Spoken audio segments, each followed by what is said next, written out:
Our protagonist has just taken delivery of over 100 tons of meat. Everyone thinks he's lost his mind, but they have no idea that in just a few days, a global pandemic will strike. 99% of the human population will turn into zombies, while a select few will awaken supernatural powers. And our protagonist? He is the most powerful ability user of them all, possessing an infinite spatial dimension. But because he was too powerful, he ended up as the last survivor on Earth.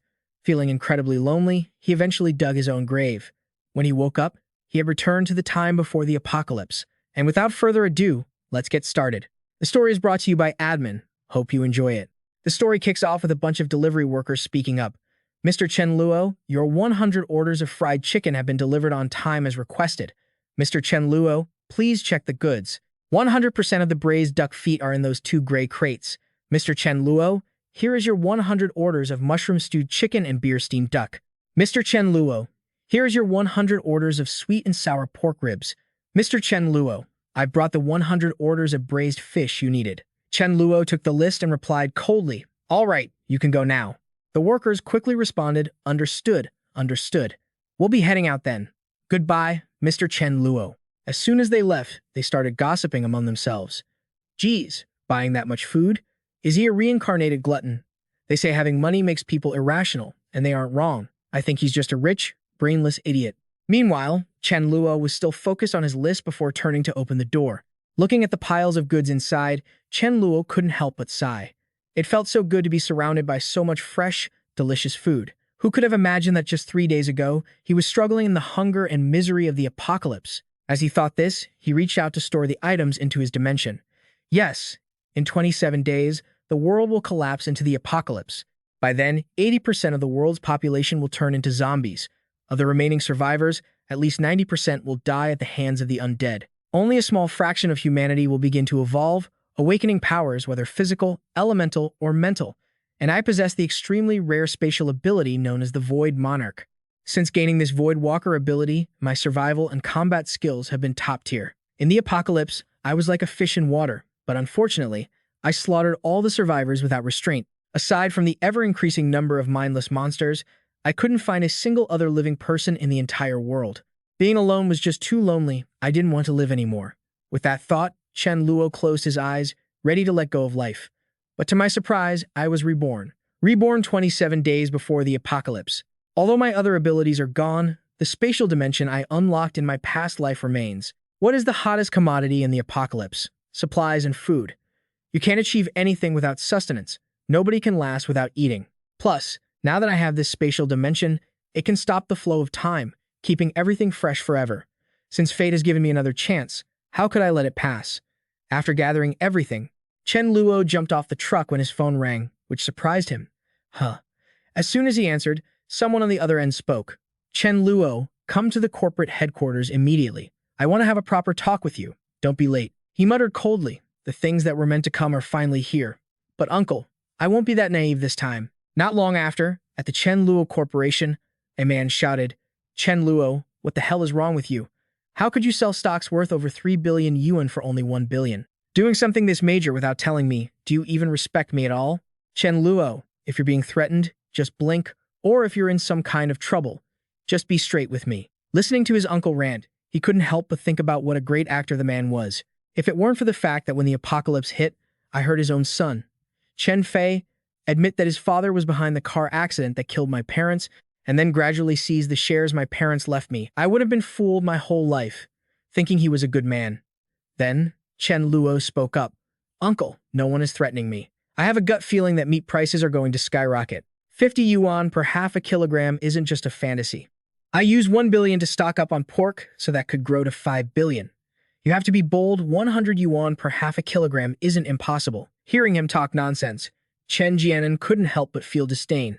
Is he so delusional that he's actually gone insane? But on the surface, he still acted friendly. "Chen Luo, look, why don't you sell it to me for 1.5 billion? However, reality is not a dream. Chen Luo scratched his head, feigning disappointment. "I'm sorry, uncle, I've already sold it to someone else. The contract is signed. Even if I wanted to buy it back from that client, I couldn't." Just then, his phone rang again. He walked away while answering, "Sorry, uncle, I need to take this." Chen Jianan replied magnanimously, "It's fine, go ahead." Watching him walk away, He felt furious. This little bastard dared to stab him in the back like this. He definitely had to punish him. Answering the call, Chen Luo asked, "Who is this?" The person on the other end said, "Mr. Chen Luo, we found a lead on that one-eared black Chinese native dog you asked us to look for. I sent you a photo. Check if it's your lost dog." Hearing that, he guessed it could be. Then he replied, "Good, good. I'll check it right away." As he walked, Chen Luo continued to think. Right after the apocalypse started, some bored survivors ranked the abilities of the users. At the top of the spatial category was, of course, me. The top fire user was the one with the crimson flame roses, and the top lightning user was a dog known as the Fa Wang. Yes, any creature that didn't turn into a zombie had a chance to awaken powers. But it was just a dog in the apocalypse with no food. It was fresh dog meat. Not many people paid attention to it, but everyone who tried to catch it faced resistance, and no one succeeded. Except for me, the only one who succeeded. And what's more, I ate it. It was so familiar to me. Thinking of the fragrant grilled dog leg, Chen Luo drooled with desire. This taste, it's so good. Yes, it's definitely him. The missing left ear is clear proof. Fa Wang. Oh, Fa Wang. We won't go hungry in this life anymore. How about we become teammates? I promise to treat you well. I'll feed you well. He zoomed in on the photo of the dog to admire it. Happily, he requested, "Send me the address now. I'm heading over." He then continued walking with a bold, heroic stride. Chen Luo told himself, "Wait for me. I'm coming to save you. I hope you accept this, master." Back in his uncle's office, Chen Luo said goodbye. "Uncle, I have something to take care of. I'm leaving now." His uncle agreed. "Right, let's talk again later." As soon as he left, our hero started calculating. Teach, too bad. You won't have the chance to talk to me ever again in this life. You and your son will die when the apocalypse hits. An hour later, at the dog meat shop, looking at the black dog lying in the cage, Chen Luo reflected. Looking at its pitiful state now, it doesn't look like the beast that shook the world after the apocalypse. He sat down and said, "Don't be afraid. I'm here to save you." The dog seemed to understand and barked in response. Immediately after, Chen Luo stood up and shouted angrily, "Owner, where's the owner of this shop? Get out here." Suddenly, an older man came out, acting submissive. Coming. Sir, is there a problem?" Chen Luo pointed and roared, "You stole my dog and you're asking if there's a problem? If I hadn't discovered this in time, would my Fa Wang have ended up in a dog hot pot?" Hearing this, the dog meat shop owner was puzzled. "I remember this was a stray dog. How could it have an owner? Is he looking for trouble?" Thinking this, he scratched his head and asked, "Brother, my goods are all legal. All these dogs look pretty similar. Are you sure you haven't mistaken him for another?" Hearing the strange term, legal goods made Chen Luo suspicious. He then turned on his phone to call someone, threatening the man. "Fine, let me call the police to come and inspect your legal goods then," he whispered to himself.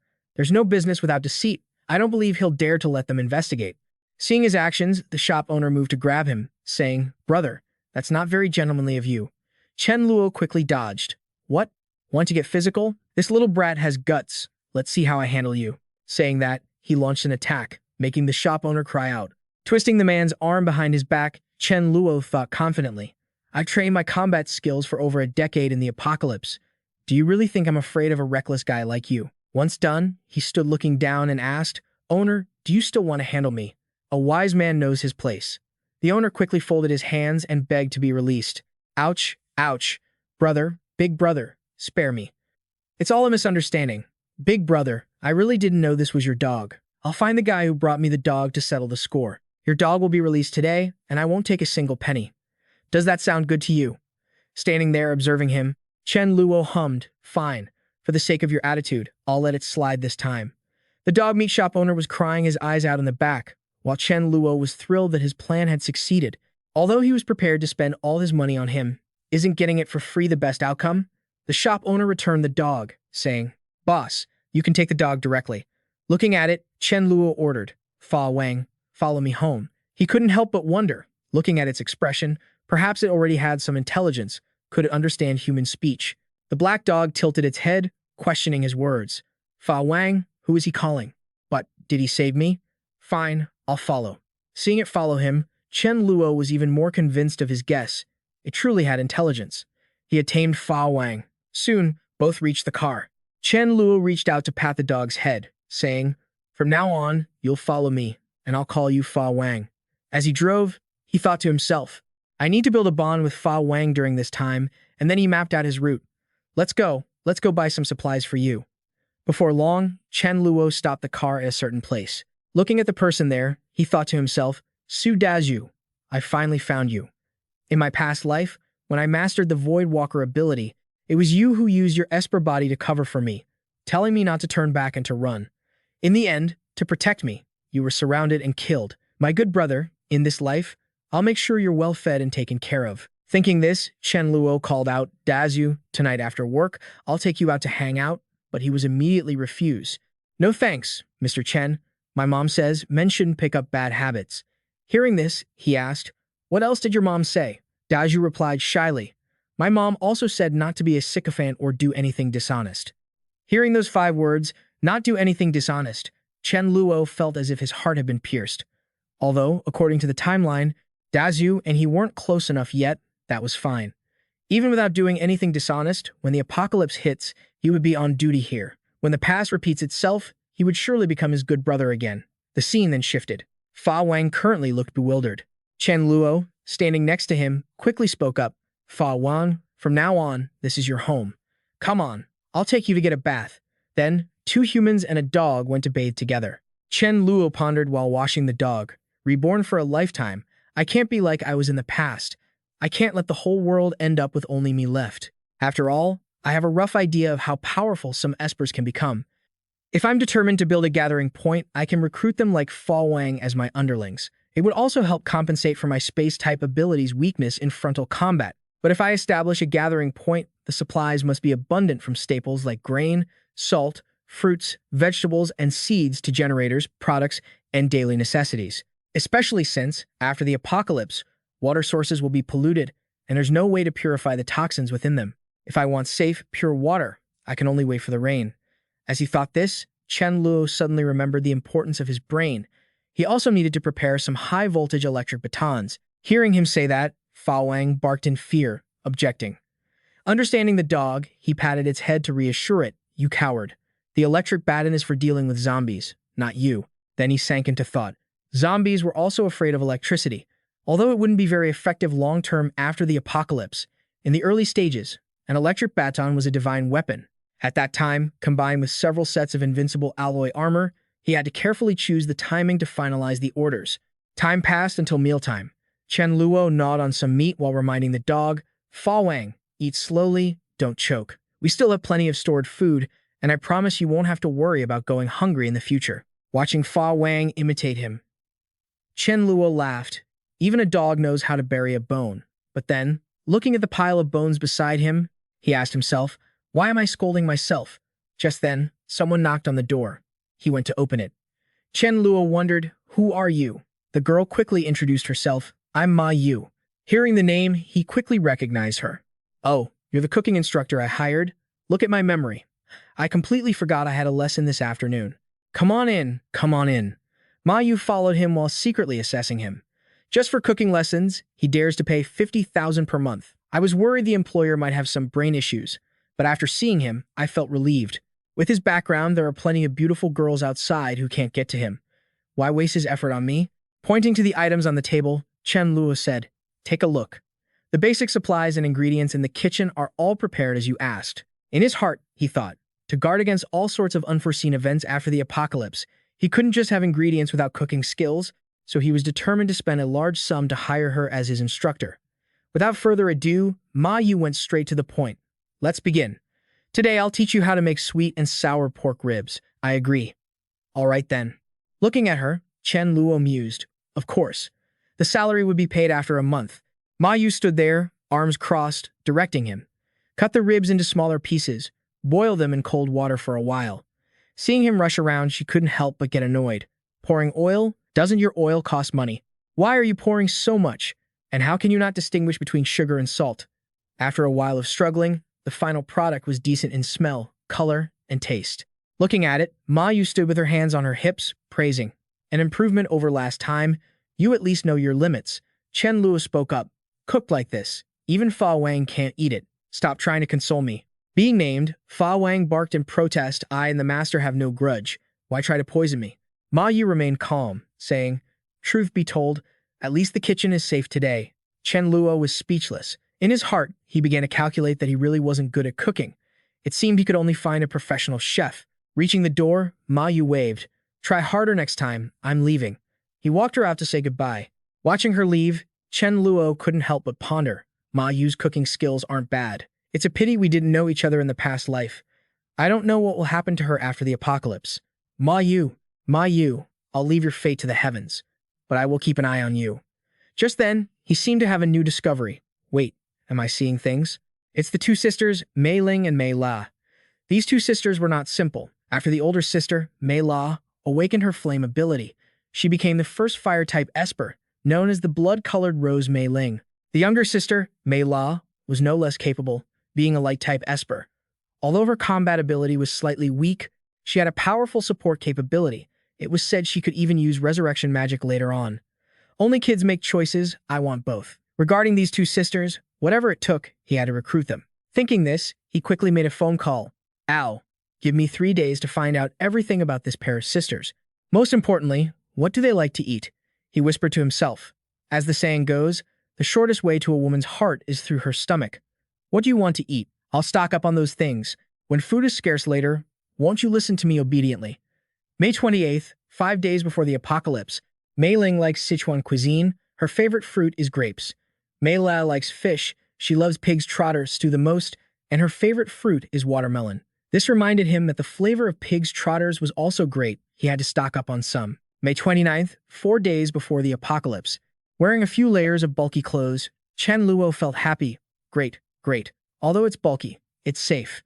He had to figure out a way to send the other set to Sudazu. May 30th, 3 days before the apocalypse, an employee reminded him, Mr. Chen, the high-voltage discharge from this baton can knock a person unconscious.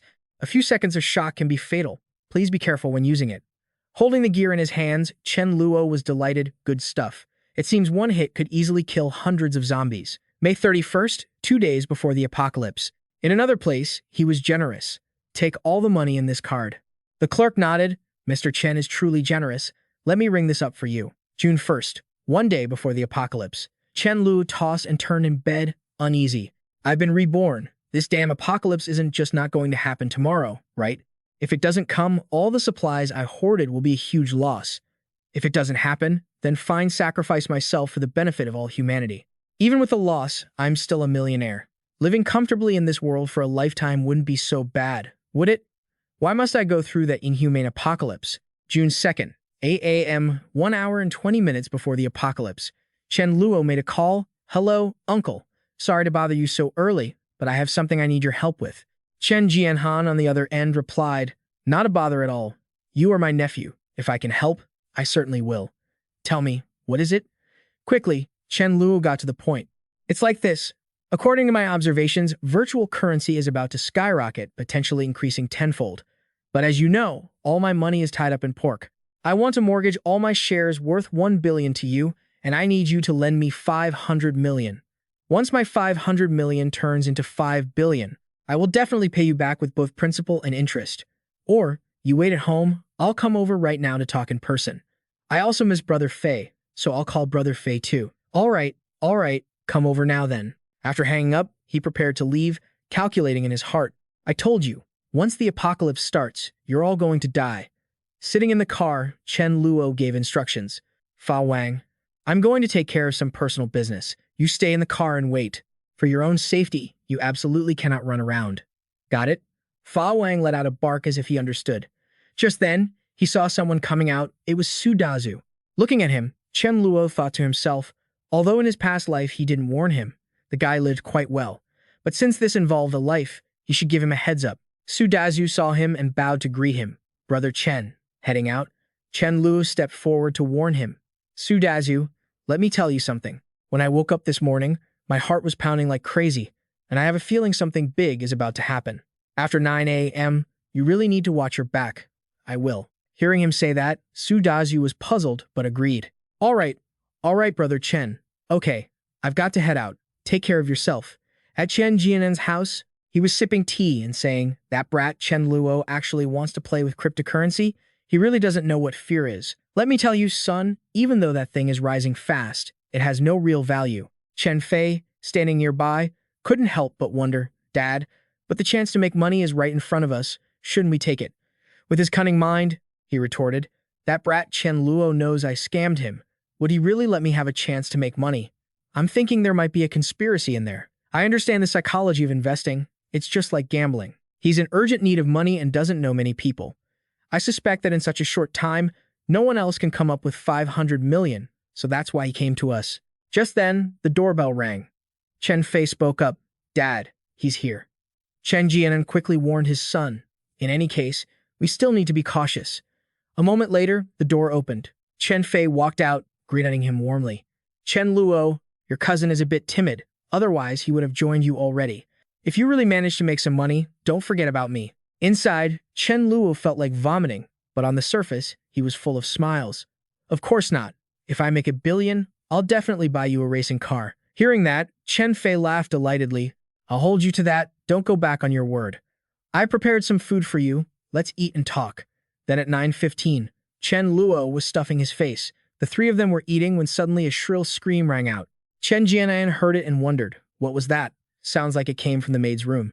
Is little Lee sick? Chen Fei, go check it out. Chen Fei agreed and stood up. Yes, sure. This way. Chen Luo frowned slightly but kept on eating. The apocalypse is here. Thinking that, he stood up and followed. I'll go check it out too. If she needs to go to the hospital, I can give you a hand, cousin. Looks like the person who hurt people really has to die today. Thinking that, he twisted the handle and locked the door. On the other side, zombies had appeared. Chen Fei saw them and fell to the ground in terror, screaming, What the hell is that? The zombie saw him and lunged immediately. Chen Fei quickly closed the door to block it. Blood. There's so much blood. Just then, a hand reached out.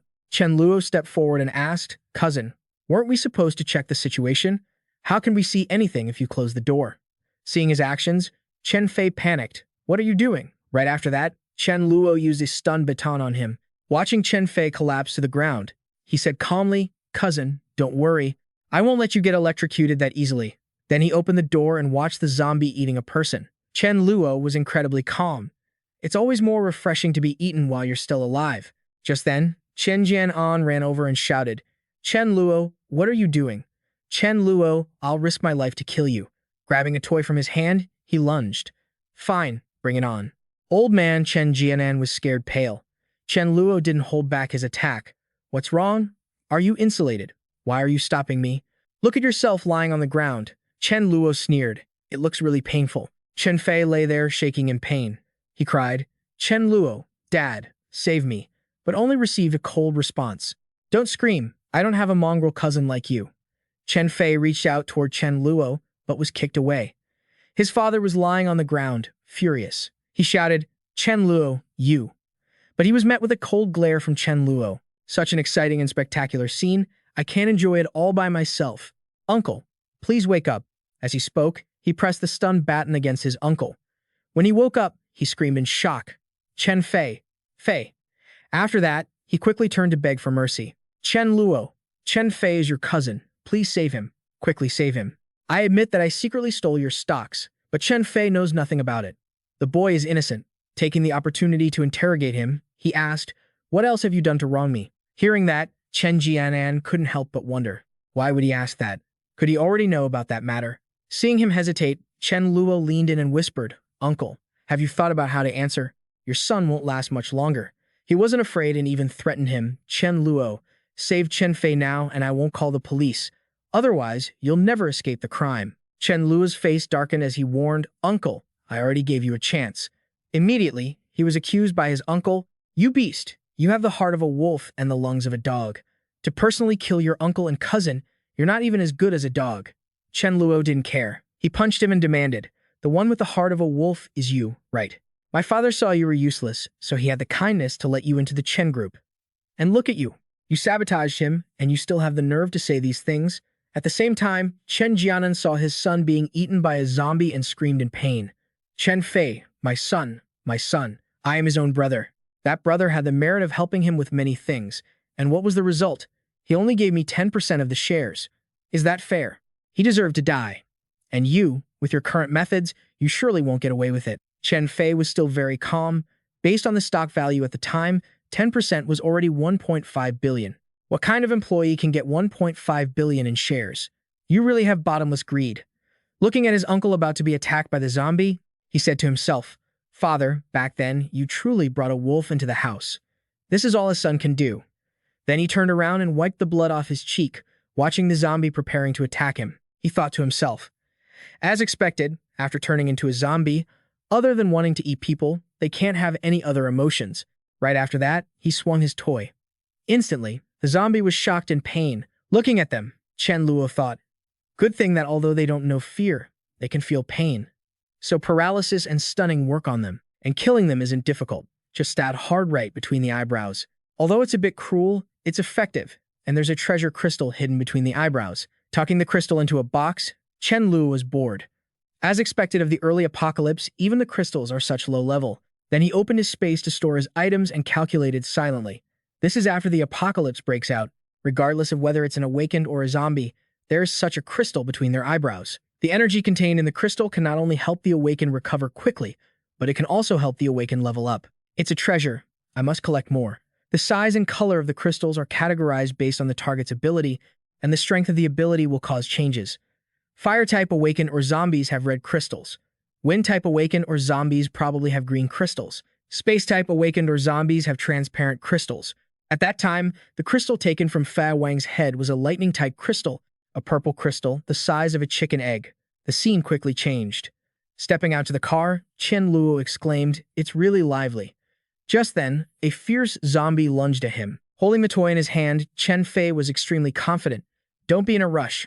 Uncle will give you a treat, solving a future problem without wasting any effort." He exclaimed that the stun baton was truly useful. Electric sparks were released once again, and he lowered his head to retrieve the crystal. Chen Luo muttered, "I'm setting you free. Taking a bit of a service fee, that's all." Finished with that, he headed back to his car.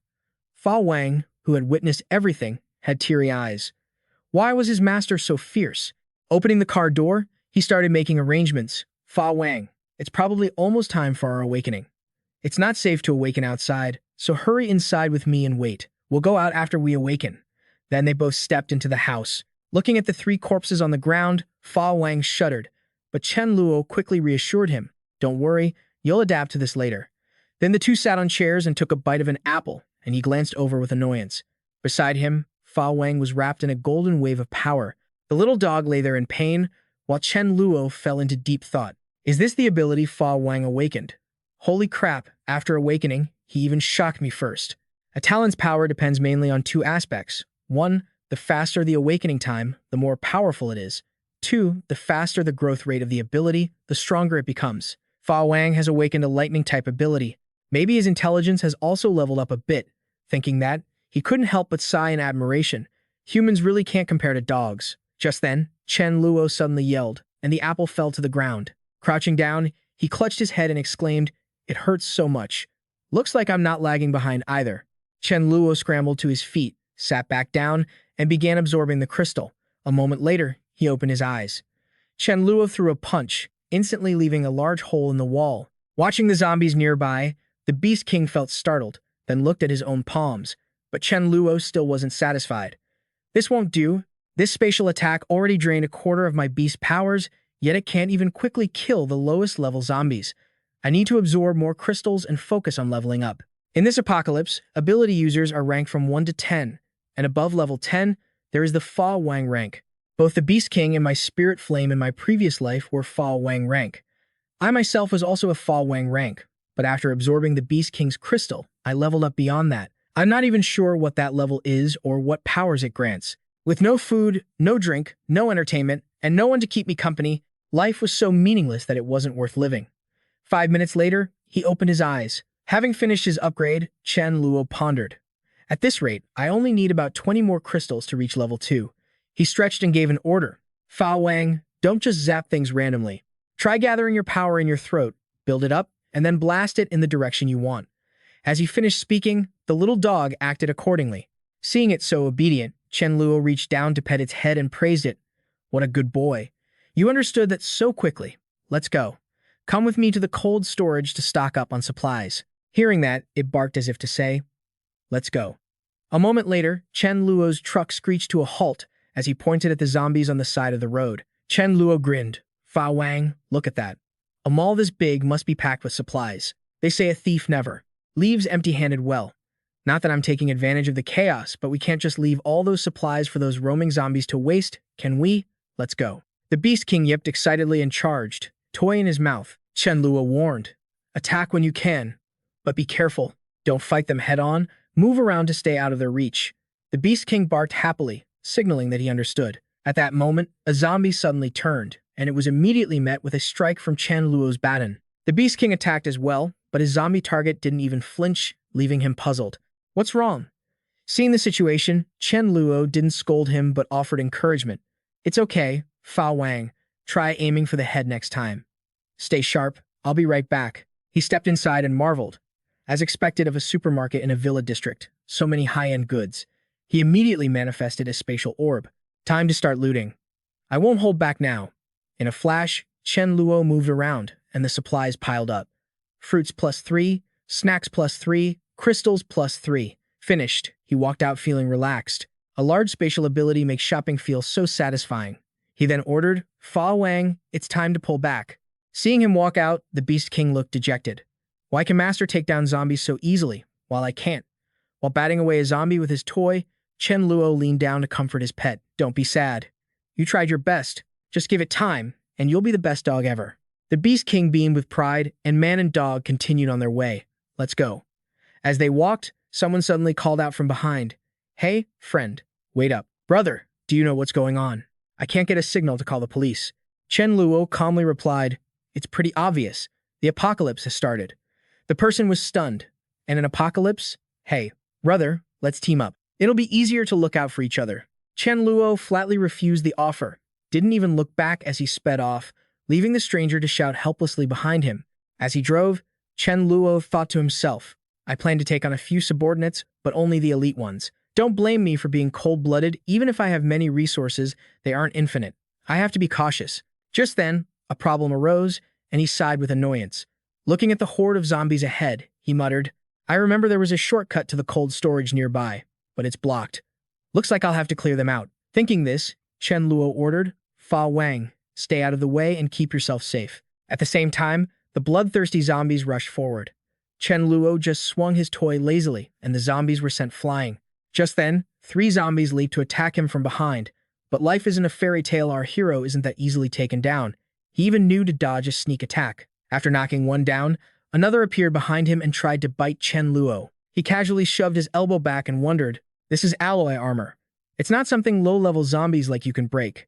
In this apocalypse, no one's going to fix your teeth. Be careful, or you'll lose them all and only be able to lick your food. Wait, scratch that, there is no later for you. But as he declared this, his electric baton suddenly died, catching him off guard. The zombies behind him looked like hungry tigers, while Chen Luo tapped the toy repeatedly. Out of power? He tossed the baton to the zombie. Fine, if you want it, take it. I've got a fresh one anyway. He pulled a new one from his space and attacked the zombies. He collected the crystals from their heads. Chen Luo was pleased. Not bad, not bad. This is quite a haul. A moment later, they continued on. Looking at the route, the Beast King was confused. Didn't we say we were going to the cold storage? Where is this? Chen Luo didn't answer but called out, Fa Wang, get over here. This heavy-duty truck is a divine tool, even better than my armor and the electric baton. I prepared it exactly for today. Get in, I'll take you for a ride. Fei Wang. Keep your eyes peeled, just watch what this thing can do. He slammed on the gas. The truck roared forward as Chen Luo shouted, these doors are useless. This destructive power feels so good. I knew it would be like this. If I had to use the electric baton on these 100+ zombies, it would be slow and a waste of electricity. Isn't this way more efficient? Watching from inside the truck, the Beast King trembled. At a nearby vantage point, others were observing and whispering, damn. This guy is strong, man. That truck is way more powerful than any of our cold storage vehicles. Let's ask him to take us with him. We don't know him. Why would he risk his life to help us? Is he your father? I think this driver is a ruthless guy. Otherwise, he couldn't have pulled that off. Maybe he knows our cold storage has supplies. He's here to take them, then he'll leave. You can't rely on others. You have to rely on yourself. Let's hijack that truck. If we have it, we'll be safest. Wait, look. It looks like he's wearing armor. While they were discussing, Chen Luo stepped out. 2 cold storage employees plotted. As long as we get his equipment, we'll be safe. What do you think? Right, let's take it. This kid dares to come to our storage for supplies, unforgivable. As Chen Luo was busy looting, someone approached. Hello there. It was a female employee. Thank you for clearing out the zombies here and saving us. He pondered after hearing this. Thanks. The next step isn't to beg me to take them away from here, is it? He asked cautiously. Are there others here? The female employee answered immediately. Yes, there are 3 of us left. As she finished, someone grabbed Chen Luo's shoulder. He thought angrily, damn it, they just thanked me, and now they're turning on me. They even struck first. One man spoke up, brother, don't resist. We won't hurt you. This made his face darken as he thought. In these extreme circumstances, human nature's evil is magnified infinitely.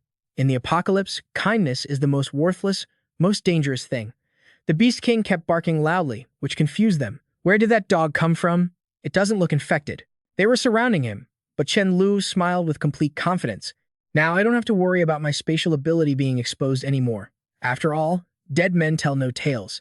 In an instant, the 2 men who were just acting tough fell to the ground. The female employee was terrified. Don't kill me. Hearing her plea, Chen Luo thought, what's wrong? You got some nerve.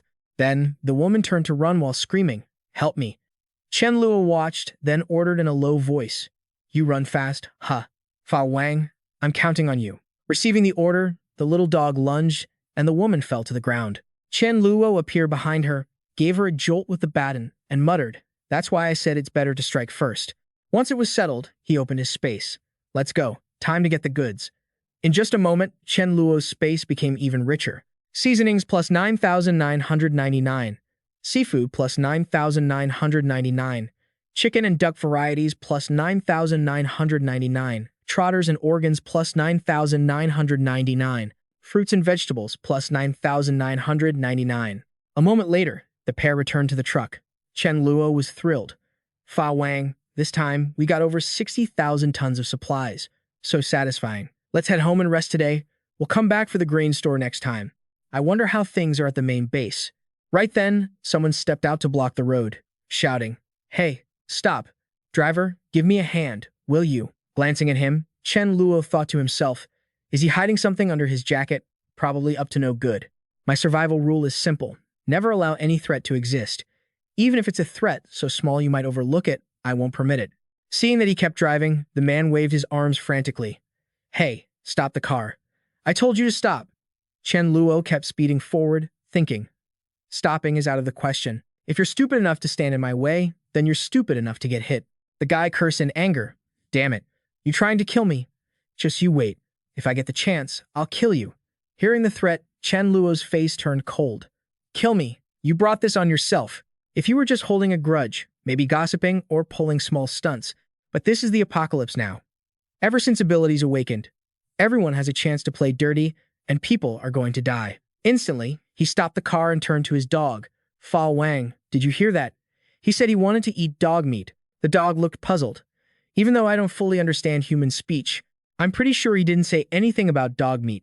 Seeing the car stop, the scarred man marched over aggressively. Hey kid, let's see how I handle you. But when he saw Fei Wang jump out, he was stunned. Why is there a dog? He quickly regained his composure. Take this for my dog-beating stick. Fa Wang thought to himself, I don't care if you want to eat dog meat or not. If master says you have to die, you're dead. After Fa Wang's attack, the scarred man screamed and collapsed in pain. Right then, Chen Luo commanded, use the blade. Don't use your lightning ability. Fa Wang. Any hesitation in battle will get you killed. You have to adapt to the apocalypse if you want to survive. Following the order, the dog understood and lunged for the guy's throat. Watching the attack, Chen Luo nodded in approval. That's it. After it was done, he said, good job. Let's head home. The roads in the villa area are too narrow for this heavy truck. You go ahead and distract the zombies. I'll park the car by the side of the road and follow you. Understanding, Fa Wang barked in compliance and led the zombies away. Watching the dog complete the task, Chen Luo mused. Very good. Once Fa Wang escapes, those zombies will just come right back. He stepped out of the truck, his mind racing. By then, they'll act as free security around the truck, keeping other survivors from coming near to steal it or cause trouble. Luckily, my rebirth hasn't changed the outcome of these events. Su Dazu didn't turn into a zombie, so he's likely safe. The remaining zombies were quickly taken down. While fighting, Chen Luo remembered that in his past life, when the apocalypse broke out, Su Dazu had run into the villa area and climbed over a wall to hide in one of the houses. Too bad I can't remember which villa Su Dazu hid in. I only remember it was somewhere on the perimeter. Looks like I'll have to use the most primitive method. He started immediately. Su Dazu, can you hear me? Where are you? Fa Wang watched him and wondered. Shouting will only attract more zombies. Has Master lost his mind? Meanwhile, Chen Luo kept shouting, Su Dazu, if you can hear me, give me a sign. Up above, Su Dazu recognized him. It's Chen Luo. Chen Jing, standing nearby, immediately stepped in, whispering nervously, Su Dazu, don't go out there. Is that guy crazy? It's bad enough he's attracting zombies to his own death. Don't let him drag us down with him. Hearing her, Su Dazu hesitated. It really is strange. Given how smart Chen Luo is, doesn't he know this is dangerous? Why would he look for me like this? Chen Luo kept shouting, can you hear me? Su Dazu, don't be afraid. After thinking for a moment, Su Dazu grew firm. No, I have to go out and see what's happening. Chen Jing quickly grabbed him. Then, I'm coming with you. Don't leave me alone. Looking at the zombies running below, she shrieked, see, I told you he'd attract them. But in a split second, Chen Luo took care of the zombies with his weapon. Seeing that, Su Dazu couldn't help but praise. Chen Luo is so strong. Chen Jing exclaimed, that electric baton is so powerful. If I had something like that to protect myself, I wouldn't be scared of zombies anymore. No wonder he's so bold. Immediately after, Su Dazu waved, Chen Luo, over here. Hearing the voice, Chen Luo looked up, thinking, my friend is safe, as expected. But then he was shocked to see who was next to him. Ah, Chen Jing, damn it, how did I forget about her? In the previous life, she dragged both me and Su Dazu down. She's so manipulative. In the last life, when water was scarce, she was too afraid to test the water herself, so she used Su Dazu as a guinea pig. He recalled the images of her seducing him. Su Dazu, have some tea. After he started working with Su Dazu, she would show them fake affection in so many different ways. Su Dazu, I feel so safe next to you, not as dangerous as being near Chen Luo. Chen Luo, from the moment I met you, I felt a connection. Unlike Su Dazu, who always feels so distant. Even when sharing food, she would secretly hide a portion for herself. Su Dazu, I'm so hungry, I don't think I can hold on much longer. Don't be afraid, you eat mine first. I'll go with Chen Luo to try and find more food. She pretended to be pitifully starving just to steal Su Dazu's share, making him run circles for her. Chen Jing, if you dare try that this time, don't blame me for using you to let Su Dazu see your true, venomous heart. Once they regrouped, Chen Luo said, Su Dazu, come with me. Stay at my place, we can help each other out. Su Dazu thanked him politely. Chen Jing stepped forward. Hello, Chen Luo. I just heard Su Dazu mention you. I'm Chen Jing.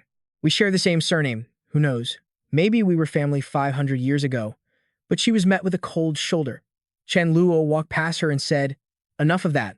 Let's go. It'll be trouble if we run into more zombies. Chen Jing was annoyed, but she kept a fake smile to survive. Right. As she ran after him, she thought, I have to make this Chen Luo like me. With the two of them protecting me, I can wait until the government rescue team arrives. Looking around the house, she couldn't help but exclaim, oh my god, the location, the environment, the size the villas I stayed in before can't even compare to this. If I can hold out until the rescue team comes and I manage to win over Chen Luo, wouldn't that be killing two birds with one stone? Just then, Su Dazu's stomach growled loudly. Chen Luo noticed and said, hungry? Don't worry, I'll go get some food. Hearing this, Chen Jing cheered. Thank you. As he opened the cabinet, Chen Luo thought to himself, I can't let that green tea girl take advantage of me. As soon as he opened it, he used his storage space to hide the supplies. Then, he turned around with a look that couldn't be more deceptive. In the last life, you hurt me and Su Dazu so badly. Adding a little spice to your meal this time isn't too much to ask, right? A moment later, Chen Luo brought out the food. Sorry, this is all that's left in the house. You two just make do for now. Looking at the meager amount of food, Su Dazu said, Chen Luo, you keep it for yourself. But Chen Luo acted the part perfectly and sighed. It's fine. We'll find a chance to go to the supermarket later and get more. Chen Luo handed some food to Chen Jing and asked, you're a woman, a small appetite. This amount should be fine for you, right? On the surface, she smiled. Of course. Thank you, Chen Luo. But inside, she was cursing. Just one bite? How is this enough? Whatever.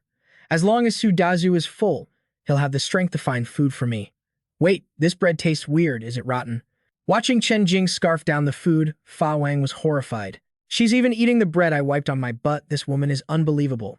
As he watched her eat, Chen Luo's face darkened as he calculated. Dealing with her is satisfying, but for the sake of the future, I need to expose her true colors as soon as possible and get rid of her. A moment later, he said, the place is crawling with zombies now and food is scarce. We need to find a way to the supermarket to get supplies. Sudazu stood up and offered, Chen Luo, let's go. I'll cover you. Don't worry, use the electric baton. As long as I'm alive, the zombies won't get to you. Chen Luo immediately shot down his idea. That won't work. This baton is electric. It can only kill so many. I've already checked. The zombies in the supermarket aren't just in one spot. I have a better idea. He turned to the girl. You're slim. You must be fast. You go distract the zombies.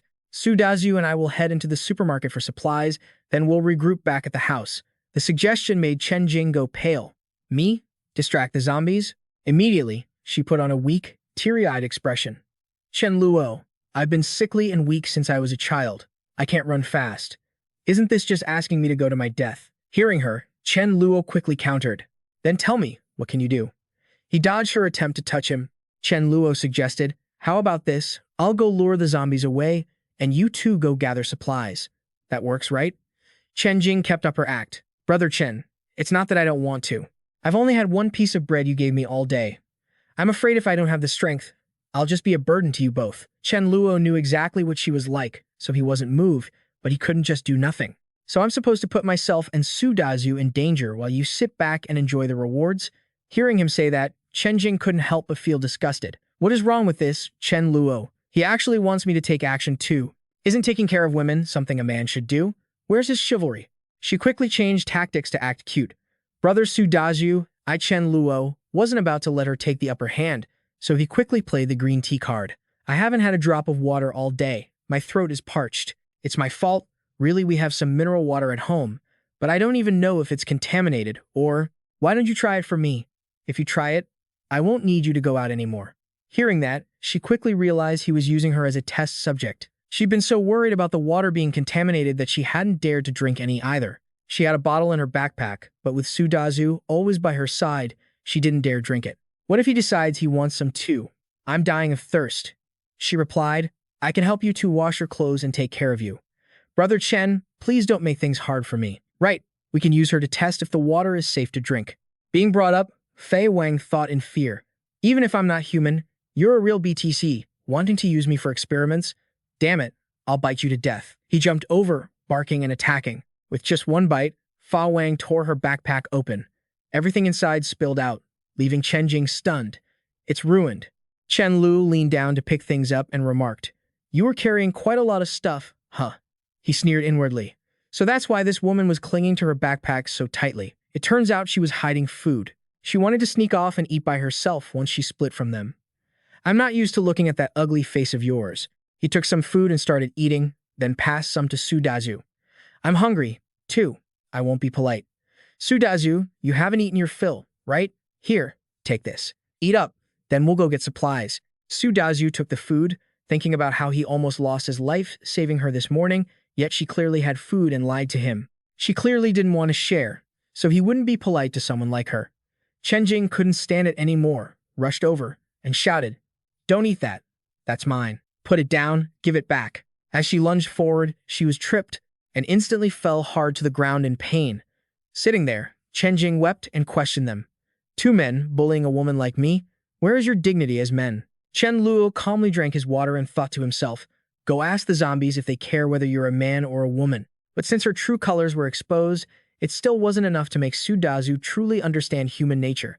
He needed to pull off a stronger move. Thinking and doing, he leaned down and said, Why are you crying? We need to eat to have the strength to find supplies. You don't need to go any more this time. We'll replace what we ate when we get back. Hearing that, Chen Jing regained her composure, thinking, That's right, no matter what, I can't turn against Chen Luo and Sudazu right now. She immediately spoke with feigned regret. It's my fault. I've just been hungry since I was little, so I reacted instinctively out of fear. I'm sorry, Brother Chen, Brother Sudazu, I really didn't mean it. Hearing her, Chen Luo couldn't help but mock her internally. She really is a great actress. Then, he turned to pat his brother on the shoulder. Sudazu, let's go check the supermarket entrance later. I'll go prepare a few things. You two, just relax. Sudazu had no objections. He listened to everything he said.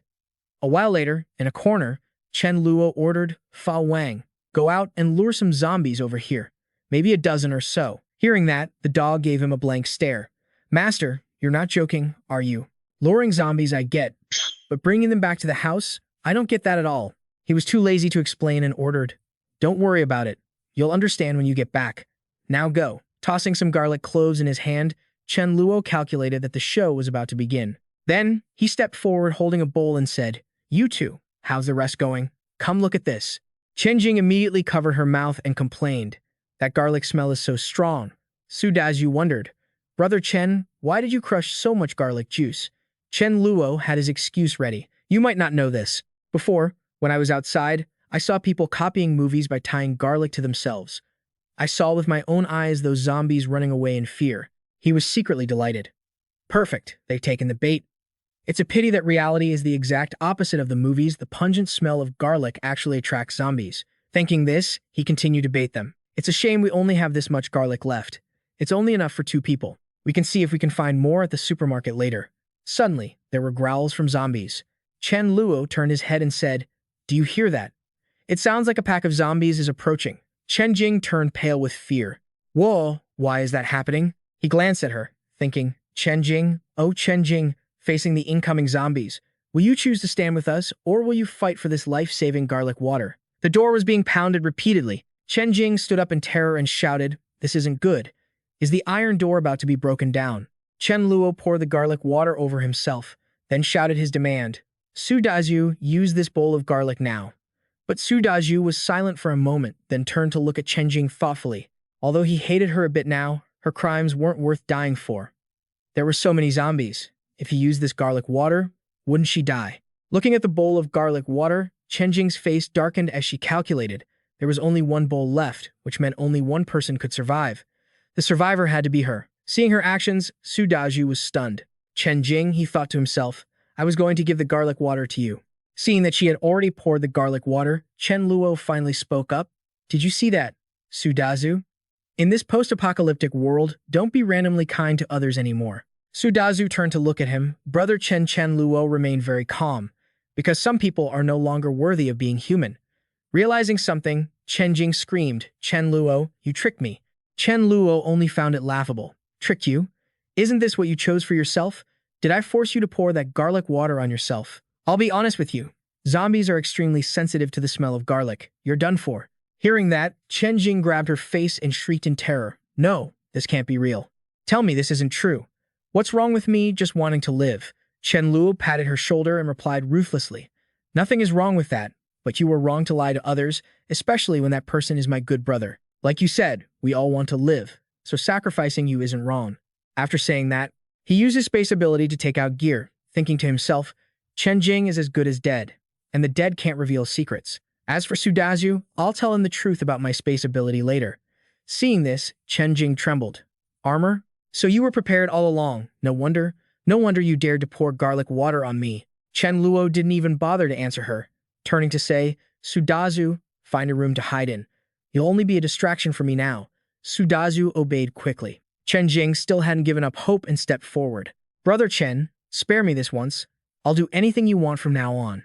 But Chen Luo's heart was unmoved. "I want you dead. Once you're dead, I'll spare you." Hearing that, Chen Jing flew into a rage. "You, Chen, what did I ever do to you? Why have you been targeting me since the moment we met? Chen Luo, you won't have a peaceful end." Correction continuation. You won't have a peaceful end. A while later, the zombies were wiped out. Looking around, Chen Luo sighed, calculated wrong. "I've lived in this house for so many years. I really had bad luck today." Su Dazhu spoke up, "Brother Chen Jing." Chen Luo raised a hand to stop him. "Stop, Su Dazhu. Now is not the time for you to express your thoughts. This house is so chaotic there's nowhere to step. Hurry up and help me drag these bodies outside." Half an hour later, after cleaning up, Chen Luo sat down and lamented. "Ugh, finally finished moving the bodies. If I had a servant, that would be great. Then someone could help me clean up this pile of blood." Just then, he had a thought. Come to think of it, Ma Yu isn't bad. She's young and very capable. I just don't know if she's still alive. Regardless of whether she was alive or not, having her endure a bit of the apocalypse's hardship wouldn't be bad. That way, it would be much easier to recruit her later. The urgent task now was to clean up this blood-stained area. He definitely didn't want to do it, but he felt awkward asking Su Dazhu to do it. So, he had an idea. Chen Luo called Fa Wang to follow him. After the little dog trotted over, He quickly gave instructions.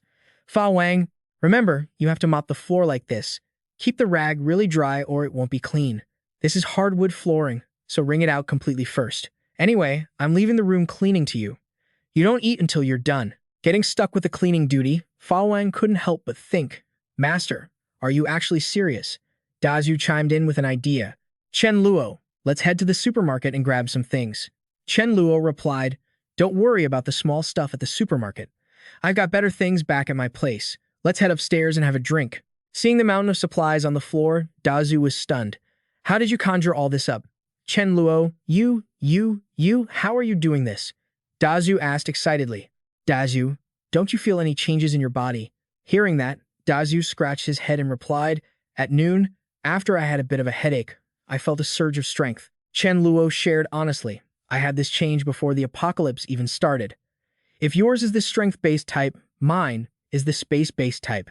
I suddenly discovered I could control time-based power, plus I had a gut feeling some disaster was coming, so I stocked up on some supplies. After his explanation, Dazu finally understood, so that's how it was. Chen Luo thought to himself, explaining it like this is less absurd than saying I'm a reincarnator. It's probably easier for him to accept. After pouring drinks, he handed one to Dazu and said, I have a feeling we're going to be brothers.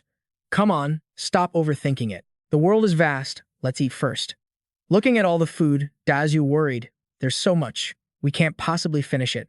Chen Luo, we should save some. 2 or 3 dishes would have been fine. Chen Luo remained completely laid back. It's fine. If we can't finish it, there's Fa Wang. It hasn't eaten yet. Fa Wang, currently being exploited for labor, felt quite touched upon hearing that. Not to mention leftovers back when I was wandering, just having rice water to drink was a blessing. Thank you, Master. Despite being moved, it couldn't stop worrying while tearing up. Yeah, is mopping the floor really a job for a dog? A moment later, Chen Luo opened his space, took out some crystals, and said, Dazu, are you full? Take these crystals and try absorbing their energy. It can quickly increase your strength. Taking them, Dazu wondered where they came from. Chen Luo replied nonchalantly, I pried them out of zombies' heads. Hearing that, Dazu's face darkened. Huh, that's kind of gross. Once the items were handed over, he patted his friend's shoulder and instructed, go on. Head back to your room and absorb the crystals. Just remember, if you feel like you can't take it anymore, stop immediately. Also, don't call me Chen Luo anymore. Just call me brother. Dazu replied happily, all right, thank you, brother. Lying on the bed, Chen Luo absorbed the crystals while feeling perplexed. Based on his past life experience, he felt that absorbing 8 crystals at once should be enough. But suddenly, something flashed through his mind, causing him to bolt upright in intense pain. In an instant, Chen Luo realized, did I level up? In my past life, it took me 14 days to level up. And it's only the first day of the apocalypse have I already reached level 2. Moreover, I feel like I'm still absorbing energy. I don't even know what the limit is for this session. A sword appeared in his space. Chen Luo reached out to grab it, but it vanished quickly. Lying back down, he was overjoyed. 42 crystals. Not only did I absorb 42 crystals, but I can also manifest a void sword. Although I can only maintain it for 5 seconds, in my past life, I couldn't control void sword abilities until level 7. If I keep up this speed, maybe I can force it into use at level 4 instead of level 9. And there's more. The dimensional ring, which could only be controlled at the Fei Wang level, might be activated ahead of schedule. This is great. Time flew by. The next morning, Dazu came to report, Brother, good morning. The method you told me really works. I feel my strength has increased a lot. I think I've already absorbed 7 crystals. Fa Wang barked happily, as if reporting in. Chen Luo actually understood the dog. You ate 9 of them? Not bad, thank goodness it wasn't 99. Otherwise, I wouldn't know what to call you. Hearing that, Dazu was shocked. No way, this dog ate even more than I did. Pulling items from his space, Chen Luo called out, don't underestimate Fa Wang. It has great potential. Try on this armor, and after breakfast, come with me to the grain depot. Dazu quickly obeyed. All right, then the 2 men and 1 dog headed to the vehicle. Looking at the zombies around the car, Chen Luo laughed. Free security guards are actually pretty good. Dazu assessed the situation and spoke up. Brother, there are so many zombies, should we? But before he could finish, Chen Luo interrupted. Don't take action. They're just free labor. Just let Fa Wang lure them away. Right after that, Fa Wang charged forward with a plan. A brave dog that fears no hardship. Watching it jump back and forth luring zombies, Dazu couldn't help but feel self-conscious. Why do I feel like this dog, Fa Wang, is more useful than me? Chen Luo consoled him. Don't compare yourself to a dog. There are things it can do that I can't. Everyone has their own strengths. Dazu's eyes went wide with surprise. There are things it can do that even you can't. He folded his arms and replied calmly, That's right, it dares to eat poop, do you? Fa Wang, currently luring zombies, heard this and immediately objected. That filthy stuff. I don't eat that. At the grain depot, the truck plowed through the zombies, and Dazu exclaimed, Brother, this truck of yours is awesome. After observing his surroundings, Chen Luo wondered, There are so many staff members at the grain depot. It's hard to believe not a single soul survived. But I'm making such a big racket, why isn't anyone calling for help? Dazu voiced his thoughts. Don't grain depots usually have huge basements? Maybe everyone is hiding down there and just didn't hear us yet. Chen Luo stepped out of the truck and said, This must be the entrance to the basement. Let's go in and take a look. This is strange when zombies gnaw on people. They usually aren't this clean. Could there be some small mutated creature in the grain depot? I just don't know if it's ants or rats. Speaking of which, Chen Luo observed the surroundings, calculating in his heart. But both of these creatures live in swarms. There must be a huge number of them. No, I can't take that risk. If they aren't here, that's fine. I have to prioritize survival. At that moment, the sound of squeaking rats echoed from his space. Suddenly, Chen Luo shouted an order. It's a swarm of rats. Run. But Fa Wang just stood there nonchalantly. A moment later, the rats, dense as an army, swarmed in. Back outside, Fa Wang stood there barking incessantly. Chen Luo warned, Fa Wang, you must watch out for your safety. Then came the scene of the dog running in front, followed by a roaring tide of rats. The mutant rat leader stood there observing, then pointed and squeaked orders to its minions. There's a tasty treat. Hurry, follow me. Where do you think you're running? In a flash, the lead rat lunged and crashed into Chen Luo. Dazu saw him fall and shouted, Brother, this is not good. Chen Luo turned his head with a dark face and cursed, Damn it. Then he swung his hand, preparing to attack, and warned, Dazu, when you strike, don't ever hesitate. Dazu was currently surrounded by a cluster of rats. The two fought back to back. Chen Luo swung his arms repeatedly while cursing, Damn it. Chen Luo looked around, calculating while he fought. Good thing the electric baton can zap them to death. But that lead rat is clearly a mutant. The mutant rat stood still, observing the situation. Chen Luo mused, regardless of whether they are survivors or mutated zombie creatures, their strength seems to be increasing gradually. But they could also mutate in other ways, which would give them the life potential to skyrocket in strength. Even though the faster they grow, the shorter their lifespan, but running into living things is like stepping in literal poop, such bad luck. Right then, Dazu fell, and the mutant rat lunged at him. Dazu didn't hold back and swung his baton to kill it, but this did nothing to the mutant rat. It lunged, baring its fangs, and clamped down on Dazu's armor. Its two sharp, hard teeth pierced the armor. Dazu was in a dangerous situation. One more bite and the armor would be punctured. Chen Luo, standing before the swarm of rats, was still worried about his comrade Dazu. It's dangerous. Right after that, he took meat from his space, calculating in his mind, this lead rat is at least level 3, maybe even level 4. Conventional methods just can't kill it in a short amount of time. If I hadn't broken through to level 2 last night, I'd be dead for sure. The mutant rat saw his actions and realized the situation, thinking to itself, Is this electric baton a threat to me? Let me bite you to death. Then it's your turn. Chen Luo lunged, calculating in his heart, Now I can only hope for the void sword I condensed in such a short time. Go to hell. The mutant rat was startled, turned its head, and saw Chen Luo rushing forward to block it. Want to run, huh? In an instant, he took it down and couldn't stop sighing, Wow, this crystal is huge. Dazu, look, its two front teeth aren't bad either. They might be useful if we turn them into weapons later. I don't have much strength left. You try to see if you can pry them out. Dazu heard this and stepped forward. All right, let me try. Observing Chen Luo as he works is quite tough, but in just a moment, Su Dazu succeeded in extracting the alpha rat's teeth. All right, that's done, Chen Luo said, happily suggesting the next plan.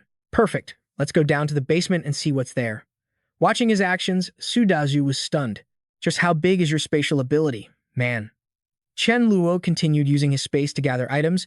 It's not that big, probably about the size of this warehouse. Su Dazu, you must never let slip that I'm hoarding this much supplies. Remember, don't tell a soul. Hearing his warning, Su Dazu understood the gravity of the situation. Don't worry, I get it. Even if they beat me to death, I won't say a word. But just then, the lights flickered out, leaving him confused. Huh, why is it suddenly pitch black? While quickly tidying up, Chen Luo guessed. Maybe the power's out. We should make the most of our time. Let's head back quickly. A short while later, the group arrived home. On the way, he shared his thoughts.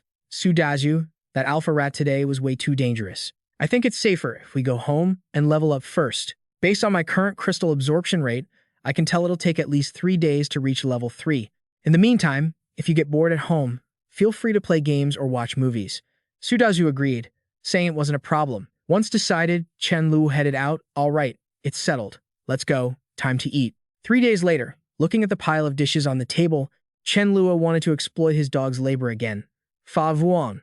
It'd be great if you knew how to wash dishes. The dog, sitting nearby, thought to himself, you should act a bit more like a human, man.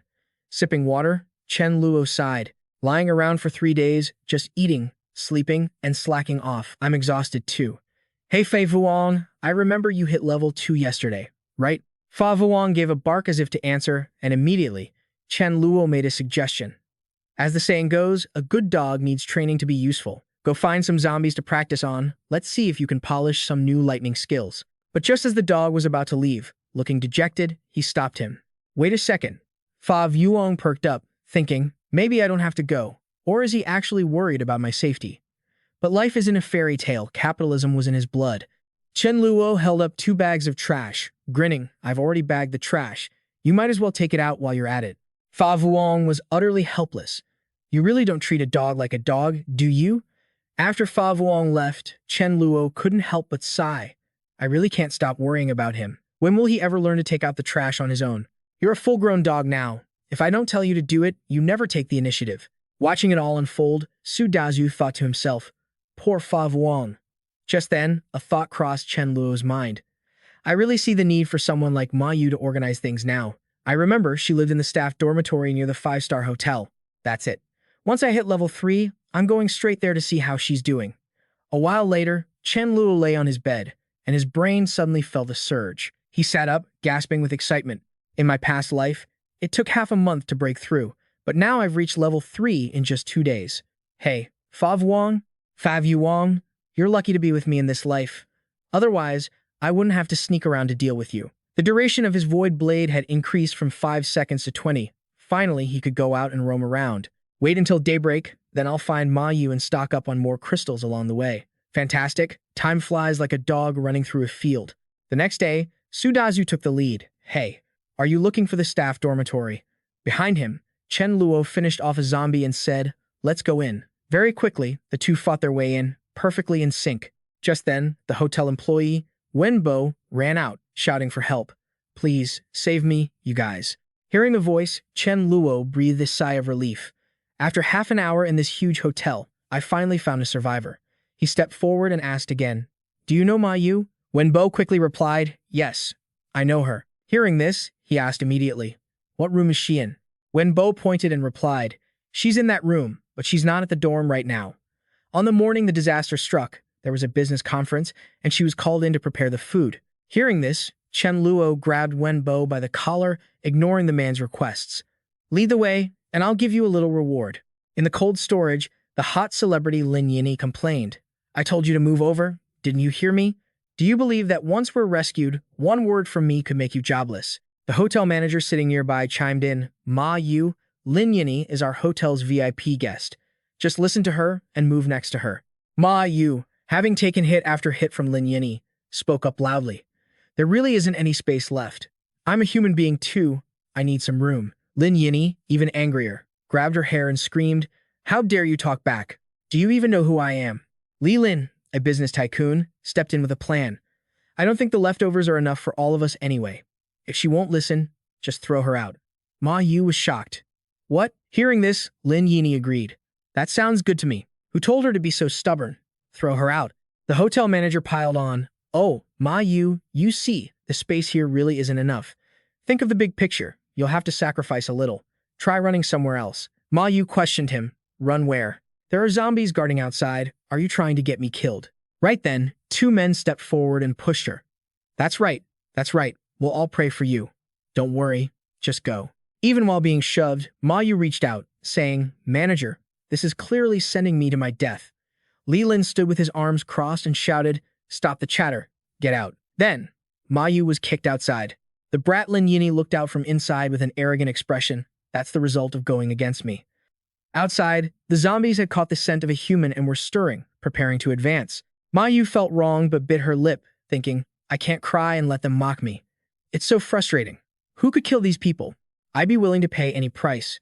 Just then, she seemed to see something. Two zombies were charging at her. Ma Yu was desperate, but unfortunately, it seemed there was no chance left. How ridiculous. I saved those people, and in the end, they were the ones who killed me. But just then, a hero saves the damsel moment happened. Chen Luo kicked the zombie away, shouting, Ma Yu. Hearing her name, she jumped. Chen Luo stepped forward and explained, Ma Yu, it's me, Chen Luo. I came here specifically to save you. He thought to himself, the chef hasn't died yet. I'm going to eat well. I risked everything to rush here like this. Are you moved? Be my personal chef. Ma Yu was teary-eyed, saying, Chen Luo, thank you, but before she could finish, he cut her off. Shh. Wait until we finish off these guys, then we can catch up. Very quickly, he used his baton to take down the zombies. Su Dazu, meanwhile, handled the others. That brat Ling Yini looked out from the cold storage, overjoyed. We're saved. After 5 days of endurance, we're finally saved. As soon as the last zombie fell, she stepped out, overflowing with fake warmth. Thank you both for saving us. Hello, I'm Lin Yini. It's a pleasure to meet you. She thought to herself, it would be perfect if these two happened to be my fans. But at that moment, Chen Luo ignored her completely and went to help Ma Yu. What happened? Tell me, and I'll stand up for you. With someone backing her, she said indignantly, Chen Luo, it's like this. Why did I even save them? Hearing this, he lamented. That's why I say it's hard to be a good person. Li Lin stepped forward to make an offer. Hey brother, could you do me a favor and take me home? After resolving the crisis at my company, I can pay you 200,000 a month. But just then, Su Dazu spoke up. You think you're special just because you have money? I hate people who return kindness with evil like you. As he said that, he dealt him a painful blow. Wenbo, standing to the side, was stunned. They've got guts. These are high-profile big shots. Aren't they afraid of retaliation? Li Lin held his face and said, Brother, you've helped your friend get her revenge, so we're even. We were wrong, but just take us to a safe place, and we'll agree to any condition you have. But Chen Luo turned away. Too bad. I have only one principle. As long as you're my enemy, if there's a chance to kill you, I will never pass it up. Thinking this, he stored his items and said, even though you offended my people, don't worry, we won't kill you. I'll just lock you up. Whether you survive or not is up to fate. Hearing this, Li Lin angrily retorted, how is this any different from killing us? You have no regard for the law. Su Dazu immediately retorted, when you kicked her outside, did you ever think about that problem? The brat Lin Yini knelt down immediately, begging, save me, please, I'll do anything. Seeing her actions, Chen Luo couldn't help but be confused. What is wrong with you? Why are you pulling on people's clothes for no reason? Then, he said coldly, get lost. I hate dirt. Still trying to struggle, are you, Lin Yini? It's been days since you bathed, so a little dirt is unavoidable. I can help you with that. Chen Luo didn't care at all. He stuffed a rag into her mouth and ordered, let's go. Leave them to fend for themselves. As the group walked away, Wenbo ran after them, offering, Big brother, I want to follow you. Chen Luo turned back and probed, what makes you think you're worth saving? Wenbo stammered, I can. Just then, Chen Luo picked up a stick, handed it to him, and commanded him to kill a zombie on the street. Do that, and I'll let you follow me. Hearing this, Wenbo recoiled in fear. No, I don't dare. Seeing him so timid, Chen Luo thought to himself that he was wasting a golden opportunity. After a moment, Chen Luo spoke up, I won't let you join the team, but I can give you a small favor. You have 3 minutes of free shopping time, then I'll drop you back at your dorm. Consider to thank you for your effort. After Wenbo ran off, he looked at her and said, Ma Yu, I'm missing a logistics person. I have no one to cook. You came to mind. If I have to waste time washing dishes and scrubbing pots myself, I'd rather be out killing zombies. I'll ensure your family's safety, and I promise I won't treat you poorly when it comes to food. To be blunt, meeting me is the luckiest thing that will ever happen to you. So, what's your answer? Do you want to come with me? Hearing this, Ma Yu didn't hesitate. I agree. Having secured the girl, he happily welcomed her to the group. Once we get that kid back, we'll go home and have a feast. Of course, you'll be the one cooking. Ma Yu didn't have any objections to that.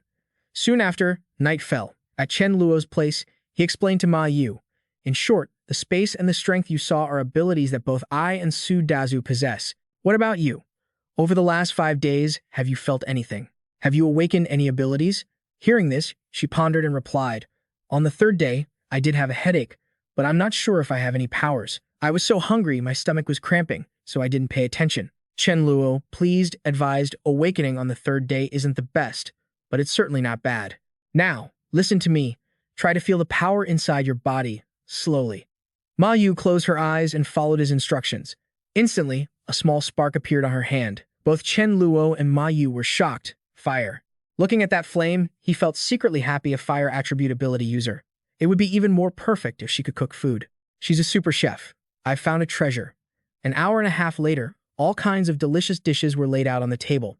Su Dazu looked at it and exclaimed happily, "So fragrant. Food made by a chef really tastes different." Chen Luo was just as excited. "Well, what are we waiting for? Let's dig in." As he ate, he teared up with joy. "Oh, the texture of this tofu is so soft." Finding Ma Yu was definitely the right decision. Watching her busy around the room, he thought to himself, "Looks like I won't have to wash dishes anymore." Then, he spoke up. "There's no rush to clean up. Come to this room with me first. See if there's anything you're missing. If you want to bathe, feel free. Just be careful not to let the water into your mouth. Also, you lost your phone, right? Take this phone and a power bank. There are movies and novels inside if you get bored. We won't be going out for the next few days. We need to stay home to level up our abilities. I'll explain how to level up in a bit." A few days later, holding a crystal, Chen Luo muttered to himself, "Finally reached level 3. At this rate, reaching level 4 might take 10 days. Time to go out and collect more crystals. I also need to find the two sisters, Mei Ling and Mei La." Thinking of them, he grew contemplative. It's been 10 days. I wonder what hardships they've suffered in this apocalypse. Even though it's not the best time to recruit them yet, I should go check so no one else snatches them up. After all, she has the resurrection skill.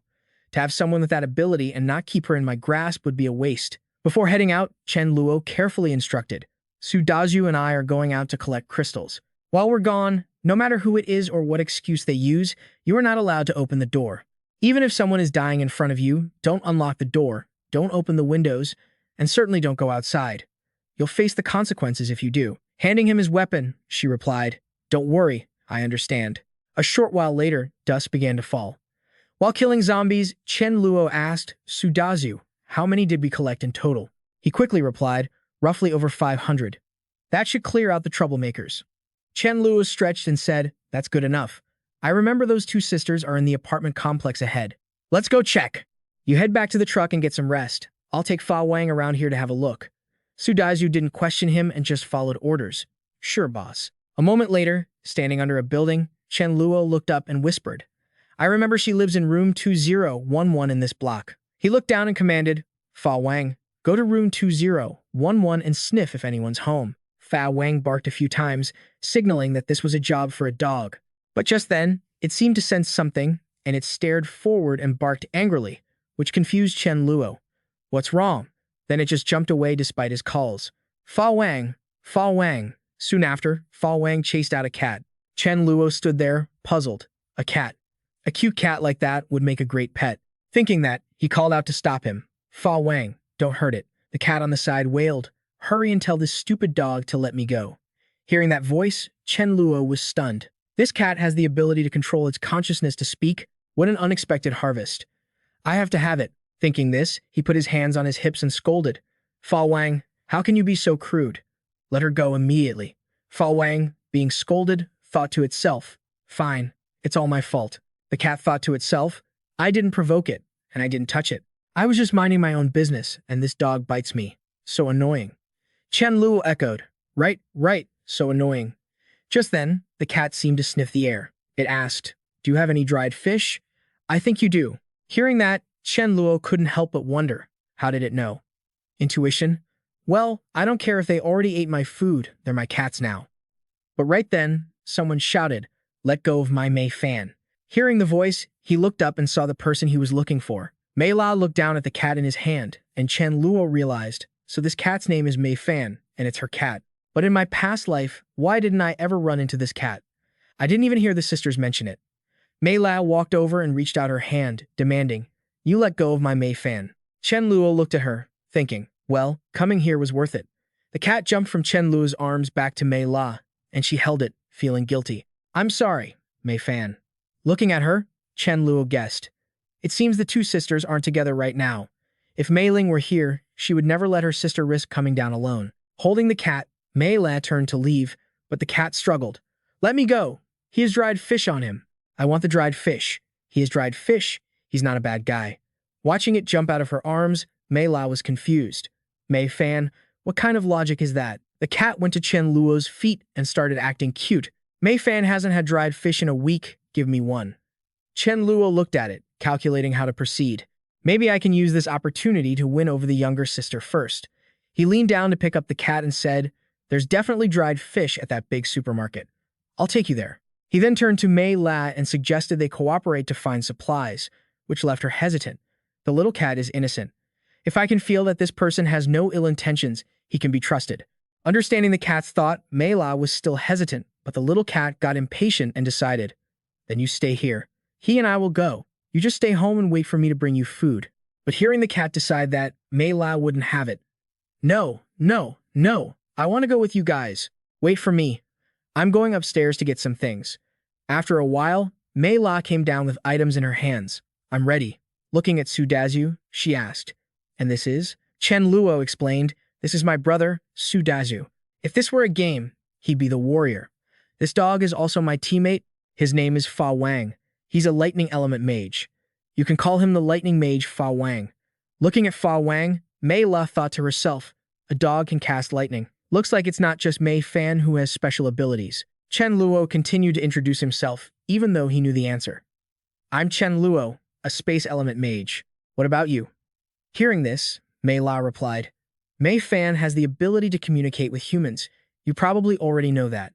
My name is Mei La. I just awakened a special ability.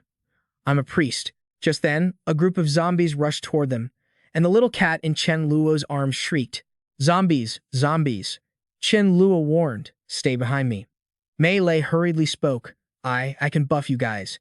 She waved her hand to cast a support spell. Feeling the surge of power, Chen Luo praised, That's impressive. Internally, he estimated, she might only be level 1, but she already boosted my strength by 13 points. Just then, a zombie dodged past him and lunged at her. Chen Luo sternly ordered, Back off. Let me handle this. But Mei La spoke up, No, there's no need. I've never fought a zombie before. This one is perfect for some practice.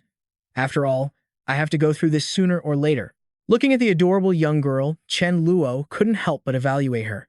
Weak on the outside, but tough on the inside, no wonder she survived until the end of the apocalypse. It's just that a rolling pin has limited power. Thinking this, he gave an order. Su Dazu handed a club to Mei La, and she took it immediately. Here, you can do this. Holding the club, Mei La squeezed her eyes shut and told herself, Don't be afraid, don't be afraid. I can do this, I definitely can. The zombie roared and attacked. Mei La steadied her nerves, knowing she could do it, then swung the club down and took one out. A second swing hit another zombie. Watching Mei La swing the club repeatedly, Chen Luo secretly praised her. Girl, you are so brave. After the fight, Mei La felt nauseous and dry heaved. He stepped forward to commend her. You did well. Drink some water. Looking at him, she acted shy. Thank you. The kitten beside them watched them, annoyed by the delay. Just when exactly are they going to find dried fish? A while later, they arrived at the second floor of the mall. Chen Luo used his strength while speaking. We've gathered quite a bit on this floor already. Mei La, go grab a bag. Take as much as you can. She immediately followed his instructions. Okay. Just then, the kitten stepped forward, acting cute. Hurry up and open it for me, please. Chen Luo began to wonder why he felt the ability this cat awakened wasn't just simple mental power. After all, this kind of telepathic link wasn't something a low-level mental ability user could control. A cat this rare, he definitely had to keep it by his side. Thinking this, he sat down and coaxed, Eat up. I have fresh fish back at my place. Follow me later, and I'll make you some braised fish. Braised fish? Hearing about food, the kitten let its guard down.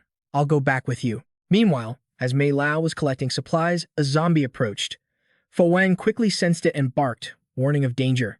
Hearing this, Mei La turned around to see a giant zombie behind her. Mei La retreated in fear but tripped and fell. The giant zombie seemed to have some intelligence, saying, So hungry, let me eat you. Mei La immediately threw her bag of supplies at it and screamed, Get away. She quickly ran off, but moments later, she collided with Chen Luo. He turned to look and couldn't help but be shocked it was a mutant.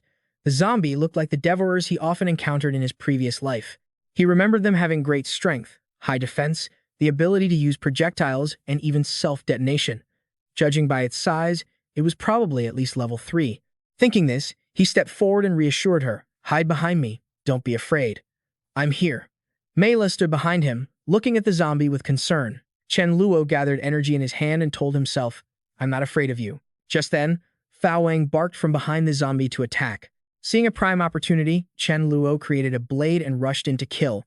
A single strike successfully took the zombie down. With his quick reflexes, Chen Luo blocked her view, saying, "Don't look. Its body is disgusting." Standing before him, Mei La blushed, thinking to herself, "He was able to kill this terrifying monster in one hit. He's really so cool." At that moment, Chen Lu took her hand and said, "Take my hand. I'll get you out of here first." A moment later, once they were outside, he said, "Okay, you can open your eyes now." Mei La opened her eyes to see the man before her. Her young heart fluttered, and she pondered, "How did I not notice this before?" It turns out Chen Luo is so cool. Seeing her, Chen Luo couldn't help but feel puzzled. Seeing her turn away shyly, he seemed to have guessed her reaction. Unexpectedly, the appearance of this devourer had such an effect. The hero saves the damsel trope might be cliché, but it was still highly effective. Thinking this, Chen Luo stepped closer and suggested, "Mei La, let's form a team in the future. We can support each other. We've collected enough supplies, so why don't you come to my place to get familiar with things and have a meal while we're at it?" The offer sounded great, but the cautious girl didn't agree right away. "About this, brother Chen Luo, I'm sorry, but I really have to wait for my sister to return. Otherwise, if she comes back and doesn't see me, I'll be very worried. How about I come after she returns?" Hearing this, the kitten behind them couldn't help but feel frustrated. "Ugh, why are you refusing? Can't you just leave a note?" Mei Ling wouldn't be worried if she saw it. Besides, I have a feeling Mei Ling won't be back today. Also, he said he'd make us braise fish. It's fish. No matter what, you have to go today. I want to eat fish. Under the constant urging of the kitten, Mela finally softened. "All right then. Your place isn't far, is it?" Hearing this, he smiled and replied, "Of course." Looking at the delicious and abundant food, Mei La couldn't help but exclaim, "Brother Chen Luo, even though this is my first time at your place, isn't this too wasteful?" But Chen Luo replied casually, "It's fine. We're teammates now. Eat up." Mei La and the kitten quickly enjoyed the meal, both thinking the same thing. "This fish is even better than I imagined." After they finished eating, Mei La suggested, "Brother Chen Luo, thank you for your hospitality today. However, I should head back. I'm afraid my sister will worry if she gets home and doesn't see me." Hearing her say this, Chen Luo suggested it was getting late, and with the outside world filled with danger, it's too dangerous for you to be alone. It really doesn't matter where I am. How about Su Dazhu, Ma Yu, and I move to your place?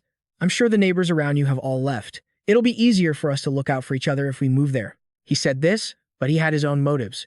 Mainly, he had to wait for this Mei Ling. Hearing his suggestion, Mei La immediately agreed. This isn't just looking out for each other. It's clearly brother Chen Luo taking care of me. Chen Luo replied, "All right, let's settle on that." Immediately after, he excitedly gestured and ordered, "Su Dazhu, Ma Yu, Fa Wang, pack up our stuff. We're moving." A short while later, the group arrived. "We're here. After we get out of the vehicle, be careful." Mei La suddenly spoke up, "Actually, brother Chen Luo, how about you all just stay at my house? My place has 4 bedrooms and a living room enough for all of us if you don't mind." Hearing her say this, Chen Luo was secretly delighted. "Isn't this the perfect opportunity for me?" He immediately agreed. "Sure." 9:37 p.m. at Mei La's place. Chen Luo handed half a watermelon to her. "Have some watermelon." Looking at him, Mei La couldn't help but reflect. The outside world was extremely dangerous, but brother Chen Luo not only protected her, fed her, provided light for her in the dark, and gave her the watermelon she liked most. Thinking this, she rushed over to hug him and gave him a good guy card. "Brother Chen Luo, I feel the luckiest thing in my life is meeting you and my sister." Chen Luo smiled helplessly, overly confident. "Oh, my charm is too high. I can't help it." Thinking that, he replied politely, "We're all friends now. Helping each other is the right thing to do. No need to be so formal with me." In his heart, he calculated differently. It was a pity they had just met Mei La, and being too rash would ruin things, or else his true villainous face would be exposed. A moment later, he teased with a smile. "Though, I still have more watermelon in my hand. Are you sure you don't want to eat some before hugging me?" After teasing the girl, Chen Luo got to the point. "How should we arrange everyone for tonight?" After finishing the watermelon, Mei La led Chen Luo's group on a tour of the house. "Sister Yu, you take this room. This was the guest room for when my classmates visited. Su Dazhu, you take this room, it's my sister's art room. Just add a bed and it'll be fine. Brother Chen Luo, this is my sister's room. You can stay here. Hearing her say this made him wonder. I'm staying in Mei Ling's room? Then where will Mei Ling stay when she gets back? Forget it. Stay there for now and figure it out later. Then he took crystals out of his space and said, Right, here are some crystals for you. I'll teach you how to use them. A moment later, after explaining, he asked, Understand? He received a confirming nod from Mei La. Finally, Chen Luo turned and instructed, All right, go back to your room and try it out. I'm going back to my room to rest. She agreed. Okay, good night. Then, Chen Luo opened his door. When he looked inside, he was shocked. The kitten was lounging on the bed, saying, Damn it, why did you come here? Then it moved closer to him and added, I'm sleeping with you tonight. Sleep with Mei La tomorrow. Picking up the kitten, Chen Luo exclaimed, Wow, you even know how to be fair? You really are a wicked cat. All right, then today I'll spoil you slowly and let you cultivate with me. The next day, in another location, someone ordered. Taking advantage of the moment, the two men behind her backed away, stammering. But Mei Ling, Wei Zhangzhen. Mei Ling's classmate cried out, Mei Ling, we don't dare. You do it. Beside him was Wang Xingwu, another classmate. Mei Ling's power was suppressing everything. These two pig-like teammates. Can you stop hiding behind me for once? His petty nature surfacing, Zhang Xin shoved Mei Ling forward in a panic. Ah, a zombie's coming. The girl raised her fist in frustration, furious. Instantly, a massive fire erupted violently. After finishing, Mei Ling gasped for air, exhausted. My fire ability, I've drained too much energy. Even after leveling up to level 2, I still can't handle a swarm of zombies like that. If it's this hard for me to survive, what about my fragile little sister? Did she starve to death at home? Or did the zombies get her while she was out scavenging? Hiding to the side and watching her handle the danger. It's over. Zhang Zhen came out and asked, Mei Ling, are the zombies dead?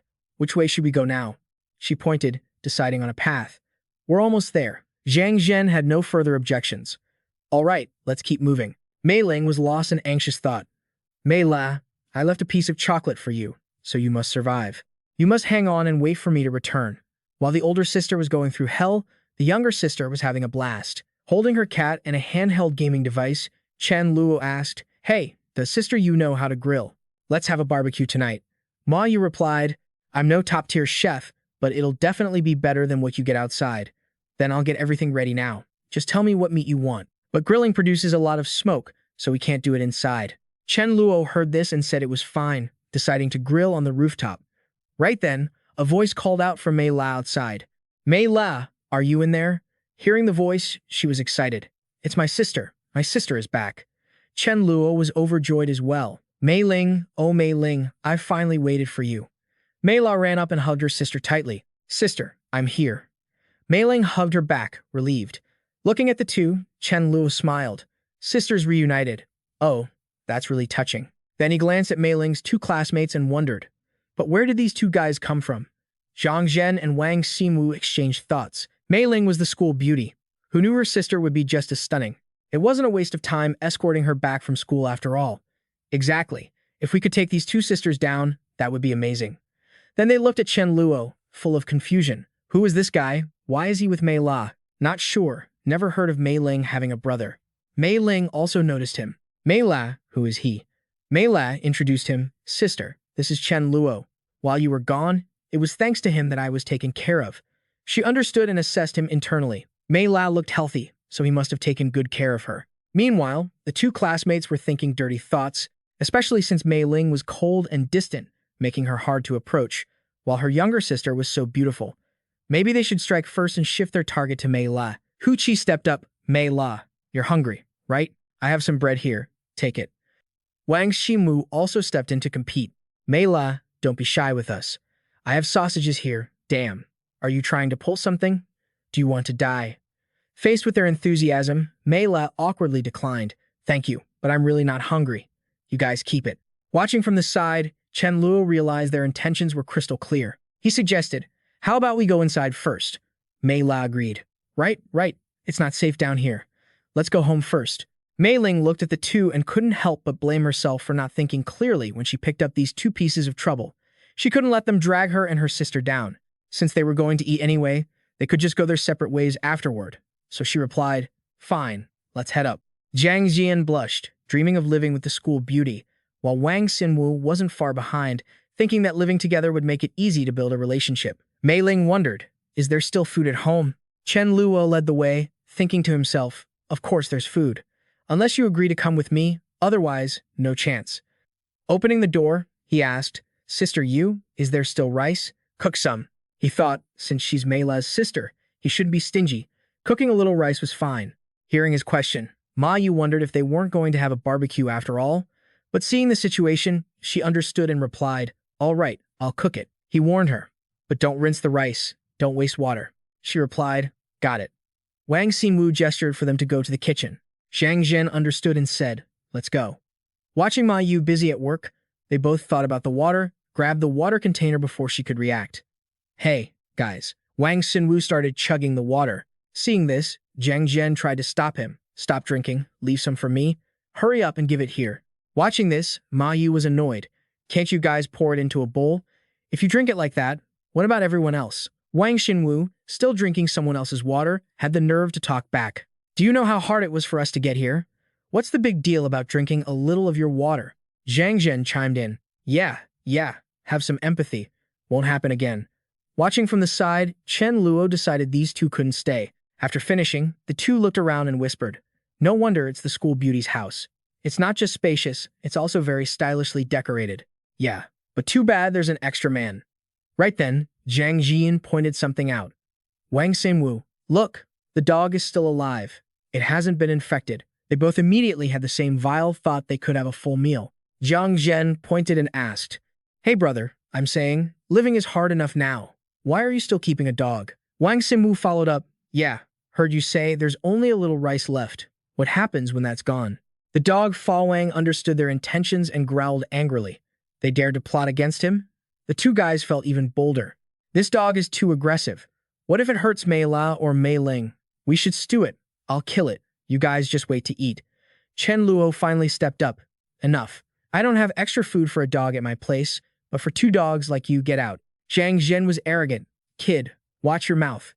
Ever fought a zombie solo? Chen Luo interpreted the question differently and thought, I haven't done that with a zombie before.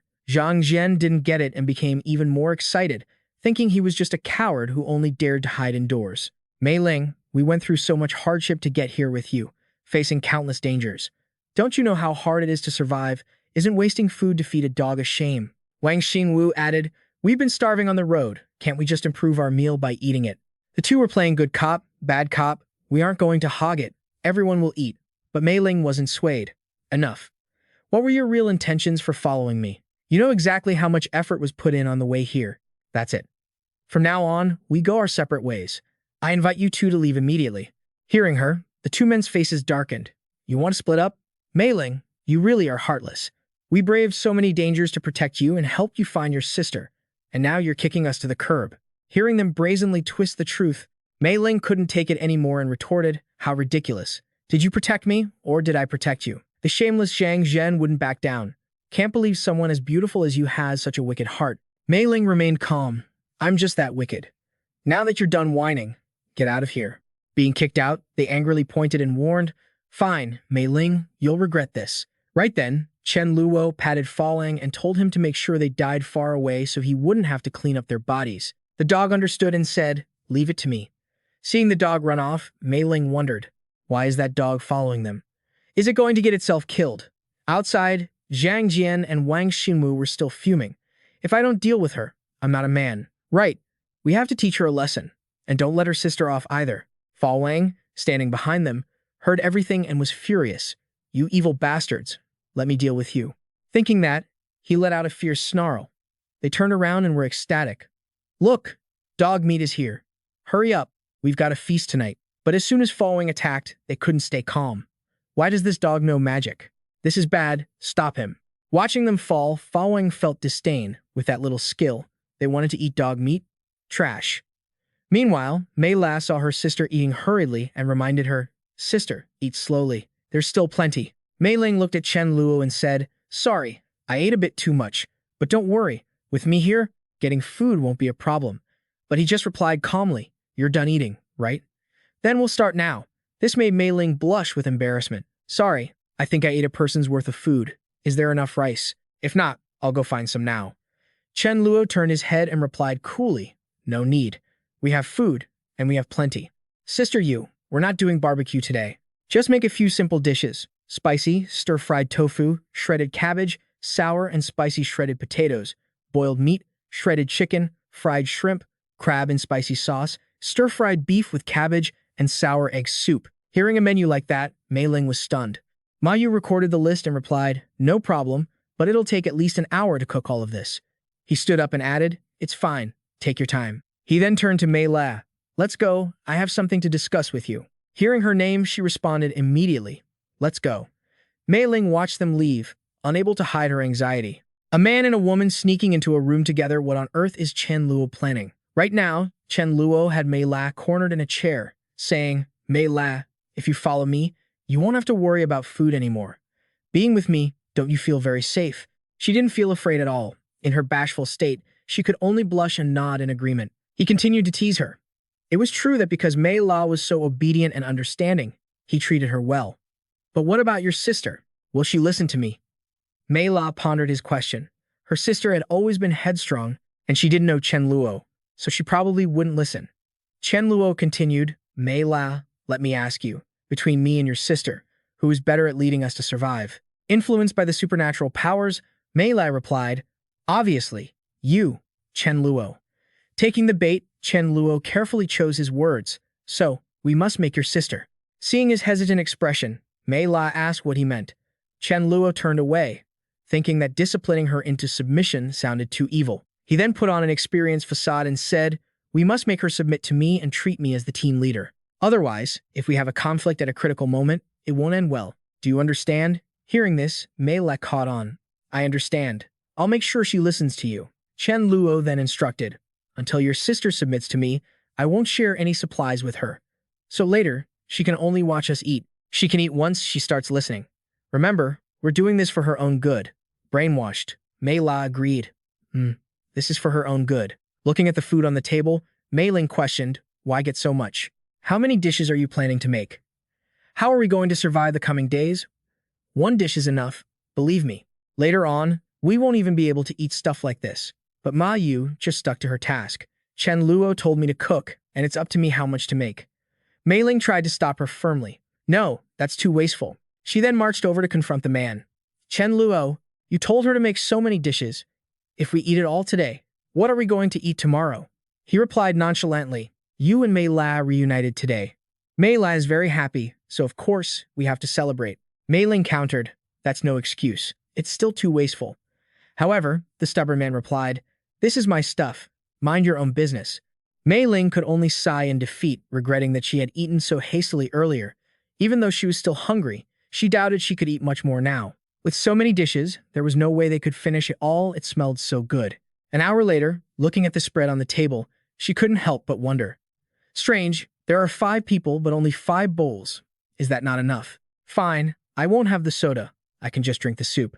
Once the food was laid out, Ma Yu called, "Time to eat." As everyone took their seats, Chen Luo suddenly turned to challenge her. "Why are you sitting there?" Mei Ling replied instantly, "Sitting anywhere is the same, isn't it?" Watching her, Mei La whispered to herself, "Sorry, sister. Chen Luo is a good person. For your future, just endure it for a little while." Chen Luo showed no mercy as he stated bluntly, "We are eating. Your presence here isn't appropriate. Of course, if you want to sit and watch us eat, that's fine." Mei Ling was furious. "What is that supposed to mean? Am I not included? Didn't you say this was to celebrate my reunion with Mei La?" Chen Luo smiled calmly and replied, "That's right, but I never said you could eat with us. Look around. Everyone at this table is my person. Only my people get to eat the delicious food I risk my life to bring back. Mei La, are you my person? Call me brother and let's hear it." Mei La blushed and agreed. Sister, I am his person." Chen Luo was even more pleased. "Su Dazu, Miss, Ma Yu, what about you two?" Su Dazu replied immediately, "Brother, whether you go up a mountain of blades or down into a sea of fire, I will follow you." Ma Yu chimed in, "From the moment you saved me, my life has been yours." The dog, Fa Wang, barked a few times in response. "I am also my master's person." The cat, Mei Fan, meowed in agreement. "With so much good food, I will share the burdens with brother Chen Luo." With everyone's support, Chen Luo looked at Mei Ling provocatively. "Did you see that?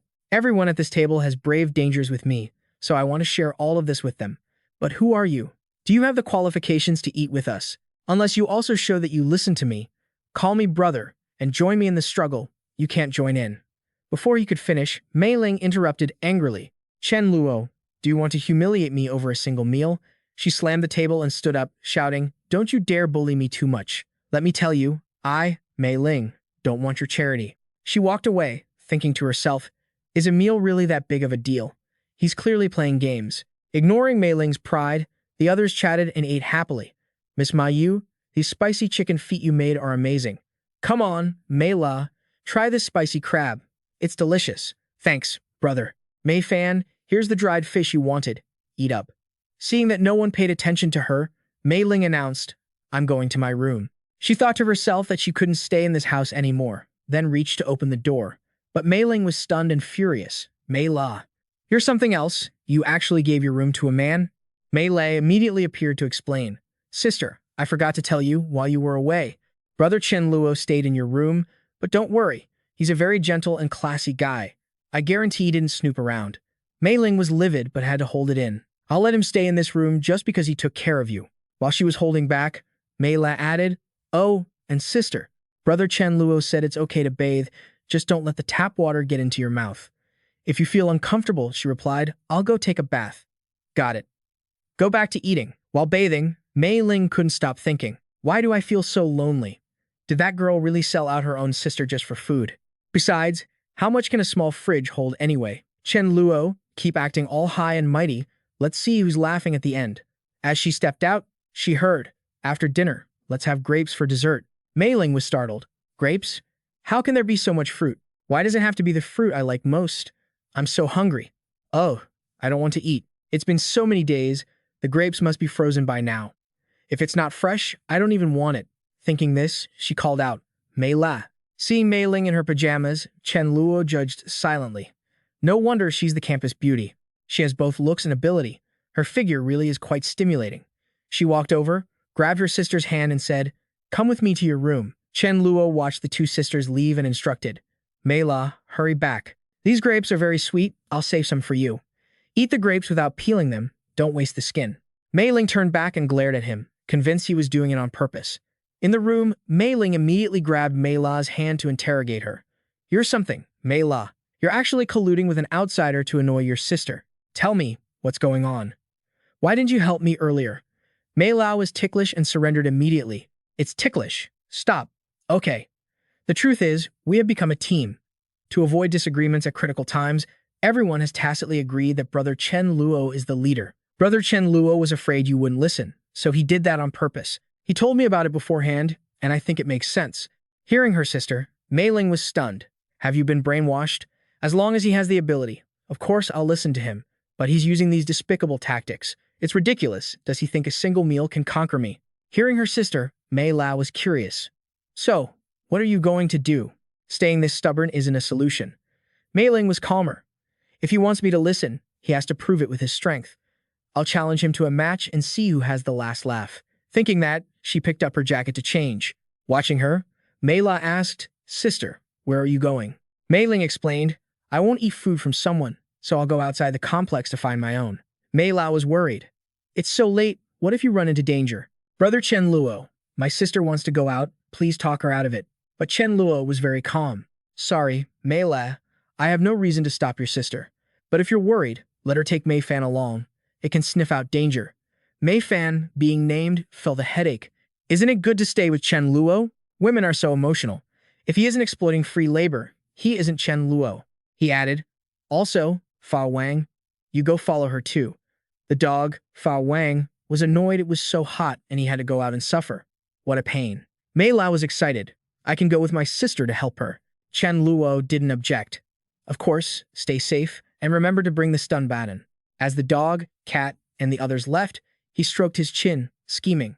Mei Ling handling her alone isn't quite the right approach. But then, remembering the past when Mei Ling grabbed his arm and interrogated him, "Chen Luo, have you become addicted to stealing food? Do you want me to beat you to death? Let's see how I handle you today. You can't be more lenient. Who told her to kick me in the butt in the last life? It's not excessive for me to take revenge. Still, I really can't keep going like this. I have to seize the time to conquer her." 10 minutes later, Mei Ling returned, looking confident. Tonight, I'm having braised beef noodles with 2 eggs. Even though it can't compare to someone's cooking, I'm satisfied enough. Hearing her say that, Chen Luo chuckled inwardly. Anyone who didn't know would think there was actually beef in her braised beef noodles. Then he turned and suggested, Sister Yu, I want beef noodles too. Let's cook some.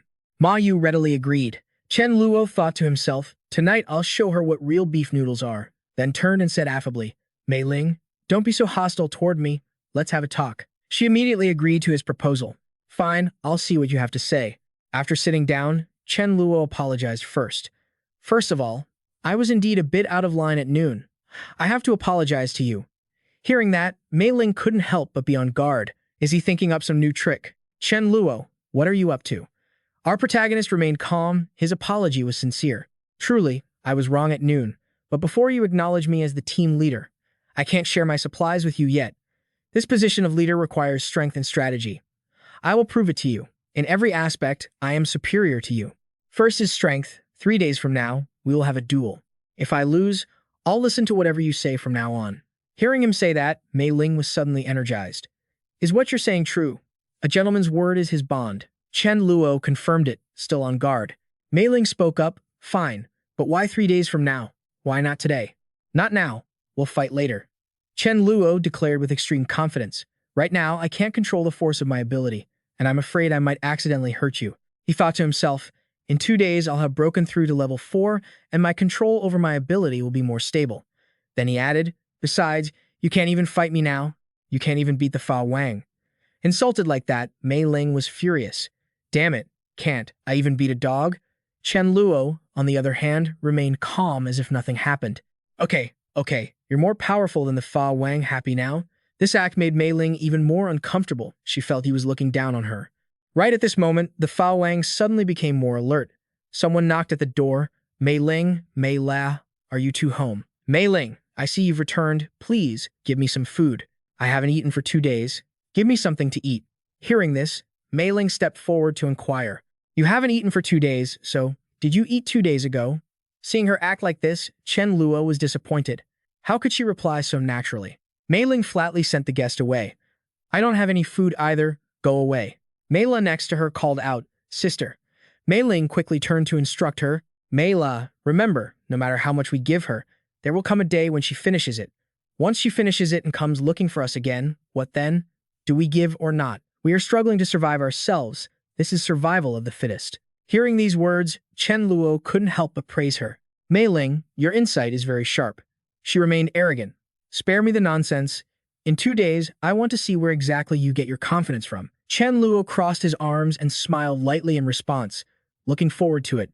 At the same time, Mei Fan suddenly stepped forward to warn him. Chen Luo, I feel like that woman just now had bad intentions. He hugged her and replied, All right, I know. No matter what the reason for the hostility was, if they dare to come, don't let them leave. The woman outside the door muttered angrily, I didn't expect that Mei Ling would be so heartless. I'm so mad. The men waiting for her spoke up. Are you sure? Mei Ling is at home too? That old hag is definitely at home. Having finished talking to her, the group gathered to discuss excitedly. Mei La is home too. I saw her and 2 men walking past the apartment complex. Great, Mei Ling and Mei La are both still alive. Otherwise, it would be a real waste. Every time I drink, I can stand tall. Meeting Mei Ling, I don't even need pills to stand tall. Damn it, that figure, that face, it's worth dying for. One night with her, and I could die happy. Then, the whole crowd charged forward with weapons. Damn, I can't wait any longer. Let's go. Let's go. I've been eyeing them for a long time. Later, you guys need to threaten them fiercely. Su Dazu was watching everything from the top of the pillar. He announced, Boss, people are coming with weapons. They aren't good people. Chen Luo calmly ordered, Go down and deal with them. Don't let them die inside the building. Otherwise, we'll have to clean up. Holding a baton in his hand, Su Dazu obeyed. Oh, brother. Mei La used her ability. I'll give you a strength boost. As he reached the door, Su Dazu added, I'll be back soon. The Fa Wang ran over to join the fun. Me too. Mei Ling looked at Chen Luo for a moment and thought to herself, Oh, looking closely, this guy is actually quite handsome. It just so happened she wanted to see if this dog and man were really that strong. On this side, the sound of the Fa Wang barking rang out, followed by the voices of those guys. Brothers, look, we're having dog meat tonight. Su Dazu was surrounded by a crowd. The Fa Wang stepped forward and barked with intent. Die. One guy blocked Su Dazu and shouted a warning. It's not good. There's someone attacking from the shadows. Seeing the situation, they shouted, no. He don't panic. Let's all charge together. Is he even human? Why is he completely fine? Ability? It must be an ability. Can't you guys feel it? Hurry up. Why does this dog have abilities too? After a round of fighting, the Fa Wang and Su Dazu were fine, while the group was beaten to a pulp. Chen Luo stood by watching, evaluating happily. I never taught the Fa Wang how to draw attention. Did it learn that on its own? Then he ordered, Mei La, go dig out the crystals from between the eyebrows of those 6 people. She darkened, looking back to ask, me? Chen Luo frowned and explained, even though you are my assistant, you still need to experience these things yourself so that in crucial situations, you won't see things you aren't prepared for and let it affect your combat. Mei Ling agreed too. Mei La, this is something you have to face sooner or later. While it's still safe, get used to it. She thought to herself, sister, heaven and earth, this isn't me taking revenge for you not helping me during that meal. Chen Luo stepped forward and handed her a dagger. Here, I'll go down with you. Mei La couldn't refuse. She approached him and spoke. Su Dazu, let Mei La do it this time. Mei La looked at the group on the ground thoughtfully. At noon, she and Chen Luo were dealing with her sister, and now her sister and Chen Luo were making things difficult for her. With tears in her eyes, she turned to the Fa Wang for help. Fa Wang, why don't you help me? The little guy was helpless and grateful. This wasn't a dog's job. Finally, Mei La took action. Seeing the bloody scene before her, Mei La vomited repeatedly. The power of this was too strong. Chen Luo stepped forward to comfort her. Vomit, you'll get used to it. Your brother Su Dazu was the same before. Go ask Sister Yu to cook some beef noodles for you to make up for what you lost. A while later, when everyone returned, a bowl of noodles was brought out. Seeing it, Mei Ling couldn't help but be amazed. Are you guys eating beef noodles or just beef? Who eats beef noodles like that? Chen Luo gently handed the bowl over. Here, this biggest bowl is for you. Mei La darkened and replied, thank you, Chen Luo. But I can't swallow anything right now. Mei Ling was also incredibly annoyed. She couldn't swallow anything either. She sat on the side, watching the group eat to their heart's content, feeling her stomach churn. This scallion pancake looks so good. I really want some soy milk too. No, I'm starving to death. I shouldn't have refused to eat with them at noon. At noon, it was the same smell. These days are not easy to live at all. Eat, eat, eat. Let's see what you guys eat next time. My fridge is so big, don't I know exactly how much is in there? By evening, Mei Ling realized something wasn't right. Why are there still so many dishes? My fridge is so small, they've eaten 2 meals. It should be empty by now. Then she quickly ran to the fridge, opened it, and was shocked to see it packed with food. She quickly ran to interrogate him. Chen Luo, why is the fridge full again? When did you go out? No, that's not right. Even if you went out, you couldn't find such fresh food. Mei La stepped forward to explain. Sister, Brother Chen Luo is actually a space attribute ability user. He can store food for several years. This revelation made Mei Ling frustrated. Huh, then why didn't you say so earlier? Mei La scratched her head, embarrassed. Sorry, sister, I forgot. Mei Ling turned to remind him, Chen Luo, anyway, according to our agreement, in 2 days we have a duel. If you lose, as you said, you have to obediently listen to me. Chen Luo replied, don't worry, I will try to meet your demands. Besides, who knows, maybe we can fight tomorrow. She heard this and turned away arrogantly. Just you wait. She secretly imagined being pampered like a princess. Once she defeated him, she would definitely make him kneel at her feet, call her big sister, and then serve her food. Meanwhile, Chen Luo looked at his hand, calculating his level 4 stats. As long as he broke through, he could use the spatial walk. At that point, not only would his survival skills increase, but his overall power would change, too. He had to hurry. The level 1 survivor's crystal had limited use for him now, so he could try this Alpha Rat's crystal. With that thought, he quickly absorbed the energy within the crystal. But a moment later, Chen Luo was clutching his head in pain.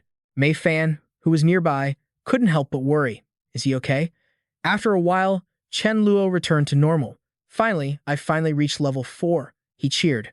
Overjoyed, this treasure still has more than half its energy left. I have to put it away. You stay in the room and behave. I'm going to test my new ability. On the other side, the Fa Wang was lying down, suddenly more alert. Chen Luo's sudden appearance startled him, causing him to bark loudly. Chen Luo turned his head and smirked. Don't be afraid. It's just me. The Fa Wang was scared out of his wits, thinking, I'm guarding the door for you, and you still scare me like that. A moment later, Mei Ling came out to question him. Did you deliberately make the dog bark in the middle of the night just to disturb my sleep? The Fa Wang thought to himself, That really scared the dog to death. Chen Luo replied immediately, "You think too highly of yourself. Let's eat first. And after we're done, we can spar a little." Mei Ling was surprised. "Don't we need to wait until tomorrow? Before we spar, let's confirm one thing. Is it true that if I win, you'll listen to everything I say?" Chen Luo had some mischievous ideas now. Of course. It seemed she was very confident. "How about we add a few more conditions? A20. Meter race in 3 seconds. I'll make you lose and be convinced of your defeat. If I can't do it, then I'll consider you the winner." Mei Ling was furious when she heard this. "Chen Luo, I admit you're very strong, but 3 seconds? Aren't you looking down on people too much?" He quickly reassured her, "I'm not looking down on you. I'm just very confident." Mei Ling thought to herself, "Once the sparring starts, I'll fall back." I really don't believe him. She questioned. "What are the conditions for the spar?" Chen Luo played the rogue. "It's very simple. You just need to bend over and let me give you a kick." Mei Ling asked in shock, "Then if you lose, do I get to kick you too?" He replied casually, "You can kick me until I die, as many times as you want, or whatever request you have, I can fulfill it." He calculated in his heart that he wouldn't lose anyway. Afterward, the whole group went outside. Chen Luo spoke first. "If no one has any other objections, let's begin." Mei Ling had no objections. "All right, start." In her heart, she was calculating, "I don't believe it. It's only 3 seconds. I can't let the time drag on." But the next second, she couldn't help but be surprised. Mei Ling looked around, confused. She had clearly been looking in his direction the whole time. How could this be? Did he know how to use stealth? Just then, she realized he was right behind her. Mei Ling grabbed his hand immediately, intending to throw him over her shoulder, but she couldn't move. Chen Luo leaned close to her ear and whispered, "Mei Ling, you lost." Mei Ling let go of his hand, thinking, "That's right." If that wasn't Chen Luo's hand but a sharp dagger, then she spoke, "I lost." Inside, she felt unwilling. What do I do now? Do I really have to bend over for him to kick me? Chen Luo didn't make it hard for her. "Let's go eat first. You should come along, too. What happened 2 days ago was my fault, but we're comrades now, so we should get along." Back at the house, Ma Yu brought out the food warmly. "Here, don't be formal. If it's not enough, there's more. I'll make you another bowl of spicy soup." Mei Ling looked on, lost in thought. "It smells so good. They're so enthusiastic, it would be rude to refuse. And I don't want to anyway." It was delicious. Watching her eat happily, Chen Luo was pleased. Today, Mei Ling had finally become one of his people. After a while, he coughed softly and said, "Since everyone has eaten their fill, let's go to the living room. We should discuss our future plans." The group gathered in the living room. Chen Luo began. "Since the apocalypse began until now, I feel that the strength of the zombies has gradually been increasing. To deal with them, the only way is to unite. Moreover, it's becoming harder to obtain supplies. For one person to snatch food from the mouth of a zombie is basically a death sentence. That's why survivors relying on groups and gathering spots to survive is an inevitable trend. Even though our team is very strong, if we encounter a group of over 100 people, even if we win, there will be casualties. I can't accept that. Join a team? Honestly, I don't want to submit to others. Why should I have to look at someone else's face to act? Besides, Mei Ling, Mei La, you two sisters are so beautiful. What if someone else wants to sleep with both of you?" Mei Ling heard him and replied angrily, "Anyone who dares to have such thoughts about me or my sister, I will kill them." Chen Luo was very calm. "That's why we can't join other people's teams, and we can't let others bully us. We'll form our own team, and the number of people will only grow. Of course, we can't just take anyone." Mei La agreed. "Right, let's form our own team, Brother Chen Luo." Sudazu just said he would listen to everything he said. Chen Luo continued, "The area near the city center has too many zombies, but normal people will choose to run to the outskirts. If I'm not wrong, it won't be long before many people establish gathering points in the suburbs." Mei Ling sighed, "I really didn't think that far ahead. I also think that makes a lot of sense." He looked at her and calculated, "Does this mean she completely trusts me now? When will I fulfill that condition? Finally, I can get my revenge." "Mei Ling, you have to be a good sport. Even better, since I can't even fight back, it's not just about a kick." However, kicking Mei Ling in front of everyone didn't seem right. He stood up and said, "All right, let's go inside. Expanding the team isn't urgent for now. Mei Ling, come into the room with me. I have something to discuss with you privately." Mei Ling wondered, what could we possibly not say out here? Chen Luo wanted to save her some face, so he kept it vague. At that moment, she remembered, could it be, but will he really kick me? But I already agreed. Fine, a kick is a kick. What's the big deal? A moment later, they were in the room. Mei Ling turned to the wall, blushing. All right, if you're going to kick me, hurry up. Chen Luo played with his ear, teasing her. Did you misunderstand what I meant by bend over? Or are you just bad at reading comprehension? Mei Ling's face turned even redder. This is so humiliating. Was it really necessary to say it like that? She turned around angrily to question him. No, I just don't understand. Why did you add that condition of kicking me? Or can you change it to a different punishment? As long as it's not too unreasonable, it's fine. Chen Luo shook his head calmly. Don't ask why. A deal is a deal. Are you going to do it or not? Mei Ling was choked up by his attitude. This Chen Luo was going to be the death of her, but she compromised. I, Mei Ling, keep my word, she said, then bent over and urged him to hurry up. Chen Luo felt a shiver of excitement. He never expected to do this to the future Lady of Flame, the female warrior goddess. This spectacular scene was truly hard to resist. Seeing him take off his shoes, Mei Ling thought, if he takes off his shoes, it'll hurt a little less. He wouldn't actually kick me really hard, right? If he uses force, I'll cry for him to see. Thinking this, she said loudly, What are you dawdling for? I'm counting to 10. If you don't kick me by then, don't blame me for not keeping my word. You'll be the one backing out. 10-9-8 Chen Luo remained calm, thinking, giving her one kick could immediately wash away my humiliation. But this grudge will have to be settled sooner or later. Am I only looking for Mei Ling to kick her? Even though kicking her would feel great, why do I feel like if I do this, I might stay single for life? On the other side, Mei Ling continued counting. 4, 3. When she reached that point, Chen Luo acted decisively. Time's up. He gave her a playful tap on the behind. Mei Ling turned around, blushing with indignation. I told you to kick me. Why did you use your hand? Chen Luo scratched his head and stuck his tongue out, laughing. Oops, I forgot. How about I give you another kick as compensation? Mei Ling immediately lunged at him. I'm going to strangle you. He didn't fight back. Ouch, ouch. Lady, please spare me. Mei Ling angrily threatened, if you dare tell anyone about this, I really will strangle you. Chen Luo felt satisfied and quite happy. All right, I'll go out first. At noon, I'll ask Sister Yu to cook a few things you like to celebrate you officially joining our team. Mei Ling was still angry. You dare play tricks on me. Suddenly, she realized, wait, that's not right. He didn't even ask me what I like to eat. Could it be that Mei La told him already? A while later, a table full of food was brought out. Mei Ling drooled at the sight. If it weren't for Chen Luo, I could never eat food like this in my life. While eating, she said, Thank you so much, Chen Luo, for helping me take care of my sister. He raised his glass to toast her. It's what I should do. Don't be formal, let's eat. Then, he said more seriously, I have one more thing to tell everyone. This area is too crowded, which will attract other survivors looking for supplies. Plus, the layout here doesn't offer a wide field of vision, so it's not suitable for us to stay long-term. So, after you're done eating, pack your things. Tomorrow, we'll head to my previous villa. While we're at it, we can see if there are any suitable candidates to recruit. Watching the group finishing off the zombies, Chen Luo thought to himself, good, good. With more people, I can feel much more at ease. It's also a perfect opportunity for Mei Ling and the others to get some practice. Just then, someone in the distance shouted Brother Fang, catching his attention.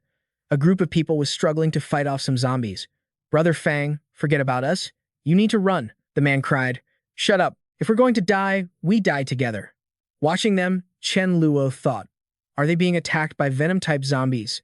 If the guy wanted to survive, he could have abandoned his 3 teammates to the zombies, but he didn't. Just then, that same person shouted, Big brother, if you can save us, please do. I, Fang Yu, will definitely repay this great kindness. Chen Luo observed him and thought, not bad. He then curled his lip and replied, all right. The Beast King quickly charged ahead, barking a few times to show he understood. Seeing the zombies being electrocuted, the group looked on in shock. Am I seeing things? That dog is way too strong. Looking at the scene, Fang Yu exclaimed, we're saved. Thank you. Thank you for saving us. I'm not great with words, but watching the group, Chen Luo asked, what happened to you all? Have you all awakened your abilities? The group immediately replied, we have. My name is Fang Yu, and I'm the oldest of the 4. Today is my 3rd day since awakening. My ability is super strength and enhanced physical attributes. My name is Yang Xuan, and my ability is ice. Today is my 5th day. My name is Li Fei, and my ability is electricity. Today is also my 5th day since awakening, but there's no way I compare to your dog. My name is Yu Lan, and I can control sand and stone. Today is my 7th day. After they finished introducing themselves, Fang Yu explained. The 4 of us work for the same company and have been comrades for years. We came out today to scavenge for supplies, but we didn't expect to run into venom-spitting zombies. We almost died out there. Chen Luo nodded slightly to show he understood and suggested, "My name is Chen Luo. There's strength in numbers, so let's form a team. We can join?" "Of course, but I'm the team leader." Upon hearing that, Fang Yu cupped his hands and said, "Thank you for the honor. You saved our lives, so if we refused, we'd be truly ungrateful." After reaching an agreement, Chen Luo ordered them to sit in the back of the vehicle and asked if there was anything they needed to grab along the way, adding that if it wasn't important, they shouldn't bother. There are plenty more in the shopping centers downtown. A while later, they arrived at a building. Chen Luo pointed and said, "Nobody lives in this unit. Clean it up a bit and stay here for now. I'll come over to find you later." Understood. Mei Ling, who was behind him, noted that these four were actually not bad. Not only did they have the courage to kill zombies, but they didn't abandon their teammates in a life-or-death moment. Chen Luo nodded in agreement. "True, I'm quite satisfied with them. But people's hearts are unpredictable. You all need to be careful." Su Dazhu answered with a serious face, "Don't worry, we understand." Bringing the loot out from his space, Chen Luo gave orders, "Mei Ling, Mei La, you two go to the third floor and pick a room. Su Dazhu and Sister Yu, you two stay on the second floor. Everyone, go ahead and tidy things up. Su Dazhu, come with me to the next building to meet them." As Chen Luo approached, he could already hear the group inside discussing excitedly. "Damn, Brother Fang, that dog is legit insane. I really can't believe it. A dog having that kind of power? All four of us combined wouldn't be enough to take it on." "Wait, be a bit more confident, drop the wouldn't be enough part." Just then, Chen Luo spoke up softly.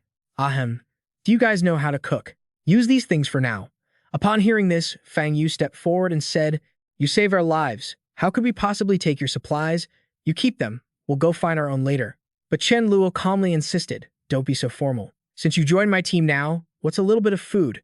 After they ate and rested, he planned to move the villa's supplies to central management, while calculating his next moves. Of course, he'd only let them have meat after they became core members. He then ordered Su Dazhu to give them walkie-talkies. Fang Yu took them and said, "Thank you, leader." Chen Luo added, "I plan on settling down here long-term, so this afternoon, I'll be taking the team to inspect the villa area. You all are injured, so rest up first.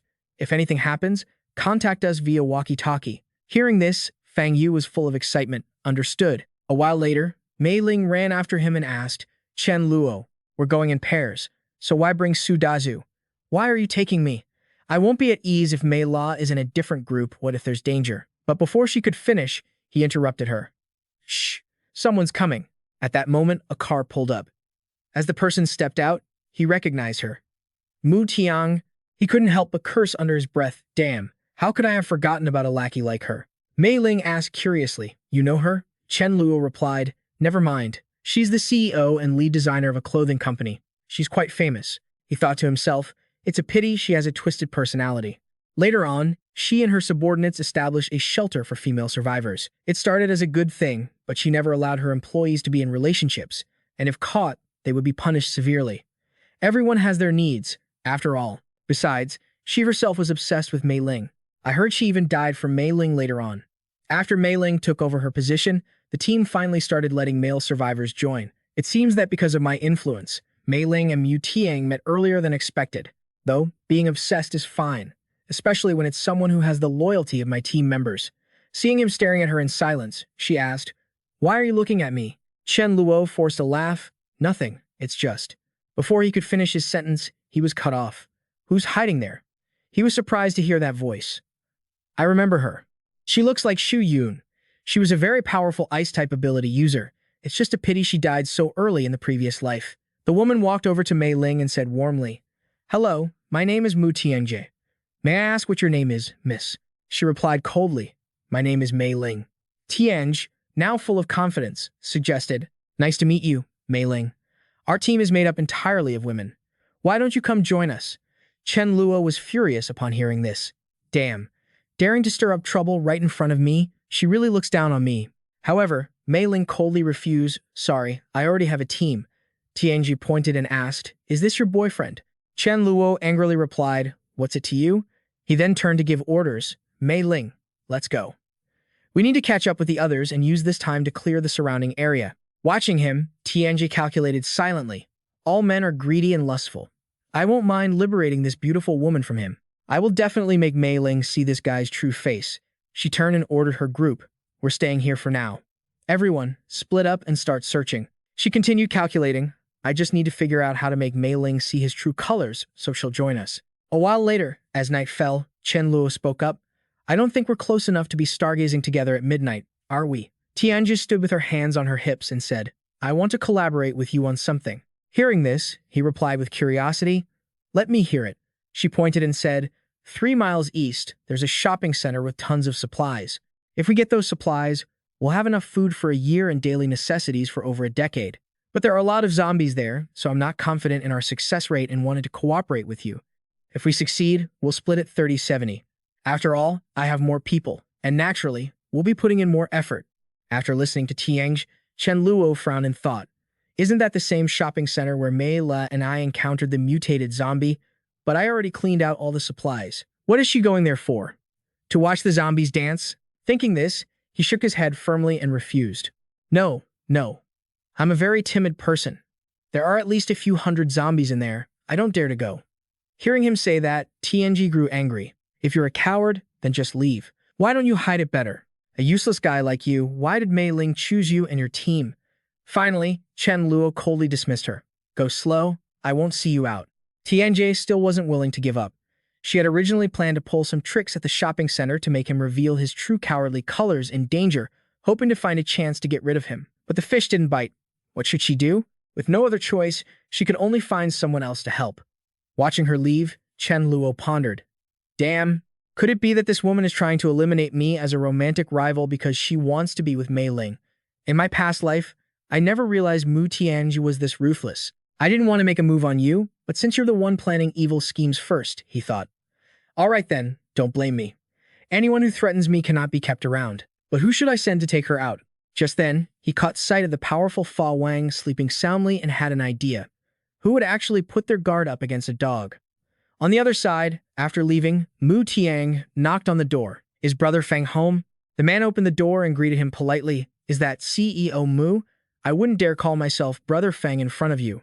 Just call me by my real name, Jiang Feng, or just Jiang Feng. Either is fine.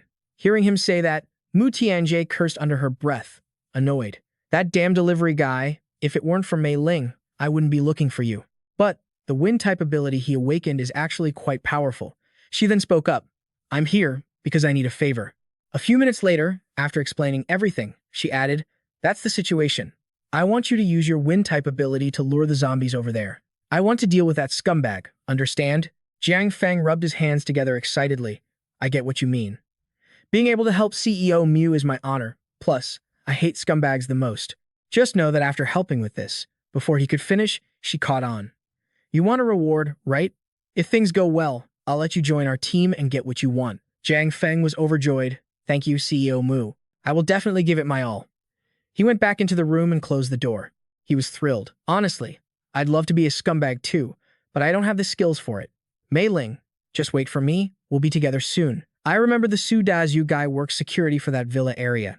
I didn't find him last time, but I have to keep looking today. The next day, he ran ahead of a pack of zombies, brimming with excitement. You can't catch me. He arrived in front of Min's place, pretending to be righteous. Sorry, brother, you're a scumbag. But right then, he saw the person he was looking for and was taken aback. Jiang Feng slammed on the brakes, puzzled. Su Dazhu, why are you here? The Fa Wang looked aggressive and prepared to attack, but Chen Luo stopped him. Fa Wang, wait. Turning to look at the zombies in front, he was horrified. Damn it. Mu Tiang didn't say my friend was inside. I can't hurt my friends just to join her group of women. Thinking that, he made a decision. Su Dazhu, wait for me here. I'll lead these zombies away. Watching Jiang Feng zip away, Chen Luo pondered. Isn't that Brother Feng? In my past life, we were considered friends. He helped us lure zombies away to buy time for gathering supplies. It's a shame his method was a double-edged sword. After just a few days, he was, torn apart by zombies. He died a miserable death in the past life. As he ran, Jiang Feng called out, Su Dazhu, why are you here? Sorry, all these zombies didn't scare you, did they? Su Dazhu replied, it's fine, Brother Feng. I know you wouldn't lead zombies here to hurt me. Chen Luo, knowing the truth, asked, did Mu Tianji tell you to lead the zombies here? Hearing that, Jiang Feng was stunned. How did you know? He thought to himself, could he be that scumbag she was talking about? Chen Luo continued, Mu Tianji told you to bring them here, Do the others know about this? Jiang Feng scratched his head and replied, only she and I talked about dealing with that scumbag. She said she'd appear at the critical moment. Chen Luo was about to speak, but a deafening roar cut him off. Chen Luo frowned, hearing that roar. It sounded like a level 5 zombie had evolved into a mutated form. On the other side, a horde of zombies was rushing forward. Tianj, command them. Don't stop the car, keep accelerating, she thought to herself, excited. These zombies must have been lured here by Jiang Feng. Well done. Mei Ling, you must hold out until I get there. Don't let the zombies eat you. She then ordered, ram them. Kill them all. When the car rammed one zombie, another nimble one dodged it. It then created a fireball and threw it directly at the group. The women panicked. Fire.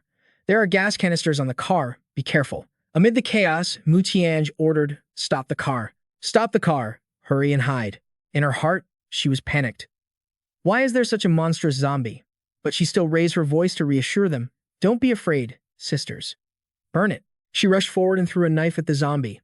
But unfortunately, it caught it easily. It then took a stance, preparing to attack. Mu Tianj's face turned dark. Why is it charging right at me? She suddenly grabbed someone and shoved her toward the front. Chen Luo watched this and thought, truly reaping what you sow. He calculated, the crystal of a mutated creature surely has a lot of energy. I have to take it down. The other women stood to the side, panicked. Did I see that right? Why is CEO Mu here? And is she the same CEO Mu who led us to safety after the apocalypse began? That's right. How could CEO Mu use her own people as a shield? Just then, she spotted Chen Luo's group. Perfect timing. Use this coward to stop the zombie. Seeing Tianji running over, he mocked her. CEO Mu. Is it really okay to use your own sisters as a shield at a critical moment? I never thought you'd be this kind of person.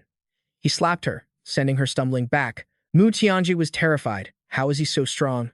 Right after, she fell at the zombie's feet and was dealt a fatal blow.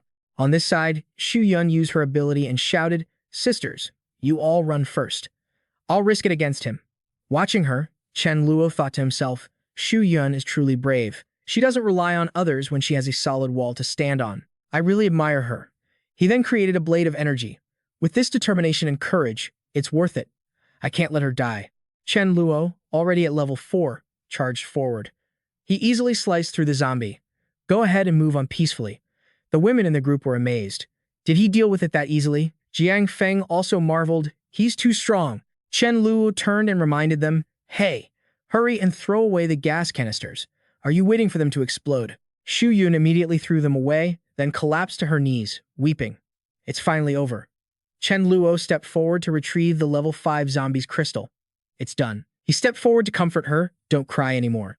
Let me help you up. Let your sister rest in peace. After all, the deceased deserve a proper burial. Xu Yun replied politely, thank you. Chen Luo asked again, what do you all plan to do from now on? The group of women fell into deep thought. Xu Yun looked at him, contemplating. That's right, the living must go on living. A while later, she came to knock on the door. Chen Luo, are you in there? It's me, Xu Yun. Chen Luo seemed to have known this would happen. Finally, she's here. He stood up excitedly. Wait a moment. He thought to himself. It wasn't a waste of 50 tons of rice as bait. He recalled saying, as long as you join my team, I guarantee you won't have to worry about food in the near future. Xu Yun was hesitant. About this, I need to discuss it with the others. Once we reach a consensus, I'll find you. Is that okay? Chen Luo smiled triumphantly as he looked at the group of women. He was overjoyed. Mu Tiange, your team belongs to me now. Xu Yun stepped forward to speak. Chen Luo, we only have 20 people left now. We want to join your team. He didn't object, but had requirements. No problem. But you must follow the rules I set. First, you must have absolute obedience to orders at all times. If you join and don't listen to commands, then don't blame me for being heartless. Of course, there won't be any nasty things like you might be thinking. Second, don't tell me I can't do it or I'm scared. At my place, there is no distinction between men and women. Everyone is the same in battle. Third, if you want to find a partner, try to find them within our team. It's not that you can't look outside, but he must marry into our family and join us. The women were confused. Marry into our family? Chen Luo asserted. That's right. To prevent the talent I worked so hard to train from being taken away, and more importantly, to prevent people with bad intentions from investigating our internal secrets.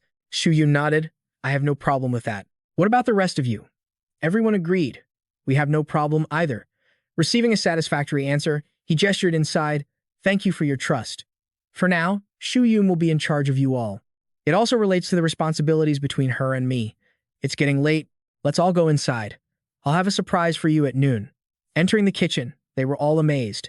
There's actually such fresh, shredded potatoes. Am I seeing things? And so much soy sauce? We're so lucky. Ma Yu reminded them, everyone, no need to fight. There's enough for everyone to have a portion. The group of men was also very excited. I feel like the day I'm no longer single isn't far off. I feel the same. There are only 7 or 8 men and over 20 women. The ratio is so unbalanced. I'm not eating this soy sauce. I'm saving it to the girls. Brother Chen, I want to follow you too. Can you take me in? Chen Luo sat there, lost in thought, evaluating them. 6 physical types, 4 fire types, 2 lightning types, 4 ice types, 2 earth types, 1 nature type, 1 light type. There was 1 light type user that girl Jiang Feng had his eye on.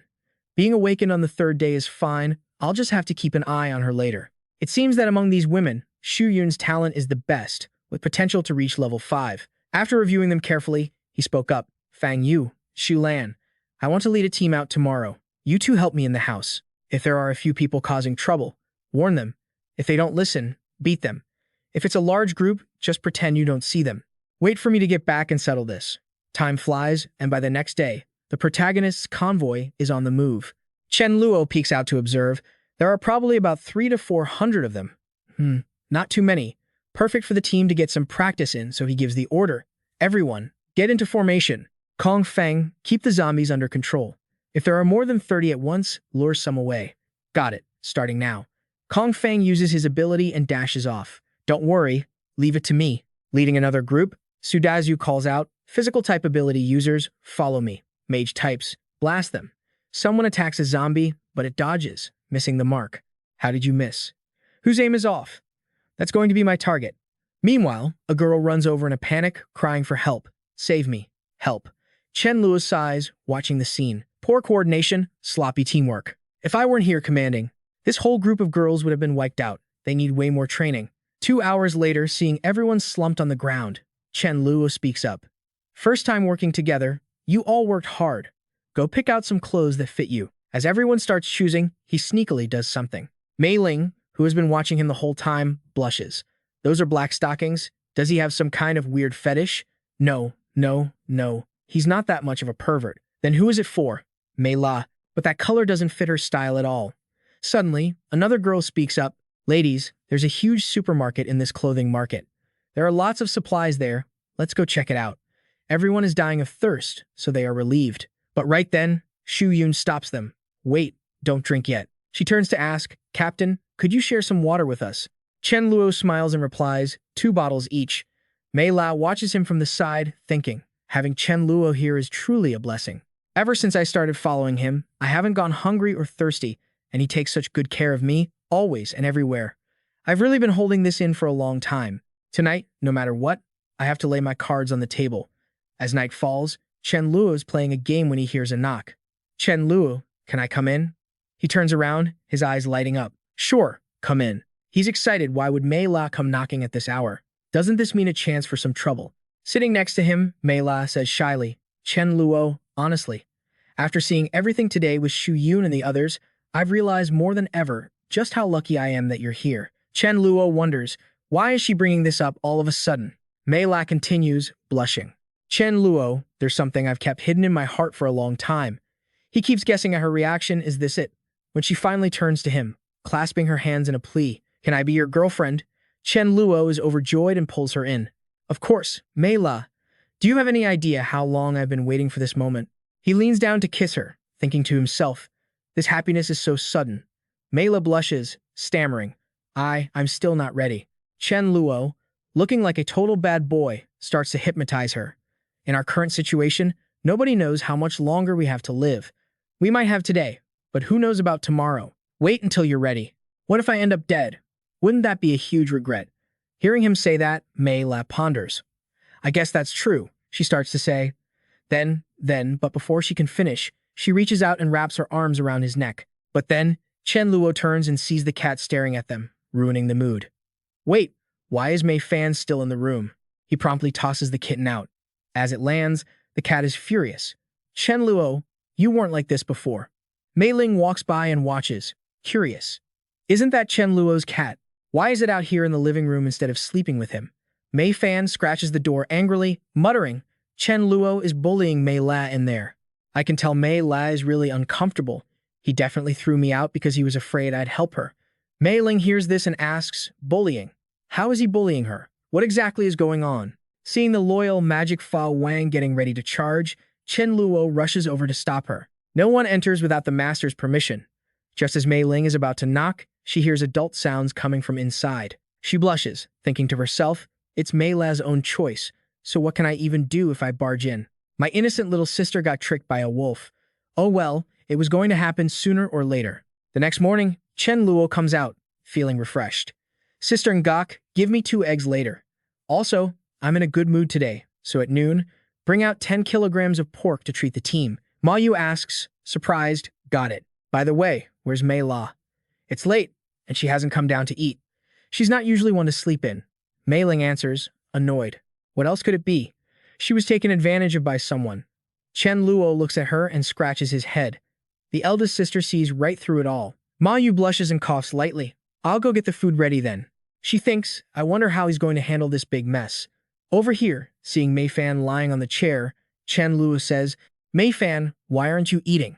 It's not good to go hungry. The cat replies arrogantly. Mei Fan is angry, and the consequences are very serious. Chen Luo laughs dismissively. How serious? The cat acts even more haughty. How serious? 1 dried fish isn't going to bribe me. He asks, what about 10? Mei Fan doesn't settle and doubles the price. Not enough. Make it 20. Chen Luo is generous. Fine. Deal. Hearing this, Mei Fan is happy and high-fives him. All right, since you're showing some sincerity, I'll forgive you. As he hugs and pets its head, he adds, Mei Fan, you can have hugs during the day, but you're a grown cat, now you have to sleep by yourself at night. We're a family now, so you can't keep sleeping with me, and don't even dream of sleeping with Mei La.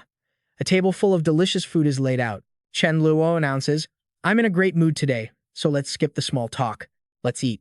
Everyone is excited and cheers. Thank you, Captain. Outside, a car drives past. The people inside are talking.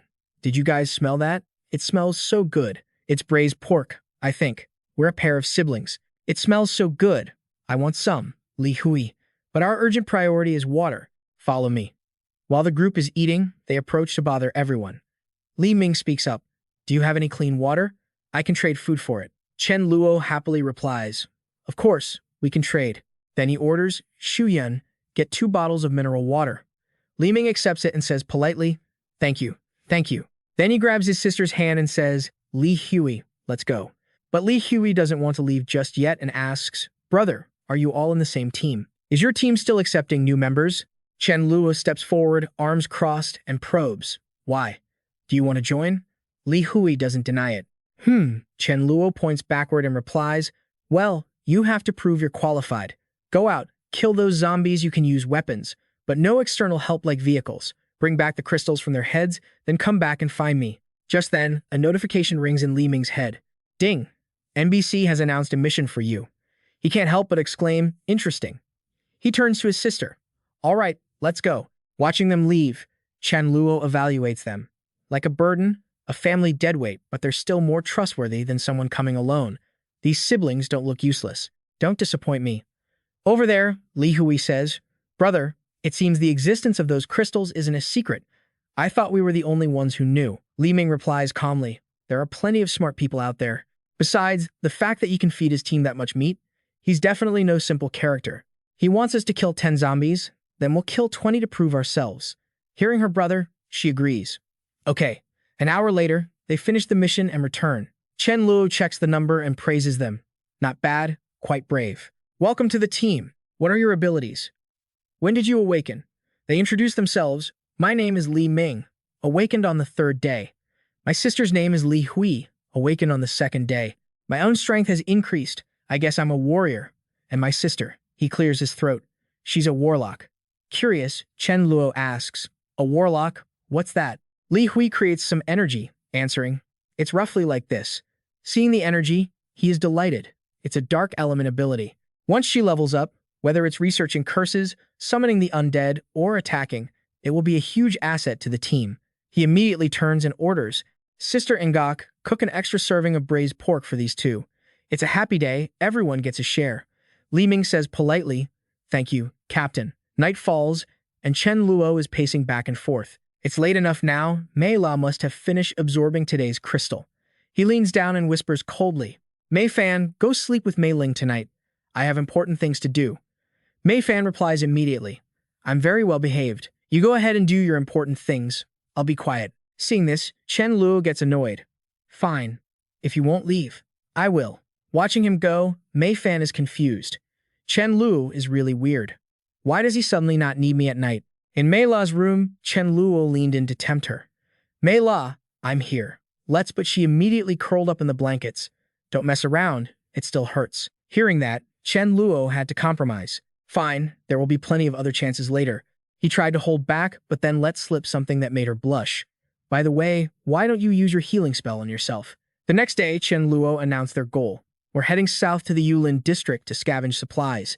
It's densely populated with zombies, so we must be extremely careful. Don't worry, just use the vehicle to handle any zombies tailing us. Then, we get out, move away from the main road, and the elemental users will cover the front." Kong Feng tried to control the zombie numbers. Kong Feng immediately jumped off the truck and shouted, "Hey zombies, look over here. Come and chase me." Meanwhile, Xu Yun commanded loudly, "Listen to my orders. Target locked. Fire."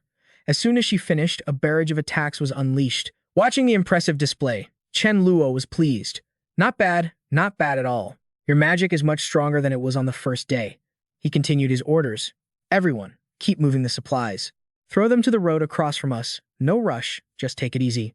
Su Dazu's team acknowledged the order clearly. Captain Chen Luo sat calmly, holding Mei Fan, but suddenly she spoke up, "Don't mess around, it still hurts." This left Chen Luo shocked and terrified. He blushed and snapped, "Where did you learn that?" Mei Fan confessed nonchalantly, "You only told me not to look. You didn't say I couldn't eavesdrop. Last night, I jumped onto the railing of Mei La's room, almost fell, and scared myself to death." Chen Luo threatened, "You're a cat that knows too much. Be careful, or I might just have to get rid of you." Mei Fan immediately went quiet. 30 minutes later, in the Yulin district, Chen Luo pulled out their gear and ordered, "Everyone, grab a weapon and get ready to kill some zombies." Mei La stepped forward to remind him, "Chen Luo, there are many shops here. There might be some good stuff." He agreed and split up the forces. "All right, split into 4 teams and check the restaurants. No acting alone. Any supplies you find, load them directly onto the truck." Then, everyone scrambled to haul the goods back. Rice plus 10.86, noodles plus 2033, oil plus 114.115, meat plus 6.66. A girl called out, "Captain, come here quickly. There's a supermarket here that hasn't been looted yet." Mei Ling observed and thought to herself, "A supermarket of this size, maybe they sell that." Xu Yun noticed her and couldn't help but wonder, why is she being so mysterious? Seeing Mei Ling holding that thin object, Xu Yun blushed and thought that that's not safe. She's not looking for that to use with Chen Luo, is she? Could they have that kind of intimate relationship? Realizing she had been spotted, Mei Ling blushed and explained, "Don't misunderstand. Xu Yun interrupted, blushing. "Ahem. It seems they need help over there. Let me go over first." Mei Ling was trembling with anger. If it weren't for Mei La, why would I even bother? Chen Luo, sensitive to his surroundings, realized someone was watching him. Sure enough, there were many survivors. An elderly woman spoke up, "Young man, I can tell by your face that you have a kind heart. I haven't had watermelon in days, and it's so hot. Could you spare me one?" Others quickly chimed in. "Have mercy on us, handsome. Bring us some water. Do you have any meat? If the supermarket has those duck feet, bring some. Bring an old man a few cigarettes. I'm dying here." Hearing this, Chen Luo rolled his eyes at their thick-skinned behavior. He lied without blinking. "My legs are a bit injured. I can't go upstairs, so I won't be bringing anything down." The crowd erupted. "Oh, so you don't know how to respect your elders at all? That's right. I see you all moving our supplies. Everyone, wake up. Come out and look. People downstairs are trying to steal all our supplies. Wake up and gather downstairs. There are zombies outside. Did they kill them all? I saw it. They're using a big truck. With a truck like that, we can crush the zombies too. We have to stop that truck. Don't let them take our supplies. Hurry. Go now. Don't let them escape. Should we call Chen Guang's gang too? Forget it. Those animals turned against us a long time ago. They have no respect for their elders. Drop the stuff. You're robbing us? You know that? You're young, but you haven't been taught any manners. How did your parents raise you?" After they finished shouting, Chen Luo calmly spoke, "A bunch of thick-skinned old people. Is this even your house? A bald old man growled. It really is our house. This supermarket was opened by my younger brother, and since he's dead, it's mine. You young punks don't know your place. We're keeping this truck. Get back to wherever you came from. Some of the others approached the truck excitedly. Old leader, aren't you a driver? Drive this truck into our complex. Chen Luo shooed them away without any respect. Get lost. The bald man shouted, You want to die? What? You want to hit me? Come on, hit me. I'm telling you, if you dare to hit me, I'll lie right here and not get up. Hit me. Too scared? Damn it. Chen Luo raised his hand and replied, I've lived this long and never heard such a request. I'll grant it. No need to thank me. With his slap, the old man fell to the ground. The group gathered around him, asking, Old Lee, what's wrong? Wake up. Why isn't Old Lee moving? He didn't actually die, did he? Don't worry. He always acts like this to extort people. He's just faking it. Chen Luo rolled his wrist and thought, Are these people so old their eyes are failing? Can't they see half his face is caved in? Then he commanded, What are you staring at? Can't you see people are trying to steal our supplies? Is this what you call respecting elders? He thought to himself, If I don't kill the chicken to scare the monkey, these people won't back off. The group started screaming, Oh God, Old Lee is actually dead. What do you think you're doing? I'm telling you, I know magic. I know magic too. I've studied Tai Chi and the lightning five-linked whip. But a moment later, after getting beaten up, they screamed, Murder. Someone's been killed. Run for your lives. Just then, another group appeared. Chen Luo looked back at them. The leader looked familiar. Oh right, in his past life, when he was weak, he had fought alongside this guy. His name was Chen Guang. Chen Guang stepped forward warmly. Those old folks were always bullying us. I respected them as neighbors, so I didn't hold it against them. But I never expected they'd die at your hands. Chen Luo questioned, Do you want to avenge them? Chen Guang quickly explained, Brother, don't misunderstand. First, we want to make friends, and second, we need your help. My name is Chen Guang. Chen Luo reached out to shake his hand. Chen Luo, help with what? Chen Guang explained the situation. We have nearly 1,000 households, and our supplies are plentiful, but there's a lot we haven't scavenged yet. For the past 2 days, a mutated zombie dog, a husky, has appeared. It knows lightning, is very fast, and is somewhat intelligent. If there are a few of us, it attacks. If there are many, it hides. It's very difficult to deal with. One of our teammates has already been killed by it.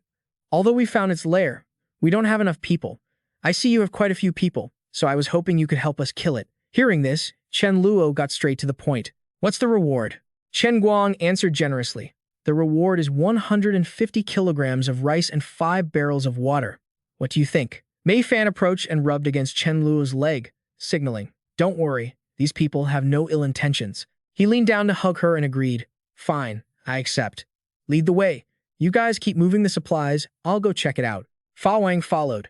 Chen Guang watched him arrange things and couldn't help but ask, Are you sure it's okay for you to go alone? Chen Luo glanced back calmly. Can't you see I still have a dog behind me? Chen Guang looked down at Fa Wang and exclaimed, You've got to be kidding, big brother. This is the apocalypse, not a golden age, and you're still keeping 2 pets, he thought to himself. And he's also carrying a bunch of the most beautiful women around. Just then, Mei La stepped forward. Chen Luo, let me go with you. But he handed Mei Fan to her and refused. Wait here for me to come back. Watching this, Chen Guang felt miserable. Is this guy even letting others live? He's got a dog, a cat, a wife. He's only missing a 4-course meal. After they moved for a while, Chen Guang spoke first. The zombie dog usually stays in this garden. Our men couldn't stop it. Do you have a way to deal with it? Chen Luo looked at Fa Wang and replied, Just use a dog to control a dog.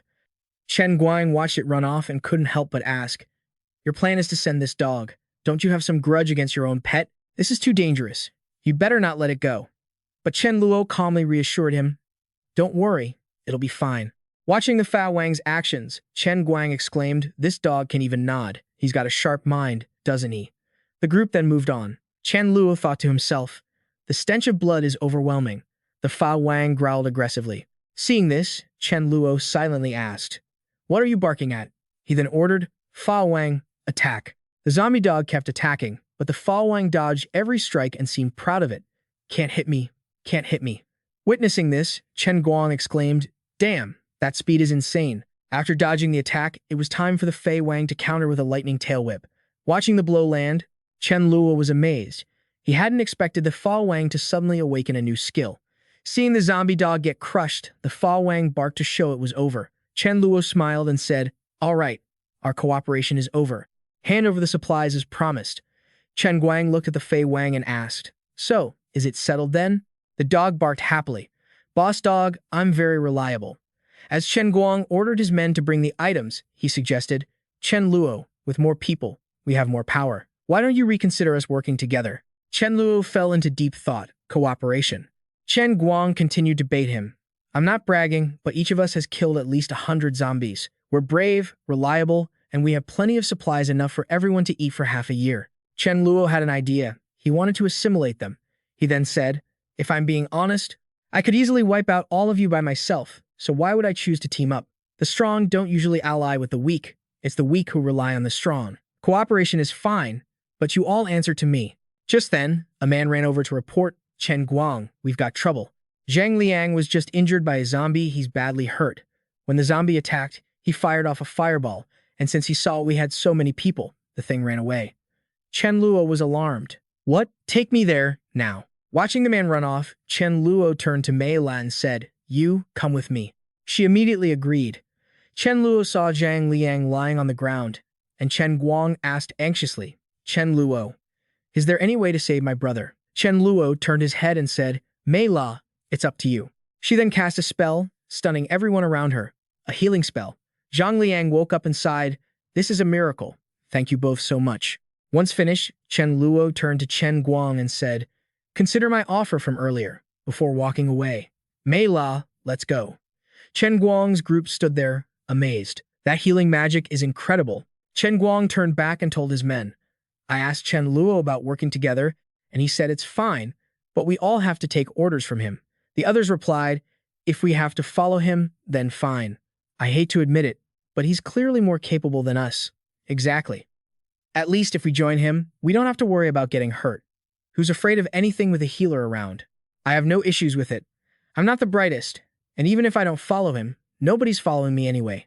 "Me too. He has plenty of women on his side. As long as I can join, I'll do whatever it takes." Hearing this, Chen Guang declared loudly, "All right, men, we're pledging our loyalty." They then led the group to meet the protagonist. "Boss Lack, we've decided to follow you." Chen Luo replied, "Welcome to the group. I have 2 requirements. Follow orders and don't be afraid to risk your life against zombies. If you can't do that, don't blame me when I turn my back on you." The Fei Wang chimed in from the side. "That's right, I won't accept you either." Chen Luo added, "Since we've joined forces, let's all stay together. Move to my place tonight. Any problems?" Chen Guang turned to his team. "No problems, we follow Boss Lack's orders." "All right, men, help Boss Lack move his things." "Understood." Meanwhile, over at the villa, a man with a buzz cut was beating someone up and mocking them. "What makes you think you deserve to stay in a villa, and I don't?" His lackey joined in, "Damn right. Kill him." The guy with red hair spoke up, "Too bad this place doesn't have many supplies. Boss, what should we do?" The guy named Liu Shi replied, "There are plenty of villas here, let's keep searching." Over at Fang Yu's group, they were observing. "Boss Fuang, they're about to enter Boss Lack's house. What do we do? There are too many of them. If we clash, we won't come out on top." Su Lan suggested, "Maybe we should just look the other way and leave." But Fang Yu disagreed. "We can't just stand by and watch as things get stolen. Here's what we'll do. We go out and give them a warning. Lie and say the rest of our group is coming back soon. If they don't listen, we fight. We'll stall for time, and with these electric batons, maybe we'll have a chance to counterattack." Hearing his plan, Shu Lan had no more objections. "All right, otherwise we're just eating plain rice." If things are going well for Chen Luo, he should be back soon anyway. Just then, she noticed something. Looking at the convoy in the distance, Su Lan shouted excitedly, "Look at the main gate. Chen Luo and his group are back. I see Chen Luo's vehicle. Thank goodness. Then what are we afraid of? Let's charge." Chen Luo, driving the car, saw the situation outside and judged. "So many vehicles, it seems quite a few survivors have found their way to the villa area, and now they're at my gate." Watching Chen Luo's group step out, the other side exclaimed, "Look at all those women." Assessing the leader, Chen Luo thought, "Small world. Isn't this that green tea, Chen Luo Tin, looking to rely on Liu Shi?" The red-haired man brandished his weapon and yelled, "What's in those trucks?" "Supplies, we want half." But just then, he was smacked across the head. The red-haired man held his head, confused. "Boss Liu Shi?" Liu Shi stood with his arms crossed, challenging him. "You want half of what others risk their lives to get. Have some shame." Then he looked at Mei Ling and Mei La, smirking. What a pair of beauties. He then said, My apologies to you all. We didn't know this was your territory. We're leaving now. Let's go, men. Watching them walk away, Chen Luo thought, I remember he's a poison type ability user. No matter what, I can't let him release poison gas here, or it'll be like a skunk, stinking and toxic. It'll be nauseating for days. Mei Ling stepped up to remind him. He's full of malice. Chen Luo already knew. I know. As they left, the red-haired man complained, Boss, really? Are we just letting them go? That's not like you. Right after he asked, he got smacked on the head again. We know where they live. Why would we be afraid of them escaping? Wouldn't it be better to find an opportunity for a sneak attack? You don't just charge in. That's reckless. You have to use your brain. Hearing this, the red-haired man became excited. Is that the logic, boss? But just then, Lu Shi's head was blown to pieces, scaring the red-haired man half to death. Chen Luo ordered them to be dealt with. Lyman replied, understood. Chen Luo spoke with a cold, sinister tone.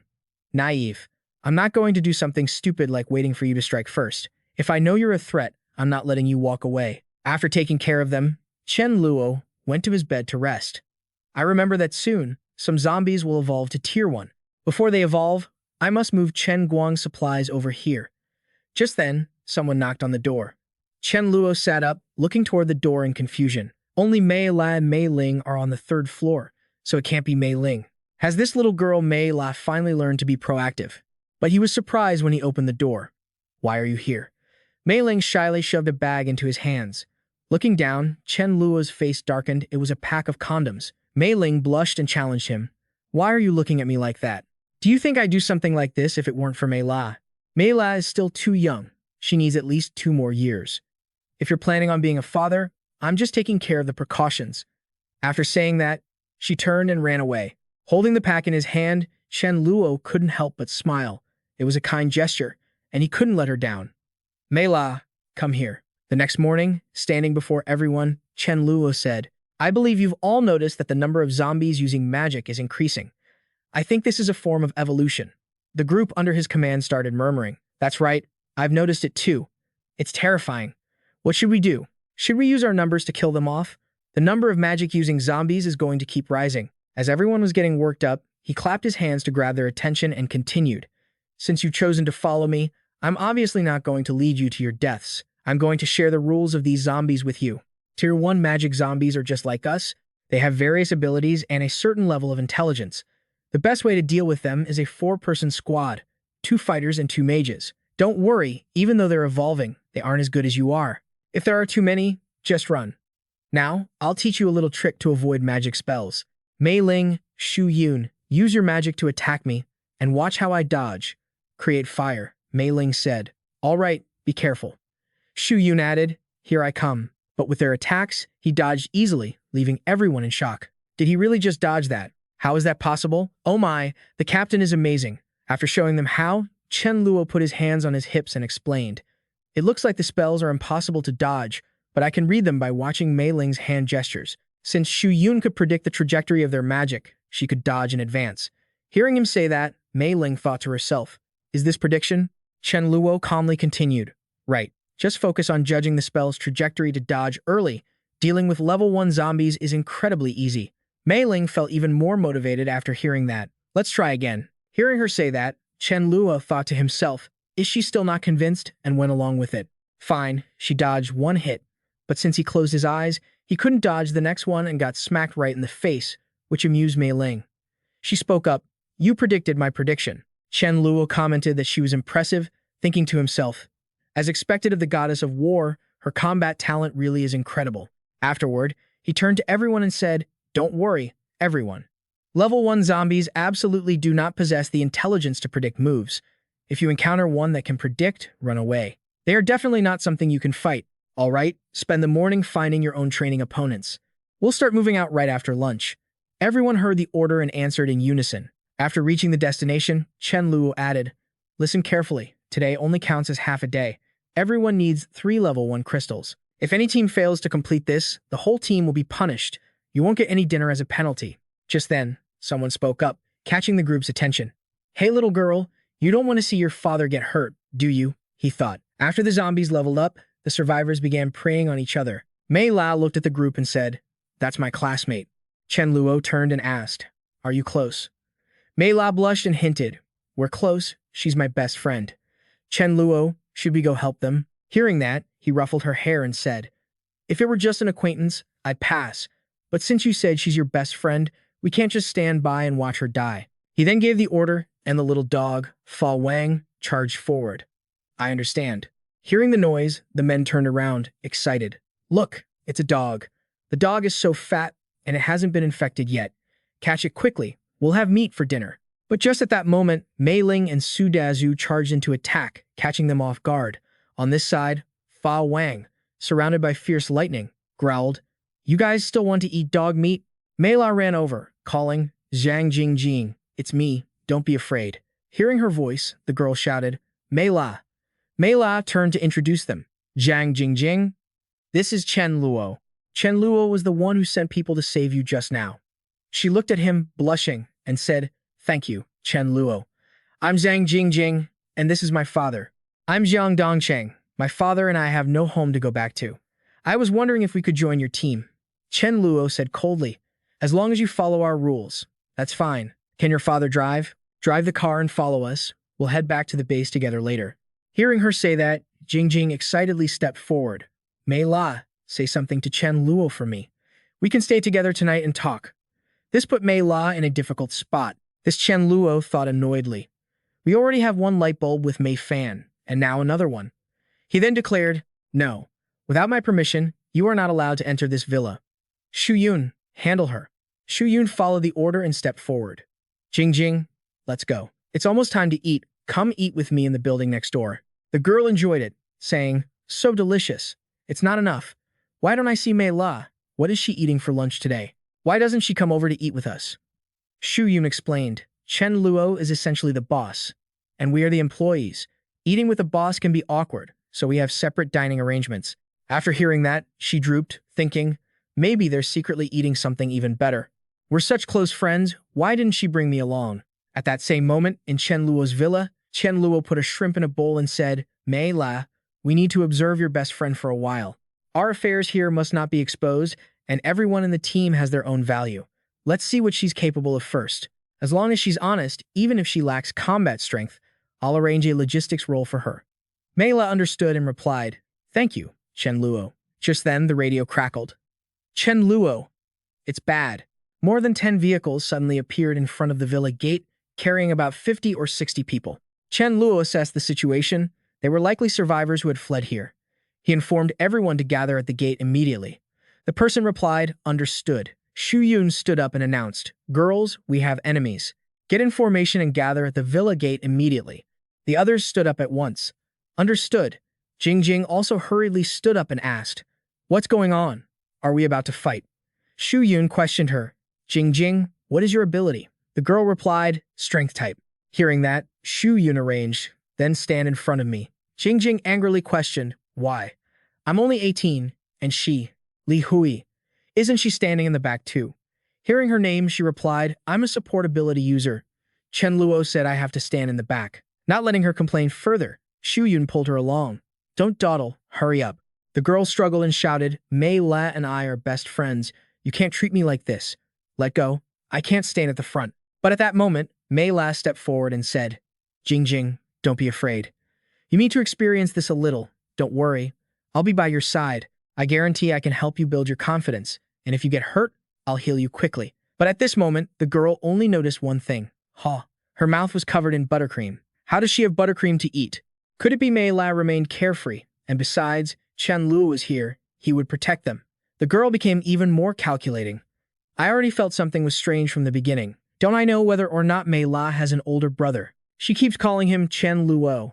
I'm afraid she's sacrificing herself to stay by his side. Right then, Chen Luo called for Mei La, and she ran over. All right, let's do this. The little girl, Jingjing, was now jealous. Sacrificing herself was one thing, but not showing sisterly loyalty and not putting in a good word for her. If she can do it, I can do it too. Everyone argued. We can't get in here. Let's go look somewhere else. What's the matter? Did you build this large villa complex? You say we can't come in. So we can't? That's right. On what grounds won't you let us in? Listen here, kid. I'm warning you. Boss, I'm a level 2 ability user. Kid, are you going to move or not? Just then, Chen Luo arrived, and Chen Guang turned around happily. Boss, you're here. The The muscular bearded man looked at him and thought, I thought this kid's boss would be someone impressive. Turns out he's just a weakling. He then spoke up, Brother, you're the manager here, right?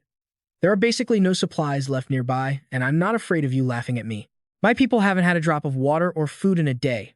Could you provide some support? Hearing that request, Chen Luo replied, Support is definitely out of the question, but we can trade. You can use the crystals from the center of a zombie's forehead. One crystal can be traded for a bottle of water or 1 kilogram of rice. I don't have many supplies myself, and I'm only agreeing to this trade out of sympathy because we're all lucky to have survived.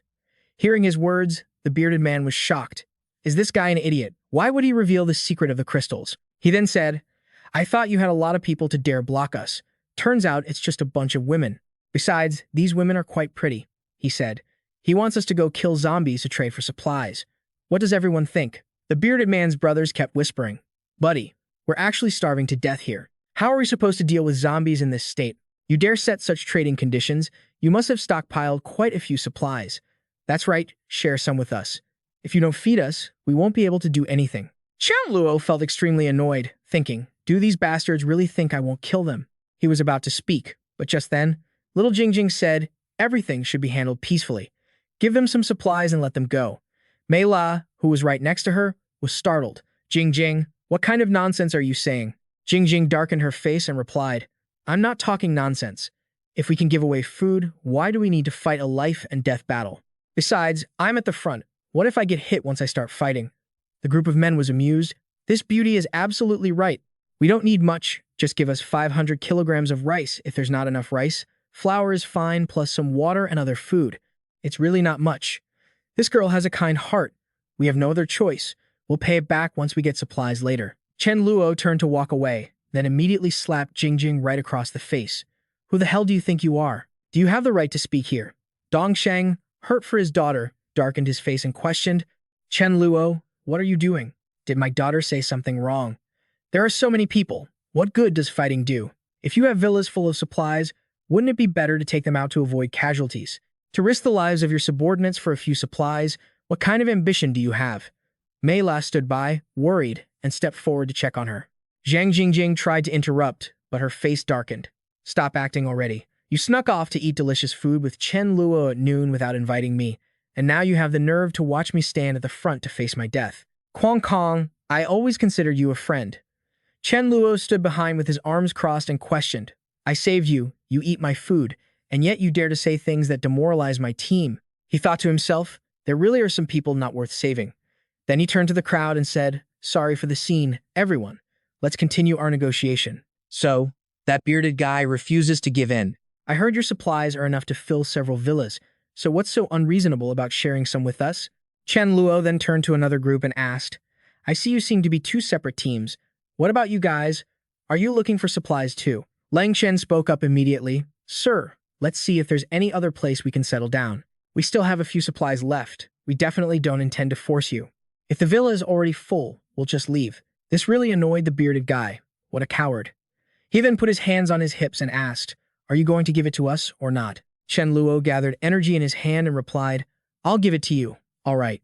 Right after that, the bearded guy was struck by a blow that left the whole crowd panicked. Big brother, what just happened? I saw it. It was that guy standing opposite who did it. Chen Luo waved his hand and commanded, they don't want to live, then grant their wish. As soon as he finished speaking, the team rushed to attack. Zhang Jingjing and her father were stunned. No wonder Chen Luo didn't hold back earlier. He won way too easily. Chen Luo stood by with his arms crossed and ordered, extract the crystals from their heads and go bury them behind the mountain. Zhang Jingjing was suddenly struck with horror and regret. If only she hadn't stepped forward earlier, what should she do now? She then fell to her knees, crawling with tears in her eyes. Brother Chen Luo, please spare me this one time. I won't dare to do it again. Please don't kill me. He immediately stepped aside and replied, what are you saying? You're Mei La's friend. How could I lay a hand on you? But you cannot stay at my place anymore. We aren't on the same path. Leave now. Well, I haven't changed my mind. Zhang Jingjing immediately turned to beg Mei La. But Mei La understood her true colors now. I'm sorry, Zhang Jingjing. Goodbye. Zhang Dongcheng helped his daughter up and asked, Zhang Jingjing, what about us? She replied with teary eyes, it's okay, father. Mei La can cling to the boss, so can I.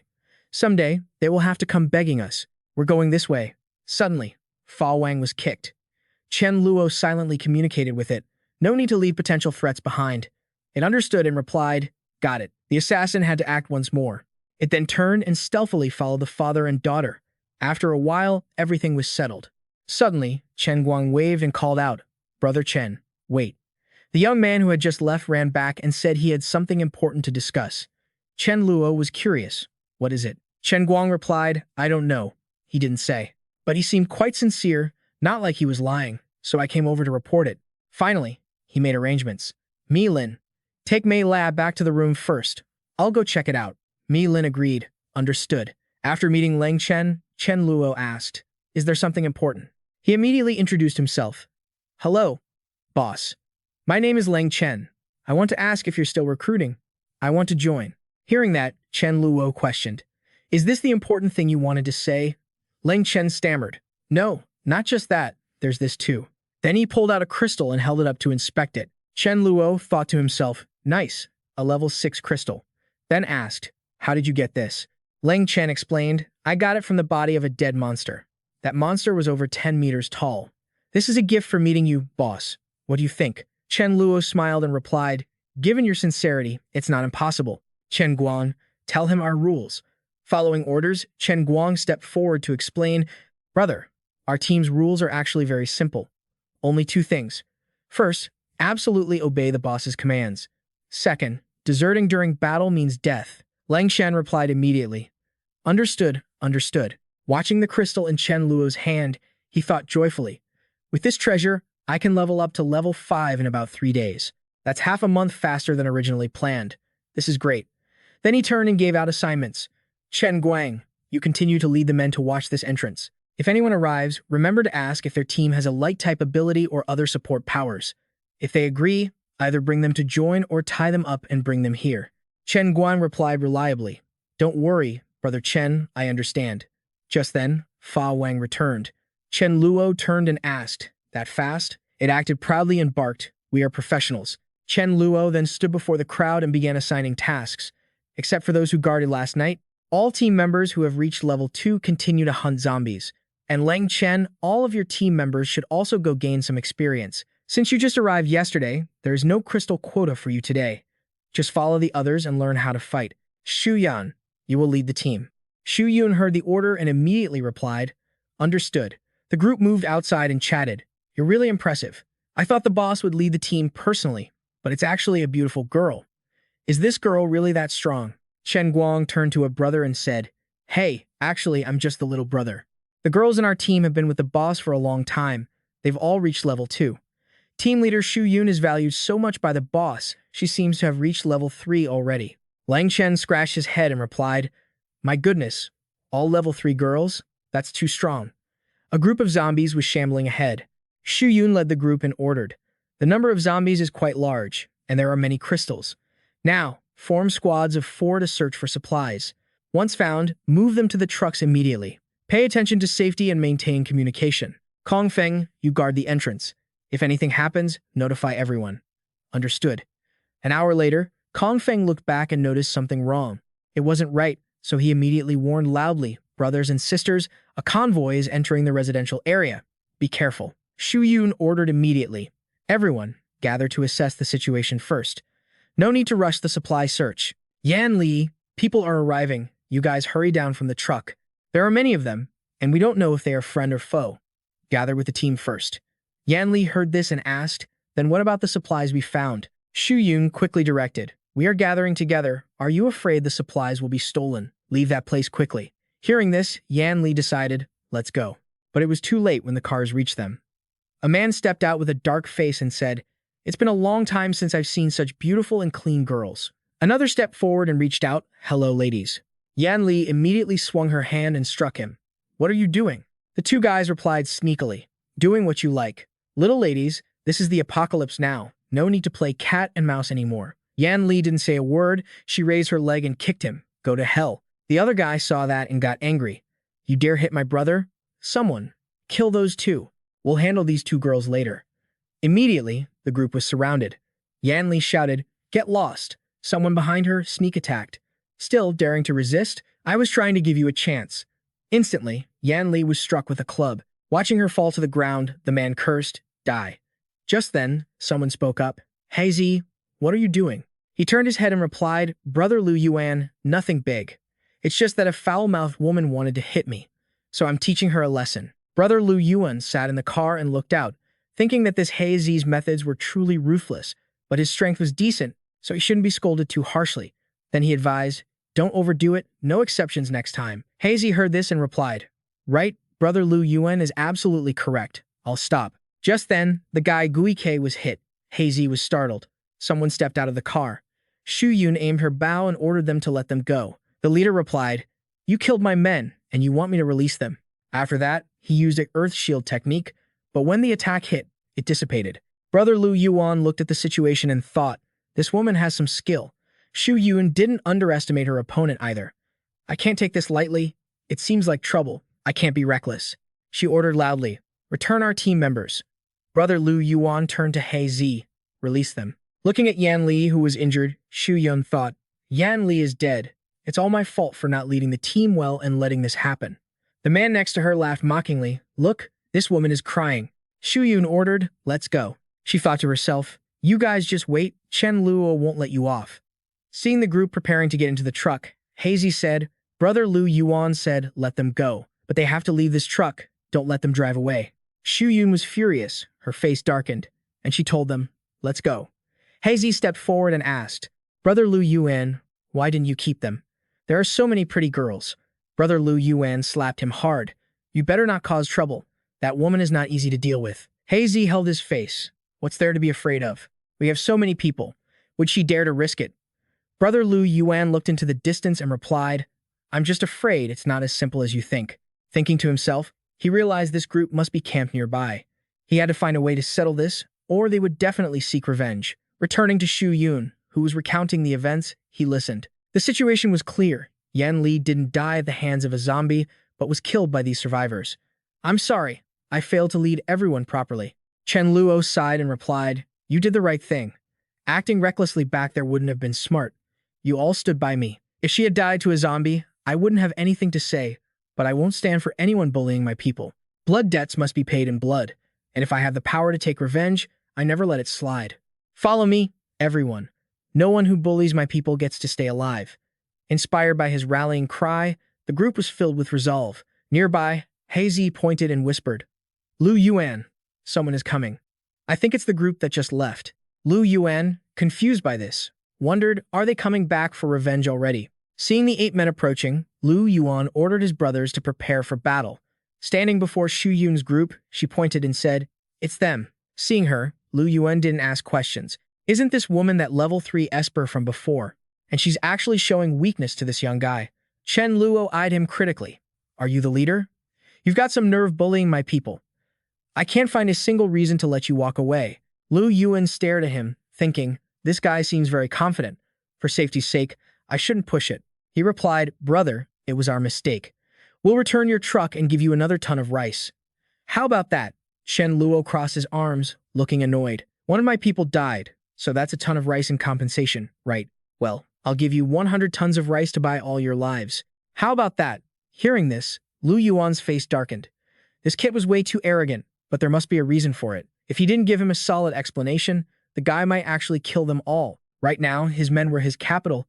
He couldn't take risks or afford any mistakes. He turned and decided. This whole mess was caused by Hazy, so he couldn't let everyone suffer for it. He would lead Hazy over and let them vent their anger. Hazy was held down by the group and shouted, "Lu Yuan, I always do exactly what you tell me.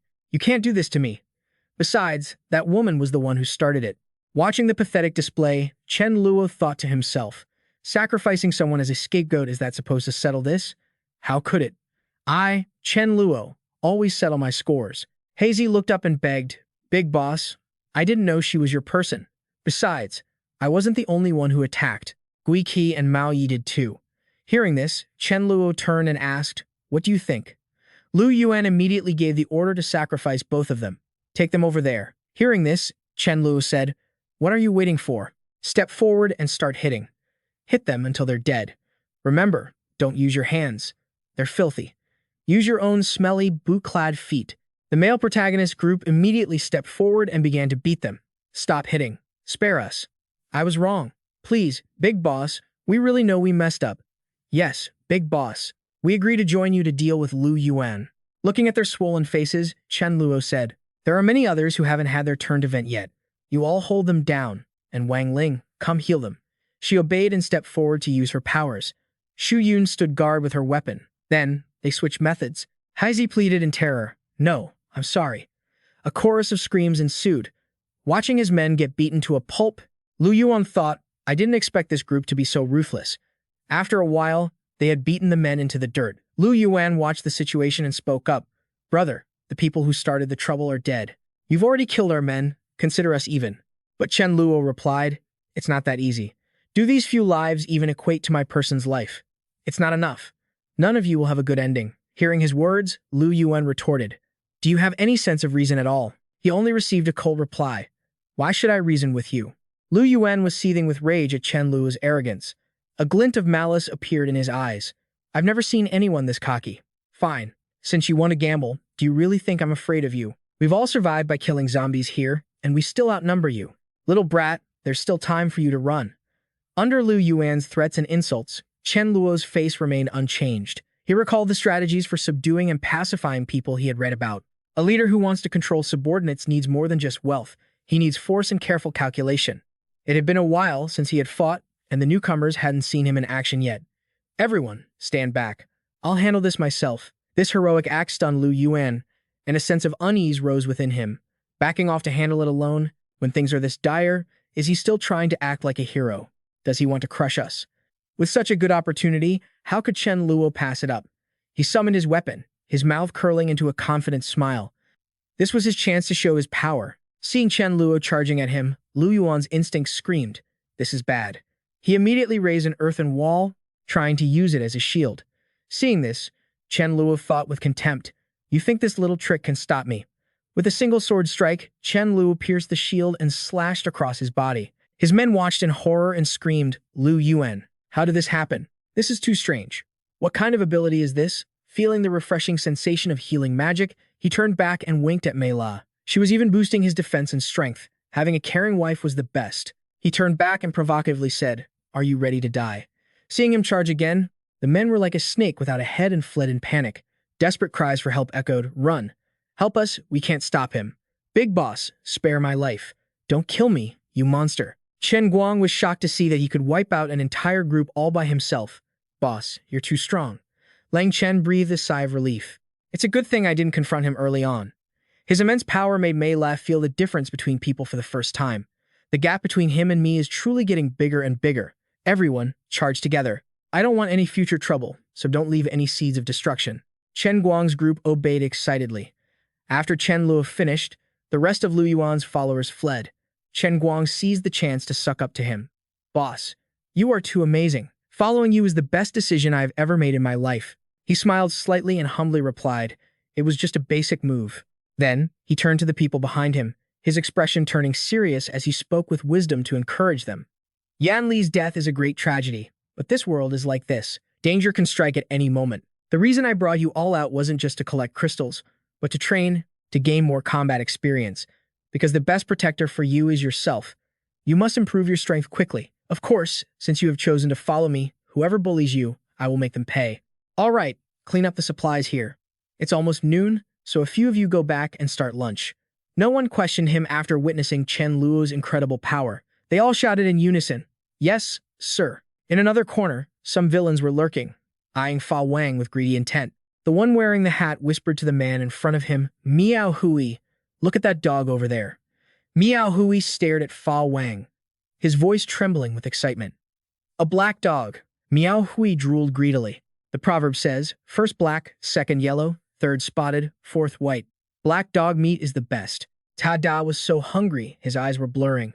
Seeing Fa Wang, his eyes shone brighter than the stars. We're in for a treat. Seeing him about to rush over, Miao Hui grabbed his arm to stop him. Tada, wait! Stopped, Tada asked, confused. What are we waiting for? What if the dog runs away? Miao Hui knew this, of course, but he also understood that they were currently too weak to chase it. He whispered, we haven't eaten in over a day, and dogs are fast. If we rush over, it might get scared and run away. We need to lure it over here. He proposed a plan that smelled absolutely terrible. There's no dog that doesn't eat waste. I happen to have the urge right now, and it'll be fresh. This dog must be hungry too. With this, why would we worry about it not taking the bait? Ta-da, blinded by his own hunger, didn't care if it was true, and nodded repeatedly. Right, do it quickly. Fa Wang, who had been lying there listening to these two plotting to feed him excrement, couldn't take it anymore. And they even dared to approach him with those hungry looks on their faces. Great. I didn't want to bother with you, but you insisted on throwing your lives away, and now you want to use that. You might be able to get a dog's attention, but you cannot insult a dog like this. Watching the lightning crackle around the Beast King, Tada cried out in terror. Look at that dog. Miao Hui was just as pale with fright. How could that dog even detect them? No, we have to run. You really think it's going to let both of us walk away alive? It let out a piercing bark, and a bolt of lightning struck down from the sky, hitting the two dog thieves head-on. Both of them shrieked in agony as they were electrocuted. Chen Luo returned, saw the scene, and asked the beast with surprise, "What are you doing? Are these the intruders?" After dealing with the thieves, the Beast King barked angrily 3 times in response. No, just trash. He didn't dwell on it, turning to face the crowd standing before him. All right, everyone go get some rest now. We'll have free practice after lunch. Seeing the crowd disperse for the first time, he thought about recruiting more people. But shouldn't he be hiring more? What if they ran into a group of several hundred people? His current team wouldn't be enough. Besides, with their current strength, who knows how many would be left in a few months? He had plenty of supplies anyway. As long as they followed orders and dared to fight zombies, he could take them in. He decided to just go and write a recruitment notice. Under Chen Luo's instructions, Chen Luo, Quang made a sign and wrote down the recruitment requirements, and he even detailed the benefits. To deal with the world's sudden changes, we are currently recruiting like-minded friends to establish a centralized living space. Zombies have crystals in their foreheads that can allow survivors to evolve into powerful fighters.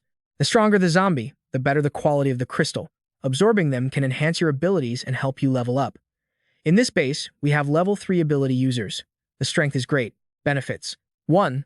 3 meals a day, with meat occasionally. 2. Excellent living conditions. Just bring your bags and move in. We provide daily necessities and clothing. 3. The base has a generator that can meet daily needs and provide simple, comfortable entertainment. 4. There are enough crystals to meet your leveling needs. Requirements. 1. Follow orders. 2. Dare to fight zombies and reach level 3. 3.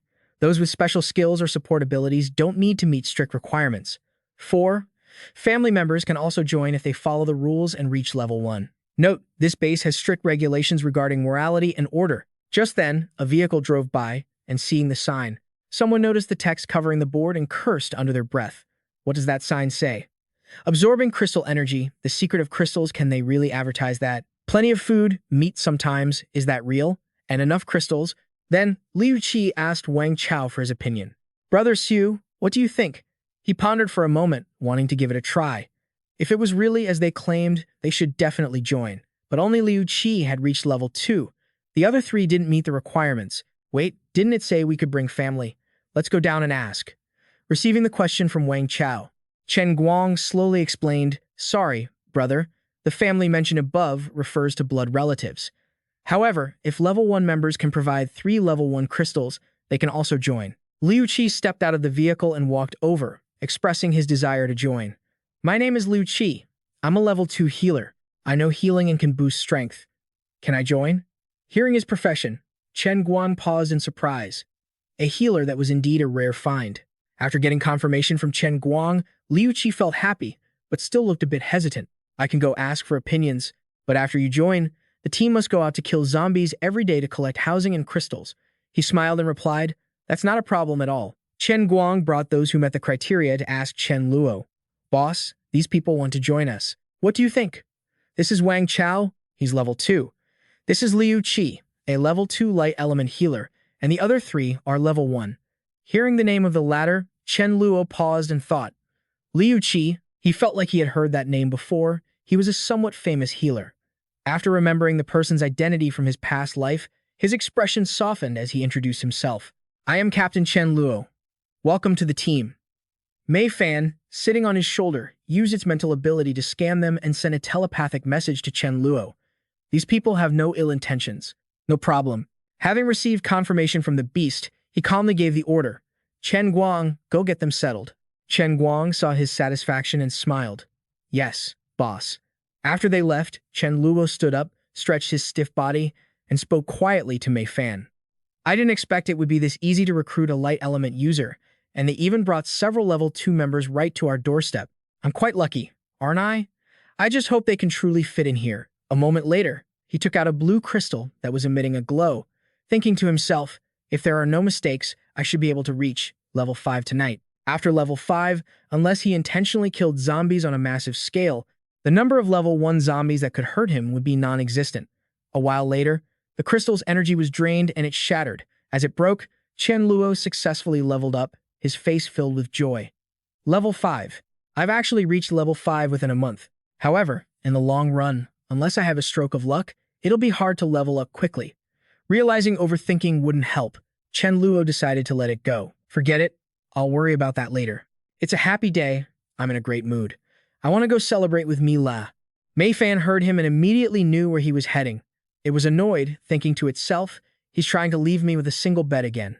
After leveling up, he went to the main hall to gather everyone and propose the next plan. We're conducting a group operation today, and I'll be joining. The target is the Happiness Road Farmers Market. It's a bit dangerous there, so be careful. Chen Guang, you lead your subordinates and the Beast King. Everyone else, get in the trucks. Chen Guang's voice rang out through the speakers. We're moving out. Half an hour later, the convoy stopped at the Happiness Road Farmers Market. Chen Luo recalled his memories from his past life and warned everyone. The farmers market we're heading to has a small cold storage unit, a wholesale market, grain and oil stores, and agricultural shops. The daily foot traffic is very high. That means there are many zombies here. The zombie density is high. They will be gathered in groups of 10 or more. If we all use magic, it will be hard to predict and avoid them, so the 4-person squad method won't work. Faced with this situation, you must learn to lure them out and constantly kite them. Kong Feng, you go attract the zombies, lure them out group by group. Mi La, who was in the vehicle, cast a healing spell and a protective shield on him. I'll give you a status buff. Kong Feng looked at her gratefully. Thanks. Looking at the zombies charging toward them, he yelled loudly, Come here, you monsters. Everyone, watch closely. Low-level zombies don't have a long range, so just keep a distance of over 20 meters, and they won't be able to hurt Kong Feng. The zombies are here. Be ready. See that? In the future, when you encounter large numbers of zombies, you can use this method. Of course, if the numbers are too overwhelming, don't try it. If you die, don't blame me. Seeing that Kong Feng had successfully lured all the external zombies his way, Chen Luo spoke into the radio, satisfied. All right, next. The level 2 members with high speed. Go and bait them. Start now. Everyone acknowledged the order loudly. An hour later, the level 2 team reported over the radio. Report. We've taken care of 100 zombies in the area outside the market. Chen Luo stepped out of the vehicle, ready to make his move. Good. I'll personally go and lure the zombies inside. As he walked, he scanned the surroundings, searching for the zombie from his past life. In his previous life, he heard that there was a level 4 or 5 Earth element mutant zombie in this market at this time, but he didn't know where it was hiding.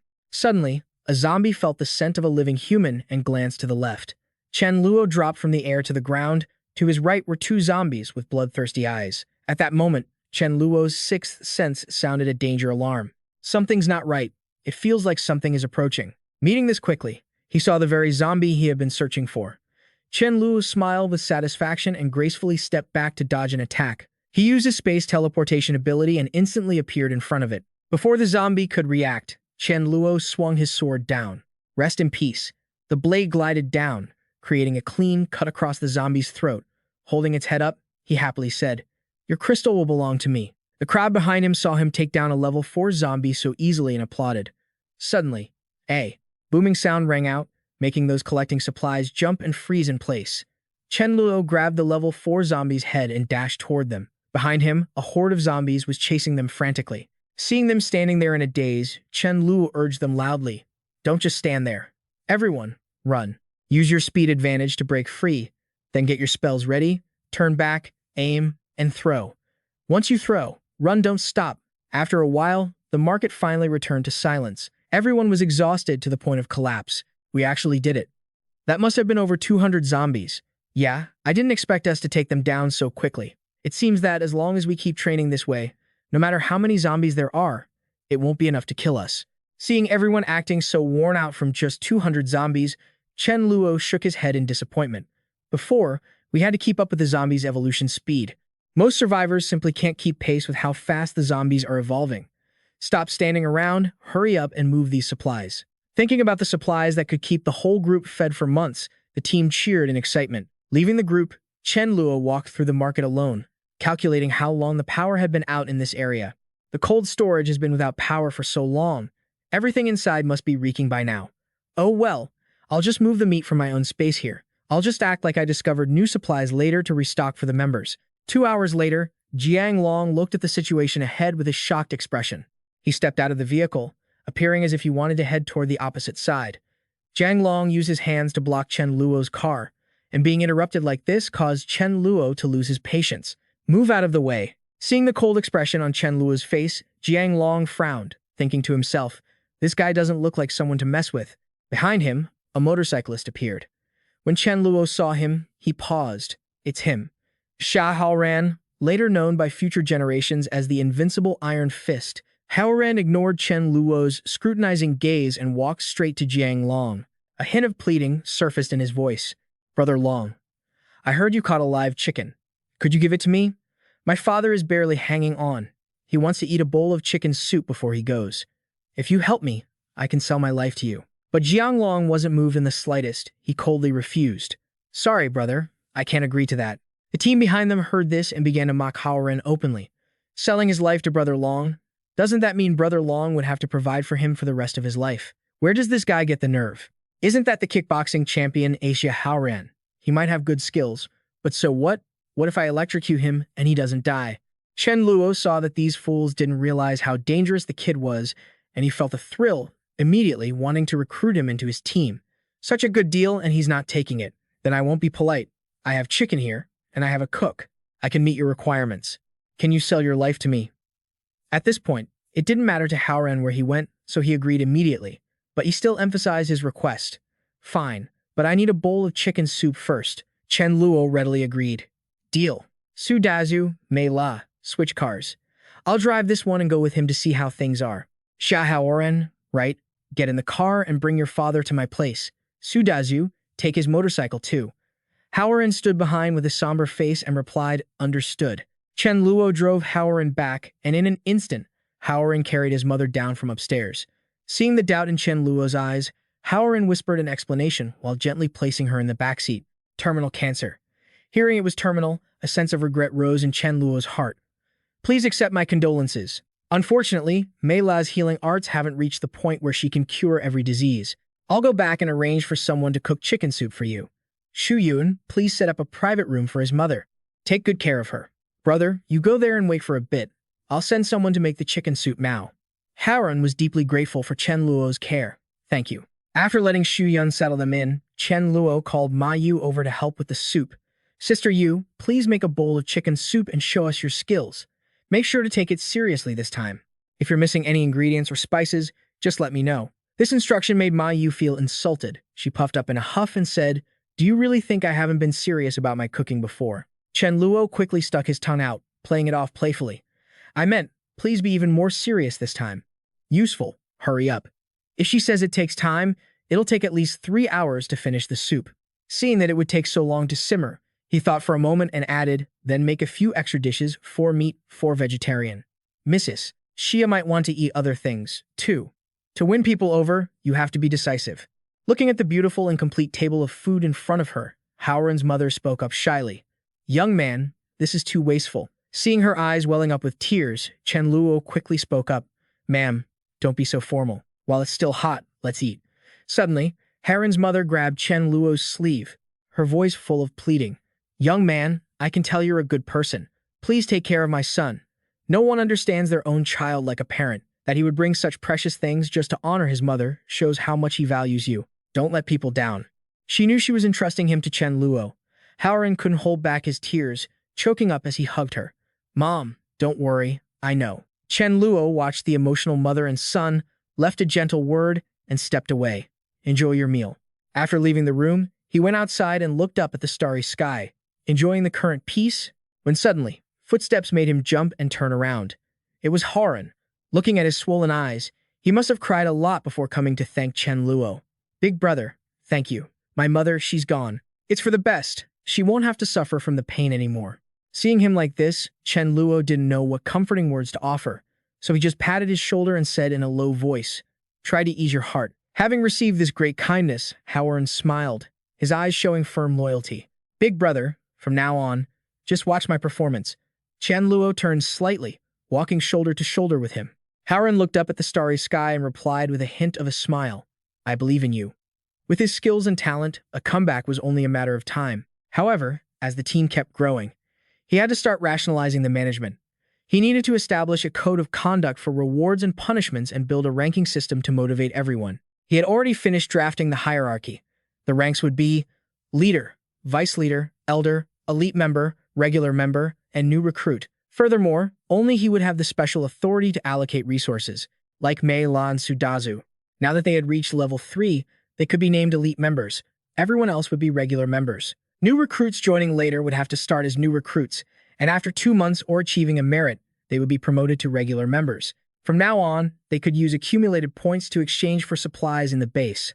Points would be calculated based on individual performance. Exceeding expectations would earn extra points. From now on, positions would be based on points, not level. The next day, Chen Luo quickly called everyone over to explain the new regulations. What I just said is the new system for the base, but only elite members with leadership talent can be assigned as team leaders to lead squads. Based on the current situation, Xu Yun will lead the women's team, while Feng Yu and Chen Guang will serve as interim team leaders, each leading a men's team. Starting today, this ranking policy is officially in effect. As long as you're willing to risk your life, you can definitely live securely. Everyone, give it your all. Hearing Chen Luo's promise, everyone cheered excitedly. Kill zombies, earn points. Today's zombies are mine. No one is allowed to compete with me for points and supplies. Charge. Outside the base, a black car moving along in traffic suddenly stopped. The person inside asked the car parked by the side of the road, "Hey, friend, wait a second. Zhao Hai, let me ask, how come I haven't seen any zombies lately? Do you know what's going on?" Seeing that the man looked like he had just arrived, the person in the car kindly revealed, "They've all been killed. It's the villa area up ahead.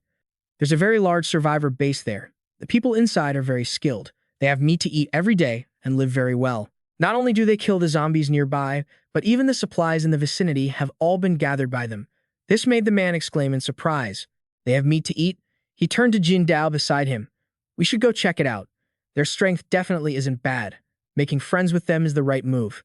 This request was immediately agreed to. "Of course, that sounds good. Who knows, they might even treat us to a meal.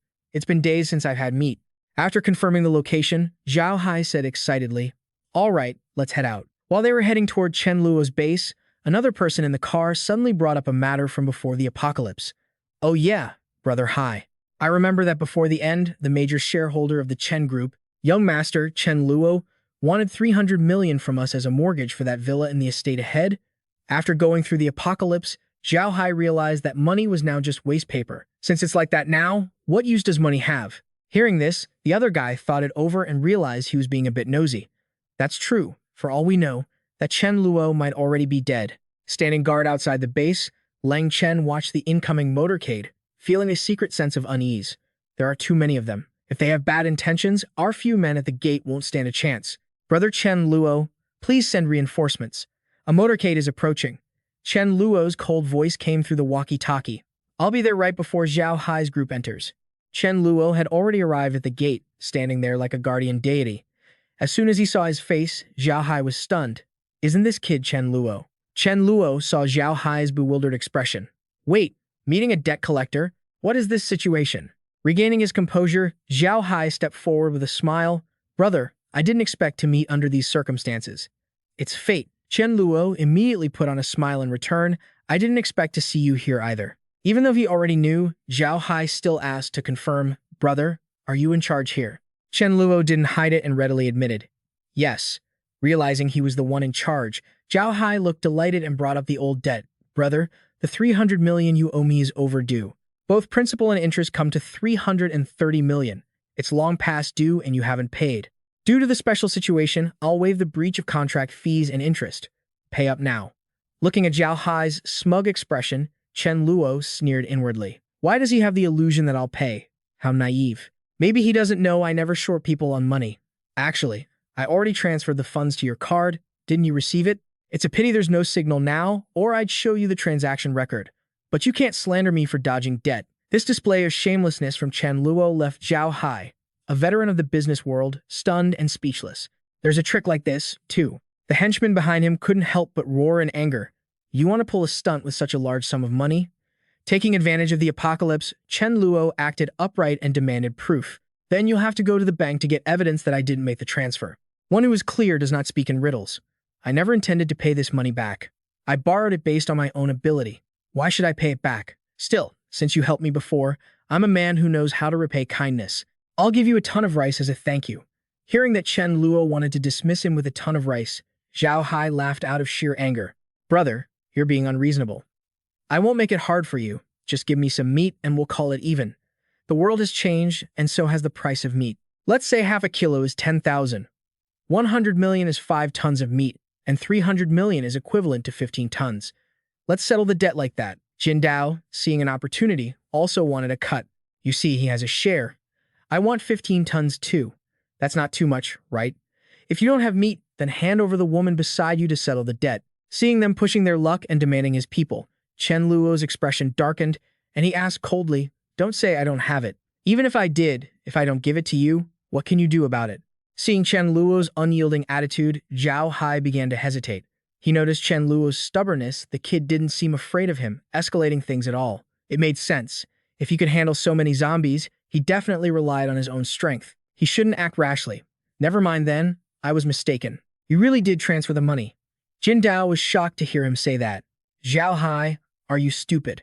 Zhao Hai ignored him and repeated his words. Sir, it really was my mistake. Brother Chen Luo is not someone who doesn't pay his debts. Seeing Zhao Hai act so sensibly, Chen Luo's expression softened. A man like you should stand aside with your people and don't cause trouble. Zhao Hai didn't push it any further and turned around. This retreat wasn't because he was truly afraid, but because he wanted to use this opportunity to probe Chen Luo's true strength. Jin Dao had wanted the woman beside Chen Luo. This was the perfect chance to see Chen Luo's actual methods and power. Let's go. Seeing Zhao Hai retreat, Jin Dao felt humiliated and started cursing. Zhao Hai, you coward. They clearly only have a few people. What a coward to be afraid of dealing with me. Then come at me. Chen Luo looked at Jin Dao's henchmen and warned them coldly. If you don't want to die with him, stand over by Zhao Hai.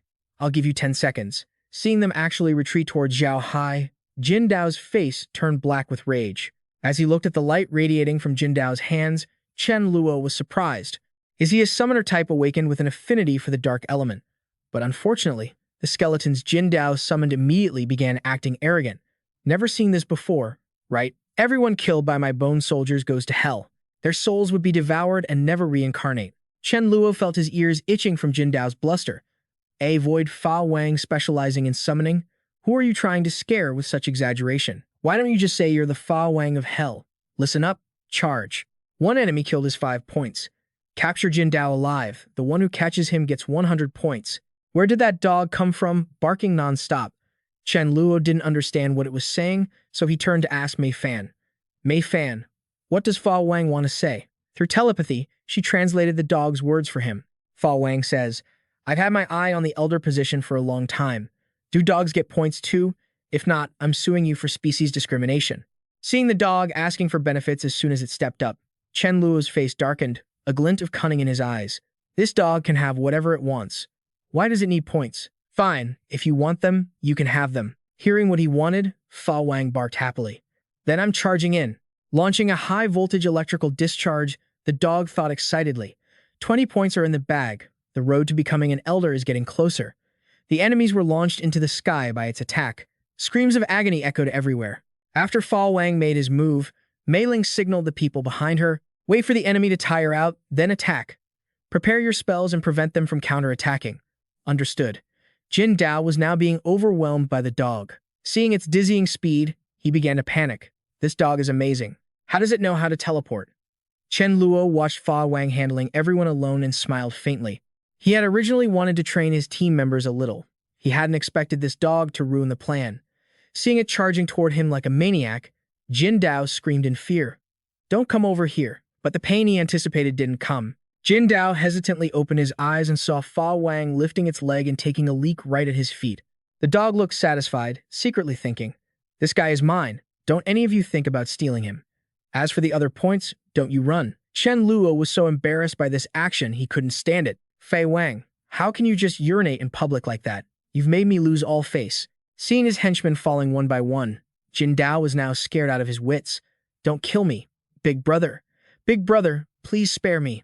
I'll do anything you want. Watching this pathetic display, Zhao Hai secretly congratulated himself on his own wit. Good thing I didn't offend Chen Luo. But why did he treat me like that? Seeing Jin Dao kneeling before him, snot and tears streaming down his face, Chen Luo spoke with amusement. Don't worry, I won't kill you. The undead creatures he summoned could also earn crystals. They were perfect to use as tools. However, undead below level 2 don't have crystals, only level 4 undead do. I can even help this tool level up first. Realizing Chen Luo was truly sparing him, Jin Dao hurriedly kowtowed to show his loyalty. Thank you, big brother. I knew at first glance you were a man of your word. I will definitely listen to you obediently. His display of submission made Chen Luo very satisfied. My friend, your summoning talent is top-notch. I think highly of you. Even so, Chen Luo didn't forget to warn him. But if you dare to play any tricks or try to escape, I'll break all 5 of your limbs. Chen Guang, find a room and lock him up. Treat him like a new member. He stepped forward to accept the order. Understood. Zhao Hai stepped forward with a flattering expression. Brother Chen Luo, you truly have talent. I offended you before, so please accept this as a token of my apology. It's just a small gift. Even though he felt it was useless, he accepted it and put it into his inventory space. I'm level 5 now. Level 1 spells have no threat to me anymore. What use is this thing? I could take it out to threaten him. Suddenly, Zhao Hai brought a gun to his own face and fired. The people standing behind were terrified and shouted, Big brother, Chen Luo, what are you doing? Amidst everyone's panic, Chen Luo smiled confidently and used his ability to stop the bullet in midair. While this has no real use, it's not bad good as a toy. Zhao Hai had never seen such a thing. His jaw dropped in shock. This was clearly not on the same level of existence. Chen Luo is just too strong. After seeing the fear and defeat in his eyes, Chen Luo happily thanked him for the gift. Thanks. After being helped up by Chen Luo, Zhao Hai forced a smile to compliment him. Brother Chen Luo's strength has truly opened my eyes. Chen Luo responded with a fake smile. We'll get to know each other through battle, and we'll have plenty of chances to cooperate later on. He then glanced at the group of subordinates behind Zhao Hai, realizing there were some promising recruits among them. Excitedly, he spoke up. We've got light, dark, earth, and nature elemental users here. Of course, other special support abilities are welcome too. The benefits at my place aren't bad. You all should consider joining. I'm a leader, after all, so I have to maintain some dignity. One of you, say something for me. Leng Chen sensed the intention in his eyes and immediately volunteered. Let me handle this. We provide 3 meals a day, and we even have meat from time to time. The conditions are excellent. Whether you're strong or not, we value everyone here. What are you all hesitating for? Seeing Leng Chen doing the work for him, Chen Luo nodded in satisfaction. Not bad. He's a sharp one. Hearing that they'd be fed, everyone immediately raised their hands, eager to join. I'm a boss. I'm an Earth user. Count me in. Earth user here. Count me in. Take me. I'm a nature user. Me too. He was stealing people right under the other guy's nose. Finally, Chen Luo turned to Zhao Hai with a calm expression and asked, Brother Zhao, you don't mind, do you? Zhao Hai didn't dare to object now. He just offered a strained, awkward smile and replied, I don't mind. No wonder you wanted to show off and act as a shield earlier. Others heard the news and flocked over, loudly clamoring to join. I'm a nature user too. I'm Earth. Wait, even if I don't meet the talent standards, I'm brave and willing to fight. Yeah. Can you give me a chance? I'm a level 2 fighter now. Boss, can you take me in? Seeing so many people wanting to join, Chen Luo quickly spoke up. If you can kill 10 zombies and collect 10 crystals to prove yourself, you can become a new member. Hearing this condition, they immediately turned around, eager to give it a shot. Let's go, brothers. Let's do this. Who's teaming up with me? With a team this strong, we have to seize the chance to join. Zhao Hai, looking eager to please, quickly added, Brother Chen Luo, if you need anything in the future, you can find me at the Kim Long Flower Garden. I live there. If I ever run into trouble, I hope you'll consider our time as comrades and help me out. After recruiting a group of Zhao Hai's men, Chen Luo waved his hand generously, dismissing it as a small matter. Inside their room, Mei Lap cuddled in Chen Luo's arms and voiced her question. Chen Luo, I feel like the new members are performing quite well. Why didn't you have them start clearing the nearby zombies sooner? I've calculated it. On average, if each person kills 20 zombies, we could wipe out almost all of them. Even if not everyone is on board, if each person kills 100, that's enough. Besides, zombies will evolve, so we have to kill them all before they do. Chen Luo frowned slightly as he analyzed the situation. That's just your way of thinking. Right now, there are still survivors who are too afraid to kill zombies. Plus, if everyone gathers together, the moment we run into a slightly higher tier mutant, we're all done for. Mei Lap gave a soft "oh" upon hearing this. Seeing it was getting late, Chen Luo tightened his embrace and comforted her. You're sleepy. Let's go to sleep. Under his soothing touch, she gradually drifted off, lost in a gentle, dreamlike state. Good night, Chen Luo. Once Mei Lap was asleep, a dark, calculating look appeared in Chen Luo's eyes. What he'd said earlier was, of course, only part of the reason. He understood the future too well. We had to let the zombies evolve. Only then could humans obtain higher-level crystals and evolve quickly. Otherwise, once those powerful monsters arrived, all they could do was wait to die. The next day, Chen Luo held Mi Fan in his arms and loudly reminded the team to collect supplies. Everyone, be careful when you're out there. The zombies are getting stronger. Based on the timing, today is the day zombies start evolving to level 2. You all must be cautious. Do your best. It's natural selection, casualties are inevitable. If you don't go through combat and gain experience, you'll end up dead anyway.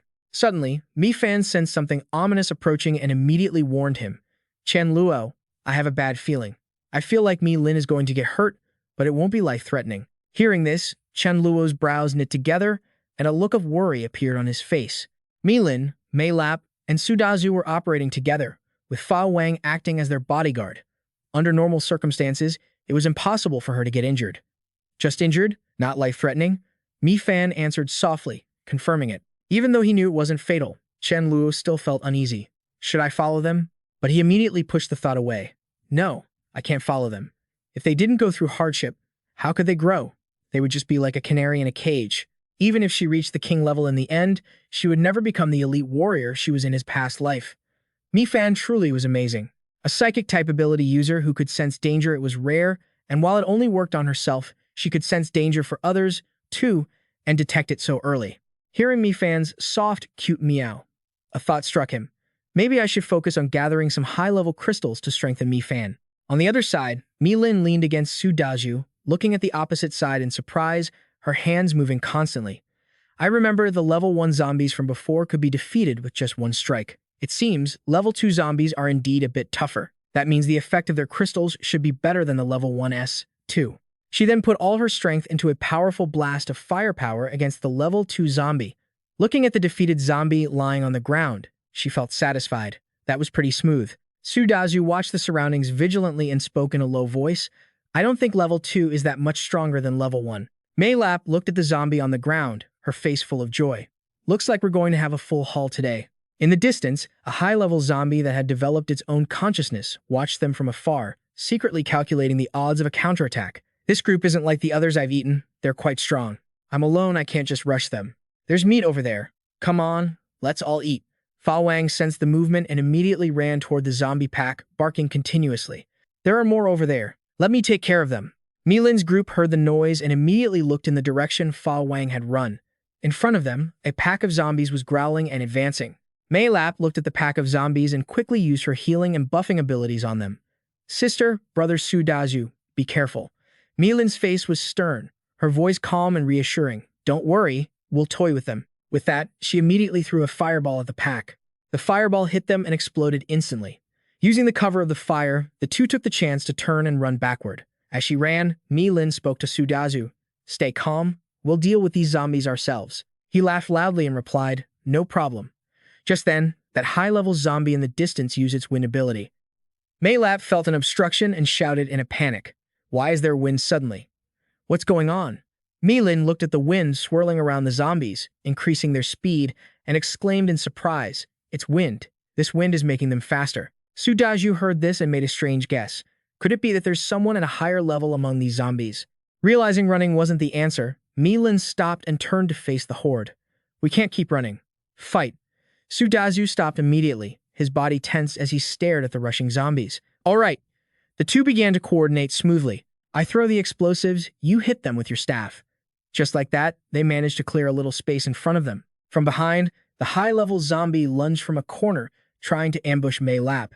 She sensed the danger and immediately turned, but the high-level zombie was already attacking. Standing in the distance, Mi Lin saw this and screamed in a panic. Mei Lap, Mei Lap, shielded by her sister, saw a slash land on Mi Lin's shoulder and immediately felt her eyes welling up with tears. Sister, are you okay? Mi Lin, supported by her, tried to answer with a pale face. I'm fine. Without hesitation, she launched an attack at the high-level zombie. Seeing the high-level zombie leap up and dodge this powerful strike of hers, Mi Lin was a bit surprised. It dodged it. Su Daju saw the situation was bad and stepped forward, proposing a plan. Mi Lin, you handle the regular zombies first. I'll block this one, and then we'll deal with it together. She gritted her teeth and agreed without a second thought. All right. Knowing Su Daju was about to have a tough fight with a high-level zombie, Mei Lap used her mental interference ability. Let me help you distract it. But her attack was easily dodged by the creature. Su Daju took this opportunity to activate his ability and lunged at it, shouting loudly, Mei Lap, buff me. Mei Lap immediately used her ability to enhance his stats. With the boost in strength, Su Dazu's power was noticeably elevated. Having finished chasing the other zombies, Fa Wang heard the loud commotion from Mi Lin's side and felt suspicious. Why is it so noisy over there? I was only gone for a second. How did it end up like this? If something happens to the three of them, won't Chen Luo turn me into dog meat hot pot? Su Dazu saw Fa Wang had returned and flashed a cheeky, triumphant grin at the zombie. Seeing his strange smile, Fa Wang sensed something fishy and immediately turned around, but it was already too late. The zombie dodged his attack, moving erratically like it was possessed, all while Fa Wang kept barking insults. Why are these idiots cheering? Haven't they just drawn all the aggro to themselves? Dazu seized the opening and swung his staff down, but the high-level zombie caught it. It fixed its dead, fish-like eyes on him and let out a growl. Seeing this, Mila lunged forward and used her ability to buff Fa Wang. Bolstered by the support, he barked twice and charged. Die. Watching the incoming energy blast, the zombie leaped to dodge. Seeing it try to run, Fa Wang immediately chased after his precious experience points. Don't you run away. Get down here. Then came a scene of bullying as Meiling's group swarmed the zombie, while Fa Wang pinned it down. Everyone taking turns kicking and stomping until it was nothing more than a punching bag. Finally, exhausted, they all sat down while Mila healed them, having narrowly escaped danger. Meiling sat on the ground, exhausted, and sighed softly. That's enough for today. Let's head back. Fa Wang, a diligent worker, didn't forget to dig the crystal out of the zombie's head. Chewing on the crystal, he thought with secret glee. This is definitely going to be a good chunk of experience points. In the blink of an eye, the crystals were piled up in his cloth bag. Fa Wang returned, looking smug, and barked loudly as if saying, Quickly, praise me.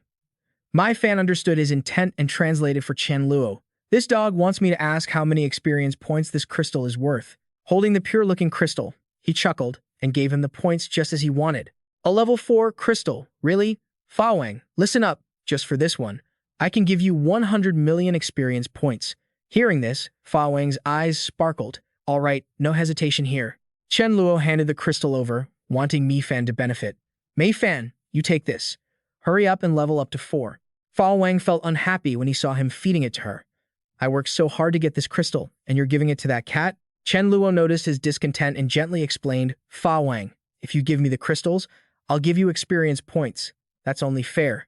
But if you use the crystals for yourself, then I can't give you any experience points. Hearing there would be no points, Fa Wang suddenly acted generous. Makes sense. Crystals aren't really that rare anyway. I don't need them. Watching him give up the crystal, Chen Luo smirked internally. Do you think I don't have your number? Hugging Mi Fan, he recalled what she had said before Mila's group went out to scavenge that Meiling would be in danger, but not life-threatening danger. Previously, when Mila was in trouble, it was also her warning that allowed him to play the hero and save the damsel. So, she had correctly predicted things twice now. But this time, even Daju was slightly injured. Why didn't Mi Fan say anything? Was the injury too minor to be sensed, or could she only sense danger regarding those closest to her? This heaven-defying ability must be carefully nurtured and leveled up. While everyone was in the living room, Fa Wang rushed in, looking pumped, and barked incessantly. Look at me! Look at me! Mila looked at his agitated state, confused. What's wrong? Are you having a hallucination? Wait, doesn't Fa Wang look bigger? Meiling took a look and confirmed that he had indeed grown. Daju was amazed. Is it because Sister Yu's cooking is just that good? Fa Wang was furious hearing these idiots spout nonsense. What are you talking about? My fan, acting as the translator, relayed his words to Chen Luo. Fa Wang says he just successfully leveled up to 4, and that's why his physique has grown larger. Chen Luo was overjoyed when he heard this. Great. Level 4? Huh. Da Zhu was full of admiration, seeing him level up so quickly. Fa Wang, you're seriously amazing. Mila felt a bit jealous seeing a dog more capable than herself. I need to work harder. Mai Ling looked black-faced with frustration. Is my progress not even as good as a dog's? Just then, Mi Fan sent a telepathic message to Chen Luo, asking how many points he would give for the first one to reach level 4. Chen Luo was baffled by his constant demands for points and finally couldn't help but ask, what exactly do you want all these experience points for? Mi Fan listened to his barking and helplessly translated. He says, I have a dream to become a dog elder and eventually the deputy leader. By then, everyone will have to call me leader dog. Hearing his ambition to top the food chain, Chen Luo was rendered speechless. Leader dog, the more I think about it, the more annoyed I get. He gave him a swift kick in the butt. I feel like you're taking a jab at me. Even after getting booted, he didn't give up, continuing to bark incessantly. Experience points. Seeing him determined to get those points, Chen Luo rubbed his aching head and spoke up. Fine, I got it. Let me think about it. At that moment, someone outside ran in, panting, to report, Boss, Zhao Hai has sent people over again. They drove 3 cars, about a dozen people, saying they're here to ask for backup. Seeing that he had actually come to ask for help, Chen Luo, despite his annoyance, picked up his radio to give orders. I was just being polite back then. Why did they actually come? Let them in. Song Ling picked up a box of high-quality cigarettes and presented them with both hands, his tone fawning. Mr. Chen, I'm Song Ling. Mr. Hai knows you surely aren't lacking food or drink, so he gifted you 100 cigarettes. Mr. Hai said that whether you agree to help or not, we must present these to you. Chen Luo knew that there was no such thing as a free lunch, so he asked directly, Tell me, what's going on? Seeing he didn't want to waste words, Song Ling recounted everything from start to finish. The ability user on their side who's causing trouble is named Jiang Wu. He's been competing with us for supplies and recruiting survivors. Mr. Hai really didn't want to clash with him, but this guy is too arrogant, constantly saying, there can't be 2 tigers on one mountain. If Mr. Hai doesn't submit as his underling, he'll wipe us out. This guy is truly terrifying. He took down over a dozen of our people with ease. Most of them were level 2 ability users. Mr. Hai couldn't handle him and had no other choice but to seek his help. Through his story, Chen Luo pondered for a moment and then offered a calm judgment. One man taking on a dozen, including many level 2 ability users, the gap between level 2 and level 3 isn't that vast. This guy must be at least level 4. It's impossible for it to be natural talent. I suspect he got lucky, like we did this morning, finding a high-level crystal and having decent talent, which allowed him to reach level 4. High-level crystals can't be absorbed that quickly. If I manage to take him down, I'll at least get a level 4 crystal, maybe even a level 6 or 7. What kind of ability user is he? How did he kill those people? Song Ling thought about his question for a moment and replied, he seems to be a physical type. He just relied on brute force to kill our people. He didn't use any special techniques. Hearing it was just brute force, Chen Luo remained unimpressed and accepted the request. Fine, I'll go with you and see. Song Ling was moved. Thank you, Mr. Chen. Chen Luo left Song Ling there and went back to his room to grab his gear. Let's not waste any more time. I'll go pack a few things and we'll head out. He stood there, not daring to object, and replied, understood. Back in the room, he immediately picked up Mi Fan and asked, Mei Fan, tell me, do you think there will be any danger on this trip? She sensed it for a moment and replied, probably not. I don't sense anything. Seeing her uncertainty, he was puzzled. Why probably? Is there or isn't there? Under his intense gaze, Mi Fan tried to sense it once more. After a few minutes, she gave a straight-faced, affirmative answer. No, you can set off with peace of mind. Her phrasing made Chen Luo read something else into it, and his expression became complicated. Set off? Huh. If we're setting off together. Fa Wang, you stay here at the house. Fa Wang barked once as a response. Sitting in the car, Chen Luo praised the interior and praised it with satisfaction. This car isn't bad. Song Ling is a smart guy. Hearing his satisfaction, Song Ling immediately offered it as a gift.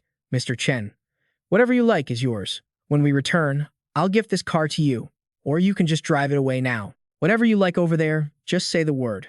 Mr. Hai will spare nothing. This clever, tactful demeanor made Chen Luo inwardly admire him.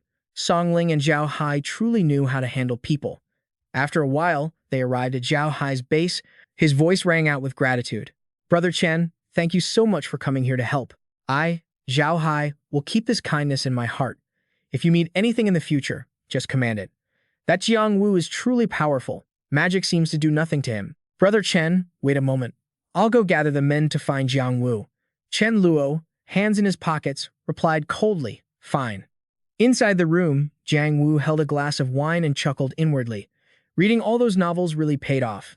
I guessed right about the crystals inside the zombie's head. Even though the meat tastes a bit worse, I could never have a beauty like this in my old life, and she's so obedient, too. Just as he was about to make his move on the beautiful woman, a henchman kicked the door open and rushed in. "Boss, Zhao Hai has brought someone here." Having his fun interrupted, Jiang Wu jumped to his feet and roared angrily. "I wasn't looking for him, but he came looking for me. He's really tired of living. Call the boys, gather up, we're going." Chen Luo stood back and watched Jiang Wu walk out. Following the appraisal, that fat guy leading them was Jiang Wu, though his level couldn't be determined.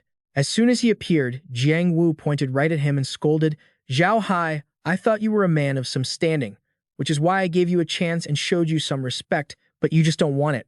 I intended to recruit you, but who would have thought you want to die instead?" Even though he couldn't gauge the level, Chen Luo wasn't worried at all. It didn't matter. As long as they weren't level 7, there wasn't a single person his sword couldn't cut down. Zhao Hai, having been insulted to his face, couldn't hold back anymore. Since he had Chen Luo's help, he retaliated without any fear. "Jiang Wu, aren't you supposed to be so tough? I brought a few more people. Do you dare to take us all on?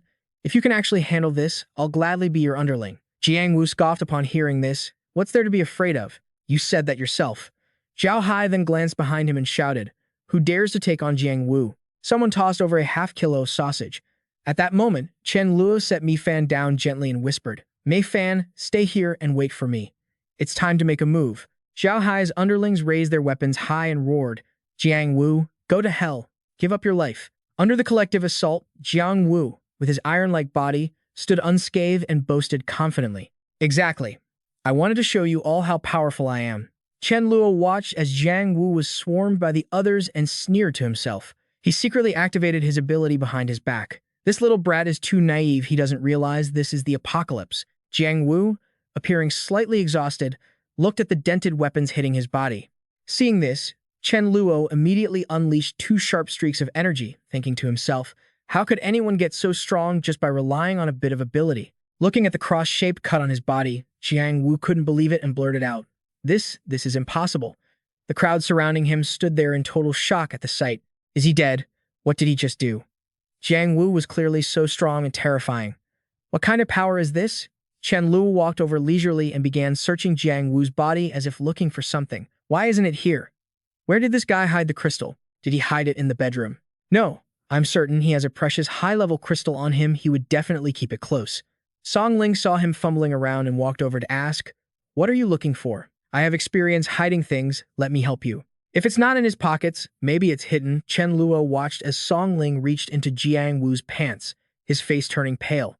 He panicked, thinking, wow, he really knows how to hide it. Doesn't he feel scared? What if it absorbed the crystal and caused a mutation? After a moment of searching, Song Ling dug out exactly what he was looking for. Found it. That's a huge crystal.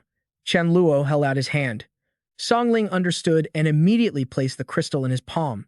With the crystal in hand, Chen Luo scanned it with his mental energy. Just a level 6 crystal, and only about 14 points of power left. It's a mental type. It might be suitable for Mi Fan to absorb. Zhao Hai saw Chen Luo extract another crystal from Jiang Wu's head and inwardly admired him. Getting these 2 crystals is a huge profit. To the others, everyone on the other side, don't be afraid, listen to me first. Now is the time for us to unite and get rid of the zombies as soon as possible.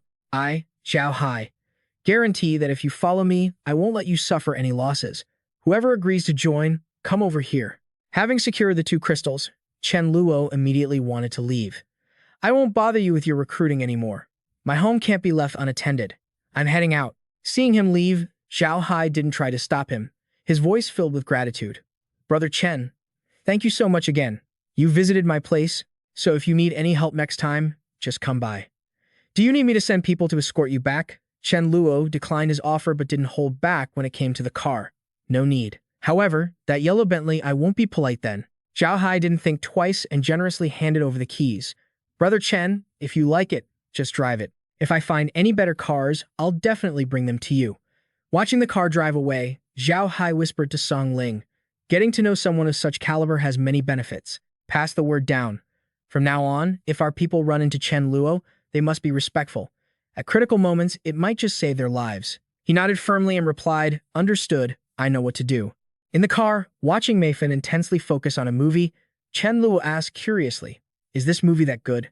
I see you and Fa Wang watching it every day." Not taking his eyes off the screen, Mei Fan replied, "Why wouldn't it be? It's very interesting."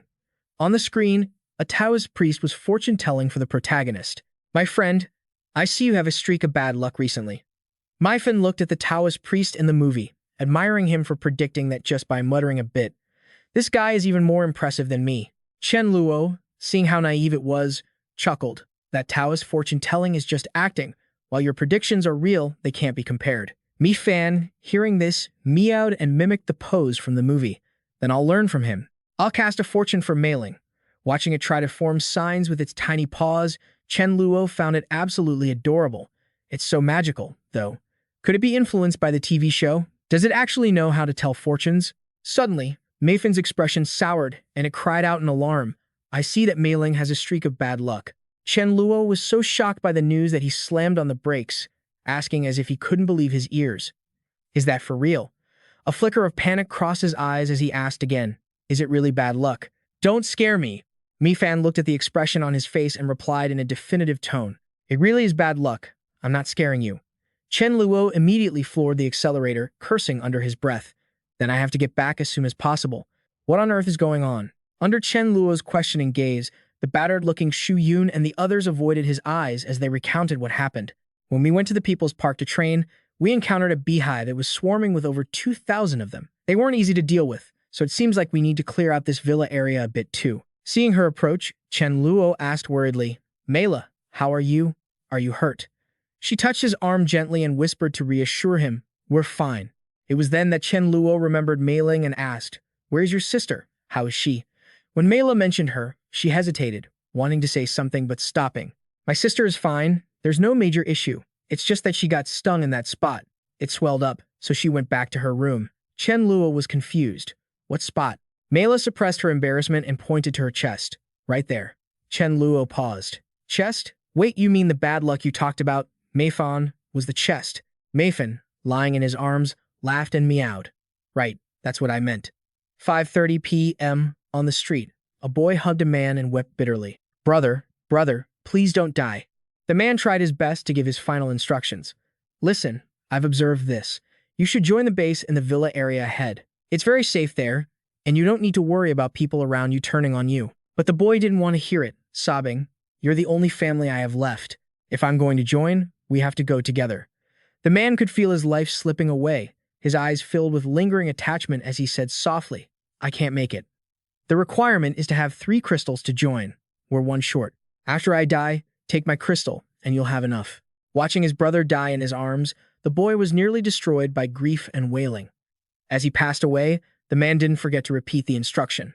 "Now you can join." Looking at his brother who had passed for the first time, the boy felt hatred toward Chen Luo's requirements. Can't the survivors just unite and help each other? Why do we absolutely need 3 crystals? Isn't it easier for teams to kill zombies? Why do you keep forcing my brother and me to go out and kill zombies alone? If it weren't for your harsh joining requirements, my brother wouldn't have died. I hate you all. I'll make all of you pay with your lives along with my brother. 9 a.m. The boy stood before Chen Luo and held out the crystal. "The crystal, you mean I've brought it." Mei Fan, with its agility, immediately sensed the murderous intent the boy was hiding so well. This guy, he wants to kill him? Hearing that the boy wanted to kill him, Chen Luo was baffled. "No grudges, no debts. Why does he want to kill me?" The boy didn't know his intentions had been seen through and kept up the act. "Can I join now?" Chen Luo didn't call him out immediately and nonchalantly accepted him. "Of course, let's go. I'll personally take you on a tour. Mei Fan, you go back first." After Mei Fan left, he immediately punched the boy and grabbed his collar, greeting him with a cold voice, "Speak up, why do you want to kill me? Or did someone send you?" The boy was panicked. How does he know? Or was he just probing him? The boy still stubbornly denied it. "We're meeting for the first time, why would I want to kill you? I sincerely want to join." Seeing him acting his heart out, Chen Luo lost patience and shouted, "Hurry up, my patience is limited." Another punch from Chen Luo made the boy feel true fear for the first time. Does he want to beat me to death? Then, a sense of resentment and unwillingness filled his heart again. The boy unleashed his ability, screaming, "Chen Luo, I'll risk my life with you." Seeing the fire and ice appear on his hands, Chen Luo's pupils contracted. A dual ability user? At this moment, his angry outburst made Chen Luo fall into confusion again. It's all because you set such harsh conditions that my brother died. You're sitting at home, chilling with your pets. Don't you think a guy like you deserves to die? Seeing him shift all the blame onto him, Chen Luo started to get annoyed. Why are you talking like I'm the one who caused this apocalypse? Do you really think I'm responsible for your suffering? Or did I beg you to join? But at this point, the young student was so deep in his hatred that he could no longer hear reason. Shut up. Pay for my brother's life, go to hell. Chen Luo felt a tinge of regret. It was rare to find a dual-element ability user like this. Yet here he was, hating him. Unfortunately, in the blink of an eye, the energy blade Chen Luo unleashed sliced right through the student. He only had time to let out a single cry. The next day, Chen Luo watched as Xu Mingqing left with someone else to scavenge for supplies. He thought to himself, Mei Fan successfully reached level 4 this morning, but Chen Luo, look at him. I have a feeling this guy is going to die. He remembered his name was Xu Mingqing, a wind element ability user. Just then, Mingqing turned around and pointed toward the bushes. Guys, I'm heading over there to relieve myself. Chen Luo didn't take his eyes off him and said, I'll go too. Let's head over together. I want to see if I can save him from death, just like Mei Fan predicted. Suddenly, a noise rang out. He immediately looked up and saw a black cat perched on a tree branch. He felt suspicious as he thought, a cat. Why did it suddenly rush at Mingqing like it went crazy? Chen Luo was startled. Could this be a zombie cat? This was the cause of his death. Without a second's hesitation, he lunged forward, swiping it away to save Mingqing. Back at the base, Mei Fan suddenly spat out a mouthful of blood. Fa Wang panicked, howling in distress. What's happening? Mei Fan, wake up. Mei Fan was in a bad way, completely unresponsive. We need to tell Master immediately. Mei Fan, stay strong. I'll go find Master, he'll be here soon. After chasing off the zombie cat, Chen Luo returned to the base, his heart filled with newfound awe for Mei Fan's abilities. The prophecy had come true, yet it could be averted. This ability of Mei Fan's was truly broken. Just then, Fa Wang came running over with tears streaming down its face. Seeing the creature so panicked, Chen Luo asked hurriedly, What's wrong? Did something happen at home? Chasing after Fa Wang, a sense of urgency surged in his heart. What on earth is going on? Mei Fan, your heart is still beating. Your body is still warm, thank goodness. You're still alive. The guards at the gate weren't hurt, so it clearly wasn't an outsider who broke in. Who could have done this? Caught under his piercing gaze, Fa Wang froze like a statue. Chen Luo looked at it with disgust, thinking, I don't know what's wrong with this dog. Mei La was summoned and asked in a panic, Chen Luo, why did you call me back so urgently? Seeing Mei Fan unconscious in his arms, she asked worriedly, What happened to Mei Fan? Chen Luo didn't know either. Right now, healing was the priority. His voice carried an urgent tone. We can talk later, just heal her first. As he watched Mei La use her healing arts on Mei Fan, his mind was a mess of thoughts and speculations. Could it be that because I stepped in to save Xu Mingqing, Mei Fan suffered a backlash from the prediction? But previously, when Mei Fan made predictions for Mei Ling and Mei La, intervening had never been an issue. After the healing, Mei Fan slowly regained consciousness. The first words she uttered were to reassure him. Don't worry, I'm fine. This time, it was definitely because the prophecy was altered, so I spat blood and passed out. Realizing it was his fault, Chen Luo said remorsefully, I'm sorry. I shouldn't have tested it like that. Mei Fan turned to look at Mei La, then shared her feelings and theories. I feel like there is an orbit around me. You, Mei La, and Mei Ling revolve around me on that orbit. Everyone else is outside that orbit. If the three of you deviate, I can correct it. But if others deviate, I'll be in danger. It seems like Fa Wang is also desperately trying to get into that orbit, but it's the furthest away from me. If I try to adjust it, I'm afraid I won't get to eat fish anymore. Hearing her explanation, Chen Luo finally understood. So, prophecies could be changed, but only after reaching a certain level of intimacy would it avoid a backlash. Furthermore, currently, only he, Mei Ling, and Mei La had reached that level of closeness. Mei Fan let out a soft meow, as if to confirm. He gently patted Fa Wang's head, his voice encouraging. All in all, an ability like that is still very useful. Fa Wang, from now on, you better suck up to Mei Fan a lot, it'll be good for you. Hearing his instructions, the dog looked confused and bewildered. I'm not a suck-up dog, why do I have to please her? How big are the benefits? Will it guarantee my immortality? Then, Chen Luo leaned in close to its ear and whispered. After giving the order, Chen Luo confidently entrusted Mei Fan to the dog. Mei Fan, from now on, Fa Wang will serve as your mount. Fa Wang barked 4 times with a look of righteous determination. Let me protect you. A month later, after calling everyone over, Chen Luo stood on the podium, his tone serious. Just as you have all witnessed, in this short month, the zombies that had evolved to level 2 have started evolving again. The people below began to buzz, recounting their own experiences from the day before. Yesterday, I ran into a level 3 zombie. It scared the life out of me. Level 3? I haven't even reached level 3 yet. This is too dangerous. Are they going to evolve infinitely? Seeing everyone in a panic, Chen Luo spoke up to reassure them. Everyone, no need to worry. Zombie evolution just means a slight boost in stats and a bit more intelligence. It's not the same concept as our evolution. Of course, I will give you enough time to adapt. For the next 3 days, I only require 1 level 3 crystal per day. If you manage to obtain a breakthrough crystal, there's a reward of 12 points. After 3 days, the requirement increases to 2 level 3 crystals per day. Get a breakthrough crystal, and the reward is 3 points. From behind him, Chen Guang's voice rang out, "Brother, Zhao Hai's people are here again. They said they have news for you." A look of annoyance flashed in Chen Luo's eyes. They're back again. All right, everyone, group up and start your training. Dismissed. Seeing Song Ling, Chen Luo greeted him warmly. It's you again. This time, Brother Hai sent me to pass on a message. His face was cold and impatient.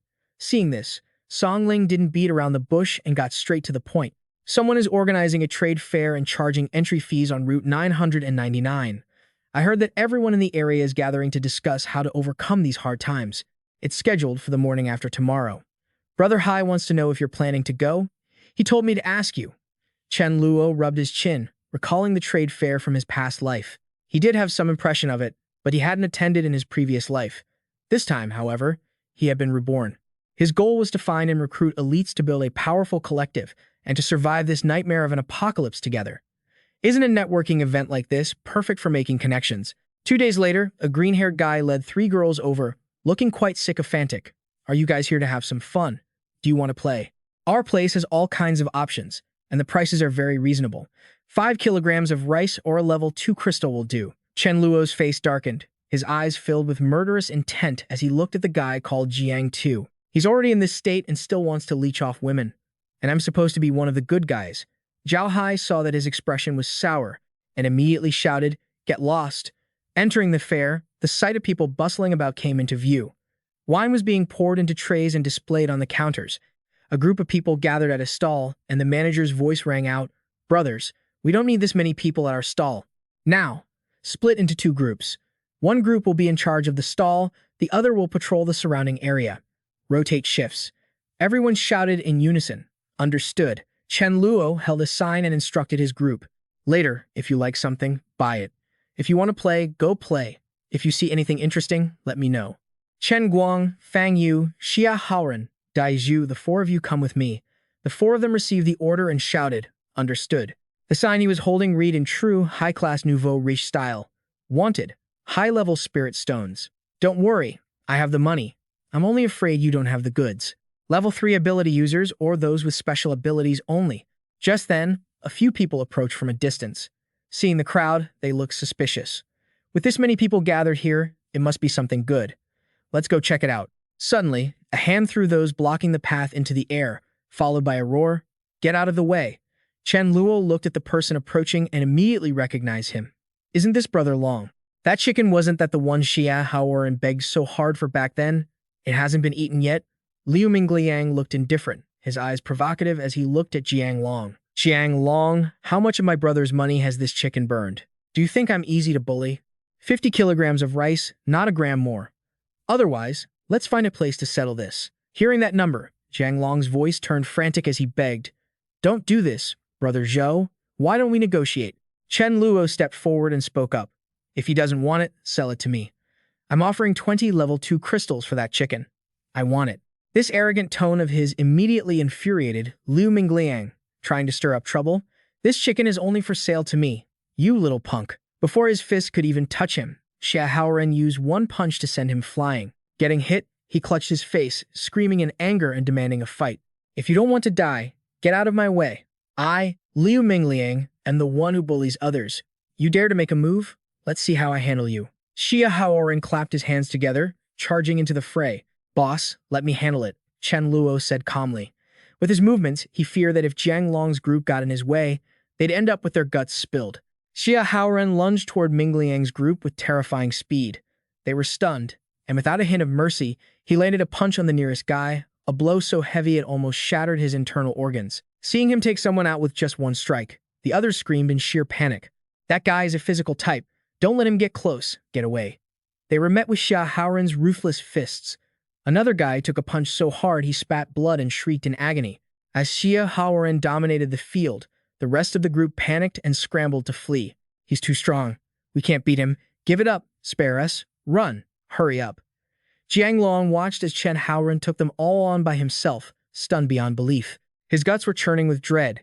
He knew the guy was a Sanda champion, but he hadn't expected the gap between them to be this huge now that everyone had supernatural abilities. Such a powerful warrior, and he sold his life to me back then just for a chicken. Chen Luo gripped the hand tightly, a smile breaking his focus. Brother Long, them fighting is their business. Let's continue our deal. Jiang Long could only watch helplessly as he left with the hen. My chicken is gone. After getting pecked painfully, Chen Luo lowered his voice, sounding threatening. You still dare to peck me? Go ahead, try it again. The plucked hen shrieked continuously in pain. Chen Luo's mouth smiled, but his eyes were cold, radiating a terrifying aura. Do you believe I'll pluck you clean right now? Seeing it nod repeatedly, he said with satisfaction, That's better. Behave, and I won't mistreat you. Just then, the manager's voice echoed in Chen Luo's ear. All participating leaders, please gather at the toll station. Space is limited, each person may bring at most 2 others. His gaze shifted toward the line of vehicles pulling into the lot. So, the organizer was finally showing his face. The manager's voice repeated the announcement. Chen Luo thought for a moment, then turned to look at Xia Haoran and Su Dazhu standing behind him.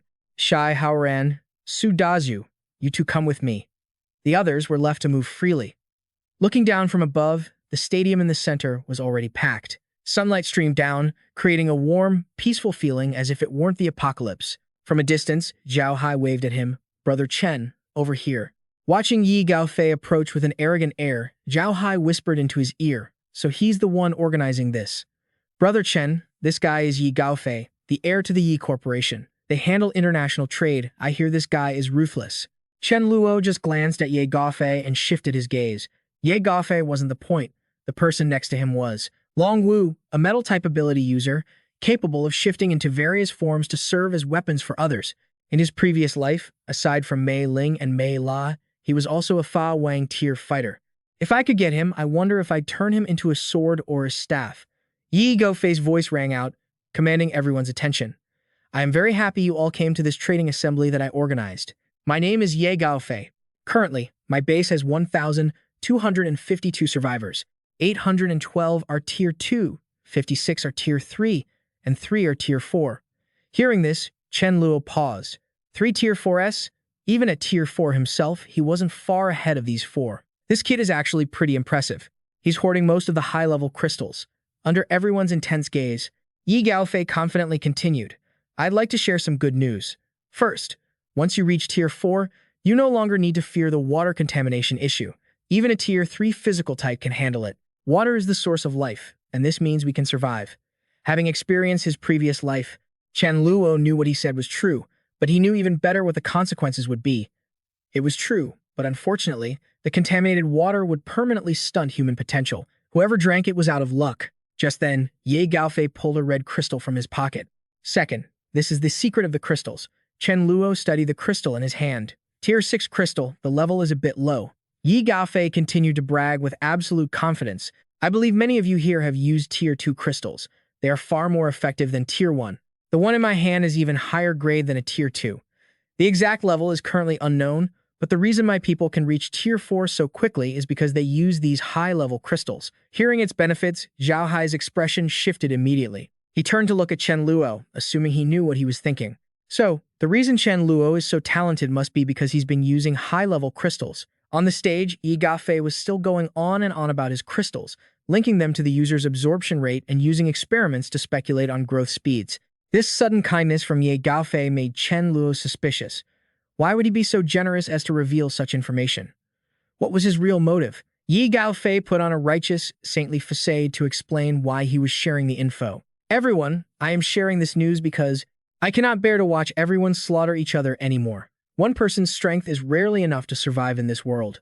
I gathered you all here to unite us into a collective. Of course, I won't force anyone. It is all voluntary. This collective will be run by everyone, forming a council of elders. Good leaders can become elders. and all decisions will be decided by the elders' vote. Hearing the end of it, Chen Luo finally understood his intent. Wasn't this just a way to recruit underlings? The others didn't notice anything wrong and buzzed with excitement, agreeing to join Ye Gaofei's base. Words praising Ye Gaofei's noble heart reached Chen Luo's ears. Based on Mr. Ye's sharing, it's clear he's a man of good character. I agree to join. This information is truly invaluable. I can't believe Mr. Yi is sharing it for free. Mr. Yi has 3 Tier 4s. The strength is astonishing. I feel safer joining him. My strength is low, and I only have a few dozen people. I wonder if Mr. Yi would value me. Hanya stepped forward with an arrogant, cold tone, threatening the crowd. Our boss Yi said this is voluntary, but if anyone doesn't want to join, don't blame us for using strength in numbers when it comes to getting supplies later. Zhao Hai looked at her with suspicion. Is this woman purposely making him look bad? After Hanya's threat, the crowd below started to panic. Brother Liu, this is bad. Boss Zhang, look at this. Boss, look. A recruitment flyer from Yi Gaofei's base has appeared in Chen Luo's hand. I, Yi Gaofei, have established a base for survivors. We have currently recruited 1,252 members, 812 Tier 2, 56 Tier 3, and 3 Tier 4s. Members of this base value unity and effort. Regardless of tier, everyone is equal. As a leader, I will strive to keep my brothers safe. I invite all comrades with the same goals to join us. Chen Luo looked at the manipulative words in the flyer and couldn't help but sigh at his craftiness. By handing out flyers, there would always be someone in these groups tempted to join. Even if the leader didn't agree, many would secretly defect to him. After passing out the flyers, Ye Gaofei acted magnanimously. All right, everyone, think about it. If you want to join, come register with me. Everyone who comes is a brother. Looking at his pretentious, generous words, contrasted with his thuggish actions, Chen Luo felt a bit of disdain. Yi Gaofei had plenty of tricks, basically forcing people into a corner, but Chen Luo wasn't worried about him at all. Then again, he had never heard of this Yi Gaofei in his previous life. So, unless something went wrong, he would probably end up killing himself soon. Once he's dead, I'll have my chance. I'll just show some fake sincerity to lure him in. Next to Zhao Hai, Qi Lin leaned in close and whispered, This kid Ye Gaofei thinks he's so powerful and looks down on everyone. Old Zhao, let's deal with him together. Let me go find more people. Just now, I notice a lot of people who don't like him. I want to win over the underlings of other groups. Zhao Hai didn't answer him, turning to ask for Chen Luo's opinion first. Brother, do you think we should join? Chen Luo thought for a moment, then smiled and made his decision. I don't play in children's games. Realizing he wouldn't be participating, Zhao Hai nodded slightly. All right, I understand. Chen Luo led him toward the 3 people he had just recruited. Hey, we've got 3 newcomers. You specifically asked for high-level survivors, and these guys have been drawing a lot of attention, so we need to be careful. Sensing the caution in Chen Guang's voice, Chen Luo looked at the 3 people before him and thought to himself, Interesting. Are they plants sent by someone else trying to infiltrate our ranks? I'll have Mei Fan run a check on them later. All right, let's head back. Chen Luo drove back to the base alone. Not far away, Meng Yin was hiding behind a tree, watching the flow of vehicles below. With his superhuman senses, Chen Luo spotted her instantly, a look of delight flashing in his eyes. Am I seeing things? That girl is Meng Yin, a nature-type esper with the ability to manipulate seeds. He slammed on the brakes, shouted for the car to stop, and threw the door open. Chen Luo was so excited he couldn't hide his grin. A treasure like that? I absolutely have to recruit her. Seeing a group of people surrounding her, Meng Yin began to panic, crying out for help in her mind. Why are there so many people? Xiao Yu, hurry back and save me. Chen Luo, not even having had the chance to speak yet, saw Meng Yin bolt and was startled, calling out to her, Don't run. I don't mean any harm. But the girl was already overcome with panic. She couldn't hear a word he said, her head down, running for her life. Xiao Yu, if you don't come back, you're really going to lose me. She was desperate. Her rabbit transformation was fast, and she hoped that if she just gave it her all, they wouldn't be able to catch her. Is this girl born in the year of the dog or something? Why is she so fast? Grabbing her ears, Chen Luo gave a helpless smile and explained, I really don't mean any harm. Why don't you transform back? Meng Yin struggled and squealed. No, let me go. But Chen Luo didn't understand rabbit, so he took the opportunity while she was still stuck in her animal form to make a decision for her. It's too dangerous for you to be out here in the wilderness alone. Come back with me. I'll take your silence as a yes. Let's go. I'll take you back and get you some good food. Meng Yin was held tight, unable to escape, and squeaked indignantly. When did I agree to that?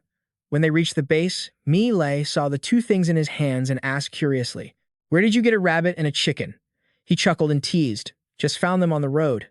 With that, he dropped Meng Yin in her rabbit form, startling her. The moment she hit the ground, she immediately transformed back into a human. Mi Lao witnessed this and was so shocked she couldn't speak. After transforming back, Meng Yin looked indignant and accused him. "Found them? I was living out in the wild. You clearly kidnapped me." Chen Luo didn't pay it any mind and turned to call for Shu Yun.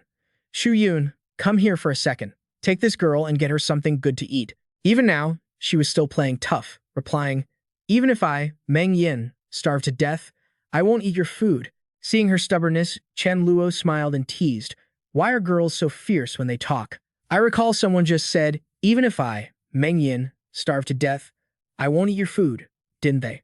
Meng Yin was exposed and looked embarrassed, though she didn't stop chewing the food in her mouth. This doesn't count as starving yet. If you're not starving, you can obviously eat. Chen Luo could only offer a wry smile. "This girl is pretty thick-skinned. Just eat." "I'm sorry for dragging you here, but I saw you using your ability on the plants and guessed you were a nature type. My base really needs nature types, so I brought you here. As long as you can grow crops, eating meat every day won't be a problem." Meng Yin wouldn't admit that she'd been bought off by the food. She looked conflicted, puffed out her cheeks, and muttered, "You've already kidnapped me here. Aside from agreeing, it seems I don't have much of a choice. Besides, this gives me a chance to scout things out. If this place is actually good, I'll have him bring Xiao Yu over." Without hesitation, Chen Luo dropped a heavy bag of seeds in front of her. "These seeds are all yours. Pleasure doing business with you." As he went outside and saw Su Dazhu, he asked for a status report. "Brother, Mei, Fan said the three newcomers are all spies."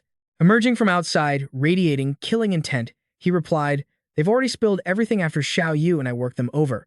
2 were sent by Ye Gaofei, and 1 was sent by Tai Lam." Chen Luo made a throat-slitting gesture, his eyes cold. "Kill them all. Don't make too much noise, we'll just watch from the sidelines."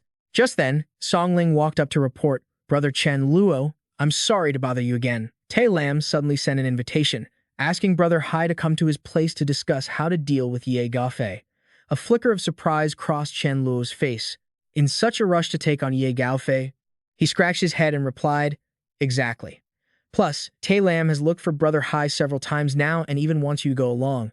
Brother Hai told me to come here and ask for your opinion." Chen Luo thought for a moment and sighed, agreeing. "Fine. After all, I'm quite curious how Tai Lam's group plans to handle Ye Gaofei. Who knows, maybe I can save Long View from danger at the right moment." Inside the conference room at the base, Tai Lam's voice rang out with anger. "That brat Ye Gaofei is being a complete bully, wanting to swallow us all up. Everyone here today is a brother, so I won't beat around the bush. You can leave Ye Gaofei to me. I have a way to kill him, so I'm taking 30% of his supplies. The rest, you all can split amongst yourselves. All right, those who want to join in taking down Ye Gaofei, cast your vote." Chen Luo raised his hand, refusing the invitation. "My group is small. I'm sitting this one out." Seeing his refusal, Tai Lam looked displeased and threatened him. "Brother, watch your tongue. Do you know the tradition that when two sides are fighting, the one watching from the sidelines is the first to be killed?" Zhao Hai saw him losing his mind and threatening Chen Luo, and was horrified. Has Tai Lam developed a death wish? I've warned him so many times, yet he still dares to provoke Chen Luo. His arrogance was enough to make Chen Luo raise an eyebrow in surprise. "You'll kill me if I don't join? Is that how it works?" Tai Lam acted as if he had seen through Chen Luo's schemes and confidently declared, "Do you want to wait for us to fight so you can play the fisherman catching the fish?" "That's not happening." His henchman chimed in, "Maybe he wants to sneak attack our base while we're fighting. That's gotta be it." Zhao Hai saw them getting more and more ridiculous and immediately stood up to stop them. "Brother T, I guarantee Chen Luo wouldn't do that. He just doesn't want to get involved." Tai Lam started acting high and mighty again. "I've never trusted words, only actions. If it weren't for your sake, why would he even be sitting here? He should be on his knees." Seeing how foolish he was, Zhao Hai didn't want to try and talk him out of it anymore. "Fine, you're the boss. I'm done talking." Chen Luo was genuinely curious about his confidence. "So you're saying you're very strong? I want to see what you're relying on to make me kneel. Just these little tricks."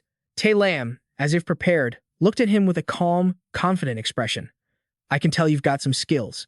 Maybe you're even level 4 like Ye Gaofei, but I don't believe a level 4 can deal with hundreds of people. You've progressed so fast, you must have high-level crystals on you. Hand over the crystals, and then lead the charge to deal with Ye Gaofei. I might spare your life." After hearing this, Chen Luo smiled slightly, Now he finally understood the guy's game. No wonder he planted spies and had Zhao Hai try to pull me into this. It was all just an excuse to deal with me. Tai Lam ordered his henchmen to surround Chen Luo and commanded, "Search him. Such precious items must be on his person. Chen Luo, I suggest you don't move, or the consequences won't be pretty." Chen Luo wasn't the least bit shaken, slowly assessing those surrounding him. Even facing their attack, he remained calm. "I honestly didn't want to make a move against you. After all, Tai Lam might actually kill Ye Gaofei. If he's gone, Ye Gaofei might not die. The course of events won't be like my previous life.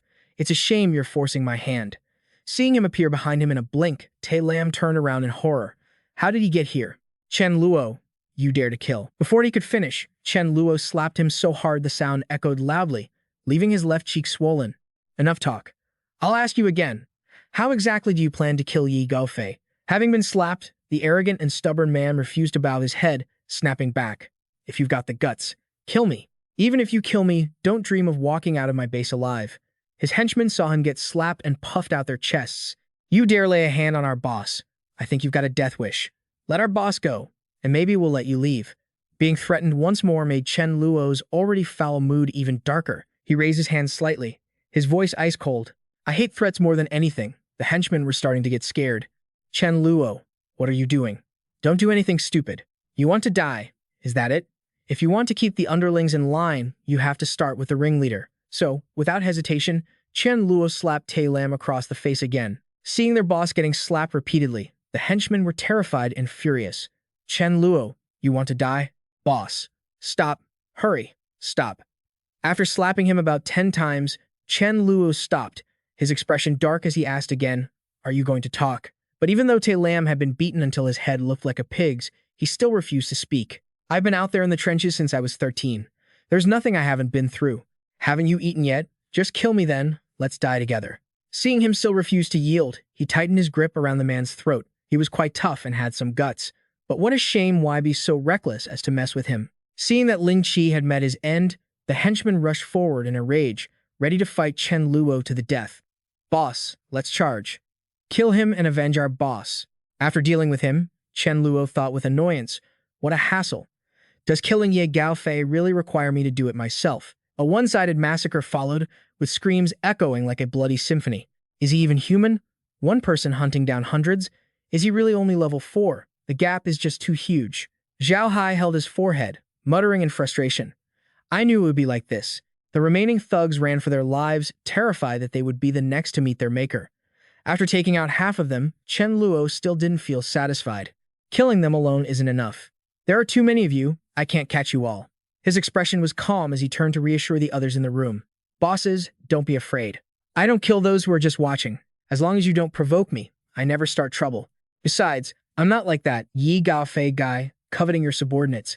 I can't afford to feed them." After witnessing his power, the men scrambled to put on friendly smiles and make their stance clear. "Rest assured, Mr. Chen, we wouldn't dare provoke you even if we were given 10 lives. "Exactly. We'll definitely tell our men to step aside whenever they see your people. Mr. Chen, if you need anything, just say the word. If we can help, we won't refuse. I have a stash of food. I'll have someone bring it to you when I get back." But after seeing him off, those same men, who had just been fawning over him, gathered to plot how to use Gao Fei to eliminate him. This is terrifying. Can a level 4 really be this strong? What do we do now? He isn't the only level 4, is he? Let's go find Ye Gao Fei. They have 3 level 4 fighters that can definitely handle him. Right, Ye Gao Fei surely won't easily submit to a level 4 like that either. Let's go find Ye Gao Fei. At the Gao Fei base, an angry, pained man's voice rang out. "Big brother Long Wu, you have to stand up for me." Long Wu looked at the person the man was holding with a shocked expression. This is before he could finish. The man choked out an accusation regarding Yu Linji's cruel actions against his wife. 3 days ago, after you and I went out to kill zombies, I found out my wife had gone missing. Today, someone secretly told me. I went to dig it up and discovered she was killed by Yu Linji. This was so shocking that Long Wu could hardly believe it. Are you sure? The man wept in agony. If the information wasn't true, how could I have found my wife? Killing people like this, he has no humanity left. With this confirmation, Long Wu couldn't stand it and wanted to seek justice. This is unforgivable. I'm going to find Yu Linji and ask him about this right now. As he reached the door, Linji's mocking voice drifted out, stopping Long Wu in his tracks. It's a shame she died before I could even play with her. I guess I'll just have to find someone else. Long Wu couldn't take it anymore, kicked the door open, and demanded, "You, Linji, what's going on at the door?" Linji stuttered when he saw him. "Brother Long, what's going on? What are you talking about?" Seeing that he was about to strike Linji, Gaofei stepped in to stop him. "Stop! Stop! What is the meaning of this?" Long Wu angrily pointed at Lin Jie, accusing him of his heinous acts. "You, Lin Jie, he raped and killed someone's wife." Gaofei, already aware of the situation, urged him to spare Ling Ji's life. "Long Wu, calm down. I just heard about this too. Although Yu Linji is wrong, it's not a capital offense. His value is much higher than others. He can kill zombies in the future. Let him make up for his mistakes." Long Wu couldn't believe his ears and shouted back, "Value? My value is higher than his. I want to kill him right now." Seeing that he truly intended to kill him, Linji fearfully begged Gao Fei for help. "Brother Fei, save me. I did this dirty work for you." Hearing this, Long Wu stared at him in disbelief. Is what he said true? Linji walked over, with a righteous facade, to explain for Gao Fei. "Brother Fei is busy with the base all day. Is it really such a big deal to play with a few women at night? Only with a good mood can he make wise decisions and ensure the survival of more people." Long Wu never expected Gao Fei to be this despicable. He looked at him with disgust, feeling regret for the first time. Instead of leading everyone to kill zombies and gather supplies, you just dream of nonsense and let everyone sit around waiting to die. And now you're leading them and abusing women? Why on earth was I blind enough to follow you in the first place? We're not on the same path. Farewell.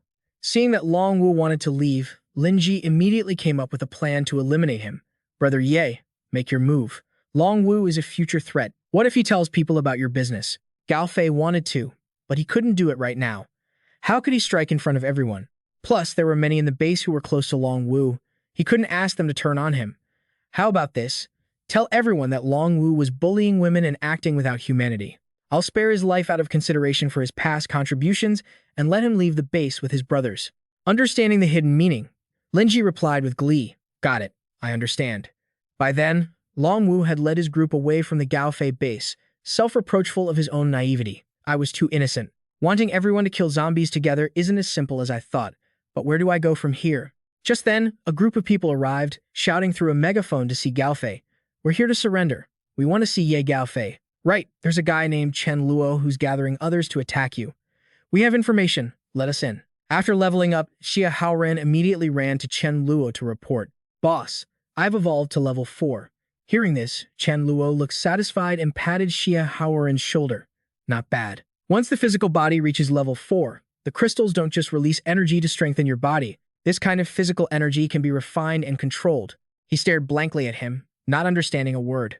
"Huh." Chen Luo thought for a moment and chose a simpler explanation. "Aside from vital points like the head and heart, and your remaining strength, I think it's best to focus on your fists." This happened to be his forte. Xia Haoran raised his fists happily. "I practiced boxing before. I also feel that using my fists is the most natural. Boss, since you suggest it, I'll definitely give it a try." Just then, Chen Guang's voice sounded, rushed and urgent. "Boss, Zhao Hai ran here to take refuge, saying Ye Gao Fei is coming." Chen Luo immediately ordered them to let Zhao Hai in. Looking at Zhao Hai, he asked in confusion, "How did Ye Gao Fei find my base?" The man replied cautiously that yesterday he had killed their brother, Lin Qi, and today those people had surrendered to Ye Gao Fei. Chen Luo regretted not wiping them all out. "The one time I didn't finish the job, it really caused trouble." Thinking of his own neck, Zhao Hai kindly reminded him, "Brother Chen, you better prepare. They're coming with full force. It won't be easy to deal with." Chen Luo grabbed the radio and ordered loudly, "Everyone, listen up. Prepare for battle." Outside Chen Luo's base, a line of cars appeared, surrounding the road. Gao Fei's righteous voice rang out, "I have the kindness to gather everyone so we can have a better life. But some people are selfish and don't want to see us united. We must deal with these unstable elements." This Chen Luo actually has some skills, but it's a shame that no matter how sturdy the wall, it's easily broken from within. This time we have 2,000 people, 76 level 3s, over 1,500 level 2s, and 2 level 4s. I advise you to surrender obediently. I give you my word that after you surrender, we'll be like brothers. The first 10 to surrender will be rewarded with 2 cans of Red Bull and 2 packs of sausages. Such a huge temptation, yet no one responded. Chen Luo was inside eating an apple, thinking with disdain. How ridiculous. My side is full of regular members who doesn't eat meat every day, but why are there only 2 level 4s? Why didn't Long Wu come? Seeing Chen Luo hunkered down in his base without coming out, Gao Fei frowned and turned to order Zhang Hao. If you won't listen to reason, don't blame me for being ruthless. Zhang Hao, you lead the charge. I'll give you credit for killing these people. He was singled out and asked in a daze, "You want my people to go first?"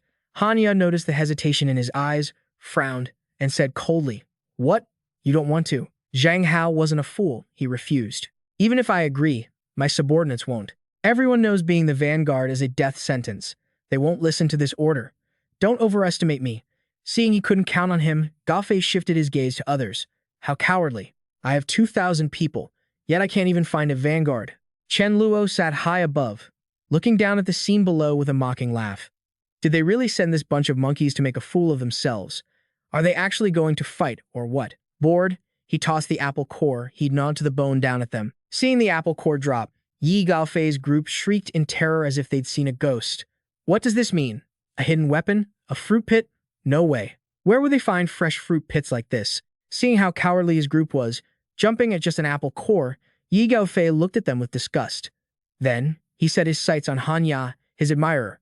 "A bunch of useless trash," he muttered. "Hanya, how about you go up there? I'll reserve my defensive position for you.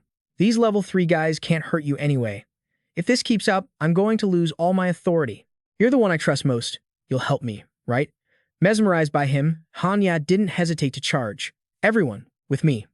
Attack." Yi Gaofei then shouted his threat. "Earth-type ability users, get to the front. Everyone else, follow behind. Anyone who doesn't follow me will be executed on the spot." Just then, ability users appeared on the high wall, unleashing their powers below. The Earth-type users quickly summoned stone shields to block the attack. Taking this opportunity, Hanya kicked the base door open, only to freeze in confusion at the wall of stone built before her.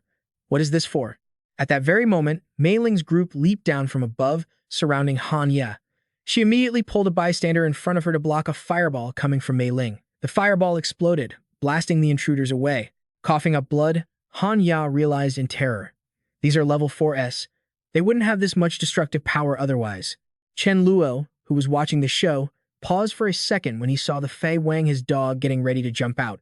How could I forget about this dog? If it charges in, how is anyone else supposed to practice their coordination? The dog, meanwhile, saw intruders entering the base, its eyes shining like stars.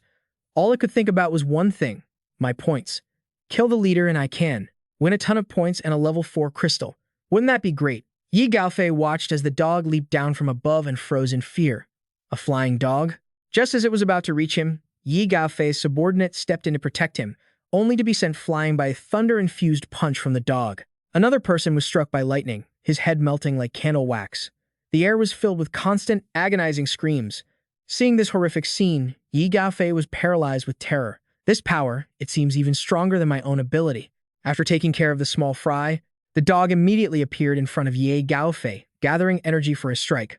Thunderbolt palm. It slammed its paw right into Yi Gaofei's face, causing him to spit blood.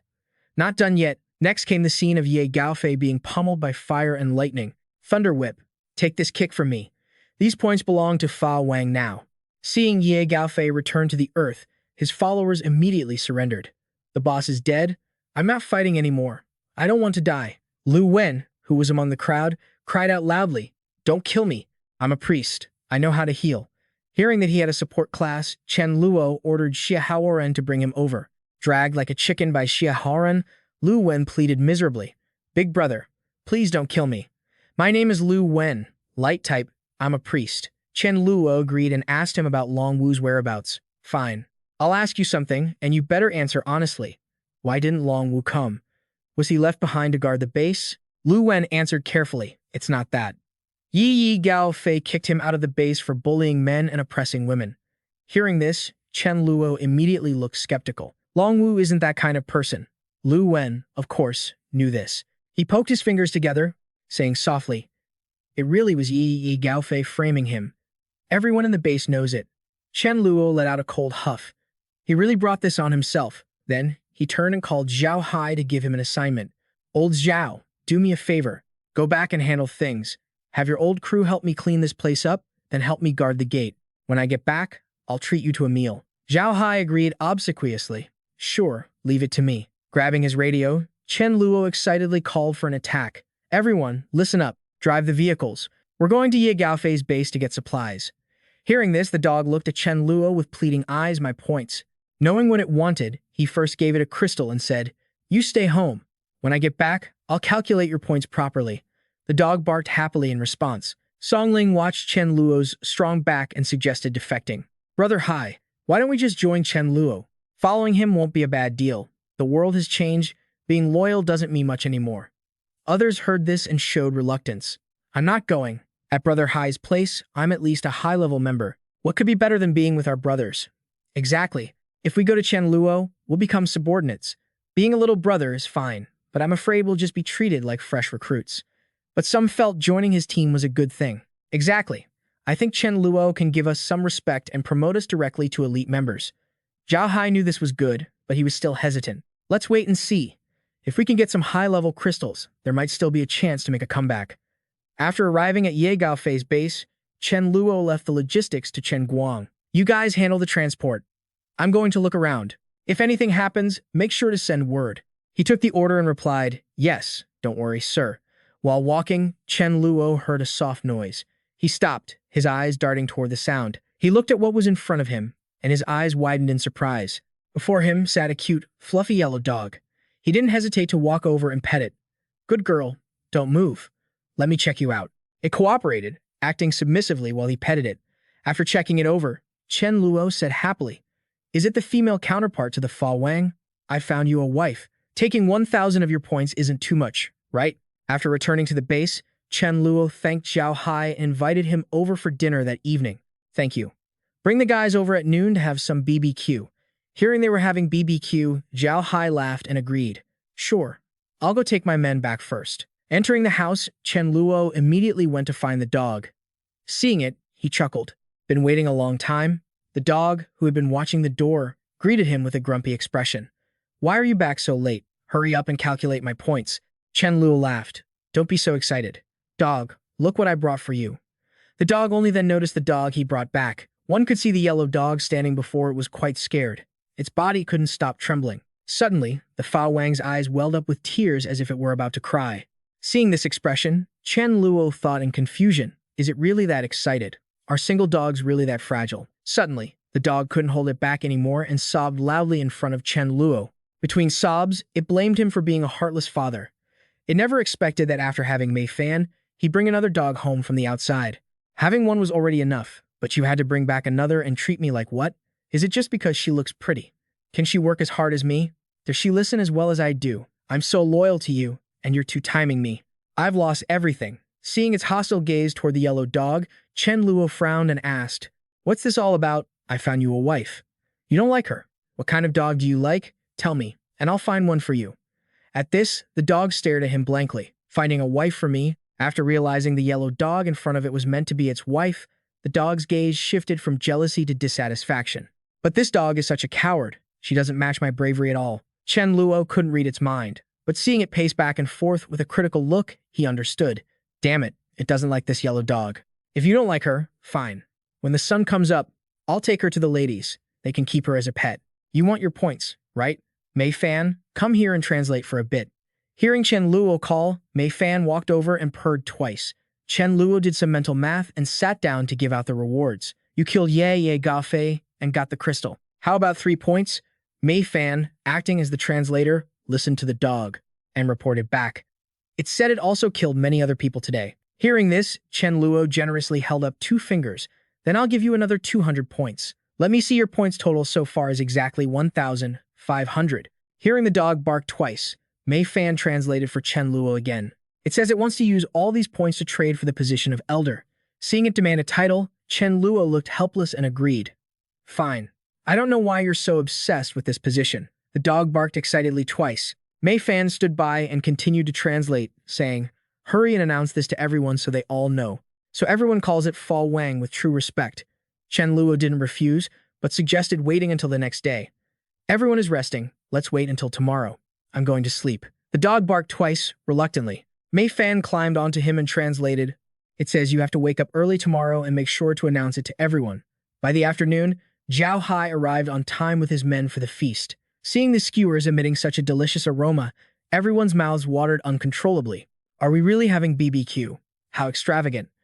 Chen Luo looked at their starving expressions. He smiled brightly and said, "You've helped me out quite a bit. It's just a barbecue. Don't worry about it. Later, I'll give you 100 kilograms of beef to take home." He acted generous, but he was laughing wickedly inside. If he didn't put in the effort to use it, the beef would just expire. Before the party started, Chen Luo called everyone over to announce something. "All right, everyone, quiet down.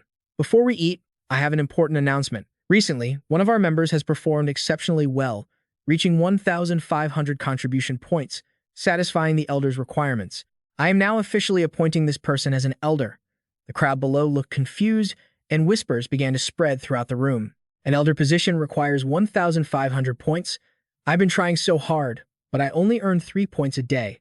I've been saving for a year and a half. Exactly. I haven't even dared to buy elite membership yet. Is it Xia Haoren? He kills so many zombies every day. He's definitely strong enough.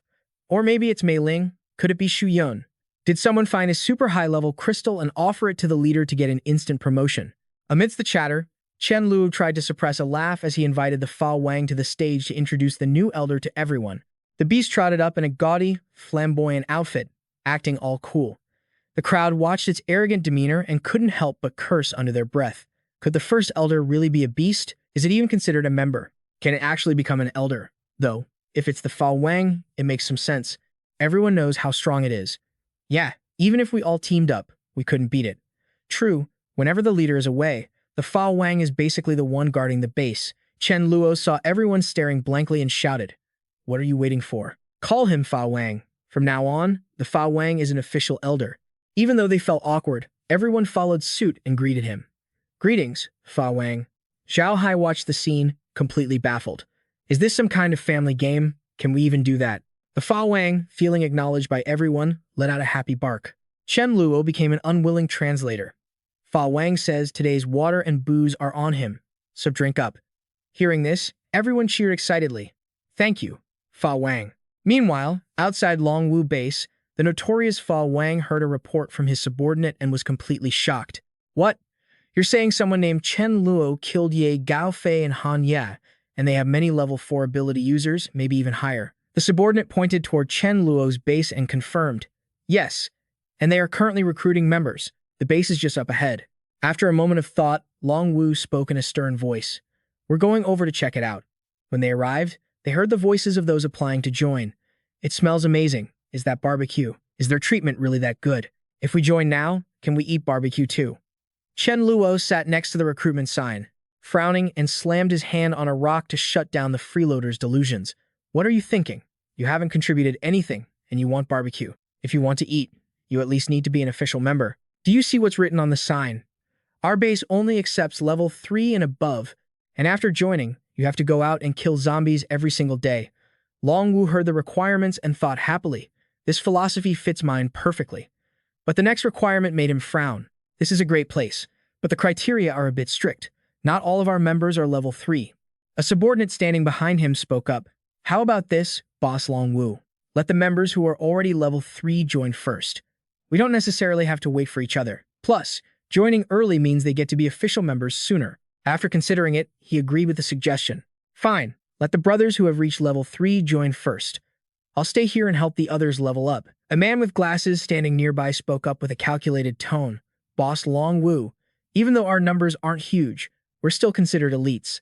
I think we have the leverage to negotiate." The others listened and agreed with his point. "That's right. We only have 4 level 2 members left.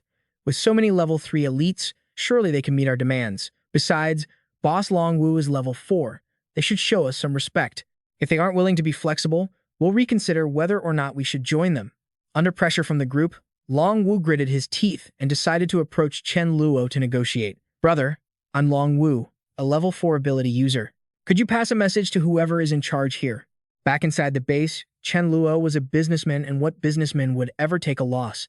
He smiled brightly, calculating today's losses with the Fa Wang. "Come on, look at this bill. You drank a total of 1,568 bottles of water and alcohol today. That means your contribution points are now negative 1,568. Work hard, kid." The beast, hearing the negative number, froze in place, completely caught off guard. Are the people at this base pigs? How could they drink so much? He started out acting like a powerhouse, but how did he end up in debt? Just then, Chen Guang's voice came over the radio. "Brother Chen, There's a group outside wanting to join us. The leader is a level 4 named Long Wu. However, they have 4 level 2 members in their team and want to negotiate. Chen Luo immediately took notice of the name. Long Wu? I'll be right there. Things were going well, and now a talented member was coming to his door. How did this guy find us? Long Wu, nice to meet you. I've heard about your situation from my members. That's not a problem, but why do you want to join us? When he saw Chen Luo, Long Wu's expression turned serious as he spoke truthfully. Because your management style aligns with my own thoughts. I want to kill all the zombies and restore the world to normal as soon as possible. Chen Luo heard his idealistic goal with a knowing expression. I see. It's a shame. Those zombies aren't something you can just kill off whenever you want. What are your current abilities? Long Wu didn't hide anything. I can control metal. My offensive power is average, but I can metalize my body.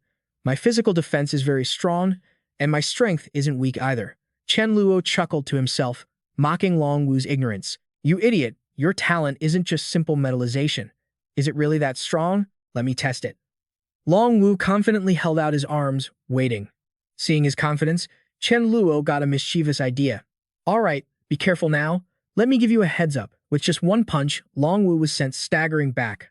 He couldn't believe his eyes. How is this possible? He's clearly just a level 3 ability user. I didn't even feel his impact before, but with just one palm strike from him. Seeing Long Wu's stunned face, Chen Luo said calmly, I only use 50% of my strength. Long Wu, I have actually met metal-type ability users who could fuse metals, recombine them, mold them into different shapes, and make them much harder and sharper. He reached out to take an iron rod from Long Wu, his tone challenging. I tried this, I can do that too. A mysterious smile appeared on Chen Luo's face as he gave a new requirement. No, what I want isn't for you to change the shape of the metal, but to try and turn it into gold. Long Wu asked in shock. Gold?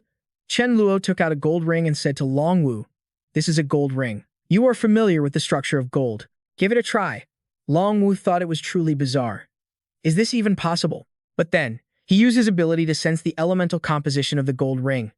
Immediately, he followed Chen Luo's instructions and created another gold ring just like the first. Once he finished, he still couldn't believe his eyes. I did it. I really did it. Chen Luo's face remained unfazed as he spoke slowly. So, do you understand your true value now? The reason your transformation time is short right now is because your level is relatively low. Once you level up, you'll be able to gradually harden metal, change its structure, and forge supernatural weapons for gear. Isn't that better than just rushing into the front lines to kill enemies yourself? After understanding his potential, a look of excitement spread across Long Wu's face. I understand now. Recruiting a good seed made Chen Luo incredibly happy. He walked over and threw an arm around him familiarly. Great, Long Wu. Welcome aboard. You haven't had dinner yet, right? We happen to be having a barbecue party. Come in and have a meal. Time flew, night fell over Chen Luo's base, and the villa gradually quieted down. Xiao Yu stood in a tree looking down, her expression cautious. Found him. My little Meng Yin must be here. She stayed hidden. Meng Yin, don't be afraid. Xiao Yu is here to save you. Contrary to Xiao Yu's cautious, step-by-step approach, Meng Yin was inside eating and drinking comfortably, gnawing on a chicken leg while completely losing herself in the joy of the meal. Hey, so delicious. Xiao Yu, who had suffered so much to find her, looked at this scene and felt so aggrieved she began to tear up. I was so worried you were suffering that I risked my life to find you, and I haven't eaten in days. And here you are eating fried chicken? Seeing her, the girl felt a bit guilty. Xiao Yu, the Fa Wang, passed by Meng Yin's room, sensed an unusual presence, and immediately raised her guard. Someone had broken in. She had to report this to Chen Luo quickly. Upon receiving the news, Chen Luo rushed over frantically. Where was the guard? How could someone just break in like that? Meng Yin was his seed of hope for the future. Nothing could happen to her. The Fei Wang led the way, urging him, hurry, open the door to Meng Yin's room. Seeing Xiao Yu hiding behind her, Chen Luo demanded loudly, Who are you? How did you get in here? Meng Yin carefully explained her identity. She's my friend. She knows how to use stealth, so she snuck in. Chen Luo paused. An invisible friend of Meng Yin. A rare ability like this had to be recruited. So that's it. I thought Meng Yin was in danger out there, so I kindly brought her back. I didn't expect to cause you so much worry. See, isn't she doing just fine here? If you don't have a place to stay, you can join us. We have plenty of sisters here, and having company is great. We have water, electricity, and plenty of food. Xiao Yu hesitated at his offer. So, if I stay, what would I need to do? Seeing her nervous and cautious expression, he answered softly, Use your stealth skill to help me go out and hunt more mutated life forms. When Xiao Yu heard this request, she was stunned. Mutated life forms, you mean the zombies that suddenly gained abilities and are way stronger than the others? Hearing that she seemed to know about them, Chen Luo immediately asked, "What? Have you encountered them before?" Xiao Yu recalled the ice zombie she had seen. "Perhaps. I ran into one on my way here. It was a dead zombie, but even in death, there was still unmelted ice surrounding it and cold mist covering its body. Because it wasn't like a normal zombie, I didn't dare to approach it recklessly. I have its crystal right here." After hearing her story, Chen Luo's expression darkened, though his eyes burned with intensity. If a survivor had killed a mutated life form, it couldn't have been a conflict between zombies. It meant a higher-level, mutated life form was active nearby. Such a looming threat made it impossible for him to just sit still. He asked for its location. "Tell me the address. I'll go check it out at daybreak." Xiao Yu thought for a moment and gave the details. It was in front of a bakery, about 1,000 meters away. The next morning, Zhao Hai ran over in a panic. "Chen Luo, we're in trouble." Seeing his trembling form, Chen Luo raised an eyebrow. "What happened? Why are you so terrified?" Zhao Hai was shaking so hard he couldn't even hold his cigarette, looking completely rattled. "Chen Luo, I think we should get out of here immediately. I clearly saw that zombie hundreds of meters away. In the blink of an eye, it was already right next to my subordinates. With just a light blow, it killed my men." After hearing his story, Chen Luo wasn't afraid. Instead, he smiled with interest. "It's that powerful?" Zhao Hai took a drag of his cigarette to calm down before answering. "It's terrifying and impossible to deal with. It's too fast, and its wind blades are incredibly lethal." A thought crossed Chen Luo's mind. Was that a high-level mutated zombie attacking Xiao Yu? Just then, Song Ling's group rushed over, looking terrified. "It killed over a dozen of our people. The others fled. We ran fast, and since it didn't chase us, we survived." "That's right. Looking at the zombie's path, it might be approaching his location soon." Mei Fan trotted over, its tone serious. "Chen Luo, you're doomed." Hearing this, Chen Luo was stunned. "What did you say?" "I am the sovereign of the void. How could I be doomed?" He then picked up Mei Fan, his expression hurried. "Sorry. Excuse me, Mei Fan, my little Mei Fan. You need to sense this carefully." Mei Fan thought for a moment before speaking. "I feel like you almost died. Even though it was extremely dangerous, it seems there's a huge benefit to be gained." Chen Luo understood what it meant. He cursed inwardly, thinking, "The problem is, when that powerful zombie shows up, will it actually kill me?" Thinking about his own life, Chen Luo began to seriously analyze Zhao Hai's account. Based on what was said, covering 100 meters in an instant, it had to be at least a level 7 wind-type variant. But he didn't recall a zombie like that in his past life. Could this be the butterfly effect? And what is this great benefit? Even though a crystal from a level 7 or higher is good, it's not exactly a great benefit for me right now. He asked Mei Fan one more question. "What about Mei Ling and Mei La? Are they in danger?"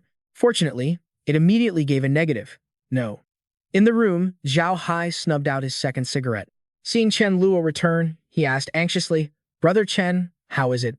Should we evacuate immediately?" Chen Luo answered with determination, "No need.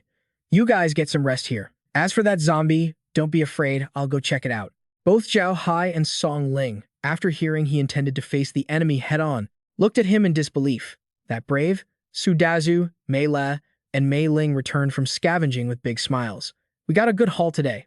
I'm sweating like a pig. I need a shower as soon as I get home." Behind the three of them, not far away, a zombie appeared. Mei La hadn't noticed its presence yet and whispered happily to Mei Ling, "I have to eat something first when I get back. I've burned too much energy. I'm starving." Mei Ling chuckled, "You glutton." As the zombie reached the gate, 2 guards immediately stepped forward to block it.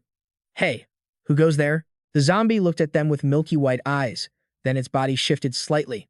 In a flash, it was right in front of them. The nearby patrol heard the commotion and rushed over, shouting a warning. "Reinforcements! Enemy alert! Contact Chen Luo immediately." The group heard this and turned back to see the zombie crazily slaughtering the base's personnel. Chen Luo received the news and rushed over, his voice filled with anxiety. "Mei Fan, hide." Immediately, Mei Fan stopped and gave a soft meow.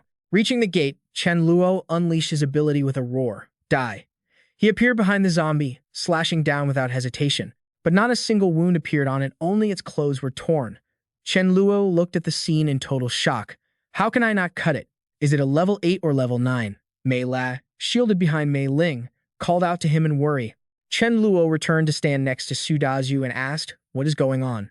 Even knowing the zombie before him wasn't simple, Chen Luo lunged into battle, attacking while thinking of a way to deal with it. Mei La and the others were here. He couldn't just abandon them and run. But how was he supposed to fight this?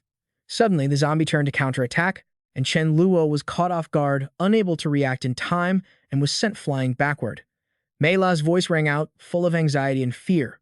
Brother Chen Luo. The others gasped as they saw him thrown back. Chen Luo, big brother. He slammed hard into the ground, a sharp pain coursing through his body. Chen Luo couldn't help but curse under his breath. Damn it.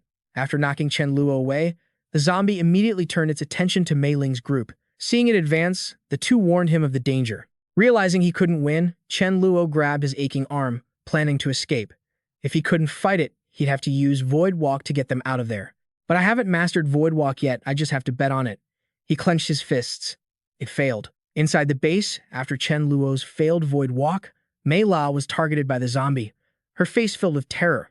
Seeing this upon returning, Chen Luo screamed in horror. Mei La, is the outcome still unavoidable? Am I doomed to die alone just like in my past life? The only hope now is that the mutated life form reaches its lifespan and blows itself up. Just die already. As his will reached its breaking point, the crystal in his mind suddenly emitted a blinding light. The zombie was sent flying back as if hit by an invisible force. Chen Luo, confused, stared in shock as the zombie collapsed. A sharp, piercing pain surged from his head, making his vision swim. If anyone of his level were there, they would have seen a crack forming on Chen Luo's crystal. Seeing him collapse, everyone cried out in alarm. What happened, big brother? Mei La was so worried she was in tears.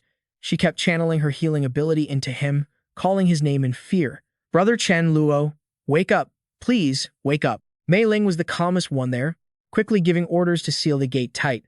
Until Chen Luo wakes up, no one leaves. Stay in the base and keep watch.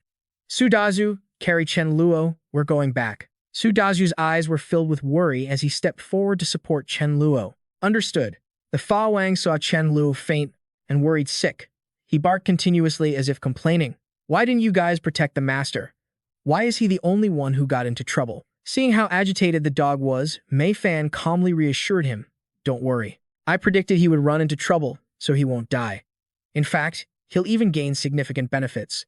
Seeing that he hadn't woken up for a long time, her face turned pale with fear, and her voice choked with sobs. He got hurt because he was protecting us. Seeing her as miserable as if she'd lost her life savings, Mei Fan thought helplessly. I already said he's fine and that he'd even get rewards. Why won't anyone believe me? 2 days later, seeing him wake up, Mei La happily spoke up. Brother Chen Luo, you're finally awake. You've been in a coma for so long, I was so scared. Seeing him awake, Fa Wang was also excited and barked 3 times. Having just woken up, Chen Luo's mind was still hazy, and he stared blankly for a moment before coming to. A coma? How did I? Right, it seems I used some kind of skill that caused that mutant zombie to suddenly explode. What kind of ability is this? Time acceleration. Could it be that I've awakened my third ability? At this moment, after resting, the cracks on the crystal had vanished without a trace. A stream of power wrapped around it. Suddenly, Chen Luo stood up abruptly, looking flustered. Time element. Seeing him like this, Mei La asked with concern. What did you say? Chen Luo regained his composure and quickly replied, No, it's nothing. Looking at his hand, he was still in shock from what had just happened. In his past life, he had only encountered one time element ability user, but among the zombies and survivors, there surely couldn't be just one. In his previous life, while he was stealing vegetables, an angry voice rang out, putting a stop to his thievery. Chen Luo, you can't escape. At that time, a scruffy-bearded Chen Luo turned around and replied with a teasing expression, Don't forget, I am the Void Fa Wang. Just as he finished speaking and was about to run off, he found himself unable to move. Why can't I move? So Tuya followed behind, and Mi Lin stepped forward with an arrogant look. How do you like my time freeze? She had been robbed several times and was furious, so upon catching him, she walked up and kicked his butt to vent her anger. Void Fa Wang, my foot. Void Scavenger is more like it. Keep being cocky. Let's see where you can run now. The memory paused as the clear image of So Tuyet appeared in his mind. Kuang So Tuyet, that was her. Moreover, she only knew one-time freeze move, and each activation could only affect one target. In his past life, after Kuang So Tuyet died, he had taken her body from the monsters in the space, but at that time, he hadn't absorbed her crystal. Forget it, no use thinking about it. My crystal broke this time, but it will recover in a few months. Remembering the zombie, he immediately asked, Did you manage to get the crystal from that mutant? Mei La carefully brought the crystal for him to see. It was there. After checking its rank, The expression on Chen Luo's face turned dejected. Just an 8th rank crystal? After I put in so much effort, he then handed the crystal to Fa Wang, wanting the dog to use it. Fa Wang, take this to absorb. When you reach the 5th rank, hand it over to me. Once bitten, twice shy after the last time he got his points deducted, Fa Wang had wised up and shook his head to refuse. If it's free, he definitely wants to scam a dog's hard-earned points. This dog won't fall for it. Seeing the dog shake its head, Chen Luo immediately understood what it was afraid of.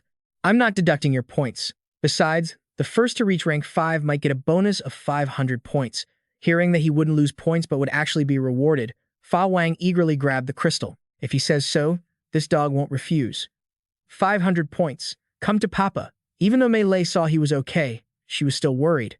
She said affectionately, Brother, you must be hungry after being in a coma for 2 days.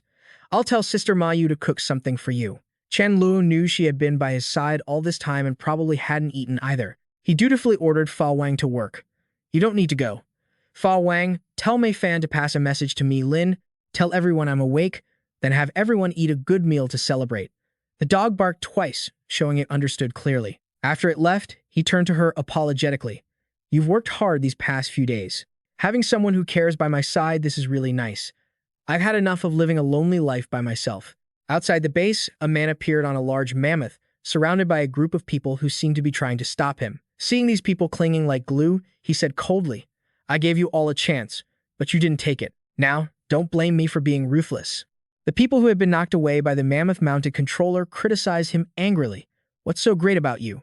Isn't it just relying on a mammoth? You're not even as impressive as a dog. If you're so tough, go find it. What's the point of bullying us? If you dare to go find it, you probably won't know how you died.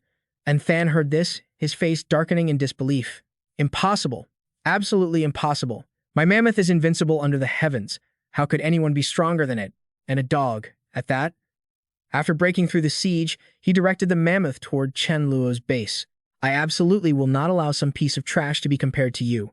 Brothers, we're heading to the base ahead to find that dog. Not far away in the grass, 2 wolves appeared, staring at Than's departing group. They exchanged glances and nodded as if agreeing on something. After a hearty meal, Chen Luo led the sisters Mei La and Mi Lin outside and ran into a group of women surrounding Golden, speaking encouragingly. Golden boy, do your best later. That's right, who knows? If the boss sees you doing well, he might make you an official member. Once you enjoy the perks of being a regular, you can work for yourself and enjoy the rewards. Hearing the noise, the short-haired woman looked into the distance, and upon seeing what was approaching, she asked in confusion, Look over there, there's a mammoth. The woman in the pink dress realized from the formation that the person coming meant no good and immediately warned, Watch out. This guy is bringing a mammoth, it's huge and looks very powerful. Chen Luo heard the type of mount and a guess popped into his head. A mammoth? Could the person coming be the mammoth tamer? And Than. As he guessed, it really was him. Mi Lin stepped forward and asked coldly, What are you here for? And Than looked at her beautiful appearance and immediately poured out some teasing words. Beauty, I heard you guys have a very powerful dog. Is it this golden retriever? Even with so many people watching, he still dared to rush forward regardless of his strength. He had guts. Mi Lin was stunned that he had mistaken Golden for Fa Wang. The dog he's talking about, the golden one? Mei La looked at her, her expression just as blank. Did he mistake the wrong one? As for Fa Wang, it was so annoyed it wanted to lift a paw and kick him. This jerk dares to look down on me? And Than, still unaware of his mistake, shouted arrogantly, Golden dog, do you have the guts to fight my mammoth? Golden was just an ordinary dog and was immediately terrified by the mammoth's aura, cowering on the ground and whimpering.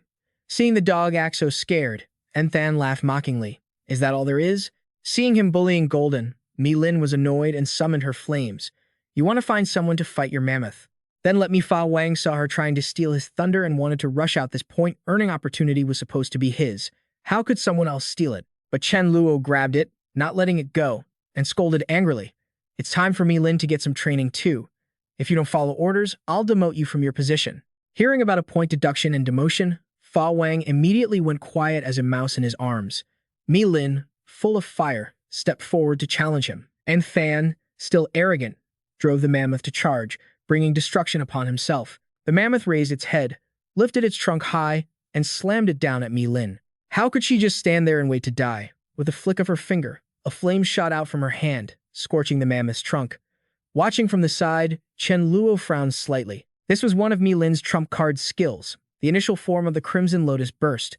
She saw the flames pouring from her fingertips, forming a barrier that blocked the mammoth's trunk. Seeing his mammoth's trunk charred, Anthan panicked and leaped into the air. What's going on? My mammoth! Charge and kill them. Seeing him playing dirty, Chen Luo sighed in annoyance. Ridiculous. Didn't you say you wanted to duel? After using that move, Mi Lin fell into a state of exhaustion, sitting on the ground unable to move. Seeing this, Chen Luo immediately called for backup. We're going in too. Su Dazhu and Xia Haoran received the order and moved forward, their faces cold as they look at the enemy, shouting loudly. Standing at the back, Anthan watched his men fall one by one, his expression shifting from confidence to fear. Why are they so strong? Seeing that only he remained, Chen Luo coldly released his dog to bite the enemy. Fa Wang, attack. Receiving the order, Fa Wang barked loudly. Understood. As it lunged at Anthan, it excitedly calculated the points in its head. Catching Anthan should get this dog at least 100 points, right? The dog assassin took action. Anthan ran and ran but couldn't shake off Fa Wang's pursuit, becoming incredibly frustrated. Where did this dog come from? Why is it chasing me?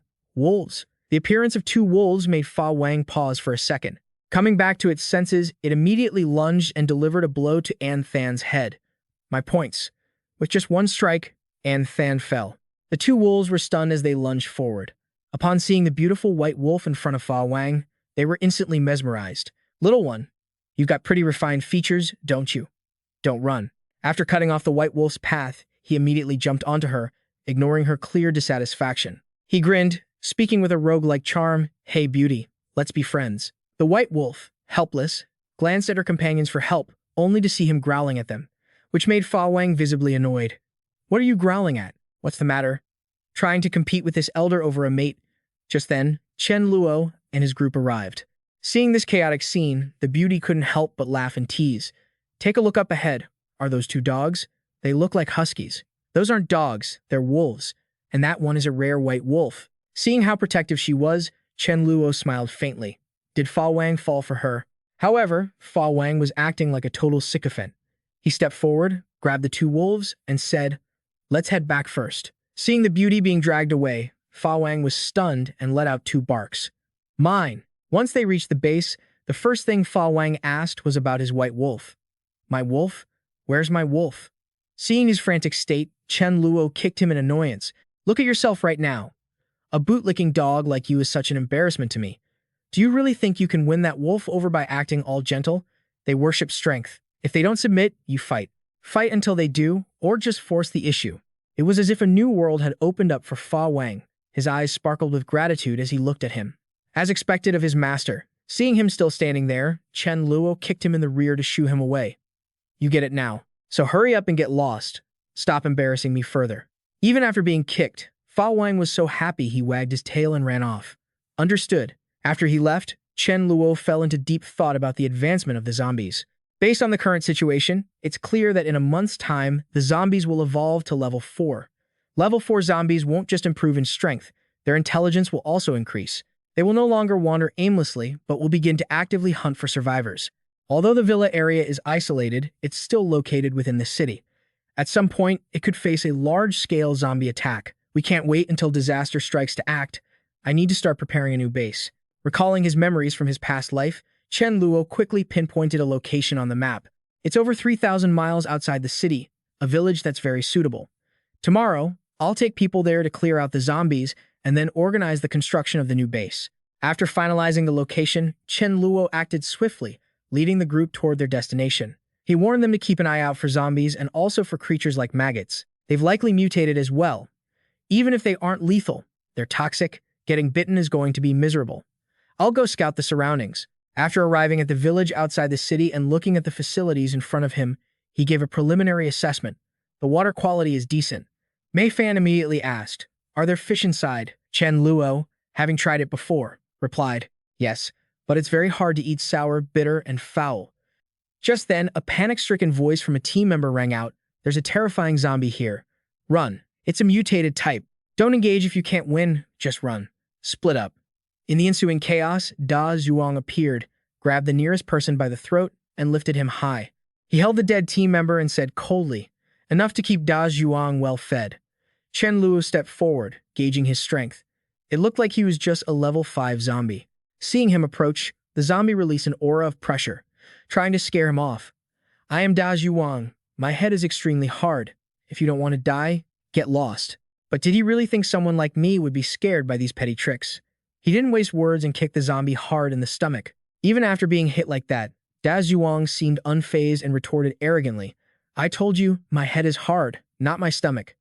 Chen Luo didn't stop attacking and asked, Da Zhuang, right? Is your head actually made of iron? Having been kicked where it hurts, poor Da Zhuang was on the verge of tears, trembling in the wind as he complained, don't you know where the head is? This is the head. The head is here. Seeing the zombie had asked for it, Chen Luo figured he had to oblige. He slapped him hard on the left cheek. Fine, I'll grant your wish. Blasted away, Da Zhuang screamed in fear. This guy is too terrifying. Chen Luo, however, rushed forward to give him another beating. He sat on top of the zombie and slapped him repeatedly. The slap sounds rang out, raw and painful, shattering Da Zhuang's arrogance. Beaten until his face was swollen, he sobbed and begged, stop hitting me. Da Zhuang was wrong. Da Zhuang isn't Da Zhuang anymore. Seeing the zombie was terrified, Chen Luo ordered sternly, get on your knees and bow your head, or you're dead. After saying that, he looked at him for a moment and decided to use him as a training subject for Xia Haoran. Sudazu, Mei Ling, you guys aren't bad either. I'll keep you for now. Stay here, no running away. In pain, Da Zhuang, having been beaten to a pulp, was now too scared to even resist. He obediently went to where Chen Luo pointed. Okay, I won't dare to run away again. Suddenly, a zombie crab appeared on the beach, followed by a horde of crabs frantically heading inland. At the main base, the perimeter guards saw this and ran in, panicked, to report. Feng, this isn't good. It looks like a mutated creature that can control the tide has appeared. The nearby sea level rose suddenly and flooded a huge area. Most of our supplies are gone, and some people were swept away. Big brother, what do we do? Should we head into the city? Go, hurry. We definitely can't stay here anymore. The constant harassment from the zombie crabs had pushed Feng Zhengqing to his limit. He clenched his fists, finally making up his mind. We cannot stay in Coastal City anymore. Feng Zhengqing, the leader of the level 5 base, ordered everyone start preparing supplies and vehicles. Tomorrow morning, we leave for Chengdu. Everyone responded in unison. Understood. A month later, Lang Chen held Lei Hao down, forcing him to his knees before Chen Luo. Lei Hao, you said we were cooperating to get supplies, but now you dare to try and cheat our boss. Lei Hao knelt before Chen Luo, looking terrified, trying to explain his betrayal. No, brother Chen Luo, I wouldn't dare cheat you. It's just that a group of people suddenly showed up out of nowhere. Their leader is named Feng Zhengqing. He forced me to cooperate with him, so I had no choice but to listen to him. He immediately recalled information about him from his memories. Feng Zhengqing, I remember him. In my past life, he was a level king powerhouse and a hegemon in his own right. He had quite a few good seeds in his hands and eventually broke through to level 10. To protect his own life, Lei Hao decided to offer up supplies. Brother Chen Luo, it's my fault. Out of the supplies we won yesterday, I'll give you 2 tons of rice and 1 ton of flour. Just then, Chen Guang reported over the radio. Boss, a group of people is outside the villa saying they want to meet you. The leader says his name is Feng Zhengqing, the guy Lei Hao knows. Hearing that it was Zhengqing, his face darkened, and he replied coldly, let him in. As soon as Zhengqing was let in, he immediately put on a friendly act as if they were old acquaintances, trying to make amends. Brother Chen Luo, right, your reputation precedes you. I'm just a newcomer here. Please forgive me. Yesterday was my fault. I shouldn't have snatched those goods from your brother. Yesterday, I obtained 600 tons of flour and rice. I'll split it in half and compensate you with 300 tons of supplies. What do you think? I know these kinds of supplies are hard for others to come by, but for us, we have as much as we want. If you think it's too little, I can give you everything. Seeing this, we're already close act of his. Chen Luo chuckled. He really was still the same heroic, generous man as in his past life. He knew Zhengqing must have run into some trouble, so he asked, straight up, since you're being so generous, I won't be polite. 300 tons will do. But you didn't go through the trouble of coming all the way here just to give me supplies, did you? Lang Chen, take Lei Hao and the others outside. Brother Feng, what's the matter? Why don't you come inside with me and talk? Once in the room, Zhengqing dropped the friendly mask and let his arrogance show. I came here from Yun City. If I'm being a bit arrogant, I am the hegemon of Yun City. No base leader dares to speak up in my presence. No, you could say I covered the sky with one hand. But the Great Sea has undergone unknown changes. Deep-sea creatures have mutated, and coastal cities are no longer suitable for survival. Perhaps other coastal cities will move as well without restraint. Chengdu is the only major city nearby. In the near future, I'm afraid there will be evildoers causing trouble in Chengdu. So, my strength isn't bad, and yours is no slouch either. Let's join forces. That way, no matter what storms come, we can stand firm. After hearing his story, Chen Luo said nothing, his mind turning over the options. It turns out he wants to form an alliance with me, but a boss like Feng Zhengqing isn't easy to subjugate. Seeing Chen Luo's silence, Zhengqing understood an alliance couldn't just be talked about. He didn't hesitate to reveal his cards. Brother, I've seen your base outside the city. To be honest, I'm very impressed. That base can hold over 10,000 people. Expand it a bit, and 20,000 is still fine. Brother, you might not be able to manage it alone. Why not give me a sector so we can protect it together? I'm not taking advantage of you. One of my subordinates, Ouyang Lu, can grow vegetables. It's not a lot, but enough to provide for over a dozen people. We'll split the produce from her garden half and half. What do you think? Hearing him get more and more comfortable calling him brother, Chen Luo started to get annoyed. He'd already put up with being called little brother, and now this guy wanted a share of his base? Did he really think he was some big boss? Thinking this, Chen Luo flatly refused. No way. What if you have bad intentions? Wouldn't I lose my own subordinates? Unless you're one of my people, no one gets anything. As for an alliance, unless you listen to me, there's no point in negotiating. Feng Zhengqing maintained his arrogant attitude, continuing to address Chen Luo as a brother. Little brother, you're being too presumptuous. In an alliance, obviously the strongest one calls the shots. His cockiness made Chen Luo uncomfortable. His expression turned cold as he asked, "Oh, do you really think you're stronger than me?" Feng Zhengqing boastfully showed off, "Little brother, don't hide your strength. Half a month ago, I reached level 5. Fighting your base head-on, I admit I couldn't win. But if I just keep wearing you down, killing dozens of people a day, your men won't be able to stop me. Sooner or later, you'll be drained." Chen Luo hadn't expected him to be this arrogant on his own turf. A murderous glint appeared in his eyes. "Are you threatening me? My lieutenant was already level 5 a month and a half ago. My main pillars reached level 5 a month ago. Weren't you only at the king level half a month ago?" Ignoring Chen Luo's expression, he offered a proposal. "Little brother, why don't we have a match? Each side sends 3 members, best of 3. The loser follows the winner's lead. How about that? Or we could just join forces directly." Chen Luo paused for a moment and agreed. "Fine. There's no time like the present. Let's meet outside the city this afternoon. Deal." Feng Zhengqing didn't object. Watching him leave, Chen Luo felt a tinge of regret. After all, the guy was at the king level, so he hated to kill him. As he turned to leave, Feng Zhengqing was also wary of Chen Luo. A guy this ambitious wasn't easy to control.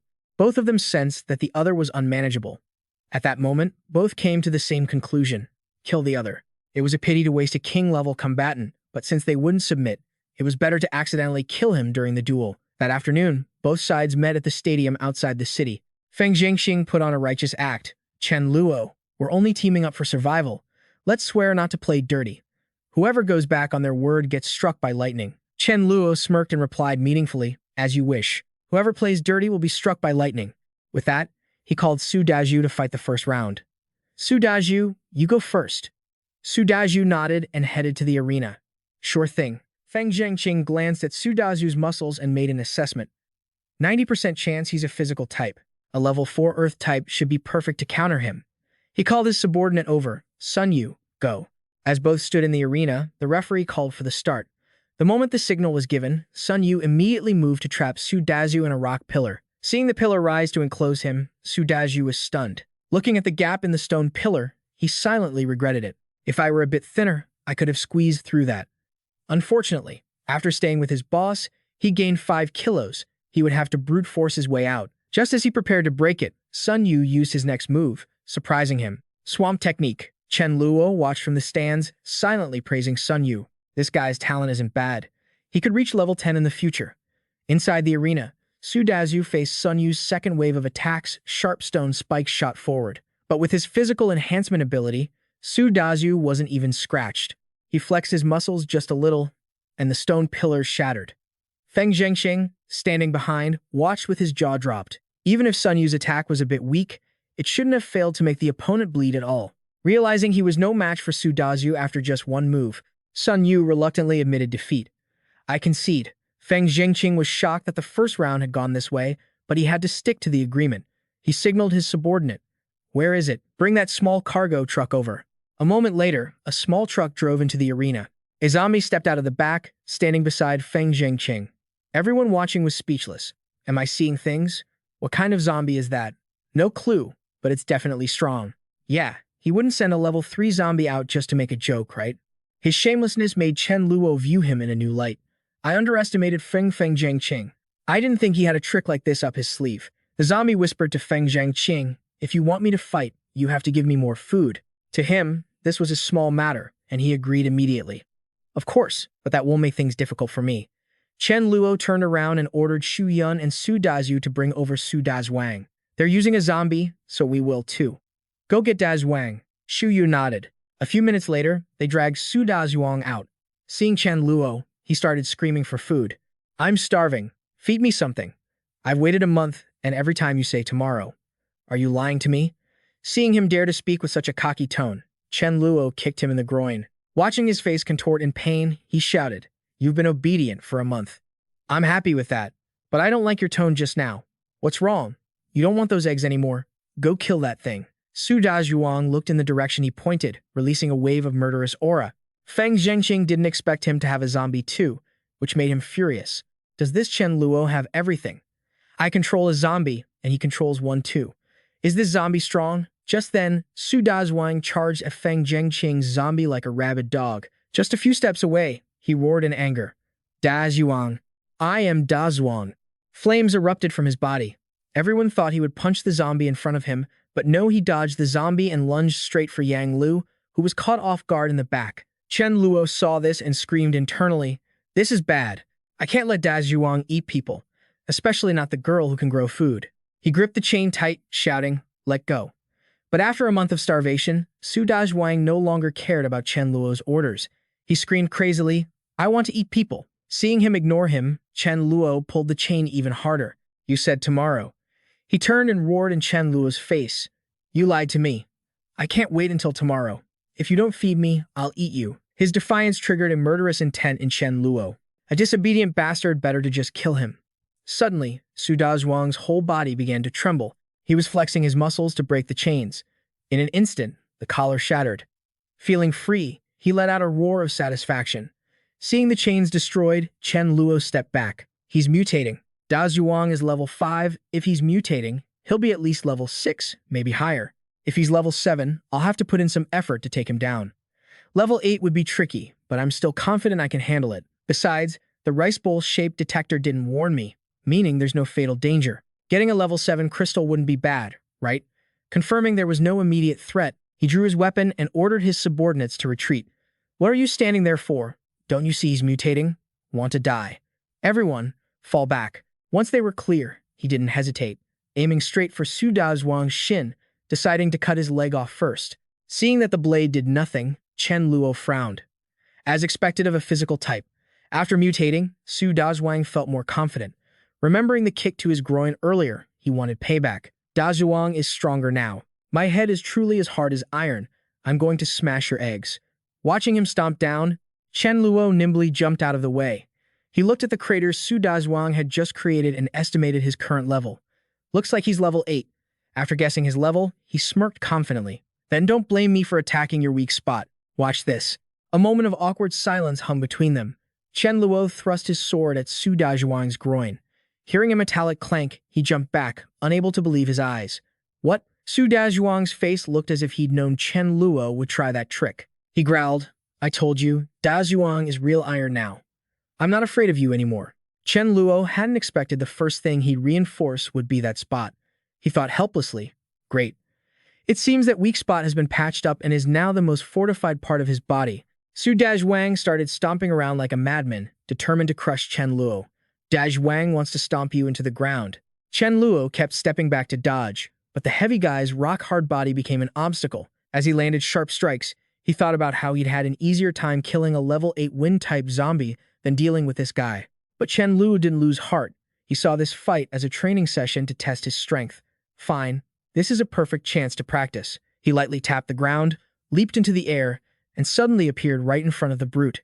He raised his energy-forged sword high above his head. Just then, the crystal in Chen Luo's head began to resonate. The brute, who had been aggressive just moments ago, could barely stand. He shrieked in agony as something tore at his iron-like head, his iron body. Chen Luo felt the same familiar sensation he'd experienced during that fight with the level 8 zombie. Could this feeling really be the ability to cut through space like he'd always dreamed of? Under Chen Luo's curious gaze, the brute collapsed, growling in pain, a cold, sharp-edged aura forming on his stomach. Seeing that the brute had no fight left in him, Chen Luo poured his strength into his sword, his eyes sharp as razors.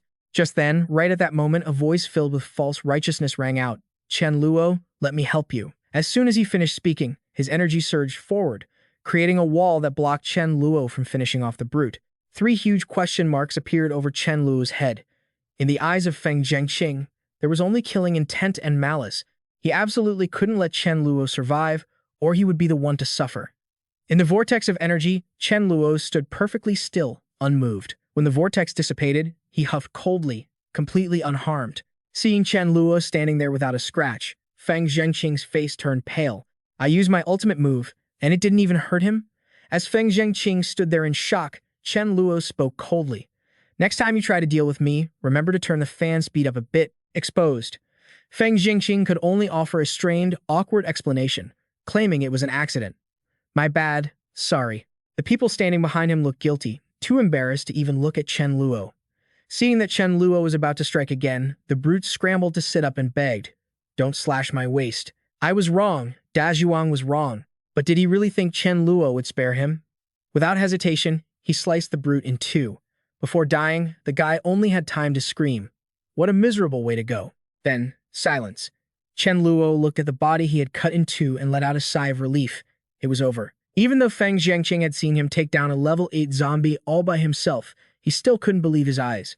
Am I seeing things? From the size of this crystal, it was clearly a zombie that had broken through from level 8 to level 9, yet Chen Luo had killed it so easily. Chen Luo dug a crystal out of the brute's head. After realizing Chen Luo's power was far superior to his own, Feng Zhengqing shed his arrogant facade and replaced it with a fawning, pleading expression. "Chen Luo, you win. I'm truly impressed. I accept you as the Alliance leader. If I'd known you were this powerful, I never would have tried to sneak attack you." Chen Luo walked over, his eyes full of mockery. "Hey brother, that sneak attack didn't seem very fair." Feng Zhengqing could only laugh nervously to apologize. "You really have to trust me, little brother. It was a total accident. But how could one accident be forgotten?" Chen Luo slapped him across the face. "Are you that smart, or am I that stupid?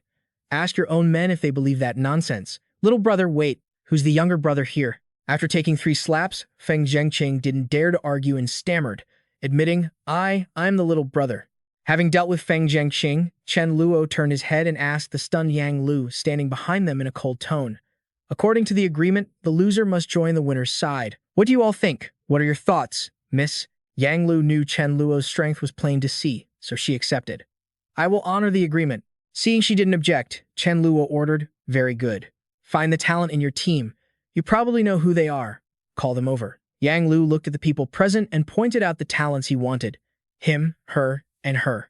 Watching her obey so easily, Feng Zhengqing cursed inwardly. What a traitorous, disloyal woman. Still, it didn't matter. He could always recruit more subordinates. Once he made it to another city, he was sure he could build his power back up. Thinking this, he walked over to beg for his life. "Chen Luo, just promise to spare me once, and I'll personally convince my subordinates to join your team." Chen Luo glanced at him and gave his word.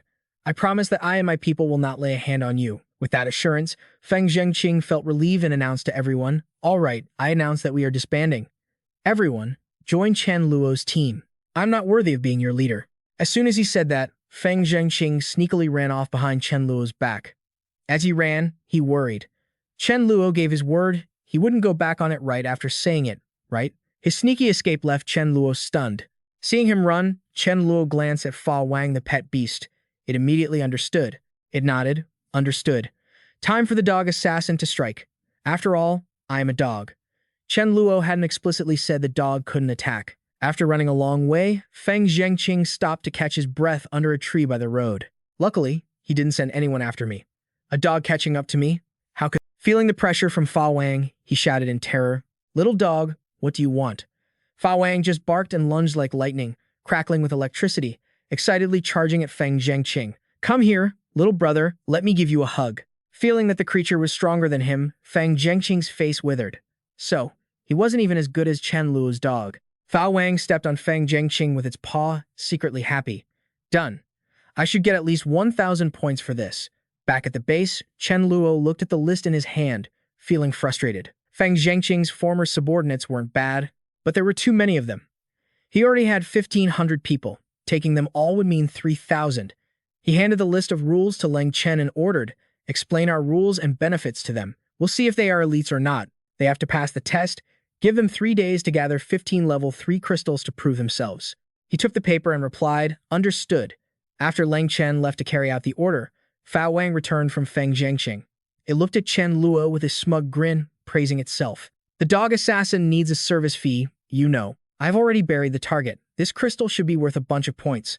Seeing what it was thinking, Chen Luo gently scratched Fao Wang's head, rewarding it with the points it wanted. That level 5 crystal is worth 300 points, plus 200 for the service fee. Come with me to the new base to see how the construction is going. Outside the new base, Xia Haoren was building a fence when he saw a cockroach and screamed in disgust. Where did this roach come from? He punched the giant roach away. It reeks. Die. The giant roach shrieked in pain, letting out constant, high-pitched cries. Just as Xia Haoren was about to finish it off, a panicked voice called out to stop him. Don't kill it. One glance was enough for Chen Luo to recognize the species. Isn't this a mutant dung beetle? These are actually good. They help improve the environment. Let it live. Seeing the dung beetle waving its arms in protest, Yang Lu couldn't help but chuckle. Chen Luo was confused by her sudden laughter and asked, "What are you laughing at?" Yang Lu watched it wave its arms for a moment and translated for Chen Luo. This beetle said it can't believe it was getting beaten up just for eating poop, and it's crying. Chen Luo was shocked that she could understand it. You can talk to it? Great. Help me translate. Tell it that was an accident. If it wants to eat poop in the future, just come here. We have plenty. When the beetle heard it could eat, its eyes lit up like stars. Enough? I need to eat 100 kilograms a day. Chen Luo's smile faltered for a second when he heard the number. It eats that much? Fine. We definitely have enough. At least enough for it to eat. Yang Lu listened to it for a bit and replied. It says, okay. At the Zhaohai base, Song Ling rushed over anxiously. Brother Hai, Chen Luo's new base is almost finished, and they've been relocating for the past 2 days. Many of our people want to defect. You have to see it. We can't keep holding out like this. Zhao Hai said helplessly, times have changed. Even knowing how to manage is useless. If you don't have the strength yourself, no one will follow you. Let's disband. We'll go join Chen Luo. Hopefully, he'll give us some face.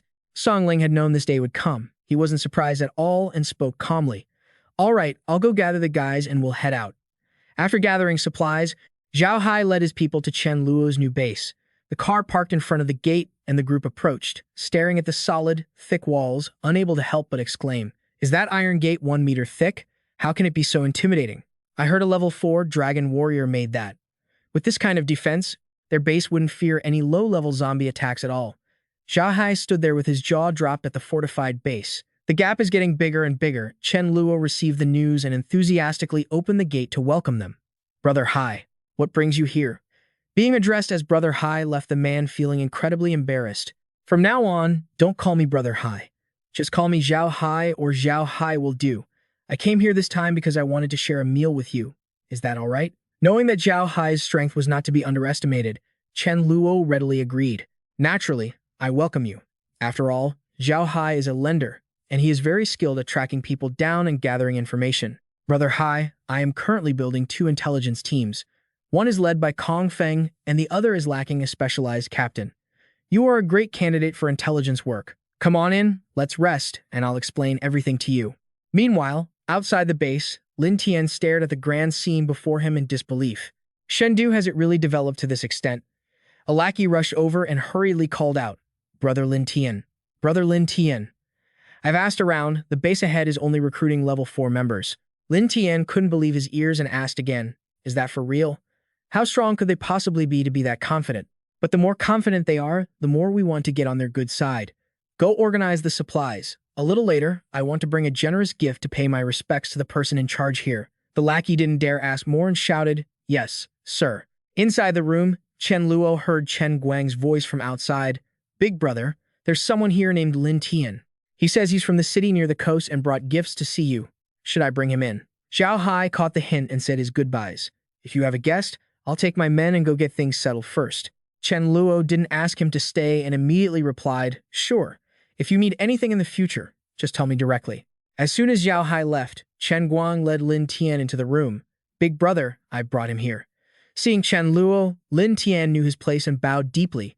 Greetings, brother Chen Luo. Lin Tian knew that brother Chen Luo had a reputation in Chengdu, and out of admiration, he had come specifically to pay his respects.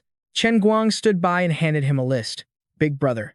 This is the list of gifts Lin Tian brought. Take a look. The moment Chen Luo saw his face, his expression darkened. Memories from his past life flooded his mind like a tidal wave, filled with hatred. I never expected it, Lin Tian. It really is this Lin Tian. In my past life, he and his lackeys cornered me and Sudazu. But now, it's no longer a society ruled by law where things go to whoever gets there first. If you want supplies, you have to rely on your fists. Whoever has the stronger fist gets the supplies. Sudazu, don't give them the supplies. Let's go. Lin Tian looked arrogant and malicious. Wait, did I say you could leave? Realizing the other party had ill intentions, Chen Luo anxiously called out, Sudazu. Looking at the group before him, Sudazu disregarded his own safety and decided to sacrifice himself to secure a way out for Chen Luo. Run. Don't look back. Remembering this, his hatred for Lin Tian intensified. In his past life, Sudazu died at the hands of him and his lackeys. In this life, even though he hadn't made a move yet, he still had to die. He would die twice, but Chen Luo wasn't a man who sought revenge blindly. Lin Tian still had value to be exploited, so naturally, he would let him continue developing, waiting until he gathered all the workers from his past life before settling the score. No one who harmed him or his brothers would escape. I really like the warehouse in this list, and the shrimp, too. Hearing that he liked them, Lin Tian responded submissively. Brother Chen Luo, when I go back, I'll bring you the rest of these 2 items. It's just that I'm new here, so I hope brother Chen Luo can look after me in the future. Chen Luo leaned back on his chair, looking proud and arrogant as he declared, easy. It's settled. From now on, anyone who goes against Lin Tian goes against me. Seeing that he had latched onto a big shot, the lackey's voice was filled with joy. Thank you, brother Chen Luo. Actually, I have one more good thing to give you. Bring it up to brother Chen Luo quickly. Brother Chen Luo, thousands of giant turtles accidentally washed up on the beach in Namfan. Look, I took the opportunity to hunt them. These turtle shells are very sturdy. I believe even a level 4 ability user would have a hard time breaking through. This makes a fantastic shield. Looking at the turtle shell in Lin Tian's hands, Chen Luo decided he would head to the coast to find more. Looks like I have to make a trip to the coast. The next day, a car appeared on a desolate road. A zombie jumped down from above, blocking the front of the car, shocking the people inside. Huh? He looked out the window, thinking in surprise, a zombie. The zombie gestured toward the window. Come out, be good, and we can negotiate a deal. Talk. Chen Luo wanted to hear what it had to say, so he opened the door and stepped out. His eyes scanned the zombie before him with scrutiny. This zombie is probably only level 4, and it already knows how to negotiate. The zombie saw him step out obediently, thinking he was scared, and its voice became arrogant as it ordered, I'll set an ambush in one spot, and you lure humans for me to eat. Make sure not to lure too many at once, otherwise I won't be able to handle it. Hearing this, he asked with interest, what about the benefits? What do I get out of working with you? Why should I cooperate if there's nothing in it for me? Seeing that he wasn't afraid and actually dared to ask for benefits, the zombie pointed a finger angrily. You dare ask for benefits from me? Do you want to die? Seeing that it offered no benefits and tried to attack him, he leaned back, dodged, and punched it in the cheek. No benefits, you say? The zombie was grabbed by the collar and screamed in fear. What are you doing? Chen Luo immediately slapped it across the face, hard, and growled coldly. You want to kill me? You think you're pretty tough, huh? Come on, keep going. Try to kill me. If you're so good, do it now. The zombie was stunned by the slap, tears welling up in its eyes. This human, why is he so fierce? Big brother, stop hitting me. I was wrong. Seeing it had become obedient, Chen Luo calmed his expression and ordered it. Didn't you want to cooperate? Fine. 2 days from now, at this same spot, try to see if you can lure a powerful zombie here. If you succeed, I'll let you eat. Remember, you have to show up, or I'll come looking for you myself and kill you. Knowing he meant what he said, the zombie didn't dare disobey and kept nodding. Yes, yes. On the beach, the giant turtles sensed the breath of a human approaching and raised their heads, their crimson eyes vigilant. Chen Luo ran over, stomping his feet to jump toward them. But just before he could kick one, the sea turtle had regained its composure and lunged to bite Chen Luo's crotch. He panicked, protecting his brother, and screamed in terror. "Where are you biting?" Taking advantage of this, he grabbed the neck of the nearest one, his sword ready in hand, prepared to strike. In the blink of an eye, 3 sea turtles were dispatched. Done. After that, Chen Luo started harvesting the turtle shells. Suddenly, a rumbling sound came from afar. Chen Luo carefully stored the shells into his space and looked in the direction of the sound. What is that sound? A sea turtle, Fa Wang. At this size, it must be level 7 or 8 strength. He quickly hid in the bushes to observe it from a distance. Is it laying eggs? The offspring of a sea turtle, Fa Wang, would surely have a powerful lineage if he could steal the eggs, especially if he domesticated them from a young age. But the sea turtle Fa Wang had sensed a different aura, and it immediately turned its head to look at Chen Luo. I didn't think I'd be exposed so quickly. It's been discovered. Although it's very dangerous, I could actually try to kill it and take its eggs. The sea turtle Fa Wang, despite its heavy body, was not slow. It stretched its long neck out, trying to snap at Chen Luo. Looking at the sea turtle Fa Wang's face, Chen Luo whispered to himself, "Great. It really is worthy of being the sea turtle Fa Wang. It can stretch its neck over 5 meters. Luckily, I killed many sea turtles on the way here and know their attack patterns well. Its defense is too high even after a few slashes. It hasn't suffered a scratch. Not only that, but it's using the opportunity to counterattack." Seeing the energy blast coming, a flash of fear appeared on Chen Luo's face for the first time, but fortunately, he managed to dodge it thanks to his spatial ability. This turtle is also a water missile turtle. I didn't expect this king to be so difficult to deal with. If I go all out, I can definitely kill it, but my energy will be completely drained. In this situation on the beach, if I don't even have the energy for Void Walk, it'll be extremely dangerous. Can't be reckless. I'll wait until my strength is a bit higher before killing it. For now, I'll take its eggs first. Void Walk, you go over there, use the lure the tiger off the mountain tactic. After the Void Walk lured it away, Chen Luo immediately used his ability and arrived at the sea turtle, Fa Wang's nest in a flash. The Void Walk returned. Touching the eggs in the sand, a smile appeared on his face. Found them. The sea turtle Fa Wang realized it had been tricked, and it hurriedly turned its head toward its nest. By then, Chen Luo had already grabbed the pile of eggs and fled, leaving the sea turtle Fa Wang so angry it nearly vomited blood. Just before it could try to bite him, Chen Luo quickly used spatial teleportation, waving his hand mockingly as he flew away, leaving the king to do nothing but roar in fury. After teleporting far away, Chen Luo looked back at the fuming sea turtle Fa Wang and smiled triumphantly. What the void Fa Wang likes, I will possess. 2 days later, sitting on his chair, Chen Luo leisurely rubbed Mi Fan's head, calculating the time in his mind. Today is the delivery date agreed upon by me and the zombie that wants to kill me. Mi Fan, do you feel anything? She sensed for a moment and calmly replied, scared, but no danger. Luck is exploding. Hearing this, Chen Luo was no longer worried and stood up immediately. Then I'll head out for a while. Mei Fan still wanted to sense his future, but a barrier blocked her, leaving her confused. Strange, why couldn't she continue to predict Chen Luo's future? But she could still sense Mei La and Mei Ling just fine. Could it be that her ability has a cooldown when targeting the same person?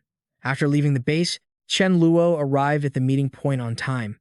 Just a few minutes later, a zombie approached, carrying something. Turns out, the one beside it was another high-level zombie. As soon as the zombie saw Chen Luo, it immediately pointed at him, "Boss, he's the one who wanted to kill me." Seeing the ability attack silently, Chen Luo recoiled in fear. Spatial blink, he used Void Walk to retreat to a safe distance. Chen Luo didn't expect this level 4 zombie to be so cunning. It even found itself a spatial-type mutant zombie. That's incredibly rare. Its speed is at least level 9, it's terrifyingly strong. Void Walk, I'm confident in dealing with a level 8, but not a level 9. But Mei Fan said I have potential danger, but no actual threat, my luck is explosive. The high-level zombie saw him dodging its attacks repeatedly and suddenly laughed excitedly.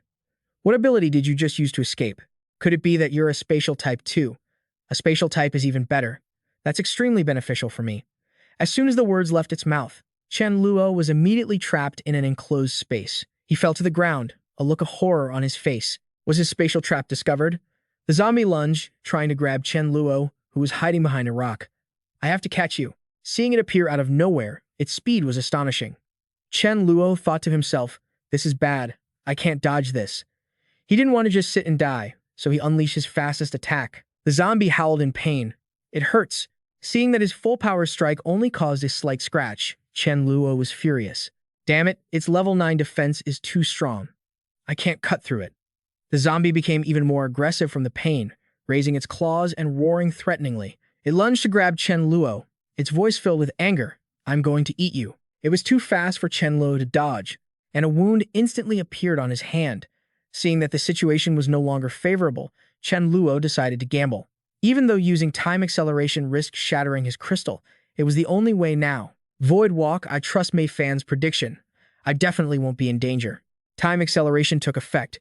Under the acceleration of time, its lifespan was plummeting rapidly. Die. Hurry up and die. But unfortunately, the zombie broke free from the control and turned back to attack Chen Luo. "I want you to die." Suddenly, something whistled through the air, piercing straight into the zombie's back. Its ferocious expression froze. Its whole body slumped to the ground, devoid of strength. The zombie twitched uncontrollably, its voice filled with disbelief and resentment. Why did I want to kill you?" Chen Luo finally let out a sigh of relief as he watched it meet its maker. It worked. It's over. The level 4 zombie saw that the big boss it brought had been wiped out and was stunned. Why did the boss die? I have to run. If he catches me, he'll definitely kill me. Chen Luo used his spatial ability, appearing right in front of it to block the way. Running away pretty fast, aren't you? What's wrong? Don't want to kill me anymore? The zombie was so scared it was practically wetting itself, and it could only grovel and beg. Boss, I was wrong. I won't do it again. Please don't kill me. Chen Luo didn't really want to kill it. He just wanted to scare it a little. After all, killing it served no purpose. It was better to let it continue bringing other powerful zombies to him. What are you talking about? Why would I kill you? You've performed a great service. Here, take this sea turtle meat. Remember, 1 week from now, at this exact spot, bring me another zombie. Understand? The level 4 zombie, now truly obedient, nodded repeatedly in agreement. After extracting the core from the spatial zombie's head, Chen Luo hummed a happy tune. Such a large crystal. It looks like I can advance to level 7. Fei saw him return to the base and immediately ran to report, "Brother Chen, I've collected 2 pieces of news. First, a mutant appeared near the base, killing over a dozen members. Second, the big boss of the western base seems to have obtained a level 7 crystal. I also collected a list of several ability users. Take a look." After looking through the pages one by one, his eyes stopped at the list of ability users. Intelligence gathering is not the priority right now. Forget about this list of ability users. Chen Yuanjiang, suspected level 5, possesses Earth Explosion and Earth Binding abilities. Excellent combat ability. About 30 years old, rough appearance. This is a future king-level player. Although he's only average, he's good enough to be my subordinate. Gather all information on Chen Yuanjiang. If necessary, I can go recruit him personally. All right, you two are dismissed. After they left, the radio in his hand buzzed. Chen Guang's voice came through. Boss, someone named Gu Shan is being hunted and has run to us begging for protection. He's willing to give up a level 7 nature-type crystal. Should we protect him? Or should we take the crystal and kick him out? His voice carried a sinister tone that made Chen Luo pause. Very well. Since when did this kid Chen Guang become so ruthless? Who did he learn that from? One look at this guy and you know he brought trouble with him. But I can take this opportunity to establish a sanctuary. From now on, as long as someone can offer me something that moves me, no matter how big of a mess they've caused or who they've offended, I can get justice for them. Chen Guang passed the word down. I will protect this Gu Shan. I don't care who comes. If they want the person or the item, they can come and take it if they think they can. Chen Guang didn't ask questions and answered clearly. Meanwhile, at another base on the mountain, the subordinate's voice echoed through the base. Brother Zhang, Gu Shan took the crystal and ran into Chen Luo's base. Now there's no room for us to smooth things over there. What do we do? Brother Zhang slammed the table in anger. He doesn't show me any respect at all. Regarding this, the subordinate appeared helpless. There's no other way. These days, might makes right. We don't dare go all out against Chen Luo. This comment immediately struck Brother Zhang's pride. He bragged, "It's just a matter of who's stronger, right? I might be afraid of him, but there are others who aren't. Iron Foot, it's your turn to shine." Iron Foot sat leaning against a pile of goods behind him, retorting arrogantly, "Why should I help you? If I don't help you, you won't feed me anymore." Brother Zhang became unusually subservient in front of him. Master Iron Foot. Just then, a subordinate rushed in from outside, reporting, "Boss, it's bad. Someone has broken into the base. Our people couldn't stop them." Outside, Brother Zhang heard the commotion and immediately turned to ask who it was. Iron Foot stood up in front of him. Mo Ning, having slaughtered his way through the base, had one hand in his pocket and his sword on his shoulder, asking arrogantly, "Are you the boss here?" Mo Ning. "Do you want me to do it myself, or will you cut yourself?" Looks like you chose to have me do it. Brother Zhang knew his strength was extraordinary and hid behind Iron Foot. Master Iron Foot, the man lowered his body and lunged at Mo Ning, his voice filled with anger. This is Master Iron Foot's territory, but Mo Ning had already vanished before he could land. Brother Zhang, standing behind, saw this and gasped in shock. He was nowhere to be seen. Right after that, Mo Ning appeared behind Brother Zhang like a ghost and slashed his sword across his neck, taking out one person. Just a few minutes later, he had also finished off Iron Foot. Mo Ning's girlfriend arrived late and leisurely. Brother Mo Ning, looks like I arrived a bit late. He tilted his head slightly, his eyes filled with tenderness as he looked at her. The strength of this zombie isn't bad. She skillfully put on an admiring, flattering expression. Isn't he still defeated by you? I feel like your strength is the best in the world. You're not just a rare spatial type. You've even reached level 6. The spatial skill, Death Strike one sword can take out a mutant zombie. Under her flattery, Mo Ning was full of himself. Truly, there was no enemy he couldn't handle with one sword. At this moment, she pulled a piece of paper from her pocket. Brother Mo Ning, look at this. I just discovered this in their base. The content on the paper read, as long as the price is high enough, any problem can be solved for you. We will protect your safety. Chen Luo. Mo Ning looked at these arrogant words and couldn't help but sneer. Any problem? Quite the bold tone. I love seeing people get slapped in the face. Anyway, I'm bored. You go call the others. We're heading to this base to break his habit of bragging and make him behave a little. At the base, Chen Luo was excited as the little one emerged from its shell. Come on, it's about to hatch. Success. There you go, little one. Suddenly, the baby sea turtle spat a mouthful of water into Chen Luo's face. The fishy smell of seawater hit his face, making Chen Luo cry out, "Oh my god, the smell. I didn't expect you to have level 2 strength right after being born.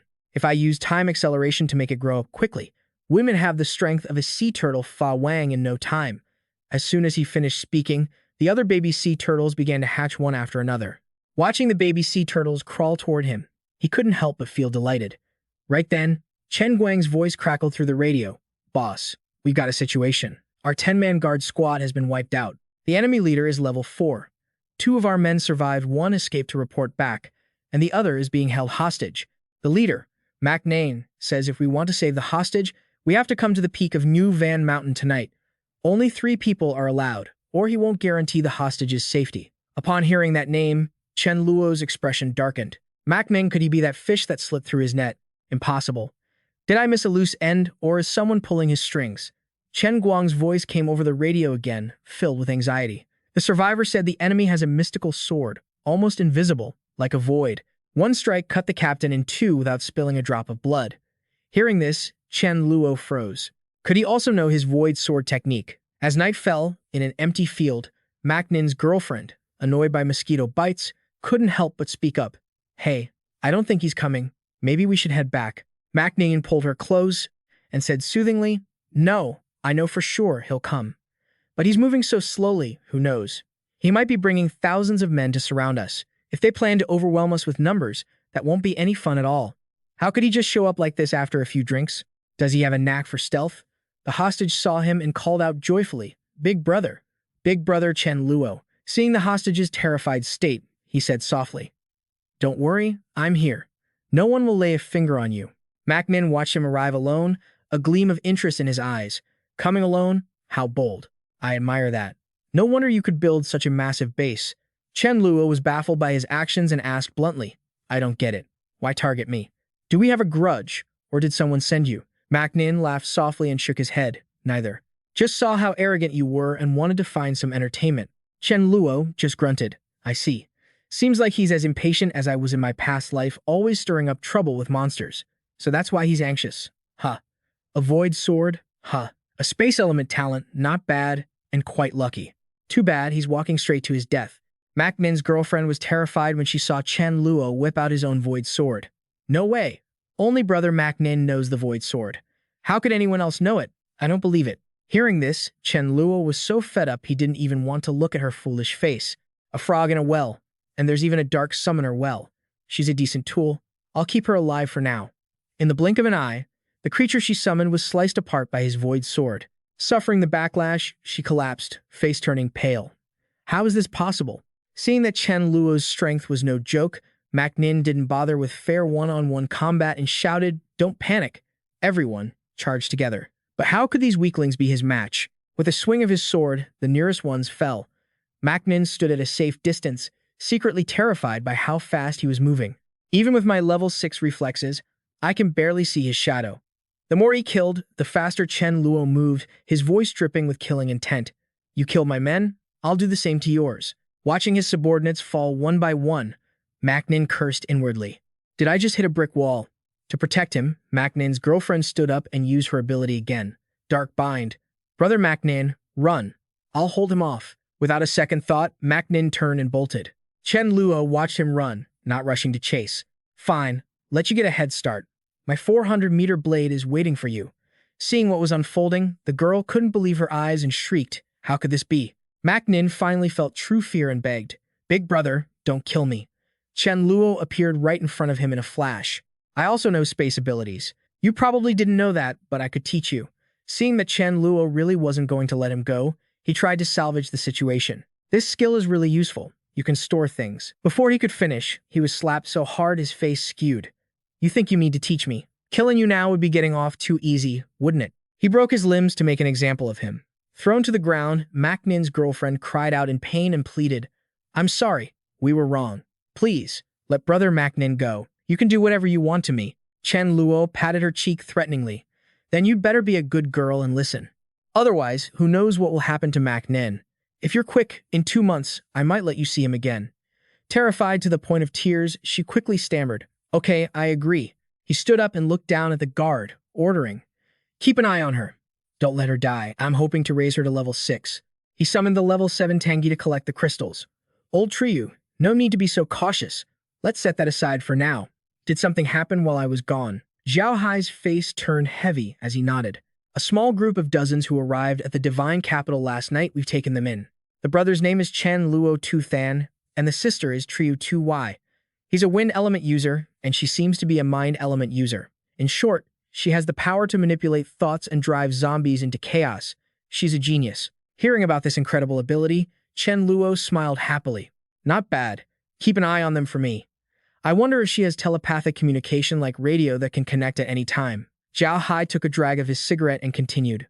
Also, there's news Song Ling brought back about approaching Cam Yuan Jiang. He said Cam Yuan Jiang was isolated and suppressed within his team, so the persuasion process went smoothly. Since his woman is pregnant, Cam Yuan Jiang was willing to submit, but he had one request, 30 boxes of milk powder and a steady supply of vegetables. Hearing such a simple request, Chen Luo replied confidently, No problem, but I don't trust anyone else to transport those supplies. Go get Su Dazu and Xia Haoran to help me, and bring 3 more vehicles. I'm going there myself. Zhao Hai didn't ask further and nodded clearly. After the vehicles were ready, Chen Luo led Wang Jiang to the trunk to show him the goods. The supplies you need are in the trunk. Check them yourself. Seeing is believing, right? Are you joining us? Seeing all the items he had asked for packed in the trunk, a spark of surprise filled his eyes. I'm incredibly honored, but I have one condition. I know no base raises those who don't contribute, but my wife is pregnant. I just want her to be safe in the base and do some logistical work. Chen Luo didn't refuse and readily agreed, but he set a quota for Nguyen Jiang as well. Sure, but for her contribution points, you'll have to earn them for her. These things aren't just handouts, you'll have to kill zombies to pay for them. Under the sea turtle Fa Wang swam forward as fast as possible, calling out as it went, my friend, help me. My child has been stolen. Please, help me find my child. Heiko gently nudged a seashell and explained, I just awakened my Dharma eyes and leveled up. However, I can't switch between human form and my true form at will yet. So, I've given myself a human name. Heiko, I am the daughter of the sea. The sea turtle Fa Wang was happy that she had leveled up, but the worry for its child overshadowed everything. Congratulations on your breakthrough. Heiko, I can sense where my child is. Please, help me find them quickly. Seeing the urgency on the sea turtle Fa Wang's face, Heiko didn't hesitate to help. I can help you, but my strength on land will be greatly reduced. Plus, I need your clansmen to watch over my seashell. It immediately agreed to her request. Fine, let's head out. On land, the convoy moved along the flat road. From deep within Chen Luo's mind, Tu Yai's voice resonated. Brother Chen Luo, I am Triyu Tu Y, a new team member. This is an emergency. Please forgive me for intruding on your mind like this. Hearing her voice, Chen Luo thought in astonishment. She really knows this technique? Just then, Tu Yi's voice became urgent. Sister Mei Ling says the prophet warned that you must return immediately, otherwise Xia Mei La will die. Hearing this, he froze. What? In the base, we have a level 7 Fei Wang, plus Mei Ling, Mei La, and Xu Yun are all level 6. How could this be? What danger could possibly kill Mei Ling and Mei La? He shouted, Su Dazyu, you're driving too slow. I need to get back to the base now. Everyone, move. Get back at once, no matter what. In an instant, Chen Luo appeared in Mei La's room, his face still showing traces of anxiety. Mei La, Mei Fan saw him appear and showed no surprise, only saying, you're back. Seeing how calm she was, Chen Luo was stunned. Didn't you say there was life-threatening danger? Why are you so calm? A faint smirk touched his lips, and he said reassuringly, since you're back, we're out of danger. Just then, Zi's voice echoed a warning. Boss, stay alert. There's a monster, a creature about 8 meters long that looks like a sea turtle. Chen Luo froze upon hearing the description. A giant sea turtle. Could it be coming after me because I stole its egg? This guy is really good at chasing people for thousands of miles. Back then, I was only level 6 and had to rely on the water crystal to go toe-to-toe with it. But I've already successfully reached level 7 before this fight, and with the crystal, I might even have the combat strength of a level 9. Plus, with the help of the base members, I'm definitely going to take you down this time. The arrogant sea witch, standing atop the sea turtle Fa Wang, heard his taunt and laughed out loud. Calling someone a beast? You egg thief? Chen Luo looked at her, instantly realizing her identity. Is this the dark sea witch? In the future, she becomes a Fei Wang level boss and a superpowered slaughter god who has already mastered flight. So is she level 10? The gap between level 9 and level 10 is massive, especially since I'm just a pseudo level 9. Thank goodness I killed her in my past life, at least I know some of her fatal weaknesses. Before he could dwell on her weaknesses, the sea witch displayed her strength by casting a barrier. Dark barrier. Seeing that he was trapped with them, Chen Luo felt a surge of anxiety but still talked tough. Do you really think this barrier can stop me? Without further ado, he used his ability to escape the barrier. Void Walk. With the prophecy from the rice bowl, I'm sure I can survive this. The sea witch's eyes shot out 2 beams of light. Annihilation beam.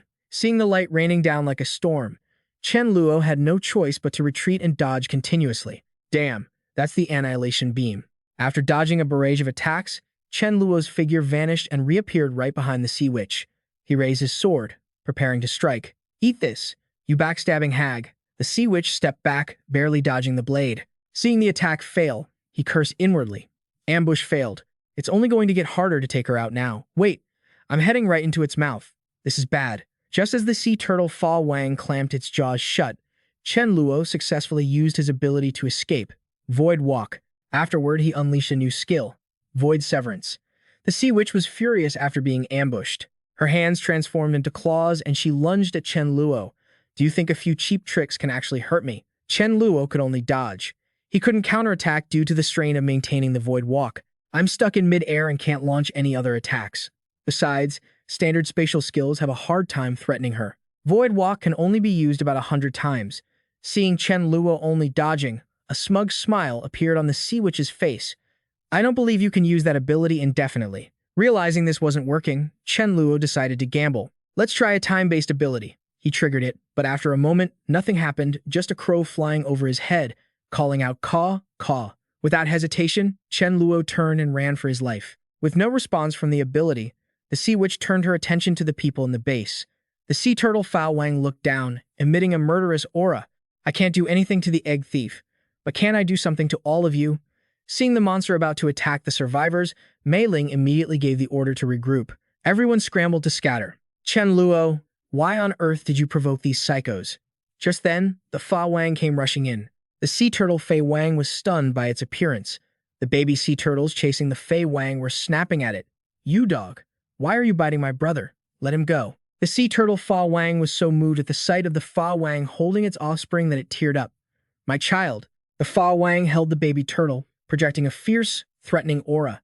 Stay back.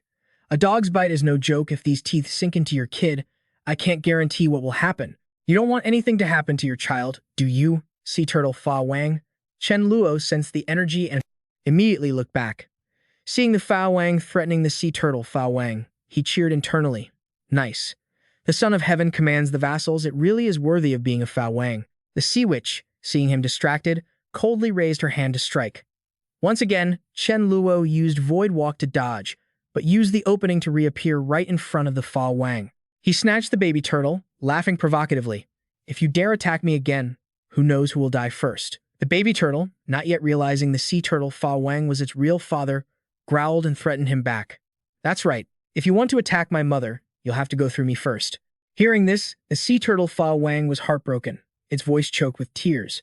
My child, why do you call that thief, father? The sea witch stepped forward, coldly advising, my dear, consider those kids a loss. You don't need them. You can always have more.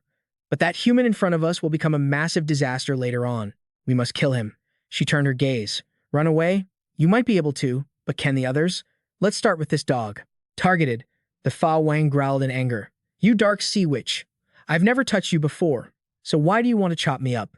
Seeing her aim for the Fa Wang, Chen Luo cursed angrily. If you got guts, come at me. What kind of skill is attacking a dog? The Fei Wang didn't want to just sit there and die.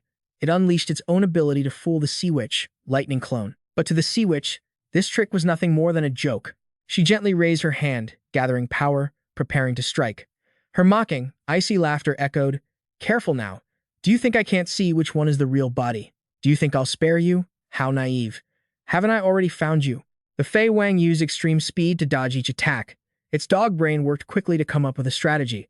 With a level gap like this, clones are useless. Watching it struggle to dodge, Chen Luo felt a wave of worry. If he didn't think of something, the Fa Wang would be game over. Besides, Mei Fan didn't say what would happen to the Fa Wang. Could it be, just then, the sea witch dove down, her hands turning into claws. Chen Luo used a spatial shift to appear in front of her, shielding the Fa Wang behind him, and roared, "Get the hell out of here." As he spoke, the sea witch's body suddenly stiffened mid-attack. Surprise and disbelief filled her eyes. In front of Chen Luo and the Fa Wang, a spatial vortex swirled endlessly. Void confinement. Once the Fa Wang felt safe, it turned to look at Chen Luo, barking anxiously. You scared the life out of me. Good thing the master saved my life in the end. But how did he even do that? Chen Luo's face was pale, and a streak of dried blood remained on his lips. Even now, he couldn't believe he had pulled it off. Did I actually manage to use void confinement just now? Still, that was too close. It almost took me out, and the crystal is showing signs of cracking. The sea witch will definitely be back. My top priority now is finding her weakness. He looked at the sea turtle Fa Wang. Its shell, where is the sea witch's shell? The sea turtle Fa Wang was startled by the question, asking back, how do you know she has a shell? Not wanting to waste words, he held the baby turtle up as a threat. That's not for you to ask. Sea turtle Fa Wang, just answer me. It just tried to attack your own child. Do you really still want to protect her? She's heartless, so don't be a fool. The words made the monster hesitate. The sea turtle Fa Wang remembered the sea witch's attempt to attack the baby, and hatred welled up in its heart. You're right. She wanted to kill my child. I can tell you exactly where her shell is. But in exchange, I want my child back. Hearing this, Chen Luo put on a righteous face and tried to persuade it. I can't do that. You've already spilled her secret. What if she gets angry and hunts you down? You don't want your kid to be slaughtered, do you? Besides, I've grown fond of these 4 little turtles. Look, they don't want to leave me either. What about the river over there? That could be your new home. I'm willing to protect you and your kids. The sea turtle Fa Wang pondered for a moment, deciding to stay for the sake of its child. Fine, I'll stay for now. It suddenly bit off a piece of its own shell and held it out to Chen Luo. Take this. With this turtle scale, my kin won't give you any trouble. Having obtained what he wanted, Chen Luo beamed. Looks like getting the superwater turtle cannon just became a whole lot easier. With these 4 little ones here, the sea turtle Fei Wang won't dare to act up. I need to take a trip to the sea witch's lair. Everyone, find somewhere to hide for now. After the plan was settled, Mei La, though reluctant, had to let him go. She carefully used her healing ability to return his body to its best state. Chen Luo, I've restored your stamina and cast a speed blessing on you. You're going alone, so you must be careful. Watching her anxious expression, Chen Luo reassured her in a soft voice. Don't worry. I don't intend to risk my life fighting it, so everything will be fine. Arriving at the beach where the sea maiden's shell was located, Chen Luo sat on a rock, deep in thought. Unfortunately, destroying the sea maiden's shell would only ensure she wouldn't live much longer, but it wouldn't kill her instantly. Once she lost her sanity and started a killing frenzy, he knew he wouldn't be able to stop her in his current state. Lady Sea Maiden, sorry to have kept you waiting. She narrowed her eyes at him. How do you know my name is Sea Maiden? Seeing her on guard, Chen Luo chuckled. Not only do I know your name, but I also know that once your shell is destroyed, you won't live for much longer. Sea Maiden didn't even need to think twice about who had leaked the information. A look of frustration crossed her face. That hateful guy, it must have been the sea turtle Fa Wang who told him. She muttered, I treated him like a friend, and yet he betrayed me. You pathetic human, what do you want? Seeing that Sea Maiden wasn't attacking, Chen Luo immediately sensed a chance to negotiate. Honestly, there's no irreconcilable grudge between us, so there's no need for a life or death battle. After all, how many years have you lived? And how many more can you live? Don't you want to turn back time? Return to my youth? Sea Maiden asked, suspicious. What do you mean? Chen Luo didn't beat around the bush. I possess time-related abilities. I can accelerate time, and in the near future, I am certain I will be able to reverse it as well. Hearing this, Sea Maiden asked in disbelief. You say you can. Seeing that she was moved, Chen Luo smiled and made an offer. That's right, but I can only use it once I reach a level comparable to yours. If things go well, I'll be able to use it in about a year. Can't you wait just 1 year? She thought about it for a moment and agreed, but couldn't help but threaten him before leaving. Just like you said, we have no grudge, and I was only helping the sea turtle Fa Wang. But if you can't deliver in a year, don't blame me for being ruthless. Seeing her agree, Chen Luo was ecstatic inside, though he kept a calm, composed smile on the outside. Naturally. Besides, who ends up being ruthless to whom in a year's time remains to be seen. To prove our friendship, I can return your shell. Of course, you must show your sincerity as well. Give me the pearl on your forehead. That pearl is a treasure capable of growing water. Sea Maiden was reluctant, but the lure of his offer was too great, so she took the pearl from her forehead. Fine, but you must keep it safe. I will come to collect it in a year. I hope you can really make time flow backward then. Otherwise, don't blame me for turning hostile. Chen Luo took the pearl and hummed happily. Who says we rely on strength? It's all about wisdom. This time, not only did he convince Sea Maiden, but he also used the baby turtles to keep the sea turtle Fa Wang in check. A huge victory. Deep in the city, a high-level zombie looked at the glowing orb in the sky and let out a satisfied roar. The light covering the earth makes everything into dried meat not tasty at all. A little water would be better. Just then, a trembling man poked his head out. Hello, I'm here to deliver a message. Please don't kill me. Our boss says he agrees to provide for you. You can eat as much as you want. Upon hearing he could eat to his heart's content, the zombie happily turned around. There's such a good thing. If it's not enough to eat, don't blame me for eating him, and it has to be fresh. From the base, Chen Luo's shocked voice came through. What did you say? A light attribute zombie appeared nearby. Zhao Hai stood before him, calmly recounting the report. Yes, it's a terrifyingly powerful zombie, though its level is unclear. It's currently being kept by the Changyuan base. Their base is in a small village north of the city. Chen Luo listened and waved his hand, signaling him to leave. All right, I know. You go back first. I have the ability to accelerate time. With this skill, it's just a mutant, right?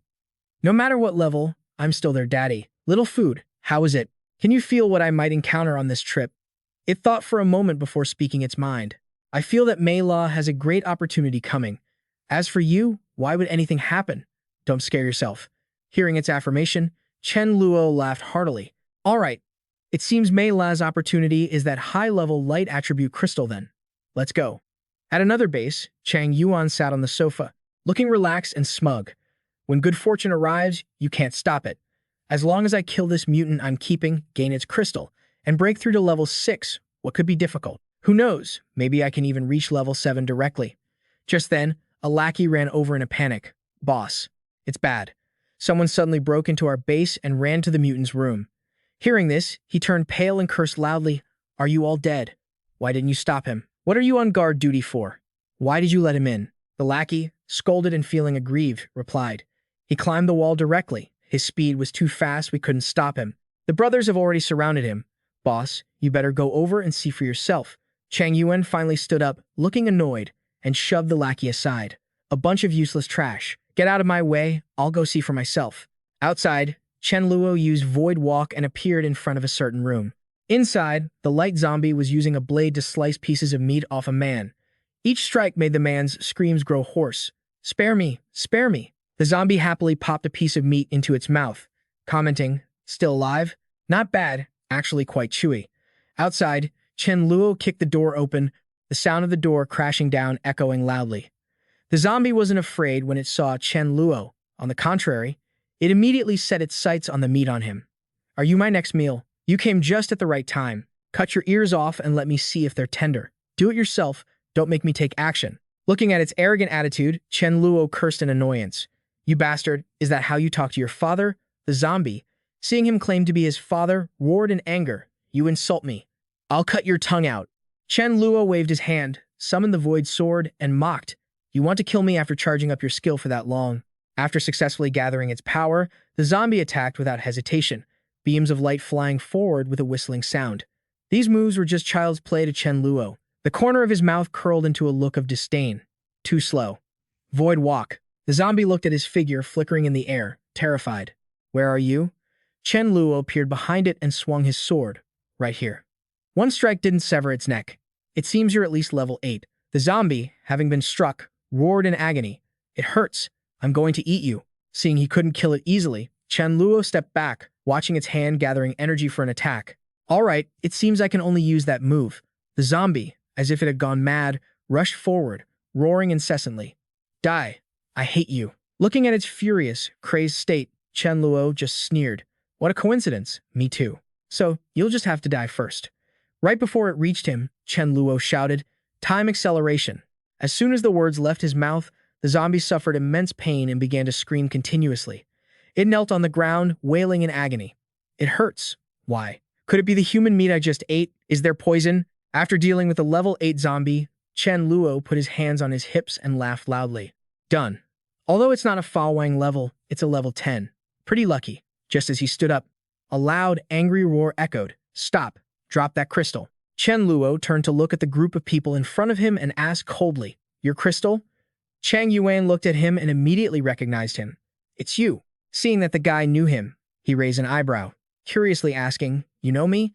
How about you give me this crystal as a greeting gift?"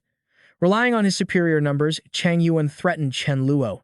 "Chen Luo, I know your base is impressive, but you're alone right now. Either drop that thing or lose your life here." Seeing him use such a threatening tone, Chen Luo sighed, acting disappointed. "It seems we can't be friends after all." Seeing his confident appearance, Chang Yuan was annoyed and barked an order. "Stop with the chatter, everyone. Charge. Kill him. Whoever kills him gets 3 beauties, 5 barrels of wine, and 3 bags of rice." Seeing the guy was unreasonable, Chen Luo looked at him with a gaze one would give a man about to die. "You forced me to do this." He was now holding the spatial pocket. He didn't need to get close at all and could create an effect similar to the Void Sword. He waved his hand and used a move to slice through space, killing him instantly. It was easy as the blink of an eye. The lackeys watched as his head fell from his neck and screamed in terror. "Brother Yuan, how is this possible? What did he do?" He clearly didn't even move. Looking at the crowd, Chen Luo said coldly, "Whoever stands in my way dies." At this moment, Zhang Chuan stepped forward, acting obsequious. Chang Yuan dared to oppose Leader Chen. He deserved to die. Luckily, I felt that wait, did my words just have an effect? "Everyone, get out of the way. Make a path for Leader Chen. Whoever dares to block the way. No need for Leader Chen to take action. I'll be the first to kill them. Please, Leader Chen." Seeing the man's eager display, Chen Luo gave him a look of satisfaction. A smart guy who knows how to read the room. "Your name is Zhang Chuan, right? Not bad. You've got a good eye. From now on, when you're in charge of this base, if anyone refuses to listen, tell them to come find me." Zhang Chuan was over the moon. With that comment from Chen Luo and his own existing reputation, he thought, this boss position is definitely mine. Chen Luo continued, "From now on, I run this base. Does anyone have a problem with that? We are going to follow Boss Chen from now on. Don't feel it's unfair. This is our good fortune." After returning to the base, the first thing he did was find Mei La to give her the crystal core. "This is a light attribute crystal we got today. Level 10, it's a perfect fit for you." Mei La refused, not daring to accept something so valuable. "I don't need it. You're the pillar of this entire base. It's best if you use high-level crystals like this." Seeing her refuse, only wanting the best for him, his gaze softened. "I'm about to break through to level 8. This crystal wouldn't be enough for me to reach level 9 anyway, but you using it can help you reach level 8. Once you do, your buffs will be a huge help to me. Besides, your current physical strength is no match for me anyway, so just consider it a favor to me. You need to level up quickly." Thinking of something, her face flushed red as she gave him a hard hit. "You're talking nonsense." Chen Luo didn't feel any pain. He just grinned like a goofball. A week later, amidst the dizziness of channeling his energy to break through, Chen Luo finally felt a difference. "Finally, I've broken through to level 8. Sitting up, Chen Luo quickly checked his body's stats. With the enhancement from his time-space ability, his energy capacity had increased by about 2.4 times this time, and his physical attributes had barely reached level 10. It seems the next step of the plan can begin. "Everyone, I've gathered you all here today because I have some good news to announce.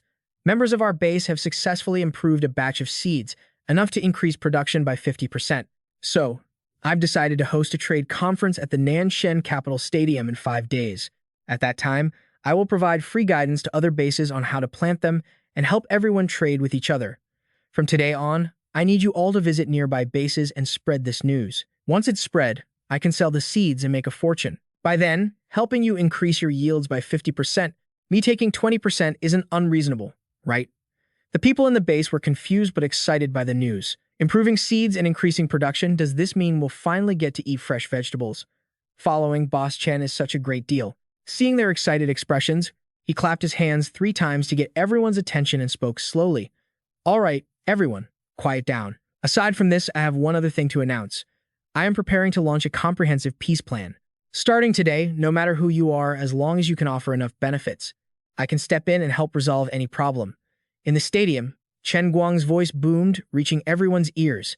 Hello, everyone. My name is Chen Guang. On behalf of our base leader, I welcome you all here, and I'd also like to invite Miss Ao Yanglu to the stage to explain the planting methods and things to watch out for.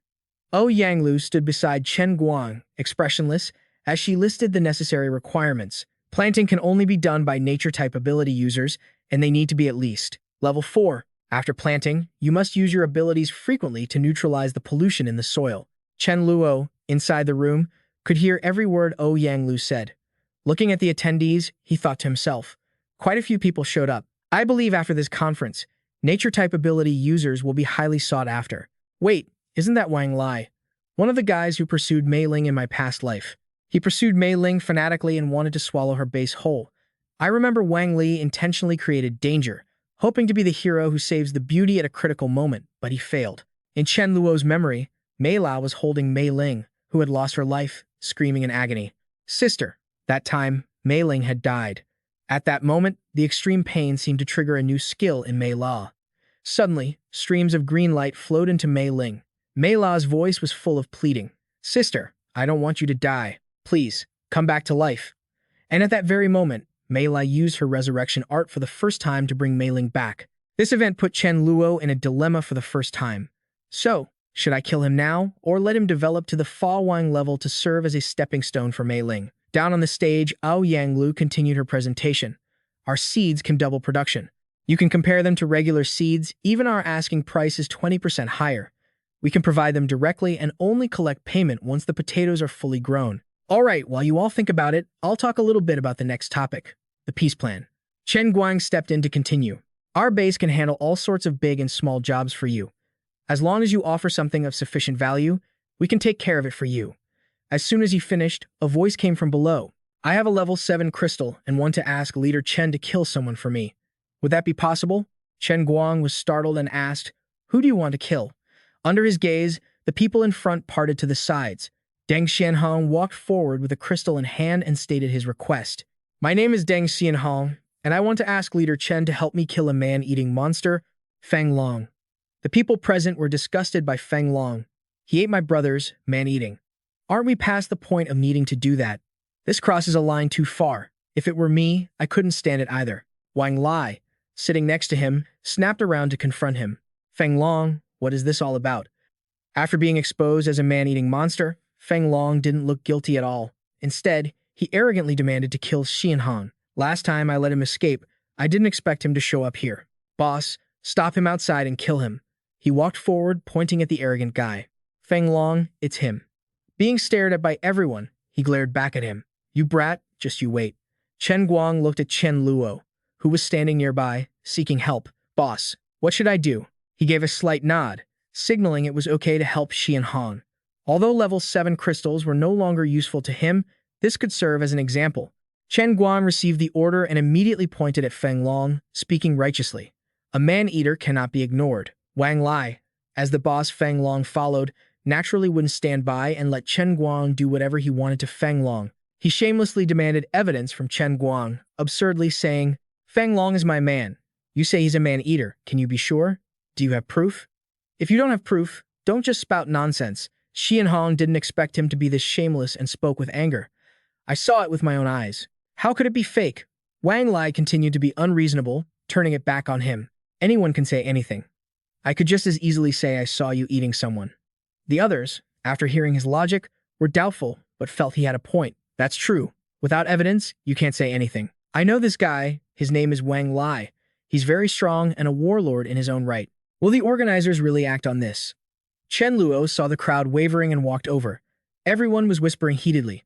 Chen Guang, upon seeing him, bowed respectfully and called out, "Leader." Feeling Xian Hong's anxious gaze, Chen Luo looked at him to reassure him. "Brother, no need to be impatient. You gave me a level 7 crystal to kill someone. I've already accepted the job.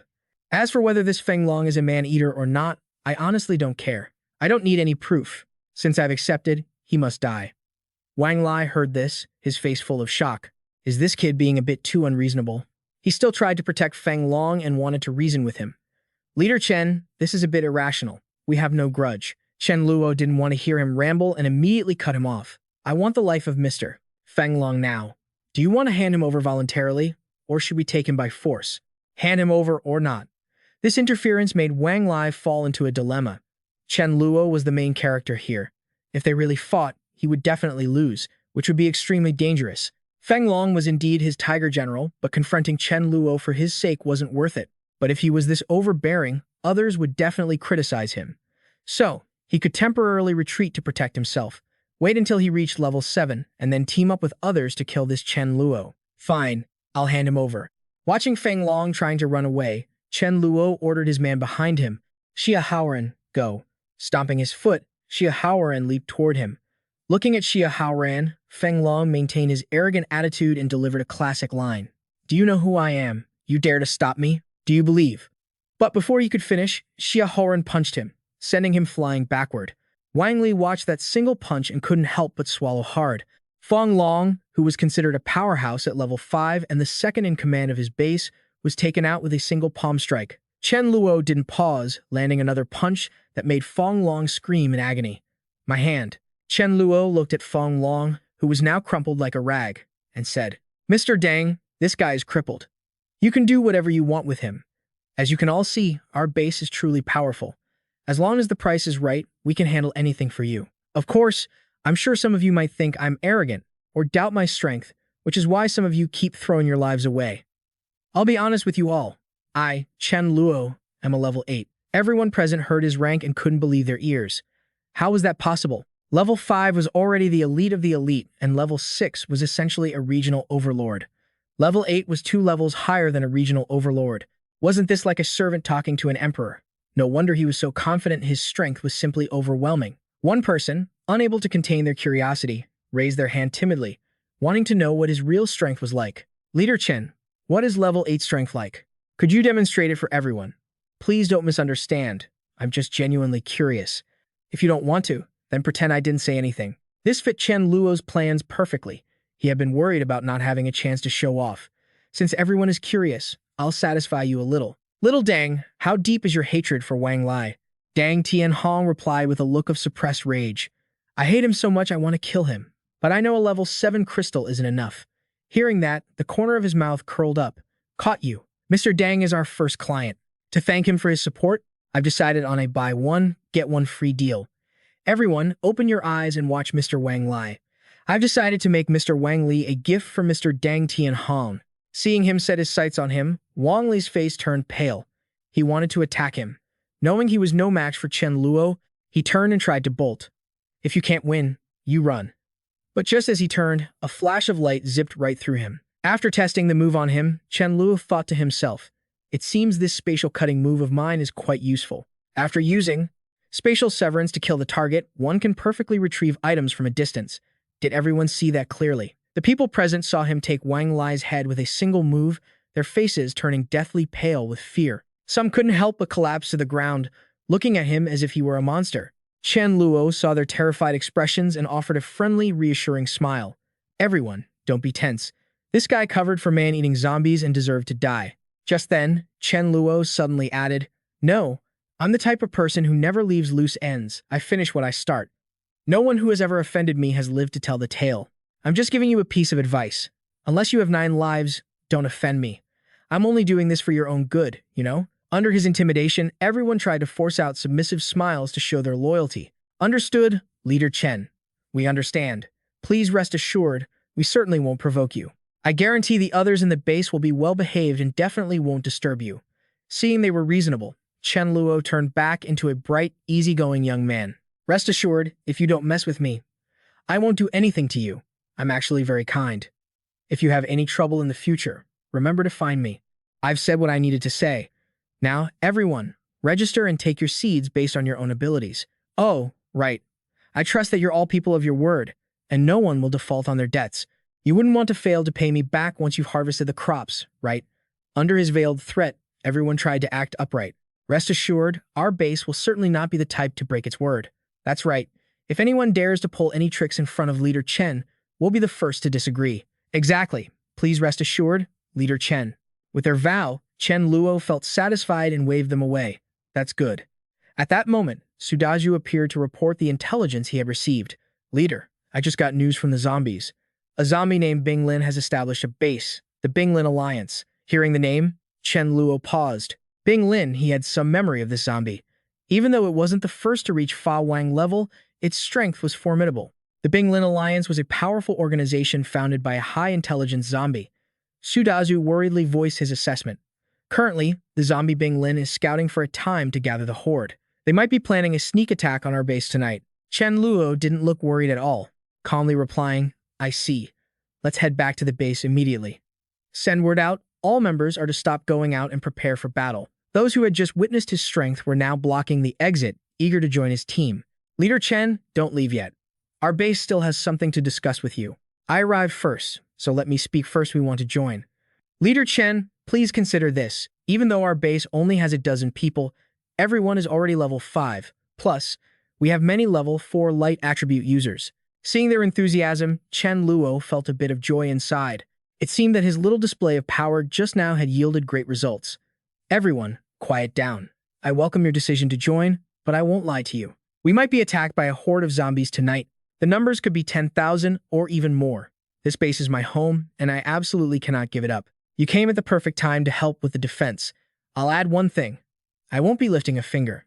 If anyone survives, you can be promoted directly to a regular member. Of course, you can still leave now if you want. I won't force you, nor will I hold it against you. But if you join and then run away in the heat of battle, don't blame me for being ruthless. Very good. Those with weak resolve have been weeded out. You all made a smart choice. Rest assured, how could I have the heart to let my own people sacrifice themselves? The survivors thought to themselves, glad we made the right choice. Not far away, as night fell, a group of zombies was gathered behind Bing Lin. Su Dazhuang spoke up respectfully. Leader, we've gathered about 6,000 zombies so far. He didn't turn back, just looking toward Chen Luo's base. Very good. We don't even need to attack ourselves. These brethren are enough to fight them. We can just watch quietly from behind. Su Dazhuang, you go to the front and lead them. Once you reach the destination, come back. Hearing the order, he was a bit surprised but obeyed. I have to lead the army to attack the boss, Chen Luo. Being a mole is really hard. Chen Luo had been waiting since the afternoon, looking at the approaching zombie horde. Finally here. The people in the base received the order from Chen Luo and began their assault. Everyone prepared their skills. A massive swarm of black insects appeared in the sky, rushing forward. Below on the ground, fireballs shot out, aiming straight at the slow-moving zombies. Each fireball struck with immense power, blasting the zombies into the air and shattering the very earth. Someone looked down and shouted in shock. Everyone, look. Down there, the zombies are using other zombies as shields to protect themselves. With that kind of blockage, our skills aren't hitting the targets easily. It was going downhill fast. From the sky, a fire dragon plunged down, accompanied by a fierce roar. Everywhere it passed, deafening explosions rang out. Mei Ling exerted all her strength to control the fire dragon, then turned to urge him. Chen Luo, given my current rank, I can only unleash wide-range fire magic twice. I see that the elemental members are also quite exhausted. We should move to the next step. Fa Wang agreed with her, giving a couple of barks of approval. Exactly. Chen Luo stopped watching the battle and loudly ordered the gates to be opened. Physical-type members, prepare to open the gates and head out to fight.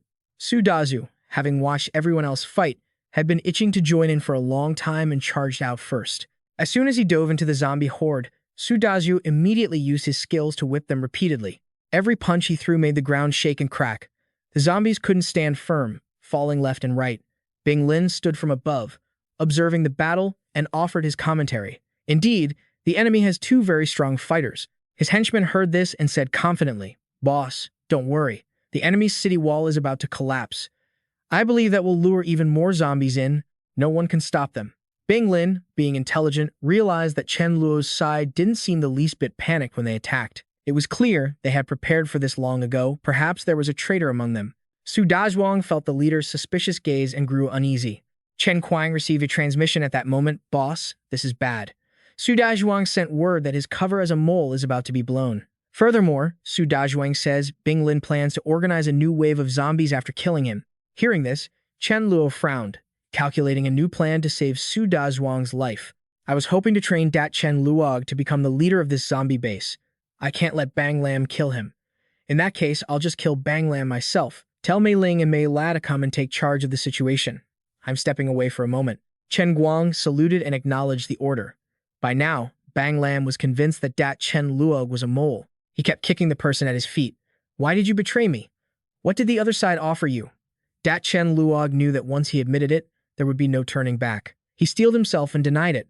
"I'll spare your life. Big brother, please believe me. I'm really not a mole." I didn't say anything. Just then, Chen Luo used teleportation to appear behind Bang Lam, asking with a grin, "So you're the leader of this zombie base, and you dare to cause trouble for me? You've got some nerve, don't you?" Sensing danger, he spun around and unleashed his ability, attacking with ice spikes and shards flying toward him. Chen Luo remained calm, smiling at him as he used Void Walk. In the blink of an eye, he appeared at his flank and shouted, "Die." With a single slash, Bang Lam's head was severed from his neck. Chen Luo forced himself to pant as if exhausted, then turned around and declared, "It was you who overestimated yourself. Who's next? Who wants to die next? Stop standing there like idiots. Come over here and attack me to clear Dat Chen Luog's name as a mole." Dat Chen Luog caught his subtle signal and realized he had to act. "Fine, I'm coming. Big brother, you killed our leader. I'll fight you to the death." He raised his fists and put on a show of attacking. Chen Luo went along with it, taking a punch and spinning back. He grabbed his face in anger and left a parting remark, "Just you wait. I've already exhausted Bang Lam quite a bit, so I'll spare you this time. Once I've recovered, I'll definitely come back to kill you. My acting skills are truly top-notch." Now, no one will ever suspect Dat Chen Luog again. After he left, Dat Chen Luog put on a mournful display, weeping. "I can't believe it. He killed our leader with a single strike. Dat Chen Luog, you're so brave. Big brother, your death was so tragic. I will definitely avenge you." The others, seeing him act this way, looked anxious. "Wait, Dat Chen Luog, aren't you afraid he might kill you with one strike too?" Just then, a zombie saw an opportunity to nominate himself as the new leader. "We can't afford to offend that guy for now, at least not at the moment. But the Bang Lam group needs a leader. From now on, it'll be called the Black Thunder Group." I'll be Dat Chen Luog didn't let him finish. He immediately launched a move to strike him down. "Black Thunder, what do you think you're doing? The leader just died, and you're already rushing to promote yourself? I will handle this traitor for the sake of our leader." After saying this, Dat Chen Luog unleashed a flurry of lightning-fast punches. The guy was beaten to a pulp and whispered, "Don't hit me anymore. I'll acknowledge you as my boss. Don't hit me." But how could Dat Chen Luog spare him? A glint of murderous intent flashed in his eyes. "It's too late to give up now. I'll kill you as a warning to show the other zombies. Go to hell." After beating him to death, Dat Chen Luog stood up and spoke with a veiled tone. The one who wanted to usurp the throne was dead. From then on, someone who could read the room immediately followed his lead. "From now on, Dat Chen Luog will be our leader. We will be the Dat Chen Luog group." To project an image of generosity and devotion to his brothers, Dat Chen Luog changed the name of the group. "Everyone here is a brother. There are no bosses or underlings. If there's meat, we eat together. From now on, we are the Brotherhood Alliance. I'm going to change into some clean clothes. Everyone, wait for me here." Running over to Chen Luo, Dat Chen Luog said, "Hurry up and praise me. I'm here. How was my performance just now?" Chen Luo leaned against a tree and praised him with a satisfied tone. "You're actually quite smart. From now on, I'll focus on training you and improving your strength. Dismiss the zombies for today. From now on, you can continue with Bang Lam's operations. Remember to recruit zombies with high intelligence and talent as your subordinates. This crystal is your reward. If you run into trouble, contact me anytime. I'll help you handle it. Work hard, and you won't be short of benefits later on. Go on back." Taking the crystal, Dat Chen Luog laughed happily. "Yes, big brother, you're so good to me. Could it be that he's actually been fooled by my acting skills?" Chen Luo looked back at the remains and thought to himself, These zombies dispersed quite quickly. I harvested quite a few crystals in this battle. As he was counting the crystals he had obtained, a sound transmission reached him. Big brother Chen Luo. Sister Haiko sent a message through her consciousness, saying she found a grade M creature. She wants you to come over and help quickly, so we can finish the upgrade and fulfill our promise. Hearing this, Chen Luo was overjoyed and agreed. There's such good news? Fine. Tell her I'm coming right away. Sister, I'm here. Haiko tossed a pile of crystals to Chen Luo. Just so happens that some blind fools were bothering me nearby, so I took care of them and decided to gift them to you. Looking at the crystals in his hands, his eyes shone like stars. 2 grade 7s, 2 grade 8s, 1 grade 9, calling her sister wasn't a loss at all. I've hit the jackpot. With the new crystals, Chen Luo's attitude toward Haiko became even more enthusiastic. Sister, don't you worry. Since you've helped me so warmly, I will definitely work hard to upgrade soon. But where is the grade 10 creature you mentioned? Why don't I see it? At the mention of this, Haiko's expression darkened. It's an ice-type fish under the sea, nearby. You wait on the shore. In a bit, we'll work together to kill it. 10 minutes later, Chen Luo, have you prepared your skills? Ready. Haiko blocked the attack and signaled down to Chen Luo, kill it. He stood below, activated his ability, used a move to launch the fish into the air, and cut through the void. The blade lunged forward, aimed straight at the head of the ice-type fish. Seeing this, it paused, then opened its jagged, sharp-toothed mouth and fired a beam of energy. Chen Luo thought to himself, oh no, I can't dodge this. Because he couldn't dodge, Chen Luo's entire body was frozen by the ice, unable to move. He cursed himself internally for being too arrogant and careless. He never expected this fish to have a flash freeze ability. Seeing him unable to move, the fish opened its mouth to unleash the next attack. Before the ice covered his face, Chen Luo managed to shout the name of his technique, Void Displacement. After sending the fish somewhere else, he sneezed. So cold. Haiko landed and used her power to shatter the ice on him, asking, where did you send it?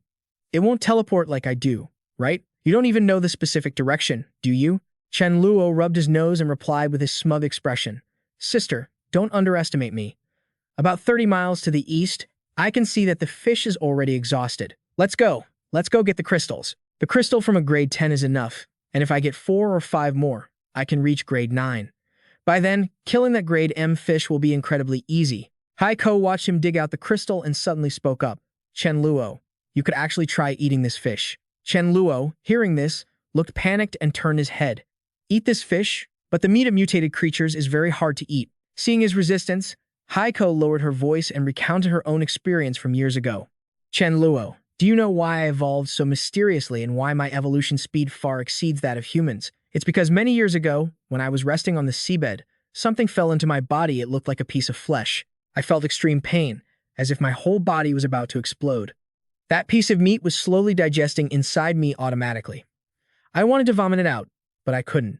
I was certain that if it continued like that, I would die. Luckily, my friend, the sea turtle Fa Wang, happened to pass by.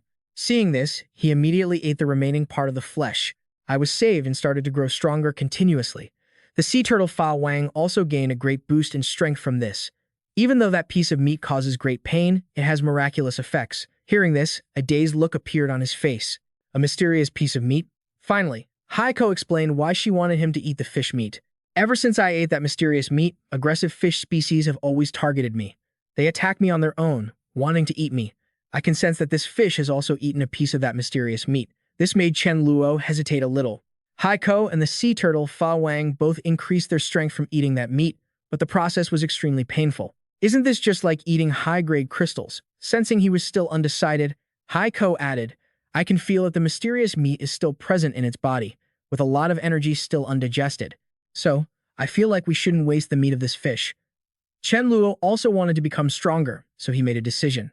If that's really the case, I can't waste it. If eating it makes me stronger, then even if it tastes a bit bad, it's not unbearable. I wonder if Ma Yu can make it taste any better? Maybe I can try using some spices. Besides, the fish is so big, even if I can't finish it all, I can give it to my members. The next day, at a coral reef, a beautiful mermaid appeared, looking almost surreal. As she was bathing under the warm sun, a panicked voice rang out. Sister Ngung Swang. Ngung Swang heard the familiar voice and turned her head.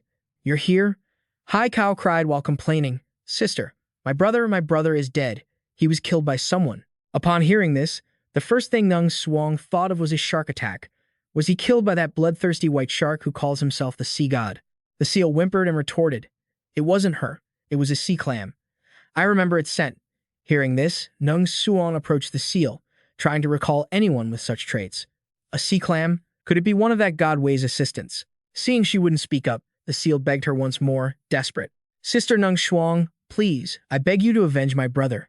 As Nung Shuang stepped into the murky water, shimmering green scales appeared on her pale, flawless legs. By the time she entered the deep sea, her legs had transformed into a fishtail. She swam forward, ordering the seal to lead the way. Take me to find it. The seal's voice echoed, and Haiko immediately turned back. Sister Nung Shuang, that's it. Looking at Nung Shuang before her, Haiko's face showed clear disgust. What on earth are you? Are you a human or a fish? You don't look half bad, though. If I could bring you my little brother, you might even be quite nutritious. She looked confused and asked, Little brother? Whose little brother are you talking about? Haiko didn't want to waste words and immediately unleash an energy attack, a destructive beam. Wouldn't she find out once she got hit? Nung Suong didn't flinch at the attack. She simply raised her hand and blocked it with ease. Your strength isn't bad. Unfortunately, before me, you are nothing. Seeing her effortlessly block the attack, Haiko realized Nung Suong was stronger than her and turned to run. No way. She's much stronger than that ribbon fish. I'm no match for her. But before she could get far, Nung Suong froze her in place. Seeing she was restrained, the seal looked at Nung Suong with hatred and pleaded. Sister Nung Suong, kill her. She killed my brother. She softly reassured the seal. No rush. Doesn't she have a little brother too? Wouldn't you like to catch them all in one go? Mayu stared at the massive ribbon fish he brought back and gasped.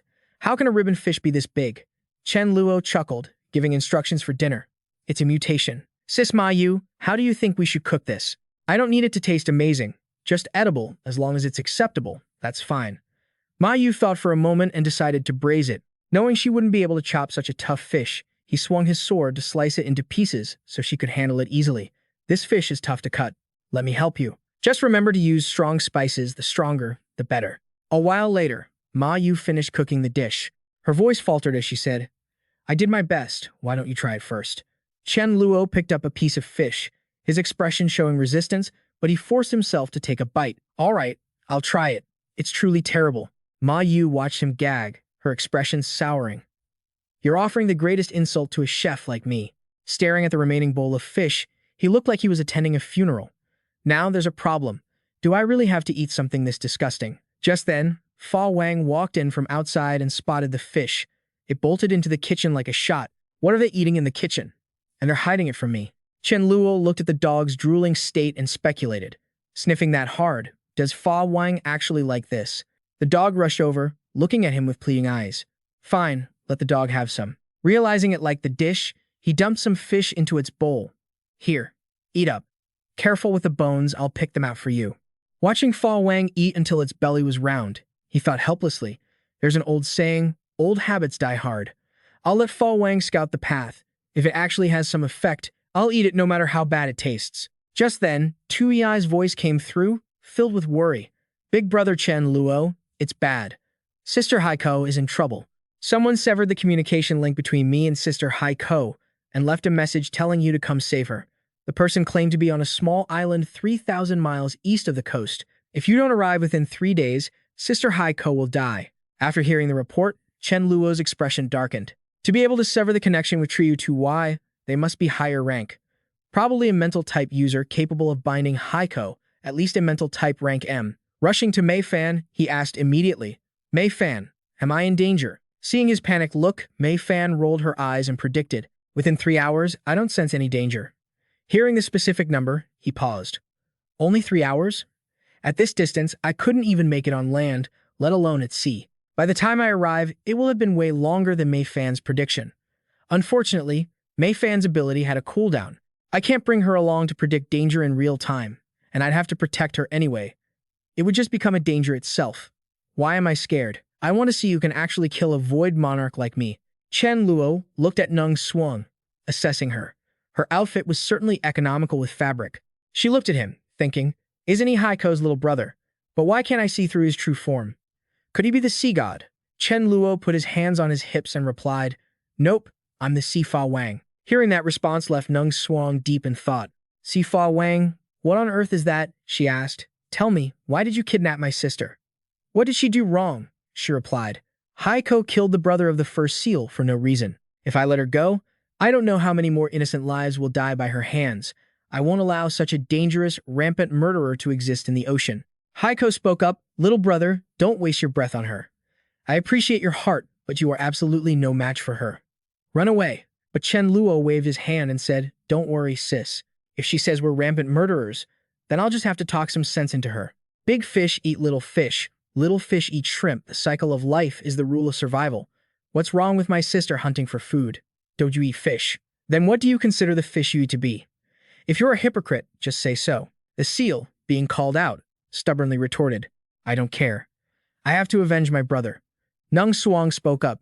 He isn't wrong, big fish eat little fish. But right now, I am the big fish, and your sister is the very little fish. So, she must accept her fate to be killed and eaten by me. Chen Luo took a fighting stance and said, So, since logic didn't work, you're resorting to violence. Space sever. Haiko saw his move and warned him, Little brother, attacking her is useless. You're not her match. But Chen Luo was very confident, laughing as he said, Who said she was my target? It's just big fish eat little fish, right? It's only reasonable for me to kill a level 7 first seal, isn't it? Nung Suong watched this move, furious. Is he alive? Chen Luo calmly used Void Walk. Seeing him move to Haiko's side using Void Walk stunned her. This is speed I can't even track with my naked eye. How is he doing that? Chen Luo smiled brightly. Space Sever, hold on tight. I'm taking you out of here. Are you really sure you want to stay unclad just to keep chasing me? As he finished, he used a spatial skill to attack Nung Suong. She was startled and scrambled to cover herself. Chen Luo said, See ya, and used Void Walk to escape. After they got away, Haiko said gratefully, It's truly a relief you were there. Deciding to kill the first seal just now was a brilliant move. The first seal has a very keen nose. If we hadn't killed it, we would have been tracked down no matter how far we ran. Now, Nung Suong will be left guessing how to find us. Chen Luo frowned and instructed, The sea isn't safe for you, sis. Go hide out of my place for now, and bring the shell with you. Haiko replied, All right, I'll listen to you. One day, I'll definitely return to kill that Nung Suong. He couldn't help but ponder. I didn't expect underwater creatures to have evolved so much. I'm not truly invincible. When encountering top-tier creatures, the danger is still immense. Unfortunately, my time ability is always lagging. I can't master the ability to stop time yet. Maybe I should go find Kwang So Tuit. She had this ability in her past life. The scene shifted to his room. Mila asked, Going to the city 3,000 miles away. What are you going to such a distant border city for? Chen Luo answered, I heard there's a time-type ability user there who can stop time. She's a talent, and I want to verify it. If it's true, I want to bring her back to the base. She couldn't help but wonder, stopping time, is it really that miraculous? If so, it's worth the trip. How long will you be gone? He didn't hide anything. If it's quick, 2 or 3 days. If it's slow, I can't say for sure. He thought to himself, travel time isn't the problem. The problem is whether Kuang So Tuyet will want to come with me. Of course, if she refuses, I don't mind using forceful measures. Time shifted to the next day. Chen Luo sighed in relief. Finally, I can find the city. But I only know she migrated from here to our city in my past life. I still need to ask around to find out exactly where. He found some locals and asked, Hey guys, can I ask you something? Do any of you know someone named Kuang So Tuet? The leader looked at him and replied, Another guy looking for a free meal? Huh. Listen, buddy, she's our boss's daughter. Give us some medicine, and maybe we'll talk. Anchi Ki snapped at him. Big brother, we're all level 6 elites. Don't try anything funny. Besides, our base doesn't take in dead weight. Chen Luo looked extremely confident. I'm not dead weight. I'm a level 5 physical type user. He thought to himself, I am a true level 7 powerhouse, who would dare doubt my physical type status. The leader, upon hearing this, attacked. Is that so? Let's test that. After a brief exchange, he apologized. It's true. My apologies. Let me take you to the base. He replied politely. Thank you. Sorry for the trouble. At the base, Jiang Chu Shui and her father's group greeted him in unison. Welcome, boss. The two walking forward were Jiang Tiancheng and Jiang Chu Sui. Jiang Tiancheng spoke up. You've worked hard, everyone. Among the crowd, Chen Luo pondered. In my past life, I never met Jiang Tiancheng or this dog. It seems they died. But to reach level 6 in this short time, the future looks promising, maybe even reaching Fa Wang level. In this situation, no matter what I use to tempt Jiang Chu Shui, it's useless. It's better to just take Jiang Tiancheng with me. Of course, I'll need to use some tricks. At night, he used his space ability to happily collect their supplies. I'll take the food from the warehouse so you can all feel what true despair is. Right, and one more thing, Jiang Chu Shui loves this dog the most. I need to find a place to hide it. The next day, when everyone gathered at the warehouse, they were horrified. What the hell? How is this possible? In just one night, our food has vanished. Chu Shui discovered her pet was missing and cried, "Dad, my dog, Mei Fan. Mei Fan is gone too." Tian Chang sat down hard on the ground. Without food, the future of this base was as good as dead. On the first day without food, people began to leave. By the second day, the departures increased. On the third day, Chu Shui worriedly said, "Dad, a third of our base members have already left. If this continues, I'm afraid." Just then, someone shouted, "Boss, it's bad." Tian Cheng calmly asked, "What is it? Are people leaving the base again?" The man replied, "Sir, it's not that. The resource-poor country of Yemtai nearby, their people are about to come to Hat City, cause trouble again." Chu Shui questioned, "Didn't we already band together with the other major bases of Hat City to defeat them every time they came to loot resources? Why haven't they given up yet?" The man replied, "I heard that the strength of their leader, Kim Hao Vu, has improved by leaps and bounds. He's broken through to level 7. Tian Cheng's face darkened. Regardless of the cost, every inch of territory is worth blood. He would never surrender. He immediately contacted all the bases in Hat City. We don't need to be afraid of their numbers. In a corner, Chen Luo stood listening and thought, facing a level 7, even if Jiang Chu Shui can stop time, I'm afraid she can't kill Kim Hao Vu in that window. Is this why Jiang Tian Cheng died in the past life? Must I save him? Or should I just wait until he's dead? He then patted Chen Luo Tin on the face. What the hell am I thinking? He continued plotting. Even though I, Chen Luo, am a schemer, I can't be like that when it comes to a major event. Clearly, I have the ability. Why should I let my people bleed? I'll take on this battle for you guys. Tian Cheng stood before the group and ordered. After Kim Hao Vu shows his face, I'll have Tu Tuyet hold him back. At that moment, all Dark-type users release your negative states, and we'll all attack Kim Hao Vu together. The group discussed, I think that'll work. He's only level 7. It's not enough to make people feel hopeless. A level 7 like him wants to destroy Hat City? Ridiculous. He's truly arrogant. Someone spoke up. Kim Hao Vu is within 5 miles. Tian Cheng waved his hand to the city walls to engage. Just then, someone in the crowd laughed loudly.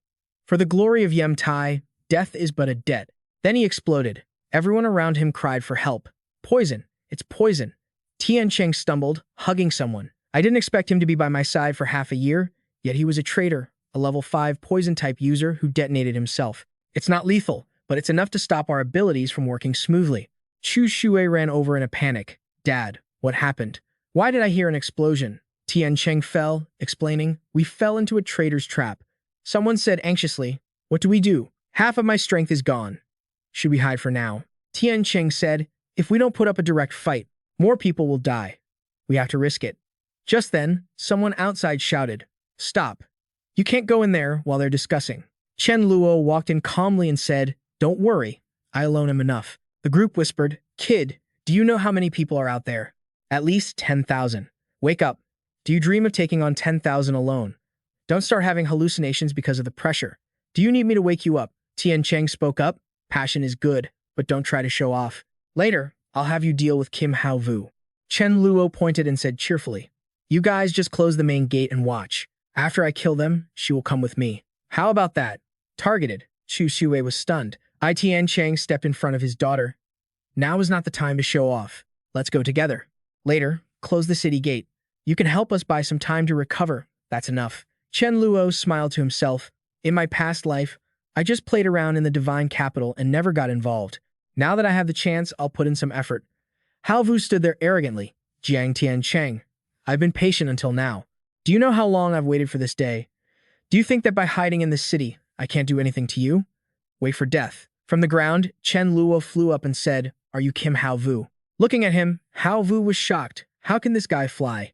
Tian Cheng also wondered, isn't he a level 5 physical type user? How is this possible? Chu Shui looked at him, puzzled, amazing. How is he doing that? Chen Luo approached. The one waiting for death is you. Hao Vu pointed and ordered, listen to me, attack him. He remained calm. It might be your honor to be the first to feel the damage of my wide-range ability. He thought to himself, since I am the only one holding a wide-range damage ability, speed-suppressing space users below level 7 are dead for sure. Then he used a space pulse to attack. Immediately, a series of explosions occurred on the ground. Halvu successfully blocked them and grew arrogant. I thought he was good. Didn't I just block it with my Earth-type shield? Chen Luo then spoke. Do you really think I can only hit once? Then prepare for more. Space pulse. 15 consecutive hits. Chu Xue watched this in shock. How is this possible? Didn't he say he was a physical-type user? What level of Esper could do this? Tian Cheng watched with wide eyes. No wonder he was so confident, saying he alone was enough. Could he be a god who descended to Earth? Hao Vu shouted, die. Gravity spell. Chen Luo was surprised to see this. This is a gravity spell. Hao Vu happily told his men, he's been slowed down by me. Let's run. Seeing this, Chen Luo praised him. Not bad, that gravity spell of yours is actually effective. My burst speed is about 200 milliseconds, but you slowed me down by 5 milliseconds. He then used Void Walk to close in. He attacked decisively. You were able to reach level 7. You must have high-level crystals on you. Hao Vu tried to hang on, using Earth Body to defend. Chen Luo frowned. Don't waste your energy. I'll be taking your crystals. Then, with a single blow, he made the guy cough up blood. Chen Luo watched him fall coldly. Tian Cheng, watching from the side, remarked, a single slap killed Kim Hao Vu. Who exactly is he? A person standing nearby said, Mr. Jiang. He came for the young lady. I'm 90% sure he's interested in her. Tian Cheng replied, interested in Tiu Tuet? That would be good. He thought to himself, he's a talented person with real strength, impossibly strong, and he has patriotism. There's nothing else to say. If he can really be with Tiu Tuet, I can die in this apocalypse without worry. Chen Luo approached and asked, well, are you coming with me? Named Chu Shu stuttered, I. At the same time, Tian Cheng put his arm around his shoulder and said, Chen Luo, come with me. I want to talk to you first. With such strength, you came to my base for Tiu Tuet, right? How about this? You stay at our base as the vice leader, or even the leader. I'll help you win her over. How about that? Facing the suggestion, he shook his head, but I want to take her with me. Tian Cheng heard this and couldn't help but question. I want you to be my son-in-law, and you want to leave me as a lonely old man. He then offered a condition. Fine, that's okay. No dowry needed to be a son-in-law. I can give you all my assets. But if my daughter is married off, you must provide a dowry. And this time, money has no meaning. Just give me 200 pigs, and it will be fine. Hearing this, Chen Luo was moved. This was truly unexpected. There aren't many pigs alive these days. Finding even one is tough. Tian Cheng thought to himself, this is good he finds it difficult. I must quickly put an end to this idea of his and keep him here. Then he spoke up. Either give up your plan or stay at my base. Chen Luo calculated, is he trying to give me a hard time? Besides, why would I trade with him? He asked, Mr. Jiang, do you know what time it is? Hearing his question, the man reflexively replied, it's 4 p.m. Why? Chen Luo thought, who's asking about the time? He stood up and said, I mean, this is a time when order is collapsing. Do you even have the standing to negotiate terms with me? I forgot to mention I kill without blinking. I kill the Yemtai people. And I kill my own people too. Seeing his aura, Tian Cheng wondered, why was he such an obedient son-in-law just a moment ago, and now he's suddenly flipped? Chen Luo continued his threat. So, what now? If I want to force Jiang Chuxue to leave with me, can you stop me? Mr. Jiang Tian Cheng, you wouldn't want your daughter to be crying while following me, would you? Tian Cheng sighed inwardly. His personality sure shifts fast. Tian Cheng exhaled and compromised. Fine. Where do you want to take her? Chen Luo replied, I have a base in Chengdu. I want to build the strongest base, gathering the elite to ensure the best survival in this world. That is my purpose in taking Jiang Chuxue. If you want to come, you can join my base, or you can survive on your own. I mean no harm, but I must take Jiang Chuxue. How this develops depends on your attitude. According to my astronomical observations, Hat City may be submerged soon. If you don't leave now, you'll have to go later anyway. I'll give you 1 day to think it over. After speaking, he went outside and met Chuxue. I was looking for you. Use your ability to immobilize me. Let's test it. She blushed and replied, I can, but my ability isn't exactly a binding spell. It seems related to time. He listened and ordered her to try. Chuxue followed his command and triggered the time stop. Chen Luo observed, thinking, my body really can't move, but the energy within me is still flowing. What's going on? In my past life, when time was stopped, everything except my thoughts ceased to function. Now, my powers still work. Could it be because I've also awakened a time ability? Only time can oppose time. He waved his hand, asking her to try again. Chuxue was panting, thinking to herself, I can only hold him for 3 seconds. He really is incredibly strong. She then spoke, I can only do it one more time. Multiple attempts aren't stable. Afterward, she used her time ability again. After the effect wore off, Chen Luo exclaimed, it really is like that. He thought, in my past life, a time stop could restrain even a Void Monarch like me, but now, nothing can restrain me anymore. Once finished, he waved his hand. Good work. I'm going back to my room to rest. Elsewhere, someone spoke. Finally, I've managed to imitate the badge of the Dawn City Elder. It was Yi Yuying. She was overjoyed. With this, I finally have a chance to get my revenge. Because the storm was coming, the enemy base had moved near Shendu. Heaven is helping me, this is my only chance. A week later, Chen Luo was in high spirits. As long as it was someone Chen Luo wanted, nothing was impossible. Not only did the father and daughter return, but they also brought their elites with them. This time, the hall is huge. The group saw him and shouted, Big Brother is back. Go report it. Our leader has returned. Mr. Chen, in the dozen days you were away, our base became a laughingstock. There's a girl who imitated the elder's badge. She impersonated our elder and borrowed a knife to kill, wiping out an entire base. Hearing this, he was startled. What? He thought to himself, I remember before I left, I had just officially renamed the base. Is the name Dawn City already that famous? Besides, the elder badges in the base were all made by Long Wu. She even made fake ones. How could that woman pull it off? Mei La ran out from inside. Mr. Chen Luo, you're finally back. Watching her run to him, Chu Xue felt sad, thinking, no wonder I heard Chen Luo say he had a wife on the way here. It turns out it wasn't just talk. He's truly taken, and she's very pretty too. Mei La sadly blamed herself. I'm sorry. My sister and I didn't watch over the base well, allowing others to take advantage of us.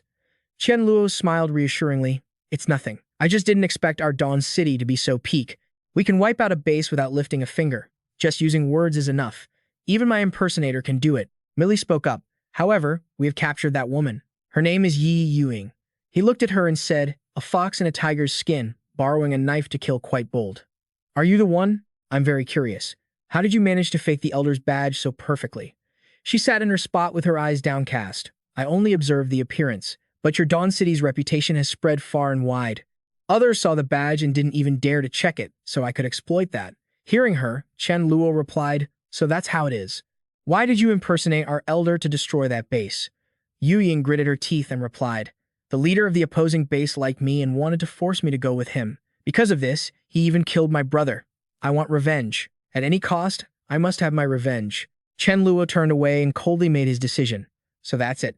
I can understand your feelings, but regardless of the reason, impersonating our elder and forging orders means only one path, death. Escort her down. We will deal with her in a week. He thought to himself, I must make an example of her in public. Otherwise, others will follow suit, and it will ruin the reputation of Dawn City. As he went outside, someone ran up to report, Big Brother. There's a man outside carrying a very strange corpse. Our base's physical-type powerhouses have all tried, but no one can inflict any damage on it. Hearing this, he was surprised. A corpse that cannot be damaged? Only by reaching the Fa Wang tier would a corpse not rot and remain intact. Could it be that he was finally about to encounter his first Fa Wang tier mutant corpse? Thinking this, he immediately flew off, startling the sisters, Meili and Mei La. Arriving at the scene, he hurried to order. Where is the corpse? Take me to see it. A man stepped forward to introduce himself. Greetings, Leader Chen. I am Zhao Jing. The corpse is here. Chen Luo sat down to examine it. He couldn't pierce it. Damn, this is truly a Fa Wang tier corpse. An ordinary level 10 superhuman, after absorbing a Fa Wang tier crystal, could directly ascend to the Fa Wang tier. Although it's harder for me because of my dual abilities, absorbing it will still lead to a qualitative leap. After thinking it over, he questioned, what is your intention in coming here? Zhao Jing clasped his hands and replied, although I don't know why this corpse is so strange, perhaps it's extraordinary. I want to offer it to Leader Chen. Having the protection of Leader Chen can allow me and my brothers to live in peace. Hearing this condition, he compromised. Of course, that's fine. Pass the word down. I will protect this Xiao Jing. Anyone who dares to touch him is an enemy of Dawn City.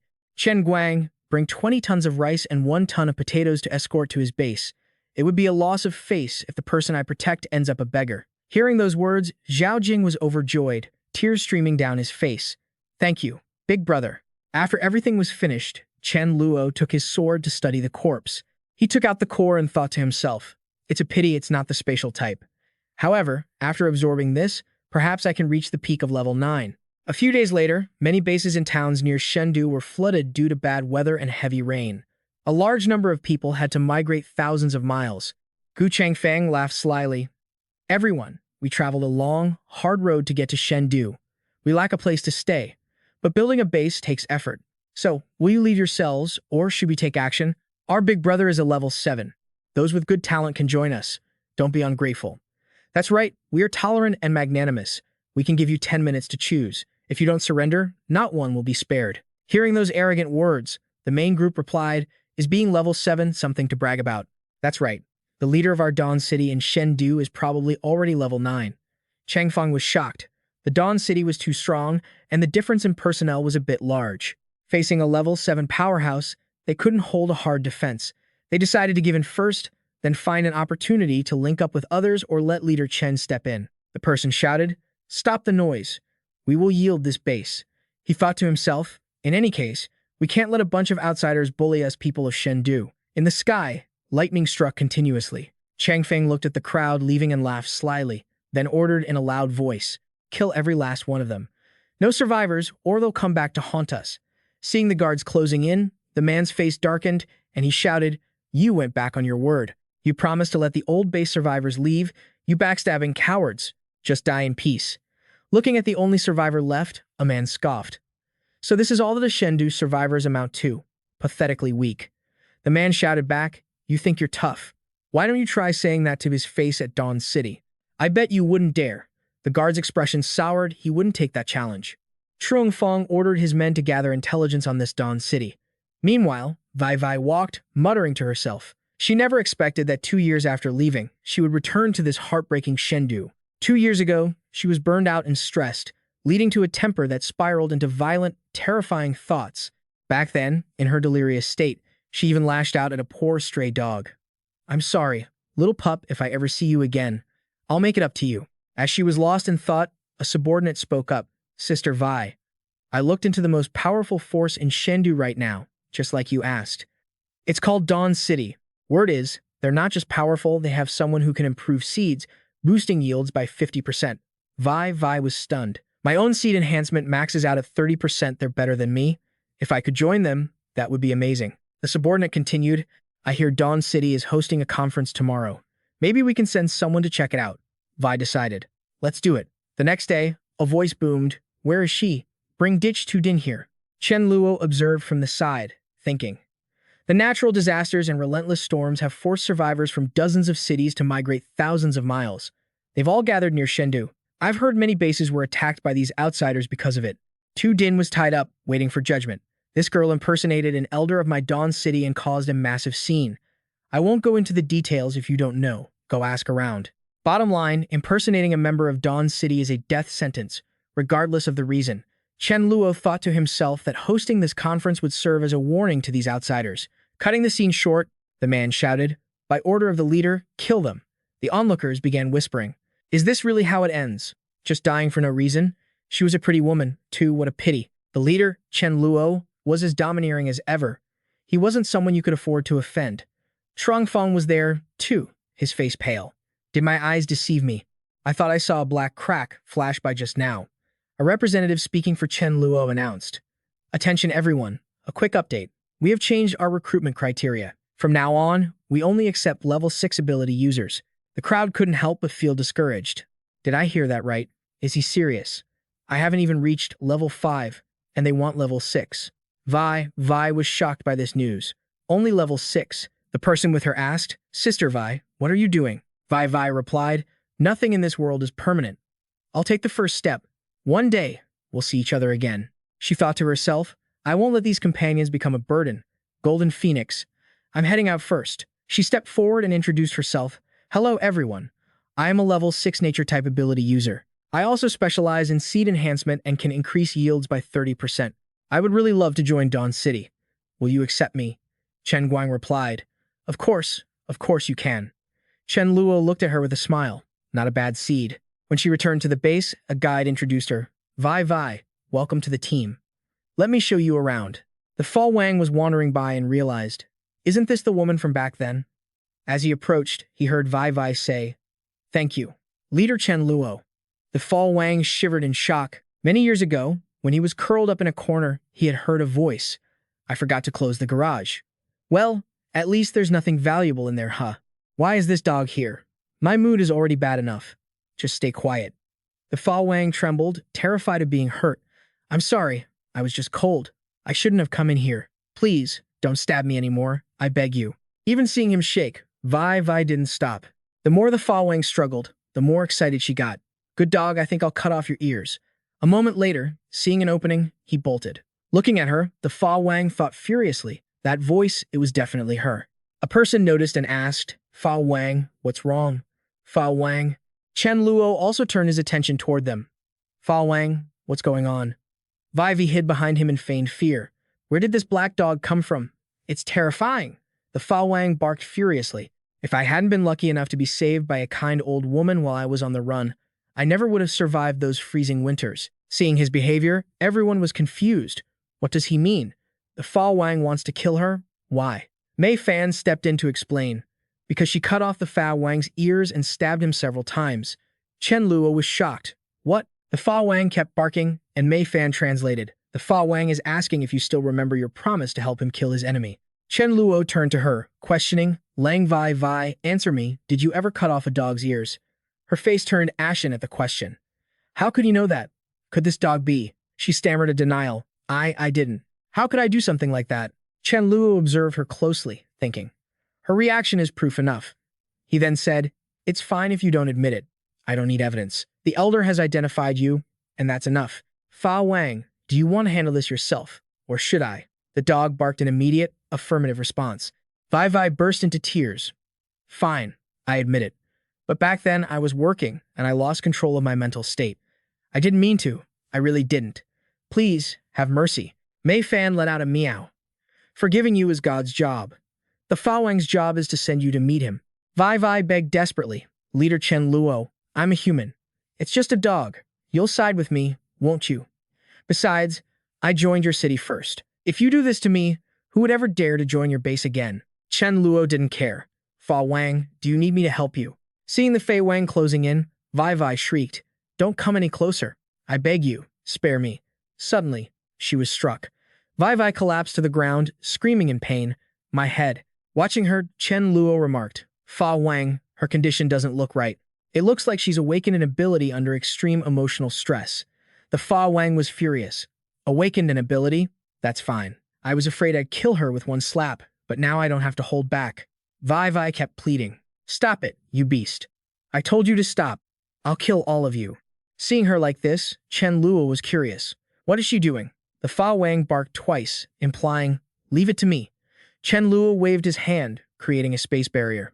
Fine. But don't do it inside the base, you'll ruin the plants. The Fei Wang replied, I understand. Exile. Once that was settled, Chen Luo stood back to observe. I'll leave it to the Fa Wang.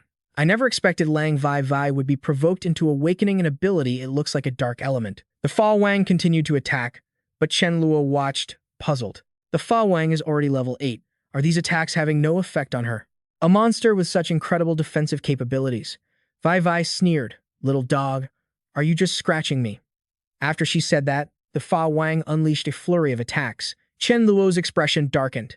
I'm definitely not seeing things. The Fa Wang's attack speed is slowing down, and his force seems to be weakening too. Fa Wang, this shouldn't be happening. Is Lang Vi's monster form imbued with a curse effect? She doesn't even feel these hits. She's actually enjoying it. What's wrong? You're giving up already, little puppy. Come here. I'm right here. Come and hit me.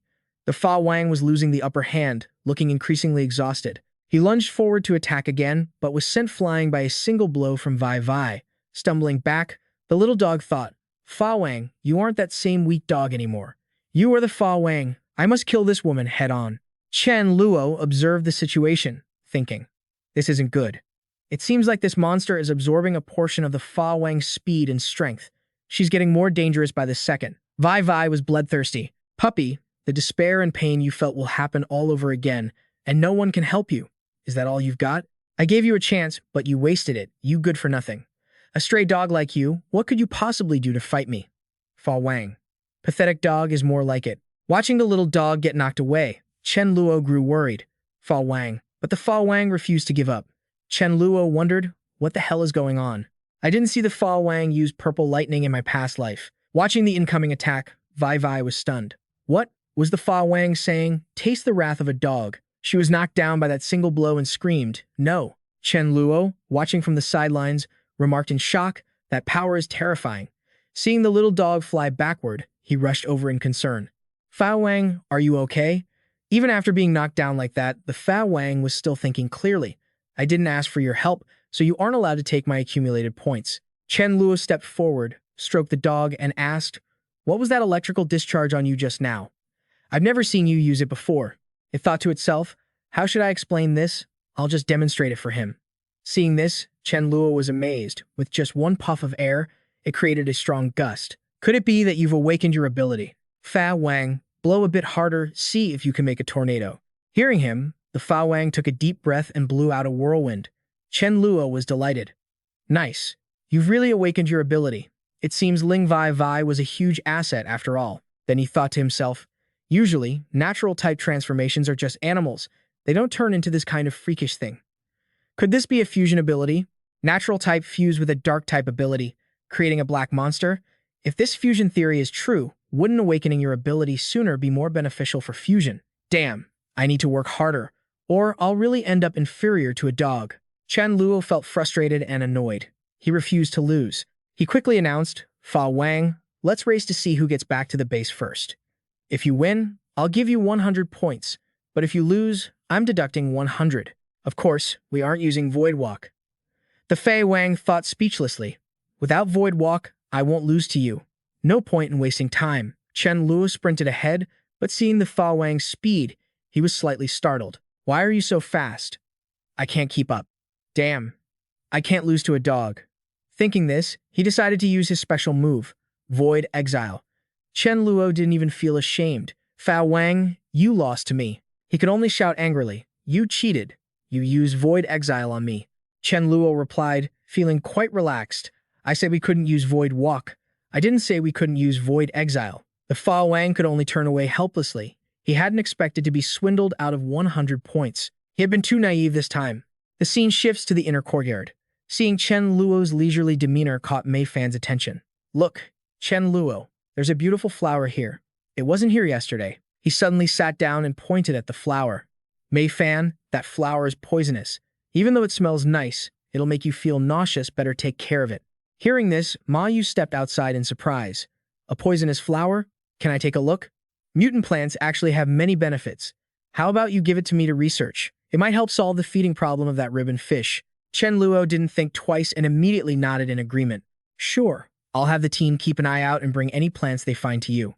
Sometime later, while in a deep sleep, Chen Luo suddenly jolted awake, sweat streaming down his face. This feeling, I'm about to level up. Finally, the system popped up a new notification. Leveled up to level 9 ability. Feels so relieved. Chen Luo told himself, finally, I'm not the same level as the dog anymore. He even had some personal calculations. Since I've reached level 9 and my ability energy has surged, maybe I can try fusing 2 abilities. Can I actually pull off a fusion? Ling Vai Vai can fuse dark and natural types to become a dark monster.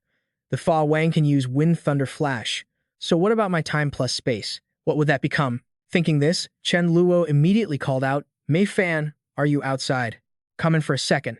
Mei Fan quickly ran in. Do you want me to sleep with you?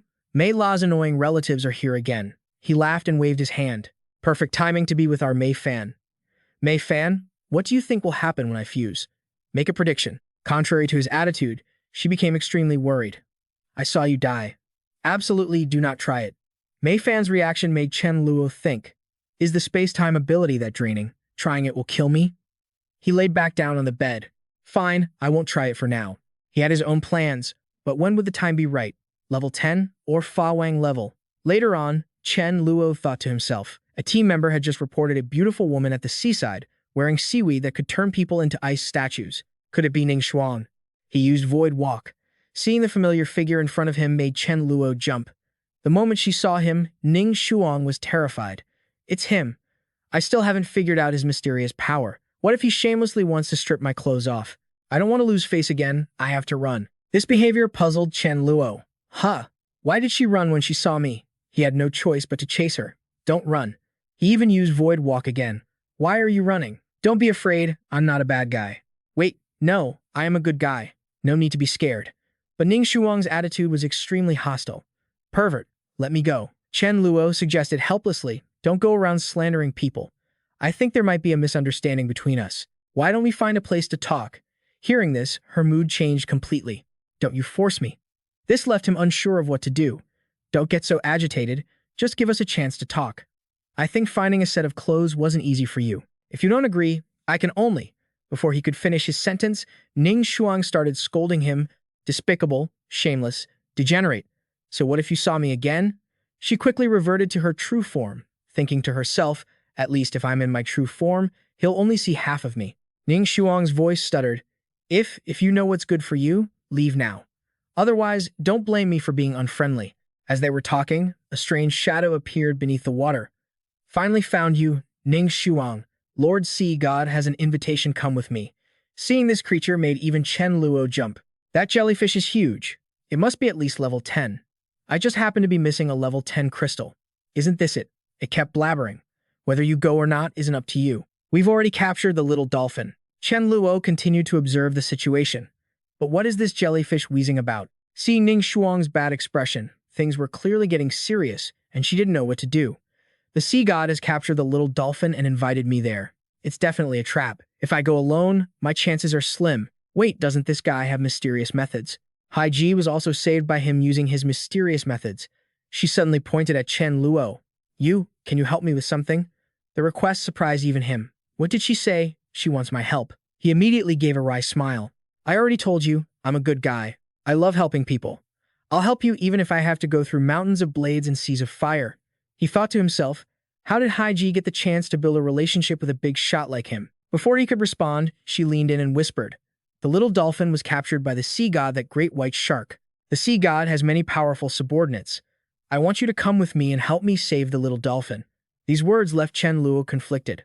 This isn't simple. Ning Shuang is a Fa Wang level, so the sea god who can scare her must also be Fa Wang level. Dealing with one is hard enough. Who can survive being ganged up on? Seeing Ning Shuang's reaction, the mutant jellyfish spoke up quickly. Are you going or not? If you don't go, I'm going back to kill the little dolphin. She nodded. I'll go. Ning Shuang didn't forget to look back at Chen Luo. Let's go. He immediately nodded and followed. He had his own calculations. I'll go check out the situation first. If Ning Shuang can hold off the sea god, I'll take the chance to grab the little dolphin.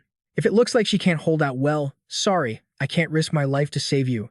The scene shifts to the sea god palace, where a seal quickly sat on the water to report, Lord Sea God, I noticed you had a conflict with Ning Shuang, so I captured her group's little dolphin for you. The man turned his head in annoyance to remind him, I am the sea god. How could a sea god do something like that?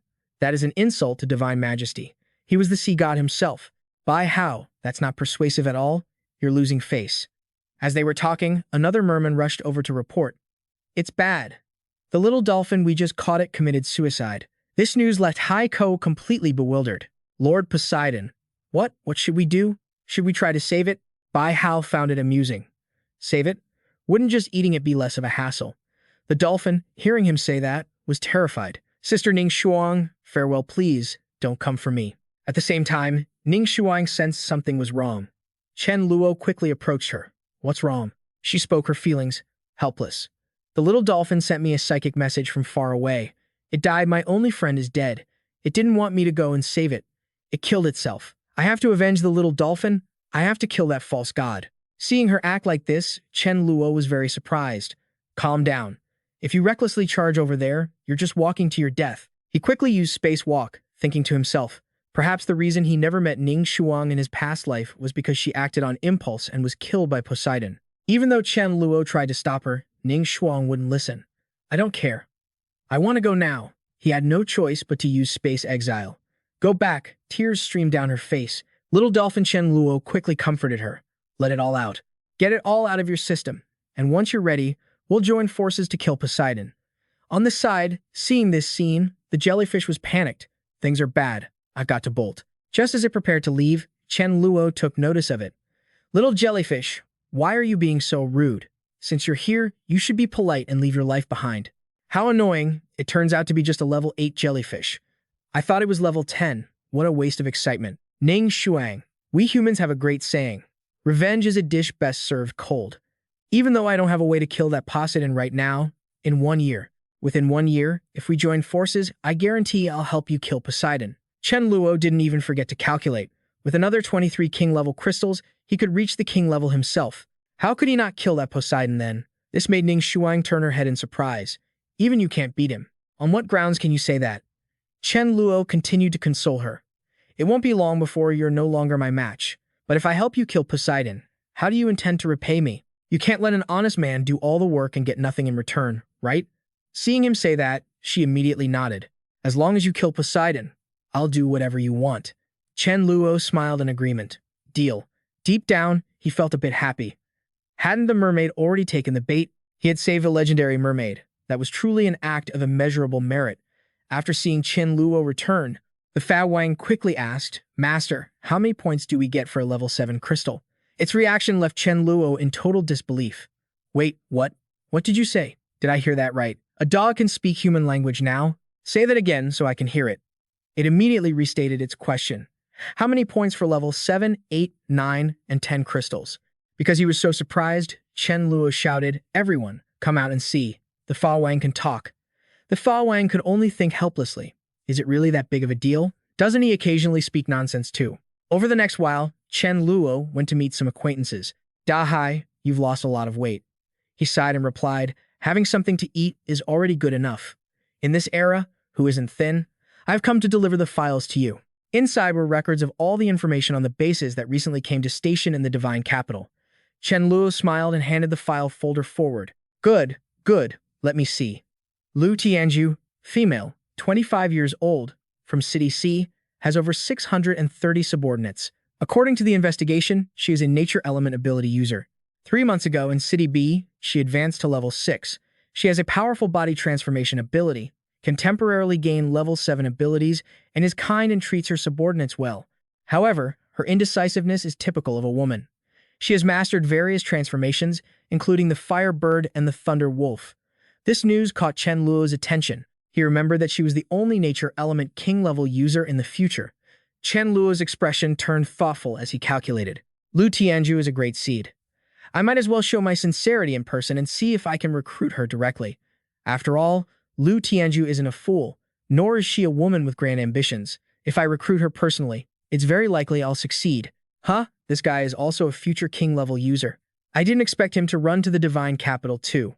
Gu Changfeng, male, 27 years old, wind element ability user. He is domineering and leaves no loose ends.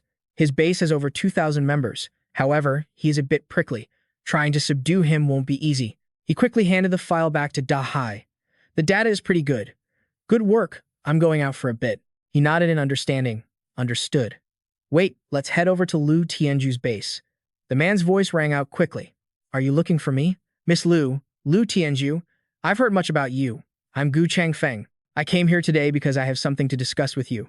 Currently, a strong uniting is the only logical path.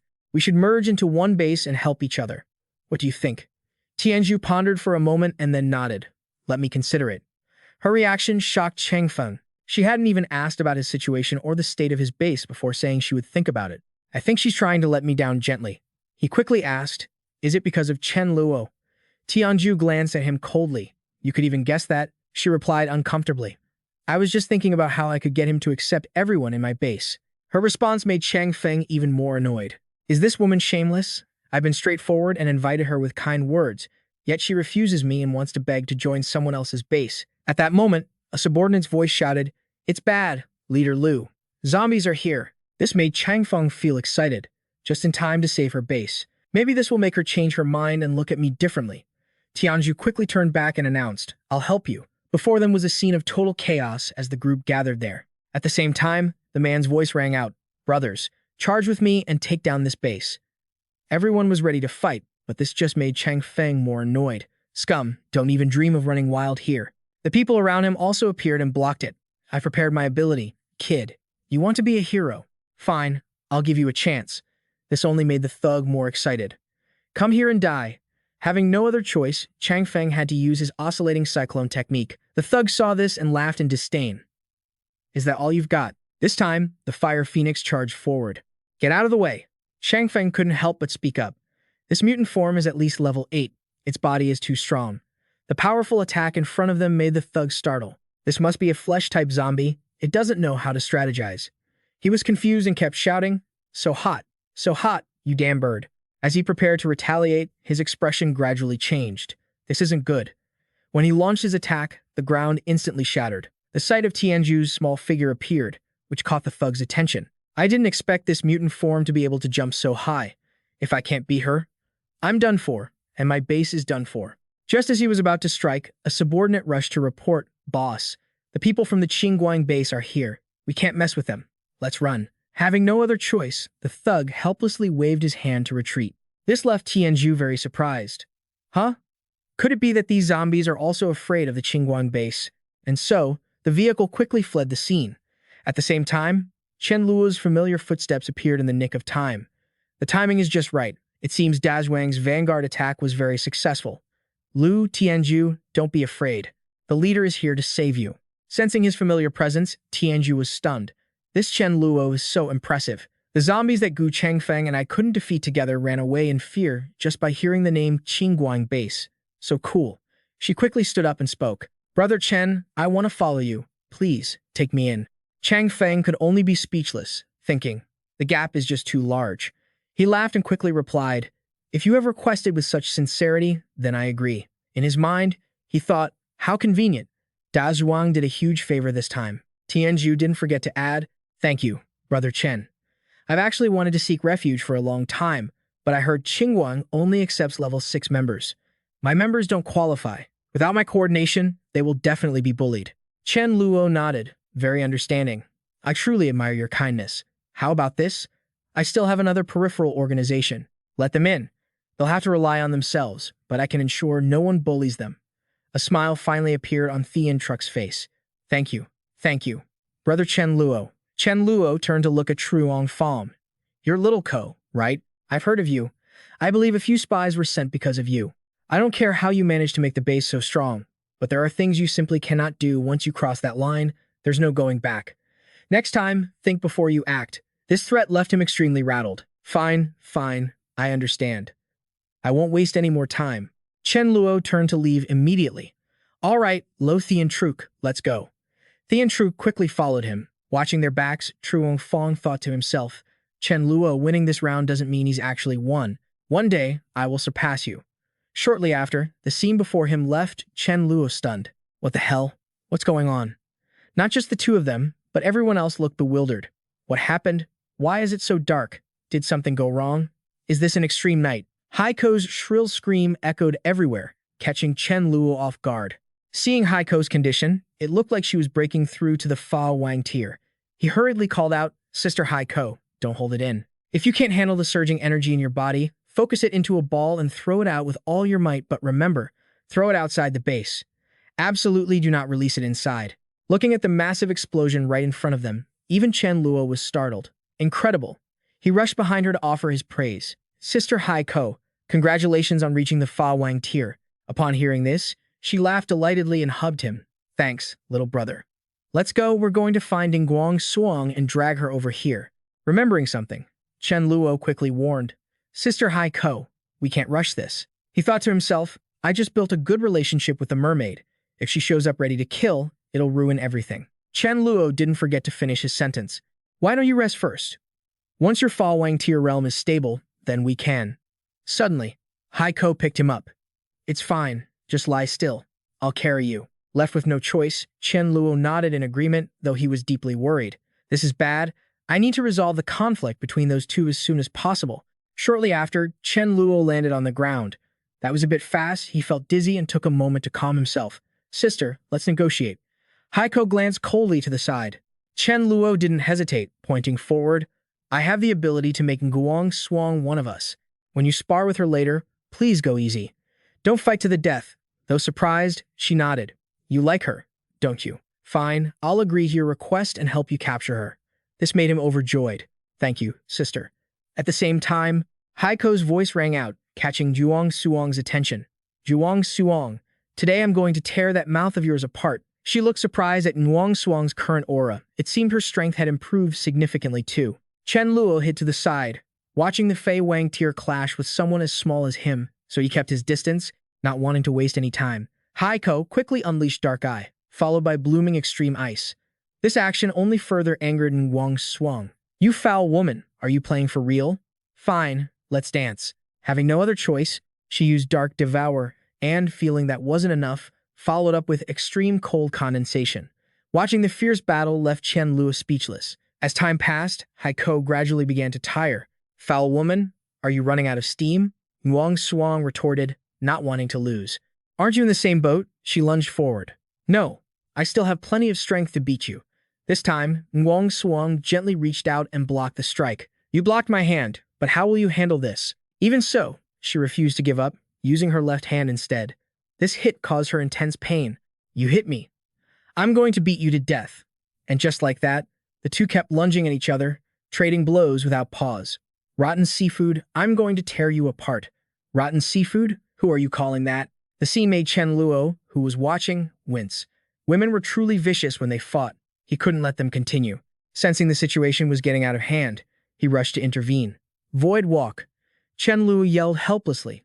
Stop fighting. Stop it. As he tried to hold them back, Haiko slapped Nguyen Xuang again. Infuriated, Nguyen Xuang shrieked, let go. I have to hit her back. Seeing this, Haiko still wouldn't back down. Shut your mouth. Who gave you permission to scold my little brother?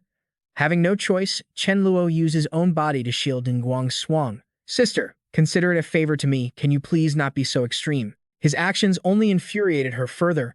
Her little brother was actually protecting that hateful woman. Remembering what he had told her, Haiko hesitated. Oh, that's right, I think my little brother likes her. I have to help him.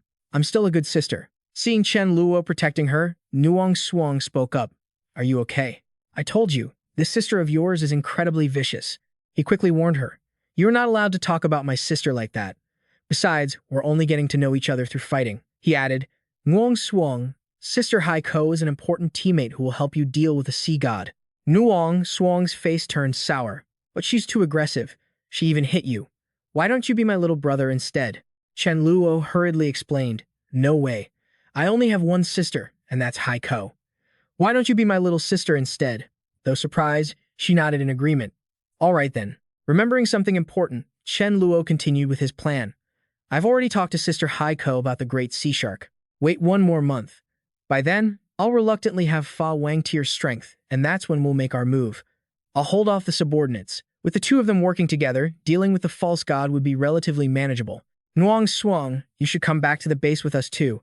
We can get used to each other's abilities, so we'll be more in sync later. Even though they hated each other, they both nodded in agreement. Following his little brother's advice, half a month passed.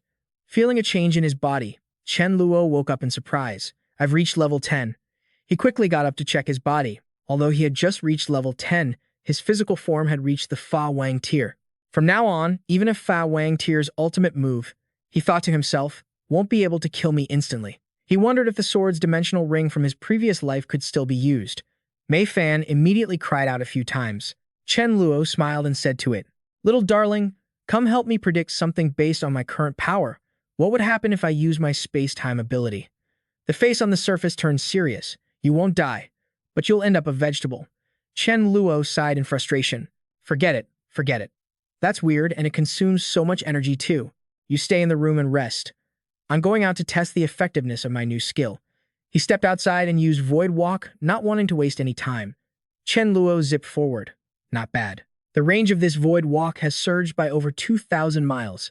From now on, when I decide to run, who could possibly catch me?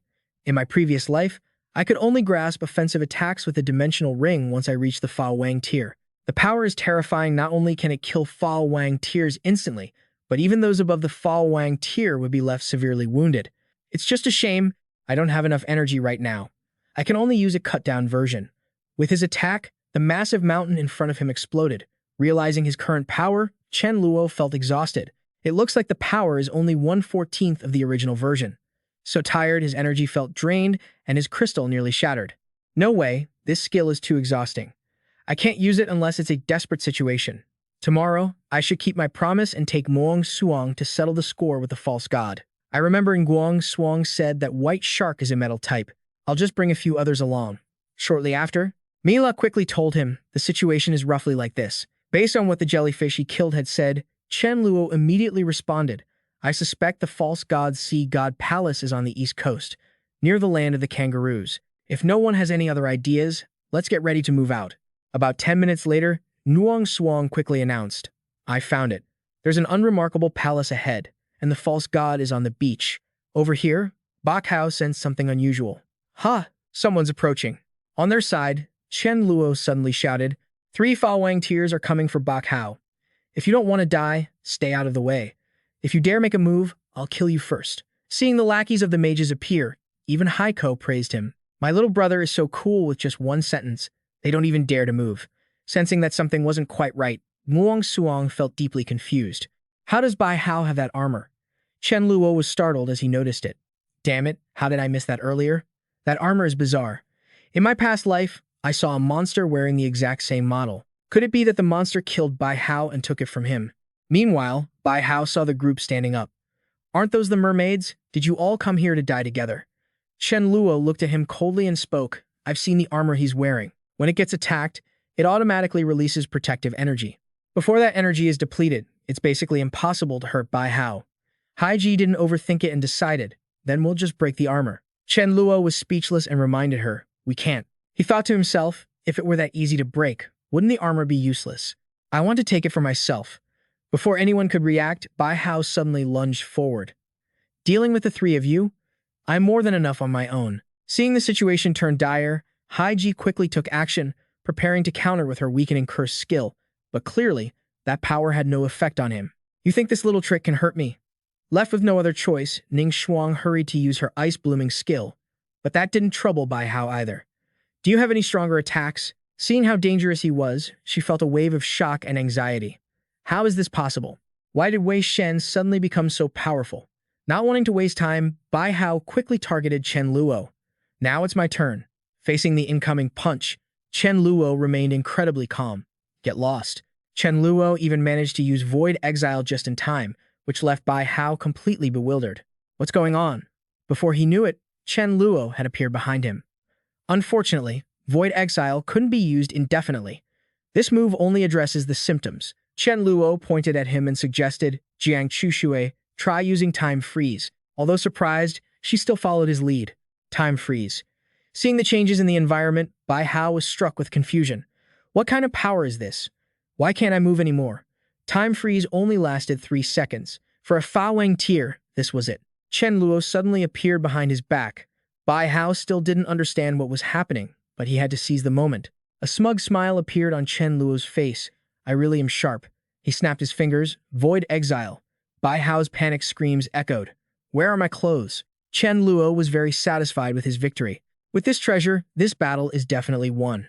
Big Sea Turtle, take everyone except Ming Shuang and Hai Ji toward the kangaroo water area and wait for me. Seeing the 3 preparing to leave, Mela hurriedly shouted a goodbye. Brother, I'll take care of everything for you. Be careful. Chen Luo nodded and instructed, don't worry, I'll regroup with you all shortly. At the same time, Bai Hao continued to attack. You wretched humans, I'm going to devour you. Chen Luo quickly provoked him.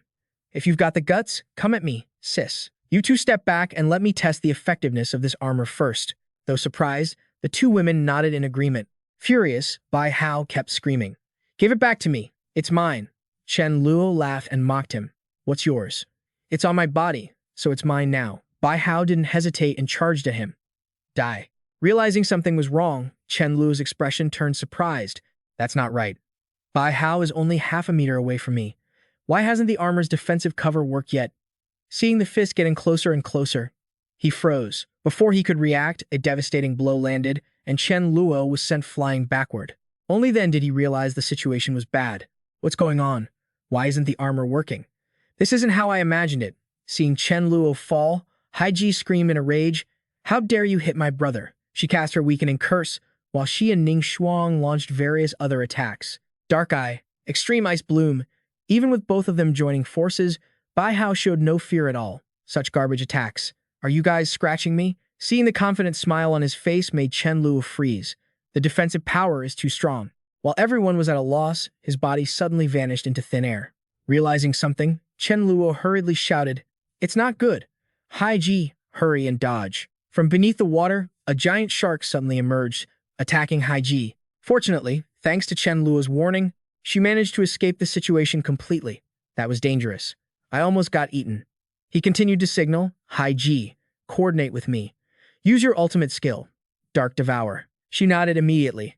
Got it. After regaining her composure, High G quickly moved into position. Dark Devour. Chen Luo didn't just stand by. He reached toward Bai Hao, Void Exile. Only then did Bai Hao feel something. This isn't right. Why can't I hold on? He screamed continuously. It hurts. It hurts so much. At the same time, High G's body was reaching its limit. His body is too strong. I can't hold on much longer. Just as everyone was trying to recover their strength, Bai Hao suddenly turned around, his eyes filled with pure rage. You dare to hurt me this much? You're all at your limit, aren't you? Everything was heading in a different direction, leaving Chen Luo deeply worried. This is bad. Haiji and Ning Shuang have reached their limit. They can't withstand another hit. Before Chen Luo could find a way to deal with it, Bai Hao rushed toward the two women. Go to hell. Just as they were unsure of what to do, Chen Luo suddenly appeared. Void Walk. As Bai Hao attacked, both of them had vanished, which left him completely baffled. Where are you? Why did you suddenly disappear? Behind the water, Haiji said to the two while they were leaving. I didn't expect his defensive power to be that high. If I want to leave, no one can stop me. Last time, Wei Shen wasn't this powerful. It seems the longer time goes on, the greater the variables. We really aren't short on time anyway. Hearing this, Chen Luo nodded in agreement. True. Our goal is to kill him. We can think of another way. Seeing all three return, Mei La was very surprised. Brother Chen Luo, how did it go? Chen Luo approached her and explained helplessly. It's a bit tricky. Didn't manage to kill him. We're going back to figure out another plan. But this armor is also strange. Why does it work for Bai Hao but not for me? Hearing this, she expressed what she had sensed. What about this red gem in the middle? Could there be a way to activate the armor? Chen Luo laughed, looking at the crystal in front of him. That makes sense. He tried pouring his ability into it. As he reached out, the scene changed, leaving Chen Luo completely stunned. It really reacted. He quickly turned around and suggested, Sister, try hitting me. Haiji reached out, ready to do it. Immediately after, his body changed. It worked. This left her unable to hide her surprise. Huh? How magical. Sounds kept echoing in his head. Chen brother Chen, distance is too far, signal is too weak. Brother Chen, can you receive my message? Chen Luo was confused. This is Zhao Zi's long-distance telepathic transmission, right? I can hear you. What is it? The other end reported hurriedly. Su Dazhuang is in trouble. Please help him. I couldn't contact you before. There's a zombie faction that wants to contest Su Dazhuang's position as the leader. They're at the Great Iron Tower now. Everything happening at once surprised Chen Luo. Got it. I know where that is. The Great Iron Tower isn't far. I can get there immediately using Void Walk. A moment later, the scene before him caught Chen Luo's attention. Found them. An ugly-looking thug came into view. Looking from the outside, the one confronting Su Dazhuang is an ice-type zombie. Looking at the man before him, the thug laughed and commented, Your strength is mediocre, but from now on, this position will listen to me. The sounds kept echoing in Zi's head, catching his attention. Su Dazhuang, Big Brother, said he's here. He said for you to cooperate with the act, tell them you'll count to 3 and this zombie will die, then pretend you killed it. Chen Luo stood to the side, secretly instructing. Zhao Zi, tell Su Dazhuang to just do as I say. I have my own plan. Zi nodded obediently. All right, I understand. Looking at the crowd, the thug felt extremely smug. Since you're so eager to die, I won't hold back anymore. Dealing with someone like you, I'll count to 3, and you'll be dead. These words made the crowd behind them whisper constantly. Is the boss exaggerating? The opponent's level is much higher than Big Brother Su Dazhuang's. Even 3 minutes would be a feat. 3 seconds? One of them didn't forget to announce. Go on then, count. Let me see if I die or not. Dai Chen Luo was surprised, but he still followed orders. 3 hectares. He was silently thinking to himself, Boss, just leave it to me. I can't wait any longer. The opponent continued toward the target. Seeing the time had come, Dai Chen Luo reached his hand forward. Go to hell. At the same time, Chen Luo unleashed his signature move, Space Cleaver. The man saw this and laughed, quickly mocking him. You're done counting. Why am I still? Just as he finished his sentence, Han's life was already fading, which made Dai Chen Luo hold him in utter contempt. You brought this on yourself. You couldn't survive. Dying under my new power is an honor for you. The recent action left the surrounding crowd completely stunned. He said 3 seconds until death, and he really died in 3 seconds. How is that even possible? Dai Chen Luo was incredible. He immediately signaled for calm. I'll go check around to see if there are any others who aren't convinced. They were free to act. and a short time later, Chen Luo rushed over to report, "Boss, this is the zombie crystal. I brought it for you, please take it." Chen Luo immediately reminded him, "You use it. You are my man. How could a boss take advantage of his subordinate?" Hearing him say that, his expression was filled with suspicion. Even if he hadn't patted him down, Chen Luo had already scanned the surroundings. "I'll believe you for now." Indeed, Chen Luo's pockets were empty. Not wanting to waste time, he hurriedly asked, "All right, any new developments near the base lately?" Chen Luo relayed what he knew. The nearby bases were quite peaceful, but a bit further away, there was a base with very strong forces. That base operated just like his boss, saying, "As long as the price is right, we can do anything." Chen Luo suddenly felt interested. "Is that so? What kind of strength do they have?" He stammered as he recounted what he knew. "The leader's strength isn't clear, but my subordinates once saw that leader kill level 7. Furthermore, their base actually has a level 7 assistant. Even if they are strong, they can't be stronger than you, boss." Hearing this, Chen Luo quickly turned around. "Dare to steal my business? Let's see how I handle you. Give me the address. I'm going to pay them a visit." Looking at the scene before him, Chen Luo had to admit that the exterior of the Thienmon base was built quite imposingly. Chen Luog, come with me to meet them today." Monday, Chen Luog nodded in understanding. Understood. When he saw Chen Luo appear, the waiter was extremely surprised. As to why he was here, he went straight to the point. "I heard that, as long as the price is right, your base can do anything. I have a level 10 crystal and want to request something." He didn't wait to be moved to the guest room. The man pushed a teacup forward. "Please, wait a moment, honored guest. We have already notified our leader. He will be here shortly." Chen Luog was surprised to hear that. He didn't just try to rob us directly. This is getting interesting. The man's familiar silhouette appeared immediately. "Where is the honored guest waiting?" He pointed behind him and smiled, announcing, "I am the leader of this Thienmon base, Chen Luo, Thienmon, and this is my brother." Kung Due looked at the current appearance of Fuong Dui, which startled Chen Luo. He had never heard of this Chen Luo Thian Monday, but Kong Du felt slightly familiar. It seemed like he was a future Fawang level, but he couldn't remember what type his ability was. While he was still deep in thought, Thiemon suddenly spoke up. "My friend, I heard you have a level 10 crystal. Could you let me see it?" Looking at the crystal in his hand, he was completely incredulous. It really was a level 10 crystal, and it was fire-type. Heaven was truly helping him. The second ability he awakened was also fire-type. Before he could even react, Chen Luo smiled and said, "If you have a request, just say it." He continued, "Anything I can do, I will certainly help with. Anything I can't do, I will find a way to help." Hearing this, he slowly slid a piece of paper forward. "I heard your base can do anything. I wonder if you can solve this math problem for me?" The content inside the paper left Thienmon completely stunned. He held the paper out in front of him. "My friend, are you kidding? Your request is to solve this math problem." Chen Luo didn't hesitate to nod firmly. "That's right. I have obsessive-compulsive disorder. This problem has been bothering me for months, and I must solve it. As long as it's solved, I'll give you the crystal." This time, Kung Du, who was right next to them, quickly snatched the paper. "This is a millennium-old unsolved problem. It's one of the 7 hardest problems in the world of mathematics." Seeing Chen Luo's actions made Thienmon extremely annoyed. This guy was clearly here to make trouble. He didn't hesitate to tear up the paper Chen Luo had provided. "My friend, leave the crystal and you can leave." The two men's actions left Chen Luo a bit surprised. "Hey, you haven't solved the problem, but you want the spirit stone." That was them going back on their word. "If this gets out, who would dare come to you again?" This time, Thienmon put 2 fingers to his lips and whistled. "I know many people are dissatisfied with my business practices, but it's not that easy to cause trouble. Don't think you can leave here today. I am a level 8 physical type. You better raise your hands and surrender." He even confidently thought to himself that since he was a level 6 physical type with dual fire-type abilities, bragging about being a level 8 wasn't too much of a stretch. Hearing Thienmon say that, Chen Luo sighed. "All right, then I'll lay my cards on the table. I'm level 10. I came here today to tell you to stop doing business like this.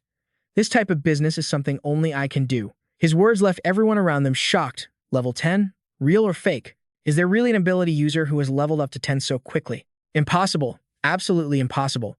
Even Thienmon didn't believe it. "What do you mean? Trying to play me?" Kung Dui, standing to the side, was speechless, thinking, "Daring to scold my boss? Looks like I can pick a grave for him." While Chen Luo was still sitting calmly, Thienmon pointed his finger at his face. "You're dead." If you were sensible before he could finish his sentence, his body underwent a change. My hand. This time, Thienmon's face turned completely hideous. What is happening? His own arm, Chen Luo, even used an extremely disdainful face to challenge him. If you've got the guts, scold me a few more times. Theme Mon had now completely turned into a cripple. Did you do this? No way. Absolutely no way. Feeling it still wasn't enough, Chen Luo continued to detach his legs. Looking at his miserable state, even Chen Luo chuckled. Do you see? Does this level 10 of mine look like I'm lying to you? Everything happened so fast that Kung Du, right next to him, was extremely shocked. With a light wave of his hand, he had completely crippled Chen Luo Thien Monday. Could he really be a level 10? Seeing that the situation was dire, Thien Mon yelled, "Kill him!" The others obeyed him and rushed toward him. Clearly, none of them were a match for Chen Luo. Realizing how powerful he was in total disbelief. Level 10, it's really level 10. He wasn't lying to me, but I can't believe it. How could someone reach level 10? Remembering something, Chen Luo turned his head to the side. This Kung Du is also considered a talent. It would be great if I could recruit him. He quickly began the conversation. I'm not a person who kills indiscriminately. How about this? Today, either Chen Luo, Thien Mon, or Kung Dui must die, and the other will live. I keep my word, you choose for yourselves. Seeing that he had made such an offer, Kung Dui didn't hesitate to turn and kick Thien Monday. Obviously, you're the one who should die. You offended a VIP on your own. I didn't say anything, nor did I do anything. The VIP said he was level 10. It was clear he wanted us to know when to retreat, yet you wanted to lead our brothers to their deaths. Don't blame me. It's better for you to die alone than for everyone to die. His actions left Chen Luo extremely surprised. It looked like Kung Du was about to beat Chen Luo Thien Mon to death, a cruel and ruthless act. Seeing the situation, the surrounding crowd glanced at each other secretly. Does Brother Kung really want to beat Brother Thien Mon to death? How cruel. We can't provoke him in the future. At the same time, Kung Du bowed his head before Chen Luo. Kung Dui, I am willing to accept you as my master. Following his arrangement, he thought helplessly, this kid is too vicious. No need to think to know that later, if he meets someone stronger than himself, he will definitely betray them. Seeing that everything had gone as planned, Chen Luo quickly spoke. The righteous have eyes. Take Chen Luo Thien Mon's crystal for me. He silently calculated in his mind. Although I don't need his loyalty, as long as he works obediently for me, I'll treat him like keeping a dog. The crystal shining before his eyes caught his curious attention. Isn't this a level 6 crystal, dual type equivalent to level 7? So, Chen Luo Thien Mon was lying to me. He deserved to die. Kung Du, my Tu Quang fan base is located here. The person in charge is named Cam Nguyen Jiang. In the future, help them recruit people. Remember to only recruit those at level 6. This time, he nodded repeatedly in agreement. Yes, yes, yes. With this place resolved, Chen Luo immediately turned to leave. While you're at it, spread the word about my business. Dragging the head of this Chen Luo Thien Mon around the city for a lap, Dai Chen Luog felt utterly bewildered. Where are we heading next? Chen Luo asked while walking outside. Cam Nguyen Jiang, Ha Xia Haoran, and even Mi Lin, didn't they start building branch bases around Chengdu already? I want to check on old Cam. You head back to the base first. The scene shifted to Cam Nguyen Jiang's base. Nguyen Jiang's voice rang out, Brother Chen Luo, please have a seat. Xiahao Oren is out training and won't be back until nightfall. Chen Luo smiled and replied, no worries. I just wanted to see how things are going with you. Have you heard anything? His face suddenly turned gloomy, looking troubled. There's a base around here that's just as prestigious as our Dawn City in Chengdu. Seeing him act this way, Chen Luo focused and said, let me hear who they are. Hearing this, Nguyen Jiang turned to look seriously at Chen Luo. Word is, the leader here is a level 4 powerhouse who showed off his strength not long ago. His name is Diep Vu. Chen Luo calmly sipped his tea. Diep Vu, that was a very famous name in his past life. Once he reached level M and awakened, his wind and fire abilities reached the Fa Wang rank. Plus, he was the son of the god of fortune.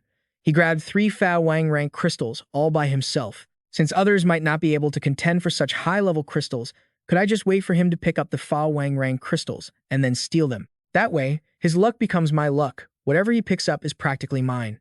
Thinking this, Chen Luo immediately stood up. I've got the general idea. You start recruiting here and stick to the plan. This left Nguyen Jiang looking confused. But will Diep Vu agree to us doing that? He didn't seem to care much, turning to walk away. It's fine. He's not an idiot. I'll go give him a warning later. Even though he thought to himself, if Diep Vu managed to find a good crystal, there was no way he'd tell him about it. I definitely need to plant a mole in there. Right, I remember Diep Vu has a trusted sidekick named Van Kien Kwai. This guy is a pushover perfect for the job. Chen Luo decided to use Void Walk, and in a blink, he appeared in a completely different space. Deep Vu quickly reminded him, Qian Kuai, let's go eat. Qian Kuai smiled and pointed into the distance. Brother Vu, I'm going to go change my clothes first. You go ahead and eat, don't wait for me. Seeing how close the two were, Chen Luo was quite satisfied. No rush to warn Diep Vu. I'll deal with this mole first. Just as Chen Luo was making his plan, Qian Kuai felt something was off. He looked around in confusion, realizing he was floating in midair. What's going on? Why am I level with the sun? It turned out Chen Luo had used Void Push. Seeing the man's confident figure, Qian Kuai was stunned. Are you human or a ghost? Before he could react, Chen Luo pulled him down. When he realized it, he was back on the ground. Back on the ground? This guy can fly and carry me too. Can he fly? Is he some kind of deity? His eyes shifted. He didn't dare make a move. Qian Kuai hurried to kneel before Chen Luo. Little Van pays respects to the immortal. This surprised him. Huh? This guy is kind of interesting. The delicious food in front of him left Qian Kuai in disbelief. Rice, food, a hot meal, how did he do that? Is he really a deity? Chen Luo smiled and quickly asked, do you want to come with me? Go ahead and eat, you can't hold out any longer. Qian Kuai quickly grabbed a piece of meat and shoved it into his mouth. The flavor spread to every corner of his body. Just tasting this was enough to make him incredibly excited. It's real beef. I'm not dreaming. I'm finally eating meat. A while later, Qian Kuai leaned back, exhausted, wanting to eat more, but unable to fit another bite. Looking at the crowd outside, he immediately stood up. Let me. Before Qian Kuai could act, Chen Luo snapped his fingers. No need. The people outside had already been completely taken care of by his power. This sight left him frozen. With this miraculous method, if he's not an immortal, then what is? Unable to stand still, Qian Kuai hurried to kneel again. Does the immortal have any orders for me? Anything I can do, I won't refuse. His actions pleased Chen Luo. I want you to stay by Diep Vu's side. If he has any good fortune, like if he gets something good, tell me. Still, this made things difficult for Qian Kuai. Isn't this just being a mole? As if reading his thoughts, Chen Luo continued. I'm not any kind of immortal. I'm just at the Fa Wang level. Yeah, I could probably take on about 100 guys like Diep Vu. When I go see Diep Vu, you'll know who I really am. There are plenty of benefits to following me. Just keep an eye on Diep Vu for me, and you won't be shorted on your share. This time, his attitude had completely changed. Understood. Little Van knows what to do. Seeing Qian Kuai being so obedient, Chen Luo was amused. Very good, go back. And so, Qian Kuai returned to Qian Kuai's own room. Looking at the crystal in his hand, he was thrilled. Brother Vu, I don't want to do this, but the immortal really gave me too much, and his methods are unfathomable. Suddenly, Chen Luo's voice rang out. Where is Diep Vu? Qian Kuai turned around, delighted. The immortal is here. His way of appearing is so cool. I don't even know what his real identity is. Seeing his arrogant demeanor, Diep Vu was annoyed. Who are you? What are you here for? Chen Luo got straight to the point. I heard that Brother Deep is quite famous in this area, considered a big shot. My name is Chen Luo. I'm from Chengdu. I have a base called Dawn City, and we've recently expanded this way, so I came to visit you, Brother Deep. I'm here hoping that we can mind our own business and respect each other. Diep Vu immediately responded coldly. Don't worry, Brother Chen Luo. I'll be sure to take good care of your people. His face showed a hint of disdain. Thanks. As long as it's not the kind of taking care I'm thinking of, that's fine. Remembering something, he quickly gestured behind him. Since Brother Chen Luo is already here, why don't we have a few drinks? Chen Luo's actions became very strange. No, I need to get back to Chengdu. People at home are waiting for me. Who? Why is my foot suddenly so itchy? When he stepped onto the ground again, the space around him immediately filled with strong gusts of wind. Realizing Chen Luo was anything but normal, Diep Vu was struck with confusion. Is this really something a human can create? But for Qian Kuai, he was excited. No wonder he's an immortal. While everyone around was still terrified, Chen Luo spoke up again. My foot was just itching for a moment, I couldn't help it. I'll have someone bring some compensation later. I have things to do, so I'm off. Chen Luo's actions left Diep Vu terrified. I thought I was the strongest, but I never expected someone to be this much stronger than me. At the same time, he used Void Walk. Seeing the situation go south, he hurriedly ordered, pass it down. Absolutely no fighting with Dawn City. His subordinates immediately nodded in understanding. On this side, Chen Luo muttered to himself, still early, might as well stop by to see Mi Lin on the way. And so, he went to Mi Lin's base, seeing Chen Luo slumped in a chair, which surprised her. You look exhausted. How about I give you a shoulder massage? He thought to himself, I haven't had a chance to rest since coming back from the sea god's place, and now I've been running around to so many places I am truly tired. This time, he didn't refuse and nodded in agreement. All right, let me try out your skills, Mi Lin. Mi Lin smiled and stepped forward to massage Chen Luo's shoulders. I've been here for a while and gathered some information. Let me tell you so you can decide how to develop further.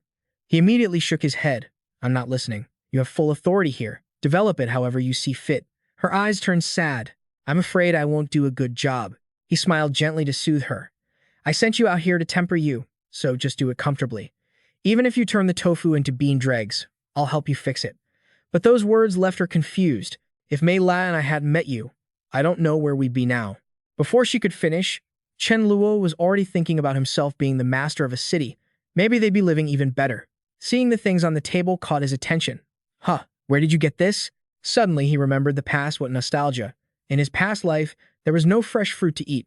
This type of fruit didn't have much toxin. It was common, even the rare fruits.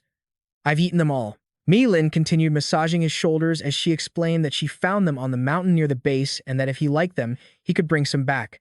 He looked coldly at the fruit in his hand. No need. Later, I'll go into the mountain and pull up 2 trees to bring back and plant. After that, Chen Luo continued exploring the area. Found it. Even though these berries are super sour and tough to eat, a bit of nostalgia now and then isn't so bad. Wait, aren't these illusion berries? These are gold. They're actually sweeter than apples, and eating them helps numb the pain from injuries. Think of them as painkillers. Most importantly, they boost how fast you absorb crystals. While he was lost in thought, a sudden noise nearby startled him. Chen Luo was taken aback and quickly used Void Walk. This plant had such a temper that he didn't hesitate. He grabbed the thick trunk and yanked it forward with all his might. Let's go. Meanwhile, hundreds of thousands of rats were swarming toward Chen Luo. He wasn't scared at all and immediately used space severance.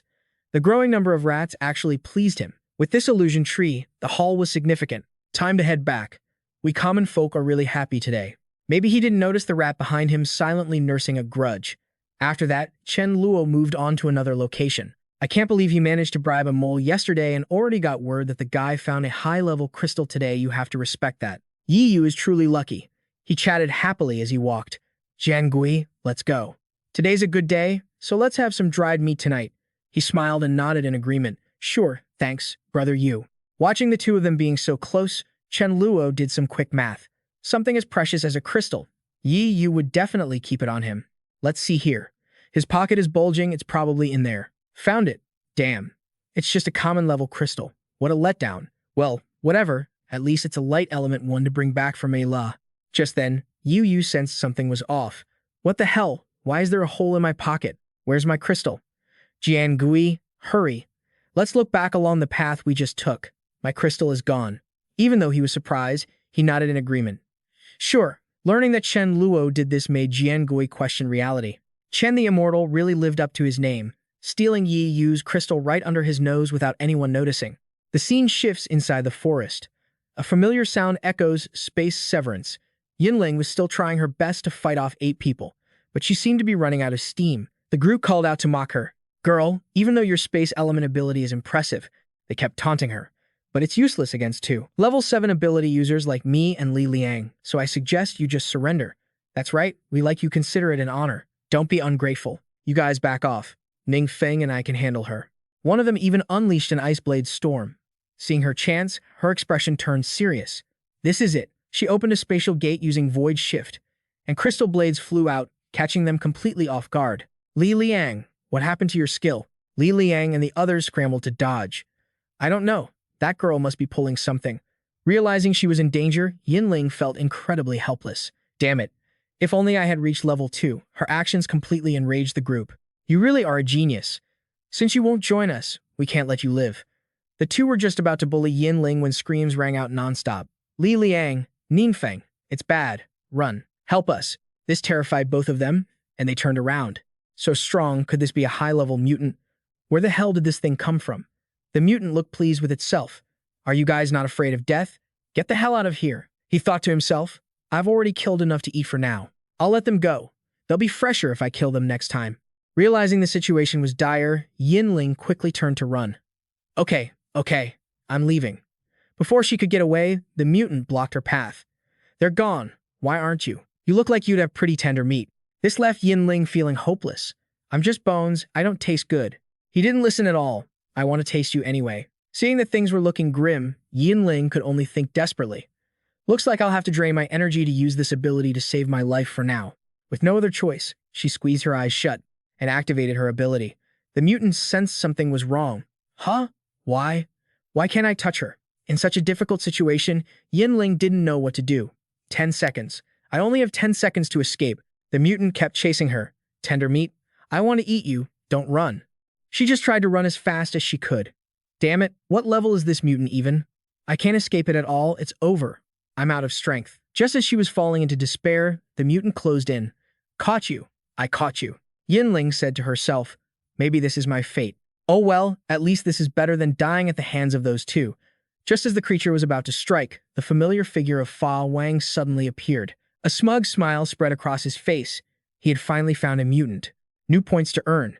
He thought to himself, after evolving, this body is actually pretty useful. Won't waste any time. Fa Wang attacked directly. Die. It didn't die after one hit, so he struck again. Take 2, take 3. After dealing with the mutant, Fa Wang let out a sigh of relief. Turns out it was just a level 8 mutant. Seeing Yin collapse on the ground caught his attention. Why is it her? Suddenly, he remembered a cute little girl from the past. Grandma, look, this dog is hurt. It's so pitiful. Let's save it. Back then, Yin had cried helplessly, explaining, Puppy, I'm sorry, I have to go to another city for school. My parents won't let me keep you. Finish this chicken leg, and we'll say goodbye. I hope you meet kind people and find a good master. Back in reality, Fa Wang gently picked Yin up. She's the granddaughter of the old woman who saved me. I have to get her home. Afterwards, Fa Wang told Chen Luo the whole story. That's what happened. Let her join us. I'll use my own points if I have to. Hearing the story, Chen Luo was surprised and thought to himself, her grandmother saved Fa Wang, and now Fa Wang is saving her. Destiny is truly mysterious. But why does this girl look so familiar? While he was lost in thought, Yin suddenly spoke up. Hello, I'm a level 6 space element ability user. He probed slowly. What's your name? Her voice sounded a bit nervous. My name is Yin. Hearing this name hit Chen Luo like a shock. Damn, no wonder she looks so familiar. In my past life, before I rose to power, the #1 space element genius was this girl right here. But back then, she didn't look like this. Her face wasn't just a blank slate, she looked like a monster. And her personality was cold and ruthless. She was definitely a great demon Fa Wang. So why did her face turn out like that later? Yin on the other side, felt confused. This person is so weird, why is he staring at me like that? As if realizing something, a look of intrigue appeared on Chen Luo's face. No matter what, this space element genius has all sorts of abilities, many skills I didn't know in my past life. This is a golden opportunity. Without hesitation, he reached out his hand toward her. Yin didn't hold back. I'm a level 10 space element user. I see you've got great talent. Do you want to take me as your master? He thought to himself, show me what you've learned so I can learn from you. But Chen Luo's words left Yin utterly confused. Be your disciple? The space around them suddenly shifted with a void walk maneuver. When she looked around, they were both standing in the middle of a vast, open expanse. Before she could react, Chen Luo asked, so, do I qualify to be your master? He thought to himself, this void walk technique is my unique secret art. In my past life, she coveted this so much. I'm sure it's the same now. No time to waste. Yin quickly knelt on the ground. Greetings, master. This pleased Chen Luo immensely. Success. He immediately helped her up. Good disciple. Stand up. Just then, the familiar figure of Mei Fan suddenly appeared. Chen Luo, it's bad. Mei Ling is in danger. This news was hard for Chen Luo to believe. He quickly picked Mei Fan up. What happened? It shook its head and quickly explained, I don't know, but I feel like Mei Ling is in danger after today. Even though he was surprised, Chen Luo nodded. All right, I've got it. He made a quick decision. It looked like he had to go check on the situation tomorrow. The scene shifted to outside Mei Ling's base.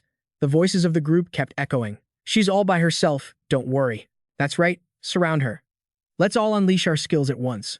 Hearing them say things like that, Mei Ling looked at them with pure contempt. You think you can surround and kill me? Die. She didn't hesitate to charge straight at them. Her fighting style made the group scream in agony. Fire! Put out the fire. It's so hot. Mei Lin initially felt a sense of relief as she dealt with each of them one by one, but she didn't expect to be surrounded and attacked. Luckily, these guys weren't very strong. Meanwhile, Chen Luo was watching from afar. Here, Mi Lin handled those guys so cleanly. What could be dangerous? But his intuition had never been wrong. No, I can't rest easy. I have to keep following Mi Lin to check on the situation. At the same time, a dangerous individual appeared in the area. As soon as he saw Ma Sowai, he rushed to report. Boss Ma, I have something to report. The man asked coldly. Speak. The subordinate quickly recounted what he knew. Not far ahead, there was a fierce battle. The person being surrounded was a girl. The thing is, that girl is very skilled. I asked the escapee to draw a sketch of her. Hearing this, Ma Sowai chuckled, intrigued. Let me see, why is it her? His expression changed completely. Now, Ma Sowai's face was filled with nothing but infatuation. Mi Lin, my goddess.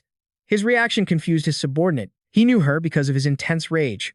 Ma Sowai turned and struck him. Don't you dare be disrespectful. This is my goddess. Though confused, the subordinate could only nod. Clearly, the goddess was, but he was still annoyed with his subordinate. My goddess is someone you can call by her name. I'll tear you apart. I've been obsessed with my goddess since we were in high school, 5 years ago. Finally, I can meet her again. Back then, I wasn't worthy of being her servant. Now, I think I am. I will make her my puppet. She will never betray me, just like the general spirit. It was said that Mi Lin had a younger sister. He wondered if she had turned into a zombie yet. Hopefully not. How wonderful it would be to train them both into my puppets. Just imagining it is thrilling. My beloved undead army, it's time to move out. Mi Lin, I'm coming. With that, Ma Sowai quickly summoned a swarm of death spirits from the ground. The space immediately flooded with a sea of undead, terrifying everyone nearby. This is bad. It's the death spirit. He hasn't been out for 3 months. I thought he was gone from this area. Look, he's heading toward that beauty's base. On the other side, a subordinate hurried to report, Sister Mi Lin, it's bad. Someone has come to find you, and he's terrifying. He has an army of over 100 undead. She didn't seem surprised. Don't panic, I'll go see. As soon as she saw Mi Lin, Ma Sowai addressed her arrogantly. Prom queen, remember me? I'm Ma Sowai. She asked coldly, do you know me? Though internally, she was thinking, why don't I remember seeing this ugly, vicious face before? Before Mi Lin could recall anything, Ma Sowai commanded, I'll make you remember me. Remember me forever. General Spirit, kill. Seeing that he had started the fight, Mi Lin quickly shouted for everyone. Everyone, follow my lead. Prepare your powers and fire. Ma Sowai didn't back down. My General Spirit is level 8. I spent 3 months creating him. Your little tricks are useless against him. Hearing this, she calculated quickly. Level 8? Then I must take him out first. She immediately warned everyone. Leave this General Spirit to me. Fall back and stay safe. Her subordinates understood perfectly. In a split second, Mi Lin rushed to deal with the General Spirit. Seeing him look like a heap of charred scrap metal made her confused. Is he dead? As if reading her thoughts, Ma Sowai laughed triumphantly. Not that simple. Corpse resurrection. Realizing the General Spirit had resurrected, Mi Lin was unsettled. This is bad. It seems attacking this undead puppet is useless. She tried to stay calm. You guys retreat. Don't fight this monster. I'm going to kill that necromancer. Her move surprised Ma Sowai. Rushing at me? Want to kill me that badly? Then go ahead. Looking at the charred body right in front of her, Mi Lin found it hard to believe. Did I really kill Ma Sowai? Meanwhile, Chen Luo, watching from the side, realized something was off. A necromancer who can create a level 8 undead shouldn't be killed that easily. Mi Lin is not cautious enough. While Mi Lin was still celebrating, the voice of Ma Sowai echoed again. So happy about killing a substitute puppet. Mi Lin, you've used your fire technique. You must be out of strength now. General Spirit, go back and kill her. Seeing the situation, Chen Luo became worried. Mi Lin was in danger, and Ma Sowai was preparing to stomp on her. Luckily, Chen Luo appeared just in time. Get your filthy foot off her. He quickly used Void Walk. Ma Sowai's action made him incredibly angry. Damn it, you actually wanted to step on Mi Lin. Chen Luo's appearance shocked Ma Sowai. Who are you? Mi Lin looked at him, stunned. You're here? Chen Luo nodded gently. Are you okay? He thought to himself, I wanted to train Mi Lin a bit, but I can't be that heartless, and I shouldn't waste time. Ma Sowai suddenly shouted, Undead army, attack. Chen Luo stared coldly at them, a bunch of arrogant fools. Mi Lin, rest. I'll take care of him for you. Hearing this, Mi Lin raised a hand to stop him. No, let me do it. Her words surprised Chen Luo, though her powers were nearly depleted. She was calm as she explained. Actually, I still have some power left, just a technique I never dared to use. I was afraid it would kill me, so I never had the courage, but I don't want to hide behind you forever. Knowing you're by my side, I can rest easy and unleash everything. Her words satisfied Chen Luo. Fine. I trust you. Go for it. Mi Lin seemed to transform into someone else. Her power exploded. A massive flame phoenix slammed directly into her body. Everything happened so fast that even Chen Luo froze for a second. Why did that firebird attack Mi Lin? No wonder, she said, this technique could kill her. No, I can't interfere. I have to trust Mi Lin. Wait, this looks familiar. It seems like one of Mi Lin's ultimate moves from her past life, the Crimson Lotus Chen Luo's formation. Chen Luo realized the woman before him was no ordinary person. He focused on her expression. This was the true spirit flame. No time to waste. Mi Lin lunged directly at Ma Soai, catching him off guard. This move again? Damn it. Why can't I blow this fire away? While Ma Soai and the general spirit struggled, Mi Lin declared coldly, Got you. Seeing the result, Chen Luo let out a sigh of relief. This time, Ma Soai is finished. A massive explosion erupted, followed by their shrill screams. The raging inferno satisfied Chen Luo. Mi Lin, well done. But why was she falling? He rushed over to catch her. Realizing what happened, his face grew worried. Did she pass out from using too much energy? But a few seconds later, Chen Luo's expression changed. There was no other choice. He picked her up. What a woman, spending money like water, prioritizing style over everything. Void walk. All right, you rest now. I'm heading back too. Shortly after, Mei Lap hurried over and asked, Brother Chen Luo, how is my sister? Chen Luo used Void Walk to move them. He gently patted her head. Don't worry. Mi Lin even leveled up to 8 and mastered the Crimson Lotus Chen Luo's formation. I think normal level 4s won't be her match anymore. This reassured her. That's good. But I have some things to tell you. I heard from the members that many zombies have evolved to level 6. Also, yesterday afternoon, 2 of our members were killed. This news stunned Chen Luo. What? Confused, he kept asking. Who killed them? Level 7? Or which base? Mei Lap explained what she knew. It was a group of idle, hopeless people. Last night, Sudazu arrested some of them for interrogation. The reason for their attack was sickening. They didn't want to live anymore, saying life was meaningless, eating rats and insects every day. These types of people would do anything. Hearing this, Chen Luo sighed and laid his head on her lap. Later, Go announced that from now on, squads must act in groups of at least 10 people, and give those idle people some hope for survival. 1 level 6 crystal can be exchanged at our place for 5 kilograms of rice and 1 kilogram of salt. Though surprised, she nodded. All right, I understand. Also, Angan Lin told me that the enemies who harmed her are near the Diep Vu base. He glanced at Mei Lap's face. What a coincidence, isn't it? Even though I warned Yi Yu, it clearly wasn't enough. I might as well use this opportunity to take Nganlin out to kill some people and establish my authority. The delicious food on the table delighted everyone. Brother Luong, Brother Fong, this banquet is incredibly generous. Lai Luong and Nin Fong nodded, chatting with smiles. After all, today is Brother Luong's birthday. It's only right. That's right, and since Brother Yi Yu came personally, I had to host a grand feast. Remembering something, the group continued their heated discussion. With Yi Yu coming in person, it seems he intends to recruit you guys. Brother Luong, Brother Fong, once you guys hit it big following Yi Yu, don't forget about us brothers. If I may be so bold, I heard that a while ago a girl killed a level 6 member of your base. Is that true? Li Luong smiled and nodded. That actually happened, but she's dead now, and there's not even a corpse left. Meanwhile, Nin Fong didn't forget to add. That girl was a space-type user, and her ability was quite special. They call it spatial severing, and she could quickly kill anyone under level 7. But this move is ineffective against level 7s. Don't worry, everyone. As long as you're level 7, you can fight back against her. Amazing. Truly amazing. Being able to kill from a distance, as if a single look could seal someone's fate and there was no blood spilled after they died. A man to the side seemed to have completely figured it all out. So that's how it is.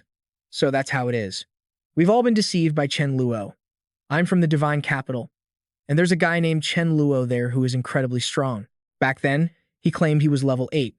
To show off his power, he could decapitate a level 6 with just a glance. You guys don't know how many people he scared back then. He became famous in the Divine Capital because of it. Who would have thought his trick only works on those below level 7? Damn it.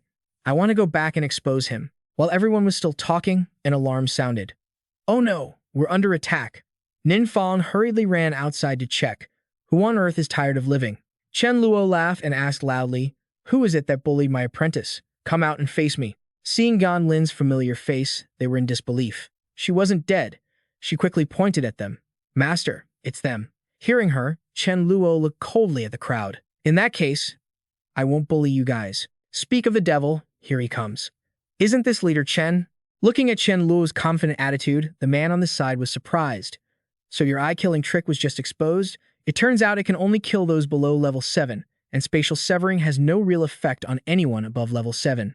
You really put a lot of effort into fooling us. He didn't respond, just asked slowly. It's been a long time since anyone dared to talk to me like that. I suppose you're a level 7, right? Let's see if it works on you, then. Just like that, the man's expression changed, and he couldn't react in time. He started screaming in despair. It hurts, it hurts. You deceived us. Didn't you guys say it was ineffective against level 7s? But Ning Fong quickly explained, I didn't lie to you. That girl used it on us, and it really didn't work. This time, they were helpless and couldn't stop debating among themselves. They hadn't even touched him yet. A level 7 is dead. That Chen Luo, he sounds familiar, like he's from Radiant City. That's right, he seems to be the leader of Radiant City. Seeing this, Chen Luo sighed and reminded them, Don't say I'm bullying you. I'm only killing those who hunted my apprentice. As for the others, I won't pursue it. Just as he was lecturing them, a familiar figure appeared, Yi Yu. Isn't this Brother Chen? Seeing him here, left Chen Luo confused. Brother Yi, you're here too. Yi Yu suddenly spoke up. I heard everything you just said. They didn't know this girl was your apprentice. Brother Chen, could you give me some face and spare them this once? His actions made Chen Luo feel intrigued. Why? Does Brother Yi want to protect them? Seeing this, Yi Yu continued to push. Brother Chen, if you can spare them, please do.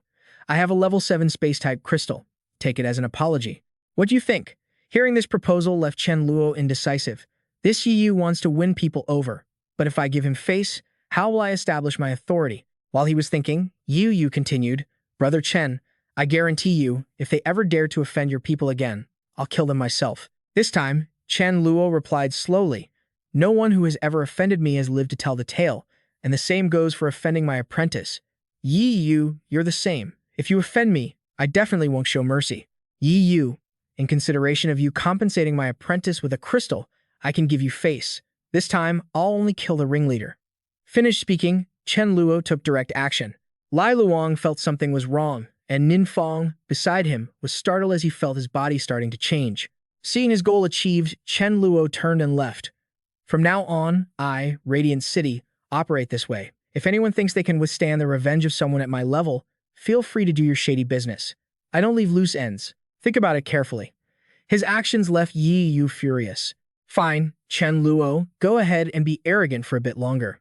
Anyway, after losing that level 7 crystal, I've had a new stroke of luck. While searching, he unexpectedly encountered a Fa Wang-level mutant. He hurriedly knelt on the ground.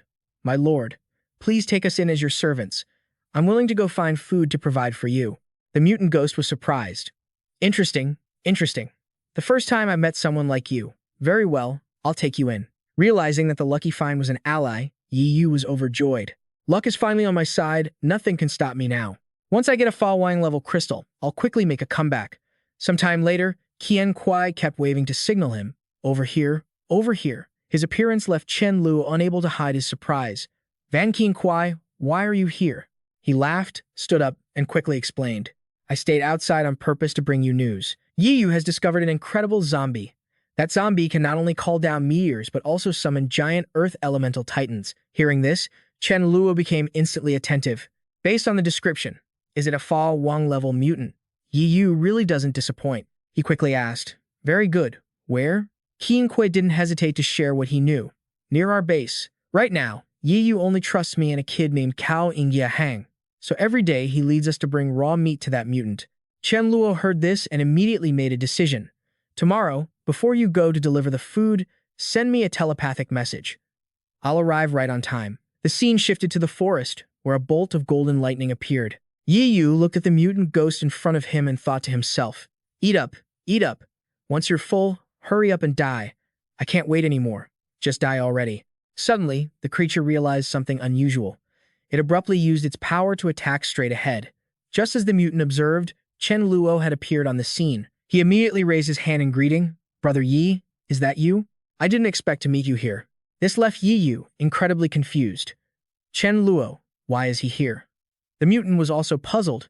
You guys know each other? After looking at the situation, Chen Luo acted completely innocent. Brother Yi, why are you with a zombie? Were you guys being threatened by it? Don't worry, I'm here now. Let me help you handle it. Hearing this, Yi Yu was a bit startled. Handle it? It's more like it's going to handle you.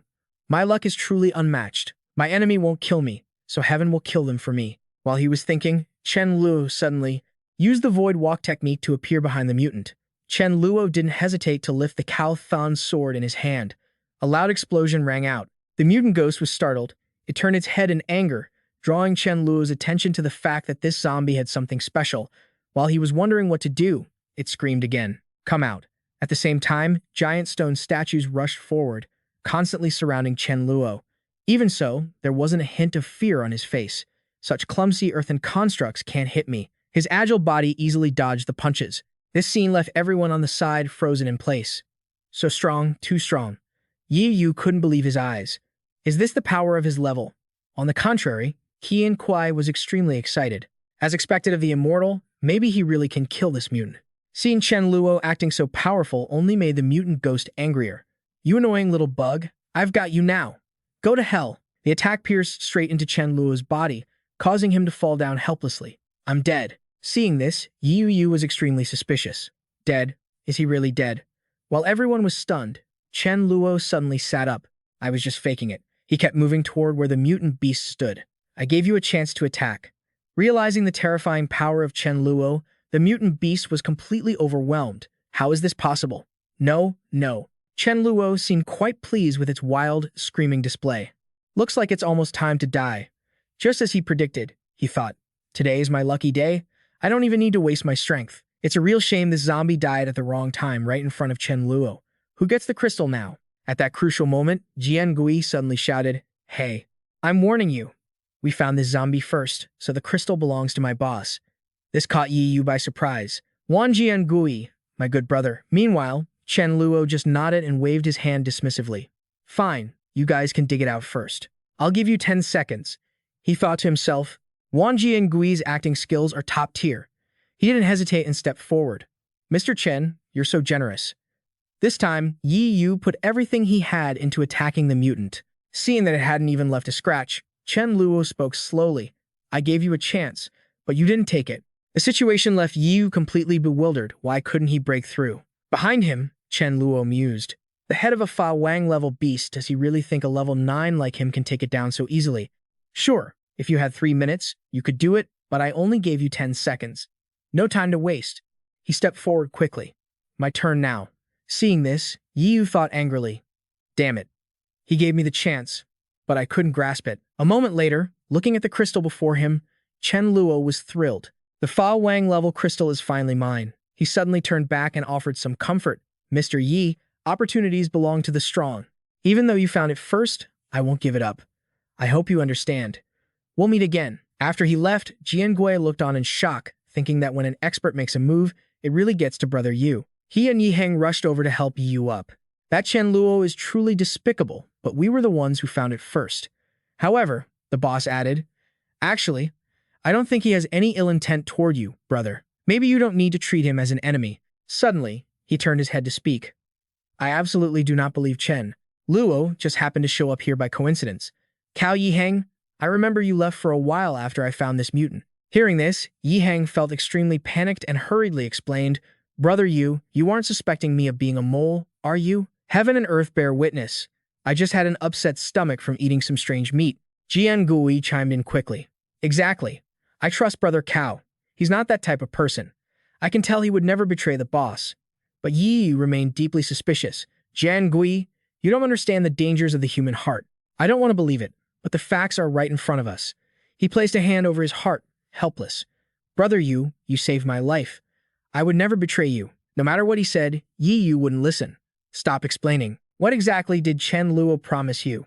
He just snatched the crystal, and you're already defending him. Seeing how stubborn he was, Yi Heng didn't know what to do. Brother Yu, I really didn't betray you, but I know that once trust is broken, words are useless. You saved my life, so now I'll return it. If you want to kill me, I have nothing to say. And just like that, he took action, leaving Yi Heng to accept his fate. After this, we don't owe each other anything. Watching Yi Heng's body fall to the ground, Jian Gui whispered to himself, no more scapegoats left. Next time, I'll have to be more discreet. While he was thinking, Yi Yu suddenly spoke up. Jian Gui, let's go. Getting rid of this mole is a good thing. He sighed heavily and added, "You can know a person's face, but not their heart. I never expected this, I never expected it." After the two left, Chen Luo appeared right beside Yi Heng's body. What a pity, he thought silently. Cao Yi Heng had great talent and would have reached Fa Wang level in the future. Plus, in his past life, he was incredibly loyal to Ye Yu and didn't abandon him even before death. Who would have thought that in this life, my appearance would cause him to die as a suspected mole? Rest in peace. I'll give you a proper burial. Just as he was about to move, he realized something wasn't right. Not dead yet. At that moment, Yi Yu, who was clutching his head in confusion, suddenly realized he'd forgotten to dig the crystal out of the mole Cao Yi Heng. After all, it was a level 7 crystal, which would have been very useful for Jian Gui. Just as he was about to turn back, he saw Chen Luo carrying Yi Heng away. Damn it, Chen Luo. Their actions only made him more suspicious. Infuriating. My judgment was right after all. Cao Yi Heng really was a mole. If he wasn't, why would he be dead? He could have just taken the crystal. Why would Chen Luo waste the effort to take the body? Meanwhile, Chen Luo had already brought Yi Heng back to the outpost of the Bright City, Jin Yuan River Base. He shouted hurriedly, "Where are the light attribute healers?" "Over here." The crowd was shocked to see him. "Leader, why are you here?" Before they could finish, Chen Luo cut them off. "He's dying. Do everything you can to save him." Everyone nodded in understanding. 20 minutes later, Yi Heng slowly opened his eyes. "I'm not dead?" Seeing Chen Luo right beside him, Yi Heng was shocked. "Did you save me?" He explained calmly. "I couldn't bear to watch you dig out your crystal, so I brought you back. It's lucky you were still breathing." This news stunned him. "Why would you save me? I don't believe you're that kind." He spoke from his own perspective. "Everything I do is for the continuation of humanity. Whether you believe it or not is up to you. I'll give you two choices. 1. Join my side. I'll allow you to observe my actions before deciding whether or not to commit. 2. Act as if I never saved you and go ahead and kill yourself. I can give you time to think about it. Take your time." After that, Chen Luo continued to focus on his cultivation. "My body has been starving for so long. Absorbing this Fa Wang level crystal is truly satisfying. I must reach Fa Wang level quickly. Otherwise, as time drags on, there will be more and more Fa Wang level beasts in the sea. Once they gather, even if I get Hai Ji to act as the sea god, she won't be able to suppress the situation. Besides, only after I reach Fa Wang level can I complete the Trinity plan and ensure humanity survives. Because for humanity's sake, only Ye Yu can be sacrificed." He paused. "Chen Luo. Chen Luo, you're still lying to yourself. You aren't that noble." He was still deep in thought when outside, Yi Heng seemed to be waiting. "Chen leader, I've thought it over." Hearing this, Chen Luo nodded. "Come in." His eyes immediately turned strangely sorrowful. "Consider me as having died once already. This time, I want to live." He nodded without hesitation. "Very good. Start as a regular member. You have great talent, and I believe that with your ability, you will eventually succeed." Yi Heng nodded obediently. After that, Chen Luo quickly walked outside, saying, "Come to think of it, it's been a long time since I went out to sea after the last battle. We're running out of fish at home, and it's still early, so I might as well go catch some seafood and check on the status of the Sea God Palace while I'm at it." The vast space before him caught his attention. "Let me see, why is everyone next to the Sea God Palace just a lackey of Bai Hao? Where is he? Sleeping in the palace? Or did he head out? Regardless of whether he's there or not, I have to make a move." He spotted a black killer whale below that seemed to be psychic type. Just the one. Perfect. Chen Luo used his dimension blade. "Hand over the crystal." While playing in the clear water, the killer whale suddenly sensed something was wrong. It was completely finished off by Chen Luo in just a few seconds. With such a huge commotion, Bai Hao still didn't appear. It seems he really isn't home. This action terrified the other creatures. The killer whale was killed. "Do you reach level 10? This is too terrifying." Looking toward them, Chen Luo spoke slowly. "As long as you follow Wu Bai, I will kill anyone who does. Unless you follow me, understand?" Seeing how terrified they were pleased him greatly. "Mission accomplished. Let's go. Bai Hao, I hope you like this little surprise I left for you." Half an hour later, a group of underwater creatures began whispering to each other. "My brother? Where is my brother?" Whale, "Stay calm. Right? Let's wait for Lord Sea God to return first." At that moment, Bai Hao suddenly appeared. What happened? They looked at him like he was their last hope. "Lord Sea God, you're finally back." It was Chen Luo. That brat Chen Luo came again, and he killed our brother. Hearing this, he couldn't hide his anger. "What? That brat still hasn't stopped, has he?" "Chen Luo, you despicable human, last time, it was my negligence that let you get away. This time, I'll definitely track you down and kill you with my own hands." The sight before him left Chen Luo completely stunned. Damn it, Am I seeing things? You beast, is this any place for you to run wild? However, Fa Wang felt incredibly excited. Master, look, Chen Luo was at a loss for words in this situation. I said everything was fine, so why did this golden eagle come to the base? Turns out you stole its eggs, so it followed you here. Meanwhile, the golden eagle on the side was screeching incessantly. Hai Ji, seeing this, shouted uncomfortably. Who gave you permission to come near the base? Stop right there. Just as she made a move, the golden eagle seemed to be controlled by some kind of force. At the same time, Fa Wang turned back to signal that he would act based on my expression to take it down. Chen Luo nodded, understanding the plan. But just a few seconds later, he angrily struck Fa Wang. You little rascal, stealing someone else's children, you're young. Yet you don't learn how to behave properly. Seeing the two of them putting on a show, the golden eagle was in complete disbelief. This dog is extremely strong, I can't beat him or outrun him. And now he's crying out in agony under this guy. Moreover, it looks like this person is teaching him a lesson. As it was feeling suspicious, Chen Luo suddenly set the golden eggs down. We're all brothers here, it was a misunderstanding. I'll return them to you, just go. At the same time, he turned his head to signal for Sister Hai Ji to help out.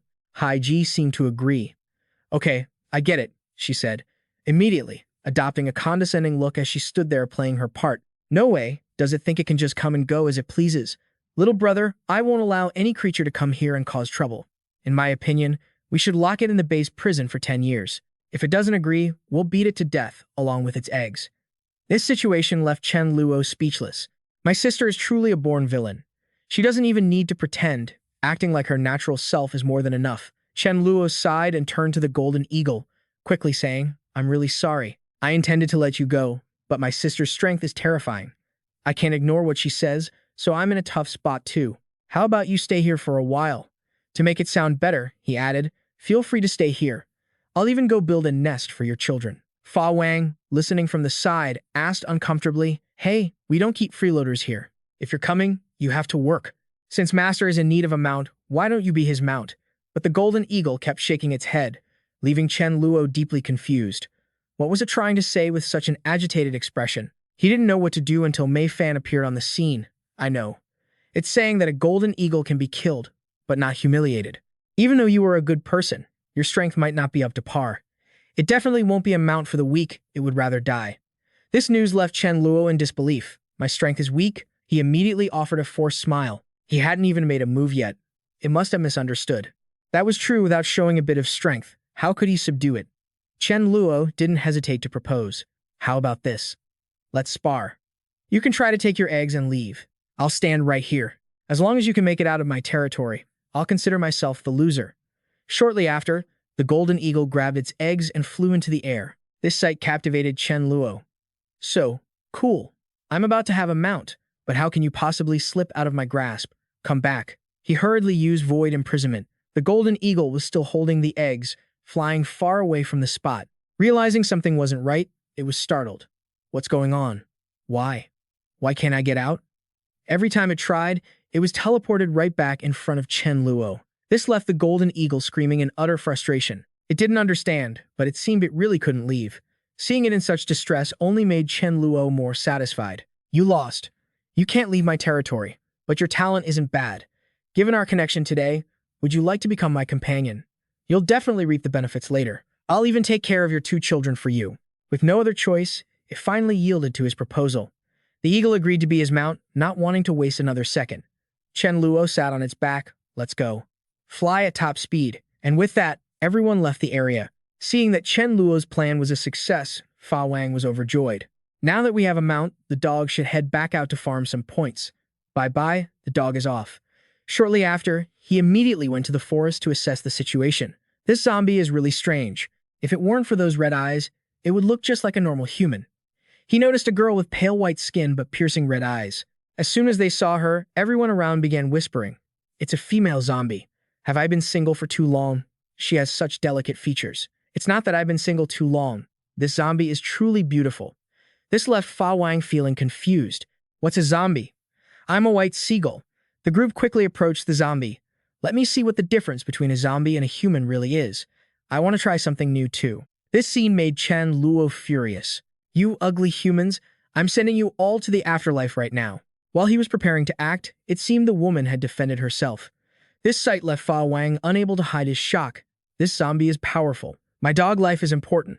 I need to quickly go get the big boss to deal with it. Meanwhile, Chen Luo was still busy giving instructions. Golden Eagle. From now on, you and your eggs will stay here. Ziyi quickly stepped forward and called out, Big brother. Big brother. Fa Wang sent a telepathic message, saying he had encountered a zombie that could fly and told him to hurry over. This girl was Yao Ziyi.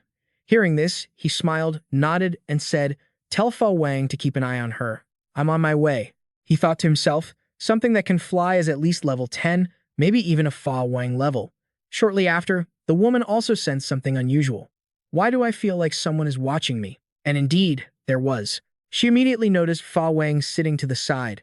She prepared to strike, which terrified him. I've been spotted. Fortunately, at the critical moment, Chen Luo appeared.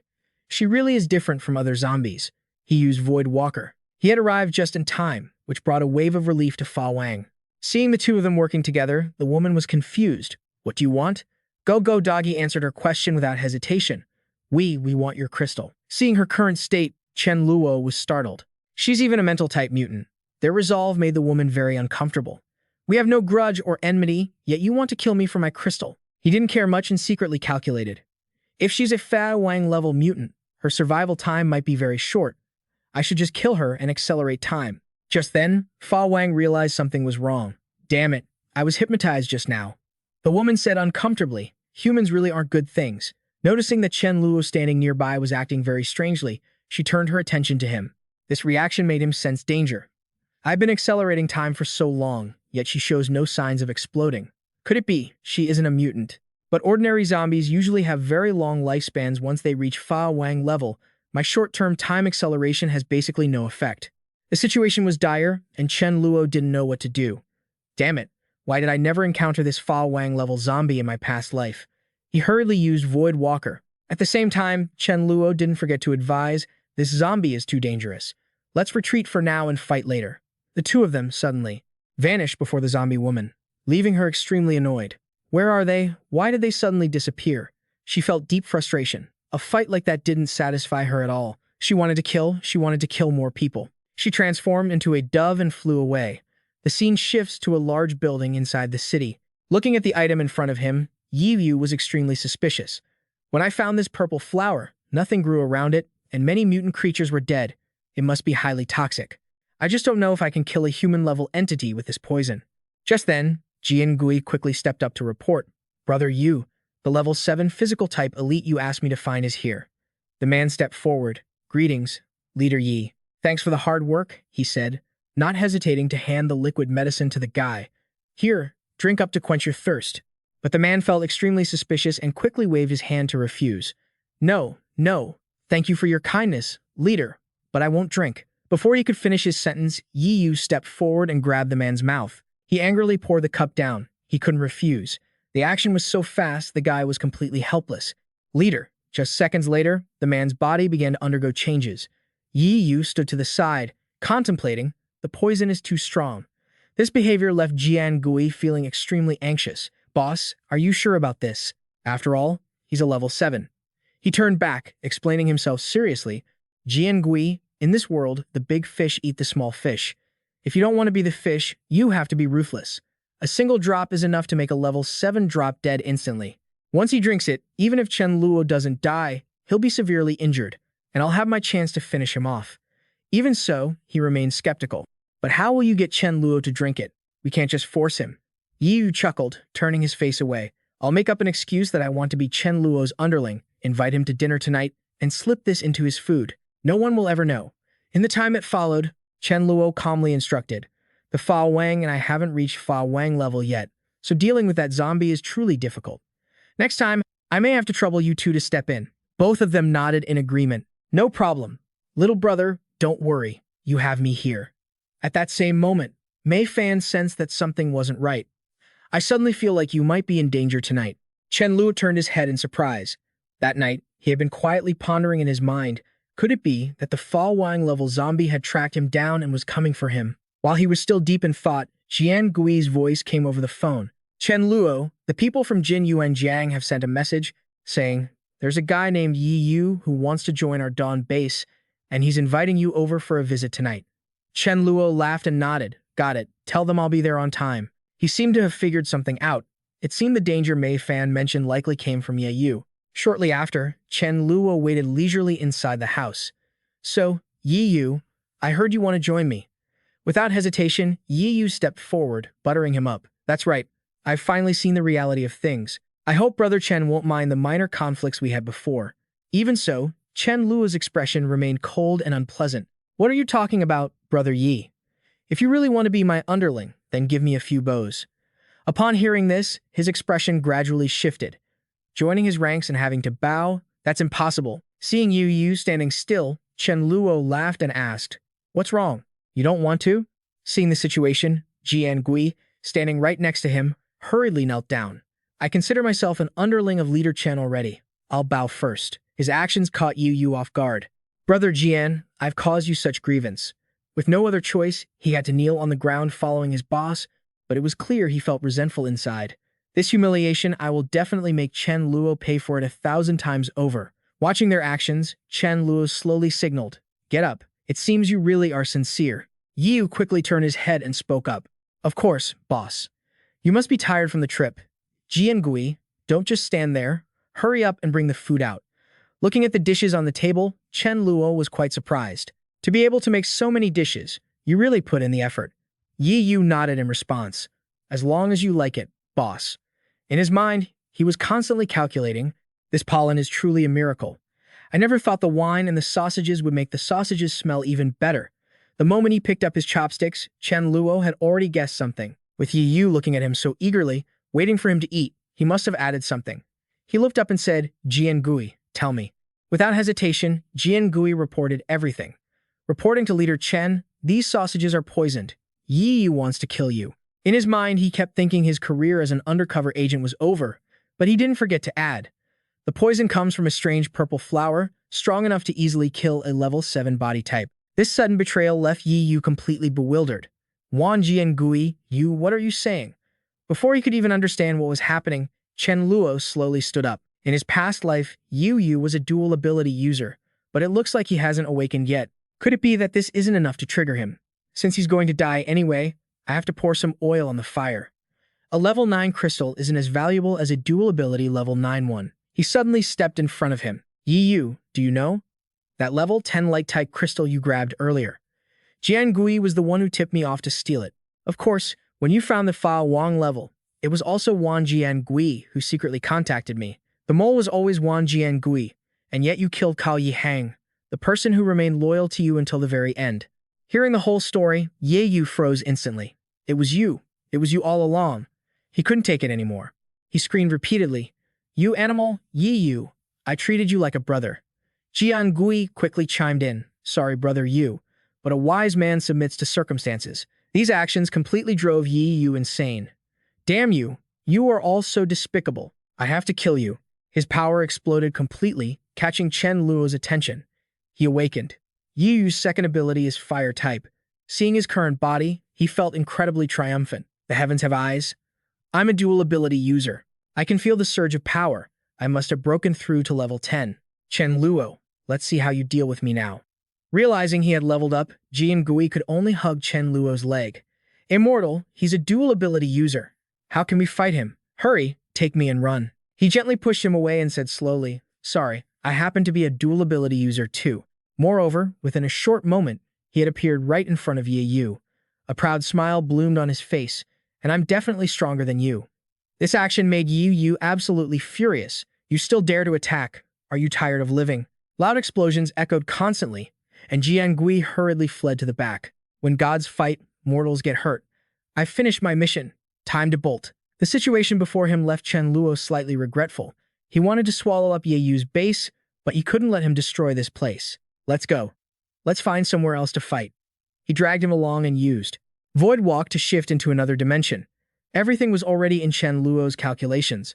After all, he was a lucky guy. Perhaps before dying, he could create a miracle, or even lure a high-level zombie over. Realizing his intention, Yi Yu was furious. So, you've had your eyes on me for a long time. Without hesitation, he raised his hands high into the air. That's right, 2 tigers cannot share one mountain. Between us, one must die. Realizing his strike had no effect, Chen Luo felt a bit startled. Why? Why? Even after awakening dual abilities, can I still not beat him?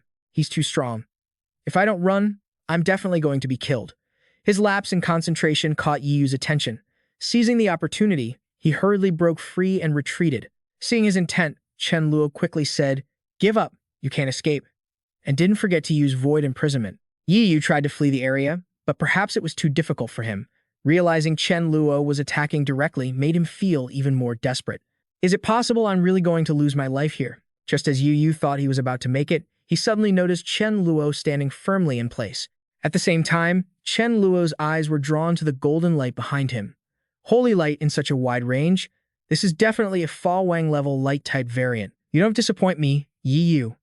How fortunate. The actions of the two had made the zombie on the side extremely angry. You guys are so noisy at night. It didn't hesitate to attack them both. This sudden strike left Yi Yu, who was retreating, unable to react. But suddenly, he stopped, feeling that something was wrong. At the same time, Chen Luo also realized the disadvantage.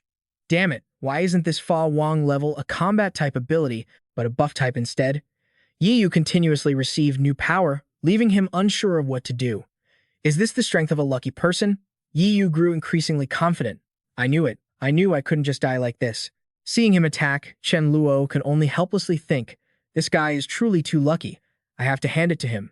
Chen Luo coldly dodged the attack to the side. However, despite the shock, the situation was still within his control. His actions made Yi Yu feel completely scorned. Chen Luo, you're hiding in the void. Are you scared? Come on, let's have a fair fight. Chen Luo's expression remained calm as he spoke. Don't be in such a hurry to die.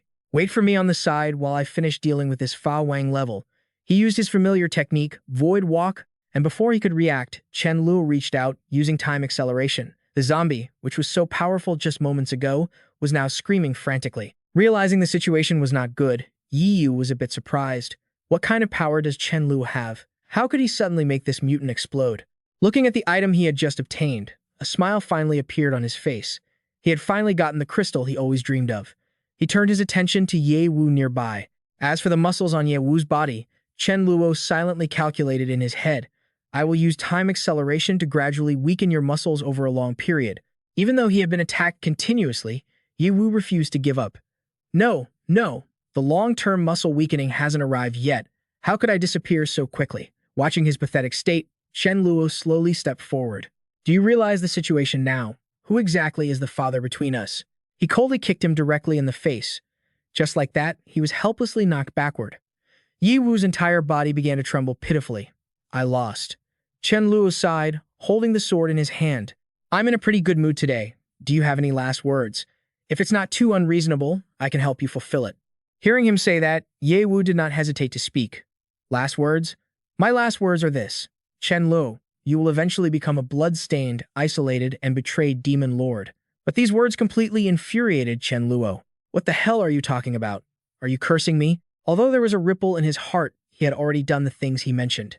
This level 9 Wind Fire crystal was suitable for Mei Ling, so he conveniently brought it to her. The scene cuts to another location. The killer whale screamed crazily, I must find you and avenge my brother who you killed. Looking at this situation, Bai Hao silently calculated. Previously, he was the only Law Fa Wang, but unexpectedly, there was another one now. If it weren't for Chen Luo, he would definitely choose to devour this whale to consolidate his position. But now that it held a grudge against Chen Luo, if it found Chen Luo, it would certainly be a helpful ally. He suddenly stepped forward and said, Brother Whale, be my left deputy from now on, and together we will deal with that despicable guy. What do you think? It nodded in agreement without hesitation. Fine, let's go. Bai Hao shook his head to explain further. No rush. My left deputy. 2 days ago, I just discovered the whereabouts of Hai Ji and Ning Shuang. Wait here for me, let me go scout the path, then we shall act. Although surprised, the killer whale nodded in agreement. Fine, I await the news. Meanwhile, on this side, Mei Fan quickly notified him, You're back, I have something to tell you. Chen Luo noticed her, surprised.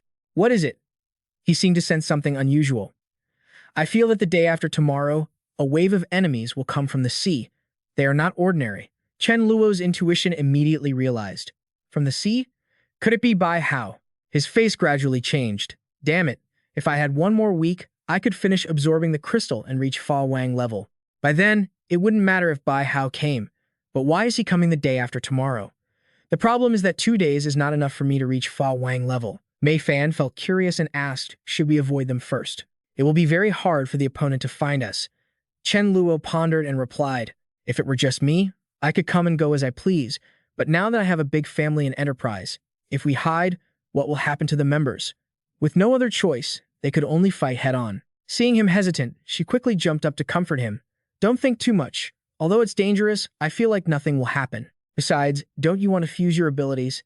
I feel the timing is ripe now. Mentioning this, a happy smile appeared on his face. That's right, I can still use ability fusion. He immediately stepped inside the room. The scene before him caught Chen Luo's attention. Why are you wearing glasses? You're not nearsighted, are you? Mela laughed when she heard this and shook her head, explaining, no, it's just that I feel more cultured wearing reading glasses. Chen Luo nodded in understanding. He also felt that the glasses suited her. Right, today I unexpectedly obtained a light element crystal. The item in his hand surprised her a little. This crystal was too precious. He did not hesitate to say, take it. Reach human level sooner, and you can help me more. The scene cuts to Bai Hao's residence. His voice suddenly rang out. My people, the time has come for our revenge. The villain who slaughtered us is currently on land.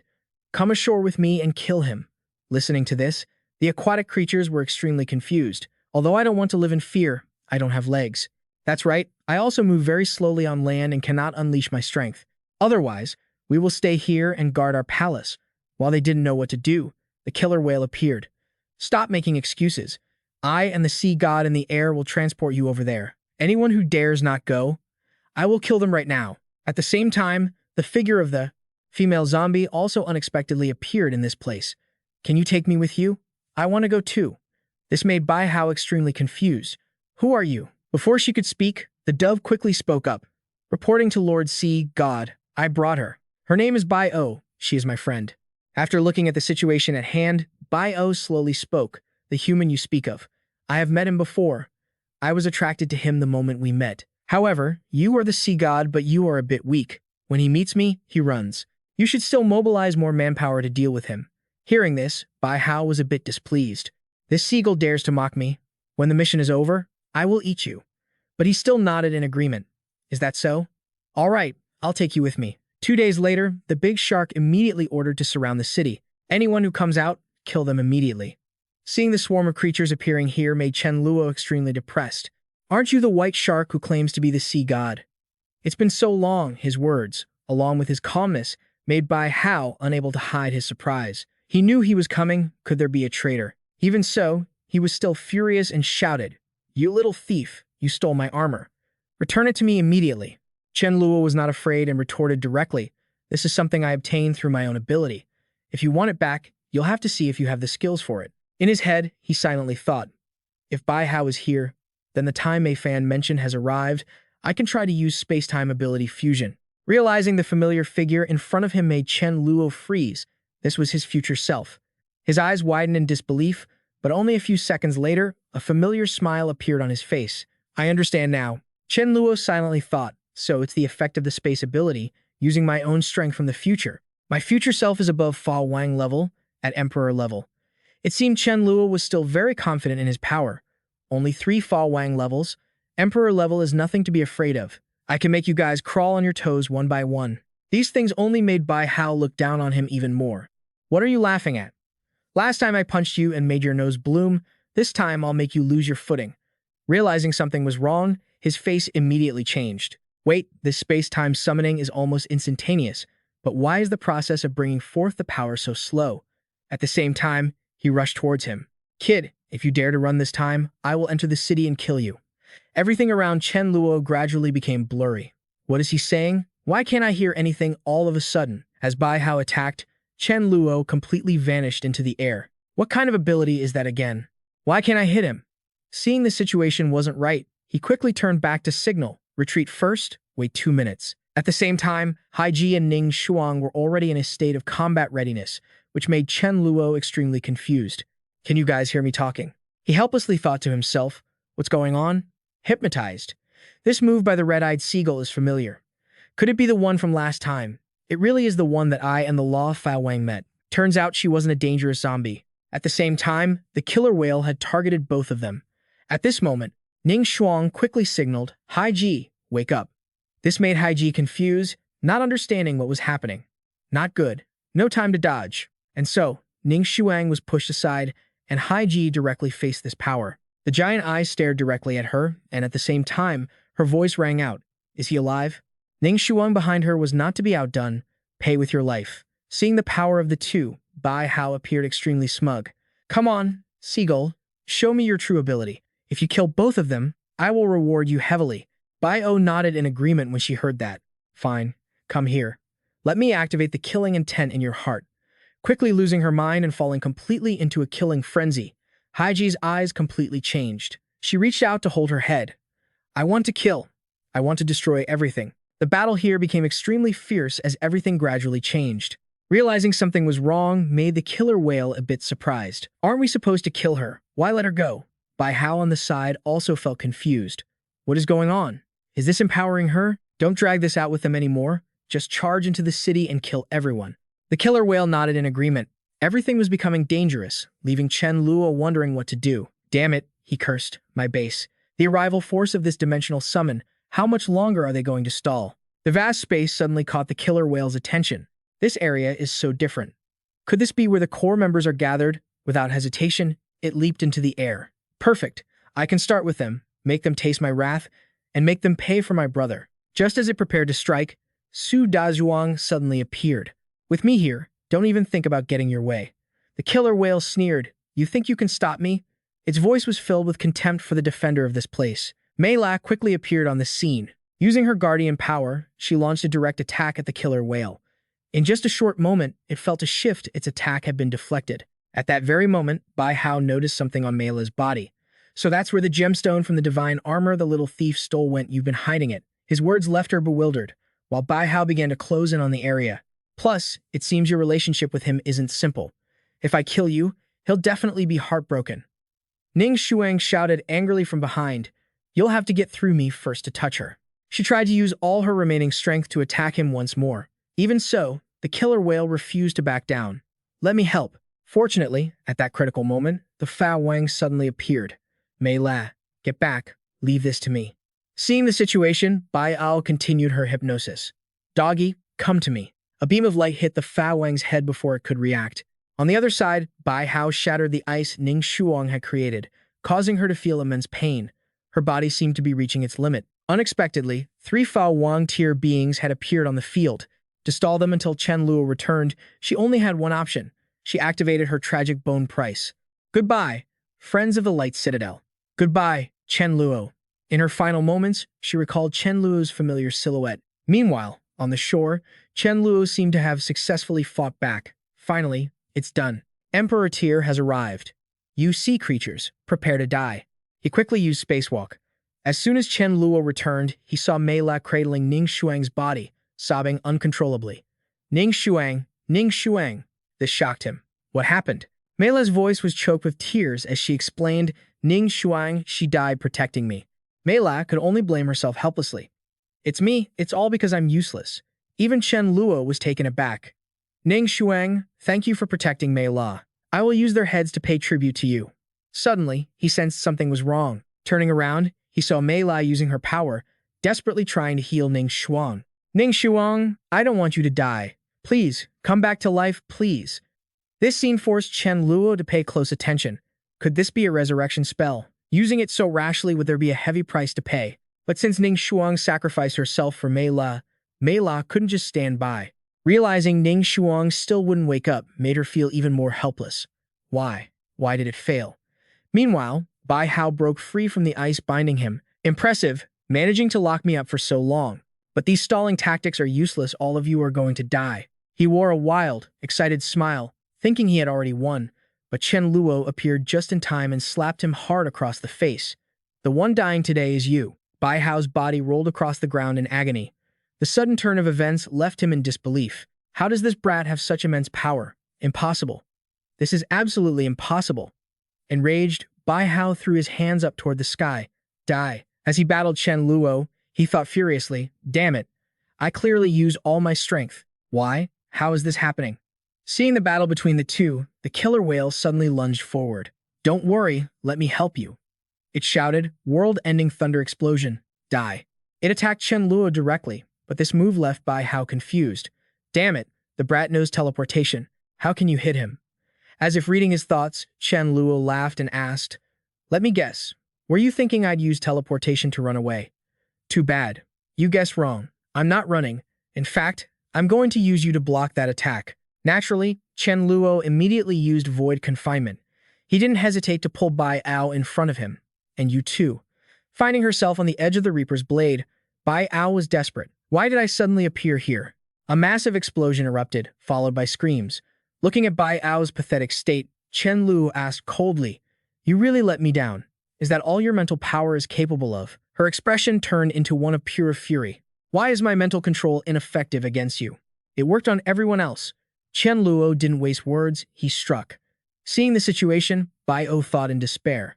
But this is a Fa Wang tier fighter. Am I really going to die like this? The killer whale sensed the situation was bad. Too strong, I can't win against this. I'm a sea beast. It's not too late to settle this score and 10 years better run now. Chen Luo anticipated its move. Don't be in such a hurry to leave. He immediately used his familiar spacewalk. While it was still trying to flee, Chen Luo appeared right beside it. I'll take you to meet your brother.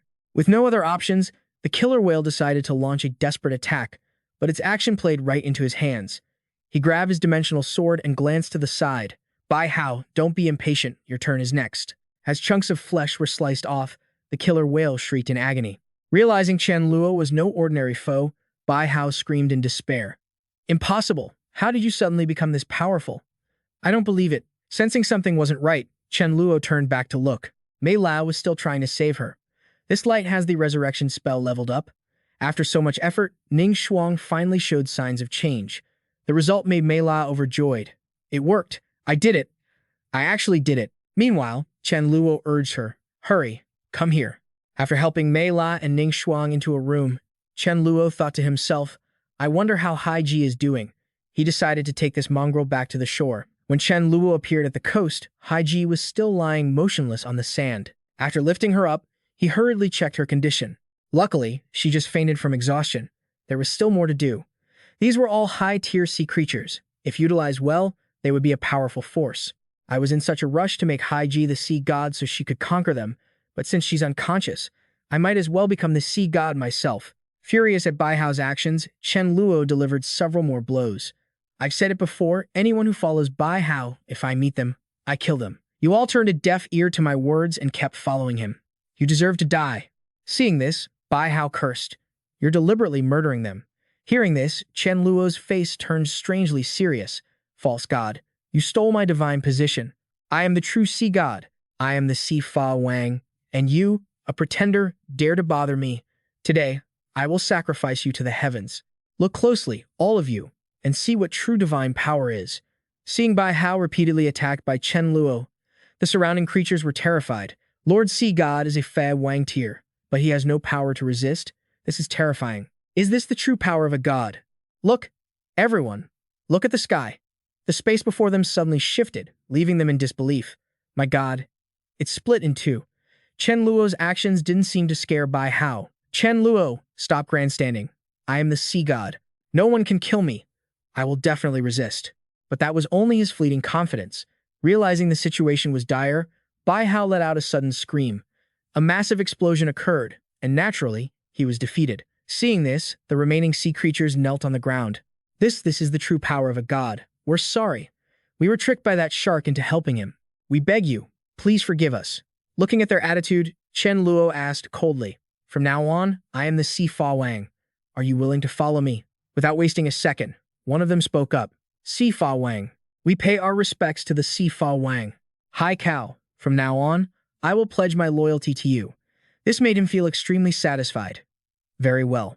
Since you were the first to step forward, I will grant you power. Chen Luo secretly had his own calculations. Let me shake you all up a little more. Speeding up time, I will turn this seal into a Fa Wang-level beast. After being infused with power, the seal's body changed completely. This left the seal in sheer disbelief. I can feel it. I have power comparable to a black killer whale. I've reached a level equivalent to it. Lord Sea Fa Wang, you are truly a deity. I submit. I truly submit. Chen Luo looked at the remaining sea creatures. Follow me, and I guarantee that within a year, you will all possess this kind of power. he thought to himself. They're all level 10 anyway. Even if I don't speed up time, they'll basically reach Fei Wang level in a year. No need to waste time. They all suddenly knelt to pay respects to the Sifao Wang. At that moment, a golden eagle appeared, catching Chen Luo's attention. That's the golden eagle's cry. Why is it calling for no reason? I better go back and check. Did something happen? Finally, the little eagle chicks hatched from their eggs. Chen Luo couldn't help but laugh in surprise at how adorable they were. Oh, so it's happy news. I have a way to make them grow quickly. Do you want to try? Seeing the golden eagle agree, Chen Luo immediately picked up the chicks. All right, you and your children are coming with me. He thought to himself, making the little golden eagle grow up in the blink of an eye is a peak skill. I must show it off in front of everyone. He used Void Walk again, and after appearing before the sea creatures, Chen Luo slowly announced, Everyone, this golden eagle is my mount and has served me well, so I'm going to reward it. Watch closely. I will make its children grow up rapidly. Hearing this, they all turned to look at each other. Grow up rapidly. What does the Sifao Wang mean? I don't understand. Before they could even grasp it, Chen Luo made his move, accelerating time. It all happened in a flash. Those tiny bodies gradually grew full feathers and wings. The situation left all the sea creatures unable to hide their shock. It grew up. It matured. How is this even possible? If I'm not dreaming, the Sifao Wang is way too strong. No need to waste time. Chen Luo turned around to instruct, Golden Eagle, this is my reward for you. Take your children back. Just then, a little seahorse asked, Lord Sifao Wang, I have children too. Can you help me? He laughed, waving his hand as a sign. That depends on how you perform. In his mind, Chen Luo had his own plans. It seems I need to build an underwater palace here specifically to raise these children into future Fa Wang level beasts. At the same time, he continued to order them, now, go back. Wait for me at the coast in a month. If you have children, bring them along. He thought to himself, with their offspring in my hands, even if they plan to disobey later, they'll have to think twice. Seeing that things here were resolved, Chen Luo prepared to leave. He used Void Walk, but realized something was wrong. His expression changed instantly. As he landed on the ground, a mouthful of bright red blood was vomited out. Sweat ran down Chen Luo's face as he forced a wry smile. The power I borrowed from the Emperor level has vanished. It seems my crystal is about to shatter again. Now, it looks like only by reaching Fa Wang level can I easily use this fusion ability without paying a price. Several days passed. Chen Luo's familiar voice rang out. These past few days have finally been relaxing. Usually, sitting on the great golden eagle and catching the breeze, we're just like the Condor heroes. Just then, Milla noticed something off. Look down there, it's a black mass. What is that? Gazing at the vast space before them, he was also surprised. Those are rats. These giant rats here seem to be controlled by something. Chen Luo couldn't hide his astonishment. Looking at this number, there must be at least 40 or 50,000 of them. They could easily attack a city. Milla felt extremely curious. Why are they gathering?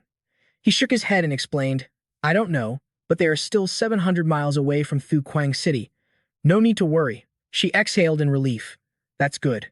As the two continued to fly around the area, they noticed something else unusual. Flying ants? Why are there ants too? Everything happening in succession made Chen Luo vigilant. The rats were something I could predict, but why are these two species acting on such a massive scale? Has something happened? After thinking for a moment, Chen Luo immediately signaled the golden eagle. Let's go. Back to the base. With a phenomenon like this, I have to tell the members to stay on high alert immediately. As soon as he returned to the base, a subordinate rushed to report, Leader, we've detected a large number of giant rats and ants 50 miles away. They will probably reach us in an hour. This made Chen Luo extremely annoyed. He hadn't expected them to actually charge at Thu Quang City. Although he didn't know the reason, it was fine. For the members, it was a chance for a test. He hurriedly ordered, Go gather all the members and prepare for battle. He nodded in agreement. Understood. An hour later, Chen Luo shouted to inform everyone, I'm not stepping in this time. Everything depends on you all. I don't care what methods you use, stop them from me. Even if you die, you must stop them. Everyone nodded in understanding. Rest assured, leader, we will definitely do it.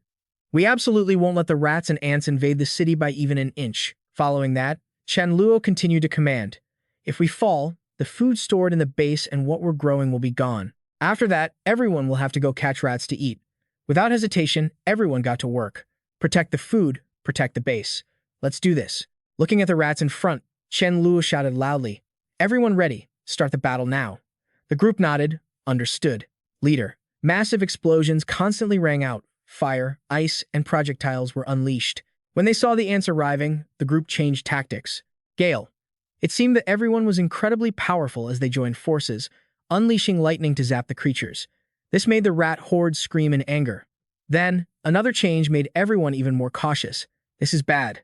The rats are digging tunnels. Damn it, I can't handle them in the sky and underground at the same time. Why are they going underground? What do we do?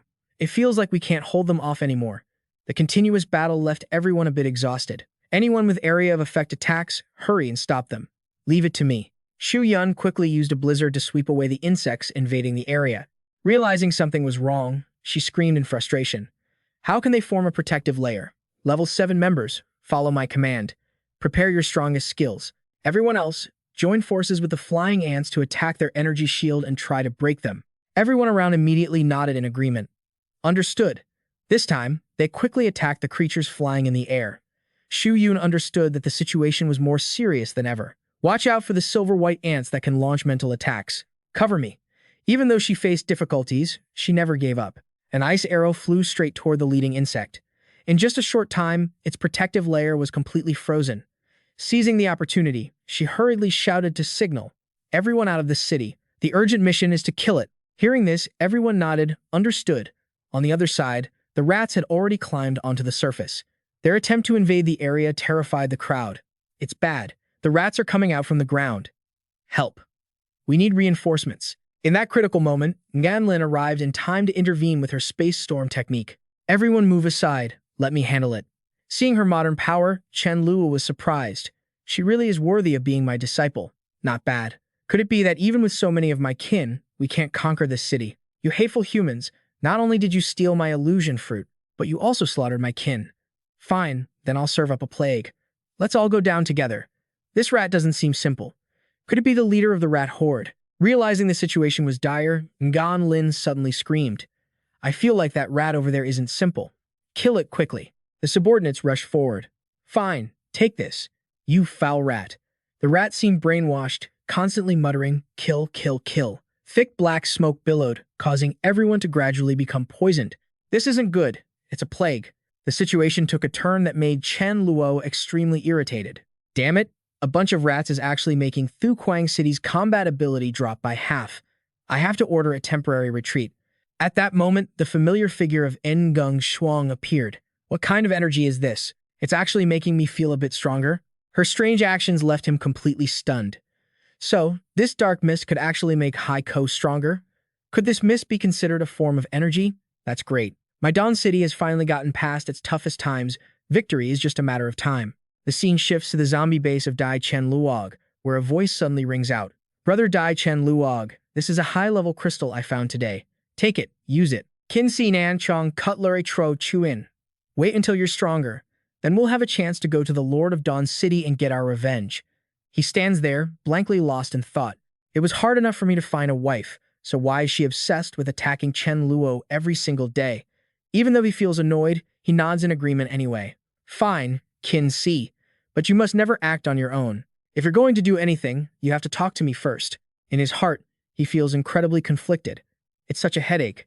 How on earth can I get rid of this obsession she has with going after Chen Luo? While Dai Chen Luog is still struggling with this, a subordinate rushes in. Big boss, I'm reporting. I discovered that one of the new subordinates you took in, Lai Hoa, is hiding a high-level crystal. Hearing this, Kin Si unhappily turns around and warns him. We feed them, we give them water, and we protect them.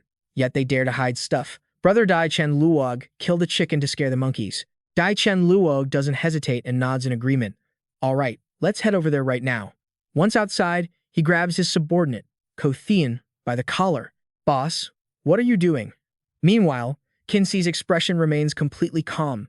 Did you hide a crystal? Hand it over now. Little Mantu saw it. Dai Chen Luog, standing nearby, can't help but think, is this little Mantu's eyesight really that sharp? Seeing that the two of them have already said as much, the man quickly turns in another direction. Fine, since I can't hide it, I'll lay my cards on the table. I thought about being a loyal subordinate to you for a while, Dai Chen Luog, but it seems that won't work out. See you around. Seeing him leave the place, Kin Si cannot hide her surprise. I never thought he'd be this dangerous. What do we do? Letting him stay is just a disaster waiting to happen. Chen Luo is startled, thinking to himself. Kinsey says, right, we have to finish off this Lai Hoa quickly. We need to reach out to the big boss to come and help. And so, he decides to tell Chen Luo everything. That's exactly what happened, boss. Please, help me. That zombie's name is Lai Hoa. Hearing this news leaves him in utter disbelief. Lai Hoa? Could it be such a coincidence? The first zombie in my past life to reach the Fa Wang level was also named Lai Hoa. Recalling his memories from before, Chen Luo silently contemplates. He remembers that in his previous life, 2 years after the apocalypse began, after Li Hoa leveled up to Fa Wang, it enslaved humanity and provided meat periodically to the bases. During that time, the survivors weren't above level 9. They had no power to resist this Fa Wang level zombie, Lai Hoa, and could only enter a dark age under its tyranny. However, that was the past. In this life, with me around, he won't have the chance to wreak havoc again. Chen Luo, at this moment, quickly speaks up. Boss already knows what you've asked for, but I'm currently in isolation. Once I finish my training, I will help you deal with him. He thinks to himself, wait until my crystal recovers, then I'll tear you apart. The voice of a subordinate rings out. Boss, a new level 8 member has arrived to see you. His name is Fuong Fai Than. This familiar name catches Chen Luo's attention.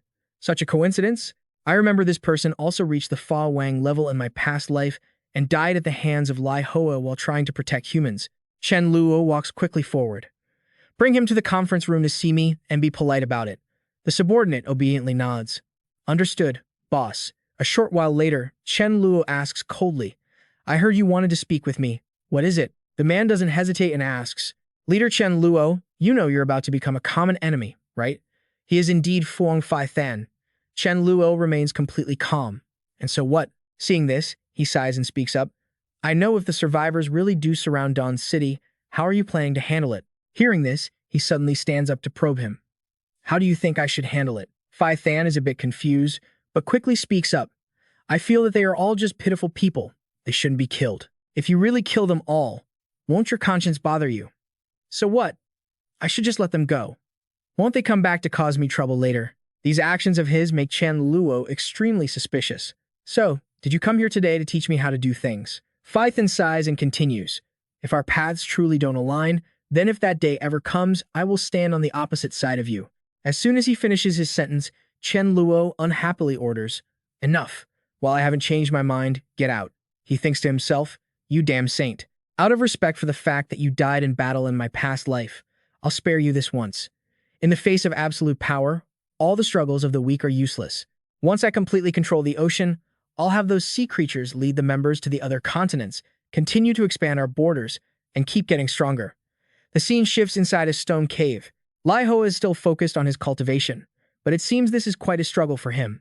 Painful, but after so much time trying, finally, a joyful smile breaks across his face. Success. I've finally waited for this day. I, Lai Hoa, have completely broken through and reached the highest level. All that effort wasn't in vain. Now, I will make the whole world know the name Lai Hoa. They will submit at my feet, and I won't waste any more time. Lai Hoa quickly walks outside, but before that, I want to wipe out the biggest threat in front of me, Dawn City. But as of now, I'm still not sure what the actual strength of Dawn City is or what level their top internal experts are.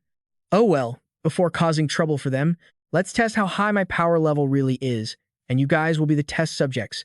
It seems he has set his sights on the space in front of him. At the same time, Fa Wang seems to have noticed something unusual. This base looks like it has a lot of people. I wonder if it will attract high-level zombies. Continuous explosions keep occurring, drawing Fa Wang's attention. Damn it, it's really the dog monster. That's right, there's really trouble. Meanwhile, Li Hoa is wreaking havoc in the area. Let you guys be the ones to test my power. Shrill cries of terror keep ringing out. There are zombies. The zombies are here. Leader Fuong Fai Than, what are you just standing there for? That's right, you said you'd protect us. Go kill this zombie. Everything is in such a mess that Fai Than doesn't know what to do.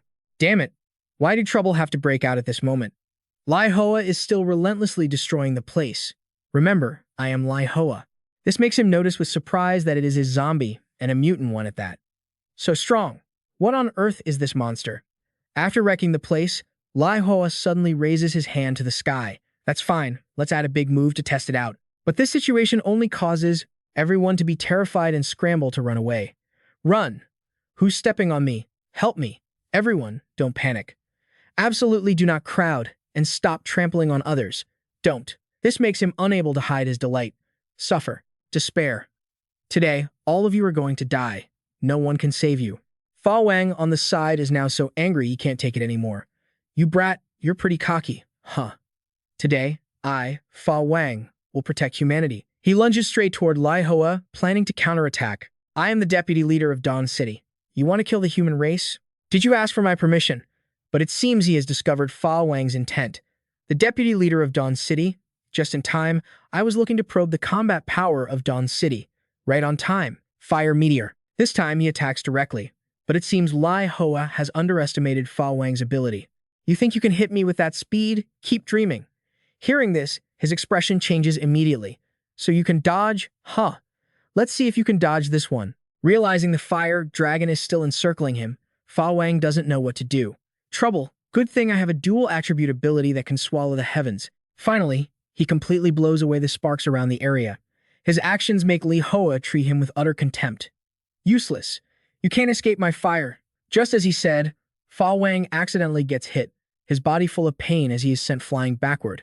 Again? It seems I underestimated this zombie. If I get hit again, it's going to be dangerous. Looking at the current situation, Fa Wang thinks in a panic, I must use all my power to retreat.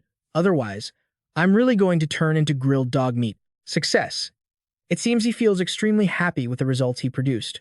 This situation surprises Lai Hoa, who notices it. He actually escaped. This dog is not simple. With no other choice, Fa Wang has to turn and run. To maintain these fire dragons, he must be consuming a lot of energy. I'll drag out this battle and let him exhaust himself to death. This situation caught Li Huo completely off guard. You filthy dog, is running the only thing you know how to do? He yelled, turning back in a rage. If you can't even catch a filthy dog like me, then what are you even good for? Realizing the dog's true intentions, Li Huo was furious. It was clear the dog was trying to exhaust him. Fine, he thought. I don't have many ways to take you down, but don't you want to protect those humans? I don't believe everyone in Chengtu Guang is as formidable as you. I'm going to go catch some people now and see if you'll still drag me back. Li Huo immediately grabbed the collar of the one called Fei Shen. Tell me where the Chengtu Guang base is, lead the way, and I'll spare your life. Seeing this, Fei Shen thought helplessly that if this zombie found the base, more innocent people would die. Fei Shen could only recite prayers. I don't know. This made Li Huo even angrier. You won't talk? Fei Shen blamed himself. He couldn't do something so conscienceless. Desperate, he kept saying, I told you, I don't know. Frustrated, Li Huo prepared to strike. Chen Luo was alive, and Fei Shen seemed to have no strength left to resist. I'm tired. Dying might be a relief. Just then, Fa Wang suddenly turned back, asking with annoyance, why stop chasing? Come here, keep running. His words rang out like a challenge. Consumed by rage, Li Huo let out a shrill scream. You filthy dog, you forced me to do this. Sensing something was off, Fa Wang was startled. Damn it, why did his speed suddenly increase? In a flash, he had captured Zhen Fa Wang. You filthy dog. The situation grew dangerous, leaving him at a loss. Damn it, if this attack actually hits me, I'm as good as dead. I have to block his strike. The lightning-based attacks forced Li Huo to back off in fear. Seeing his chance, Fa Wang took immediate action. Heavenly lightning, come forth. Li Huo had no choice but to defend with a flame shield. Their battle had turned the area into a complete disaster. It seemed Fa Wang was getting exhausted. His energy was running low, and he was reaching his limit, but Li Huo was reaching his own breaking point as well. Damn it, how can a dog from Chengtu Guang be my equal? Remembering his original goal, Fa Wang lunged forward. I must bring back a Fa Wang-level crystal for my master today. But Li Huo didn't seem afraid at all. Come on then, let's see who dies first. This time, he lunged back to retaliate. Taste this strike from a dog. Li Huo was already in a defensive stance. Die, you dog. Seeing him block the attack, Fa Wang was smug. I knew he'd use both hands to stop me. You fell right into my trap. You only have 2 hands, but I have a tail. With a flick of his tail, lightning bolts erupted everywhere. Realizing he'd been played, Li Huo shrieked in rage. While Li Huo was still grounded, Fa Wang seized the chance to charge forward. That's the dog's third arm, something you can't guard against. He poured all his strength into a flurry of attacks. Taste this, and take another hit from my tail.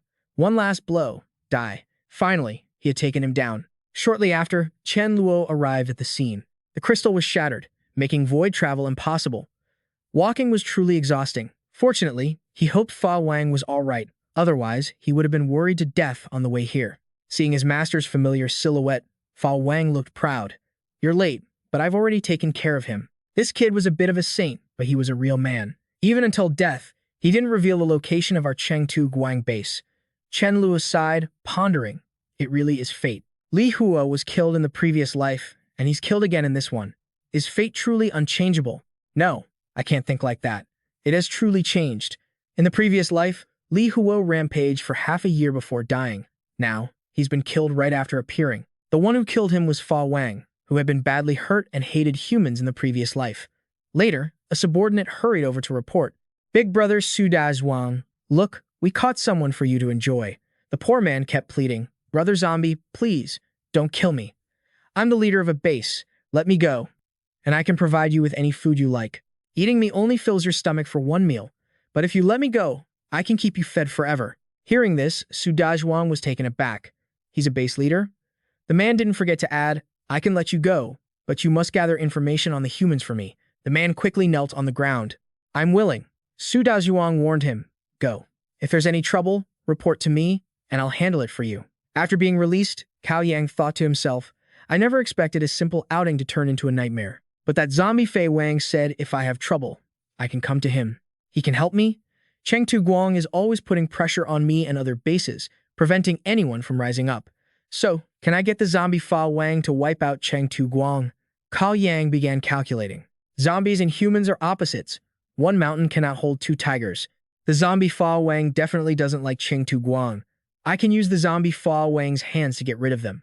Of course, to make the plan go smoothly, he needed help. I think this Wan Jiangui guy isn't bad. After Ye Yu was killed by Chen Luo, he led his surviving subordinates to establish a new base. He must hate Chen Luo to the bone.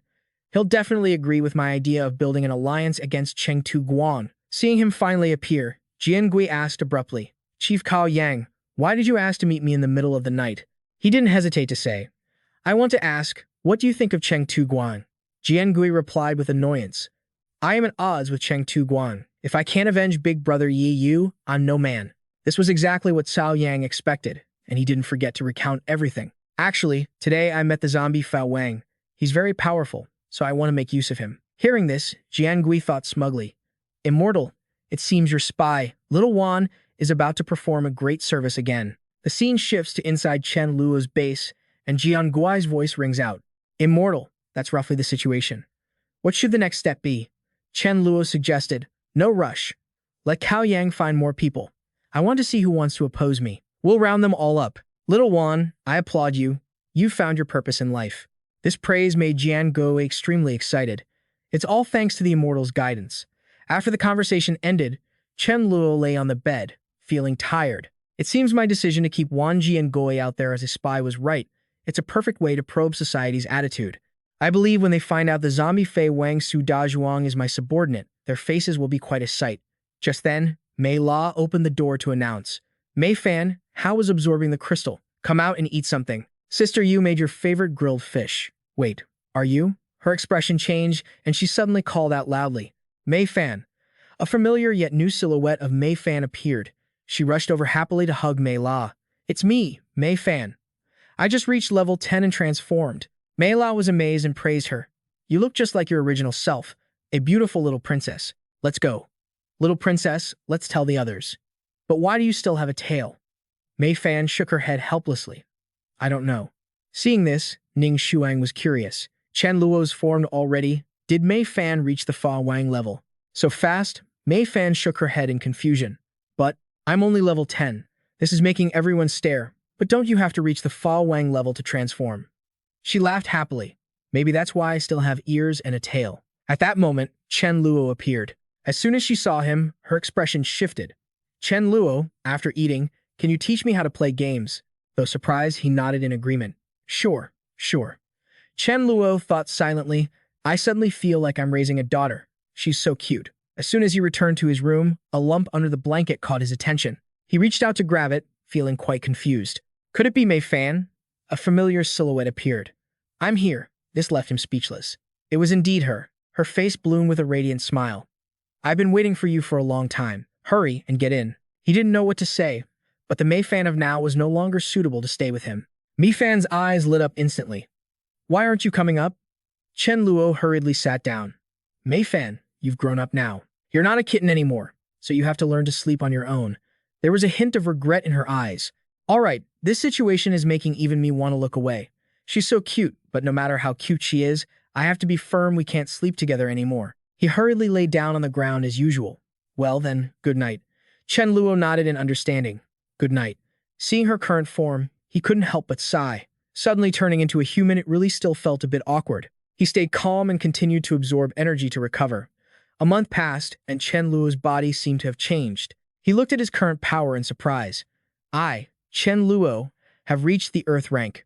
This time, not only was I 1 year and 2 months faster than last time, but I've also mastered my ability.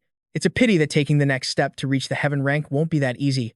Remembering something, Chen Luo stretched as he walked. Today was the day to meet the sea creatures, so he would ride the Golden Eagle and take Zhao Ziyi to the coast. After a while, Ziyi suddenly made a request. Leader, I put in the effort to help you establish a mental connection with the sea creatures. Can you reward me with some delicious food? Hearing this, Chen Luo was a bit surprised. Didn't he already give her extra food at lunch? She laughed, shook her head, and explained, I'm in a growing age, 1 meal isn't enough. Chen Luo was left speechless by this. Is that so? Seeing a familiar face, Xu Kun made Chen Luo freeze. Damn it, it's this guy again. Ziyi, seeing this, was curious. Leader, what's wrong? Does this person have a grudge against you? Recalling everything that had happened made Chen Luo incredibly angry. This kid, Xu Kun, had fought him over a sausage in his past life, leading to a huge battle. That was 4.5 years after the apocalypse, and no one knew how precious a single sausage was back then. Most importantly, in his past life, he never even got it. This guy had shoved the whole sausage, wrapper and all, into his stomach. Being furious, he immediately ordered the bird to fly low and land. Seeing the creature there, Xu Kun was a bit surprised. A golden eagle. I heard that's the mount of leader Chen Luo from Yuguang City. Chen Luo suddenly asked, Kid, you're a Xu Kun, right? He turned to look at him, curious. You know me? He nodded in approval. I've heard of you. You're a top-tier Earth element ability user. Your strength isn't bad. How about I give you a sausage and you follow me from now on? By the way, I'm Chen Luo. You've probably heard of me too. This situation left Xu Kun speechless, buying me with a single sausage. This time, he pulled out sausages from his pocket. It's just a sausage. I still have 2 left. Why don't you follow me instead? His actions left Chen Luo deep in thought. That's right. It's not 4.5 years post-apocalypse yet. Sometimes, if you're lucky, you can still find supplies, and sausages aren't that rare yet. Remembering something, Chen Luo suddenly asked, So, where are you planning to go? Xu Kun quickly replied, I'm going out to sea to catch some seafood. Chen Luo's attitude was very calm. You're not allowed to catch any. Hearing this, he questioned him in annoyance. You say I can't catch them, so I can't? Is the ocean your house or something? A smug smile appeared on his face. I won't speak for other places, but that is indeed my house. Who told you I'm the Si Fa Wang? This made him and the group behind him incredibly angry. Is he doing this on purpose to cause trouble? And so, Xu Kun scolded him repeatedly. Just because you say it's your house, I can say the great ocean is my house too. Chen Luo, seeing this, suddenly proposed. If you don't believe me, follow me. I'll prove it to you. Although very annoyed, he still agreed. Fine, let's go. I want to see how you prove it. In his mind, he was secretly calculating. Should I take Xu Kun on as a subordinate? After all, turning an enemy into a servant is the most satisfying way to get revenge. Just as the two were about to leave, a group of people came running and screaming. Don't come over. Run back. There's a monster. A monster. It's chasing us. Why is there such a terrifying monster? This surprised Chen Luo. A monster? While everyone was still thinking, a woman hurriedly warned. I can feel it too. There's a monster ahead with terrifying strength. Brother Kun, let's retreat quickly. Xu Kun didn't think much of it. All right, then let's. Just as he was about to leave, Chen Luo suddenly stopped him, his face looking very smug. I'm here. What are you afraid of? The familiar figure of Ergu appeared right before everyone's eyes. This made Chen Luo realize immediately it was Ergu, the sea dog he had cast a spell on. But Xu Kun seemed terrified. This is definitely a monster. Don't brag anymore. Let's run. On the other side, she was still going on a rampage. Die. Everyone die for me. Chen Luo asked in annoyance. Ergu, who gave you permission to act wildly in front of me? Hearing this, Xu Kun's face gradually changed. He called such a powerful monster Ergu, But it seemed Ergu hadn't realized it was Chen Luo and was screaming frantically, "Kill! Kill! Watch me kill!" The people around looked at him with different eyes. Still acting tough? Why stop now? This situation left him at a loss for words. This damn dog has killed so many people she's lost her mind, completely ignoring my words. I've lost all face. Roll over here. As Ergu lunged forward, Shu Kun, out of sheer terror, screamed, "Why is this monster charging at us?" Fortunately, at that moment, Ergo's sanity returned. Not wasting a second, she hurriedly knelt on the ground. Ergo pays respects to the Si Fa Wang. Furious at her earlier behavior, Chen Luo kicked Ergo aside. She hurriedly knelt and begged, "Si Fa Wang, I am your most loyal servant. What error have I committed?" He still felt troubled as he reminded her, "Have you lost your mind? I just called you, and you dared to ignore me?" His words completely changed her expression. Having lost her mind and collided with the Si Fa Wang, offending a deity was a capital offense. To avoid his anger, she hurriedly slapped her own face repeatedly. "I'm sorry. It was Ergu who lost her mind for a moment. Please, Si Fa Wang, forgive Ergu." Seeing this, Shu Kun was utterly confused. How can a monster this strong be as lowly as a dog? Just what kind of power does Chen Luo have? And what does Si Fa Wang mean? He couldn't be using a charm technique to seduce female monsters into becoming his willing servants, could he? Feeling the punishment was enough, Chen Luo coldly ordered her to go to the beach to assemble and wait for further discipline. She rushed forward. "Yes." He walked while thinking silently. "Before, I wanted the spirit-gathering crystal, but there was no good excuse. Now that she's lost control and offended so many people, this is a perfect excuse." Seeing Chen Luo's familiar silhouette, 8 creatures shouted hurriedly, "The Si Fa Wang is here. Everyone, come out and pay your respects to the Si Fa Wang." Recognizing Shu Kun's face, Chen Luo felt very proud. "Not bad. I've got face now." Seeing the sheer number of creatures, everyone was bewildered. Too scary. They all knelt to pay respects to the Si Fa Wang. He thought to himself, 35 fewer than I imagined, but there's plenty of time. I'll just take them over slowly. Chen Luo continued to ask, "Everyone, tell me, who does the ocean belong to?" His words made them answer hurriedly. "Why do you ask, sir?" "Of course, it belongs to you, the Si Fa Wang." That's right, that's right. "Of course, it's you, the Si Fa Wang." Hearing this, he turned his head in annoyance. "Did you hear that? I am the Si Fa Wang, the ocean is mine. Do you think the sea creatures belong to me too, then?" Su Kun couldn't believe what was happening. Is this something a normal person can do? At the same time, a frog-like creature approached quickly. "Si Fa Wang, I came in such a rush last time, so this time I have specially prepared a gift for you." Ziyi, seeing this, suddenly shouted, "A top-tier night-glowing pearl." Other creatures constantly brought out different gifts. I also brought fruit. "Me too. Please don't despise it, Si Fa Wang." A multicolored coral, a rare mineral, 2 gemstones. This satisfied Chen Luo. Not bad, not bad. Very thoughtful. He quickly turned his head and asked, "Ergu, what about you?" She rummaged through her body in a panic. Clearly, she had prepared a gemstone, so why couldn't she find it? Was it because she dropped it when the Si Fa Wang kicked her earlier? Sweat poured down her face. "My gift is gone. I'll go look for it." Chen Luo shook his head and added, "No need. Just now, Ergu disrespected my dignity, offended me, and even almost attacked me.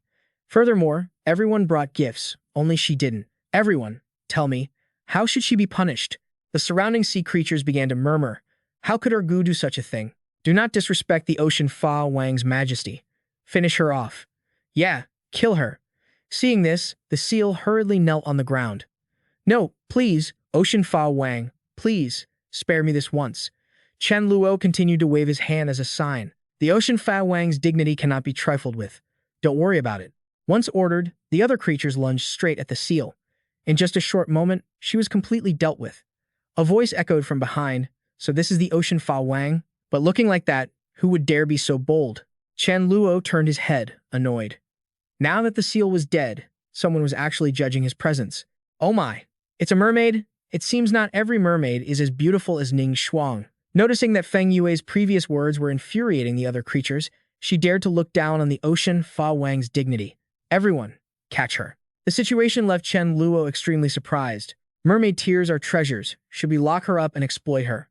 The sea creatures kept rushing forward, screaming kill, kill, kill. Anyway, he didn't have the heart to bully her and make Ning Shuang cry. It seems she was incredibly arrogant, thinking only a bunch of rotten sea creatures like you could catch her. In just a few seconds, her legs gradually revealed themselves. Realizing something was off, Chen Luo's expression changed completely. Wait, her legs. Are those boots part of the same set as my armor? This time, Chen Luo's face became extremely serious.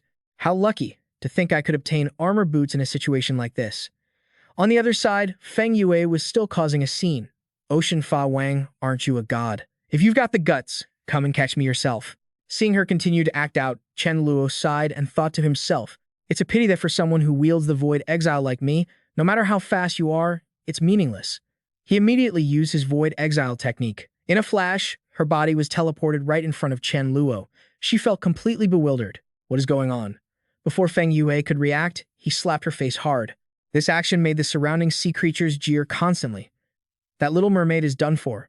She doesn't even know her place, daring to challenge the Ocean Fa Wang. Let the Ocean Fa Wang eat her. Chen Luo didn't hesitate to give an order. Take her boots off and bring them to me. But clearly, she didn't want to do that. No. While she was still struggling, a flash of red light flew in from somewhere. At the same time, Chen Luo's agile figure appeared before her. He didn't hesitate to slap the resisting Feng Yue again. I will kill you if you don't. Seeing no other choice, she hurriedly took off her boots. I'll do it myself. Looking at the boots, Chen Luo thought in surprise. Got a great treasure. Just like the armor, it can adjust its size automatically. Let me test its effect. Seeing Chen Luo completely disappear left the surrounding sea creatures in disbelief. As expected of the Ocean Fa Wang, that speed is insane.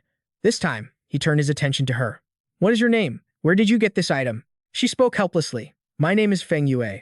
As for the boots, even though she had her own schemes in mind, this Ocean Fa Wang actually has miraculous methods. If I can conquer him, wouldn't I become the Ocean Fa Wang's queen? After calculating, Feng Yue quickly suggested, I found it at the bottom of the sea. Ocean Fa Wang, do you need me to go with you? This made Chen Luo suspicious. What is this beauty up to? You change your tune pretty fast, he said, continuing to ask, did you see any other parts of this armor? She shook her head and replied, I didn't. If I had, I definitely would have picked them up. A seal emerged from beneath the water. Ocean Fa Wang, if you want to find other parts, let me try. My nose is very sharp. As long as I can smell the boots, I can find the rest based on the scent. This piqued Chen Luo's interest. Then hurry up and try. It moved closer, sniffing the boots. I smell 3 different scents in these boots. Huh? Why does it feel like I've smelled these somewhere before? Although very angry, Feng Yue explained uncomfortably, I picked this up, and only you and I have worn it. So why is there a 3rd scent? Just as she finished speaking, the seal added, I remember now. 6 months ago, the kids in my village were kicking a round object on the beach, and they said they wanted to give it to me. But I saw it was all muddy, so I didn't want it. A joyful smile gradually appeared on Chen Luo's face. Something round? Could it be the helmet? He hurriedly asked, where's that thing? It seemed it didn't quite understand his meaning. I already said I didn't need it. The seal's stupidity made him annoyed. He really wanted to kick the seal at this critical moment. Looking at the seal, Chen Luo kept asking, where did you see it? Do you remember? It nodded and explained, I remember it was on a very distant continent. Hearing this, he thought to himself, it might take a day to find this helmet. I'll send Zhao Ziyi and the mermaid back first. As for the others, let these sea creatures watch them for me. All of you stay here and wait. Don't you dare leave until I say so. Golden Eagle, you fly back yourself. He and the others used Void Walk. In a short time, Feng Yue was teleported to another place. Why am I here? What on earth is he planning? Could he really be a god? As soon as she saw her, Ning Shuang smiled happily. A fellow creature. It's one of my own. Hello, my name is Ning Shuang. This friendliness only made Feng Yue more annoyed. Annoying. How can there be a mermaid even more beautiful than me? At the same time, Chen Luo walked forward and instructed, Ning Shuang, help me keep an eye on her. If she dares to run away, call Haiji to deal with her. She nodded in understanding. Got it, I know. After returning to the familiar base, Chen Luo quickly asked, Good little rice, come and help me cast a fortune. Can I succeed this time? Hearing this, Mei Fan looked surprised and turned to him. Why do you only ask about success this time? Aren't you asking if you'll be safe? Her expression changed completely. I can feel it. Chen Luo, you've reached a turning point in your life. The strange words left Chen Luo confused. What do you mean by a turning point in life? She continued to explain what she sensed. What you are about to do will greatly affect you, and perhaps even affect many others. He felt extremely curious. Was this influence good or bad? Mei Fan shook her head, looking a bit tired. I don't know. After carefully thinking about what had happened, Chen Luo calculated silently. So, the fact that I want to find the helmet and the other parts will have a huge impact? Thinking about it, this armor set was truly abnormally powerful. Could the cause of the apocalypse be related to this armor? Maybe the huge impact meant that gathering the full set could explain why the apocalypse happened. He still felt doubtful. So, will I be okay? She shook her head and added, "You'll be fine. There won't be any danger within a month. Everything will be as usual." He reached out and patted her head. "I understand." Inside, he thought to himself, if there's no immediate danger, then there's no need to overthink it, just go find them directly. In the following time, Chen Luo appeared before the seal again. "Seal, in which direction is the continent you mentioned earlier? How far is it?" It happily pointed forward, to the west. "If I swim without stopping, it should take about 3 days. Hearing this, Chen Luo started calculating carefully. Based on its speed, it was probably North America. Not wanting to waste time, he decided to set off immediately. "Then you'll come with me." It didn't think much and nodded clearly. Half a day later, on the beach of North America, the seal's face turned completely pale. "We're here after only half a day?" As expected of the ocean, Fa Wang. Looking at the familiar surroundings, it hurriedly reported, "Ocean Fei Wang. It's somewhere around here, but I've forgotten the exact spot where I found that round thing." Their sudden appearance left the people there completely bewildered. "What?" Chen Luo didn't hesitate and said, "Even if I have to dig 3 feet under, I'm going to find it." The seal nodded happily. Following the order, the seal suddenly turned around and shouted, "Stop hiding. Come out here and help me look." Remembering something, Chen Luo added, "The helmet might be buried in the sand due to high tides. Don't just look on the beach surface, start digging." It nodded obediently. Watching the seals digging enthusiastically, Chen Luo was deep in thought. Why does this excavation look like the way those monsters did it? Back then, they would also dig 3 feet deep while sniffing around, as if they were looking for something. Could it be that they were looking for the armor just like me? I chose to evacuate because I was worried that survivors would interfere with my search. Were those monsters also afraid that humans would obtain something? Did they choose to kill humans and proceed to erase them? I remember when I buried myself, those monsters were still searching. Furthermore, where on earth did those monsters come from? Suddenly, the voice of the first seal echoed, "Found it, found it." At the same time, Chen Luo quickly walked over. It continued to share its discovery. "This smells exactly like the one in that shoe." Chen Luo continued to rummage through the object before him. Why does this helmet have a hole in it? Could the owner of this armor have been killed by someone using force to crush their helmet? If so, what about the other items or their remains? I remember that sea creatures consume a certain type of mysterious meat, which triggers mysterious evolution. Could the meat they ate be the original owner? Could this person have been shattered into countless pieces, and just by consuming the leftover meat, sea creatures reach the Fa Wang level, allowing Bai Hao to break through to the Emperor level? Besides, there is a red gemstone in the center of the chest plate. What is this? A green light caught Chen Luo's attention. Before he could react, an incantation began to echo. "Hosili ba ka lusi." Just a few seconds later, Chen Luo fully understood that this was the language of those monsters. Strange sounds kept echoing. "Hosili ba ka lusi." He muttered to himself, "Damn it, why do I feel like I'm opening Pandora's box?" At this moment, at the sanctuary base, the item in his hand suddenly dropped heavily to the ground. Mei Las saw this and asked in surprise, "What's wrong?" Mei Fan's expression gradually changed. "I have a feeling that a disaster will descend in the near future." "How long will that be?" "Don't leave me hanging. Let me calculate it." Looking at the helmet in his hand, Chen Luo's eyes widened in disbelief. "I never expected this black gem to have communication functions. Could the monsters be using this to track us? If that's really the case, then I'm opening Pandora's box with my own hands." I remember in my past life, monsters appeared 1 year after the apocalypse. Could it be that someone finding the helmet and the gem at that time led to the monsters' arrival? Whatever, let them come. After all, the monsters of my past life arrived from weak to strong, one after another. Right now, I don't have enough crystals, and I lack resources for leveling up. If one comes, I'll kill one. If 2 come, I'll kill them both. 10 minutes passed by the seaside. The surrounding sea creatures kept pleading, "Leader, please come back quickly. Mei Fan is looking for you." This caught Chen Luo's attention. Could Mei Fan have discovered something new? He turned back to instruct the sea creatures. "You guys keep waiting here for me." They nodded obediently. Chen Luo continued to use spacewalk to teleport. Upon returning to the base, Chen Luo asked anxiously, "Mei Fan, did you discover something?" This time, Mei Fan said to him worriedly, "I sense that a disaster will descend within a year." Hearing this, he seemed to understand. 1 year, huh? It seems the monsters will indeed appear early. However, 1 year later was the era when large-scale Fa Wang-level humans and sea creatures emerged. "Let them come." His calm expression made Mei Fan deeply confused. Looking at his face, why does it seem like he already knew this in advance? As usual, Chen Luo reached out to pat her head. Knowing these things isn't strange. You are the great demon Fa Wang Mei fan, but I am also the great demon Fa Wang of time and space. He thought to himself. Besides, the me of now is no longer the me of my past life. I have already mastered space and time abilities. Let the monsters come. This time, I will absolutely not run away. Hearing him say that, Mei Fan finally felt at ease. All right, great demon Fa Wang of time and space. As long as you have a plan, that's fine. However, the mermaid you brought back isn't very obedient. Do you need to go over and check on her? Chen Luo nodded in agreement. I'll go there now. Moments later, Ning Shuang kept offering, try it. This is delicious. I asked Sister Yu to make an extra portion, but Feng Yue seemed furious. I'm not eating it. Get out of the way. You're an eyesore. This made Hai Ji, who was nearby, unable to bear it any longer. Who gave you the nerve to smash the bowl? If you don't eat it, don't eat anything else either. The little brother is here.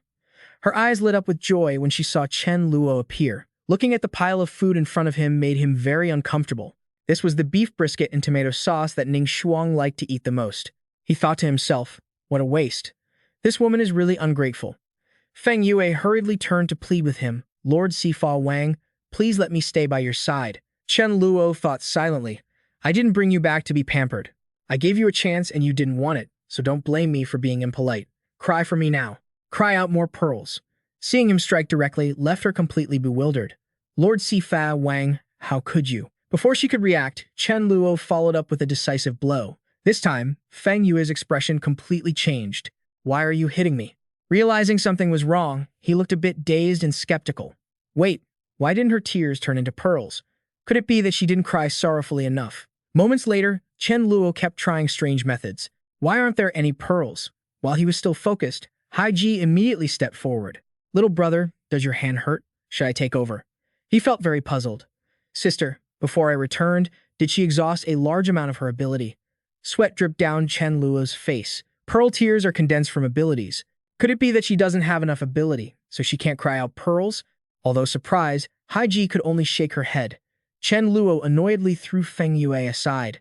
Damn it, I thought the mermaid would have this magical ability. It turns out only Ning Shuang is special. Her appearance made him very curious. Then what value does this Feng Yue have? She suddenly sat up and screamed, I'll risk my life against you. Seeing her actions made Hai Ji very annoyed. Do you even have the strength for that? She cast a curse of painful torment. And so, Feng Yue helplessly clutched her head and shrieked, It hurts. It hurts so much. Remembering something, Chen Luo suddenly asked, Sister, help me ask why she was able to level up to the Fa Wang level. See what she knows? She didn't hesitate and smiled, nodding in agreement. All right, you go rest. Leave this to me. Although surprised, Chen Luo felt very reassured. It feels like Sister Hai Ji's strength has improved quite a bit. That's truly terrifying. The urgent matter now is to develop strength to resist when the monsters appear. The current zombies are no longer enough for the members to hunt. When the time comes, I'll go to other continents to collect crystals. In this life, I must utilize the title of Sifa Wang and dominate the continent. Seeing Chen Luo had returned, the sea creatures immediately bowed to pay their respects to the Sifa Wang. After some thought, he quickly decided, very good, especially the first seal, who has made a great contribution. As a reward, I will use my divine power to make it reach the Fa Wang level within a week. This made the first seal overjoyed. Thank you, Lord Sifa Wang. The other sea creatures kept praising him, full of admiration. I can truly serve the ocean as well. Me too. I also want to serve Lord Sifa Wang. I just don't know how I can help. After a moment of thought, he quickly announced to all of them, All right, there is indeed something I need you for. In a few days, I will arrange a group of people to come over. You are responsible for transporting them to other continents. Those with small bodies don't need to participate. Hearing this, one of the sea creatures was very annoyed. Chen Luo sport humans? I don't want to do that. 2 years ago, humans were still hunting our kind. I'm not wrong for killing them. It seemed Chen Luo understood their thoughts better than anyone. Although he could understand the great white whale's feelings, it was a bit ignorant of the current situation. The other sea creatures saw this and immediately chimed in. That's right, being a mount for Lord Sifa Wang is an honor. But if it's for humans, some of whom treated us poorly before I don't really want to. This time, Chen Luo had to come up with another plan. I will choose the top 3 with the best performance in the hunt and grant them divine power. Perhaps this plan soothed their spirits. If that's the case, then I agree. I can transport them day and night. Lord Sifa Wang. Although my body is small, I can lead the kids to pull the ships. I can serve as security to escort them across the sea. A smile finally appeared on Chen Luo's face. After I'm finished with the preparations, I'll contact you later. Gather here at that time. He thought to himself, sure enough, there is nothing that cannot be done in the face of temptation. Seeing Chen Luo suddenly appear here made Mei Ling very confused. Chen Luo, why are you suddenly here? He smiled and announced, I brought a great treasure for you. Hearing this made her very shy. What nonsense are you talking about? Chen Luo handed the crystal forward. Don't think dirty, I want to give you this crystal. This thing doesn't have much use for me, it's more suitable for you. Taking the crystal in her hand, Mei Ling suddenly spoke up, thank you. You came at just the right time, I also have something to discuss with you. He curiously asked, what is it? She continued to recount what she had learned. During this time, I saw some foreigners running through here. It seems he's working as a detective, which took Chen Luo by surprise. A foreign detective? Recalling everything from before, if it weren't for Mei Ling mentioning it, he would have almost forgotten. 2 years later, the Jingzhan and the Brown Bear Alliance will invade the Longfa Wangdom. They won't just steal crystals, but also elemental systems, light systems, and women. Among the Jingzhan, there's a great prophet who came up with an elite plan, intending to first provide all high-level crystals to a small group of elites so they can advance quickly and then protect the others. In other words, they are trying to create the most powerful god by stacking crystals. In this situation, a national war is about to break out. Chen Luo quickly sat down in his chair and said soothingly, don't worry, they're just a bunch of lowlifes, nothing to be afraid of. Hearing that, Mei Ling sighed and nodded. That's right, if friends come, we have wine. If wolves come, we have clubs. Remembering something, he immediately announced, Mei Ling, I plan to evacuate all secondary bases and move to other continents. This news greatly surprised her. She was worried, asking what they should do if the troublemakers and the brown bears show up. Understanding her concern, Chen Luo consoled her. Don't worry, I will step forward and handle it properly first. Although she found it hard to understand, she still nodded in agreement. All right, I'll follow your lead. Mei Ling thought to herself, smiling as she prepared for the upcoming Great War. As expected of her leader, truly domineering. Remembering something, Chen Luo quickly probed. Right, is there an ability user named Mu Hong recently? Mei Ling immediately nodded in confirmation. That's right, I remember she is a wind-type ability user. That base is about 30 miles to the west. Hearing this, he slowly stood up. In his past life, she was a top-tier wind ability user. If he could recruit her, Chen Luo didn't forget to add, I'll go check it out. The scene shifted to Mu Hong's base. A familiar voice rang out, Sister Mu, how much have you thought about the alliance to deal with Cheng Shuguan? This left Chen Luo a bit confused. Wan Jiangui, why did he appear here? But it seemed Mu Hong felt extremely angry. Are you tired of living? Do you really have that kind of strength? Cao Yang hurried to explain, I won't hide it from you. We have already allied with more than a dozen bosses, plus a zombie Fa Wang. Do you think we have the strength now? Clearly, she didn't want to hear this. It was definitely not allowed. If they could truly succeed, the zombie Fa Wang's strength would certainly increase, posing a huge threat to survivors. In any case, I don't agree with this. There's no other way. Jiangyu quickly persuaded, Sister Mu, why don't you think about the positives? After Cheng Shuguang and that zombie Fa Wang fight until they are both exhausted, we can play the fisherman benefiting from the struggle and solve this catastrophe once and for all. Hearing this, Mu Hong thought in surprise, that's right, if the zombie Fa Wang wins, it will be a Pyrrhic victory, and that's when we strike. And so, she decided, all right, but I must meet that zombie Fa Wang first to see what he's capable of. Observing the situation from afar, Chen Luo thought to himself, so strength is what makes Mu Hong hesitate. Wan Jiangui, you really are a good lackey of mine. At the same time, Jiangui continued to report everything. Boss. Wan Jiangui sent a list, and including him, there are a total of 13 people wanting to deal with you. This made him feel it was unbelievable. So many people? Chen Luo closed his eyes, focusing his thoughts. Does this Wan Jiangui not want to show off in front of me anymore, which is why he's trying to help me make enemies like this? I can't let this kid Wan Jiangui keep doing this.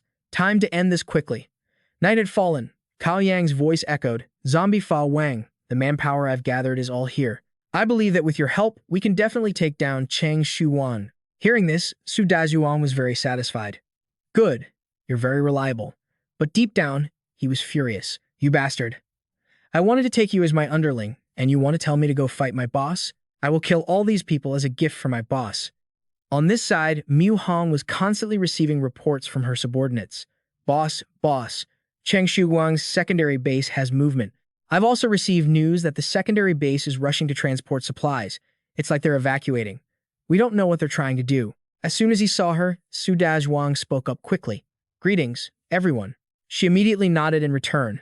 Zombie Fei Wang, I've heard much about you. Before we deal with Cheng Shuguan, can we spar a little so I can see your strength? He didn't think much and directly refused.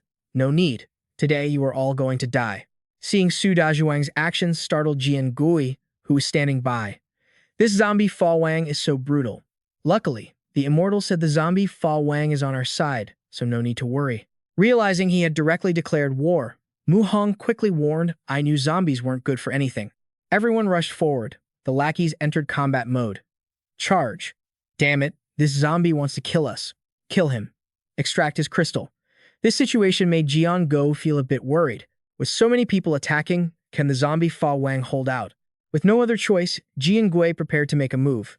No, I must follow the immortal's instructions and help the zombie Fa Wang finish them off. He suddenly spoke up. Sword Union, zombie Fa Wang, take this and cut them down. Looking at the sword in front of him, Su Dazhuang chuckled with delight. Good stuff. The recent situation had made Mu Hong's group extremely angry. No wonder the zombie Fa Wang wanted to kill us the moment he arrived. Wan Jiangui, you dare to surrender to a zombie? Kill him first. Everyone, don't worry. Let me control this zombie. I had enough. Mu Hong raised her hands into the air, preparing to act. 4 symbols of wind. Different attacks rained down on Su Dazhuang. Water vortex. Taste my heavenly thunder strike. Die, die, die. However, he wasn't afraid in the slightest. He even felt a bit smug. You were actually able to bind me temporarily. Seems I underestimated you all. Too bad you can only bind me for a moment. And so, he fought the surrounding group alone. Sensing the situation wasn't right, Mu Hong was dazed. Why is it having no effect? Cao Yang trembled as he begged, Zombie Fa Wang, please spare me. I didn't even make a move, and I'm your underling. Because he was so angry, Su Dazhuang used the sword to hit his head hard. You're useless. A total waste.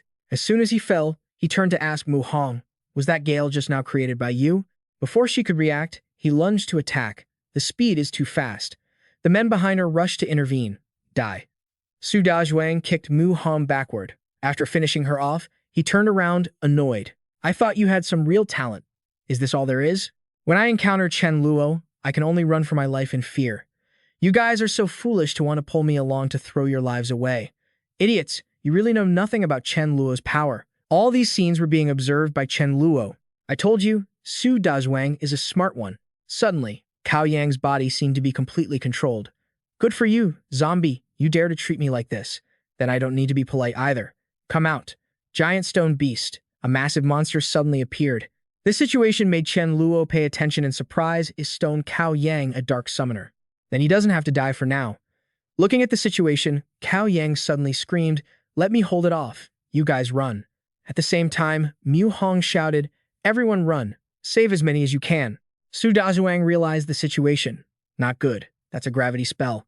Seeing the group running away made him even angrier. Damn it. I was just about to wipe them all out. A familiar voice rang out, Su Dazhuang. He turned his head in surprise to look at Chen Luo. Boss, why are you here?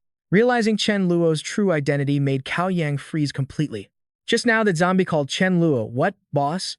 The zombie Fa Wang is Chen Luo's underling. Chen Luo continued, pointing at Jian Gui. This is one of our own. He's the one who contacted me. He nodded quickly. Yes, yes, yes, zombie Fa Wang, I am on your side. Looking at Cao Yang's current state, he laughed. Kid, you're not bad. Follow me and practice summoning. This news left him very confused. Could it be that you want to use me to summon skills that can create 2? Annoyed, Chen Luo slapped his face. Kid, you know quite a lot, don't you? All right, little Wan, you follow Su Dazhuang for now. Boss has other matters to attend to. Sometime later, upon seeing Chen Luo, Yinling screamed hurriedly, Master, something terrible has happened. When I was training last night, I was studying spatial coordinates, and then, all of a sudden, I created a silver-white portal. This news took Chen Luo completely by surprise. At the entrance, she nodded and quickly ran forward. The tunnel seemed to connect to somewhere else, and what's more, it wouldn't close, constantly draining her energy. Without hesitation, he tossed Cao Yang aside. Go, I'll follow you and take a look. As soon as she saw the time portal, Yinling hurriedly announced, Master, this is it. I tried going in, but unfortunately, I got pushed right back out. Chen Luo didn't think twice and headed straight inside. Then I'll go in and try.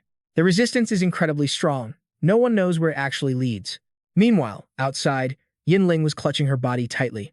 Master, I can't hold on much longer. Having no other choice, Chen Luo walked out, grabbed his spirit stone, replenished his energy first, and then tried to activate the tunnel with all his might. She nodded helplessly in agreement. 10 minutes passed, and it seemed Yinling was still focused on her cultivation. Realizing something, she smiled and announced, Master, I followed your teachings, and suddenly, I felt something magical. I think this tunnel might lead directly to your courtyard. Hearing this, Chen Luo quickly threw an object forward. Let me test it. You stay here and wait for me. I'll go take a look. Yinling nodded obediently. Yes. The scene shifted to Chen Luo's courtyard. Looking at the cup right in front of him left Chen Luo deep in thought. So, this is similar to space abilities. But when he just entered, it created energy pressure on her. Could it be because she's only level 10, so the space path she created isn't stable yet? That's why it can't allow strong targets to pass through. And so, Chen Luo immediately used telepathy. Yinling, throw more items over here. She obediently tossed all the items inside. 1 chicken, 1 tree, 1 level 3 member, 1 level 4 member, 1 level 5 member. She even felt a bit excited. Alright, 20 minutes had passed, and Yinling walked into the new space happily. She never expected that she could also pass through this tunnel. Master, plus I feel this success might be related to the distance. I feel like the first tunnel was set very far away, but now that this one has been activated, its position has changed, and the distance has become very close. This information left Chen Luo deep in contemplation. This space teleportation ability is quite useful. If used cleverly in combat, an opponent could die without even knowing how. However, based on what he had just observed, this skill isn't hard to master. Let him try it. The space portal before him made Chen Luo realize something important. It really is similar to his void walking. This teleportation space is very easy to control. Wait, space teleportation didn't? The monsters from his previous life arrived through space teleportation. Just what kind of existence could create such an indeterminate, long-distance space path between planets? Truly, the more you know, the more troublesome it gets. His actions left Yinling very confused. Master, what's wrong? Chen Luo shook his head and continued to praise her. It's nothing. You've worked so hard, and I'm very happy. Come on, let's have Sister Yu make something delicious for lunch. She nodded happily. Thank you, Master. Watching her walk away, Chen Luo sighed and thought to himself, forget it. Just do your best and leave the rest to fate. Working hard is enough. Even if we don't overcome everything, it's still much better than the previous life. Looking at the seafood in front of them, everyone was incredibly surprised. Oh my god, the leader has so many seafood subordinates. I heard rumors about sea monsters on the beach, but I never expected the sea monsters to be on our side. Chen Luo continued to remind them, hurry up and set off. I'll wait for everyone at the destination. Everyone nodded in agreement. Understood, leader. And so, the group headed to the kangaroo continent. Seeing Chen Luo's arrival made them all extremely vigilant. Intruders, they kept chasing them away. Get out! You get out! This situation even made Chen Luo laugh. Interesting. The Fei Wang is already in position. Let me go down there and teach them a lesson. He heard this and immediately raised his hand to stop him. Leave it to me. I'll play with it. At the same time, Chen Luo jumped to the ground. He was annoyed because the person behind this was still unknown. Just as he wanted to vent, he sighed and quickly said, I won't bully you. Let's have a fair fight. Hearing Chen Luo's challenge, the kangaroo attacked immediately. And naturally, he wasn't afraid of anyone. This strength and speed, it's a high-level kangaroo. The two faced each other directly. After Chen Luo landed on the ground, he continued to goad it. Come on. It also entered battle mode without hesitation. Take my right hook. Its actions left him very satisfied. He fell for it. Chen Luo didn't forget to add, is that all you've got? Taking advantage of his carelessness, the kangaroo threw a direct punch at Chen Luo's face, sending his weak body flying backward. Damn it, this kangaroo is really cunning. Before he could even sit up, the kangaroo lunged again. You wretched intruder, while you're weak, I'll take your life. This time, it continuously landed powerful, heavy punches. Chen Luo could only grit his teeth and endure it on the side. Damn it. Damn it. This situation left everyone around them shocked. Master, are you okay? That kangaroo even dares to bully my brother. I want to kill it. Amazing. It's rare to see him suffer like this. Meanwhile, the kangaroo landed another powerful punch. A right hook, he was waiting for the timing, but it used its tail to sneak attack, sending him falling backward. Why is this kangaroo playing mind games? It hurts. Chen Luo, have you no dignity left? Chen Luo's face grew furious. So you dare to sneak attack and think you're faster than my technique? Huh. he silently calculated in his mind. Just in time, I just realized the improved time family technique. Watch me change my own time flow and crush you with speed. I don't believe you're faster than me. Take this. Under Chen Luo's overwhelming assault, the kangaroo was quickly punched, followed by a barrage of strikes that left it unable to react. Why did his speed suddenly increase so much? Chen Luo didn't hesitate to attack. I'll drive you crazy. I'll beat you to death. Tracing shadow kick. He suddenly leaped into the air. Chen Luo's speed seemed like that of a completely different person, leaving the kangaroo utterly bewildered. Can't see him. I can't see him at all. And just like that, it was kicked flying backward, unable to react.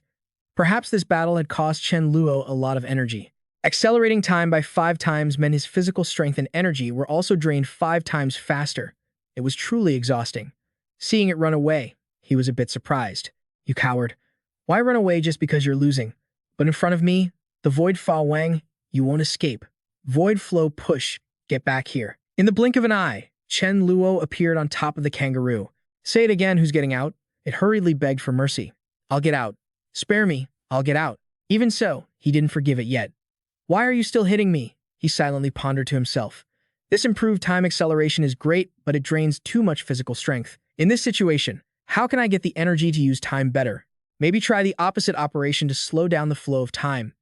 Chen Luo gently turned around to look at the kangaroo in front of him. He only needed to reverse the time technique and slow down the time flow around the target to reach 10 seconds in the outside world. But for the target itself, only 1 second would have passed. Damn it, why isn't it working? Noticing something was wrong, his expression changed completely. He turned his head toward the kangaroo and shouted, "Don't you dare think you'll get your way." At the same time, Chen Luo successfully controlled the kangaroo. Success. Wait, this isn't good. Why did I become slower too? That was dangerous. I almost became a eunuch.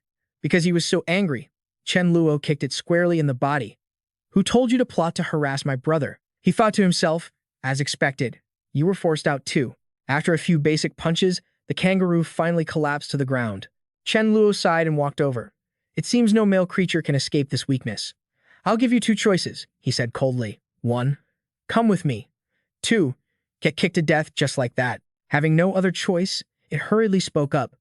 I choose to follow you. This left Chen Luo very satisfied. Brother, you're too kind. Things shouldn't be that easy. But it seemed Haiji still wasn't satisfied. I think we should still punish it a bit. Swallow it. Chen Luo was a bit worried and quickly intervened. Don't. Give it a chance first. If my sister goes crazy, even I can't talk her out of it. You better know your place and honestly tell me why your strength is so high.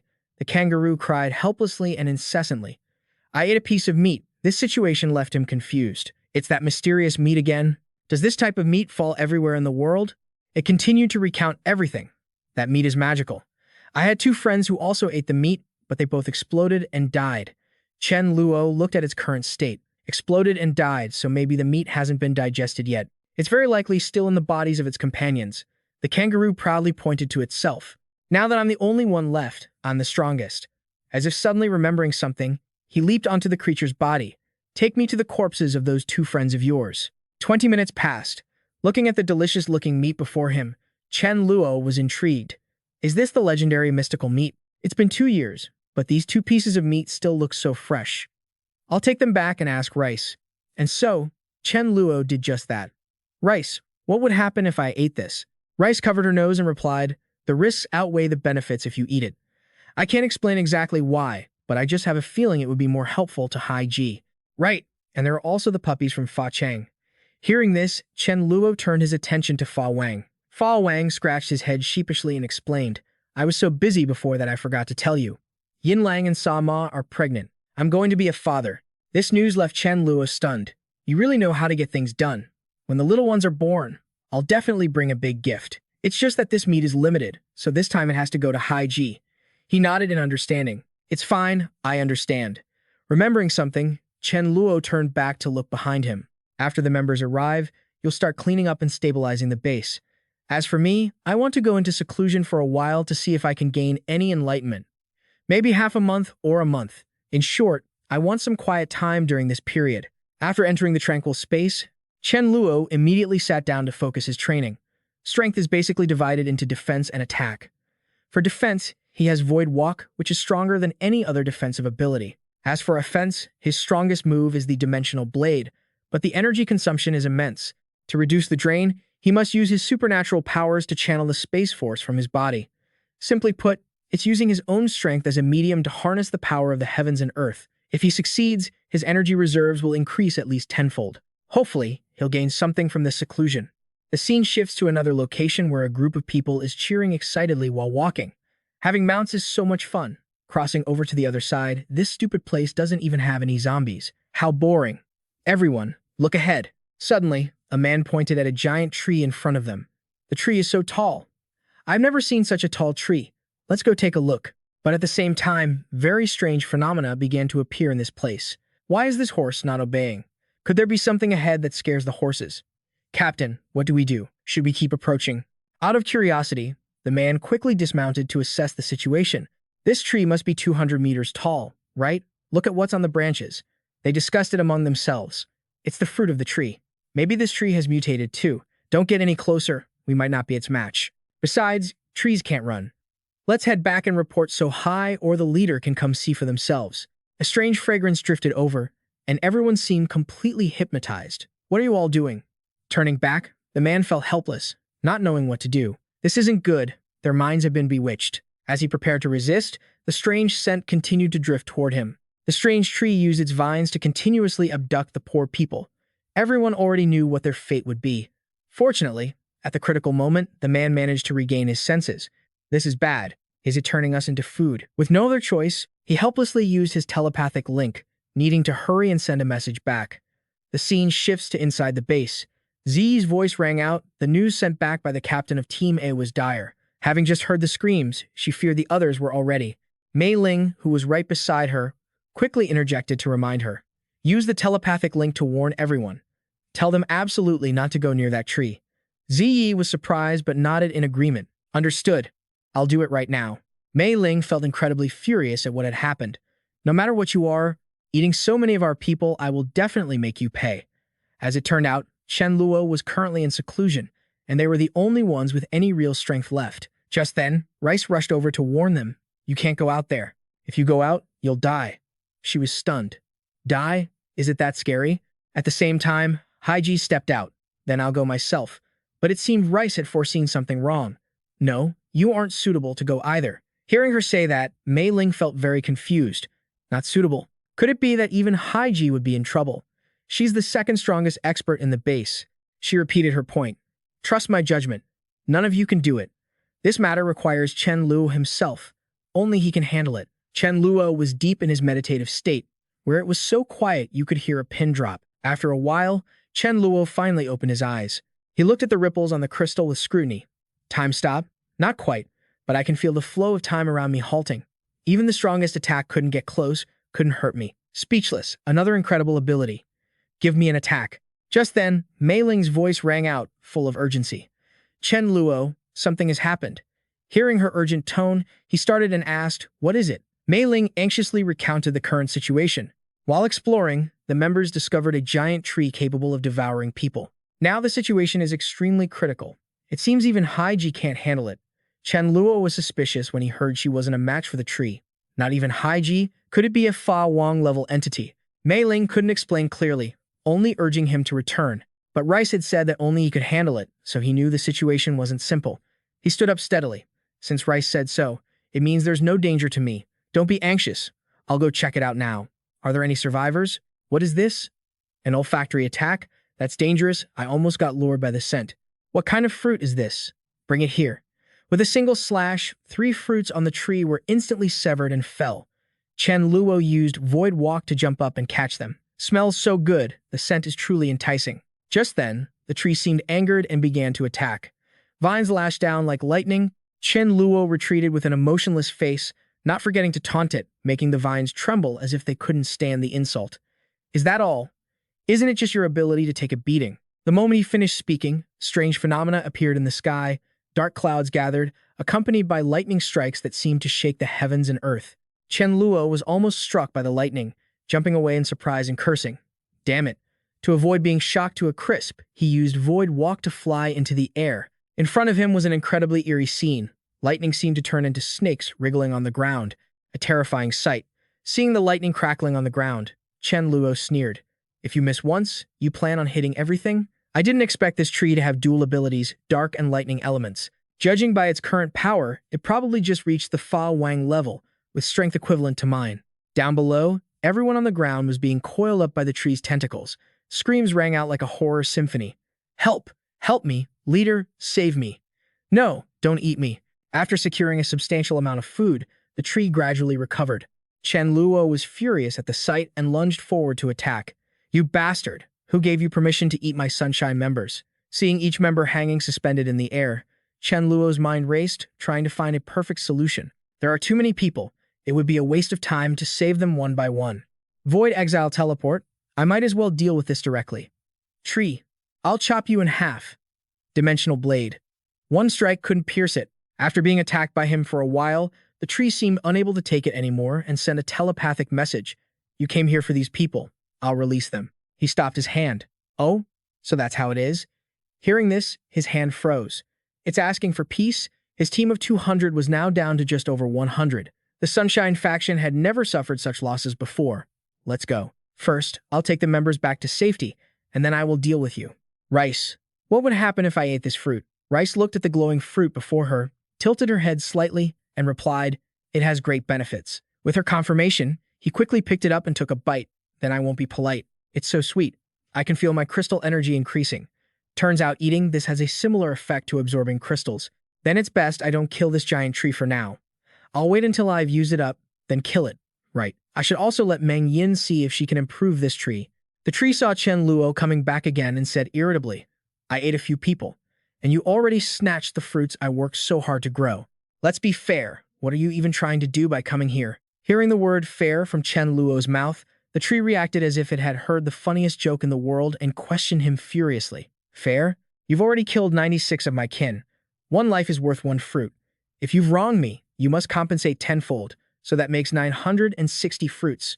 Bring them to me, and I'll spare you. Hearing the quantity of fruit, he demanded. The tree couldn't hold back its rage any longer. 960 fruits? How thick-skinned and shameless. I'll risk it all against you. Seeing it lose its temper, Chen Luo quickly backed off to a safe distance and softened his tone. Don't get agitated. I can help you bear fruit. The tree paused for a moment and then asked, You want to help me find food? Chen Luo was stunned for a second. Does this tree rely on swallowing things to bear fruit? I thought I could use time to speed up the process. However, I still have 5 Fei Wang tier corpses in my space. How about this? Try eating these. The tree controlled its vines to receive what he threw over. After eating them, the tree let out a cry of satisfaction. What did you feed me? It contains such immense energy. Seeing that it didn't seem dangerous after eating, he left, leaving behind only one sentence. We'll see how you end up producing fruit, then I'll consider cooperating with you. The tree paused for a moment and replied softly, I need time to digest. You'll have to wait one day. Early the next morning, Chen Luo heard the tree's voice, filled with anticipation and excitement. You're here. Do you have more food like yesterday's? Feed me more, and I can make the fruit even higher quality. Chen Luo was taken aback, secretly thinking, could it actually produce fruit equivalent to Fa Wang tier crystals? With that thought, he took out the same things as yesterday from his space. Eat up, I'll wait here for you. By the third day, looking at the fruit which had become even plumper and fragrant enough to sting his nose, his eyes lit up with greed. Good. This fruit looks very powerful. After producing the highest quality fruit, the tree happily showed it off. This is my current ability and limit. I cannot produce fruit of any higher quality. Where's my fruit? Chen Luo didn't hesitate and consumed it immediately. Feeling the surge of energy flowing through his body, his heart was filled with excitement. In reality, this one really was equivalent to the energy contained in a Fa Wang tier crystal. If he could have this giant tree, he wouldn't need other crystals to reach the Emperor tier. At this moment, the tree spoke up, demanding, Do you have any more food? Chen Luo didn't answer but posed a question instead. Let me ask you, if I provide you with people who have low energy but in large quantities, can you produce high-quality fruit like this? The tree took the food and replied vaguely, Yes, but it will take much longer. Hearing this, his hand tightened slightly, his eyes flashing with calculation. That meant as long as he let this tree consume a large number of corpses, he could obtain a Fa Wang tier crystal within a certain period. How about this? I can provide you with countless things to eat. After it bears fruit, we'll split it 50-50, half for you, half for me. The tree was immediately hooked by this offer and agreed instantly. Done. There really aren't many kind people like you. Seeing that it agreed, Chen Luo didn't stay any longer. He turned around, thinking about where to find more food for it. Unfortunately, there were few low-tier zombies on the Australian continent. Perhaps he should send some members to the neighboring Oceania instead. At the base, Long Wu's voice rang out loudly. Sovereign, Sovereign. I've finished making the titanium alloy dog eyes you mentioned last time. Hearing that the divine artifact was finished, the Sovereign walked over, excited. You made the divine artifact for me? Quick, let me try it out. Long Wu watched him put the glasses on and whispered a reminder. These activate automatically. You just need to use your skills frequently. The Sovereign felt them for a moment and replied, All right, I can't wait. He channeled his ability through the glasses, firing 2 bolts of lightning.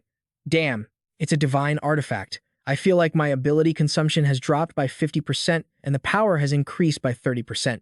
Chen Luo was surprised to hear these numbers and looked at Long Wu. The Sovereign continued to test the artifact by firing 2 more shots. Why can I only use low-power abilities? Anything larger just won't work. Long Wu knew exactly why. His voice sounded apologetic. After all, these dog eyes are too small, and there's a limit to how much ability energy they can absorb at once. If you want to use high-power abilities, you can only create a larger weapon, like a staff. Chen Luo stood by, thinking for a moment before offering his opinion on the magical tool. A staff might feel awkward for the Sovereign to hold. What about something like an arm attachment? Long Wu thought about it and felt this was more reasonable, happily agreeing. That works. As long as I can forge it, changing the form is easy. It seemed the cool-looking titanium alloy dog eyes weren't meant to be his. Seeing Long Wu's infinite potential, Chen Luo felt he should nurture him. Moreover, he took something out of his space. This is talent. I must give him a hand. Long Wu, absorb this crystal. Once you're done, I'll see if I can help you level up quickly. 5 minutes of time acceleration later, Long Wu emerged from his daze, looked up, and asked, Why does it feel like several days have passed? How did you do that? Chen Luo thought for a moment and decided to tell the truth. Long Wu had been with him for a long time, and since he was a righteous person, there would be many times he'd need him in the future. I'll tell you the secret of my time ability. After learning about his power, Long Wu was astonished. Time? There's actually a time-based ability like this. Since they were still in the time acceleration zone, Chen Luo didn't want to explain much and reminded him sternly, Don't get distracted, let's continue. Long Wu knew this wasn't the time for questions, so he regained his focus and concentrated on cultivating.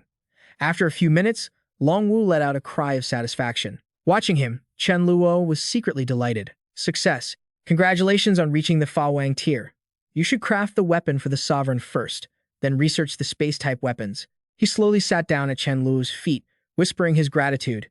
Thank you for your guidance, leader. Don't worry, the armor also contains space-type metal. I will put my all into crafting them. Hearing this, Chen Luo happily replied, Good. Long Wu was the second person to reach the Fa Wang tier, so who would be next?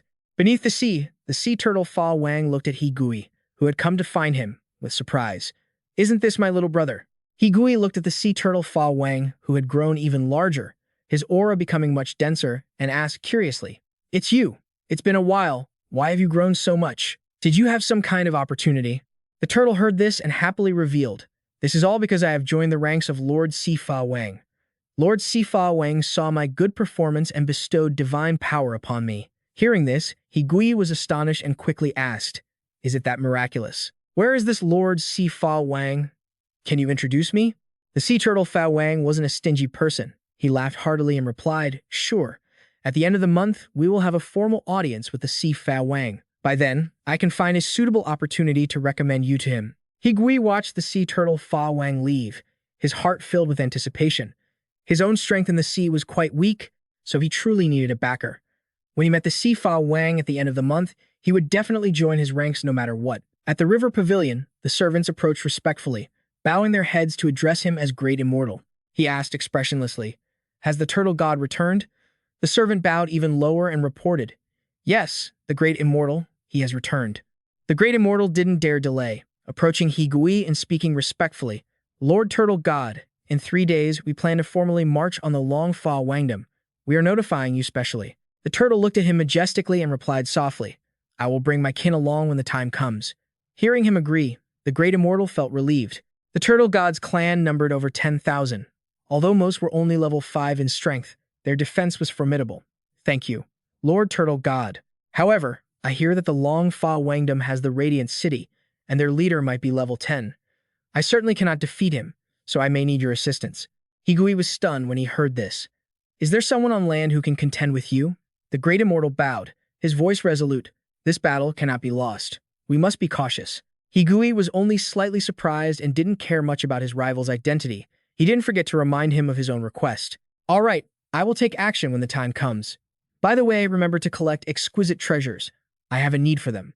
The great immortal bowed, his tone submissive as he obeyed. Higui didn't yet know who he was about to fight, his heart full of joy as he thought this will be perfect as a gift to present to Lord Si Fa Wang. In Oceania, a deep, raspy voice echoed from within an exquisite palace. "Leader A Thu, I have clearly investigated that nearly 3,000 people from the Long Fa Wangdom have infiltrated our Oceania. They arrived by sea and are currently active in the coastal areas." Hearing this, A Thu's blood boiled. He gritted his teeth and ordered, "Those insolent people from the Long Fa Wangdom dare to kill my men. 12 knights, hear my command. Take your retinues and prepare to march with me immediately." Under his powerful presence, the soldiers shouted in unison. Meanwhile, in another place, surrounded by piles of corpses, the Shahaoran group sat by a campfire, chatting to pass the time. "The leader said we were coming to collect bodies today, right? Is today the day? There are only 500 here. Is that enough?" It was the leader who said we shouldn't kill too many. "That's right. If it's not enough, just keep killing." Suddenly, the person beside Shahaoran seemed to sense something and spoke up. "Can you guys feel that? More than 3,000 foreigners arrived recently, and they don't seem to have good intentions." Wen Hui appeared indifferent and sighed. "Let them come. I wouldn't be afraid even if there were 30,000. Hearing the enemy count, Xia Haoren frowned slightly. "Attention everyone, prepare for battle. The ones coming are A Thu's group."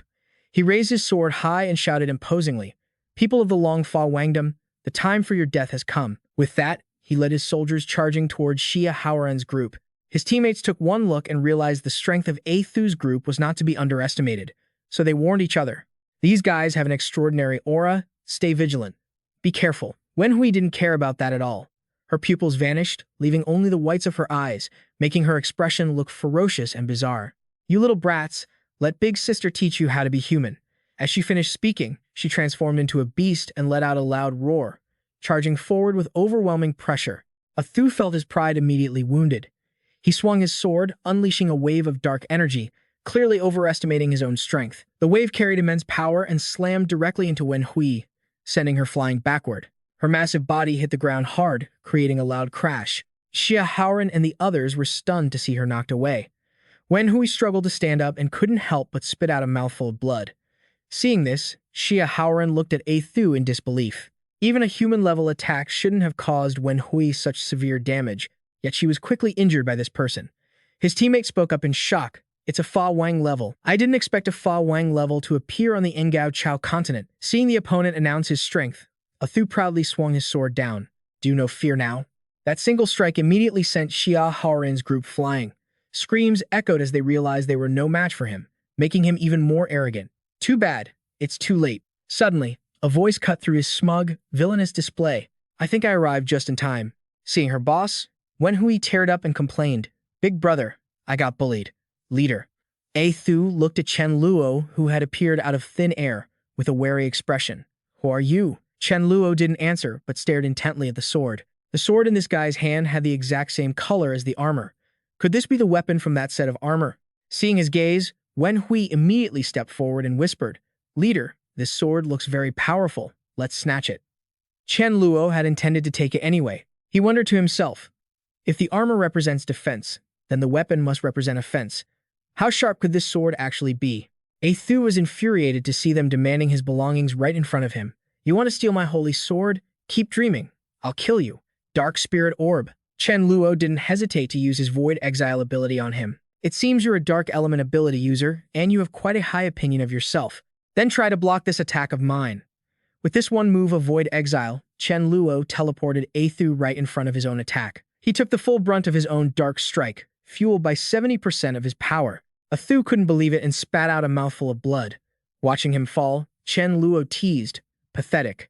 A Thu struggled to stand using his sword, sat up, and gasped out, "What?" Chen Luo stood before him, exuding a powerful aura as he spoke. "Your treasure doesn't look half bad. Hand it over." Seeing him hesitate, Chen Luo slashed at the arm holding the sword, causing him to scream in pain. Seeing that he had lost his ability to resist, Wen Hui immediately lunged at him. Trash.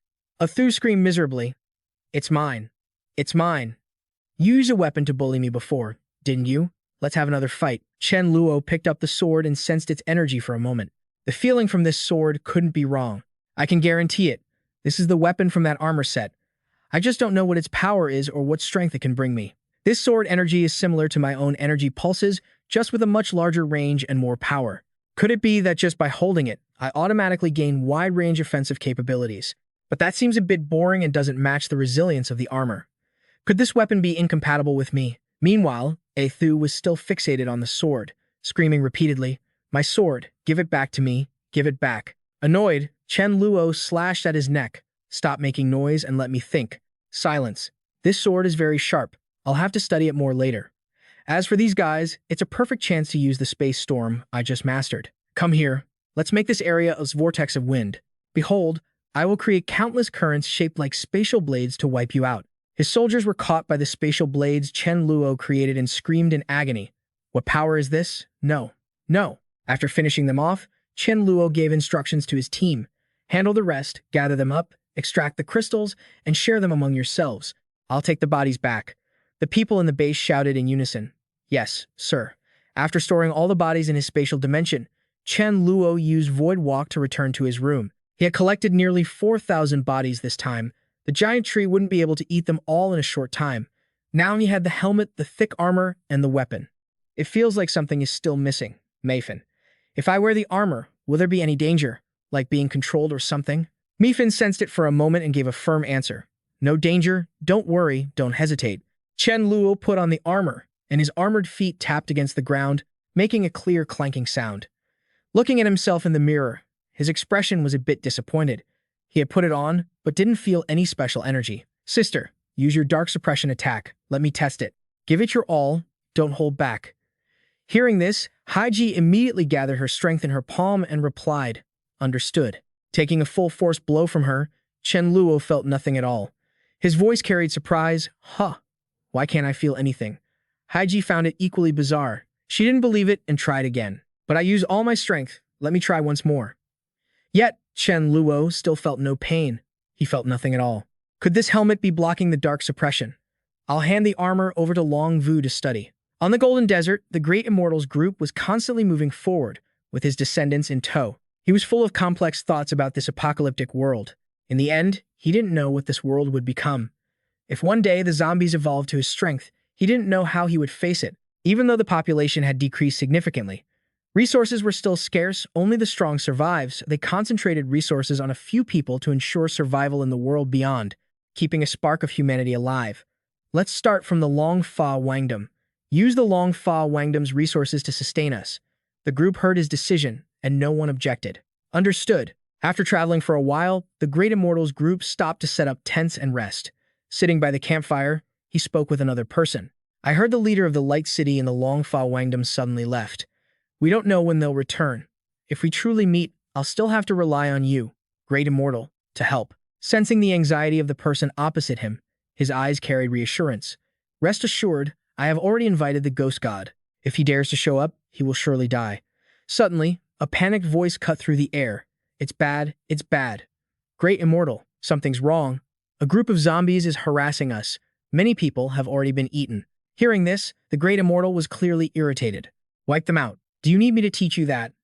The young man in blue wanted to as well, but this situation had spiraled out of his control. But among those zombies, there are over 1,000 level 8 existences. Our level 7 experts had half their faces chewed off when they faced them. The Great Immortal couldn't believe his ears. How could that be? Immediately gather the troops and crush them. He stood up straight, his voice booming. As you command. 10 minutes later, the Great Immortal arrived and saw not a single zombie, which made him fume with anger. Where are the zombies? Where are the zombies you were talking about? The green-haired man was confused, scratching his head in explanation. Re-reporting to the Great Immortal, I don't know why, but the zombies suddenly retreated and vanished without a trace. Hearing this, the Great Immortal's expression changed. It was truly like encountering a ghost. Dai Chen Luo watched from afar as the Great Immortals group acted like a headless snake, laughing with amusement. These ignorant fools, no rush, take it slow. Killing a few every day is fine. If I can't kill them all in a month, 2 months is fine. At the Mu Hong base in the meeting room, she stood at the head of the table and spoke sternly to those present. I believe everyone has received the news about the attack by Dude 2 and Brown Bear. Regarding this, I hope that everyone can set aside their grudges and unite against them. The female member slammed her hand hard on the table with an expression of frustration. She snapped. That annoying Cheng Shuguang, I don't know what he's thinking, taking so many elites with him. Now we can't even ask for their help. Watching her indignant display, Mu Hong spoke in a low, soothing tone. Cheng Shuguang has a coastal base. I've already sent people to contact him. Seeing the group still in a panic, Mu Hong announced loudly, Everyone, don't worry. My intuition tells me they will come back. I certainly won't let this slide. However, they aren't on the continent anymore. At this rate, it will likely take them a few days. Even so, the people in the classroom remain fearful and pessimistic. Exactly. Those cunning bastards are ruthless. Who knows how many more people will die before then? Even if they arrive, what can one person do in a large-scale battle like this? Can he fight 10,000 alone? Mu Hong slammed the table, his powerful presence cutting off the noise. No matter what, in a dilapidated town in Long Country, voices echoed through a fight to the death. Foreigners entering our Long Country, not enough bases to go around, trying to recruit us. Initially, the bases started prioritizing elites, and they don't even need us, level 4 or 5 scrubs anymore. A young man expressed his disdain for their recruitment tactics. Exactly. They usually look down on us for being low level, telling us to fend for ourselves, but now they suddenly remember we exist. The guy across from him couldn't help but curse. Damn it all. Seeing him stand up with a determined look, everyone rushed to stop him. You're only level 4. What are you going to do? He replied forcefully, I'd rather go be cannon fodder. Are there cowards in Long Country? Whatever. I don't want to live like this anymore. So before I die, I want to do something meaningful. Let's go together. The others, swept up by his resolve, didn't even notice the 2 golden eagles in the sky. I'm going too. We face so many threats, and the people of Long Country have never lost. Mei Lao, listening from above, couldn't help but feel moved. When disaster strikes, there will always be people who step up, regardless of their strength. Mei Ling looked at the righteous light radiating from them and felt ashamed for the first time. Humanity has a dark side, but it also has a light one. Previously, it seemed she only cared about the darkness. After hearing what the people below said, Chen Luo fell into deep thought. They were fighting to survive, while he was fighting to live better. What was the difference between him and them? Was it just having a full stomach, clean clothes, and wanting a little face? Fine, I'll step in. In truth, he also hoped more people could survive. A day later, the people of Long Country stood in a line, blocking the Xianji group. Stop right there. Why are you attacking? Is it for supplies? Sorry, we don't have any. His voice rang out, clearly refuting them. My goal isn't supplies. In Long Country, there's a term called cultivating poison. You gather venomous insects together, and the one that survives is the strongest. The post-apocalyptic environment is constantly changing. At this rate of development, humanity might go extinct. We are essentially the poison insects of the future. What we need to do now is cultivate that poison, let the strongest survive, quickly raise our strength, and create a true group of elites. After hearing this grand, manipulative speech, the people of Long Country began to waver. So that's it. I feel like what he's saying makes sense. It seems Cheng Shuguang is doing something similar. Right. It's just that Cheng Shuguang directly picks out the good seeds. Chen Luo, flying high above, heard every word clearly. He couldn't help but scoff. What a big talker. Da Xianji had spotted Chen Luo by now, and seeing him flying in the high sky, his face went pale. This girl can fly just like me? Is she also level 10? Charge. The soldiers received the order and split into 2 groups, lunging toward Chen Luo. Facing the sea of soldiers, Chen Luo showed no signs of panic, using his spatial skill. In front of me, no one escapes. Void exile. Trapped in the closed cage, Da Xianji panicked and yelled, How am I? Why am I? Spatial confinement. After restraining him, Chen Luo said with a mocking expression, You're right. Resources do need to be concentrated. Thanks for donating the resources, my friend. Just watch quietly now. Da Xianji punched the barrier repeatedly, unable to break free. What kind of power is this? Damn it. Why can't I break through? Sitting on the golden eagle, Chen Luo waved his hand. Kill them. Haiji understood and dove down. Empowered by the sword she was entrusted with, her skills were even more formidable. 5 vertical eyes appeared in mid-air, emitting a powerful pressure that bore down on the crowd below. It hurts. What kind of power is this? Seizing the chance, she unleashed her next attack, Dark Demon Slash. Mu Hong and his group, standing far from the battlefield, watched Haiji take everyone on by herself inside. No wonder the zombie Fa Wang said to tuck tail and run when seeing Chen Luo. It wasn't just Chen Luo's suppression that was scary. It was a one-sided slaughter. Seeing himself being outclassed, the Fa Wang couldn't stand it and charged in. I can't let you have all the fun. Take my lightning beam. The people below were electrocuted, screaming for mercy. I'm not fighting anymore. Please, save me. Seeing his soldiers crumbling, Dak Xianzi's face turned ghastly, and he yelled, Damn it, Chen Luo. Gu God, where are you? I beg you, save us. He heard the plea and appeared immediately. Seeing it, staring blankly at Hai Ji, Da Xianji felt even more panicked and urged, Gu God, what are you waiting for? It looked frozen, staring blankly at Hai Ji hovering in the air, thinking to itself, what am I waiting for? I'm waiting to run away, obviously. These stupid humans don't even know what situation this is. I don't want to get involved in this terrifying mess. Seeing He preparing to escape successfully, Chen Luo told Hai Ji, Sister, stop it. She didn't intend to let it go anyway and immediately replied, Got it. A death ray beam cut off Higui's escape. Thanks to its turtle shell, it narrowly avoided danger, secretly thanking its own shell. That was close. If a shell hadn't blocked that, I would have been dead in one hit. Seeing it didn't die, Haiji was slightly surprised. Huh, you didn't die after taking one of my hits?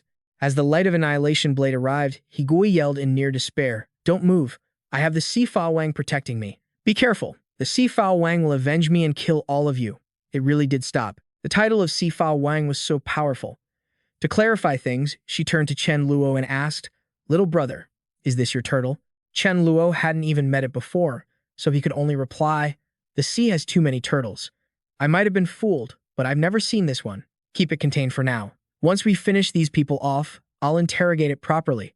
Stay right there. If you dare move, I'll kill you. Higui, at that moment, still didn't know that the person in front of it was its very own Si Fa Wang. It cowardly pulled its head in, thinking, Pulling my head in is fine, the Si Fa Wang's title is really useful. An hour later, after the confinement was lifted, Da Xianji stared blankly at the scene. His entire army had actually been wiped out. Shouldn't have messed with Long Country, shouldn't have.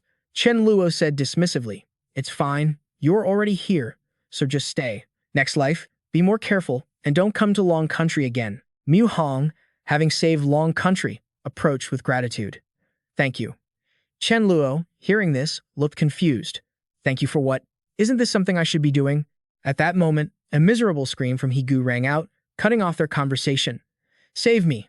Let go. I'm one of the Si Fa Wang's men. Higui was currently being used as a toy by the Fa Wang, spinning like a top. Seeing it bullying Higui to such an extent, Chen Luo couldn't help but curse. Seriously, the Fa Wang is still acting like a dog. Fa Wang, bring it over here.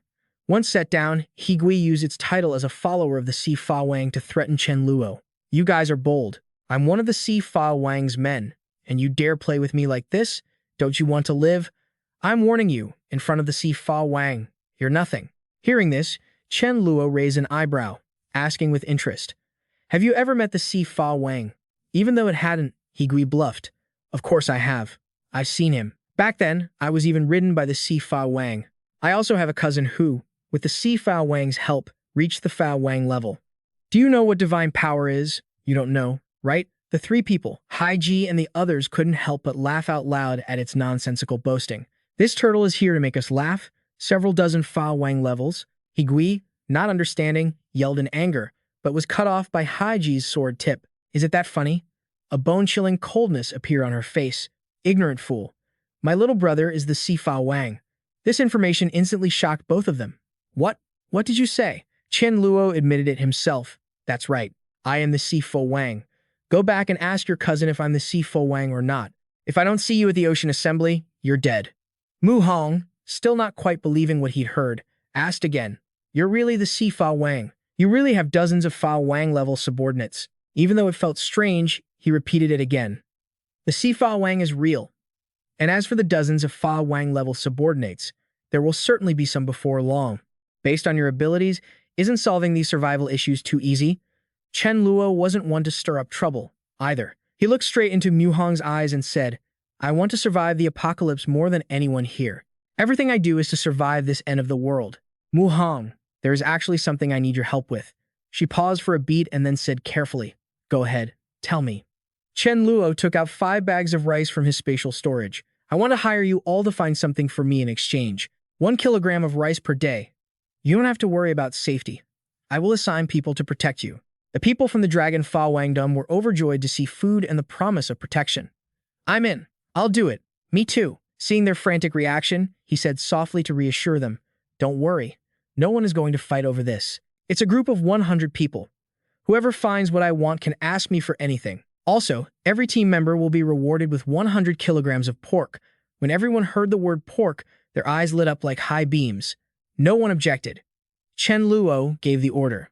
All right, if you agree, move to the left, and I'll arrange for everyone to cross the sea. Immediately, they scrambled to the left, and he began organizing the people from the Dragon Fa Wangdom. Afterward, Chen Luo returned to the base.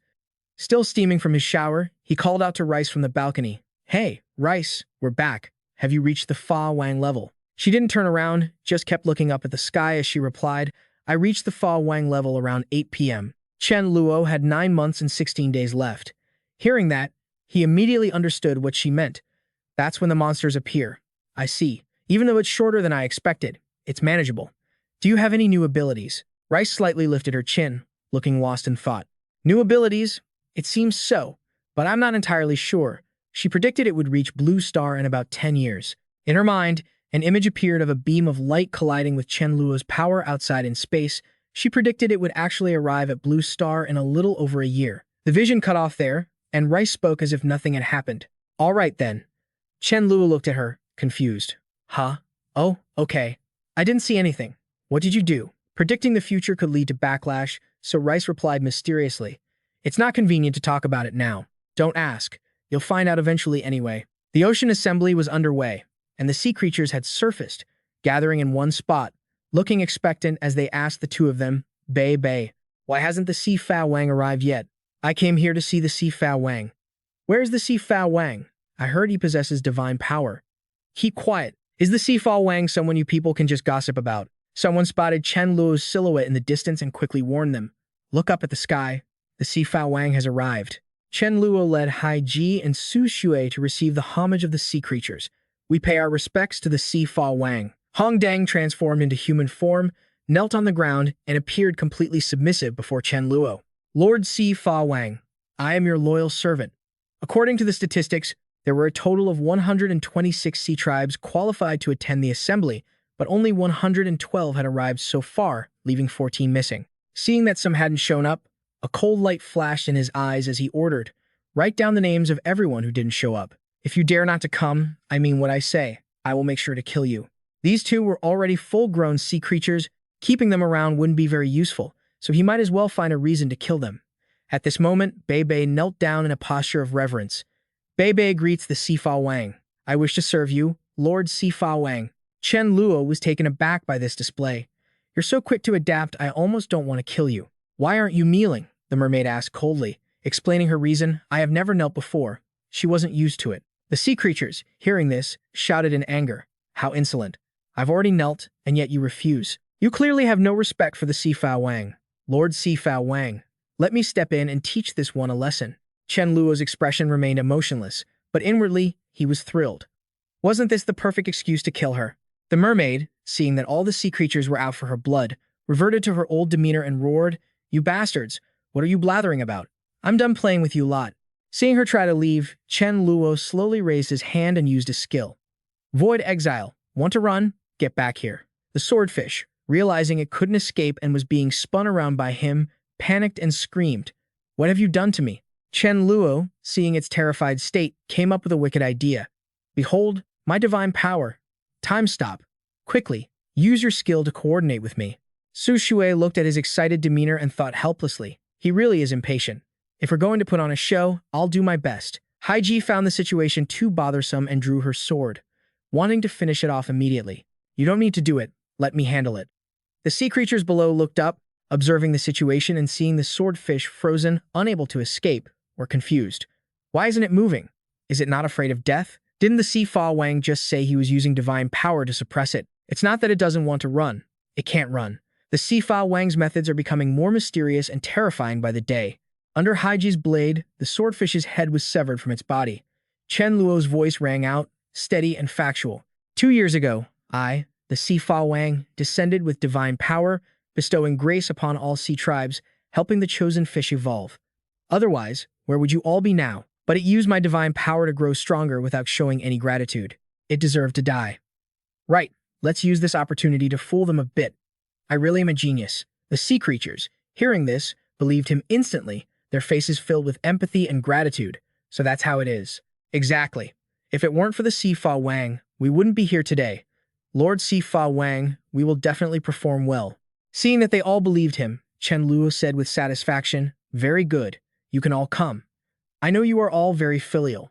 Hong Dang, now tell me about the top 5 performers from last month." She knelt on one knee, bowed her head low, and reported respectfully. Reporting to the Sea Fa Wang, the top 5 performers from last month were as follows. 5 minutes later, Chen Luo folded his arms, acting with cold indifference. "Very well. After the conference ends, you will follow me, and I will bestow divine power upon you." The sea ghost Fa Wang, seeing that he didn't mention him, spoke up. "Lord Sea Fa Wang, why was I not included among the top performers?" The sea creatures, seeing it bravely speak up, all looked at it like it was an idiot. This guy has guts. It's no wonder he's my cousin. He dares to question the Sea Fa Wang in front of everyone. How brave. Chen Luo smiled on the surface as he explained, but he had already marked an X by its name in his heart. "Since you don't show me any respect, I'll find an excuse to kill you when we get back. You have already reached the Fa Wang level. If you want to ascend further, you need more divine power, and your achievements are not yet enough. Continue to accumulate them, and when the time is ripe, I will grant you the divine power to rise above the Fa Wang level." Upon receiving his encouragement and assurance, it thanked him excitedly. "Thank you, Sea Fa Wang. I will definitely do my best." Bei Bei, seeing he hadn't paid attention to her, refused to give up and pleaded, "Lord Sea Fa Wang, I also want to follow you. This is my pearl. It can enhance the ice element. Although I will lose much of my strength without it, I am willing to offer it to you." Chen Luo acted nonchalant, refusing her gift. "How could I take your belongings, especially something so precious?" Bei Bei was at a loss when he refused, "But I don't have any other gift to offer you." Since she said that, if Chen Luo refused again, it would look too pretentious. He accepted Bei Bei's gift. "All right, I will accept it. This Bei Bei isn't bad. I'll make her and Hong Dang my handmaidens." Just then, Jian Gui's voice came through, sounding urgent. "Immortal, there is new information. Su Dazhuang just obtained a Fa Wang level crystal. You should come quickly." Hearing there was another crystal, Chen Luo smiled with satisfaction, laughing inwardly. This spy is truly useful. He immediately used Void Walk, left a message, and departed. "The next assembly is in 1 month. I will inform you if there's anything else." The sea creatures watched him leave and shouted in unison, "Farewell, Lord Sea Fa Wang." In a certain forest, Chen Luo used Void Walk to track the informant. "Su Dazhuang, you managed to kill a Fei Wang level monster. Very good." Su Dazhuang turned his head in shock to look at him. "I just got a good crystal, and the boss is already here. It must have been that kid snitching. I can't let him live. Boss. Here it is." His self-awareness today surprised him. Why is Su Dazhuang so proactive today? Su Dazhuang had to hand over the Fa Wang level crystal, his heart aching as if it were breaking into pieces. On the surface, he tried to stay calm, but he was crying his eyes out internally. "I hate to do it, but giving it to the boss is better than hurting our brotherly bond. Everything I have today is thanks to the boss's support. This crystal must be offered to you." Chen Luo, seeing him act so proactively, decided not to take it away and chose to let him enjoy it. "Su Dazhuang, since you have such a heart, I am very pleased. You can keep this crystal. Once the monsters appear, Su Dazhuang's subordinates will likely include over a dozen Fa Wang level fighters and about 2,000 level 8 or 9 fighters. That's a combat force that cannot be underestimated. I can't let him feel discouraged right now. Since I'm visiting you, I'll mention that if you obtain any high-level monster corpses in the future, save them for me. I have use for them. It's not like I can't grant whatever he wants for a few crystals. No problem. If the boss needs them, I've got plenty of subordinates. Killing a few hundred isn't an issue." Chen Luo didn't actually want to kill that many. Forget it. If something else comes up, I won't let you finish talking. Su Dazhuang couldn't wait any longer and pointed at Jian Gui, not far away. "Wait, boss. Take that brat Jian Gui with you. That kid's been annoying my subordinates, and I can't take it anymore." Chen Luo's expression shifted repeatedly. He stared at Jian Gui, who was even flirting with zombies, in disbelief. "You have such heavy tastes?" Seeing Chen Luo, Jian Gui immediately lunged forward, hugging his leg and weeping. "Immortal, I don't want to stay here anymore. I have to eat raw mutant meat every single day. Living like this is worse than death." Chen Luo felt a headache coming on and quickly promised to appease him. All right, I get it. What a mess. Seeing he had returned, Mei Fan threw herself at Chen Luo to give him a hug. You're finally back. Pinned to the ground by her, Chen Luo hurriedly asked, What's going on? Why are you so worked up? Mei Fan flicked her little tail, looking excited. Great news. Come with me quickly. I have a stroke of fortune for you. Hearing that, Chen Luo's expression softened. He couldn't help but want to know what it was. If Mei Fan called it a stroke of fortune, it definitely wasn't anything simple. What kind of fortune? Mei Fan reverted to her cat form, her voice hesitant. I don't know for sure yet, but just follow my lead and use Void Walk to come with me. Not pressing her further, he immediately took flight, following her directions. All right, let's go. Looking at the scenery before him in the African continent, Chen Luo said, Okay, we're close, but I don't see anything. Mei Fan lowered her voice to reassure him. The timing isn't right yet. Be patient and wait here for a few days. This opportunity of yours is definitely dangerous. Take me back first, and be careful on your own. Hearing her say that, a thought immediately crossed Chen Luo's mind. What could possibly pose a threat to him? Life is precious. He'd better put on his treasure armor first. 3 days later, hearing a noise, Chen Luo immediately sprang up, looking down, eager to see what his stroke of fortune was. Could this be the opportunity Mei Fan mentioned? Has this zombie already surpassed the Fa Wang tier? Seeing the thick, dark aura radiating from the zombie emperor, Chen Luo thought in horror. In my past life, I lived for 12 years and only ever encountered Fa Wang tier mutants. Let alone meeting one, I hadn't even heard of an emperor tier.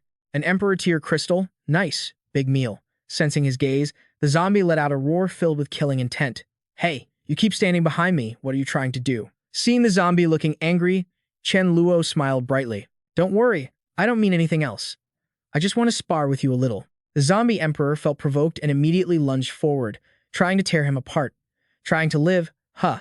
Seeing the zombie arrive in front of him in the blink of an eye, Chen Luo thought in astonishment. That really is the speed of an emperor tier. Too fast. He jumped up and used Void Walk to dodge the attack, then launched a counter-strike. Dimensional Blade. He didn't dodge the Void Walk. He had landed a hit with his Dimensional Blade, but he had also been injured by the zombie. Trading blow for blow isn't a good strategy. I need to change tactics. The zombie emperor saw him dodge one of his claws and let out a furious roar. How is this possible? How could you have dodged that? Void Walk could be so fast that even my eyes can't track it. Chen Luo heard this and laughed, taunting him. Guess again. Time dilation, time acceleration. In Chen Luo's eyes, every action the zombie emperor made under his skill became strangely sluggish. A ferocious look appeared on the zombie's face. I don't believe you can dodge this. Go to hell. Now, in his eyes, the zombie's threat meant nothing to Chen Luo. He smiled confidently at him. Your speed doesn't even match a Fa Wang tier's. Let's see how you're going to hit me. Before the zombie could strike, he tilted his body and dodged. A void sword appeared in his hand. Not giving the zombie a chance to react, he slashed down, aiming straight for its head. You're the one going to hell. Did you really think you could kill me? Hit by Chen Luo's sword, the zombie emperor was visibly damaged, and his movement speed slowed down to the naked eye. The zombie roared in frustration. I don't believe it.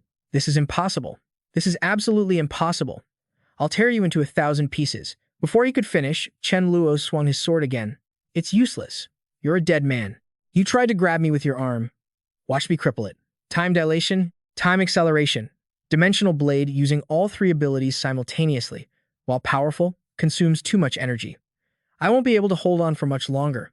Better end this quickly. At this point, the zombie emperor finally started to panic. He fell back, pleading, Boss, didn't you say you just wanted to spar? I surrender. Seeing the zombie retreating, Chen Luo said helplessly, Why are you running? Isn't this just a waste of effort? Seeing the killing intent in his eyes, the zombie knew his life was over, but he didn't stop begging. Don't bother pleading. Chen Luo obviously wasn't going to let him go. He swung his sword and slashed across the zombie's neck. Done. Truly good stuff. With this, advancing to the Emperor tier will be much faster than I calculated. 1 month later, Chen Luo opened his eyes in agony. A scream, suppressed in his throat, came out in broken gasps as his muscles tightened, enduring extreme pain. His head felt like it was being split by a hammer. He just wanted it all to end. Finally unable to bear it, Chen Luo rolled on the floor, howling in pain. After a while, the pain finally subsided. Chen Luo lay flat on the floor, gasping for air. Finally, I've finally reached the Emperor tier. But why is leveling up always so excruciating? Is this really the proper way to advance?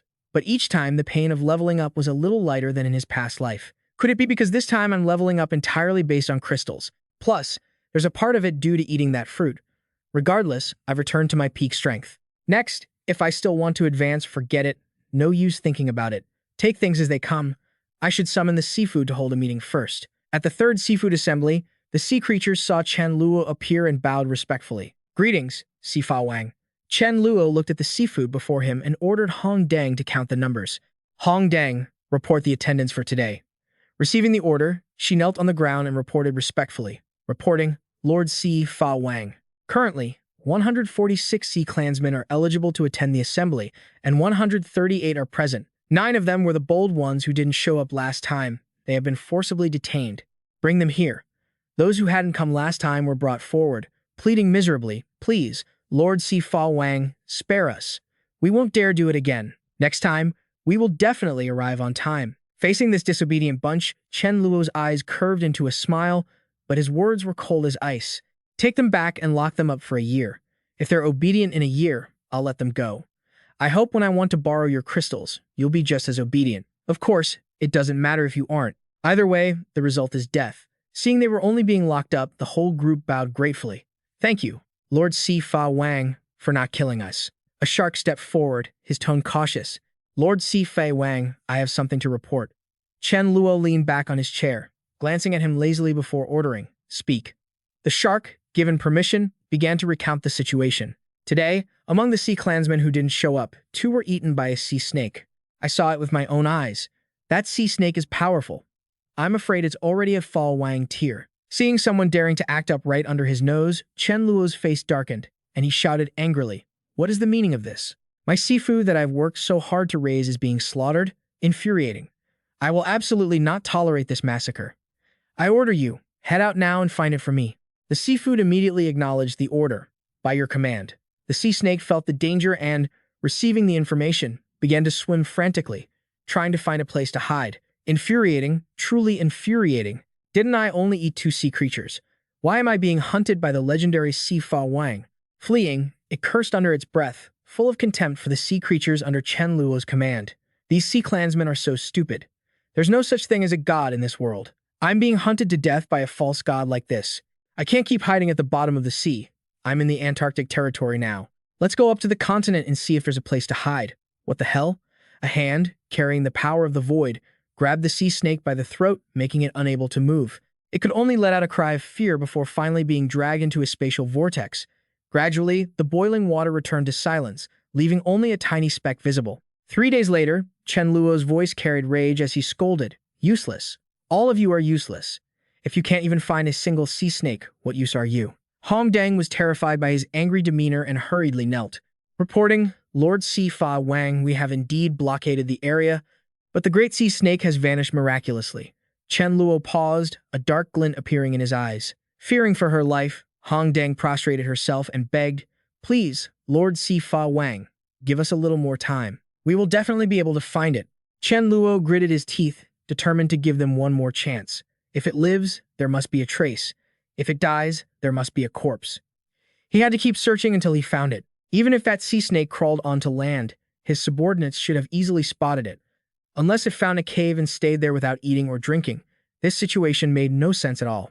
Just then, Ziyi sent a telepathic message. Chen Luo had just received word that the lower part of the armor had been found. Hearing this, he felt as if the previous gloom had been washed away. You found the pants? Send me the coordinates. I'm heading there now. Ziyi marked the location and replied, Understood. It's at a farm on the Meiju continent. Meiju continent? Upon arriving, Chen Luo quickly sensed a familiar aura. It was definitely the missing piece he had been searching for all this time.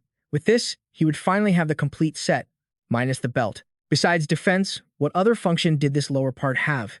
What were these horizontal lines on the knees? There seemed to be patterns formed by these lines inside, just like the other parts, capable of automatically adjusting to the wearer's physique. No effect. Could it really just be for defense? Beneath the shade, he wondered. Jingxi leaned against him coyly, asking with an admiring tone, Big brother Dazhuang, it won't be long before you reach the Fa Wang rank, right? You're definitely on par with City Lord Chen Luo of Starlight City. Dazhuang didn't dare to look into her expectant eyes, thinking to himself, how could I ever be a rival to Big Brother? But, should I finally play my trump card? Just then, a figure flew past, cutting off what he was about to say. Big brother Dazhuang, look, there's a Fa Wang ranker above. Seeing an intruder, Dazhuang felt relieved that he didn't have to answer Jingxi's question. He also felt a surge of joy. Just in time. I'll use this crystal as a gift for my wife, and when she's happy, I'll explain things to Big Brother. How dare you make trouble on my turf, Dai. Xiang Bao, having been suddenly attacked, had to stop and deflect the blow.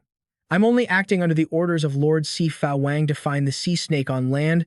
Why on earth did I run into another Fa Wang ranker? Fine, I'll kill him first and continue searching. I might even be able to take his crystal and present it to Lord Si Fa Wang. Dazhuang had no idea that the man in front of him was actually one of his own. He looked imposing, ready to strike again. You think you can hurt me with just that? Go to hell. Xiang Bao couldn't dodge in time and took the hit head-on, flying backward and slamming into a boulder in pain. He roared in anger. You bunch of bastards. Want to gang up on me? Dazhuang's subordinates heard the commotion and immediately rushed over to surround Xiang Bao. Weren't you acting all tough earlier? Now that Big Brother Dazhuang has slapped you around, are you feeling it? Let's see how we deal with you. Seeing the crowd, Xiang Bao wanted to signal for backup. I'll call my people here. You're all dead meat. Dazhuang, seeing him babble, struck him again. You're at death's door and still talking trash. Dazhuang's brothers arrived, worried, asking, what's going on? Why is Xiang Bao beaten up? Who did this? Dazhuang looked at the group, all Fa Wang rank or higher, and was taken aback. Since when are there so many Fa Wang rank experts? But it doesn't matter. I have so many subordinates. What are these 8 Fa Wang rankers to me? Over 70 people, is this an organized Fa Wang rank army? Even if Dazhuang is strong, he can't possibly be a match for so many Fa Wang rankers. It's a misunderstanding. It was all a misunderstanding. Sorry. Big brother, big sister, I was wrong. Xiang Bao saw Dazhuang back down and immediately lunged forward to return the punch from earlier. Weren't you trying to gang up on me earlier? Why are you scared now? Dazhuang clutched his swollen cheek, regretting everything. He never expected to run into so many Fa Wang rankers. The only chance of survival was to call Big Brother here. Hongdang approached, her voice filled with murderous intent. If you provoke us, we kill. Seeing the sea fish were determined not to let him go, Dazhuang began to calculate his escape route. Although he wasn't sure if a Fa Wang ranker could defeat so many, his big brother had miraculous methods. Even if he couldn't win, he could take Jingxi and flee. Meanwhile, at the Mela base, she was held in his arms, whispering, Given my current situation, it will take at least 5 months for me to ascend to the Emperor rank. Chen Luo heard that it would take nearly half a year and immediately refused. No, that's too long. Mela then suggested, what about using time acceleration? Although Chen Luo had used it on others, he was still cautious with Mela. Will using time acceleration leave any side effects? She looked at him and gave her answer. Using crystals might cause issues, but using fruits would have minimal impact. Besides, in such a dangerous situation, these small problems are nothing. This left Chen Luo unable to decide. Mela sensed his anxiety. Although she was afraid, she made a firm decision. It was hard to find a chance to help you. I definitely agree. Besides, it's just a small problem. Even if it has a slight effect, that's a matter for the future. Seeing how understanding she was, a warm stream flowed through Chen Luo's heart. He couldn't help but pull her into his embrace. With a wife like this, what more could he ask for? At that moment, Zi rushed into the room urgently. Boss, it's bad. Dazhuang sent a message. He's in danger. The enemy is very strong. Chen Yu, hearing that Dazhuang was in danger, he paused for a moment, curious about Dazhuang's enemy. Strong enough that even Dazhuang is worried about his own safety, then I must go and see. At Dazhuang's base, Zi received his boss's approval and sent a message back. Dazhuang, hold on. Boss said he's coming right now. Hearing that he was on his way, Dazhuang felt secretly relieved. As expected, boss is always reliable. Dazhuang, I will always trust Big Brother. I've also called my people. They'll be here soon. The sea fish had no idea that Dazhuang's big brother was their own Si Fa Wang. They all mocked him in unison. Let's see who he can call. I don't know what kind of loser he's calling over. We'll give you a chance to call everyone you can. It's just that you might not get the chance to use them. Whoever he calls, once they see how many of us there are, they won't even dare to show their faces. Just moments later, Chen Luo appeared in the sky. Dazhuang was ecstatic when he saw him. Big brother, you're here. The sea fish looked at him as if they had seen a ghost. Who is this big brother? Isn't that our Lord Si Fa Wang? Even he hadn't expected the enemies to be his own sea fish. It turned out Dazhuang had broken into the Si Fa Wang's temple. Both sides were his subordinates. The sea fish didn't dare to delay and bowed in unison. Greetings, Lord Si Fa Wang. Dazhuang looked as if he had been struck by lightning, unable to believe what he was seeing. What? My big brother is Lord Fa Wang. Xiang Bao was shocked, pointing at him and asking, Lord Fa Wang, why are you this guy's big brother? Chen Luo realized there was a slight problem with their titles. Right, as the Fa Wang, it's not appropriate to call Dazhuang brother. I have to bluff my way through. Back then, while in the human world, I spent some time with Dazhuang. Anyway, regardless of your conflict, just let it go. Upon learning he was an acquaintance of Chen Luo, Xiang Bao had to swallow his anger. Brother Dazhuang, sometimes we only get to know each other through fighting. Why don't you let me hit you back once? Dazhuang wasn't one to dwell on things, and seeing that Xiang Bao had backed down, he went along with it. From now on, we're all on the same side. Chen Luo was extremely unhappy inside, gaining nothing while being forced to play pretend. Seeing that the truth was out, Dazhuang stopped acting and ordered his subordinates. What are you staring at? Pay your respects to the big brother of our big brother. Jingxi and the others called out, somewhat reluctantly, Big brother. Dazhuang was incredibly frustrated. His secret career had completely ended. Dazhuang's subordinates felt awkward, but in front of someone so powerful, they had to kneel and pay their respects. The big brother of our big brother is actually a human. Big brother was sent here by humans, but he's too strong. Anyway, I just know I don't want to die, so I'm kneeling. When you go out, you have to talk about your background. Now that big brother is right in front of us. I don't care who he is. Subordinates kneeling before the big brother. Starlight City base. Once Chen Luo returned, he immediately started helping Mela level up. Constantly releasing time acceleration would cause great damage to the user's mental state and drain their physical strength. I wonder if I can stabilize the time acceleration. For example, creating a specific area where time flows very slowly. Anyone who steps inside can enjoy the time dilation. I just need to fuse my time and space abilities. Mela felt the acceleration slowing down and opened her eyes, looking at him curiously.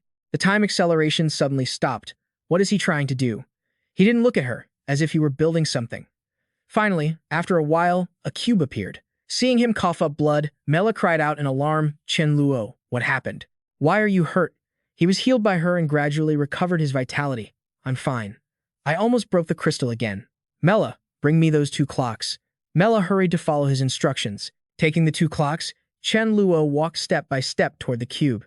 Let's see if this works. Truly succeeded in creating zones with varying time flow rates that can be maintained for long periods. Just a moment ago, I was inside for 20 minutes, while only 7 minutes passed outside. The time flow rate is around 31. Although the cost wasn't small, this place can now operate on its own. I just don't know how long this time zone will last. Mei Fan, go call Sister Haiji over here to help me. I plan to split this time zone, half for Mei La and half for Sister Haiji. Mei La rejected his request. No, it's better to let Mei La reach the Emperor rank before Haiji. He looked at her blue eyes, confused. Why should Mei La rank up before Haiji? Are you worried that Haiji will still be influenced by that mysterious meat and go on a killing spree even after reaching the Emperor rank? Half a month later, after ranking up, Mei La happily went to report to Haiji. Sister Haiji, I finally reached the Emperor rank. Her expression didn't change as she asked back, so what? Chen Luo stepped in then to explain. Mei La was worried your mind might be affected by that mysterious meat, so she studied ways to cleanse your murderous urges. Mei La wasn't saddened by her coldness. She kept a smile on her face and said, now that I've finally reached the Emperor rank, my abilities have evolved. I can help you try it. Hearing this, Haiji obediently sat down on the ground, waiting for her. All right then, let me see. Mei La immediately sat down in front of her, preparing to try. Okay, sister, please relax and don't resist my power. Haiji followed her instructions, trying to loosen her body and let Mei La's power surround her. Gradually, the murderous glint in her eyes began to fade, becoming calm again. Mei La, after using her ability for a long time, sat down, exhausted. With my current power, I can only suppress this killing intent. If I can't continuously maintain the cleansing, Sister Haiji will revert to her original state. Chen Luo was now even more curious about the origin of the thing she had eaten, a substance so powerful that even an emperor-ranked Mei La was helpless against it. Who was the owner of that meat? Suddenly, he had a bold guess. Could the original owner of the armor have been a dark attribute Esper? Could it be that the death of the armor's original owner caused that power to spread across the world? Did the dark, evil energy lead to the creation of zombies, and only zombies could absorb it after his death? This would explain why zombies can rank up even without consuming crystals. Zombies keep absorbing crystals, just as survivors can rank up by absorbing zombie crystals. This would mean that survivors are indirectly absorbing the energy of the original owner. If that's the case, the crystal of this original owner must be incredibly powerful. Could the monsters be appearing because they found the discarded armor and crystal? A terrifying thought. The urgent task now is to prepare for the monsters' arrival. Mei La, how many members in Bright City are currently at level 10? She pondered for a moment before giving a number. I remember about 56 people. Chen Luo was a bit disappointed. 56? That's a bit low. Help me pass on a message. I'm preparing to promote level 10s to Fa Wang rank. Those willing should sign up. Mei La asked him anxiously. If so, everyone will surely sign up. Is there enough supply of crystals right now? Chen Luo wasn't worried about that at all. He gently placed his hand on Mei La's shoulder, his voice gentle and reassuring. Don't worry. I have a way to handle the crystals. Just pass on the message for me. The greater the ability, the greater the responsibility. Danger is coming, and reaching the Fa Wang rank must be our top priority. If anyone is cowardly or afraid, I will kill them immediately. Also, help me pass a message to the seafood. Tomorrow, I want to hold a seafood assembly. She smiled gently, responding submissively. Okay, I understand. Chen Luo lovingly kissed her cheek. Thank you for your hard work. Looking at Hai Ji in front of him, he already had a plan for her. The seafood had been fattened up, so it was time for them to perform. Of course, it wasn't appropriate for him to take action personally.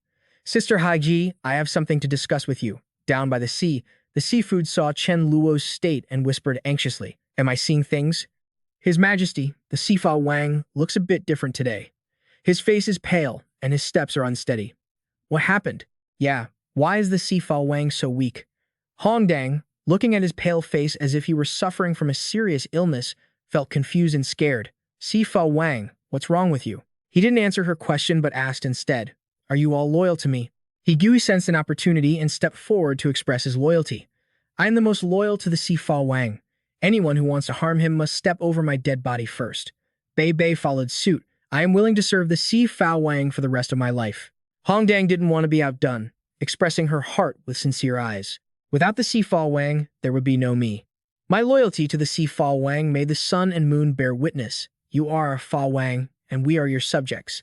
Chen Luo sneered inwardly. Who is truly loyal will be known soon enough. Chen Luo continued acting weak, spinning a lie. Among my servants, a traitor has appeared. She took advantage of a critical moment to steal my divine power and divine artifact, and now she wants to hunt me down. She will be here soon. You all must intercept her for me, giving me 1 hour to recover my divine power. Right then, Hai Ji appeared as planned, shouting loudly, Fa Wang, it's time for you to die. The sea creatures saw her fully armored and roared in anger. Who dares to be so insolent? I think I've seen that armor before. Yes, I think I've seen those shoes too. Hai Ji acted her part deeply, declaring with murderous intent, I only want to kill the Fa Wang. Anyone else who doesn't want to die, get out of my way. Hongdang maintained her loyalty, ordering the sea creatures. How arrogant. You dare to insult the Fa Wang and even want to kill him. Everyone, charge together. Wait for the Fa Wang to recover his power. Following orders, the sea creatures below began launching attacks from the water at Hai Ge. Water Dragon Fist, take this, water arrows. She had the divine sword in her hand and easily neutralized every attack, laughing mockingly and arrogantly at them. You're all looking for death. Seeing her completely unharmed, the sea creatures couldn't believe it. How is this possible? It seems the Fa Wang's divine power really was stolen. Otherwise, how could she have such defenses? She really is using the Fa Wang's artifact. Seeing the shock in their eyes, she laughed heartily. Now it's my turn to attack. With a single sword strike, she sent the sea creatures flying into the sky. Chen Luo felt that just standing there was a bit fake, and not doing anything didn't look right. He jumped up, acting as if he'd been hit, falling backward while letting out a performance that couldn't be any more fake. I've been hit. Hai Ji saw him acting on his own and immediately got a mischievous idea. Keep acting. If you want to pretend, I'll give you a chance to perform. Fa Wang, die. At that moment, a dark shadow lunged forward to shield Chen Luo. Hongdang took the full force of Hai Ji's blow, shouting firmly, Don't you dare harm the Fa Wang. Hongdang's loyalty amazed Chen Luo. Even at a time like this, she's still trying to tell herself, I am the most loyal, I can do the best. Chen Luo was somewhat touched by her spirit. Hongdang, you are truly loyal. Even Hai Ji couldn't help but clap at this display of loyalty. What a touching scene. Unfortunately, Fa Wang, you won't escape. Dark barrier. After confirming their loyalty, Chen Luo returned to normal and ordered them to block her. I'm about to recover my divine power. Her barrier might be strong, but her energy is limited. Wear her down, and we can solve this. Led by him, the sea creatures rushed forward. Everyone, Charge together. Don't hit the armor. Just pin her down. Right? Control her first. Chen Luo looked at the sea creatures he raised, panicked and terrified, and felt a bit reluctant, not noticing the expression on Beibei's face behind him. Even though this was all staged, he still felt unhappy seeing his seafood in a crisis. Hong Dang saw Beibei standing still and urged her, annoyed. Beibei, what are you doing? She looked at Hong Dang, feeling awkward, thinking to herself, I just want to find a backer. He's about to be finished. Should I just follow him to my death? Just then, the foolish Higui walked into the trap. Chen Luo saw it, then it grabbed his collar, wanting to use him to trade for its own safety. I have captured the Seafall Wang alive. I'm ready to surrender. At this point, it still didn't know and had walked into his trap, thinking happily. This is the Seafall Wang, and I've got him in my mouth. I can brag about this for the rest of my life. Being shaken repeatedly, Chen Luo was a bit annoyed, his eyes sharp as daggers, as he glared at it. Hong Dang saw it dare to treat the Seafall Wang like that and was furious. You dare treat the Seafall Wang like this? How hateful. With a fantasy spirit attack, Higui was stunned by her strike, its head and mouth loosening, allowing Chen Luo to escape without any effort, saving the master in a moment of crisis. Hong Dang, you really didn't let me down. Taking this opportunity, Ocean Turtle Fa Wang lunged forward and slammed his head into the ground, raging, Lord C. Fa Wang granted you divine power, yet you show no gratitude. Today, I will purge our ranks. Xiang Bao, refusing to be outdone, also charged toward Haiji to fight it out. For the glory of Lord C. Fa Wang, Haiji saw one who sought death charging at her, silently remembering what Chen Luo had said. My younger brother once said, besides testing their loyalty, you need to kill one or two of them. So let's do this. Kill them all. Xiang Bao's death light met her attack, and he went flying back like a kite with a broken string, slamming hard into the ground and shattering it beneath him. Seeing him like that, the sea fish erupted in angry roars. Xiang Bao. She killed Xiang Bao. Fight her to the death for the glory of Lord C. Fa Wang. As they charged, Chen Luo saw that the performance had reached its finale and didn't want to drag it out any further. Since I've tested who is loyal and who is not, it's time to end this. All right, my divine power has recovered. In this case, I must leverage the situation to make my loyal sea creatures even more determined, he announced. I say, let there be light. The sea fish looked at the light beaming down after his words and gasped in awe. Lord Si Fa Wang said, let there be light, and there really is light. A light that vanquishes the darkness. Long live Lord Sea God. Haiji acted out being severely wounded, letting out a heart-wrenching scream. What have you done? Chen Luo didn't answer but unleashed another strike. Under the force of the death light, Haiji wailed in pain. Chen Luo almost laughed out loud at her acting skills, but fortunately, he held it in. He used Void Exile to move her to safety. Thanks for the performance, sister. The sea fish saw him easily drive Haiji away with just 2 moves, and their eyes were filled with even greater reverence. Lord Si Fa Wang has regained his divine power. Such a powerful opponent was killed by Lord Si Fa Wang in a second. So strong. This is the power of a god. After Haiji left, Beibei realized she had messed up and hurriedly knelt to beg for mercy. Lord Si Fa Wang, spare me this once. I won't dare do it again.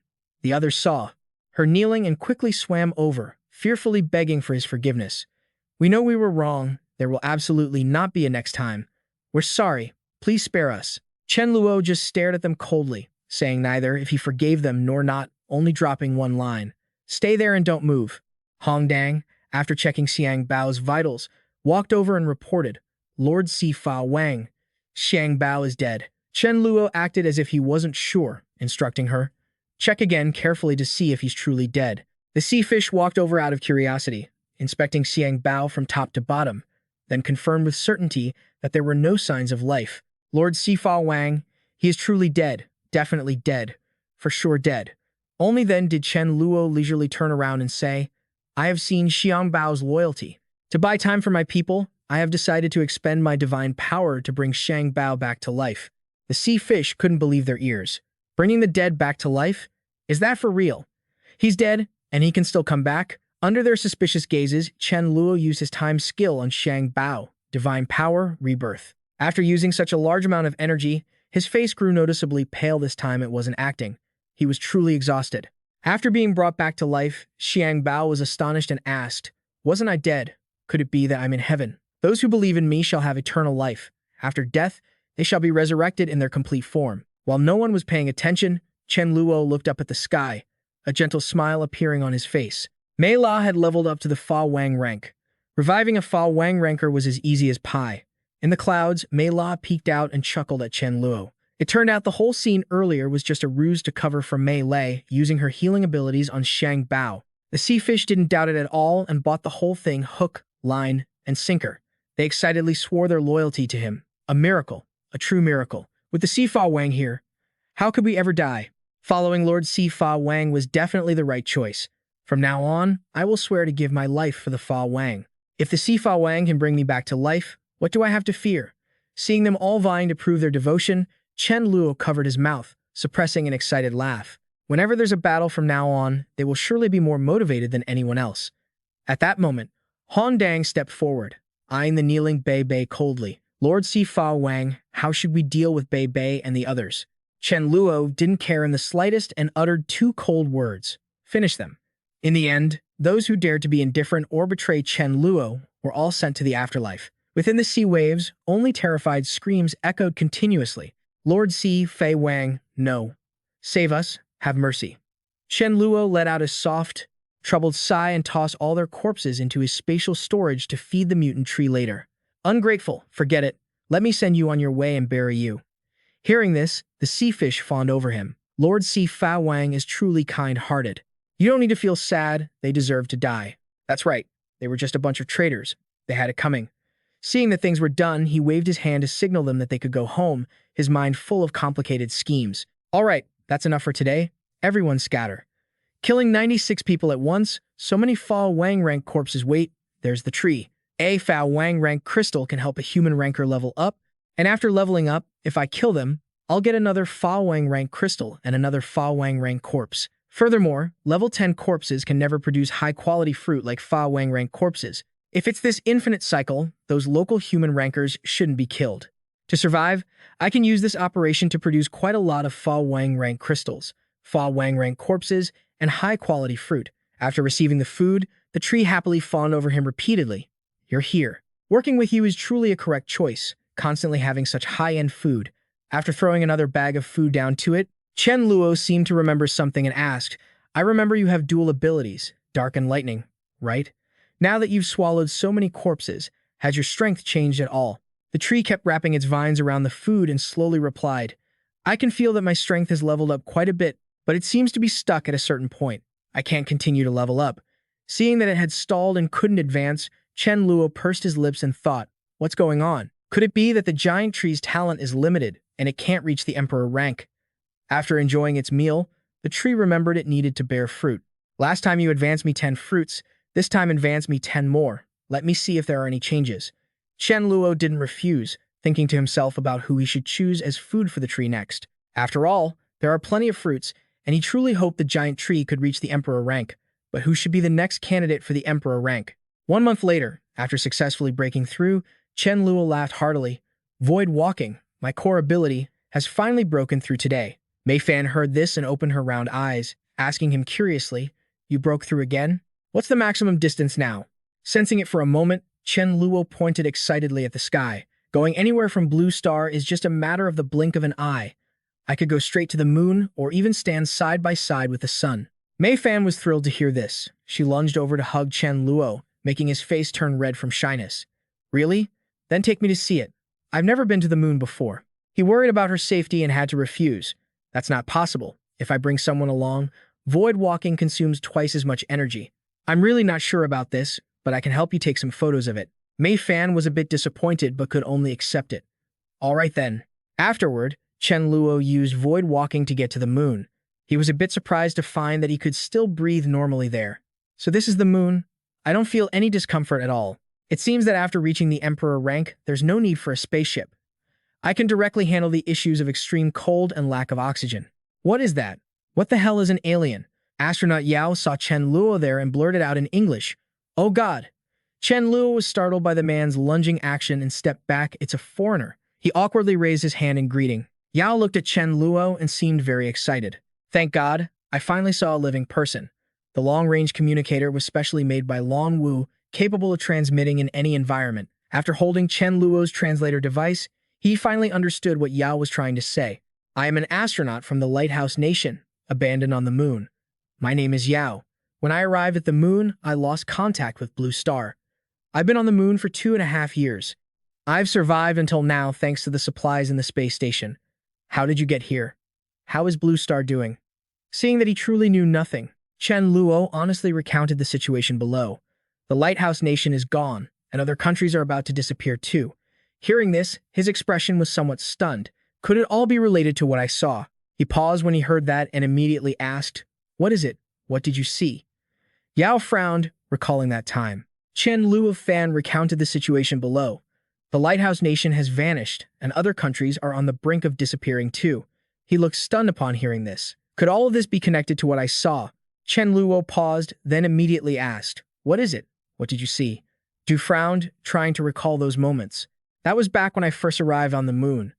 I saw two groups of light, one black, one blue, flickering in space. After a terrifying explosion, like a star going supernova, the black light plummeted toward Earth." Hearing his description, Chen Lu's pupils constricted. Black light, dark abilities, could it be the original owner of the armor? I had previously speculated that the armor's original owner died at someone else's hands, causing an explosion on Earth. I never expected it to be true, and the timing even matches. But what about that blue light? Chen Lu knew nothing about that. He replied with a touch of regret, "I couldn't see it clearly. Their speed was just too fast." He lifted his chin slightly, his face sinking into the shadows. The blue light seemed to be ice elemental energy. Could the armor owner's opponent have ice powers? Thanks for the information.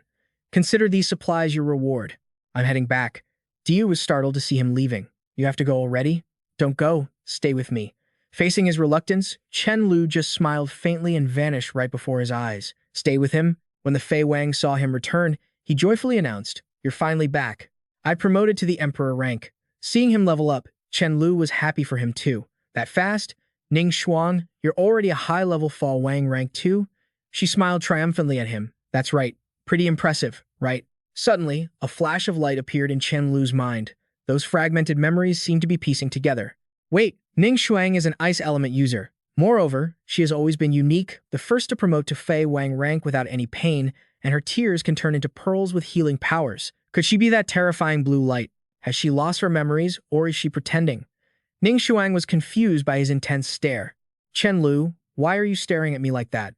Chen Lu met her innocent gaze and immediately shook his head, trying to dismiss those unnecessary thoughts. "It's nothing. What on earth am I thinking? The armor's original owner is dead. The blue light couldn't possibly be completely unscathed. Maybe she was just injured after consuming that blue light. But what about the parts or items that fell off?" Suddenly, Mei Fan cried out. Chen Lu went over to her, worried. "Mei Fan, what's wrong?" She leaned against the glass as if trying to sense something, then replied, "I suddenly felt that the day of the crisis is approaching, only half a month left." Hearing this, Chen Lu felt even more anxious. "Can you sense the outcome of this crisis?" She paused, then replied in a low voice, "So many twists and turns. It's too dangerous. Judging by the result, it looks like we managed to survive, but for some reason, in a sense, it feels like there was a failed timeline." Chen Lu's pupils constricted in surprise. Failure? Mei Fan couldn't understand it, because she couldn't fully grasp it. Plus, why would she feel that way? It felt like a success, but also like a failure. If the people are fine, why call it a failure? Also, I feel like Antarctica is hiding a massive secret, but the time isn't right yet. We absolutely cannot investigate it now, and I can't tell Chen Lu either. Knowing she didn't know why, Chen Lu changed his question. "Mei Fan, can you sense where that danger will descend?" Mei Fan placed 2 fingers on her temples, gently closing her eyes, trying to use her sensing ability. "They might appear at a corner of the forest in the southwest of Mai Chao. As for the specific time, I sense it will be around 1 o'clock in the afternoon, half a month from now." Having a direction, Chen Lu felt a little relieved. "All right, I understand." With the guidance of Mei Fan, he could know the location in advance and witness how the monsters appear with his own eyes. Half a month later, at 12 o'clock, the air suddenly smelled acrid. Chen Lu sensed the danger and thought to himself, "It's here. Do these monsters really travel through space portals?" A beam of 7-colored light shot into the sky, followed by a swarm of monsters emerging through the portal. Every one of them looked hideous. Chen Lu had prepared in advance and hidden in the grass. Seeing the dense army below, a drop of cold sweat appeared on his face. The numbers were staggering. Is this the 500? That shadow in the middle? Why does it look so familiar? I think I've seen it somewhere before. What the hell? Could this octopus monster be a spy sent to Earth? Is it the leader of this monster horde? And it has heterochromia? No, that's not a real eye. I really want to gouge it out and take a closer look. Suddenly, Ba Da screamed like a madman, startling Chen Luo. He kept howling 3 words, Nye Ka Tu. What happened next made Chen Luo almost not believe his eyes. These bastards who ruthlessly slaughtered lives on Earth in his past life, they were actually crying. What are these monsters crying about?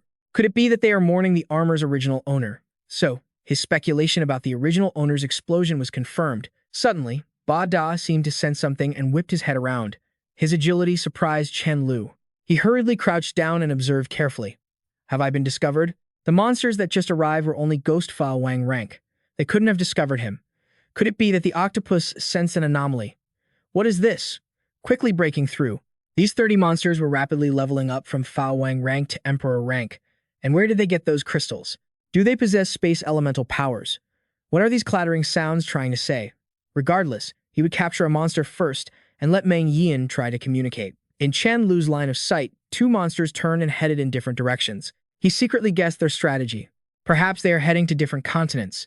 Once they arrive, they will split up further and charge forward until all life is slaughtered. Void walk, I'll follow them. Once they disperse, I'll attack them one by one. After all, I'm a space element veteran. A sneak attack is only natural. Why aren't these 3 moving? Are they absorbing crystals? What are they planning?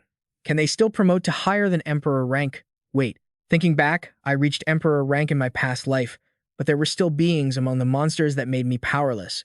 Could they really keep getting stronger? It's a pity. I still can't fight 13 Emperor rank monsters simultaneously. I'll follow these monsters first, and wait for them to split up before acting. Void walk. At this moment, a simple map appeared in Chen Lu's mind. The African continent is where Ba Da and the others are. The kangaroo continent is where another one is heading. After confirming their locations, Chen Luo used telepathic transmission. All light-based forces, listen up. You must kill every single invading monster. The Fa Wang received the transmission, looked at the monsters appearing before the base gate, and declared with a confident grin, rest assured, this old dog will guard the house well. Monsters, go to hell. Under his command, everyone in the base charged forward. Kill any invaders on Earth, spare no one. Go to hell. At the same time, Ba Da turned to someone and said, the prey we sent out has encountered an opponent. The 3-eyed one opened his eye wide, sweating in fear, and asked him back, they are the bait. Aren't we the bait too? If that person is dead, we must find the murderer. To be honest, we are just cannon fodder meant to test the murderer's strength with our own lives. We're just decoys. Seeing him talk nonsense, Ba Da shouted, stop talking rubbish. The 3-eyed one was terrified and trembled. I'm sorry. I almost forgot that the ruby in his eye can transmit every real-time scene to the one above. Ba Da didn't want to drag this out. His only goal here was the armor. Continue with the plan. We must retrieve the armor, the crystals, and find the murderer. Of course, that person will continue to send more brothers to Earth to help us.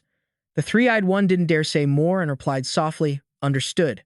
After finishing the battle, the Fa Wang realized this wasn't sustainable and immediately turned to plan with Mei La. There are too many of these monsters, and they are really hard to deal with when they split up. You guys, quickly form an ambush circle.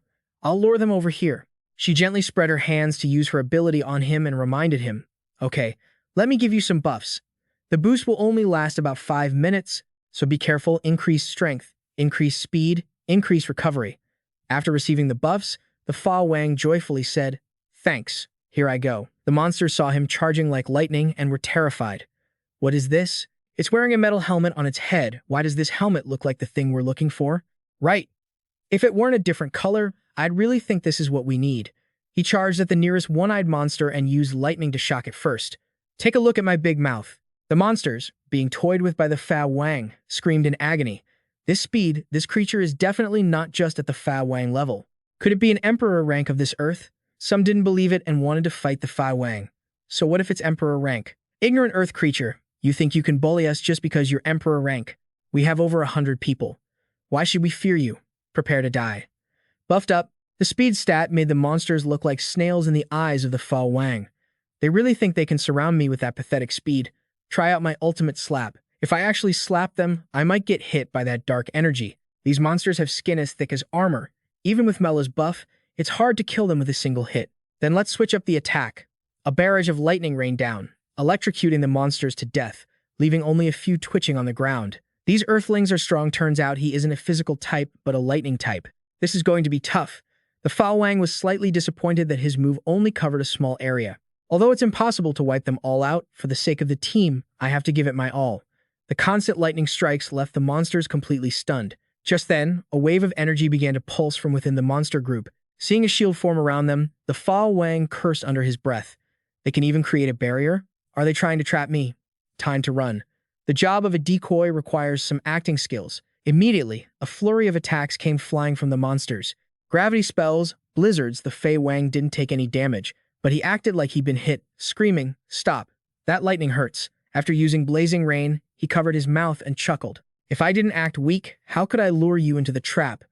Meanwhile, on the side of the alien creatures, they sensed something was off. "Stop. There are tons of natives down there." Seeing them only now, he smirked mockingly.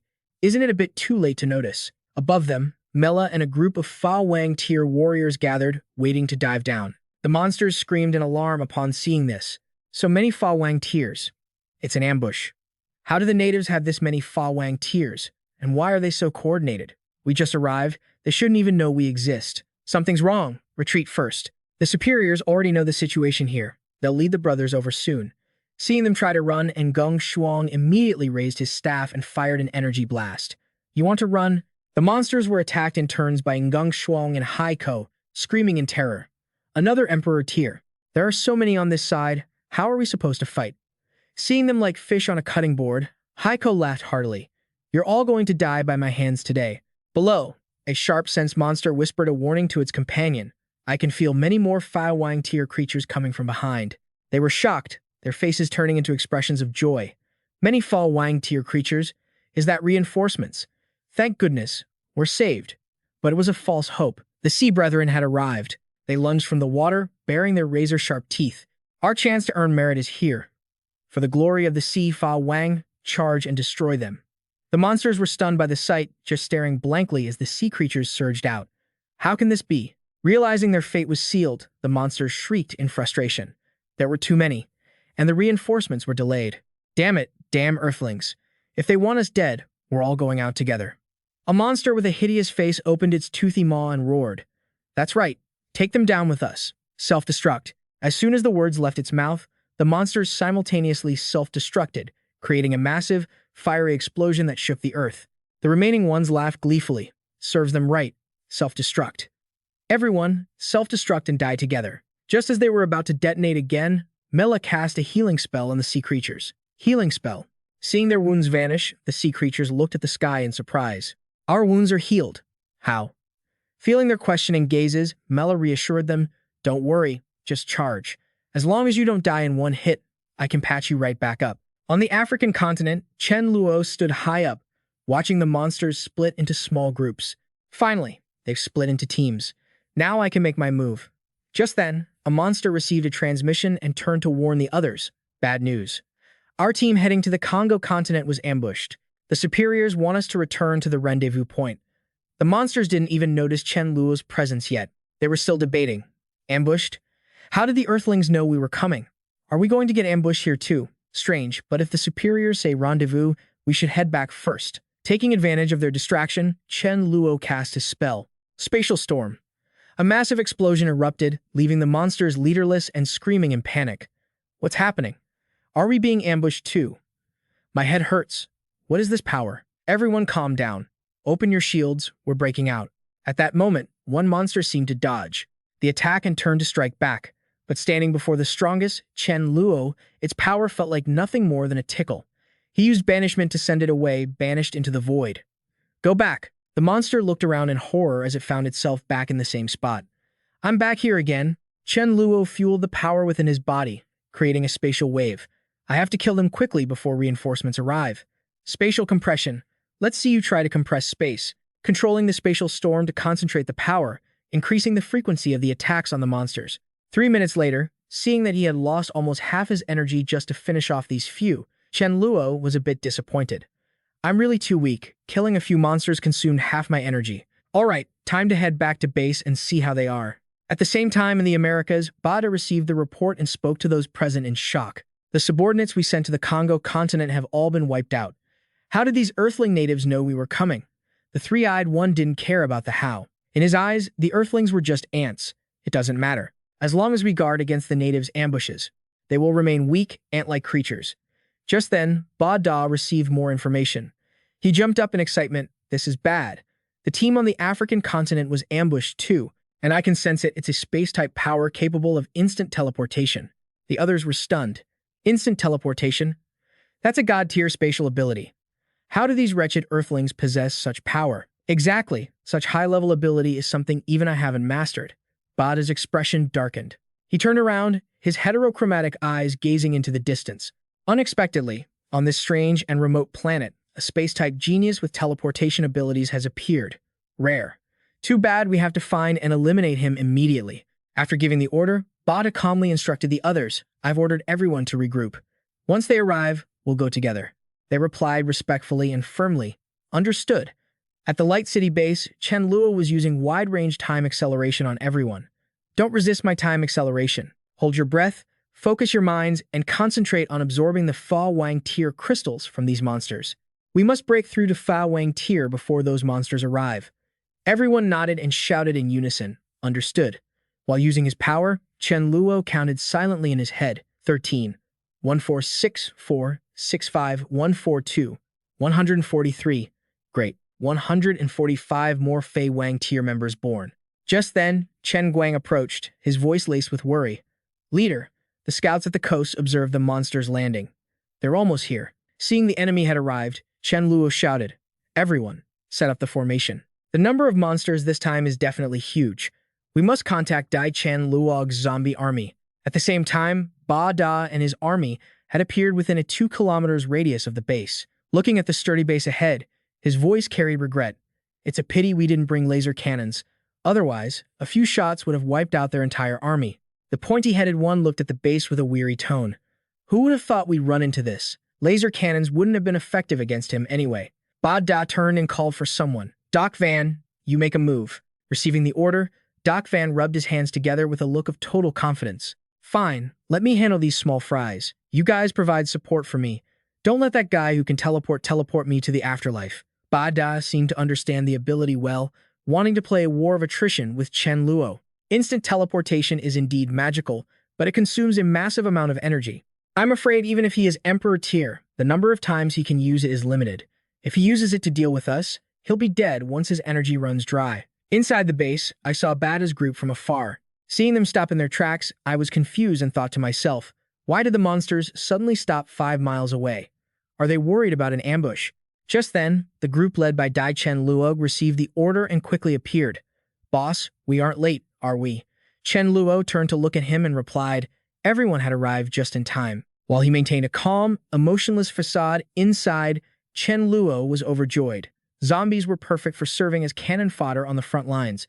Of course, to make them willing to sacrifice themselves, he had to use a few tricks. Soon, they would charge in first, and he would use his overwhelming strength to make them believe he could protect them while simultaneously showcasing Mei La's resurrection skill so they would trust that they wouldn't suffer any casualties.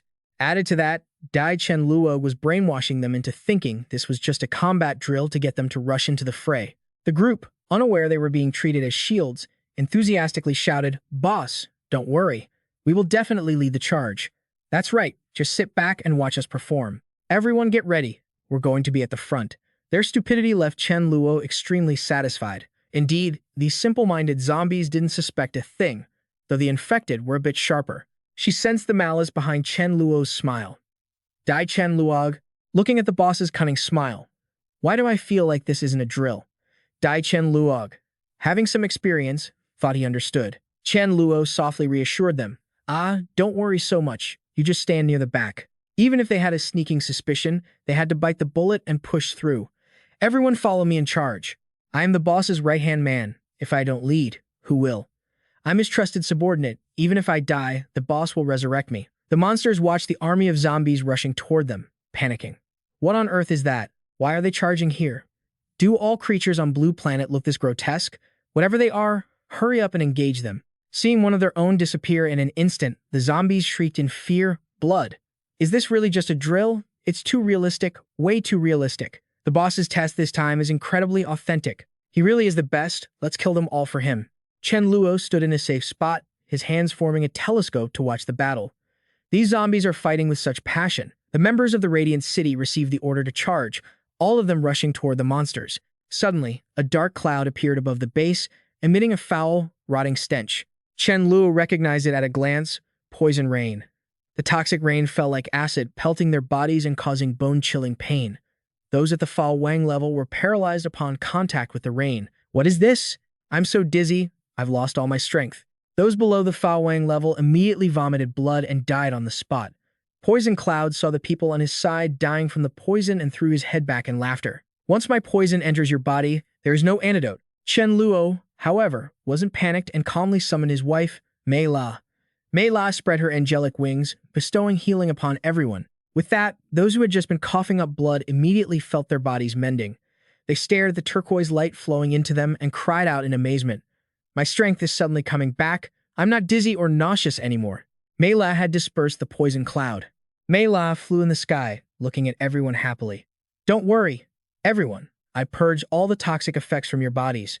Poison Cloud watched this scene in absolute horror. Dispelled my poison? How is that possible?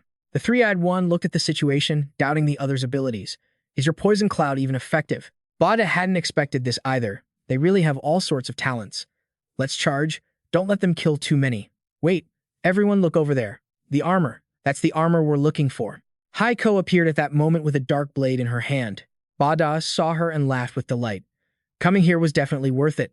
Who would have thought the indigenous people would help us collect the armor? What are you all waiting for? Chase her. Seeing that Haiko had successfully lured a group of monsters away, Chen Luo thought, good, the lure the tiger off the mountain strategy worked. Once I finish off these Fa Wang level monsters, I'll focus my forces on the Emperor level ones. 10 minutes later, the three-eyed one, after chasing Haiko for a while, sensed something odd. She's wearing the armor, yet she's still this slow. She's luring us away. It seems her goal is to draw us far from the base. The one-eyed one grew anxious and asked Ba Da for his opinion. What do we do? Should we use our trump card against her? I think she's likely at the Emperor level. Based on her current performance, she can't fully utilize the armor's power. He immediately rejected the idea. No, we can't use the trump card too often. It must be saved for the critical moment. Reinforcements will surely arrive. Once they get here, we'll work together to capture her. Let's head back first and wipe out the others. The soldiers received the order and shouted in agreement. Over here, Chen Luo was being attacked by a fang-bearing monster. He took to the sky and used a void ejection attack on it. In an instant, the fang monster was teleported directly in front of another monster. Its own attack struck the one before it. The Bada group couldn't believe their eyes, exclaiming in shock, "Am I seeing things? Did that blue planet native just use a god-tier teleportation skill? Is that really how you use teleportation?" It's a total insult to the skill. Hearing the familiar voice from the Bada group, Chen Luo frowned slightly. He used telepathy to call Haiko back. Why did these Emperor-level monsters return so quickly? Sister, come back. Bada stuck to his plan, waiting for Chen Luo to exhaust all his energy. It had been 40 times, even for an Emperor-level monster. The constant teleportation would surely tire him out soon. You guys go ahead, but don't rush to attack the one using the space-type teleportation. After all, once he's exhausted, he'll be dead anyway. First, we must deal with that healer. Suddenly, he appeared behind Mei La, launching an attack while she wasn't paying attention. Chen Luo, watching from below, secretly spat at the man's shamelessness. He hadn't expected him to use a dimensional blade against Mei La first. With the sharpness of the dimensional blade, if Mei La were hit, she would likely die. Then, Poison Cloud appeared behind Mei La, looking confused, not realizing the sword energy was headed his way. Why am I here? In a shocking turn of events, Poison Cloud was sliced clean in half. Bada hadn't expected Chen Luo to be so sharp, he noticed, and he teleported Poison Cloud right in front of the blade. Did I just kill my own teammate? Haiko received the telepathic message and returned. Immediately, she used her ultimate skill, her dark eyes wide open. Little brother, I'm ready. With her assurance, Chen Luo finally felt at ease. All right, let's go. The remaining ones saw that Chen Luo could still use void ejection and panicked, blaming Bada. The protective shield. Open the shield. Didn't you say he could only use that teleportation a few times? Why can he still teleport all of us here after using it so many times? Bada stubbornly believed Chen Luo was just bluffing. Trust me, he can't use it many more times. Everyone worked together to break out of here. Understood. Finally, under the panicked and incredulous gaze of the monsters, Chen Luo continuously uses power with Haiko's assistance. Void ejection. Void ejection. Get back here. Haiko began her assault, causing the enemies to fall into a state of paralysis and helplessness. Next, Chen Luo made his move time slowed down. Looking at the pitch-black eye in the sky, the monsters screamed in agony. Damn it. How can an Emperor level use teleportation this many times? This level of power is absurd. Our bodies are suddenly moving several times slower. Is that their skill? Forget it. If this continues, we're going to lose. At this moment, a powerful member of the team couldn't take it anymore. He roared at Bada. If you don't use the final trump card now, we're all going to die here. Screw it. I'm using it. Chen Luo watched, stunned, as the enemy transformed. Why do they know how to transform? This is too strong. It's definitely beyond the Emperor level. In my past life, I had never seen this monster. This black monster must have used a power that required a heavy sacrifice, meaning it could only exist for a short time and couldn't be sustained. Then, I'll accelerate time. The speed is too fast and too strong. If this drags on, Sister will be in danger. Time acceleration. But a moment later, the monster remained completely unscathed, roaring at Chen Luo. Haiko looked at the creature, which hadn't suffered a single scratch even after a space-enhanced strike from him, and felt completely shocked. Half a minute had passed, and there was still no sign of it disappearing. Could it be that time acceleration has no effect on it? Under those dark, piercing eyes, Chen Luo speculated about the ability the monster possessed. If time acceleration didn't work, it meant this creature wasn't just a temporary mutant. If this dragged on any longer, Haiko might actually be killed by the beast. You scumbag, Void Exile. I'll use Void Exile to stall for time first. I need to prepare my trump card. Hey, hold on. I'm calling for backup. Haiko nodded slightly. Go. Just then, the monster suddenly appeared behind Haiko. She sensed the danger behind her and froze instantly. How did he get back so fast? Bada grew impatient seeing him just standing there. Why are you dragging your feet? Attack already. Irritated by the pressure, he retorted, I know. I'll destroy everything. Haiko was horrified to see her dark eye destroyed. She couldn't believe it. How could this happen? She couldn't fight head-on. She had to rely on her shoe's speed to stall until her brother returned. Seeing her try to run, the monster immediately reached out to grab her. You can't escape. Haiko never expected him to be this fast. He caught up already. Finally, she was snatched by the monster. Furious, Haiko launched a barrage of attacks. You jerk! That terrifying darkness. The monster watched her struggle in his grip, an excited, mocking laugh bubbling up. It's useless. You stupid earthling. Stop struggling. It's futile. Chen Luo had just brought Chu Sui back and saw Haiko being grabbed. If he had been 1 second later, her divine armor would have been history. He told her to use her skill against him. Chu Sui understood immediately and replied, Got it. Time freeze. The monster instantly froze, unable to move. Seeing him stuck, Bada rushed over, yelling, What are you staring at? Attack now. How strange, he couldn't let him mess this up at such a critical moment. Could it be? Did she really use that technique? A time-based power was incredibly rare, the kind you couldn't even pray for. If the others found out, reinforcements would surely be coming at full speed. With time stopped, it would take 2 or 3 days, or maybe even by tomorrow, for the strongest ones to arrive. Chen Luo looked at the monster's shift from anxious to excited and was confused. Why was this monster's voice so thrilled? He couldn't understand it. He used telepathy to call for help. Ning Shuang, Fei Wang, get over here. Bring the Fei Wang to your soldiers with you. Looking at the enemy, Chen Luo kept his hands behind his back, channeling his ability to launch a sneak attack. He could take advantage of the monster, losing his mind to kill them. Chen Luo waved his hand and shouted, All out, attack the black monster. Everyone got into position. Bada watched him slash his subordinates with bitter rage. That space-type guy is a genius. He even knows how to use dimensional blades. Unfortunately, that move was useless against his trump card. Chen Luo looked expectantly at the monster. It worked. Yet, the slashed area instantly healed, making him curse under his breath. Skewering him wasn't going to be easy. Chu Shu's face turned pale from exhaustion, and she coughed incessantly. How is it? Do I need to keep going? Seeing the monster healing, Chen Luo ordered, Keep going, Shu's way. In a blink, it recovered. Seeing the monster charging toward them, she quickly used her power. Stop. My ability is running low. I can only do this one more time. Fa Wang charged from behind.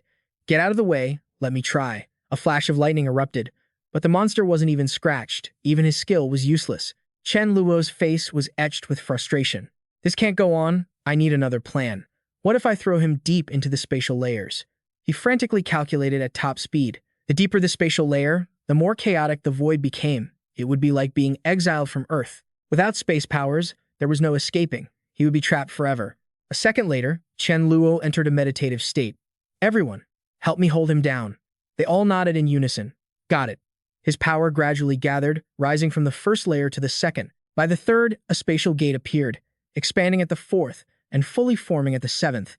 A smug smile curled on Chen Luo's lips. Good, the void rift is open.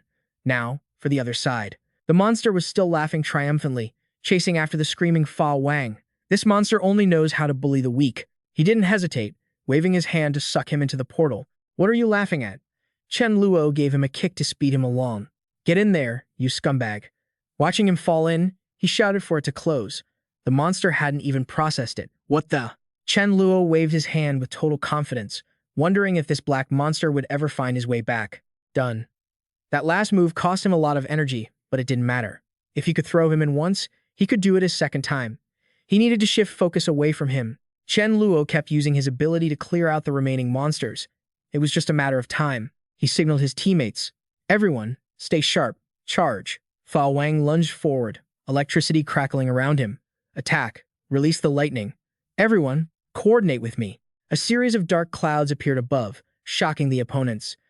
Ning Shuang used her ice storm. Freeze them. Seeing them frozen solid, the others seized the moment. Everyone, now, use your skills. 3 hours later, they finally managed to wipe out the invading evil force. It's over, I'm still alive. But the loss was inevitable. Sister Mu Hong is dead. Brother, why did you have to leave? Chen Luo watched on, his expression unchanging. In his previous life, the survivors were wiped out by monsters, and he was hunted down, constantly on the run. Fa Wang dropped the two who had exhausted all their energy, unable to maintain their giant forms. This is the monster you asked to keep alive. I'm handing them over to you. There are 2 of them. You can interrogate them one by one. It'll make it easier to verify the truth. He remained silent. He never expected that in this life. Not only could he kill the monsters, but he could capture 2 Emperor Tier 1s alive. Chen Luo finally looked down at his teammates. You've all worked hard. Let's go home. He took the hostages back and put them in his house, not forgetting to give orders. Meng Yin, you're in charge of communication. She glanced at them. No problem. Bada was still in shock from the battle. It seems we underestimated the natives of Earth, but it was okay. He couldn't help but hope. As long as reinforcements arrived, he could be saved. Before he could finish the thought, Meng Yin walked up. What's your name? He trembled and spat out his long, convoluted name. Kanlu Zun Hachi Leshiba Da. Chen Luo looked at him pointedly. Bada, it seems like I hit a sore spot. Bada jumped. I was cooperating. What else do you want? Don't you inferior beings know how to reason? The next second, Chen Luo slapped him. Zip it. I've never been a fan of reasoning. The pain made him shriek like a slaughtered pig. Chen Luo forced Bada's eyes open. What is this gemstone for? Speak. His voice was filled with resentment. It's for image projection. No matter how far away, it transmits images back through this stone. Bada's sharp-toothed mouth let out a raspy laugh, which means everything that happened here, my clan will know. Chen Luo unleashed another beating. Laughing at what? Cry for me. Bada could only endure in helplessness. Damn earthling.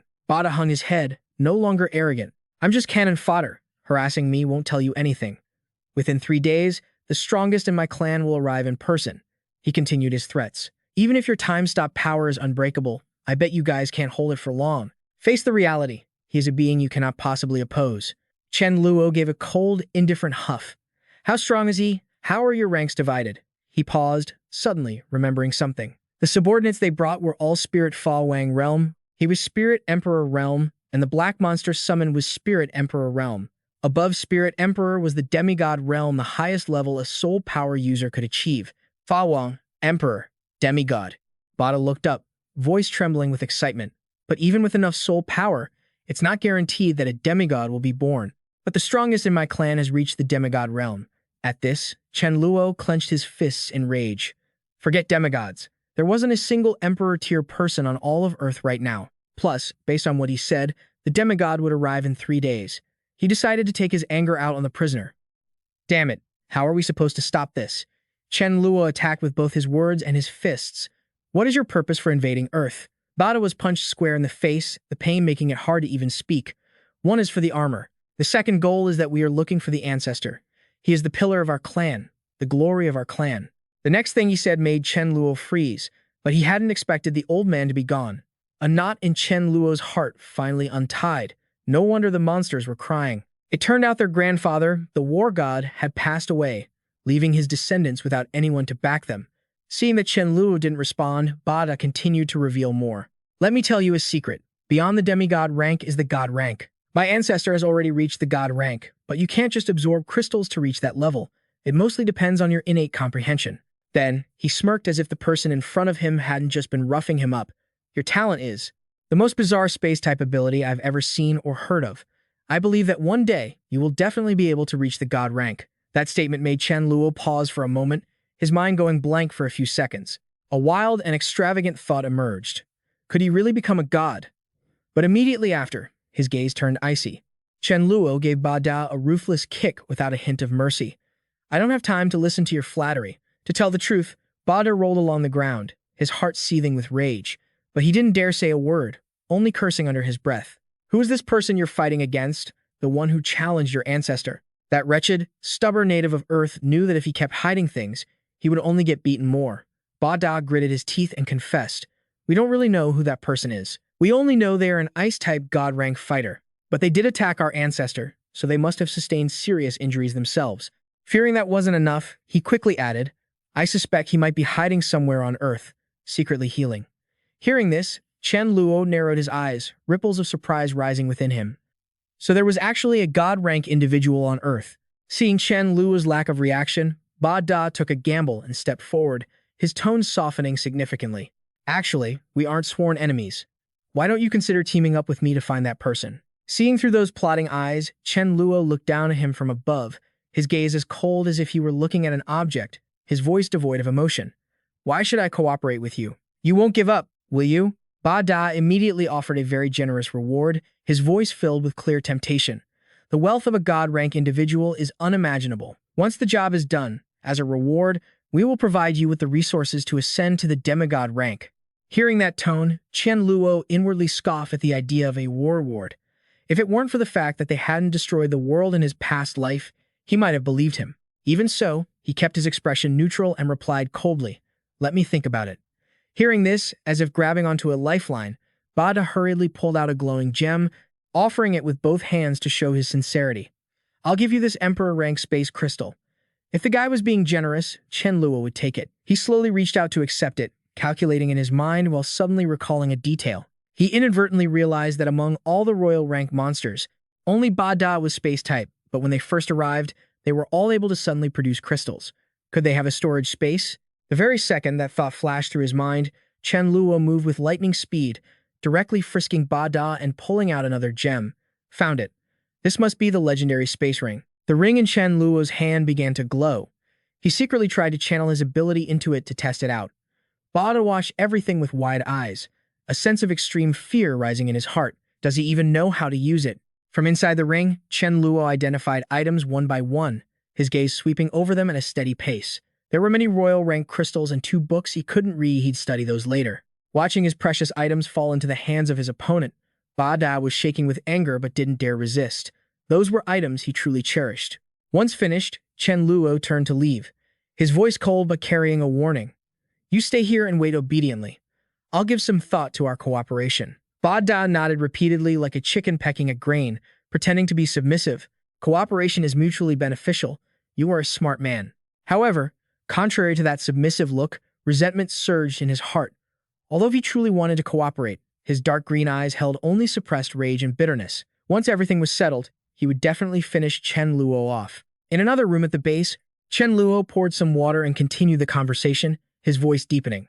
"Just now, Ba Da told me." His gaze slowly shifted to Mei Fan, who was lounging on a chair with a strangely relaxed demeanor. "A demigod powerhouse from his clan is coming."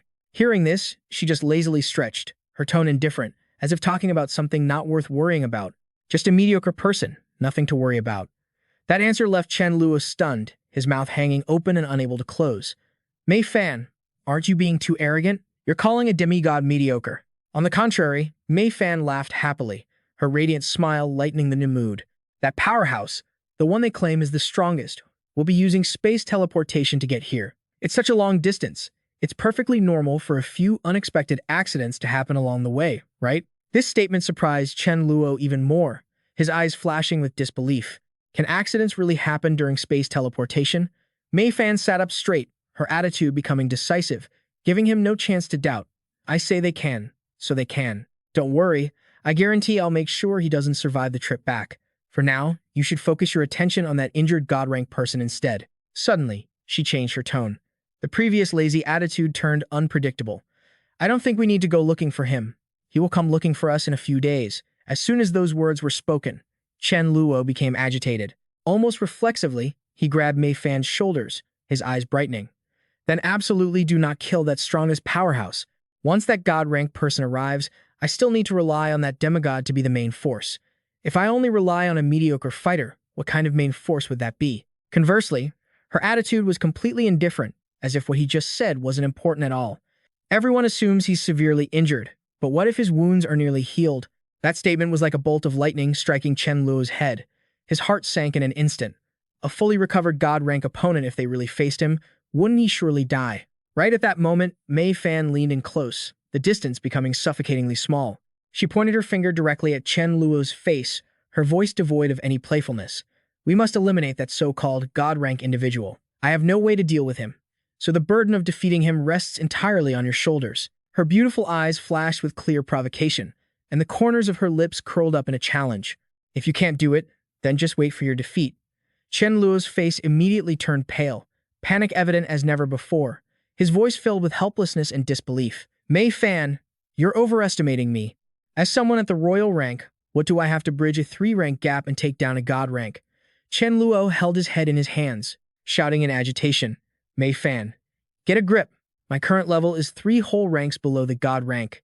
Facing that reaction, she replied as if it were the most obvious thing in the world. Whether you can kill a god rank or not, what does that have to do with your raw power? I have a feeling it's related to whether you know how to use your space ability or not. Hearing this, he paused slightly. His thoughts stretched thin as he asked, what do you mean by space ability? But Mei Fan didn't answer directly, simply stepping aside to dodge the question. I can't say it yet. Go back to your room and think about it yourself. Afterward, Chen Luo walked along, scratching his head, sighing endlessly. This makes no sense. Can I really defeat a god rank? It seems I need to summarize my own strength. Before he knew it, his footsteps stopped in front of his room door, his thoughts still racing. Space can be used for survival, but it definitely can't kill a god rank. Next, Chen Luo placed some papers on the table, his gaze becoming serious. As for the aspect of time, currently, I can only accelerate time by 1 hour. Could it be that space summoning technique, calling on my future self to come and fight for me? It was only then that he realized something, old memories flashing through his mind. Ba Da had once said that with his type of talent, after reaching the demigod rank, he would have a chance to ascend to god rank in an instant. If he had the resources, it would take him about 10 years to reach the demigod rank. Finally, Chen Luo helplessly slammed his head onto the table, a sense of despair rising clearly. Although 10 years isn't too far off and might be achievable, he only knew how to summon his past self. He had no idea how to summon his future self. 6 hours passed, and he still sat there, dazed like a lost soul, his thoughts spinning in circles with no way out. This is impossible. There are absolutely no clues at all. He suddenly slapped his own face hard, his frustration surging uncontrollably. Why did the mission of saving humanity have to fall on him? And why did he come back to life? In that split second, it was like a lightning bolt tore through the fog in his mind. Chen Luo struggled to sit up straight. Wait a minute, in this life, I have space-time powers.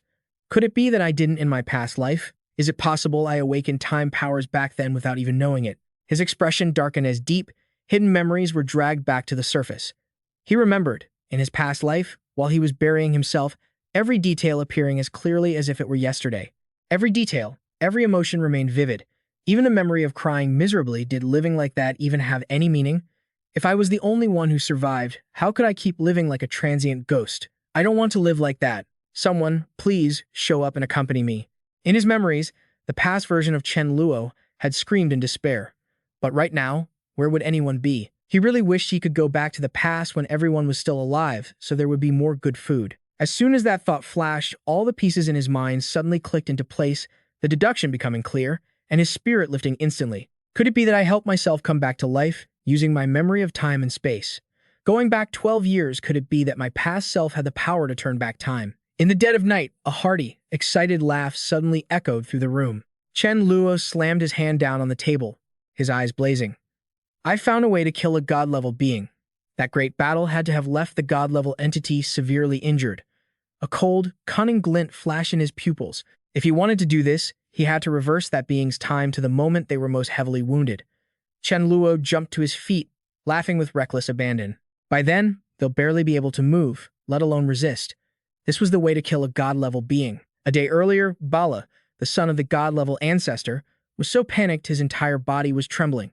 Impossible. This is impossible. His voice dropped, filled with undisguised resentment. I was planning to retrieve my father's armor, and I never expected to run into a space-type user. Having said that, Bala stepped toward the center, frantically calculating as he moved. As long as I get this time crystal, I can transplant it into my brain later. I must quickly contact the space-type god-level being to take me there.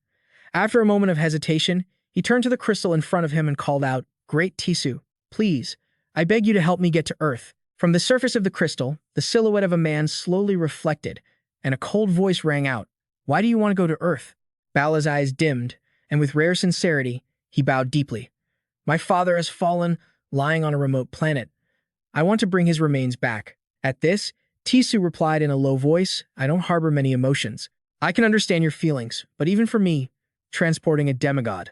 He continued as if weighing the risks, then dropped the final question. "The spatial passage won't be perfectly stable. There will be risks. Do you dare take the chance?" Bala immediately lifted his head, his eyes showing clear determination, and he replied without hesitation, "Yes, I am certain, and I believe that. As long as you intervene, Great One, there will be no danger." Tisu revealed his face from under his cloak and let out a cold, chilling hum. "In that case, I will come to you tomorrow." Tisu sat cross-legged on the ground, waves of red energy surging and spreading continuously, causing the surrounding air to gradually become thick and heavy. Not until the power gathered to its limit did he slowly raise his hand, his movements decisive as he tore the void in front of him. Bala's dark blue eyes widened, staring unblinkingly, a violent shock surging in his heart. Is this a spatial passage? At that very moment, a voice filled with urgency rang in his ears. "Tisu, are you free? Come to my place. I have the answer to what you wanted to know." Hearing this, he replied in his consciousness, while hurriedly standing up. "I am free, Great Zilanla. Please wait a moment. I will be there immediately." Bala, standing beside him, was completely bewildered, unable to understand what was happening. He looked at the departing figure in confusion and asked, "Great Tisu, you..." Before Bala could finish his sentence, Tisu impatiently interrupted. "The spatial passage is already open. I have some matters to attend to, so I must excuse myself." Tisu's fingers clenched the edge of his robe until they turned white. Even his face lost its usual composure. In his mind, only one thought remained. I don't want to keep that Great One waiting. He was forced to skip double-checking the passage. Well, spatial displacement is inherently dangerous anyway. If something truly goes wrong, they can't blame me for it.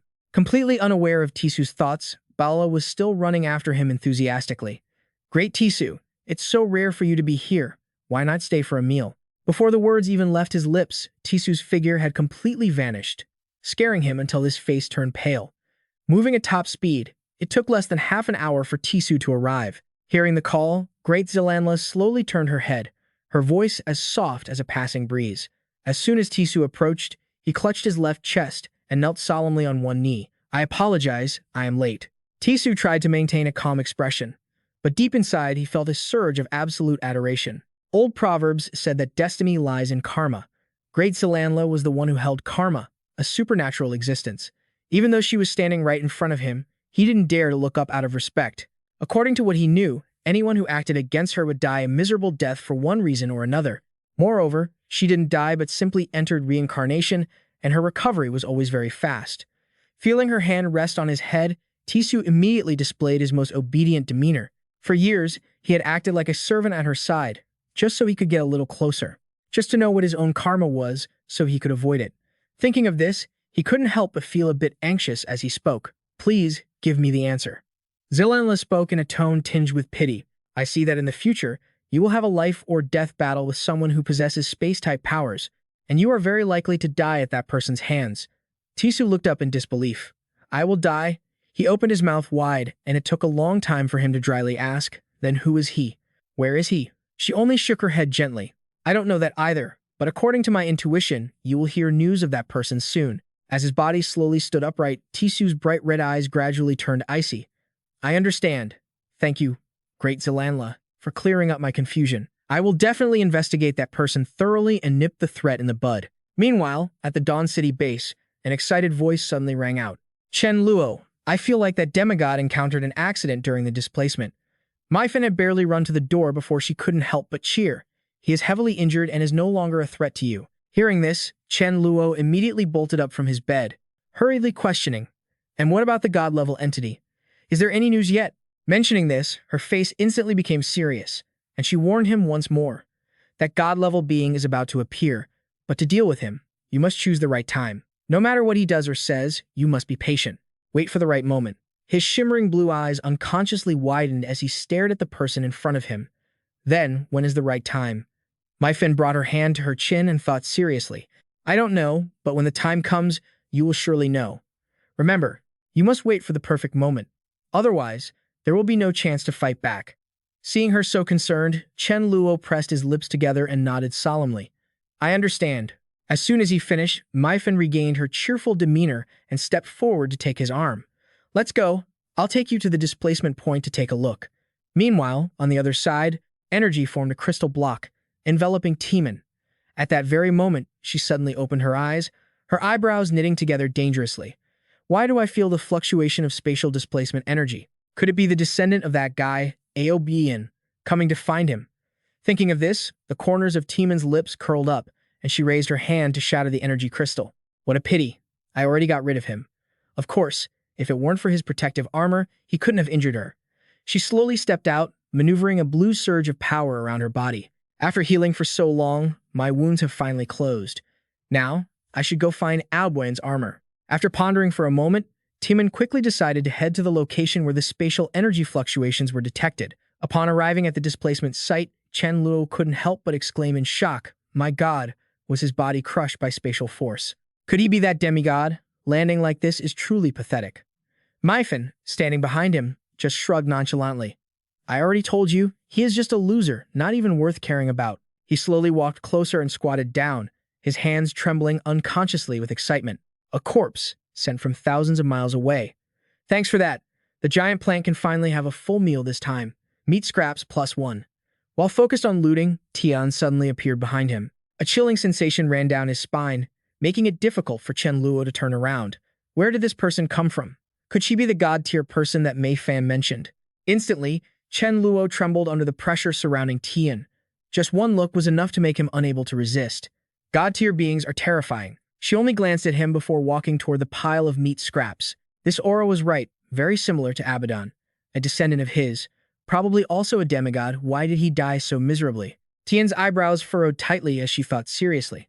No matter how strong humans are, they couldn't possibly severely injure a demigod. But just as she thought of this, Mei Fan suddenly jumped in front of her, letting out a loud cry. Immediately, all of Tian's attention was diverted. There were shifting runes on her body. She probably hadn't reached god tier yet. After observing carefully for a while, she was a bit confused, pulling a book out of thin air. Moreover, the runes on her were ones she had never seen before. They definitely weren't from a standard system. Watching Tian intently searching there, Chen Luo's mind was full of question marks. What is Mei Fan doing? Why did she make the god-tier person start reading a book as soon as she appeared? Not long after, the hand that kept flipping pages stopped, and her eyes widened involuntarily. Found it, the runes on her are actually the extremely rare destiny system. Tian looked up and stared at Mei Fan, standing in front of her. If I could take someone with the destiny system by my side, I would always have good luck. Isn't that? Just after a moment of excitement, she suddenly turned and waved at Chen Luo, who was calling her over. He hesitated for just a second before obediently walking over. Mei Fan once said that no matter what she says or does, he must not resist. Patience, he must have patience. Tian raised her hand and gently tapped the center of Chen Luo's forehead, speaking in the long Quok language. "Young man, don't be nervous. I'm just using a skill to learn your language." Having said that, she curled the corners of her lips, pretending to be gentle as she stroked her head. "Girl, Earth is too small. Would you like to come with me?" He widened his eyes in surprise, overwhelming shock quickly rising in his heart. Her target is Mei Fan. Seeing Chen Luo's reaction, she immediately stepped in front, saying in a sweet voice, "Yes, I would love to. I have long wanted to go out and experience more." Mei Fan cuddled up to Tian's arm, her eyes glancing vaguely at Chen Luo, reminding him, "You must not let me miss this opportunity." Finishing her words, she lowered her eyes in sorrow to express her concerns. "But I have so many friends here, it's hard to leave suddenly. Can you let me stay for a few more days before I go with you?" Regarding such a small request, she seemed very easygoing. "Of course, you can." At this moment, Chen Luo also suppressed the surging emotions in his heart and bowed respectfully. "Welcome to my base, honored guest." His lowered eyes narrowed, a flash of coldness passing through his pupils. It looks like I have to continue for a few more days and wait for the right moment. Just as the three of them set foot in Chen Luo's base, a respectful greeting rang out. The respected god-tier person also casually introduced to Mei Fan and Tian, "The place in front is my residence." Her gaze swept over the group of Mei La, Mei Ling, and Neng Suang standing there, and without hesitation, she gave the order. "Drive them all away. I'm not used to staying in the same place as strangers. I will stay with Mei Fan today." Chen Luo nodded immediately upon hearing this, his attitude resolute, complying without hesitation. "No problem." Saying that, he turned and handed the situation to Mei Ling. "You all change your quarters. Mei Ling, help me keep an eye on her." She agreed immediately. "Understood." After handling everything, Chen Luo led Tian and Mei Fan away. As she passed by Ngung Suang, she suddenly spoke up, her voice carrying a hint of mystery. "You have pretty good luck, don't you? You picked up one of my ice soul orbs." Hearing this, he turned his head to look back at her, sneering inwardly. So the thing Ngung Suang dropped came from her? No wonder it was so different. Inside the quiet room, Chen Luo poured water while turning to Tian, his voice revealing clear confusion. "May I ask you a question? Why did our Earth become like this?" She responded with an expression as calm as still water, answering without hesitation. "Because I killed that Abaddon. His flesh and the dark power within him covered this planet. I feel sorry for everyone, causing harm to the life of this planet." This made him feel extremely uncomfortable with Tian's current expression. Her mouth said sorry, but she didn't have the slightest hint of remorse. A moment later, Chen Luo adjusted his emotions and asked further, "Then why did you fight Abaddon?" As soon as he finished speaking, the aura around Tian immediately became cold and harsh, because he deserved to die. Thinking back, "I was just a demigod at the time." Saying this, she slowly began to recount the past, every word sounding as if it carried the scent of blood. "Because Abaddon experimented with dark abilities, he slaughtered countless people on my planet. I was the only one lucky enough to escape. Blood debt must be paid in blood, even if it cost my life. I had to kill him." Suddenly, Tian seemed to remember something, her eyes flickering. "Right? Is Abaddon's armor with you people? There is his aura on the armor. As long as you wear it, you will definitely be polluted." Hearing this, he was instantly startled, an indescribable feeling of unease rising in his heart. Before Chen Luo could open his mouth to respond, Tian bluntly made a demand. "Give the armor to me. You cannot unlock the power of this treasure. That sword doesn't suit me, so I will leave it to you." This resolute statement put Chen Luo in a difficult spot. If he refused, she would certainly turn hostile on the spot, but he had worked so hard to collect them. After hesitating for only a moment, Chen Luo finally chose to yield under Mei Fan's surprised gaze. "Here you go." She responded immediately, her voice concise. Although on the outside he agreed, on the inside, he had to reassure himself there was simply no other way. A harsh reality. Afterward, Chen Luo had no choice but to take the armor out and hand it to Tian. "Here." She accepted it, her eyes showing clear satisfaction. "You're quite sensible, saving me the trouble." After receiving it, Tian took out another item to exchange with him. "This is a fire system demigod crystal. It's of no use to me. To make sure Mei Fan doesn't feel like I'm taking advantage of you, here you go." Chen Luo gripped the crystal in his hand, feeling the faint heat within, and asked curiously, "Do you rely on absorbing crystals to reach God tier?" She heard this and denied it, saying that although one needs time and crystals before reaching demigod status, the leap from demigod to god happens in the blink of an eye. Saying this, a hint of cold arrogance appeared on Tian's face. "The key to ascending to godhood lies in how much you comprehend your own elemental ability. I can only tell you that much. You can go now." Chen Luo looked at that expression, and her high and mighty tone made him seethe with anger internally, silently cursing. "This is clearly my house." Scene change. When Chen Luo stepped outside, he saw Mei La, Mei Ling, and Ngung Suang waiting there. She asked, her voice light as if she were being casual, what happened in the room. At the same time, Chen Luo's thoughts were racing. A god-tier being's hearing is probably very sharp. While patiently waiting for the right moment, he must absolutely not reveal anything. Thinking so, he only lightly raised his index finger to his lips, signaling silence, telling himself inwardly, "I can't say it." At night, while Chen Luo was checking around the base, he suddenly heard a very faint sound. He immediately turned his head, his gaze sharp. Anyone? Seeing no one behind him, Chen Luo felt a bit confused. No one there could he have misjudged. At the same time, in another corner of the base, Tu Wai had snuck inside. She excitedly ran to her, her voice soft and familiar. "Sister So Tuet, I came to visit you again. Can I sleep with you tonight?" She didn't hesitate at all, smiling and nodding. "Sure." But just as the two let their guard down, a black shadow flashed through the space. In a split second, A terrifying force pierced straight through So Tuyet's head, so fast that she hadn't even had time to react. Her body stiffened and fell silently. Tui's eyes widened, and just as she was about to scream, a cold hand covered her mouth tightly. Tian's voice rang out right by her ear, low and dangerous. Do you want to die too? In this situation, she could only tremble, tears streaming down, only able to cry silently in her heart. Sister Sotuit, she's too terrifying. What should I do? Right, quickly contact the leader. Below, Chen Luo suddenly received an urgent signal. The moment he read the content, his heart felt like it was being squeezed by someone. Sister Sotuit is dead. When Chen Luo entered Sotuit's room, the scene before his eyes made his heart sink completely. Tu Wai was shivering beside the corpse, her face pale, her hands still unable to stop trembling. Tian turned to look at Chen Luo, her voice calm to the point of being cold. You're here? Chen Luo ignored her and walked straight toward the girl without even sparing her a glance, bending down. His voice was low but firm, as if speaking to himself. Don't be afraid. After I kill Wai Tian, I will definitely have Mei Fan resurrect you. Tian kept poking at him. You must be furious, right? She stood up, dusting off her hands as if the previous matter were trivial, then continued casually. Actually, you can't blame me for this.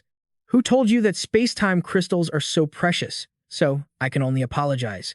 After saying that, Tian suddenly swung her hand toward Chen Luo, her gaze icy. Of course, she couldn't let Mei Fan know about this, but Chen Luo reacted in time, raising his arm to block the strike. She immediately lowered her voice and threatened, otherwise, all of you will die. He remained silent for a moment, ultimately forced to compromise. Understood. As soon as he finished, Tian shoved Chen Luo aside, coldly continuing. But in the end, this happened because you were too weak to stop me. Back then, when I watched my family get killed, I was just like this. As she said that, Tian dusted her hands off, looking as if she were justifying herself. That's why I crave power.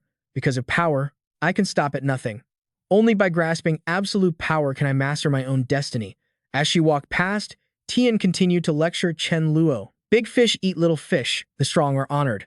These are the cruel laws of the universe.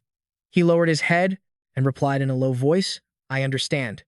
Before leaving the room, she stopped and turned back to add one more thing. Also, let me give you a piece of advice. Low-level spatial systems are indeed unique, but they are common once you reach God tier. So, don't harbor thoughts that would lead you to your death. After Tian left, Ziyi finally couldn't hold it back anymore. She looked at Chen Luo while crying, her voice trembling. Leader, what is going to happen to Sister Su Xue? He could only reach out and gently pat her head with slow, clumsy movements, his voice dropping, everything will be all right. But even Chen Luo himself knew that saying was nothing more than self-consolation. Deep down, he knew clearly that he was just like her. He hadn't made a move because he was intimidated by her power. Leaving Su Xue's room, Chen Luo sat alone on the cold steps, his gaze vacant. The words Tian had just spoken kept repeating in his head like a curse. Big fish eat little fish, the strong are honored. Chen Luo closed his eyes and took a deep breath, a cold and resolute thought rising in his heart. Then we shall see who is stronger between the two of us. At the same time, in the vast universe, something appeared silently. It tore through the void, carrying an incomprehensible aura, and rushed toward Earth at an astonishing speed. The next day, at noon, Tian walked over to where she was deep in thought in the courtyard, her voice carrying a light tone. Mei Fan, aren't you bored staying in the courtyard all the time? Here, let me show you something very interesting. She raised her head slightly, unable to hide her curiosity. What is it? Tian smiled and responded immediately. My starship. When the ship appeared before her eyes, Mei Fan couldn't help but exclaim, It's so beautiful. Seeing her look of delight, Tian immediately took advantage of the situation. Let me take you up for a tour. She grabbed Mei Fan's hand, a smile still on her lips, but secretly calculating in her heart. As long as she follows me up there, she will be mine forever. Just then, the sky suddenly changed. An abnormal phenomenon appeared, and energy surged as if to tear space apart. Tian frowned slightly in confusion. Energy storm? In the blink of an eye, her expression became serious, accompanied by a flood of knowledge pouring into her mind. In the universe, there are fire, lightning, wind, and ice energy groups, but I have never seen this kind of storm energy before. At the same time, Chen Luo on this side also looked up at the sky. Why does this look exactly like when I summoned space-time? No, if compared, a thought flashed like lightning. He immediately understood that the space-time he summoned back then was a heavenly jade bead, while this one now was the Hao Nuit in the sky. Realizing this, the corners of Chen Luo's mouth slowly curled up, and a rare, triumphant glint flashed in his eyes. I get it now. This is the perfect opportunity Mei Fan was talking about. Now, Chen Luo was serious, watching the Hao and Wyatt floating in the sky, his mind racing with calculations. With his current level, he certainly couldn't compare to a god tier, but if he borrowed the power of the heavens and earth, it would be different. A thought flashed, and he immediately flew high, heading straight toward the Hao and Wyatt. The miracle of killing an emperor tier is about to happen. In the distance, Tian saw Chen Luo suddenly dash into it and couldn't help but feel bewildered, a sense of unease rising in her heart. Why did that brat suddenly fly inside? Just as he entered, Chen Luo felt a familiar aura. For a moment, his heart trembled. Why did this power feel so familiar? Calming himself down, Chen Luo quickly reasoned. Reversing time requires a precise target, so before using that power, he needed to make her stand still.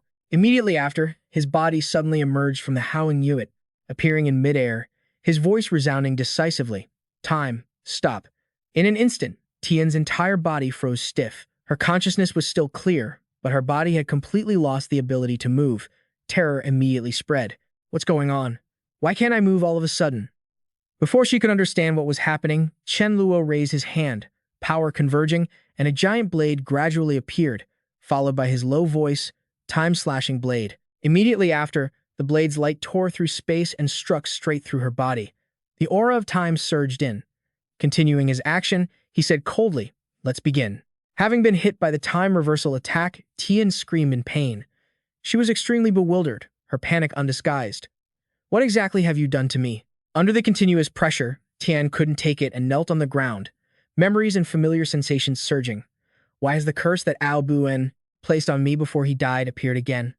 I clearly resolved that curse completely. Despite her screams, Chen Luo did not waver.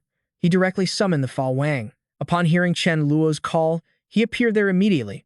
Almost instantly, the Fa Wang rushed forward without hesitation, attacking Tian relentlessly. Pushed to the edge, she screamed angrily, "Damn it, I shouldn't have kept you alive. While she is weakened, finish her off." Chen Luo called for others. His cold voice rang out, and those summoned responded in unison, then charged forward together. He watched quietly from above, his deep eyes emotionless as he looked at Tian below. "Didn't expect this, did you? I am someone with dual abilities. You look down on my spatial system, so I'll use the time system like this. Are you satisfied?" Her face was now swollen, but she still struggled to speak. Space-time to think I would lose. Arrogant to defy destiny. In the end, Tian fainted from exhaustion. What I sowed, I reap. Haiji seemed unsatisfied. She did not stop her hand, repeatedly using her sword to attack the fallen woman, cursing through gritted teeth while striking. "Bullying my little brother, you dared to bully my little brother." While attacking without mercy, Haiji turned to Chen Luo, her voice mixed with gloating and relief. "Little brother, she must be dead for real now. We're safe." Seeing her like this, he immediately became invigorated, his eyes brightening significantly. "Sister, I have mastered the flow of time. Now I can fulfill that promise from back then." Chen Luo took a step forward, his voice full of confidence. "Get ready, sister. I will help you become young again." Hearing this, Haiji could not hide her joy and immediately nodded. "All right, do it." With her permission, he quickly adjusted his state. The power of time began to shift, his voice sounding steady. "Let's go. Time reversal." In Chen Luo's mind, a thought flash. Rare opportunity. Let's turn Sister Haiji back 100 years. The moment the timeline took effect, Haiji let out a soft cry. The feeling of an invisible force enveloping her body made her unable to react in time. But in a flash, Chen Luo suddenly panicked, his heart sinking. Oh no. He looked on in confusion as Haiji's body gradually shrank, his mind unable to hide the chaos. "Why is your body turning small too?"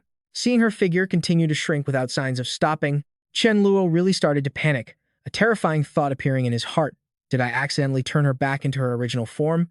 This sudden change left everyone around them stunned. Chen Luo stared blankly as Haiji turned into a tiny child. Why did it end up like this? I clearly used very little power. Contrary to his confusion, she was extremely excited, her face full of joy. "I knew you wouldn't lie to me." To lessen his guilt, he proactively apologized. His voice carried regret. "I'm sorry, sister. I didn't think it would reverse time back to when you were this young. Should I increase the time so you can grow a bit more?" But Haiji wasn't angry. On the contrary, she happily hugged Chen Luo, her voice soft and comfortable. "It's okay. I've been an adult for years. This is the perfect chance to experience being a child again." Immediately after, she realized a problem, her voice dropping slightly. "It's just a pity that because of the time reversal, my powers have disappeared too." He replied calmly, his voice certain, "It's fine. At most, in half a year, I will help you regain your emperor tier status." Hearing that, Haiji smiled radiantly, her eyes full of trust. "From now on, I'll have to rely on my younger brother to protect me." Chen Luo responded without a moment's hesitation. "That goes without saying." Just as the two were talking, Mei Fan slowly approached from behind, her voice tinged with surprise. "Chen Luo, I suddenly feel like my strength has increased significantly." He couldn't help but feel confused. Her strength had increased, but she hadn't absorbed any crystals. As soon as he finished speaking, he slowly looked over at Tian, who was lying motionless nearby. A speculation gradually rose in Chen Luo's heart. Could Mei Fan's growth be related to witnessing the destiny of others? And that because she witnessed the death of a god-tier being, her strength increased? Shortly after, when he noticed a few crystals appearing from where she had been, he was momentarily stunned, a flash of surprise crossing his eyes. She was also a dual ability user with ice and light powers. Observing more closely, Chen Luo realized that one crystal was completely different from the others. The black one must be the dark crystal from that god-tier being. As he moved all the crystals into his spatial storage, he couldn't help but wonder, but why would she keep god-tier crystals on her instead of putting them in her spatial ring? Just then, Chen Luo froze, staring blankly at the crystals that wouldn't enter his storage space. Why won't they go in? His spatial ability was clearly capable of holding anything except living things. He reached out and grabbed a crystal, his eyes filled with suspicion. Could this god-tier crystal be alive? Right at that moment, a voice from afar called out, filled with agitation. "Brother Chen Luo, I've managed to bring Jiang Chushue back to life." Hearing this, Chen Luo immediately replied while quickly stowing away the remaining crystals. "Got it, I'm coming." He already had a plan in mind. "Forget it, I need to go encourage everyone now. I'll research this later." That night, in a rare, light-hearted atmosphere, everyone gathered happily to celebrate. The sound of laughter and clinking glasses rang out incessantly. After a toast, Chen Luo took the initiative to offer some words of encouragement, his voice steady and warm. "Everyone has worked hard this time. Now that the god-tier being is dead, the remaining troubles are no longer worth worrying about." In another corner, Mei Fan quietly watched him laughing and talking with everyone, a sense of unease rising in her heart. "Unfortunately, this isn't completely over yet. I have a premonition that there will be 4 dangerous encounters in total. The first was the monster invasion, the second was the appearance of the demigods, the third was the emergence of the god-tier being, and the next one will be even more dangerous than the last. As for the final one, I don't know what it will be, but it will be the most dangerous of all." However, after a moment, she sighed softly and brushed the thought aside. "Whatever. Everyone is enjoying their relief after surviving. I'd better talk about that later." After the meal, Chen Luo stretched and leisurely walked outside. After a good meal, it's time to get down to business. As he walked, he silently speculated, "My spatial ability can't store living things. Is it because there is no time inside?" Just then, a new plan flashed through Chen Luo's mind. What if I infuse it with time energy? Would I be able to store things inside then? He looked down at the crystals in his hand. It's worth a try. Thinking of it, he did it. Chen Luo immediately began to execute his plan. Let's test this out. He used a method to graph time settings onto his spatial ability.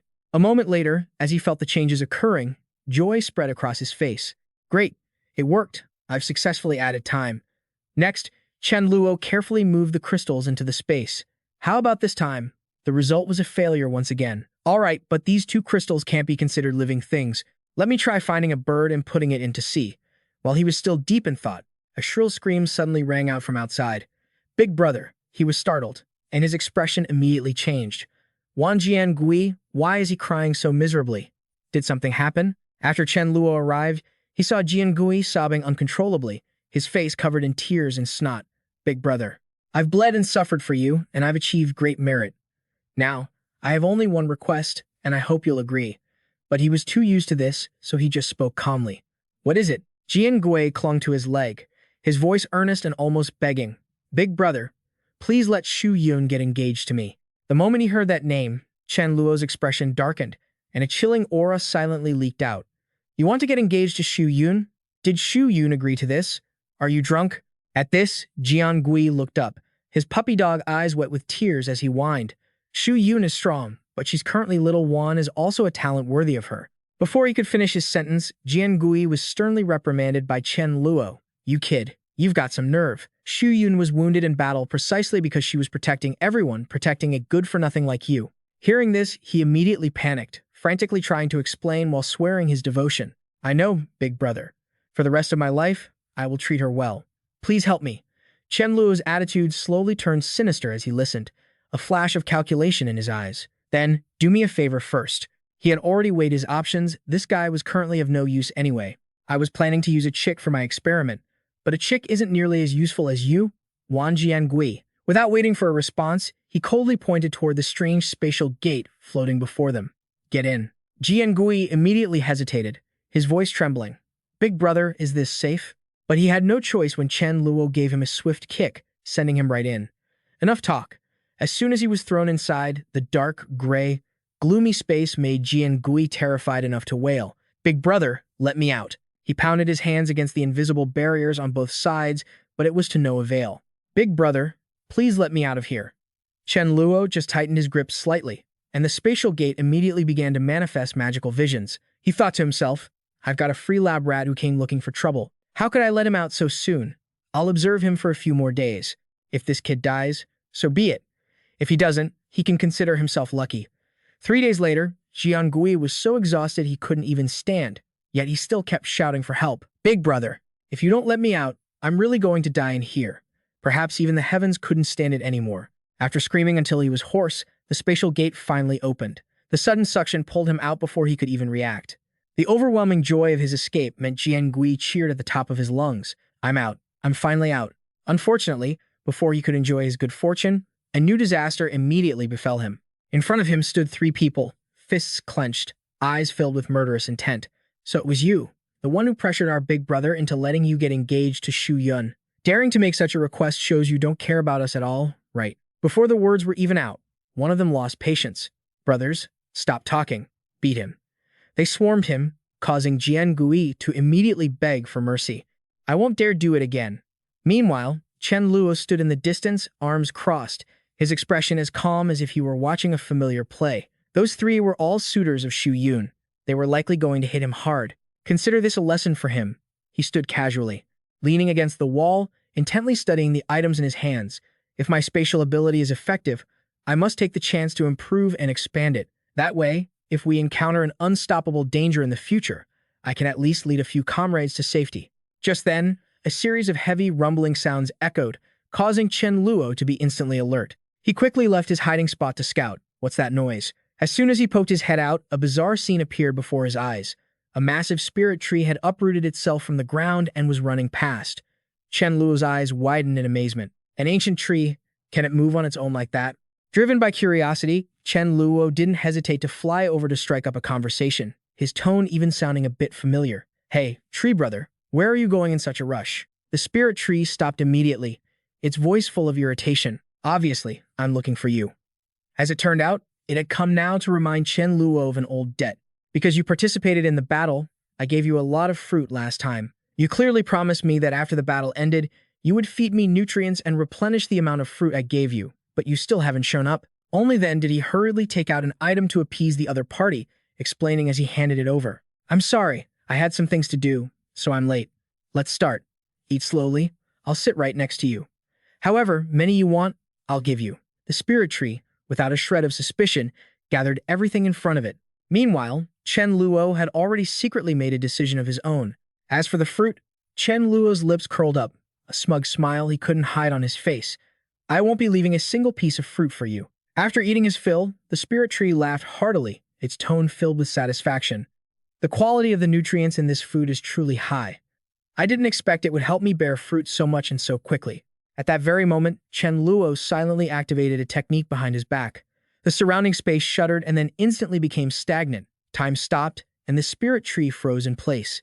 Chen Luo immediately took the opportunity to close the distance, his eyes fixed on the fruits that had just sprouted. You can't blame me for this. Who told you not to admit defeat? Besides, these fruits wouldn't do you any good anyway. Immediately after, he calmly pulled off the swap, his movements quick and decisive. So, just try to satisfy your cravings with those apples. These ones are for my teammates. They'll help them level up quickly. All done. Chen Luo slipped back into his original position as if he had never left. With one hand, he quietly stashed the fruit into his storage space, while the other form is sealed to cast a spell. Time froze, and as soon as it resumed, the tree spirit instinctively reached for the apple to enjoy it. But just as it took a single bite, it vaguely sensed that something was wrong. Chen Chu's voice rang out, "Why does this fruit taste a bit strange?" Meanwhile, Chen Luo just smiled and deflected the question, his tone incredibly cheerful and natural. Maybe some monsters just grow fruits with different flavors. I always keep my word. You've got your food now. Back at the Bata family base, Shiwei couldn't hide his anxiety, repeatedly pressing for answers. Selen, tell me, why hasn't Patriarch Bala contacted us after all this time? Could he have failed to reach Earth? Do you think something unexpected happened? Zelen immediately warned him. Shiwei, don't talk nonsense. That was a space passage created by Lord Tisu himself. Besides, with the Patriarch's strength, even if he encountered something unexpected, he wouldn't just die.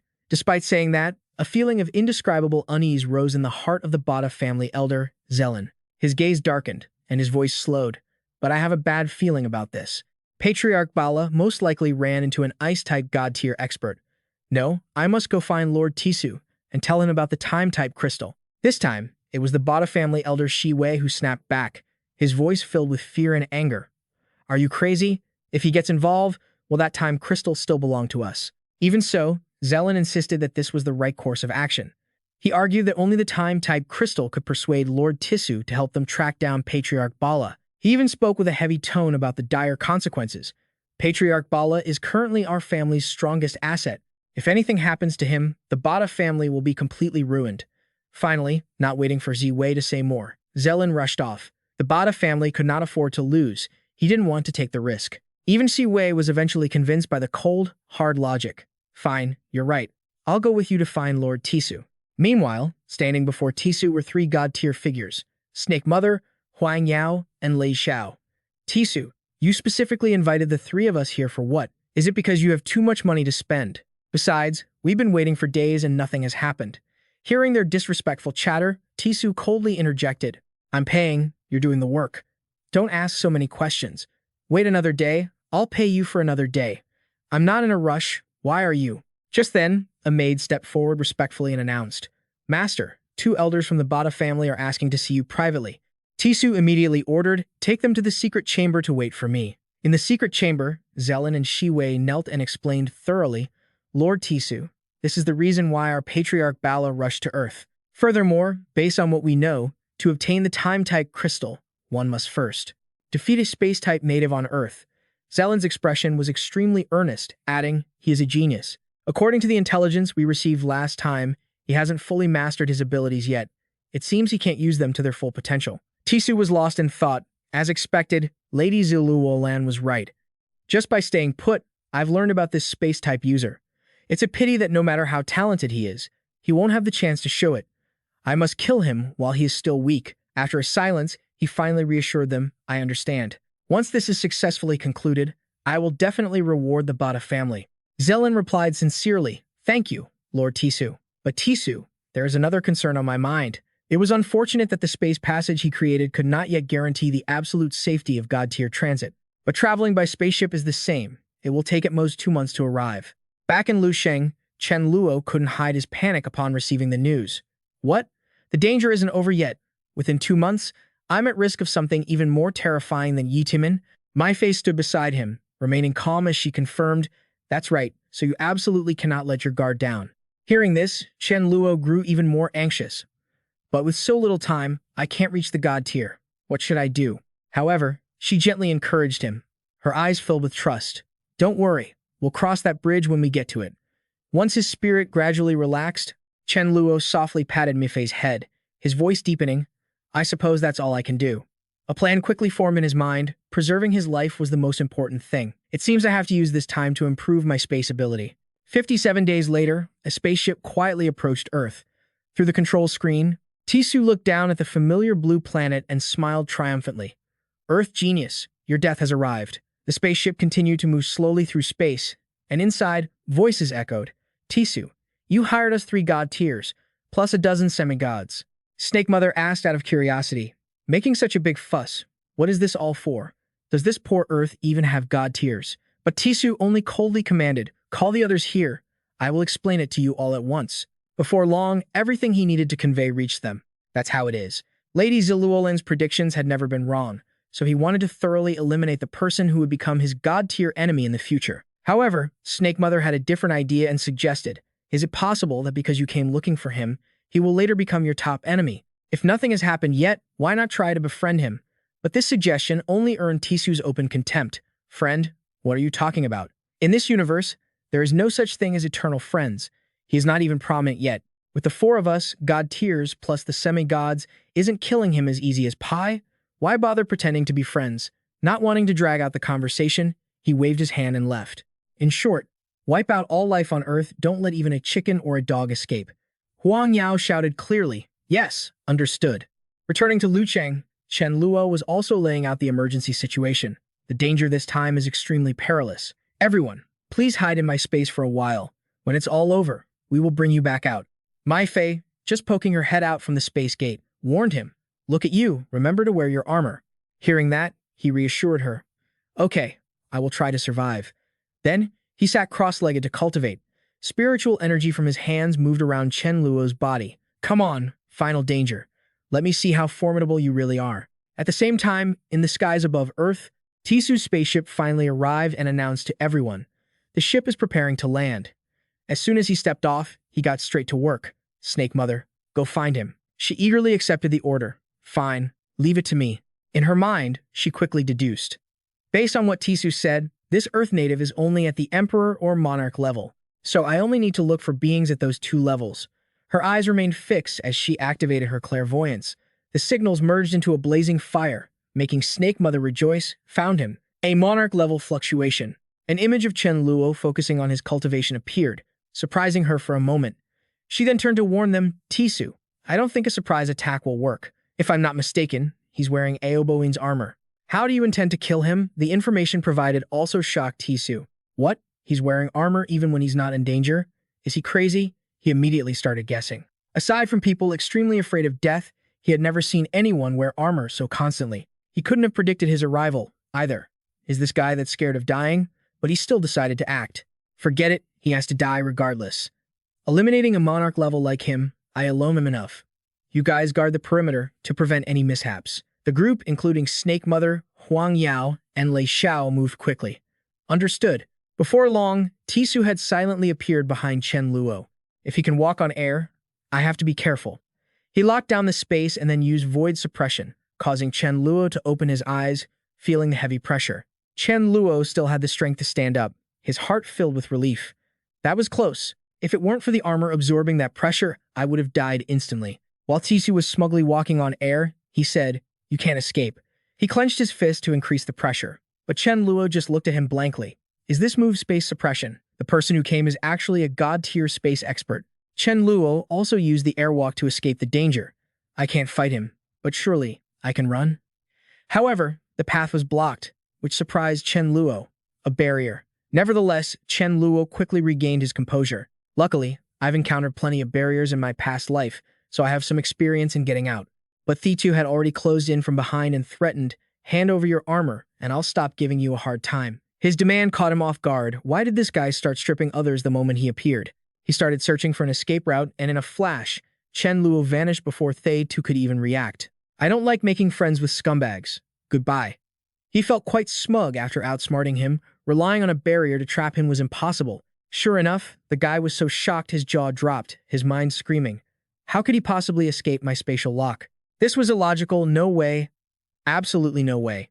But Thai still persisted in chasing Chen Luo, convinced the guy was a genius who had to be eliminated. Walking through the void, the two of them kept up the chase across the sky. Lei Xiao, standing nearby, looked a bit confused upon seeing Chen Luo. How could he possibly escape Thai 2's grasp? Still, he bravely jumped out to block his path and sent a transmission. Thai 2, he's running toward me. The other replied hurriedly, Good. I'll head to your location, and then we'll plan our next move. Lei Xiao, right now, we both unleash our ultimate moves to collapse the space. He won't be able to escape that. Lei Xiao grinned smugly, having understood. Immediately, the violent spiritual energy from Lei Xiao's Nine Heavens void-crushing strike swept through the surroundings. Furious bolts of lightning struck a single point, shattering the barrier. Chen Luo himself was surrounded and couldn't help but panic. Crap, I can't escape. Another wave of attacks rained down, forcing him to hold on with all his might. Even so, Chen Luo managed to survive and find a way to slip away. Luckily, he had the armor. Otherwise, that attack would have killed him for sure. The walking in the void skill was blocked by the barrier, obstructing their vision, so Lei Xiao could only guess. Since we teamed up, that guy must have died, right? But Theta thought differently. Since he was wearing armor, he probably wasn't dead, but surely severely injured. Full of confidence, Thaito was eager to see the results. Usually, the spatial type cannot walk through the void under collapsed space, so let's go in and catch him. However, as he approached, there was only a thick cloud of black smoke, leaving him bewildered. Where did he go? Why can't I find him? Even Lei Xiao found this absurd. Impossible, the space has collapsed. He definitely shouldn't be able to walk in the void. So, where could he be? Just then, Thitu's expression darkened when the snake mother informed them, "Where are you two? I feel like he's about to run toward me." Naturally, he didn't fully believe it and snapped. How is that possible? Not to mention whether he can walk in the void when space has collapsed. Even if he could, how could he run over 10,000 miles? Are you sensing it wrong? Being doubted like that made the snake mother angry. I am at the deity level. Plus, this is a unique talent of my race. How could I be mistaken? Stop talking. Do you want me to help you find him or not? Thitu was brimming with killing intent. He had to find him or the consequences would be dire. As she channeled her spiritual energy to unleash a move, she couldn't help but wonder, what is the background of that earthling? How could he survive an attack from two high-level deities? She was starting to regret joining this poorly planned mission. The snake mother's pupils constricted as she began scanning for signals, but having taken someone's money, she had to do the job. Soon, the image of Chen Luo hiding appeared in her mind. Found you. By now, Chen Luo was focused on cultivating deep under the blue ocean. My title isn't just for show. Keep chasing me if you can. Let's see if you catch me or if I reach the deity level first. But his heart suddenly pounded, forcing his eyes open. He had a bad feeling. So, he decided not to linger any longer. Chen Luo moved quickly, thinking it was safer to change locations. Just as he broke the surface of the water, an earth-shattering explosion occurred, leaving him in awe. Seeing the violent waves, he finally let out a sigh of relief. Good thing I ran fast, otherwise I'd be dead for sure. But how did they find me? Was it my scent or a trail? In the end, Chen Luo didn't care about what happened next and calmly flew up. Fine, you guys are good. Can I even hide on the moon? Meanwhile, Tito's group had arrived and started arguing. Snake Mother, are you sure this is his exact location? I'm sure. He was here a moment ago. Then why don't I see anyone? Still, he was determined to hunt Chen Luo down to have peace of mind. I don't believe anyone can survive against the four of us, all deity level. Snake Mother continued searching for his location. She could only obey. 2 hours passed, and Thai too grew impatient. What's going on? The Snake Mother reported the bad news honestly. I can't find him. If he's not detected by me, there are only two possibilities, and she explained her reasoning thoroughly to the others. Case 1. He is constantly teleporting in the air, just barely avoiding my scan. Case 2. He is hiding in a multi-layered space, which I cannot penetrate. Once he understood, Lei Xiao suggested changing the plan. Regardless of the case, it will consume his energy. Why don't we rely on our speed and keep searching until he's exhausted? But this idea was rejected by Thi Tu. No need to go to such trouble. He was brewing a more ruthless idea. Just destroy the entire Earth. Soon after, Tu stood alone in the void and began condensing his spiritual energy. Should have done this from the start. No need to waste time playing cat and mouse. The energy source grew increasingly abundant, and he was supremely confident. Unfortunately, this move would turn him into dust. He wouldn't even be able to see the body. Seeing Thitu's power expand, the Snake Mother suddenly broke into a cold sweat. Why did she have such an uneasy feeling? Chen Luo, who was on the moon, saw that red glow of spiritual energy and was terrified. This is the moon. How can I still see such blinding light from so far away? He immediately used Void Walk to return. Those deity-level guys must be up to something again. He had to check it out to be at ease. Soon, he quietly appeared behind Thai 2. What is that spatial type guy doing? Chen Luo felt like he'd been struck by lightning when he realized the opponent's intent. He wants to destroy the Earth. Seeing that massive orb of energy, he quickly made a decision before it was too late. He couldn't let this happen. Chen Luo appeared in front of him, looking calm, but Thi Tu didn't act immediately, bewildered by his ability. I thought he was hiding in a layer of space. I didn't expect him to reach another planet. What is this guy's limit for spatial teleportation? Right then, Chen Luo challenged him boldly. If you have a problem, aim at me. What kind of skill is it to destroy my home? He immediately hurled an attack back to satisfy him. Fine, then go die. Thitu's face twisted in rage, accompanied by a piercing scream, die. On the contrary, Chen Luo smirked, smugly whispering to himself. The provocation worked. Seeing the two fireballs of terrifying power launched into space, he immediately activated Void Walk. Chen Luo teleported behind Thai 2, witnessing the explosion and thinking to himself, lucky I provoked him, making him throw those two orbs of power. If they had hit Earth, it would have really vanished. Afterward, he deliberately gave him the middle finger to provoke him further, making him lose his mind. Trash, if you're so good, come chase me. While escaping, Chen Luo calculated smugly. I discovered that using Void walk in space saves a lot of energy. I just need to run for a bit and hide to recover energy and time, then I can freely run circles around him. Seeing the target zoom away, Thai to immediately launched himself, following closely behind. His face showed obvious fury as he shouted, I don't believe you can use Void walk continuously. Deep down, Thitu was seething. The moment his energy runs out, I'm going to settle every single score with him. 3 hours later, in space, Chen Luo was still full of energy, dancing around. I'm right here. How come you still can't catch me? Trash. Are you really that incapable? This made Thai to knit his brows, finding it unbelievable. 10 million miles, this brat has run 10 million miles back and forth in space. Therefore, he channeled all his energy and surged forward with grim determination. Speed up. Must speed up and catch this brat. Seeing Thay to hot on his heels, Chen Luo felt anxious. The guy's speed was getting faster. When Theta reached out, he almost grabbed Chen Luo. He panicked, retreated, and whispered to himself, the deity level is truly terrifying. Void walk, his face darkened, and he punched hard. Chen Luo hadn't even had a chance to catch his breath before he sensed something was wrong. So dangerous, what was that? A crystal. Why was the suction force so strong? A massive black vortex appeared right behind him, filling him with terror and confusion. Oh no, if I get sucked into that, his expression suddenly shifted to shock. He thought, no, how could this be? This is a rare black hole. He could foresee what was about to happen, and it left him feeling uneasy. This black hole can absorb living objects and teleport them to any random location in the universe, which means his target will escape. Damn it, why is his luck so good? The more he thought about it, the angrier T2 became, shouting incessantly. He couldn't accept this. At this moment, Zha Mao and Loi Qiu appeared before them. He pointed forward and furiously ordered them to proceed with the plan to destroy Earth. Knowing that he was just taking his anger out on others, Zha Mao shouted to stop him. T2, that's enough. Give him a way out. Hearing this, he looked confused and asked, a way out? What do you mean? She quickly explained, before you invited us, we had no idea how to deal with something like this. Everyone knows how powerful that kid is. Plus, he has Ao Boan's armor and god-level resources. I think in just a few decades, he will be able to become a god. T2 didn't listen to a word of it and just questioned her sarcastically. Does Void Walk have any destructive power? So what if he becomes a god? Even so, Zha Mao continued to reason with him. Actually, it is extremely difficult for him to finish off god-level beings like us, especially those of us with dual abilities. But if he wants to finish off anyone below the god level, it is very simple. The image of Chen Luo wielding a sword to finish people off appeared in her mind, fueling her persuasion. If he wants to wipe out our clan and destroy our lair, do you think he won't find a way? If he marks us as his targets, don't dream of living in peace ever again. I don't want to live my whole life in fear. Xa Mao continued her argument. You must think about the future of your clan. You cannot afford to make him an absolute enemy. Then she turned to the two others to rally allies. What do you all think? What is your choice? Those stern words made Loi Qiu agree, and he blurted out, exactly, he is too difficult to deal with. I'm not an orphan. I can't gamble my clan's lives.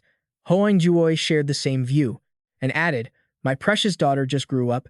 I don't want her to suffer from his vicious tactics later. He looked directly at the person in front of him and seriously advised, T2, destroying Earth won't cause him any real harm. It's a waste of energy and achieves nothing. It's best not to do it. Loi Qiu quickly chimed in, that's right, for the sake of us old friends, just let it go.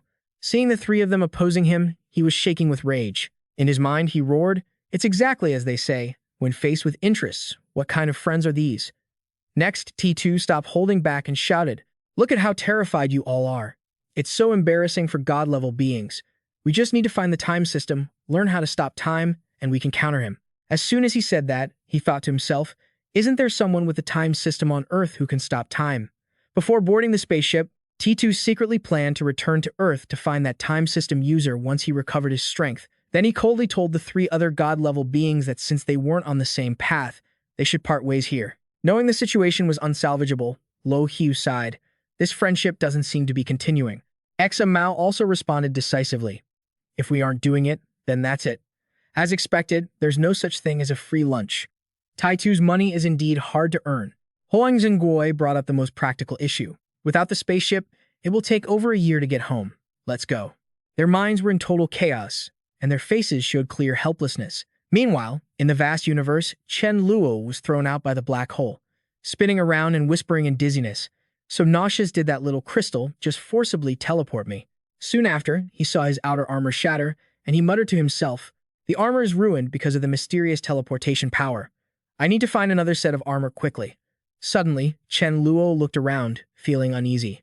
Since I suddenly disappeared, that god-level guy will definitely take his anger out on Earth. They are definitely gone now. What should I do next?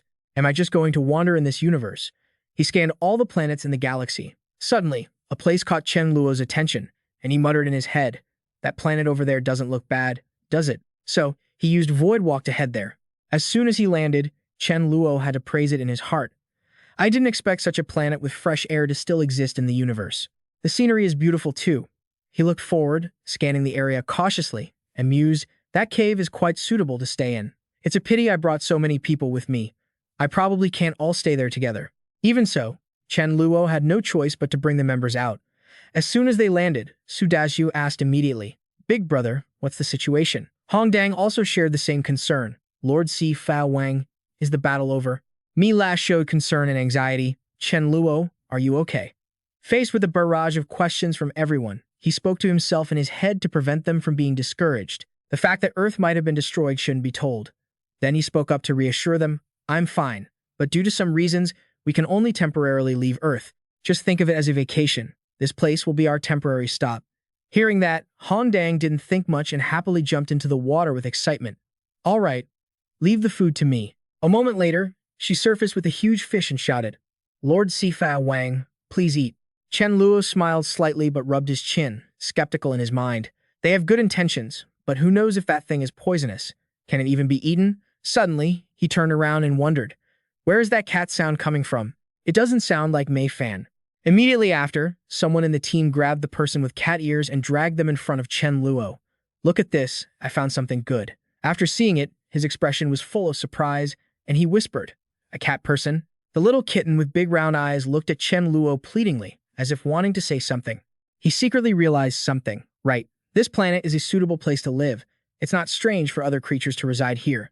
Seeming to understand her own kind, Mei Fan went over to talk to the cat. The little kitten shyly hid behind her and squeaked in fear. After listening, Mei Fan immediately translated. "It says that in the nearby area, there are many members of its tribe. It wants you to take it home."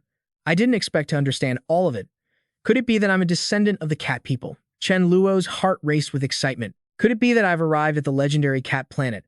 Then he reached out his hand with a warm voice. "All right, I'll go with you to take it home." The little kitten let out a sound, but suddenly a strange, urgent noise echoed, making everyone nervous.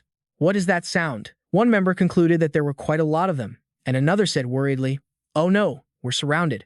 Immediately, countless cats rushed over, making Chen Luo exclaim in his head, "How magnificent! But why are these cats looking at us with such hostility?" Seeing the attitude of the cat people group, Mei Fan questioned them, confused. "Why do you hate us?" The cat people were restless, each shouting a question in return. "Were you modified or brainwashed or something?" Another voice added pressure indignantly. "They capture and humiliate us, and you're asking why we hate them? Have you forgotten?" Seeing the whole crowd of cats making such a fuss, Chen Luo was curious. What on earth are they talking about? Why isn't Mei Fan translating it for me?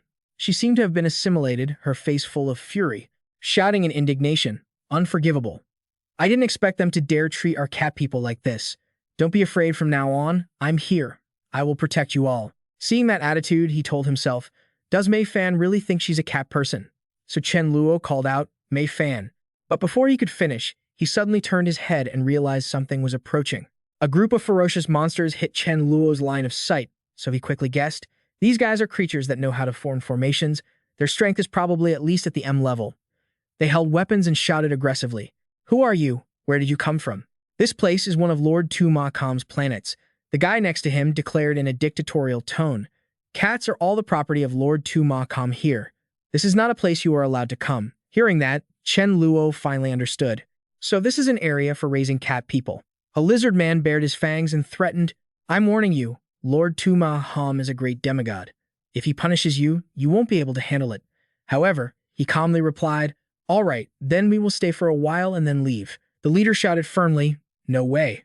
Leave, you must go right now." Chen Luo sighed helplessly. I want to leave, but where to? To float in space?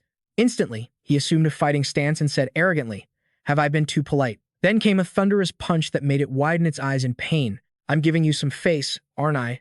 Next, Chen Luo waved his hand, signaling his men to wipe them all out.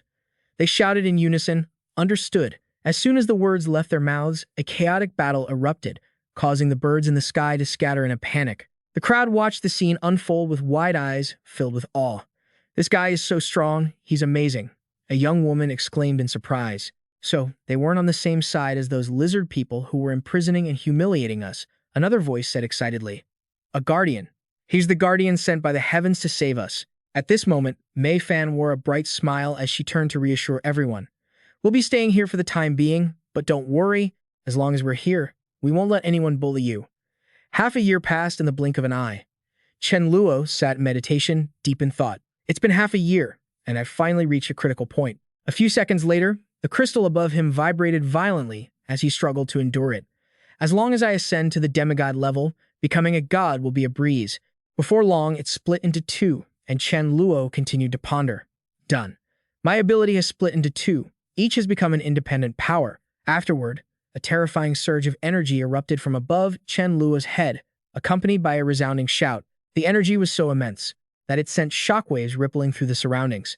Finally, his body rose into midair, and the team members began to buzz with excitement as they watched. "Quick, look at the sky. Is that our leader?" Someone next to them commented. "The pressure is so intense. What level did our leader just break through to?" Another young man shouted in admiration. "God level. It must be God level." Meanwhile, Mei Fan's entire body was covered in glowing inscriptions. She marveled, he really did ascend by witnessing the fate of others. Deep down, she couldn't help but compare herself to him, though she could feel that she was still a long way from fully maturing. Half an hour later, Chen Luo felt a change and muttered to himself, "Is this the law that belongs to me?" He stared at his own feet in bewilderment, wondering, "But what does this pattern mean? Does it represent a path? Is it mocking me for running away to become a god?" Suddenly, a flash of light streaked through his mind like a message, making him realize that the law seemed to be telling him that he had completed 85% of his void walk. His expression went blank as his inner self screamed, "What? I've only understood this much of the void walk?" Chen Luo descended from the sky and fell into deep thought. "Perhaps I won't reach true perfection until I can teleport anywhere in the universe with a single thought." As he walked, he remained deep in calculation. "Next, I need to cultivate the time system. I have to make the most of my time." When he stepped outside, Mei La excitedly rushed into his arms and cheered, "Chen Luo, congratulations." At that moment, all the team members cheered joyfully. "That's great. Now we have a god-level protector." The young man grinned in agreement. "Exactly. We can finally rest easy now. No need to worry anymore." His eyes fell upon the person in front of him, and he wondered in surprise, why are there inscriptions on Mei Fan's body? She clearly hasn't reached god level yet. Plus, what's with those colors? Do they change according to her emotions? Chen Luo grinned mischievously, imagining if I punched her and made her cry, would the inscriptions turn black? But her voice pulled him back to reality. "A very weakling is approaching. He's the culprit who slaughtered the Meow Star people." Mei Fan's face clearly showed her anger, and her voice was filled with fury. "Chen Luo, you absolutely must give him 100 slaps." He asked in surprise, "You mean that demigod, Sima Khan? He chose a really good time to show up." Suddenly, she looked up at the sky and screamed in alarm, "Oh no, that weakling must have seen your ascension light. He probably realized he couldn't beat you and ran away." But Chen Luo quickly reassured her, "Don't worry, he won't get away." With a void walk, he appeared behind Sima Khan in the blink of an eye. His voice cold and sharp, "You're already here. What's the rush to leave?" Sima Khan's entire body trembled so much he started stuttering. How did you find me?" Sima Khan was incredibly confused, thinking, "The moment I sensed danger, I ran away. I hadn't even landed on the planet yet." Chen Luo didn't waste words. He simply waved his hand toward him and said, "I'm not asking for your credentials. You're coming with me." Using Void Exile, he sucked him into space, and Sima Khan immediately used a communication stone to call for reinforcements. "Lord Huang Yao, save me. I've encountered someone who just ascended to god level. Please, you have to save me. You must hurry." The news shocked Huang Yao, who wondered to himself, "No new god levels have been born in this universe for over 100 years. Who is this newcomer?" Huang Yao confidently reassured him through the stone, "Don't panic. Mention my name. That guy will definitely show me some respect. I'll be there in about 10 minutes or so. Just figure out a way to stall for time." Meanwhile, on the planet, Sima Khan groveled respectfully. Greetings, my lord. I didn't know you were here. If I've offended you in any way, I will certainly make amends. He clasped his hands and continued to plead. But sir, I am a follower of Lord Huang Yao. Could you please show Lord Huang Yao some respect and spare me this once? The strange name made Chen Luo wonder. Huang Yao? Who is that? I've never heard of him. He raised his hand and replied bluntly, even though your attitude is great, Lady Mei Fan gave an order. He followed up with a thunderous slap and an ultimatum. I'm to give you 100 slaps, not a single one less. Count them yourself. Sima Can screamed in pain as he was struck. Seeing him dragging his feet, Chen Luo applied more physical force and urged, still not counting? Do you want me to start over from the beginning?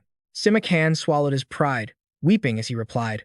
1, 2, 3. A while later, his face was swollen and deformed, and he spat blood, whispering, 100 that hurts so much. Once the punishment was finished, he wiped his hand and asked curiously, all right, who is this Huang Yao you mentioned?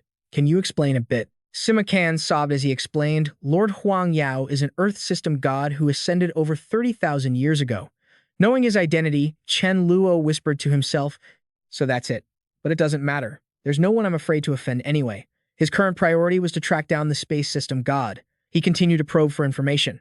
So, do you know how many space system gods there are? Before he could stammer an answer, a streak of light shot toward them from behind Chen Luo. A few seconds later, it landed on the ground. Sima Can's face brightened with joy, thinking, my big brother is here. Seeing the person in front of him turn around, Huang Yao was startled and skeptical. Not even a rocket would be this fast. This kid is unnatural. How could he have ascended to god level in such a short time? When he saw that familiar face, Chen Luo also shouted in alarm, Dear man, it's you. Meeting his nemesis, Huang Yao's face turned pale, and sweat began to pour down. He immediately turned to run, thinking to himself, I have to tell someone about this immediately. However, Chen Luo wasn't about to let him go. He waved his hand, cast a spell, and shouted, Hey, where do you think you're going? Faced with the unstable situation, Huang Yao quickly turned back to defend himself with his Earth Shield technique. But suddenly, a thought clicked in his mind. Wait, this kid is furious and not thinking straight right now. If I help him vent it all out, maybe he'll calm down and talk to me. Thinking is doing, so Huang Yao immediately performed a chant to retract his shield. Deep down, he told himself, even if I can block it, I won't. I'll make it look pathetic so this kid might show a little mercy. After all, I'm a god. Getting hit a few times won't kill me. Watching him scream in pain amidst the smoke and fire, Sima Can was completely confused. How is this possible? A guy who just ascended to god level is beating Huang Yao without giving him a chance to fight back. But was that attack even that scary? Chen Luo saw this and couldn't help but hesitate. His expression filled with doubt. Am I that strong? This god is way too weak. Someone like me, who ran away to become a god, can even intimidate him. Taking advantage of the fact that the attack had lessened, Huang Yao shouted for a truce. Don't hit me anymore, brother. Let's talk about this calmly. Actually, I have some good news for you. Besides, you just ascended to god level, so I'm sure there are many things you still don't understand. Whatever you want to ask, I can answer it all. Hearing this, he finally stopped and said coldly, what good news? Or is it that everyone else besides you has met with some accident and died? This remark made Huang Yao break into a cold sweat, thinking with a groan, this guy has a truly poisonous tongue. Huang Yao turned and waved his hand, ordering, Sima Can, go stand guard outside for a bit. He obediently complied, yes, big brother. Afterward, he pulled out a stone that projected an image of Earth and recounted. Tisu wanted to destroy your home planet out of frustration from his own incompetence, but we stopped him. Recalling the situation back then, Huang Yao continued to reveal, we even had to join forces to protect your planet. Chen Luo gently touched the projection, feeling emotional, thinking to himself, is Earth still there? My home is still there? He said in a sincere tone, we did all this because we felt that you would surely become a god in the future, so there was no need to make an enemy of you. Plus, we wanted to use this to resolve any past grudges. The image of his enemy flashed in his mind, making him hiss in anger. So the time-type god-level guy is named Shisu. Chen Luo inwardly made a decision, finally knowing who the enemy was. He could forgive the other three, but Shisu was absolutely unforgivable. Afterward, he crossed his arms over his chest and sternly asked Yuan Do, why did he come after me? Huang Yao looked extremely troubled. Don't make things hard for me, man. I know, and I want to tell you, but I just can't. In his heart, he told himself that if he spoke, it would be the same as dragging Zilanla into this mess. Anyone who offended Lady Zilanla never had a good end. Being quick-witted, Chen Luo vaguely guessed, Could it be that there was someone behind the scenes guiding Shisu, someone who couldn't be offended? Huang Yao responded awkwardly, yes, but that's not entirely correct. He kindly offered a hint. The person behind this definitely doesn't intend to target you. At most, they only mention matters related to you. It's Shisu whose mind is clouded, causing trouble on his own. So, I advise you to identify your real target and don't dig too deep, or you might end up offending someone else. After hearing this, he pondered deeply. The person behind the scenes sounded like a formidable figure. Finally, Huang Yao concluded, in short, I can't say anything more. You'll have to ask Shisu yourself. Chen Luo had no intention of arguing. I've just reached the god level. Are there levels higher than that? Mentioning this, he thoughtfully laid a cloth on the ground and warmly invited him. Come on, brother, sit down and let's talk slowly. Huang Yao brought out food and wine, calmly chatting. I am 35,623 years old, and I've been a god for over 30,000 years. I've never heard of a level higher than a god. He looked enthusiastic while pouring wine for Chen Luo and continued the discussion. You just ascended to god level, so I think you probably only have one law right now. If your other abilities also have laws, then you'll reach the second law. As a senior, Huang Yao explained knowingly that acquiring more laws is the most important factor in evaluating a god-level being, but it is not absolute. How far has your void walk progressed? He replied concisely, 85%. He gave a thumbs up in admiration. Great. Reaching 100% is enough to ascend to god level. But then, Huang Yao's expression turned pensive as he sighed. It's a pity you aren't an attack type. No matter how thoroughly you understand void walk, it won't increase your attack power. But that's okay. Every attribute has countless different types of power. The next moment, he seriously and earnestly advised, I suggest you go deep into the spatial layers to sense the different types of spatial power within. Once you master them well, sooner or later, you'll be able to grasp spatial laws. Chen Luo couldn't help but be surprised, whispering in his mind, so I can actually sense different types of spatial power?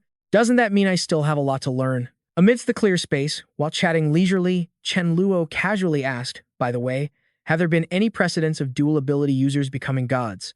Almost without thinking, Huang Yao immediately replied, yes, but it's quite difficult. Hearing this, he reached up to rub his chin, his eyes showing a probing look as he slowly questioned, what about Shisu? How many laws has he grasped? Pondering for a moment, Huang Yao held up his fingers, honestly revealing 2 laws. One is an attack type, the other is a movement type. As if he already knew everything. He continued to explain, Shisu relies on his level of spatial teleportation to make money shamelessly, then uses that money to make friends. His network is truly vast. Hearing the whole story, Chen Luo turned away, a smirk creeping onto his lips as he couldn't help but despise him in his heart. After all this time, my opponent is just a delivery guy. Next, Huang Yao raised his glass, sighing as he poured the wine. Think about it. You spatial types can all transport things. Metal types can make gear, natural types can make divine herbs, and earth types like me, even if I build houses for others, nobody cares. We're only fit to be errand boys. He took a sip of wine, and as if remembering something, he revealed. At that time, Shisu found the 3 of us poor wretches and paid us 1 million amethyst crystals. He said if it was successful, he would give 2 million more. This information made Chen Luo momentarily stunned, instinctively blurting out, amethyst crystals? Right after, he took out the purple stone and held it before his eyes, slowly confirming. Is it this? Huang Yao glanced at it and nodded. Yes, that's exactly it. Briefly recalling the image of a whole mountain of sparkling amethyst crystals, Chen Luo couldn't help but think to himself. In Wai Timin's spatial ring, there seem to be thousands of these. It seems like 1 million is a huge sum. As that thought passed, he took the opportunity to find out what these amethyst crystals were worth. In Huang Yao's mind, the image of 2 pretty girls suddenly appeared. His eyes wavered slightly as he slowly explained. The price of a normal cat girl is half an amethyst crystal, but if it's a high-class cat-eared girl, he hesitated for a moment, his cheeks gradually flushing with embarrassment as he raised a hand to cover his face and giggled. A high-class cat-eared girl can sell for up to 10,000 amethyst crystals. This made Chen Luo fall into silence, thoughts quietly spreading through his mind. So all the cats on this cat planet are only worth a few tens of thousands of amethyst crystals? Suddenly, Huang Yao's face became serious, his aura dropped accordingly, and he slowly shared a piece of shocking news. By the way, young man, your void walk is powerful, but it is not invincible. As of now, there are 2 ways to overwhelm you, although I can't do it. Hearing this, Chen Luo looked excited, leaning forward and instinctively blurting out, what? There are 2 ways.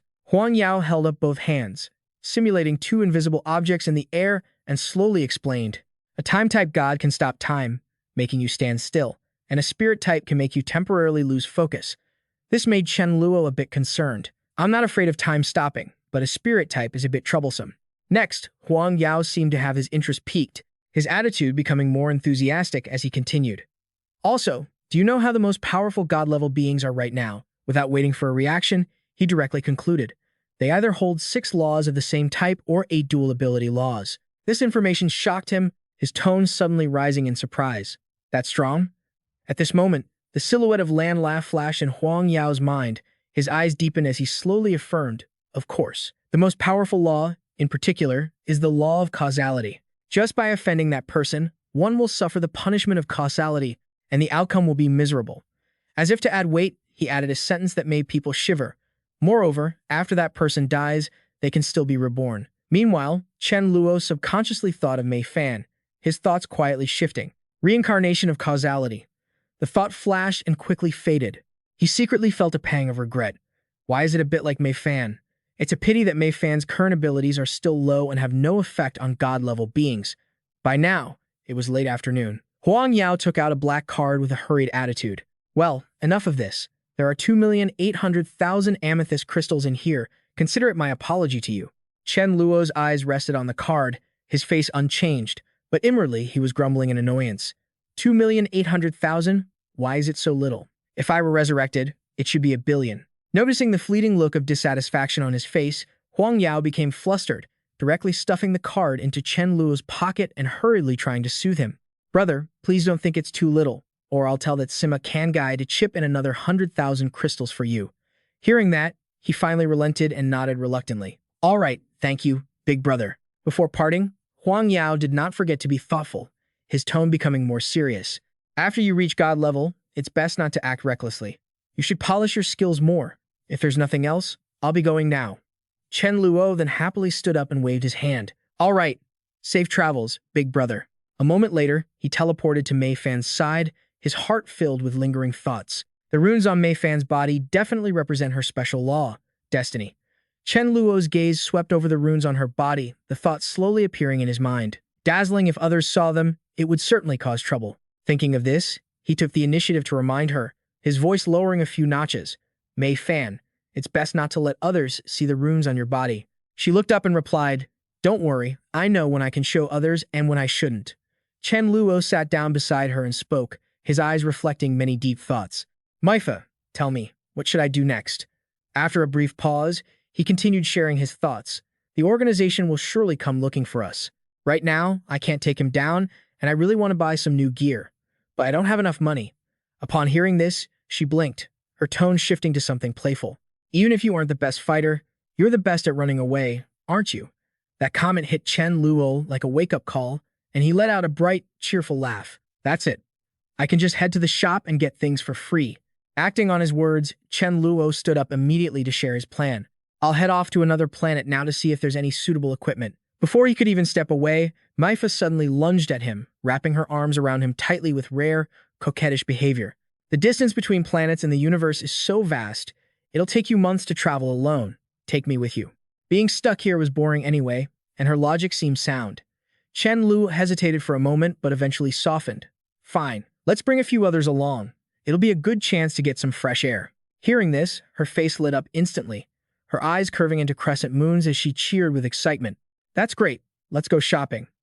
Besides, I have a feeling you'll find exactly what you need. Fast forward 2 months, and he has set foot in another dimension known as the Joyful Planet, created by a level 9 civilization called Va, one of only 2 level 9 civilizations in existence.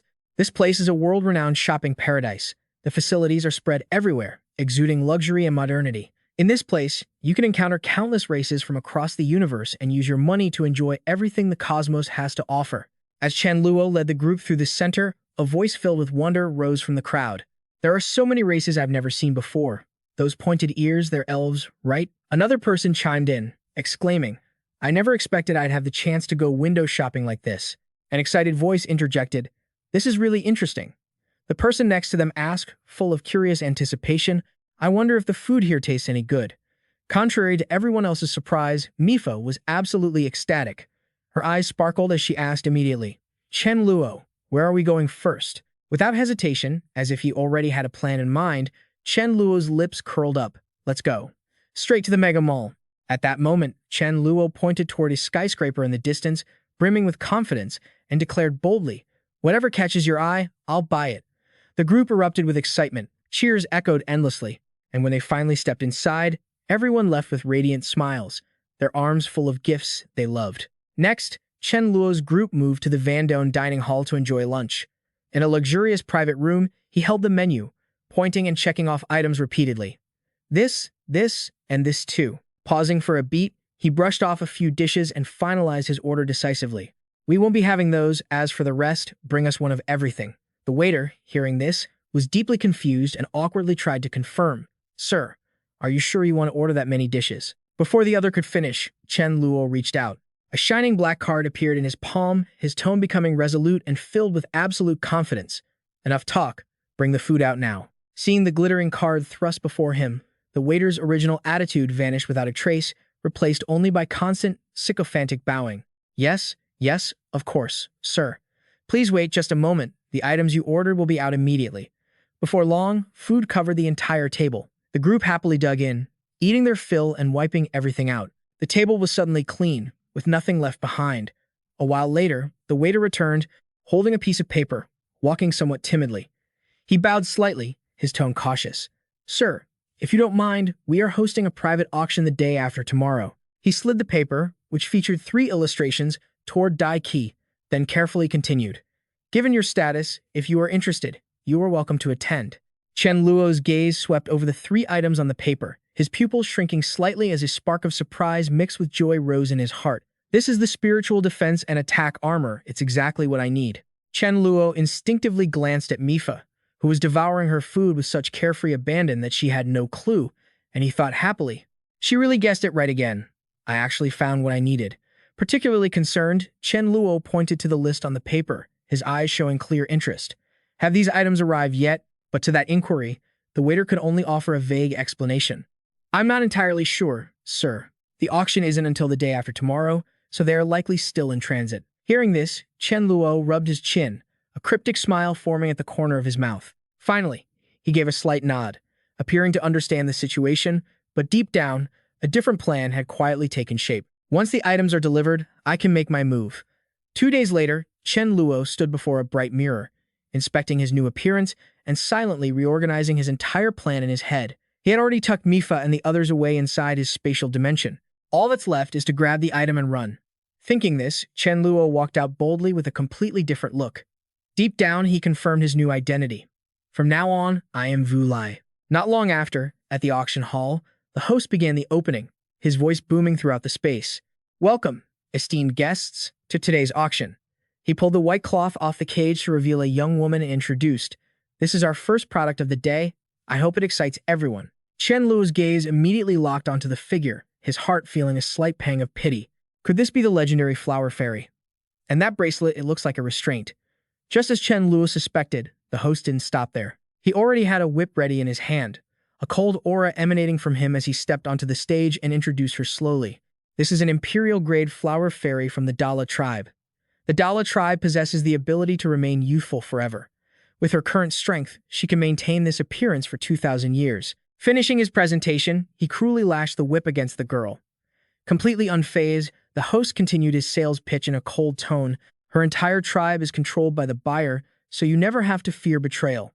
Just then, a floral scent began to radiate from the flower fairy, accompanied by the sound of her pained whimpering. Contrasting sharply, his voice remained loud and devoid of any emotion. Starting bid, 100,000 spirit crystals. The entire hall buzzed instantly, greedy eyes focused collectively on the cage. One person laughed wickedly, face full of excitement. "This is somewhat interesting." Another mentioned a special advantage. The flower fairy stays young forever. Amidst that atmosphere, Chen Luo only observed silently, a deep sense of compassion rising within him. This is the tragedy of the weak. After a brief moment of consideration, the people below began competing to raise their paddles. The price was pushed up continuously, with no one willing to give in. One person loudly raised the bid to 150,000, and before it could settle, another screamed, "I'll pay 200,000. Another voice chimed in, pushing the price directly. 350,000. Sell it to me. Immediately after, an arrogant voice echoed throughout the hall. She must belong to me. 380,000. Once the highest number was confirmed, the host immediately looked satisfied. Without hesitation, he happily declared the result. Sold for 380,000 spirit crystals. Congratulations to the guest who won the flower fairy. Chen Luo's gaze swept over the figure of the girl crying in the iron cage. He could only press his lips together, silently thinking, there are so many miserable people. Can I save them all? Sorry, I'm not exactly a good person myself. Before the hall could settle down, the host brought out the next item. A purple flower emitted a faint light, an extraordinary aura radiating from it. The next item up for auction is an Imperial Grade Ascension herb. Using it allows one to directly possess the potential of the Imperial Grade. Standing in the center of the stage, he gestured wildly, his tone full of excitement. You absolutely cannot miss this. Starting bid, 300,000 spirit crystals. Below, Chen Luo was calculating in his head. This isn't bad at all. He remembered that Su Dazu had always been anxious about Ma Yu being stuck at the 8th grade. Both of them had been loyal followers of his for so long. Reasonably and emotionally, he should buy this to help them. Thinking it through, he raised paddle number 38. Chen Luo announced the price decisively, without a hint of hesitation. 650,000. As soon as the number echoed, the host looked thrilled, sparing no praise. The moment the paddle was raised, it was a sky-high price. Congratulations to the guest who won the Ascension herb. You truly have the aura of a boss. Next, before the atmosphere could settle, the third item was brought out. The host continued his long-winded pitch. I invite you esteemed guests to keep watching. This is a helmet crafted by the Master No Turn, specifically designed to counter spiritual attacks. This helmet can absolutely guarantee that the head is immune to attacks from demigods and significantly reduce the damage from god-level attacks. Its tier has already reached level 3. The remaining time is 8,526 years. As usual, after concluding the introduction, he gestured toward the treasure and loudly announced, starting bid, 8 million purple coins. Hearing this, even though he knew this was the item he needed, Chen Luo couldn't help but feel a flicker of unease. No way, is dung limited time only, and yet it's worth this much. Is the metal system that lucrative? Should I invest more in Long Wu? Meanwhile, bids started flying from the floor. One person shouted 1 million, and another immediately countered with a higher price, 1.2 million. An arrogant voice cut in, claiming the item for himself, warning everyone not to even think about bidding against him. 1 million? He looked at the scene as if watching a farce, smiling coldly to himself. You guys keep fighting over it. Me buying it is already doing you a favor. Now it's your turn to show me some respect. The atmosphere grew increasingly heated, with some loudly mocking that 1 million wasn't enough to be so arrogant. That remark acted like a spark, fueling the others' jealousy. Someone joined in. That's right, exactly. Host, I bid 1.5 million. It didn't stop there. Others aggressively pushed the price higher. I bid 1.8 million. As the numbers kept climbing, an impatient guy shouted, I'm at 1.8 million. Can you just bang the gavel already? Just as the tension in the room reached a breaking point, the hall suddenly went pitch black, and shouts of panic erupted everywhere. Wait, what? Why are the lights out? Someone grumbled loudly. What's going on? Where did the lights go? Is the auction continuing or not? Seeing the chaos, the host hurriedly tried to calm things down. Apologies, everyone. There seems to be a problem with the power lines. Please, everyone. Before he could finish, the lights flashed back on. He continued with relief. All right, let's continue the auction. The current bid is 12 million. Does anyone bid higher? Just as the host was about to finalize the sale, he looked at the empty stand in bewilderment. 12 million going once. The helmet, where is the helmet? This caused the whole hall to erupt like a broken marketplace. The crowd immediately demanded answers. Where's the helmet? How did it just disappear? Others agreed, chiming in. That's right. Where did it go? One man angrily criticized. So I bid that high just to buy an empty stand. While the crowd was in disarray, Chen Luo sat leisurely, smiling after using his void walk. His expression couldn't hide his sense of triumph and self-satisfaction. That lousy barrier couldn't stop me. Are you underestimating me too much? Half an hour later, the organizers were still huddled together, discussing. One member spoke up. We couldn't find it on the stage, and the logs show no one stole it. Another hypothesized. The most likely possibility is one of the guests here, and the smaller possibility is one of the auction staff. Someone said hesitantly, but the people here today are all big shots. We can't search them individually. The guests below were losing patience and started booing. Are we still auctioning or what? I came here for that soul fruit. Another person grumbled impatiently. Hurry up, don't waste my time. Under the pressure, the host reluctantly told the organizers, Fine, you guys step back for now. Let's finish the auction first. Afterward, he turned back, trying to smooth over the atmosphere.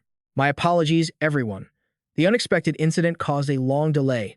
Now, we move on to the next item. This next auction item is the soul fruit everyone has been waiting for.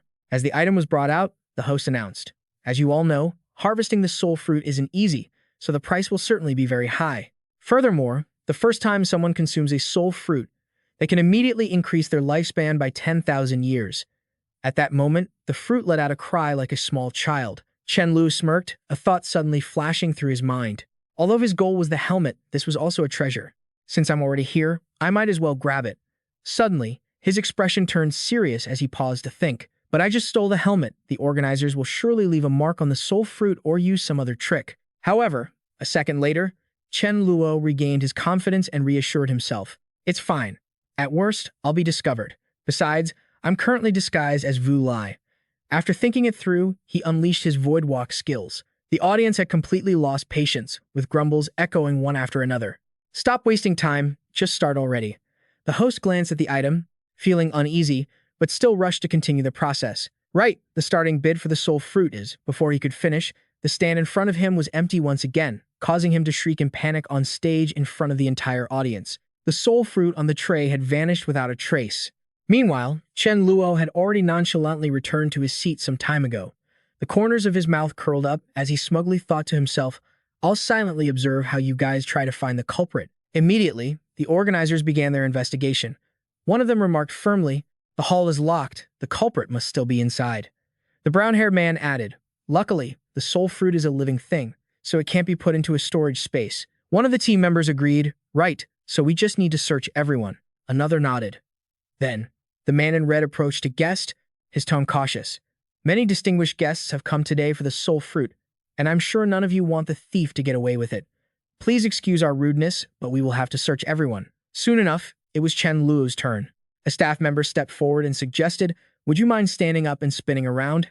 He calmly agreed. Chen Luo happily spread his arms and spun around like a ballerina, smugly thinking to himself, "Just because other people's storage spaces can't hold living things doesn't mean mine can't. You shouldn't try to use normal methods to check me." After searching everyone without results, the man in red was very confused.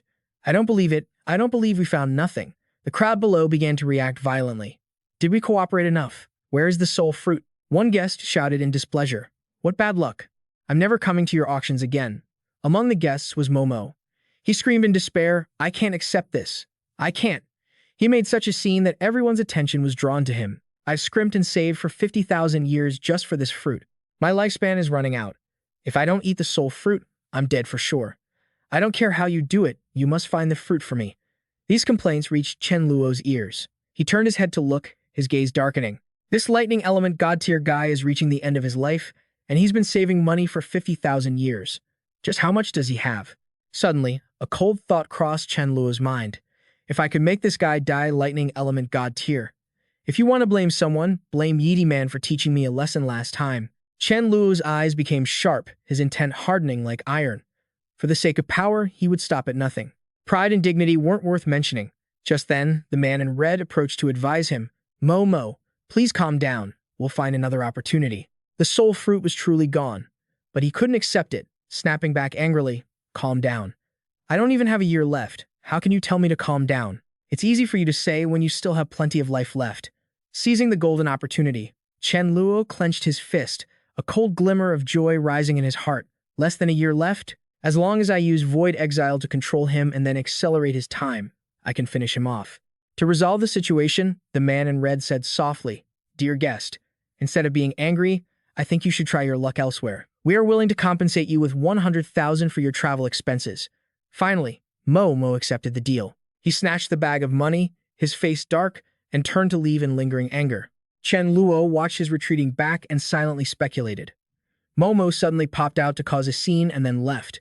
Could it be a trap set by someone at the auction? After all, once you've stolen something, as long as it's not for your own use, you have to hide it. A buyer who treats money like dirt and even reveals his own information. The next second, he slowly stood up and encouraged himself.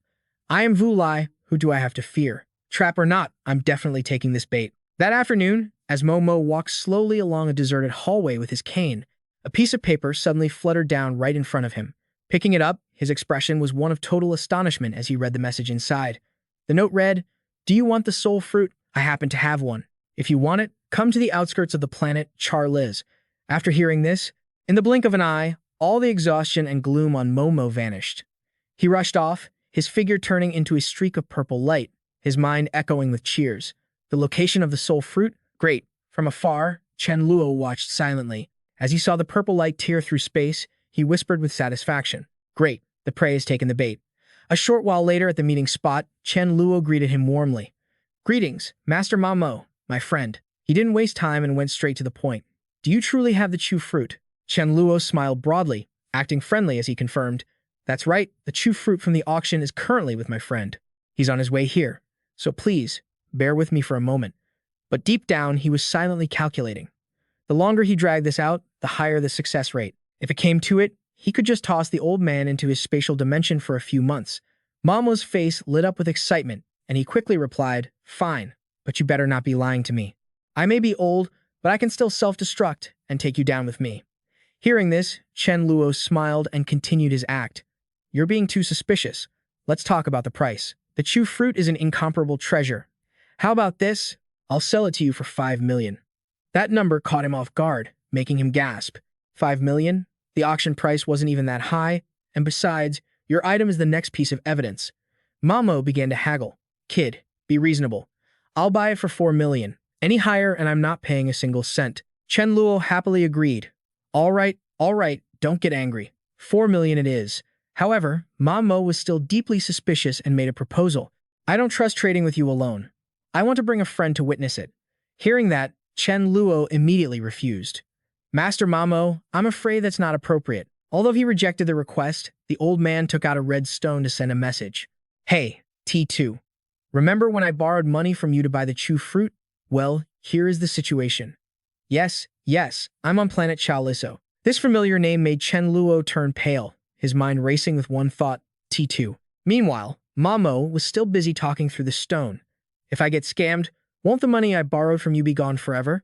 Why don't you come and see for yourself? The seller and I will wait for you here." Hearing this, Chen Luo's expression darkened, and he turned his face away while cursing inwardly. "So, T2 is actually coming here." After finishing his call, the old man put on a guileless face and probed slightly. "To prevent you from using this against me, it's not unreasonable for me to call a friend, is it?" Seeing this, Chen Luo waved his hand. "Not unreasonable at all. Now, I'll see you off on your final journey." As he spoke, he secretly used his time acceleration ability. Mamo sensed something was wrong, unleashed a barrage of purple lightning, and roared, "Damn it, what are you trying to do?" He rained lightning down on Chen Luo continuously, shouting, "Why are you attacking me? Don't tell me you don't even have the Chu fruit." Meanwhile, Chen Luo simply remained silent, wearing a faint smile as he used his void walking technique. Seeing his opponent dodge the attack so easily, Mamo's rage intensified. He kept throwing lightning bolts while cursing. "You're wasting my precious time. Damn you, you deserve to die." The surrounding space was being torn apart by the lightning. He charged at Chen Luo at full speed, furious. "Kid, don't think that just because you're a god-tier spatial user who has mastered void walking, you can escape my wrath." Mamo jumped up, preparing to strike down, but Chen Luo remained calm, thinking. He uses black lightning. It seems to be the same type of lightning power as the Fa Wang. Chen Luo didn't panic. Instead, he smirked and calculated. The Fa Wang is already a demigod. If I can absorb his insights into the laws of power, it will surely bring me massive benefits. Just as the lightning struck, he used void walking again, laughing triumphantly in his heart. Miss me.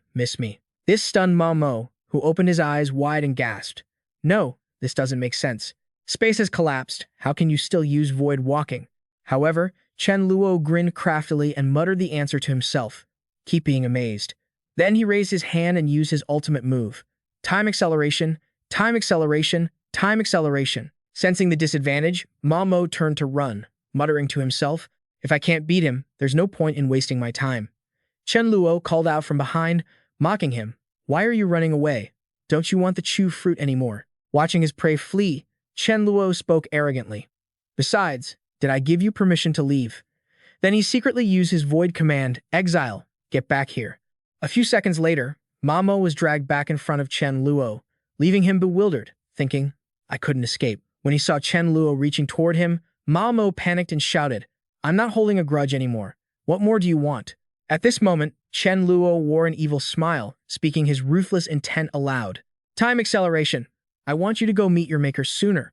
Everything seemed to be driving Ma Mo crazy today. He summoned lightning and roared with resentment. Kid, I will finish you today. I am the lightning. I am the rage. I am the executioner of thunder. Immediately, the area was shrouded in countless lightning bolts and thick smoke, accompanied by the command to disperse the lightning.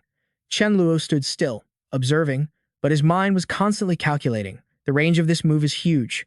Although I can dodge it, if he takes this opportunity to run away, I'm not sure I can track him down in all this smoke.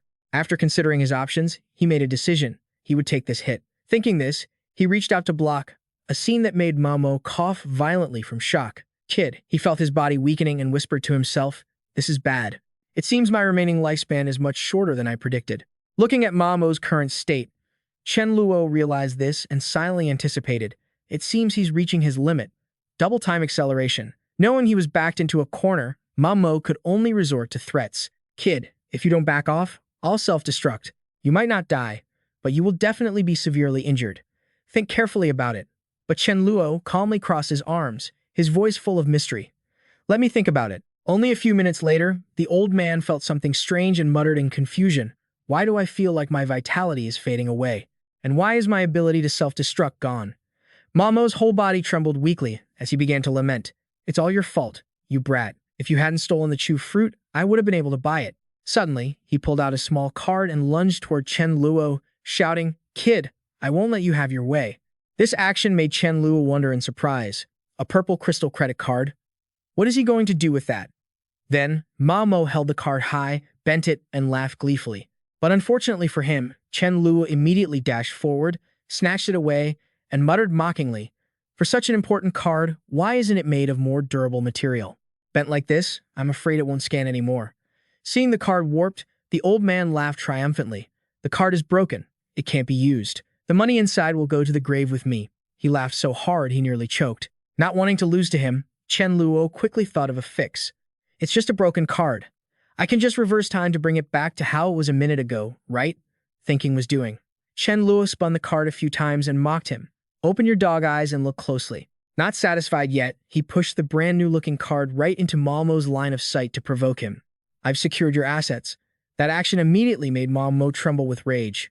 His legs gave out and he collapsed to the ground, his mouth stammering incoherently. You brat, you. Finally, watching him roll onto the ground and die with his eyes wide open, Chen Luo just curled his lips into a cold smile. Immediately after, he casually reached out to collect all the spoils from Ma Mo, his movements clean and without hesitation. However, at that exact moment, Chen Luo froze when a familiar head of blonde hair caught his eye.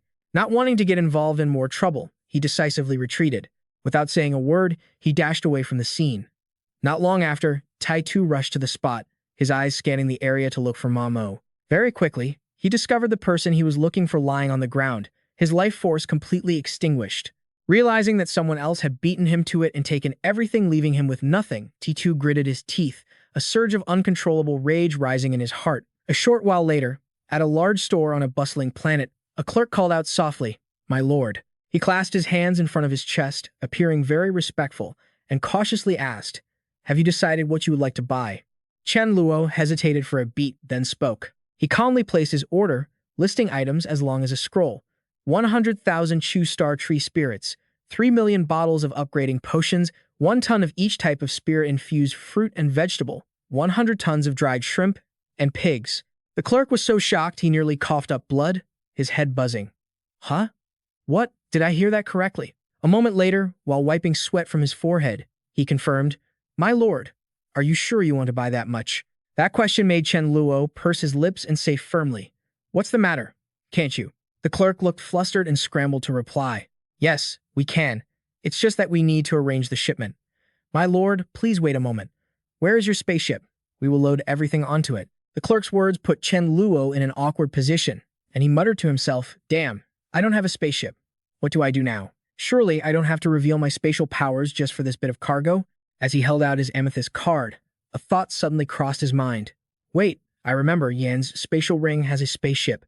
Let me contact Huang Yao and see if it can be modified for my use. Chen Luo confidently handed the card to the clerk and said, "Go ahead and get everything ready." Scanning the card, the clerk bowed respectfully with both hands and replied, Yes, sir. Meanwhile, on the planet Huang Yao, he was chatting with Chen Luo through a transmission stone. Modifying a spaceship? It's possible. I know someone who specializes in this. However, it's going to be quite expensive. It will cost at least 30 million amethysts. Chen Luo generously agreed without hesitation. That's nothing. Help me get in touch with them. Also, do you know anyone who provides a light system cleansing divine rank? Chen Luo spoke with the tone of a wealthy tycoon. You saw the situation on that planet yourself. I'm willing to pay 50 million amethysts to find someone to cleanse my homeland. The astronomical figure made Huang Yao stammer in shock. What? 50 million? I'll try to look into it. Deep down, he was bewildered, wondering why this massive amount of money rolled off Chen Luo's tongue as if it were a game. Where on earth did this big brother get his fortune? Just then, the clerk approached Chen Luo to make a suggestion. My lord, the amount of goods you ordered is so large that transporting them onto a spaceship won't be easy. Would you like me to contact an intergalactic transporter for you? Finding this suggestion reasonable, he agreed. Sure, find me someone capable who isn't short on money. Understand. The clerk bowed and replied, I understand, sir. The next second, he hurried away, took out his transmission stone, and said to the person on the other end, Master Che, we need to ship goods between planets here. Could you please make a trip over? After making the call, he returned and added some reassuring words. Sir, please rest assured. The Master Chi I found is a very skilled transporter. He has the backing of Master Shui too and has learned the Master's true teachings, so he is very reliable. Hearing this name, Chen Luo was startled, screaming internally. With a backer? Isn't this running into an enemy in a narrow alley? 10 minutes later, the clerk brought the man in to introduce him. Oh, my lord, look, he's here. Chen Luo looked at him and asked in a low voice, You are Master Che. How much does it cost to transport 10,000 pigs to the cat planet? The man's face revealed a crafty expression, filled with the typical speech of a profiteer. It requires 10 trips, 50,000 amethysts per trip. The clerk was stunned, thinking to himself, Huh? Is Master Che's quote a bit too greedy? Chen Luo saw through the man's scheme in a glance but only muttered internally, These pigs only cost a few tens of thousands of amethysts. The man had the audacity to demand 500,000 amethysts. This isn't transporting pigs, he's treating me like a pig for slaughter. Yet, he forced a smile and accepted. Fine, swiped the card. Master Che was so happy he couldn't close his mouth, grabbing the card and thinking gleefully. This guy didn't even try to negotiate, he just paid it. Meanwhile, Chen Luo was secretly hatching his own plan. It looks like I really have to deal with this brat to teach him a lesson. When that time comes, the money will still be mine, and his money will become mine. After the transaction was finished, he stood behind watching Master Che work and got an idea. Of course, before making a move, he could also casually learn how to teleport accurately. Thinking, he acted. Chen. Luo immediately asked, How do you teleport so accurately to the destination? I mean, how do you determine the location of the cat planet? Unsuspecting, the man happily revealed. In this line of work, first, you need to master the coordinates in the universe. My lord, you just need to give me the coordinates, and I will know exactly where that planet is in the universe. Based on the direction and distance, I start creating a spatial path. When Chen Luo heard the answer, he clicked his tongue and muttered, So that's how it is. He then pondered deeply. Fortunately, Huang Yao had taught him how to determine coordinates and distinguish directions between planets previously. Next, he crossed his arms and analyzed seriously in his mind. Void walking is a type of spatial power, but spatial transportation is a different kind of spatial power. Although they both belong to the spatial element, within it, they are divided into two different branches of power. Perhaps I can grasp the second type of rule by mastering spatial transportation. 4 hours later, Master Che was exhausted, panting as he said, Teleporting 10,000 at a time is my limit. Let me rest for a while, but don't worry, I can definitely complete the transport within 3 days. Chen Luo waved his hand and calmly replied, Move aside, I'll do it myself. The man asked loudly in surprise, What? What did you say? Without further ado, Chen Luo immediately waved his hand to cast the teleportation spell. Seeing Chen Luo create a spatial gate, Master Che's jaw dropped as he shouted, My lord, you are internally. His mind raced in shock. No way? So he's an insider? Once the portal was created, Chen Luo urged, What are you standing there for? Hurry up and herd the pigs in. The clerk was startled and scrambled to comply. Yes. Master Che, feeling annoyed, spoke up in a high voice to warn him. My lord, spatial transportation is no simple matter. One slight mistake and all your items will be lost. You should leave such specialized tasks to an expert. He turned back to snap at the man with a cold face. Are you lecturing me on how to do my job? Master Che replied with a cheeky grin. I wouldn't dare lecture you. But you've already paid me, meaning our cooperation is binding. Even if you don't use the spatial path I created, you won't get a refund. Those are the rules. Hearing this, Chen Luo immediately stepped forward and raised his voice to challenge him. A demigod dares to talk to me about rules. Do you want to live? The man's mouth was quick to argue back. My lord, no matter where you go or what you do, you must follow the rules. Conflicts are strictly forbidden on this planet. If you break the rules, even a divine rancor will die. Afterward, Master Che added a threat. Besides, I am a disciple of Master Shui too. You shouldn't mess with me like this. He glanced at him and sighed internally. This brat isn't just greedy. He's got guts, doesn't he? The thought ended, and Chen Luo said in a mild tone, Right, how could I forget you're a disciple of Shui too? Then I will definitely show you some face. You can head back now. The man bowed and paid his respects, bidding farewell. Watching Master Che's back as he left, Chen Luo plotted silently. I'll deal with this guy after the transport is handled. But I have to praise myself a bit, I really am a natural at transportation. Suddenly, Chen Luo felt something and involuntarily cheered in his mind. This is the seven-colored light. It seems the second rule has arrived. At that moment, a brilliant light was crashing down outside, causing the crowd to gasp in awe. Everyone, look up at the sky. I wonder who is lucky enough to be favored by the rule and ascend to the divine rank. Another person vaguely realized the light seems to be heading toward the three-eyed monster's shop. That person guessed. They are performing spatial teleportation in the shop. Could it be Master Che? Immediately after, two streaks of orange and blue light streaked past, making the crowd even more stirred up. It seems something just flew out. A grumpy voice replied, Stop making such a fuss. Those are the divine rank guardians, Richarder and Senai. Someone expressed their admiration. I didn't expect this to catch their attention. Not only were the crowds curious, but the divine rank wind system guardians, Senai, were also interested in discussing. Currently in the universe, Shui Tu dominates everywhere based on his teleportation abilities. If Master Che ascends to the divine rank, there will be a good show to watch. The fire system divine rank guardian, Richarder, agreed. That's right. He and Shui Tu, as master and disciple, will definitely clash over this and start internal strife. Wait a minute. Seeing Chen Luo standing in mid-air receiving the second rule, Senai exclaimed in surprise. The person in the shop isn't Master Che. Richarder was also extremely surprised and hurriedly voiced his thoughts. I thought a new divine ranker was born. It turns out it's someone grasping a second rule.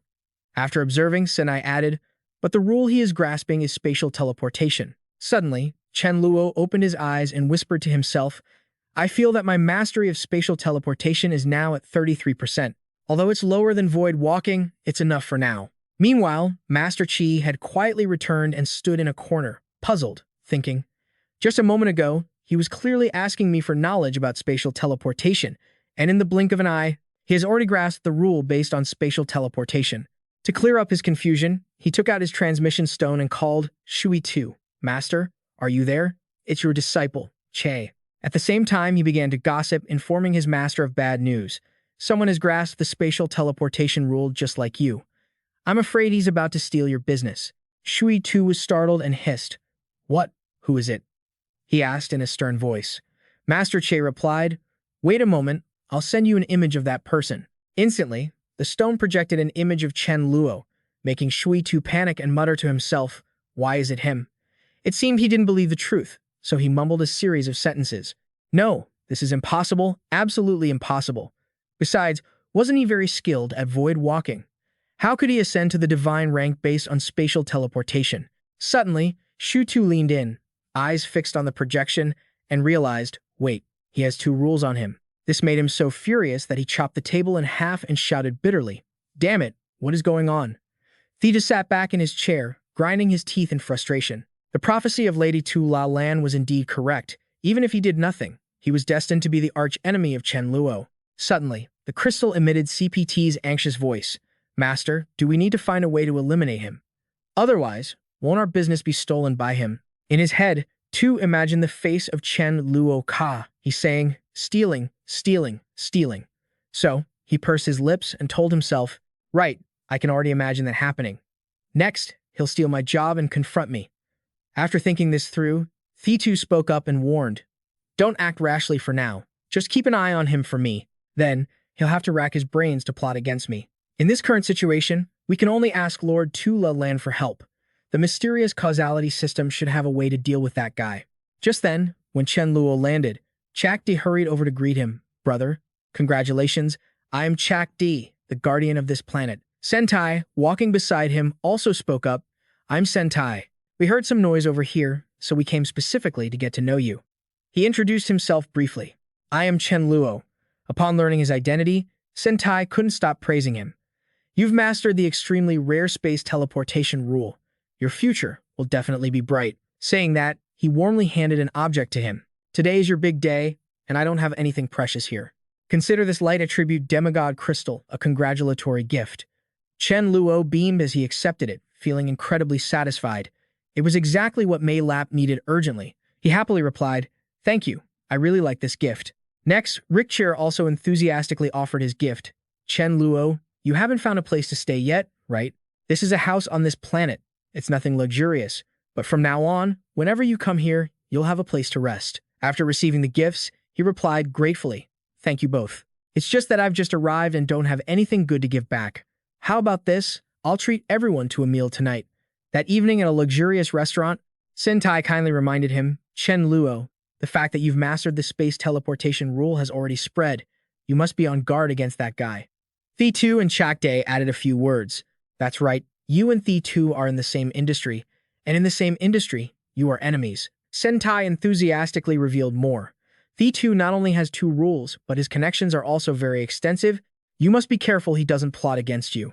Rick Chair continued, "Exactly. It's best if you find some backing to rely on."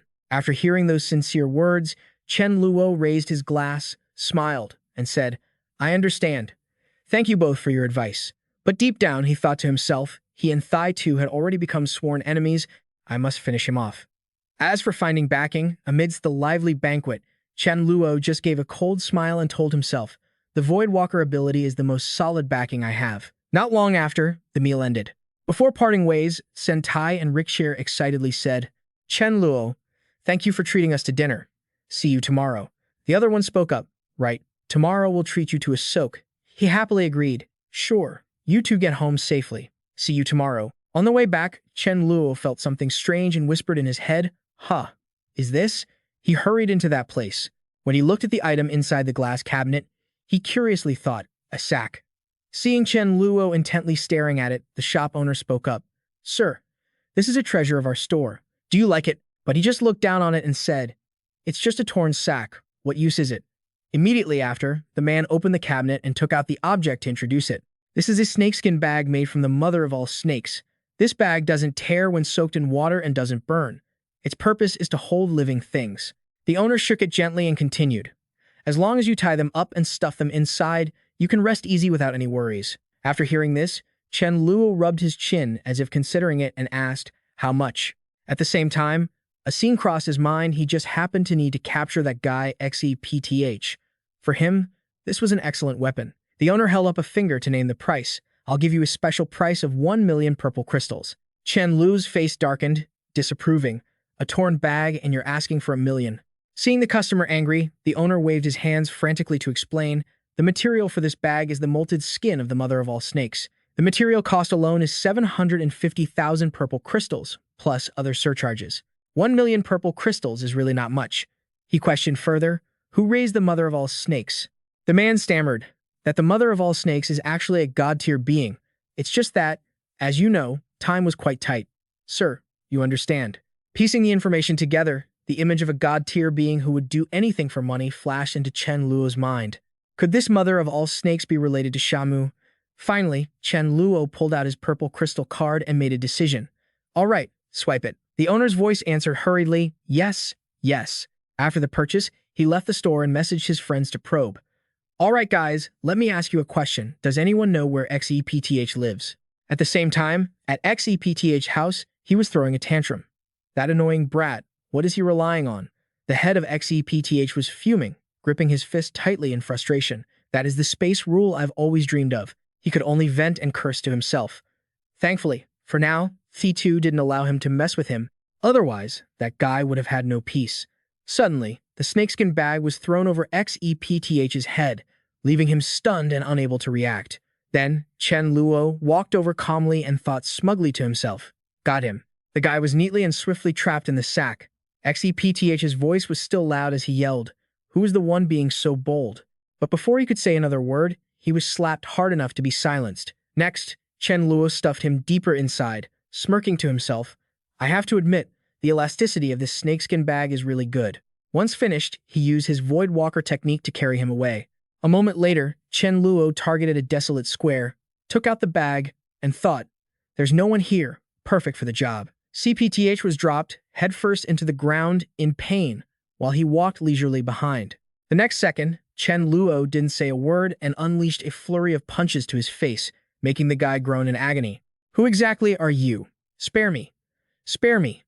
Sir, if you want money, let me go back. I will definitely give you the amount you desire. I am a disciple of Thai too. My master has extensive connections. Seeing that pleading didn't work, XEPTH switched to threats. I am a top citizen of the Empire. If you kill me, you will be hunted down. But he didn't pay any attention to it and delivered a finishing blow that caused the guy to vomit blood and stop breathing. After eliminating the target, Chen Luo got to the main point with a look of anticipation. Now, let me see how much money is on your purple crystal card. But upon checking, his attitude immediately turned to disappointment. Why is there only over 1 million purple crystals? Don't they all say that space teleportation makes a fortune? Suddenly, a possibility flashed in his mind. Right, he is a demigod-level space user. He definitely has a dimensional space ability. Who knows, maybe he hid all the good stuff in there. Thinking is doing, Chen Luo began to search everywhere and muttered to himself. Usually, dimensional spaces come with a crystal on the skin. Not long after, he discovered a lump of flesh and told himself, so I just need to find the exact spot and crush it. Boom! With one blow, countless items fell out, making Chen Luo smile contentedly. This guy's money was indeed in the dimensional space. He inserted the newly found purple crystal card into the scanner with an eager face, thinking, let me see his real fortune. Looking at the sequence of numbers displayed, Chen Luo's eyes popped out, and he exclaimed in his heart, oh my god, 52 million purple crystals. I'm truly rich. You really do have money. While still rejoicing, Chen Luo's eyes fell upon a black notebook nearby. The scribbled characters made him wonder. Are these his notes on comprehending the rules? While focusing on reading the content, his communication crystal suddenly vibrated, making Chen Luo wonder. Is there something urgent in the evening? As soon as he connected, Chak Day excitedly opened the conversation. Brother, sorry. The two of us were so drunk earlier that we forgot to discuss something important with you. Sentai also added, right, we actually have a business opportunity to introduce to you. Hearing this, his eyes sparkled as he asked immediately, what business opportunity? He happily explained. Although Sentai and I are in charge of guarding this place, we both only have one rule. If we truly encounter a god-tier being causing trouble, we won't be able to stop them. Sentai stood by and chimed in. That's right. That's why, on the planet, we've set up many teleportation arrays to facilitate reinforcements. Rick Chur's expression was very enthusiastic as he got straight to the point. Before, only Thi2 could create teleportation arrays, and every time he charged 500,000 purple crystals. But now, don't we have you, brother? I want to let you take over all this business. It was Sentai's turn to add with a cunning look in his eyes. It's just that for your first opening, we can only give you 200,000 purple crystals for each one. Both of them kept pushing and pulling to convince Chen Luo. 10 teleportation arrays a year, totaling 2 million purple crystals. The person beside him joined in. Exactly. You just need to nod and the business will be yours. Deep down, he was silently criticizing. Only 2 million a year? Just a moment ago, it took me only a few minutes to earn 50 million. I'd have to be an idiot to agree to this business. However, Chen Luo didn't want to be blunt, so he just laughed and politely refused. I appreciate your kindness, both of you, but let's discuss this later. I need to meet a friend, and it's not very convenient, so I'll hang up now. This rejection left both of them confused, and Sentai gestured in reproach. The leader had intended for him and Thi2 to compete against each other, which was why he gave him this opportunity, while Chado could only stare in astonishment. This was a huge business deal worth 2 million a year. Was he really going to turn it down so easily? On his end, Chen Luo was scanning the sky to get his bearings, muttering to himself. His urgent task right now was to find Hoang Ngu, ask about the spaceship renovation, and contact the Light God system. He thought to himself that reaching the planet where Hoang Ngu was staying would take 3 months using standard flight laws. Fortunately, he knew space teleportation, so it should only take a few days. Meanwhile, Thaita was heading to where Lan Lai was fishing to vent. My lady, I have failed. Her eyes instantly turned cold as she hissed. Failed, you say? Lan Lai turned to look at him and commanded, tell me exactly what happened. Thaita bowed respectfully and replied, yes, it all started when the Bada family came to find me. Half an hour later, After recounting everything, he knelt down and pleaded earnestly. That is how it happened, my lady. Please, save me. He is progressing too fast, faster than I could have ever imagined. Lan La thought to herself while leisurely fishing. She never expected him to be able to break her prophecy. Could it be that another causality was helping him, or was it fate itself? She continued to assume that she was an elder-tier causality. Ordinary causality cannot break my prophecy, so the one opposing me must be fate. A moment later, Lan La suddenly burst into amused laughter. So that was it. Then, feeling dissatisfied, she mused. They say fate overrides causality, but why should I believe that? Next, she stood up and looked at he, too, with firm intent. Everything has an outcome. Your trial is my trial, so let's try to face it together. Lan La smiled slightly and reassured him. Don't worry, don't be afraid. I will help you. Her face brightened as he asked, will you really help me? Seeing her turn away, Thi too was impatient to know. Lady Tu La Lan, if you agree to help me, when will he finally die? She just spoke in a low voice. Don't be in a rush. Let the bullet fly for a while. Just go back and wait. Remember to follow the flow of nature. Hearing this, he obediently replied, yes, and left to follow her orders. Deep down, Thi too secretly marveled at how the mysterious nature of the causality rule made it impossible for others to guess, but Lady Tu La Lan's brilliance was beyond doubt. Chen Luo, you won't escape this time. Suddenly, she felt something unusual in her body and her eyes widened in shock. The next second, Lan La spat out a mouthful of blood, her complexion rapidly aging. Her body swayed as she questioned herself in confusion. I only set up a causality within the space system, so how could it backfire this severely? Could it be that the space system has something special about it? Looking at her aged reflection in the water, Lan La cursed in her heart. Damn it, it seems that space system is no less powerful than fate. But it doesn't matter, I have already made my move. At Hoang Gu's residence, a subordinate reported respectfully, Master, there is a young man outside named Chen Luo who claims to be your friend. Hearing his name, he was startled and exclaimed to himself, Chen Luo? Did he really travel through the void and arrive this fast? Hoang Gu stood up and said urgently, let him in immediately. No, I will go out and welcome him myself. Go call Tiula here for me. The man bowed and obeyed. Yes, master. At this moment, Chen Luo was looking around, admiring the view. With beautiful gardens and lush landscapes, the estate must cover tens of thousands of acres. Hoang Gu's lifestyle was truly enviable. A moment later, he arrived at the gate, welcoming him with a warm attitude. Chen Luo, come in and sit. Then, Hoang Gu personally poured tea to host him. At the same time, his daughter politely entered. Father, were you looking for me? Hoang Gu formally introduced her. You're just in time. Tu Lei, this is Uncle Chen Luo. Go ahead and greet him. Hoang Lei, the daughter of Hoang Nu, gently bowed to pay her respects to Uncle Chen Luo. Hoang Nu cast a sidelong glance at Chen Luo with a crafty smile, silently probing him. Don't you think my daughter is not bad? Have you thought about it? He didn't say it out loud, but his attitude clearly conveyed his intentions. I don't have the fortune to enjoy that. Let it be, let it be. Chen Luo forced a laugh and handed a card to Hoang Lei, saying, Niece, take this to spend on whatever you like. Consider it a greeting gift from your uncle. In his heart, however, he had a plan. He thought, it's perfect. I can use the purple crystal card with over 1 million from the previous person to ride the tide. She took it with both hands, beaming happily. Thank you, uncle. Afterward, Hoang Nu went straight to the main issue, discussing the spaceship renovation, noting that finding the Snake Mother would work and could even get them a discount. The Light God system materials you requested are very difficult to find. Suddenly, he tapped his forehead as if remembering something. That's right, maybe the Snake Mother will know. Wait a moment, I will ask her. Through a communication stone, the Snake Mother asked in return about finding the light system to cleanse her homeland. I can do that, too. I'll just take a trip over there. Chen Luo looked very satisfied and suggested, that would be great. The Snake Mother's planet is very close to us. Can we take a trip there? Hoang Gu agreed without hesitation. Sure, let's go. He calculated briefly and continued.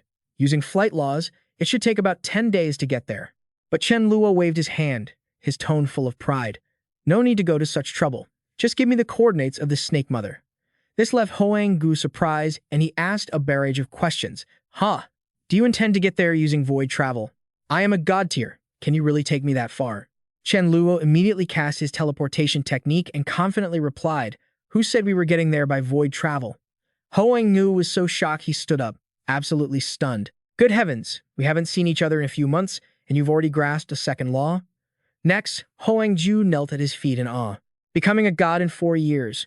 And less than a year later, you've already comprehended a second law? Big brother? I'll call you Big Brother from now on. At this speed, are you even human? Chen Luo smirked arrogantly, though his words were modest. It was just unexpected. Isn't it quite simple?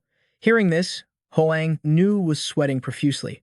He thought to himself, damn, I'm so jealous of him. While waiting for the teleportation gate to complete, Chen Luo proactively suggested, building a spatial path takes a little time. Why don't you take the time to tell me about the Snake Mother? I want to understand more about her. Hong Gu complied and began to tell the story seriously. The Snake Mother's name is Bok Trin. Her homeland is the planet of the Snake Tribe. The Snake Tribe doesn't just have delicious food, it's also a place with many beauties. The image of her youth was conjured through his storytelling. Before the Snake Mother became a god, the Snake Planet, much like the Cat Planet, was full of sheep waiting to be slaughtered. The powerful talent the Snake Mother displayed led the Snake Tribe to pool all their resources to support her. Hoang Gu's voice remained steady and slow. Finally, the Snake Mother became a god. The destiny of the Snake Planet changed completely. The Snake Mother was very loyal and took care of her home planet, thus becoming the mother of 10,000 snakes. Next, he also revealed her hidden struggles. She even used the money she earned to nurture the descendants of the Snake Tribe. She lived very frugally.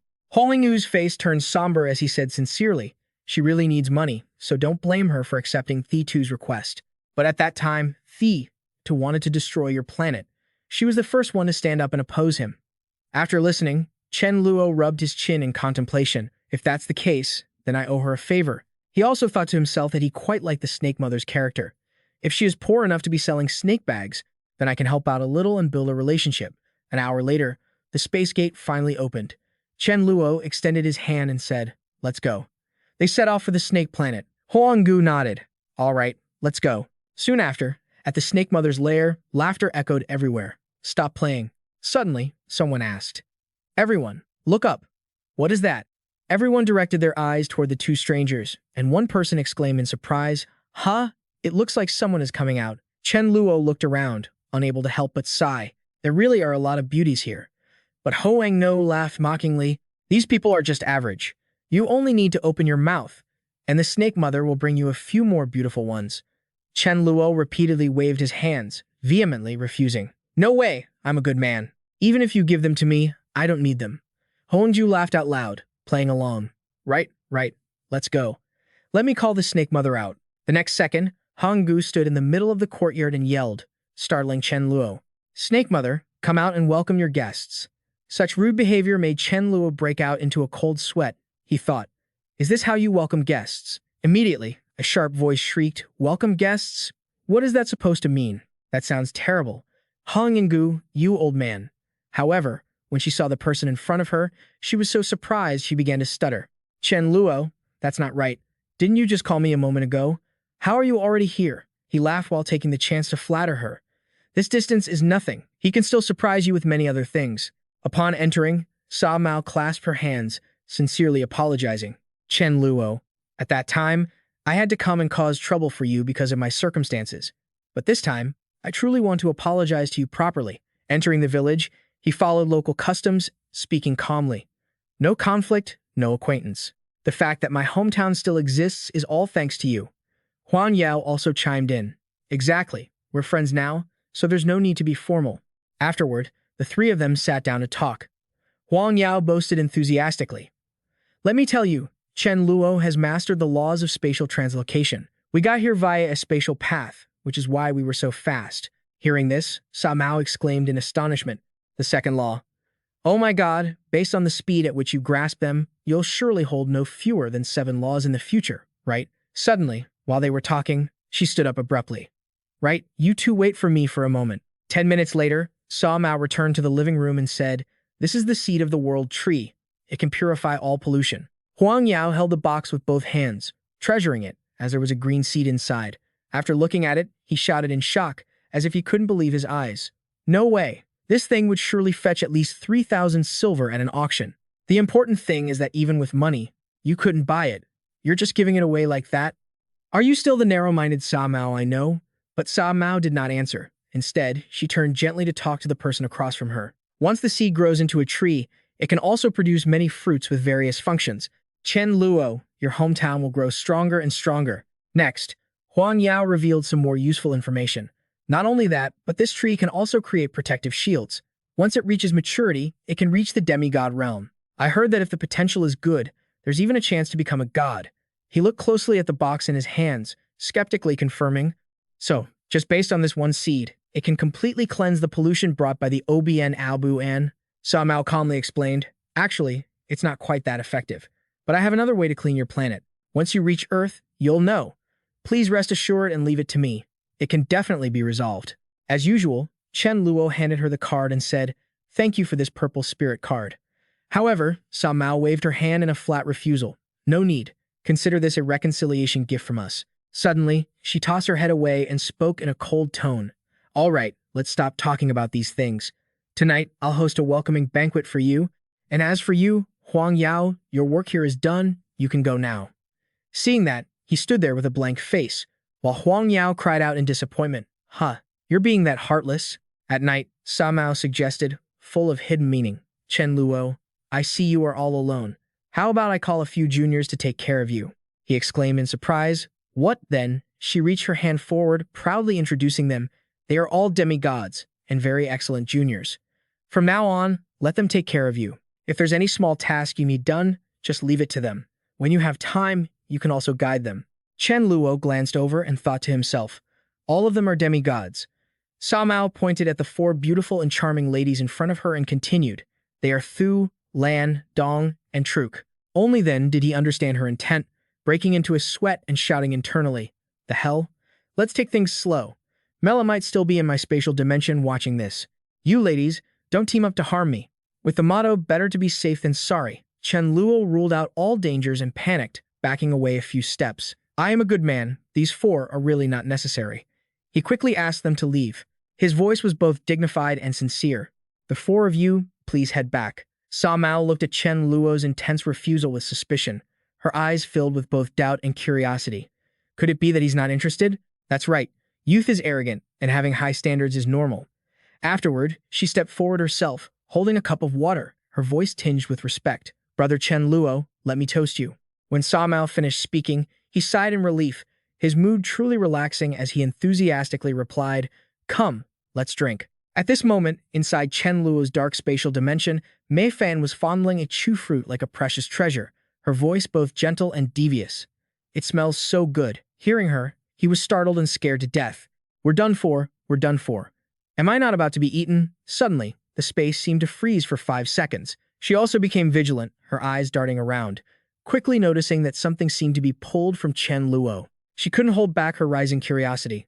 Mei Fan tossed aside the chew fruit she had been caressing and focused, starting to sense it. It seemed to be a thread still connected to someone else. It didn't take much time for this, she finally discovered it. Right, there is indeed someone changing Chen Luo's destiny, no doubt about it. After speculating, she came to a conclusion. Chen Luo had inadvertently run into two very dangerous people. If he met them head-on, Chen Luo would certainly be in danger. Her worry for Chen Luo was like an ex-lover. It came as fast as the wind and vanished just as quickly. But so what? With the great demon Fa Wang Mei Fan here, what was there to worry about? Just by striking casually, you'll be shamed. That thought just flashed through her mind, and she unconsciously looked at Mei Lap, who was focused on reading, then narrowed her eyes with confidence. I don't mean to do anything. I just need to stall for time. Besides, I feel that Mei Lap is the key to breaking this situation. Outside, Chen Luo had just woken up when Samao and Huang Yao found him. She swayed over and offered, Chen Luo, I have already restored your spaceship as if it were new. You just need to confirm the identity binding, and others will be restricted from using it. Hearing this, he intended to thank the two of them, his voice both polite and gentle. That's great, But before he could finish, Mei Fan suddenly rang out from inside, her voice becoming increasingly intense and filled with demands. Chen Luo, let me out. Screaming repeatedly, let me out, let me out. This made Chen Luo somewhat confused. Mei Fan had never shouted before. Why did her personality suddenly change?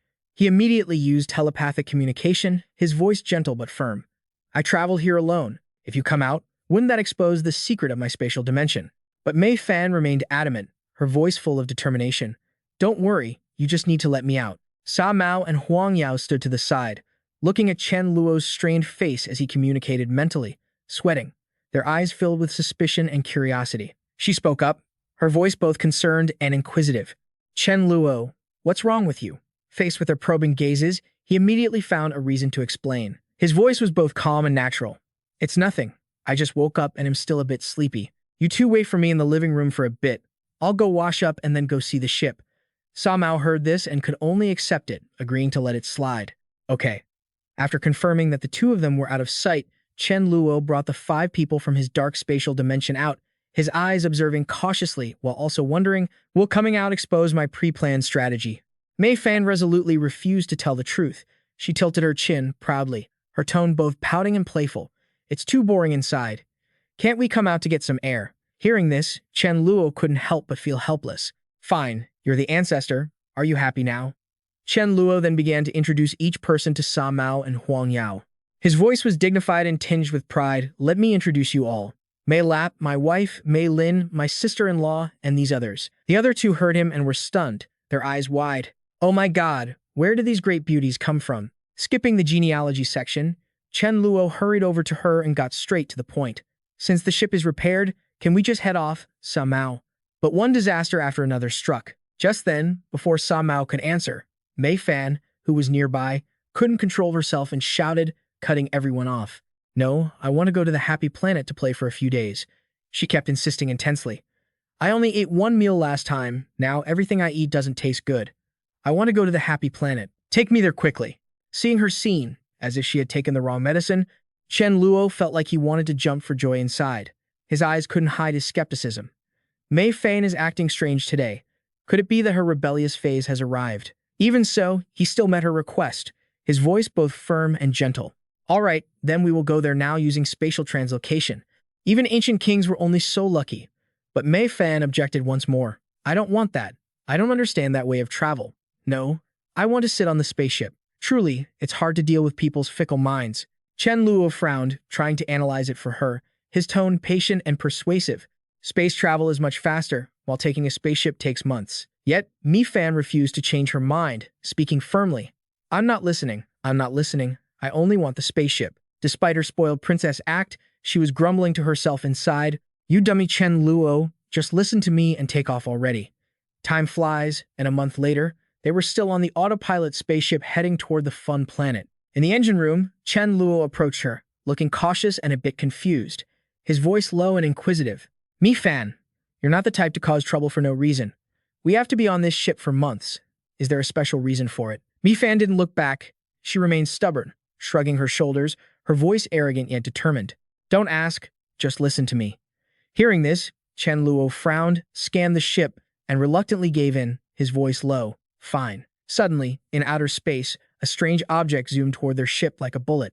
The next second, it slammed right into the ship, the force of the collision making Chen Luo jerk violently. His eyes widened, and he couldn't help but let out an exclamation. Damn it. The object didn't stop, pushing him back quite a distance. Chen Luo, panicked and in pain, flailed his arms and legs, screaming, Ouch, ouch, ouch. What is that? The loud noise and sudden scene quickly drew the attention of Sa Mao and Huang Yu. Both of them turned pale. She rushed over, her voice full of worry and surprise. What happened? Why was there such a loud noise? Sa Mao saw what he was holding and gasped. Oh my god, where did that come from? Chen Luo, clueless, replied blankly. It hit me on its own. After confirming what the object was, she looked shocked. Jama metal, this is actually Jama metal. Huang Jiao added, You're incredibly lucky. He jumped up, asking, What is this? Is it that valuable?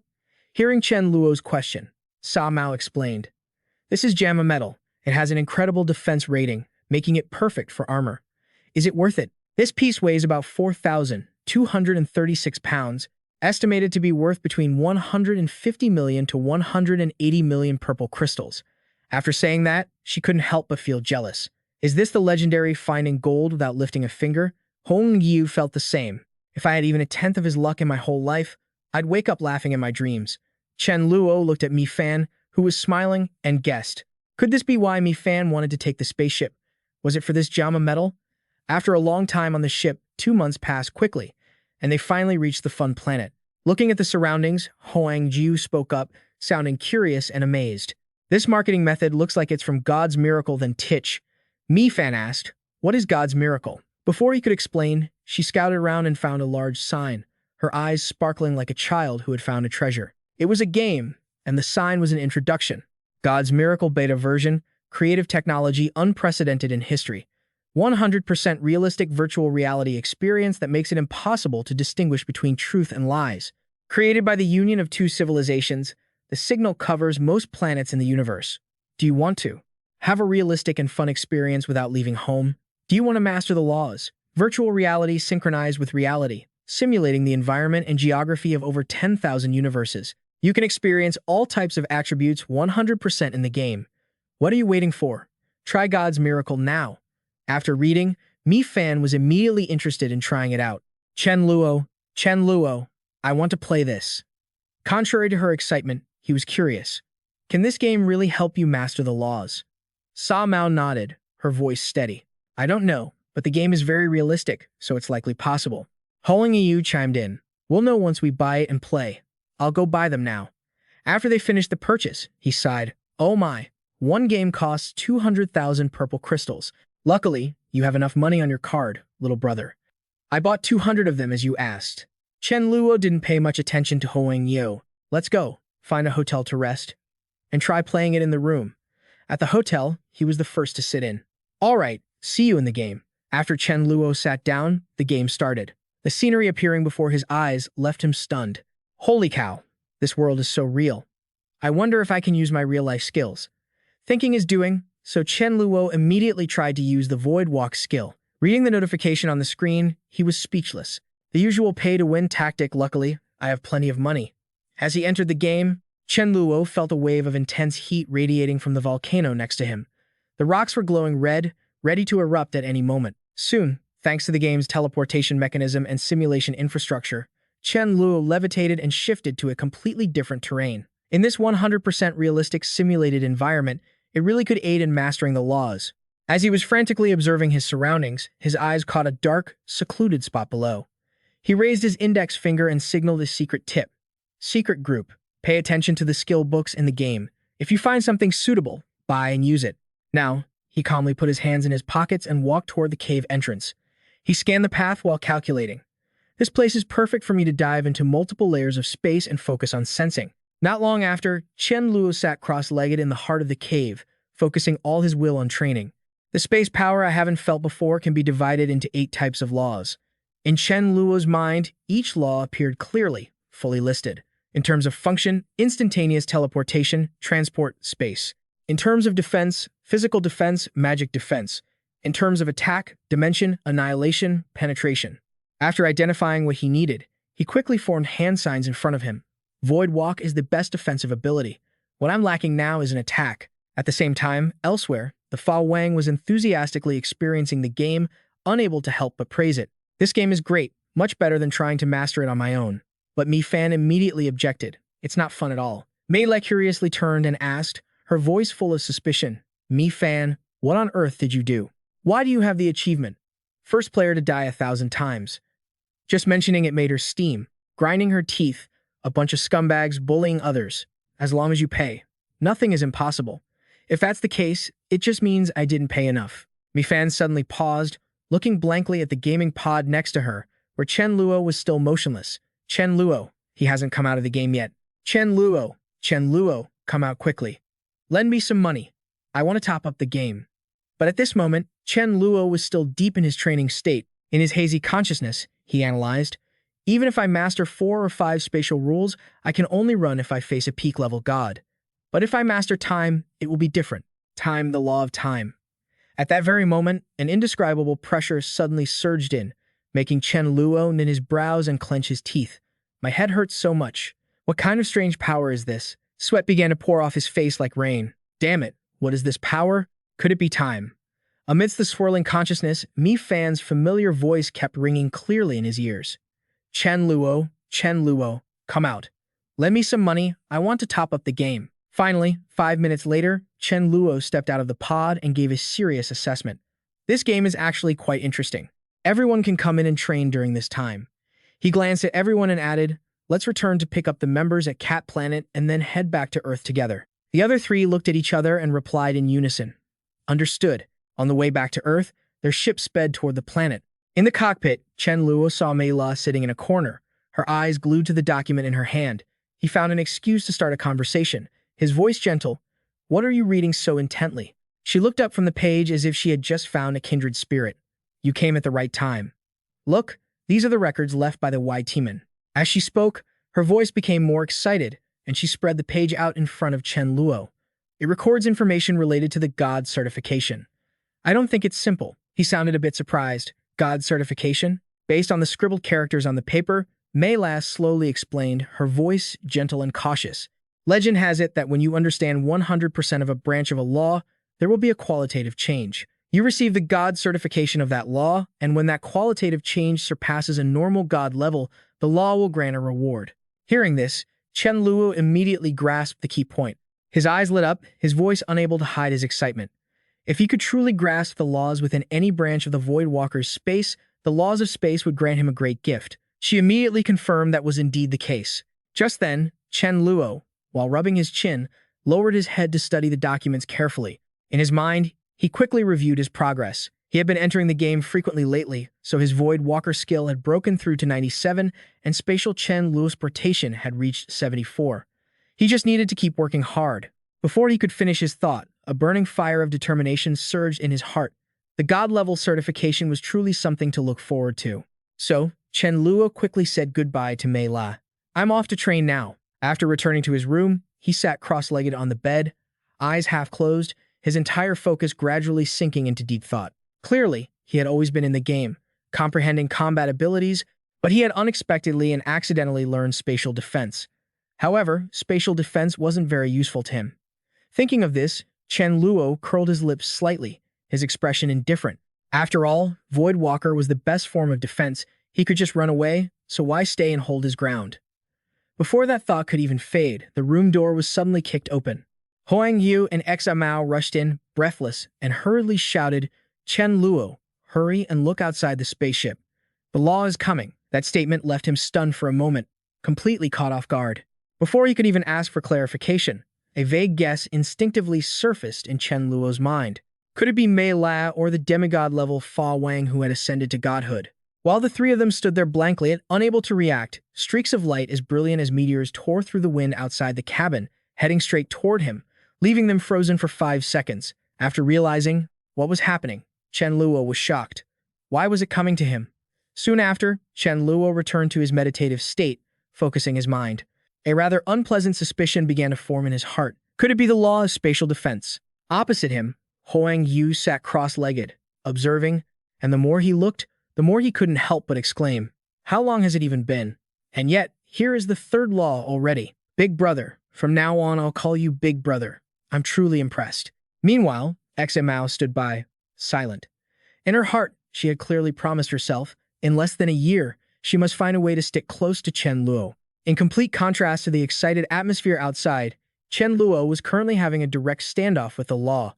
This is such a pain. Why did you come here? You tell me, why did you come? In a hazy state of consciousness, he was both comprehending and incredibly dissatisfied. I really don't want this law. Can I switch it for something else?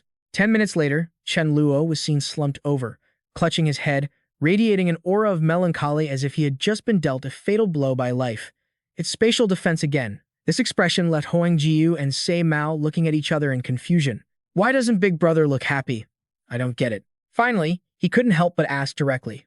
Big Brother, isn't comprehending a third law a cause for celebration? Chen Luo then lifted his weary face to look at the other. We're quite familiar with each other. You know every law I've comprehended.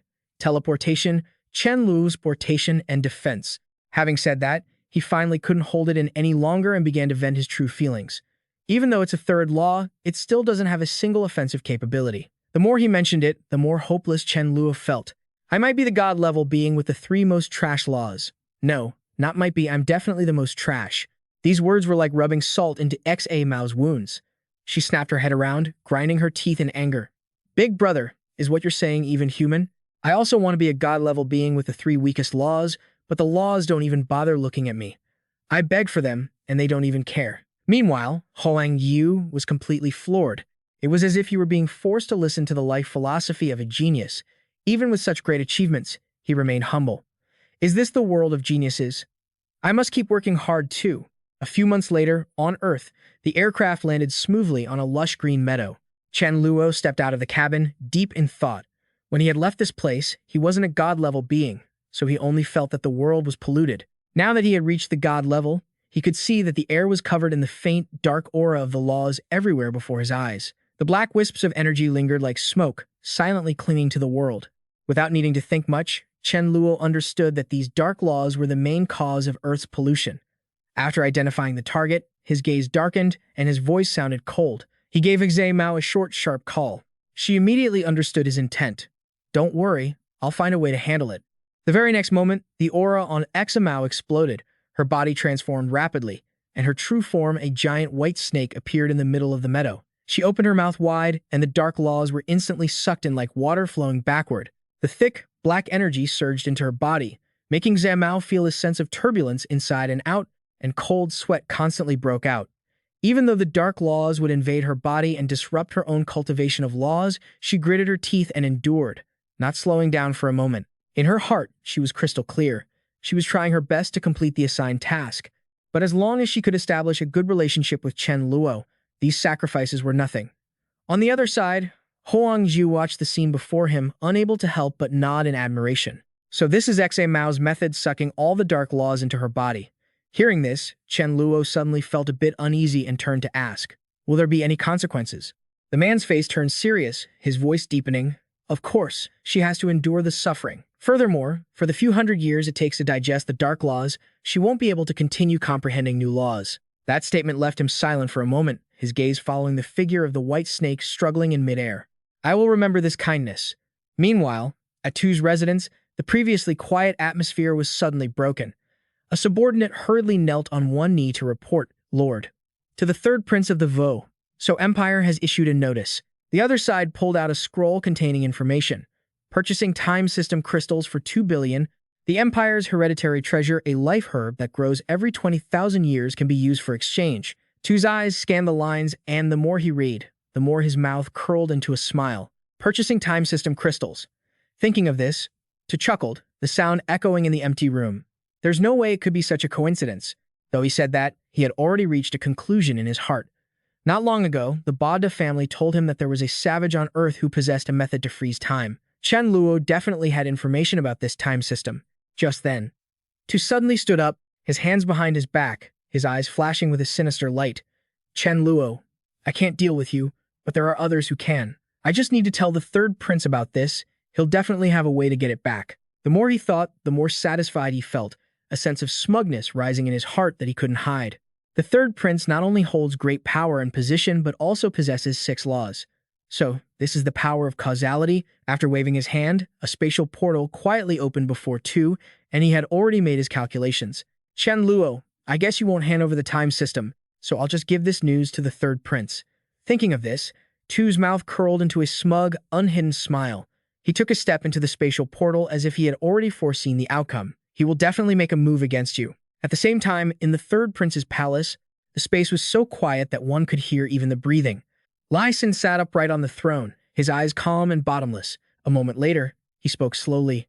"You're saying that this Chen Luo possesses a time system crystal?" Tu immediately bowed, his attitude extremely respectful. "Yes."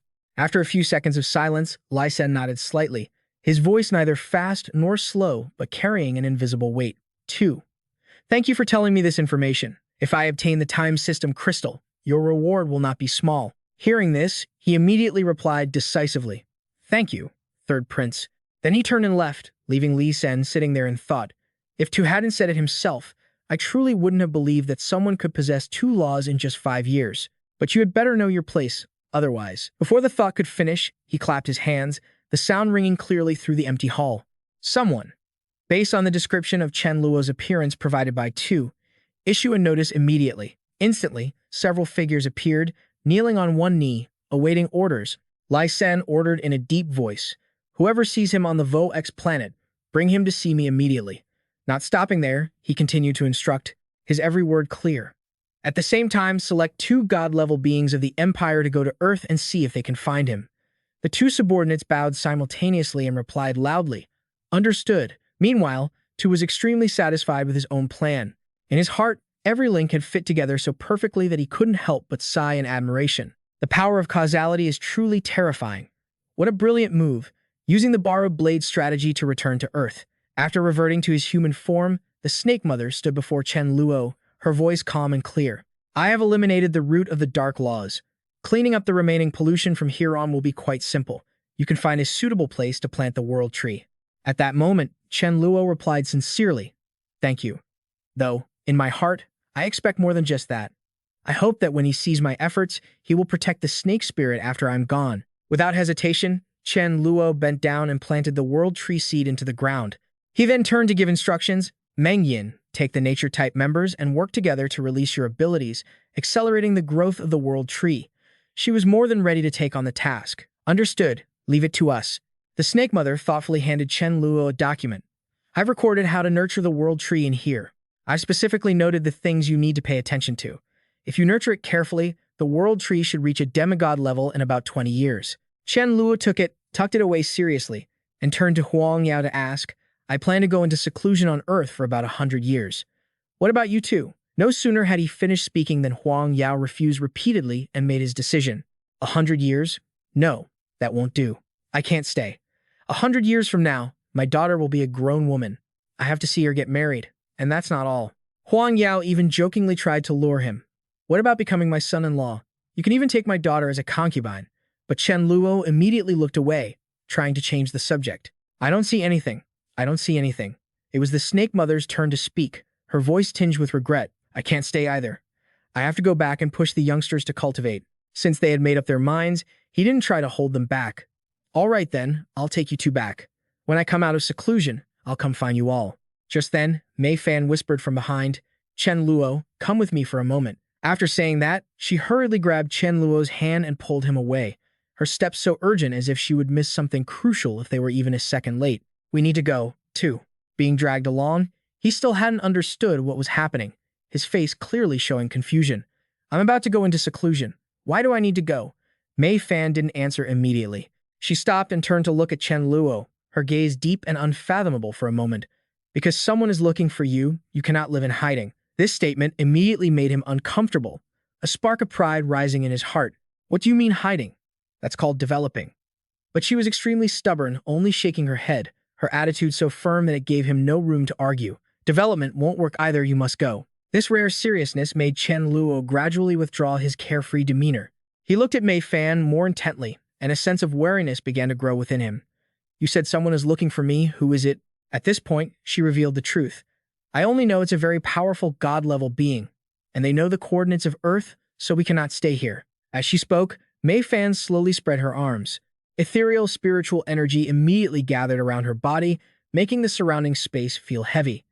I can feel that there is someone behind the scenes controlling everything, aiming to take your life. You only have two choices right now. As her words faded, waves of spiritual energy completely enveloped Mei Fan.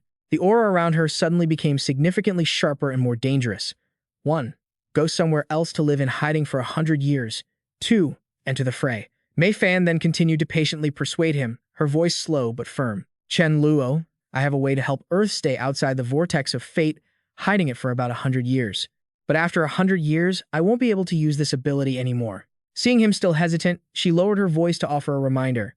If you choose the first option, although it's safe for 100 years, Earth will be extremely dangerous afterward unless you have enough power to protect it by then. She then skillfully transitioned to the other solution. The second option is to enter the fray. Although my intuition isn't clear yet, I can feel that this will be beneficial to you. Finally, Mei Fan rubbed her chin as if thinking about something and let out a startling remark. It's truly strange. I suddenly find that it's getting harder and harder to sense your fate. Hearing this, Chen Luo's expression became momentarily panicked. What does that mean? But in reality, he was quite excited.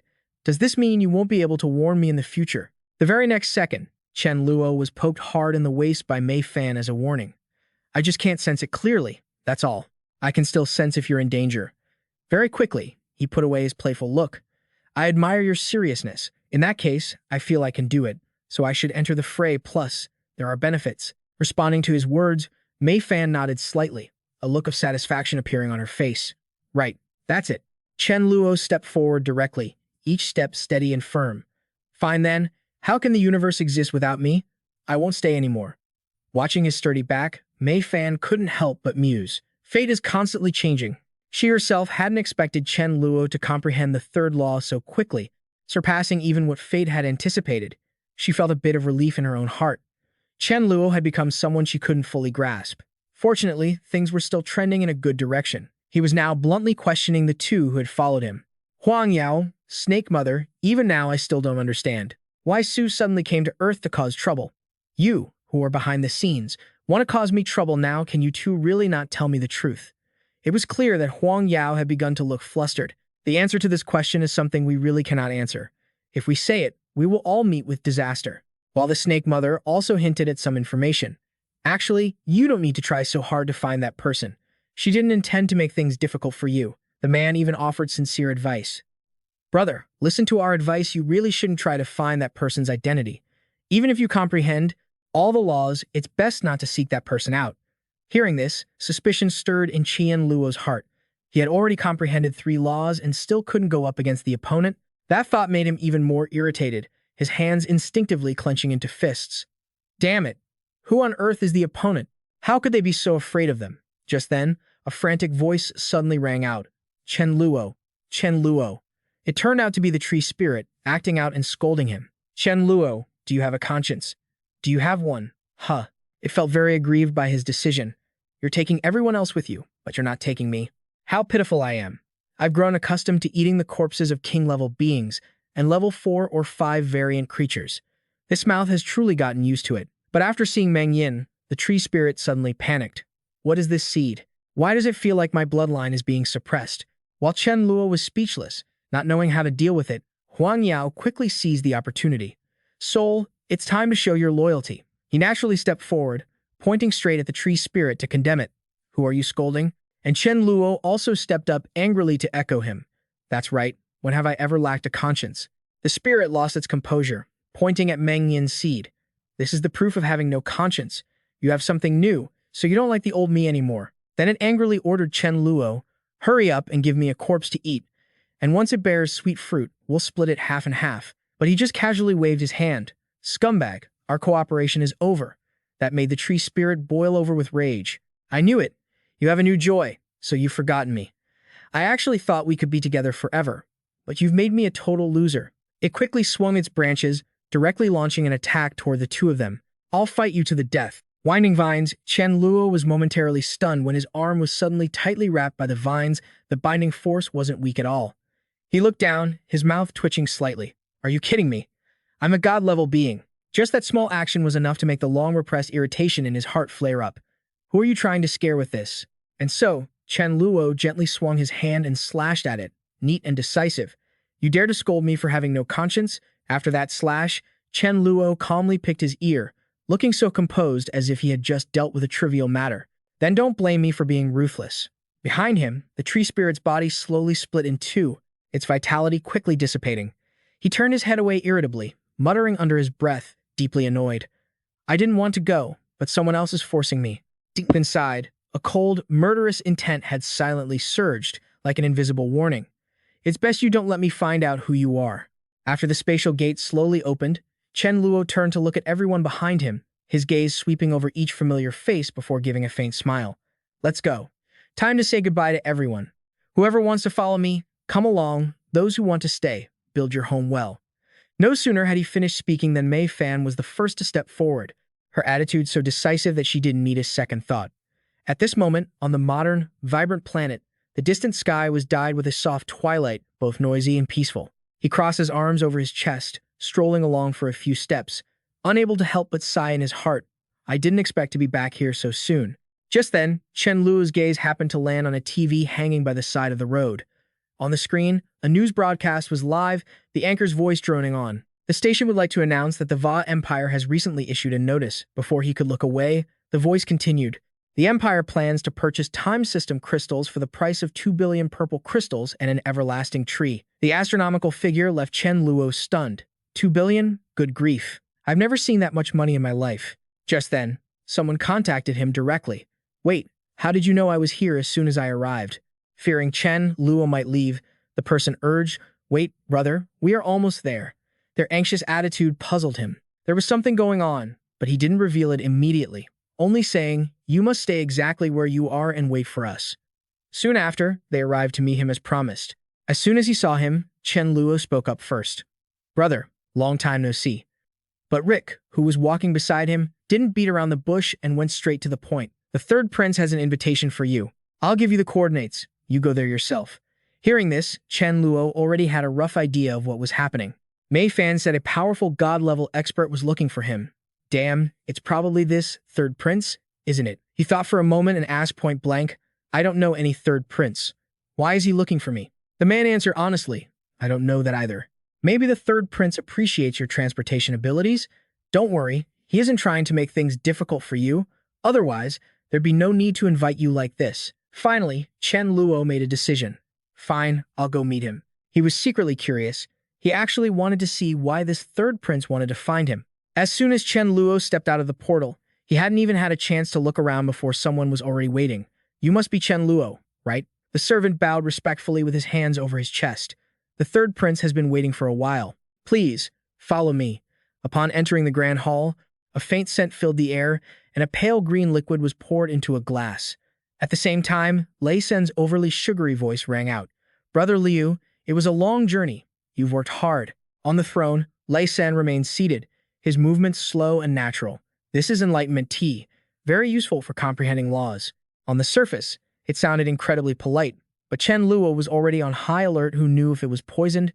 Without hesitation, he flatly refused. Thanks, I'll pass. May I ask why the third prince is looking for me? Since Chen Luo had brought it up, Lei Sen didn't bother beating around the bush further, quickly mentioning, There's a favor I'd like to ask of you. I heard you have a time system crystal. Would you be willing to part with it? Hearing this, he touched his face, his mind racing. Does he mean Jiang Chuxue? How does he know? But since this had been exposed, there was no point in hiding it. Better to just use it as an excuse. Thinking quickly, Chen Luo decided to play along. He calmly replied, Respected third prince, I do indeed have a time system crystal, but it has already been implanted into my body. He was quite satisfied with this idea. With this excuse, he could freely use his time abilities later on. Only, Lei Sen's reaction was beyond his expectations. His voice remained as indifferent as before. That's fine. It can be taken out once it's implanted, can it? Hearing this, Chen Luo immediately furrowed his brows, a distinct feeling of discomfort rising in his chest. What kind of twisted idea is that? Hearing that from Lei Sen, though he frowned internally, he let out a fake laugh, his tone mocking. You really know how to joke. Opening up one's skull is way too dangerous.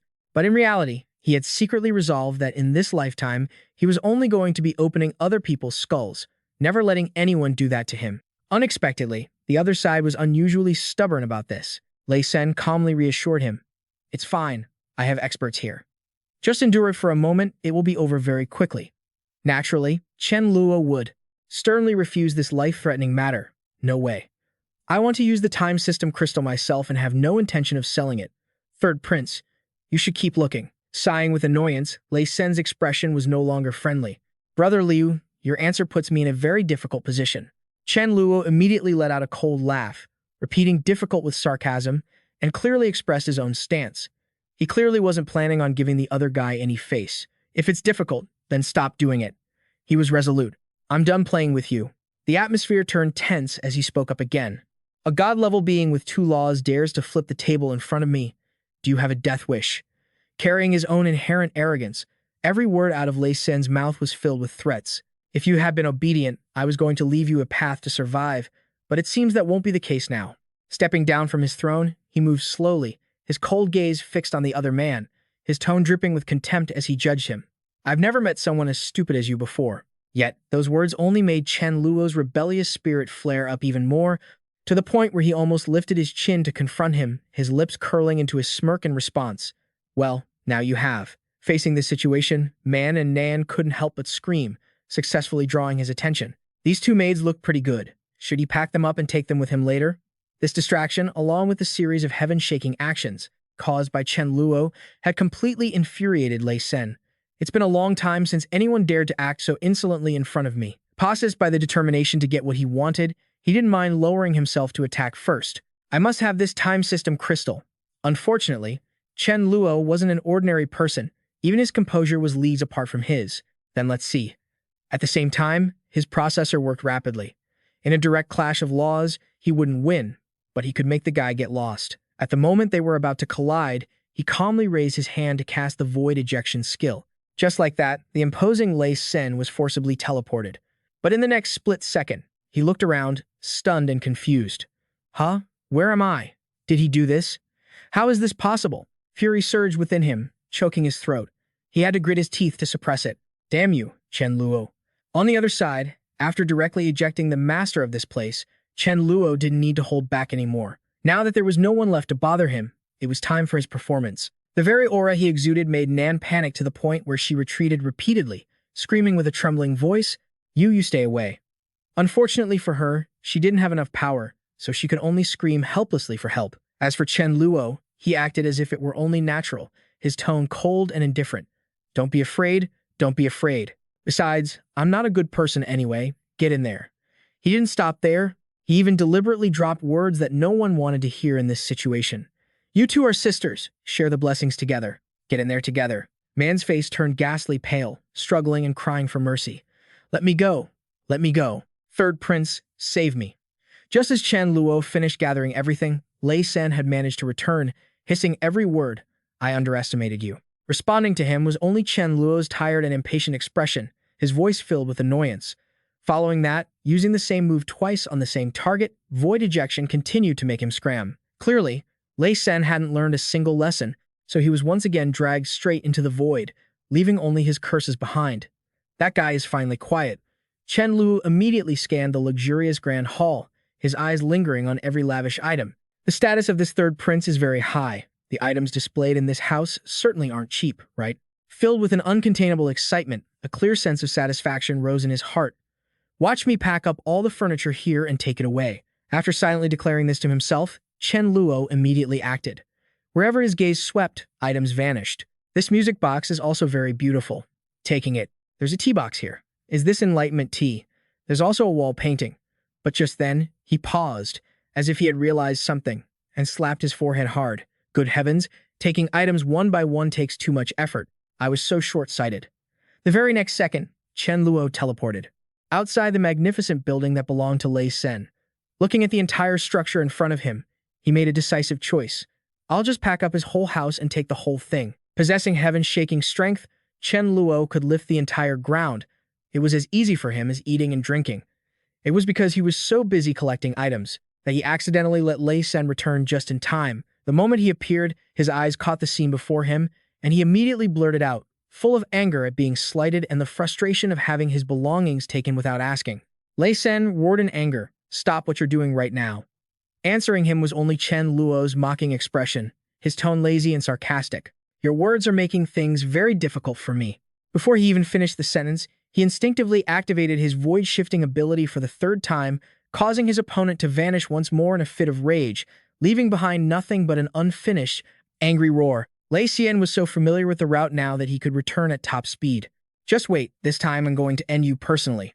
Unfortunately, the other guy's movement speed was still no match for Chen Luo's void-manipulating hands. Lei Sen stared at the empty space in front of him, his voice trembling as he blurted out, Where's my home?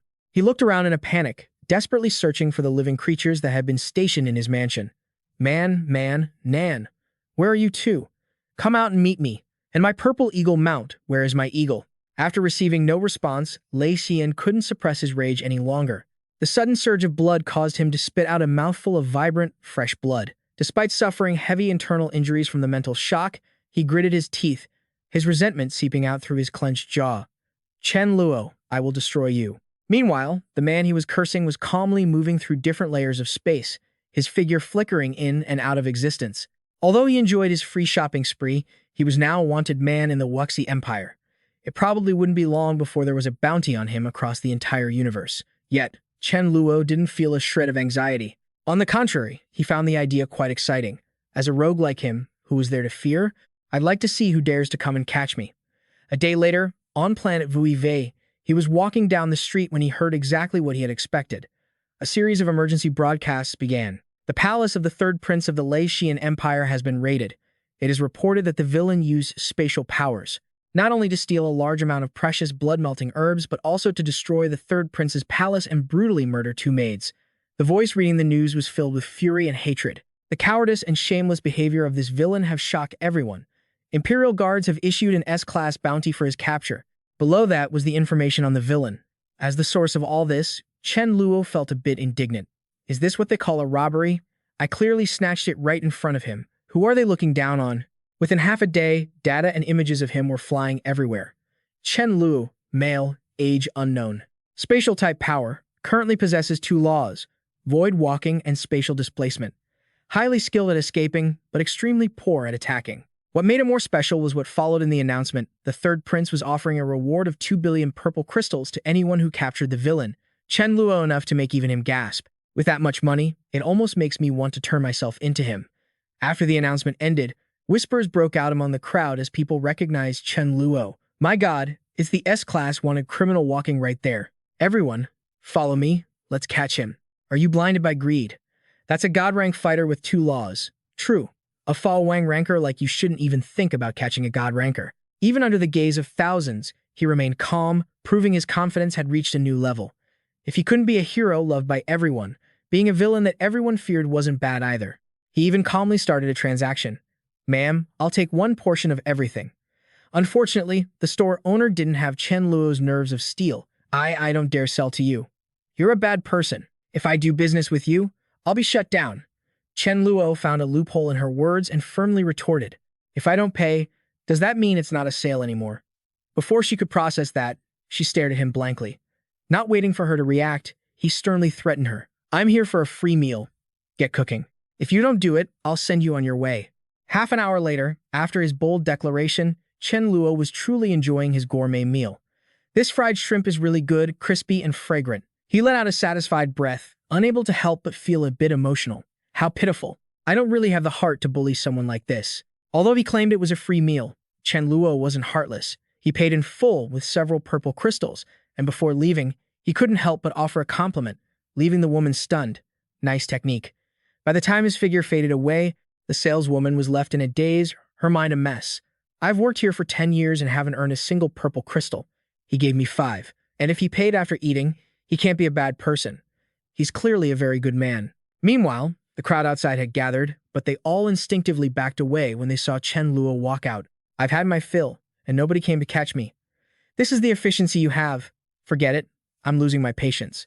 He decisively summoned a spatial gate right in front of everyone. Let's go. Time to see what T2 is up to. At the same time, on a cliff in the distant mountains, He Ling bowed respectfully to Lei Xian. Third prince, you summoned me. Lei Xian wore a rare, calm smile, with no trace of the annoyance from his run-in with Chen Luo. He Ling, you've arrived. How are your wounds? While he spoke, he was secretly assessing him. This was a god-rank expert who possessed 3 dark laws and 1 curse law. He Ling didn't hide anything, speaking frankly and expressing his gratitude. The accident half a month ago was truly terrifying. If not for your timely intervention, I certainly would have died. Thanks to you, I have fully recovered. The act of camaraderie continued until Lei Xian slowly got to the point. Glad to hear you've recovered. I called you here because there's something I need your help with. Meanwhile, on planet T2, half the area was suddenly swallowed by darkness.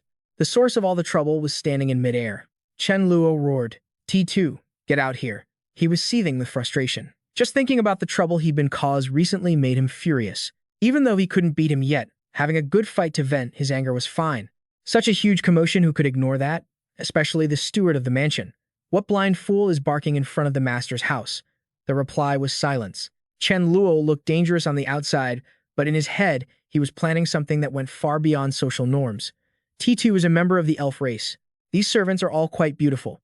When the time comes, I'll pack them all up and bring them back to marry off to my single teammates. When the steward saw the face before her, she was so stunned she started stuttering. You, how is it you? Her brain was in total chaos at the sight of those sharp features. Isn't he the S-Class wanted criminal? Chen Luo didn't have time for useless banter and went straight to the point.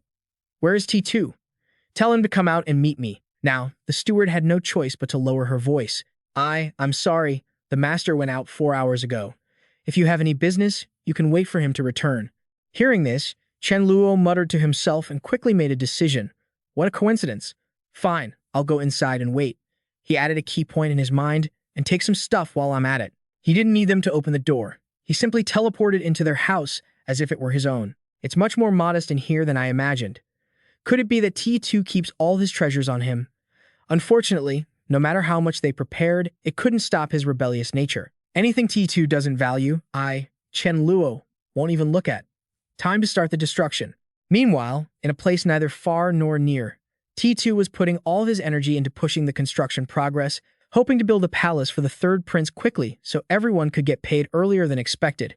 Move faster. Just then, a series of warning sounds went off, distracting him. My communicator? Why is it sounding? The screen lit up. The moment he saw the image, T2 broke into a cold sweat. Chen Luo, his face darkened instantly, the deep wrinkles showing just how much rage he was suppressing. That bastard. No. I have to stay calm. He even dared to destroy the third prince's house. So what's my house compared to that? The central processing unit in his head spun, and a plan formed immediately. He would whine to the third prince and report Chen Luo's location. So he switched to a pathetic tone for the transmission. Your Highness, third prince. Chen Luo is currently at my house, and he is destroying it. After receiving the news from his subordinate, Lei Xian's face immediately turned stern. He ran to T2's house. Hei Ling, standing nearby, chimed in to stir the pot. This kid is truly lawless. Let me go teach him a lesson. However, Lei Xian had a different idea and stopped him.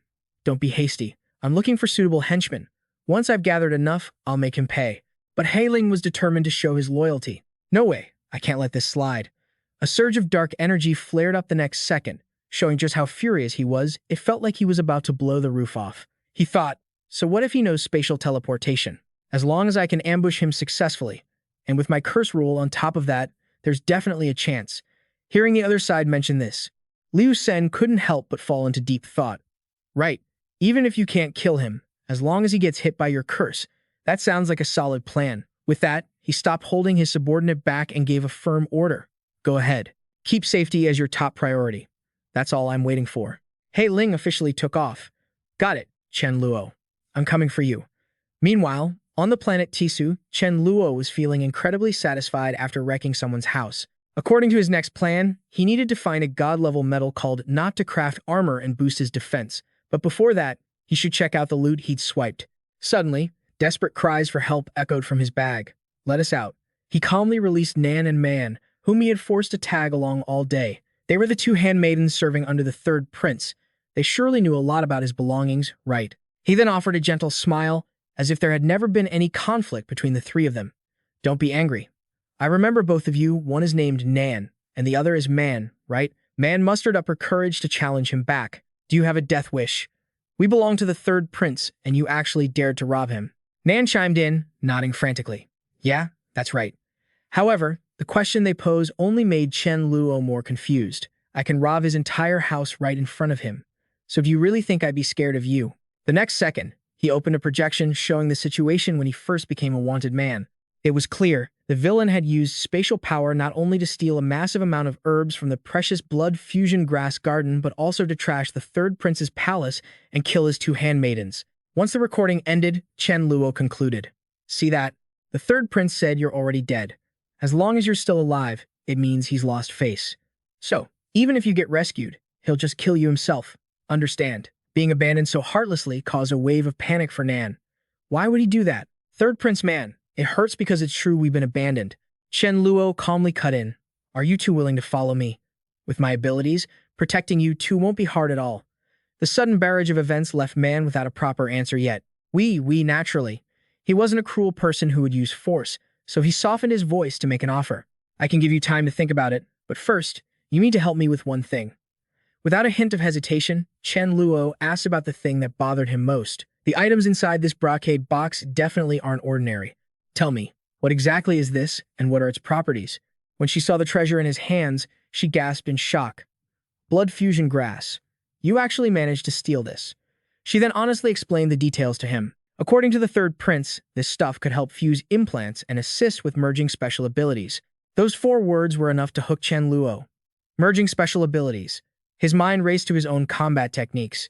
If his spatial and temporal abilities could fuse, wouldn't that be a game changer? He asked point blank. How do you use it? Man responded with a heavy heart. I don't know about that, but Nan suddenly recalled something. Humph, that thing you stole is the Enlightenment Tea, a type of tea that helps with grasping laws. Hearing that, she quickly added, whenever the third prince wanted to drink it, he would always have us brew it. Chen Luo got the message and turned his attention to the item. Good thing I have both the tea set and hot water right here. Brew a cup for me to see. 20 minutes later, both Man and Nan were still busy, and Chen Luo was waiting until he felt like he was starting to grow roots. Your tea-making technique is way too slow. Can you hurry it up? As soon as the words left his mouth, Man lifted the hot teacup in her hands and felt her mind relax while drinking. Chen Luo, without a shred of doubt, followed her instructions. The next second, he encountered something so unexpected that his expression changed completely. Incredible. This stuff really can help me enter a state of clarity, boost my perception, and quickly put me into a meditative trance. Chen Luo let his thoughts drift freely through his mind. If I try to comprehend a law in this state, wait, what is this feeling? When he opened his eyes again, a beam of blue light suddenly erupted above his head, leaving Chen Luo stunned on the spot. No way, this can't be, right? The fourth law is really coming. He quickly broke out of his seated position, his whole body gently lifted into mid-air by the blue light. Immediately after, Chen Luo couldn't help but be startled, a mix of bewilderment and an impossibly familiar feeling rising in his heart. Another spatial defense law? Why is it still you? Can't you switch to an attack type? Witnessing this grandiose scene, Nan couldn't hide her suspicion and whispered to Man, "Didn't they say it took him 5 years to comprehend 2 laws on Tisu? Why does he have 4 now?"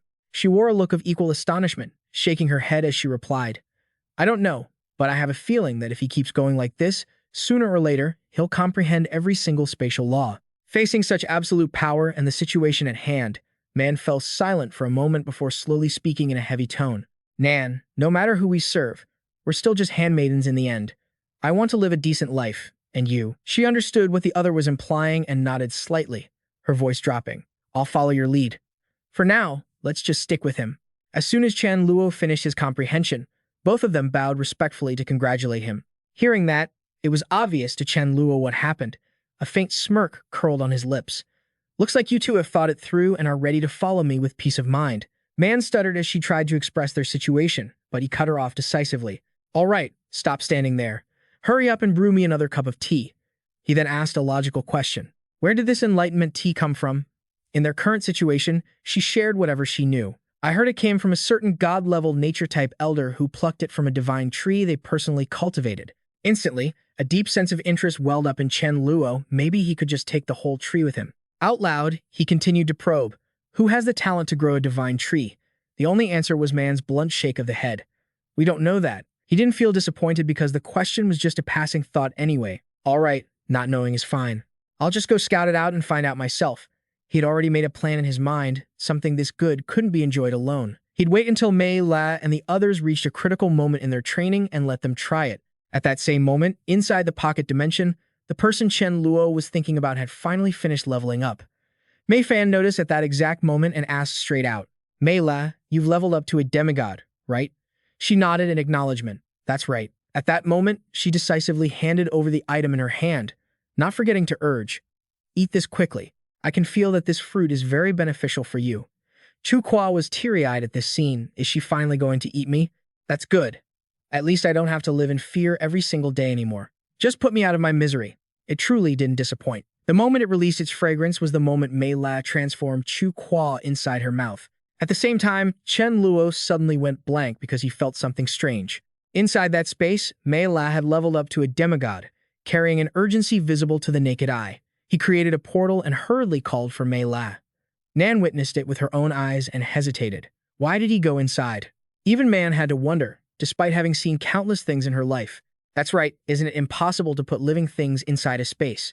Ignoring the two behind him, Chen Luo was busy checking on the person who had just leveled up. "Mei La, do you have a feeling of ascending to godhood?" Opening her round eyes wide, she slowly responded with a calm demeanor.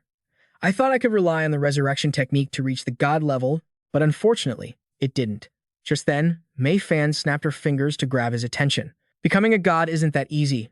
Do you think everyone can be like you? Also, guess if there's a possibility that Mei La also has a special attribute." According to her own knowledge and assessment, she could explain every detail about her. Listen to this. Mei La doesn't know how to attack at all, only how to heal, but the results are much better than anyone else. Mei Ling added from the side, "Could the thing Mei La possesses be the law of life?" Displaying the knowledge she had gathered, she continued in a serious tone, "I saw something in the book Itimon left behind regarding the law of life, saying that it's a mutation of the light system." Lines of text were clearly carved on the pristine white paper. Within the light system, there exists a type of mutation that is even purer. The life system, once it reaches godhood, possesses the legendary life rule, granting unparalleled healing abilities. Even if the target is left with only a single drop of blood, it can bring them back from the dead. However, this power cannot be gained through effort alone. It must be innate. Putting these clues together, even Chen Luo was stunned by the final conclusion. Could it be that Mei La is a variant of both the light and life systems? His shock quickly turned into excitement. He trusted Miffin's judgment. Since she said it, Mei La must be a life system user. This success made a rebellious guy like him feel even more thrilled when thinking about a bright future.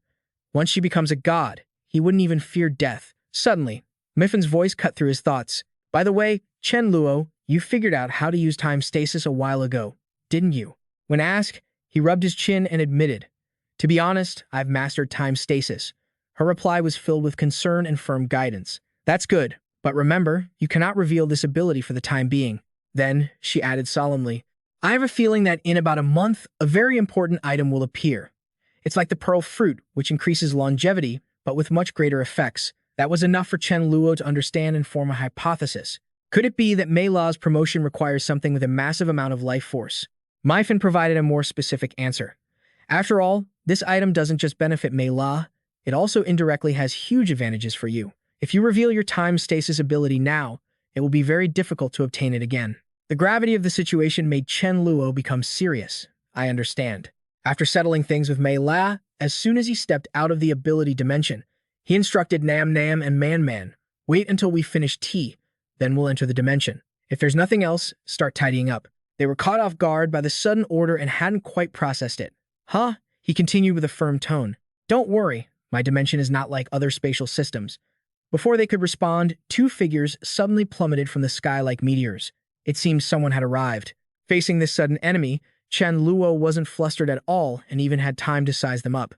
Both of them are god level. I wonder how many rules they possess. The bald guy, having just appeared, let out a long sigh, unsure if it was out of relief or burden. "Brother Kim, our luck is really good. We actually managed to find the wanted criminal." Kim Claw expressed his excitement as he went straight to the point. "Is your name Chen Luo?" With the power and dominance of a god-level being, Chen Luo easily spotted the difference in his enemies. "I didn't expect these two idiots to also want to break through space, but I'm not afraid of them at all." In response, Kim Claw let out a hearty laugh. The situation was that his opponent couldn't even trigger a single skill. "The space is broken. A space user like him can't do anything now," the bald guy thought, already thrilled about his upcoming wealth. "Two violet crystals are in our hands. When luck comes, you can't even stop it." Facing these two arrogant men, Chen Luo's face darkened as he emphasized, "Don't say I didn't give you two a chance. If you leave now, you might still make it. Otherwise, your homes will cease to exist." However, the guy dismissed it and arrogantly declared, "You don't have any chances.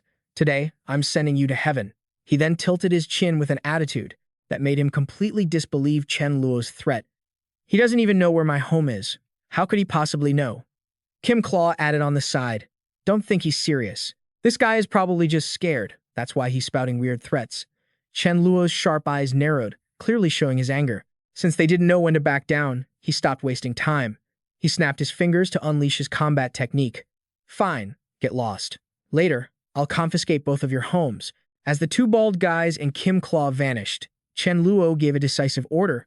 "I remember when I confiscated the third prince's home, I obtained a book containing information on all god-level beings. You two help me translate the data on these two." Man quickly replied, "Yes." Next, while the younger sister was busy searching, she stepped forward and suggested, "Young master, since you are currently wanted, your real face is too recognizable. I am very good at disguise. Let's avoid any further trouble. Would you like that?" Her suggestion was logical, so he nodded. "All right, do it." Half an hour later, the drastic transformation couldn't hide Chen Luo's pride. "Oh my, I look handsome. Now, no one will recognize me." Man sighed in relief. As long as the young master was satisfied, that was fine. Just then, Nam finished researching the information book. "Young master, here is the specific data on those two. There's one more thing. If you think you can avoid the wanted list just by changing your face, that's impossible. The important thing is that the planet has dozens of satellites constantly scanning," she said. Her eyes filled with sorrow as she reported the details. "They don't just scan faces, they can also detect a person's rank. It's very difficult for a god-level being like you to escape this inspection." Man added with a heavy tone, "If a strange god-level being enters, they will definitely be checked for rules. Once they scan for void, walk, or spatial teleportation, they will be able to identify you." Unexpectedly, Chen Luo just smiled with confidence, as if everything was under control. "Don't worry," he said. comfortably patting the heads of the two new girls. He would play them at their own game. His strong confidence stemmed from the fact that he had the resources to handle it easily. After all, the wanted poster only mentioned his two rules: void walk and spatial teleportation, but he had two defensive rules that he could safely reveal. After discussing the wanted status, Chen Luo decisively opened the gateway. All right, don't worry about confiscating those two god-level beings' homes yet. I need to go to planet No for a trip. You two have worked hard. Go into the ability dimension and rest first. Nam obeyed the order. Yes. Having finished arranging things for the two, he began planning his next move. Since opening a direct spatial path to planet No was too risky and would reveal his identity, he had no choice but to spend time traveling there by spaceship. Half a month later, on planet Not, Chen Luo finally completed the long journey and stepped onto the tiled road. His gaze was immediately drawn to the crowd signing up for armor. Looking at the sea of shadows pushing against each other, Chen Luo couldn't help but sigh. Are there really this many god-level beings queuing up? Not Tan's business is doing quite well, isn't it? This triggered his innate greed and curiosity. But Not must have some masterpieces, right? Where are they displayed? I'll just wait for the right moment to snatch one. While Chen Luo was looking around, Dekun noticed him and slowly walked over to greet him. Friend, you look very unfamiliar. I've never seen you before. Who would have thought he was a shameless guy who didn't feel awkward at all? What a coincidence. I've never seen you before either. You're not that Chen Luo in disguise, are you? This successfully made him jump, and the scarier thing happened right after when several people in the queue all turned around. Chen Luo? Chen Luo is here? Where? That's not Chen Luo, is it? Isn't this just Little Lu? I remember when Chen Luo was wanted, Little Lu was still lining up here. That's true. What a waste of excitement. Experiencing a barrage of probing gazes caused no small amount of panic for Dekun. Big brother, you can't just say things like that. People will die. Don't get me in trouble. Chen Luo curled his lips. Just kidding. You're so timid, he thought, feeling quite proud. He looked at the real owner himself with so much confidence and arrogance. Knowing the person in front of him wasn't an ordinary guy, Dekun went straight to the main point. Friend, I see you look unfamiliar, and I feel like you've just reached God level. I want to be friends with you. After all, one more friend is one more opportunity. He then revealed a set of white teeth and introduced himself. My name is Sarja Dekun, and since I'm the sixth child in the family, everyone calls me Old Six. He nodded in response. Sure, you can call me Wanling Gui. On the surface, he was smiling as brightly as spring flowers, while in his head, he was already thinking of insults. Befriending this, Chen Luo will definitely give you more opportunities. Opportunities to die. Facing the local, he decisively raised a series of questions. Old Six, how long have you been queuing here? When will you be able to get the armor? He answered honestly and couldn't help but sigh. If you're lucky, it takes over 10 years. If you're unlucky, you might not get a turn for decades. Back on my planet, I was an ancestor respected by thousands, but now I can only wait obediently here. In the next second, he let out another long, weary sigh. Plus, this armor is way too expensive. I worked so hard to sell off the female disciples in my sect, and only then did I manage to save enough money to buy the lowest tier armor. Even a rebellious guy like Chen Luo didn't expect this. What? You sold off your female disciples? Knowing why the other party was shocked, Dekun took pride in it. If the patriarch doesn't get stronger, how can he protect the other disciples? They are all doing this voluntarily. You are sweating bullets in your mind. He really is a snake. A snake is someone who doesn't care about the lives of his comrades. Seeing that the other party had absolutely no integrity left, Chen Luo quickly changed the subject. Master Nuo, do you have any armor ready? Money is no object. His eyes instantly turned into stars at the sight of his idol. Money is not a problem. Big brother, do you have some way to make money? Can I follow you? He even cast aside his last shred of dignity to hug the thick thigh in front of him. If you can earn 100,000 inches a year, you're my own brother. If you earn 200,000, your problems are my problems. If you earn 500,000, you're the reason I was born. If you earn 1,000,000, anyone who wants to mess with you will have to step over my dead body. Facing this person so eager to show loyalty, he calmly replied, My methods are very dangerous. You're too cowardly to handle them. Dekun begged, Brother, I'll do anything for money. But having money here doesn't mean anything. Last year, a high-ranking official also came here and shared everything he knew with a person he had just met less than an hour ago. I've seen him spend a fortune, yet it still takes 10 years to get the armor. As for ready-made stock, they sell whatever they make, so there's nothing available. Chen Luo sighed inwardly. How annoying. As someone who has dealt with countless unlucky fools, he quickly formed a plan. Maybe I should just kidnap this metal god rank master, make him craft armor just for me, and take him when I've got 10. Drop it. Chen Luo immediately raised another question. What are Master Nuo's rules? Kun had been lurking for a long time, so he understood everything, though he sounded quite disgusted as he spoke. It seems he has 3 personalities, and he's always irritable. This answer saved Nuo ton, but forced Chen Luo to rack his brain once again. Even if I caught him, I couldn't keep him contained. Suddenly, the central processing unit version of his flexibility sparked. Right, don't I still have a block of magic metal? That's ready-made. I just need to tell Nuo Tun to reshape it. That should be fast, right? Suddenly, Dekun realized something and interrupted Chen Luo's train of thought. Right, Brother One, if you want to pay a high price to buy armor, it's not impossible. I remember the Van Empire is about to hold a purple crystal auction. Regarding this, he was completely in the dark, so he didn't hesitate to ask. Does the purple crystal auction have a lot of good stuff? He nodded in affirmation, adding plenty of details. That's right, because this purple rank auction only happens once every 1,000 years, so the Empire brings out a lot of great items. There might even be armor. Little did he know, he had ignited Chen Luo's excitement for treasures to a soaring height. So, if I buy everything in the auction, could this be the opportunity that Mei Fan spoke of? While they were chatting, above them was a scene of terrifying echoes and fearful gazes. Nuo Tan had to handle every job himself, fulfilling countless orders, so the pressure radiating from him was extremely low. Just then, a maid appeared and reported the main topic. Old Ancestor, it's a call from the Great Elder, please answer it. The response was a raspy voice from him. Damn it, he didn't let the person on the other end say a word. Nuo Tan overwhelmed them with a thunderous roar. What are you rushing for? Because I'm crafting this armor for you, my workers, and I haven't had a good night's sleep or a decent drink in over 100 years. You're still rushing me? Will rushing make the speed any faster? Gao Duo Lian lowered her voice, sounding soft and not at all angry despite being scolded by the other party. Just be patient a little longer. I didn't call to rush you. I just wanted to know the progress. Unexpectedly, he cut her off firmly. I'm telling you, I'm done. Find someone else if you want. She was stunned to the point of just crying out. Nuo Tan quickly interrupted, emphasizing every word. Kane, how many times have you called to rush me? I've always been patient, and now that we're only missing a helmet, you want to pull this same old trick again. You want to force me to speed up, right?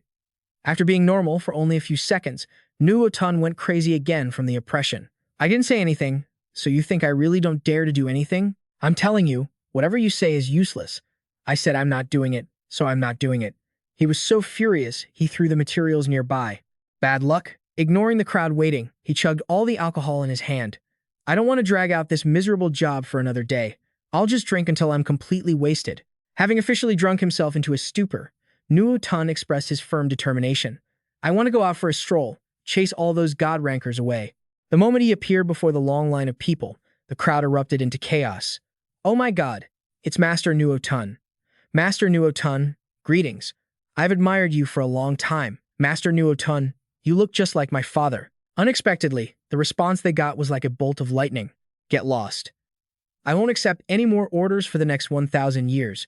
Go wherever you want. Don't stand here and be an eyesore. Chen Luo happened to witness this scene and couldn't help but reflect. He had thought Nuo Tan was a steady, seasoned blacksmith, but he turned out to be a grumpy old man. Because of Nuo Tan's rude behavior, a certain saint-rank person truly wanted to cry. Master, I've been waiting here for 30 years. It's almost my turn, and now you say you're not doing it anymore. That's not very nice. But his temper was no joke. His heat could be described as an exploding volcano. I said I'm not doing it. Why are you complaining? Do you want to be hunted? Neat and decisive. Nuo Tan directly exercised his own power. He told the person that his information had been reported to the Empire and he was blacklisted, meaning he would never find work again. The man panicked immediately. Master, don't. I'm not just talking about you alone. The whole crowd behind him was also scolded by Nuo Tan. You have no skills, that's why you're waiting here. A bunch of losers, with no money and no strength. I said I'm done working. Does anyone have an opinion? Chen Luo was deeply impressed. It seemed the fiery and arrogant nature of the dwarves was truly hereditary. After venting for a moment, he ignored the group of god rankers and retreated to rest. Just then, Chen Luo didn't stand still outside anymore but quickly chased after him. Master Nuo Tun, wait. Without a single word of excess, he wanted to get straight to the point. I have a block of metal, but he was blocked by 2 guards. Stop! This is a workspace. Unauthorized personnel, keep out. If he had given up so easily, he wouldn't be called Master Chen Luo. I have some fine wine here. Would you like to try it? It was a total case of using someone else's flowers to offer a gift. This was stolen from the third prince. It certainly wasn't anything ordinary. but it successfully caught the attention of Nuo Tun, who was bored with his work. Fine wine? A loser like you. What kind of fine wine could you possibly have? When he smelled the clear aroma, he was stunned to the point of turning around. This is pure flower wine. Nuo Tun threw himself at the wine in Chen Luo's hand. This really is good wine. He had successfully hooked the big fish. He didn't look overly excited on the surface. I still have plenty. Master Nuo Tun, let's go inside and drink. Looking at what was in his hand, he didn't show any more anger toward Chen Luo. You kid, not bad. Follow me inside. Following that, he smiled happily as he went straight to the point. Master, drink slowly. I have a favor to ask. I have a block of magic metal, and I want to ask you to help me forge it into a set of armor. No sooner had he finished his sentence than Nuo Tun roared in his face. Are you deaf? It felt like being kicked by a donkey. Although he didn't jump up, it was clear he wasn't easy to ask for favors. Didn't I just say outside that I'm not working for the next 1,000 years? Don't you understand? And at the moment he saw more pure flower wine, Nuo Tun immediately became impatient. You think that just by taking out a few bottles of wine, you can make me work for you? It was ridiculous enough for Chen Luo to reflect. His mood changed so fast, even he felt he couldn't compete. The next second, he decisively asked the most important question for himself. Kid, how many more bottles of pure flower wine do you have? Hearing this, he knew he could negotiate, so Chen Luo slowly replied, Of course, there's plenty of wine. As long as the master is willing to help, what I pay you definitely won't just be a few bottles of wine. I still have 30 million purple crystals as a fee for your hard work. This figure immediately caused a small shock to Nuo Tun. 30 million purple crystals. Is that much? His mood became even more excited as he nodded in affirmation. That's right, so master. However, he suddenly changed his tone. Kid, look at my mouth. He completely ignored Chen Luo's face. Nuo Tun spat out only one word. Get lost. He secretly scoffed. This brat, 30 million purple crystals, and he wants me to work when I'm in a bad mood?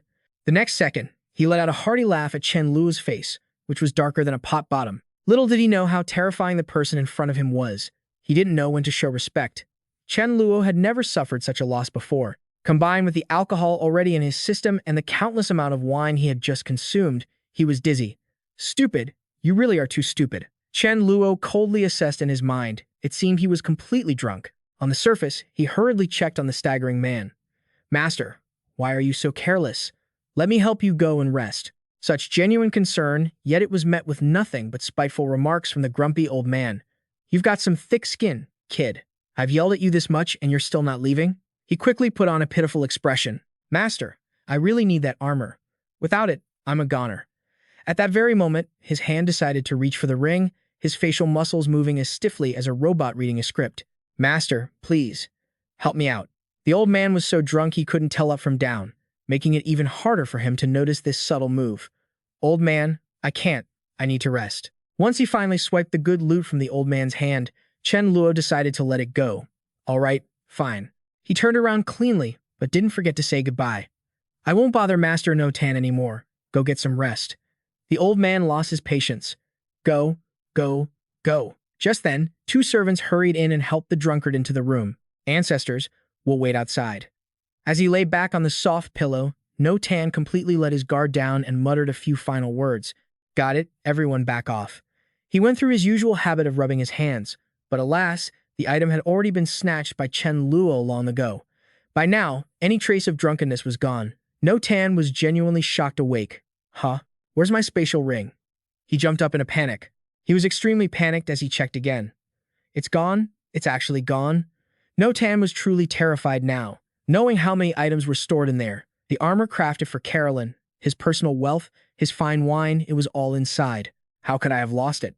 He lived up to his reputation as a famous blacksmith. Even in his drunken state, he still realized it was that kid's doing. After fully sobering up, No Tan rushed out and shouted at the God-tier group. You guys, stop. Did anyone see the kid who helped me in here earlier? Who is he? The very next second, forgetting everything else, he roared in fury. Damn it. He stole my ring. Murmurs instantly erupted as everyone turned their gaze toward Dakun, who hadn't had a chance to react yet. Huh, did I hear that right? No, Tan's ring was stolen by someone else. If there was anyone here who knew him best, it had to be Lao Liu. Following that came a barrage of questions from him. Where is he? He hurriedly stepped back and desperately tried to distance himself. I don't know him. I only know his name is Wan Lingui. Hearing just that much made No Tan jump with rage. Fine, just great. A Wan Lingui, huh? Wan Lingui? You're not human. Wan Lingui, you won't have any sons, and you won't have a peaceful death. Daikun was already tearing up as he realized no wonder Wan Lingui had so much money. This method was just too ruthless. Meanwhile, on the Pleasure Planet, various voices echoed across the vast space. Everyone stationed here, thank you for your hard work. Has anyone been spotted causing trouble on the planet recently? Commander Anbo replied, according to the rules, why would you need to personally attend to such small matters, sir? Rest assured, with us guarding here, no one would dare cause trouble. I heard it's almost the birthday of Commander Anbo's daughter. It just so happens that we brothers want to express our respects. At the moment, people were offering gifts with both hands. He waved them off and refused. No need. It's not easy for you all to earn this money. Just then, another urgent voice sounded out. Reporting. Reporting. A god-tier individual of unknown identity has entered the planet. There is currently no information about them. The guards immediately went on alert, forming speculations. An unknown identity, could it be that bastard from the wanted list? Commander Anbo, I'll go over and check it out. Faced with this suggestion, he put on a stern face and said, since I'm already here, I want to go over and see what he's planning. Meanwhile, in the Cloud Terrace dining hall, someone was sighing in front of a table full of delicacies. I didn't expect it to go so smoothly. Of course, it was none other than Chen Luo, who had just given No Tan a heart-stopping scare, and on top of that, he had found a few pieces of the armor. While he moved his mouth to snack, his mind was already on other things. Although he didn't know what level those armor pieces were, the color was well. A man like him couldn't exactly wear a pink set of armor. He couldn't help but sigh and slowly calculate. Luckily, there are still some god-tier elixirs in the ring to quickly recover my god-tier abilities. As for the armor, I'll see if I can find some suitable paint to change the color later. Just then, as Chen Luo was minding his own business, Anbo approached with a sense of duty. Excuse me, sorry to bother you. You may have heard that a spatial-type criminal has appeared recently.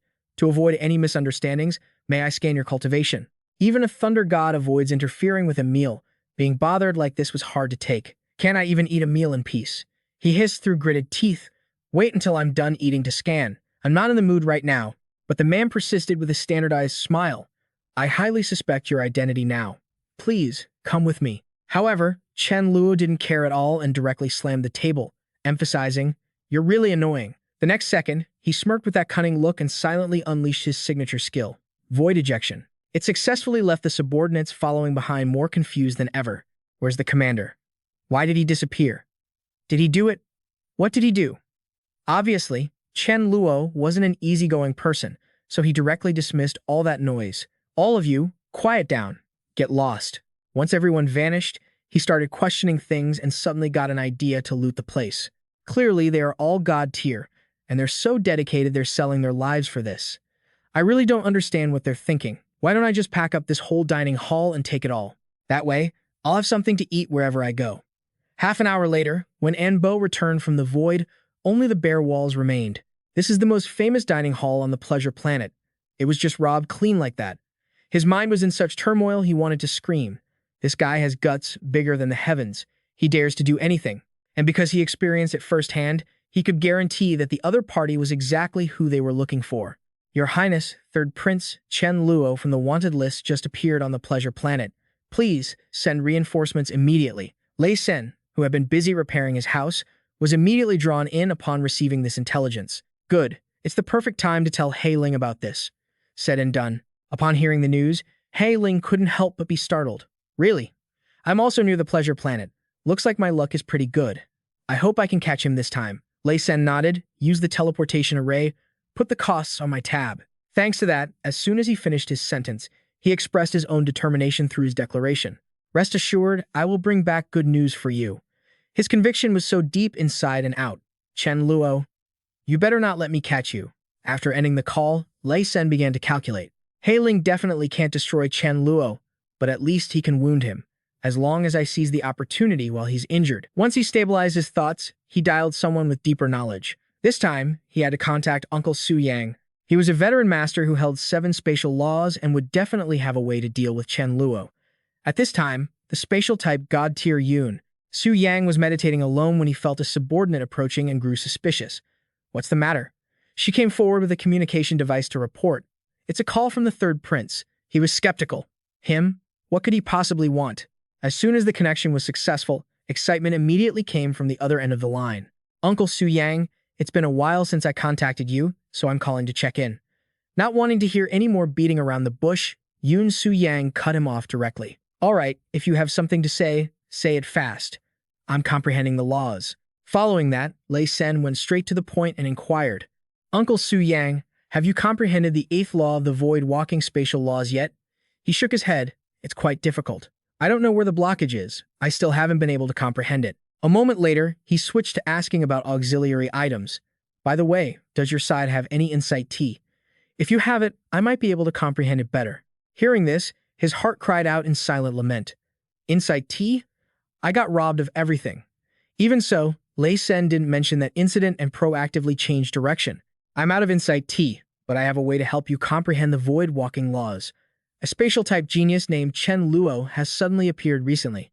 Not only did he become a god within 5 short years, but he also comprehended 2 laws, void walking and spatial teleportation. He also has a spatial-type crystal on him. I wanted to get it, but a big argument broke out. These detailed recountings sparked Su Yang's curiosity. There's another newcomer that powerful? Grasping this reaction, Lei Sen curled his lips and began to present the plan he had prepared. We deal with him, then the time-type crystal belongs to me, and the spatial crystal belongs to you. His level of comprehension for void walking isn't low. Absorbing his crystal will definitely be very beneficial for you.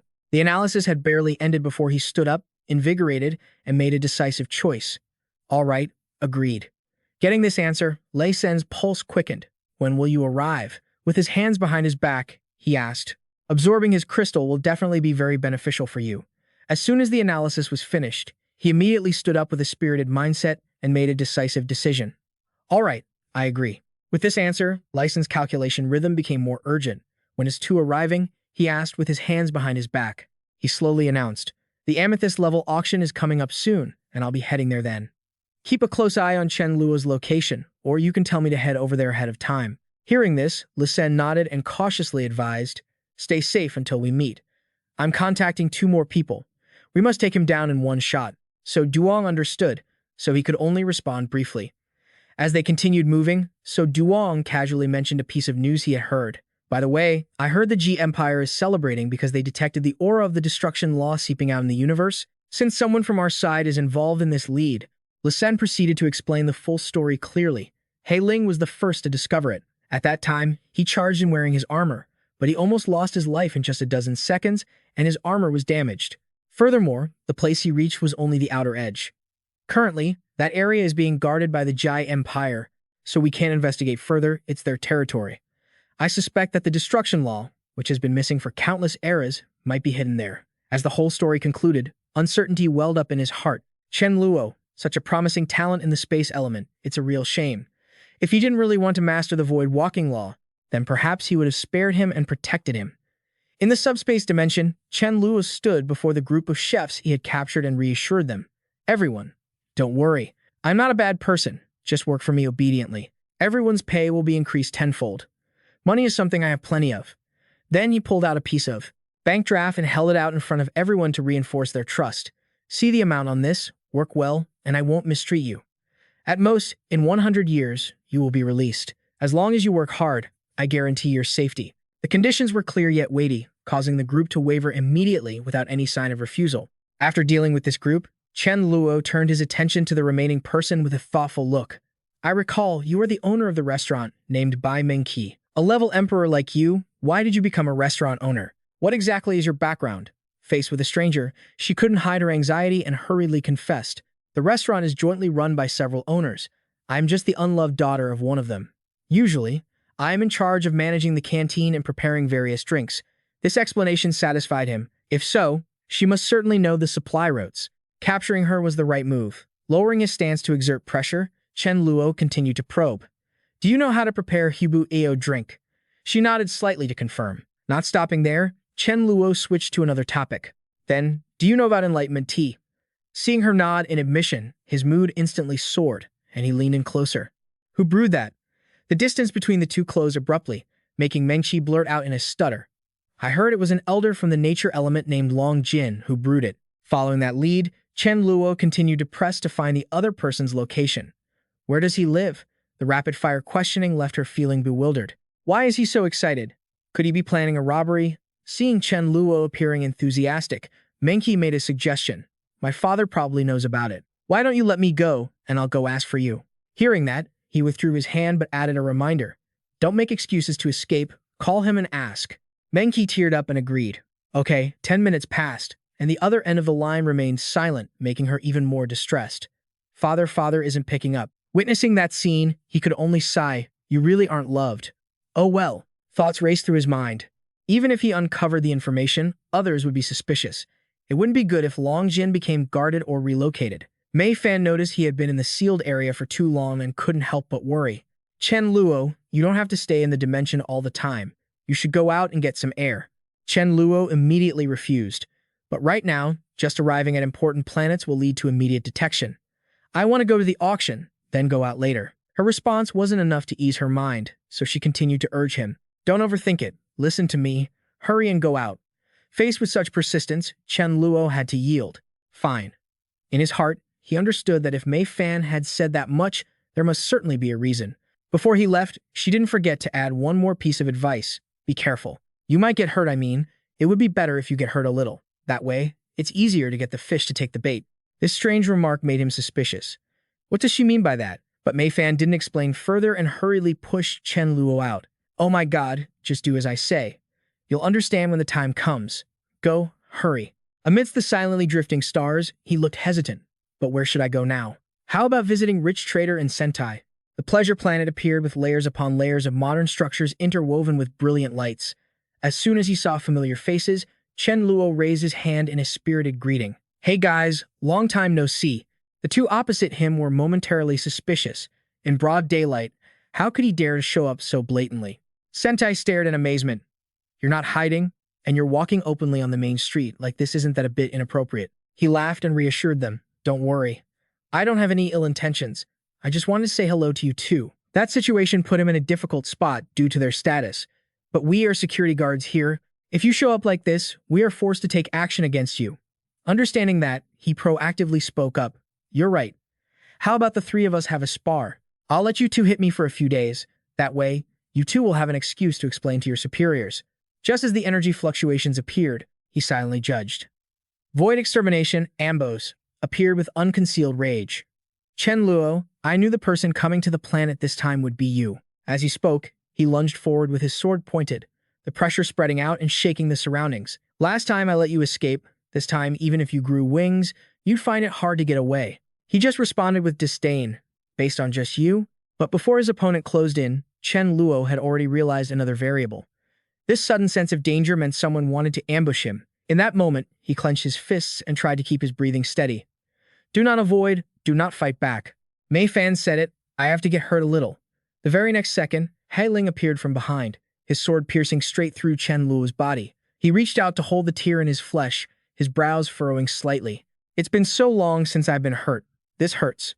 Realizing who had just appeared, Anbos was instantly stunned. Hai Ling, why is it you? You were wounded so heavily, you've recovered already? Hearing that, Chen Luo silently reorganized his thoughts. This guy is injured. If Ambos is this surprised, then the injury must not be light, right? Then if I use time regression, wouldn't I be able to handle him? Only now did he truly understand the meaning behind the advice given before he left. No wonder Mei Fan told me to get hurt. It turns out this is how to make him take the bait. Even if he went to a deserted place, the secret of him knowing the time regression technique wouldn't be discovered. As the thought took shape, he deliberately spat out a mouthful of blood, his face turning noticeably pale, then feigned weakness, loudly accusing the other side of being underhanded. You are too despicable, daring to ambush me. Come on, take the bait. Faced with that display, Hai Ling couldn't hide his smugness. The ambush was a success. I have a chance to eliminate him. Bearing the heavy injury, Chen Luo calmly took 3 spiritual pills from his spatial bag. That scene left Hai Ling momentarily shocked. Where did you get the spirit restoration pills? Could they have been stolen from the 3 Fa Wangs? Yet, the next thought instantly turned into glee. He must be heavily injured, otherwise, why take 3 at once? Capturing that reaction perfectly, Chen Luo inwardly chuckled. Very good, he's hooked. Come on, chase me. His figure stepped off the ground immediately after. Ambos watched and couldn't hide his exclamation. This ability of his to survive is something that even the strongest experts find hard to match. Hai Ling just revealed a sneer. So what if you know Void walking? Then he began to pursue his opponent. My law is still within him. As long as he is not too far away from us, I can still sense him. Ambos followed quietly. I'll support you. We will eliminate him together. That suggestion was brushed aside without hesitation. Stay away from me. You don't have the ability to hide. If he finds you, you'll only help him escape faster. Hearing that, Ambos had to stop and said, all right then, good luck. After a series of consecutive teleports, the scenery changed to a desolate, cold planet. The chase didn't lose its heat. Within a blink, Hailing had closed in on his target. Seeing Chen Luo showing signs of fatigue, he quickly calculated in his heart. Panting this hard, his supernatural energy must be almost exhausted, right? Forcing his opponent into a dead end, he laughed triumphantly. Chen Luo, there's no way for you to run anymore. Before those words, Chen Luo didn't panic, but slowly turned to observe. I heard you were injured recently. That calm expression made Hailing feel uneasy. He immediately raised his weapon and shouted in a hurried voice, what are you laughing at? Die. Dark energy churned around his body, taking on chilling shapes, and lunged straight forward. At that very moment, Chen Luo activated his time reversal ability, and his response rang out, you're the one who should be exiting. He appeared behind his opponent, his mind racing to calculate whether he could test without using time stasis, exactly how much time he could rewind at the god level. Of course, reversing time isn't instantaneous. It takes a moment. This behavior made Black Spirit suspicious, and he immediately spun around. Kid, if you can still use Void Walk, why aren't you running away? Spiritual energy erupted violently from his body as he let out an angry roar. His earlier confidence seemingly vanished. A surge of power roared straight toward Chen Luo, accompanied by a firm judgment, too bad for you, you're dead. Facing the pressure constricting around him, he just smirked dismissively. You're actually trying to show off with an attack like this? At that instant, a protective layer appeared, causing Black Spirit to freeze.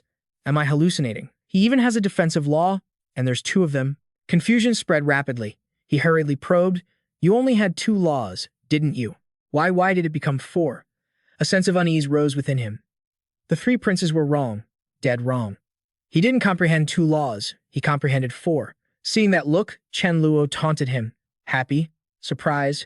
Black Spirit's body trembled in panic, his mind filled with chaotic thoughts. What kind of monster is this guy? Although he didn't want to admit it, he knew that based on his own strength, he couldn't handle him alone. Realizing the situation was beyond his control, he scrambled to retreat. If I can't finish him, I have to go back and report this to the 3 princes so he can prepare a countermeasure. However, Chen Luo wouldn't allow that to happen. His lips curled into a smile as a surge of power rolled out. Did I say you could run? An invisible force pulled down, dragging Black Spirit back along a predetermined trajectory. Void Exile Return. This situation filled him with intense instability. Damn it. It seems escaping isn't that simple. Even with his life on the line, Black Spirit tried to act tough. Chen Luo, do you really think I can't kill you? Instantly, that facade was shattered by a cold reply. Then why are you running? If you're so good, come and take me down. At that moment, he suddenly noticed a change in his body. Strange. Why does it feel like the ability energy I consumed is constantly recovering? Whatever. This is a good thing for me. As his strength returned, he lunged forward, intending to counterattack. Fine, let's see how long your mouth stays tough.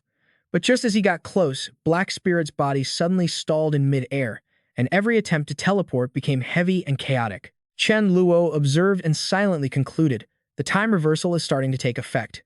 Trapped in that bizarre state, Black Spirit trembled and stammered. What did you do to me? Before the accusation, Chen Luo didn't explain, instead calmly throwing back a retort. You guess. As soon as he finished speaking, intense red energy suddenly surged around Black Spirit's body, making him panic. These wounds weren't these from half a month ago? How is this possible? A truth laid bare caused his suspicions to form a chain. The 3 princes had said, you have a space-type crystal. Could it be that you hold the thread of time? Chen Luo smiled and praised him. You're actually quite smart, aren't you?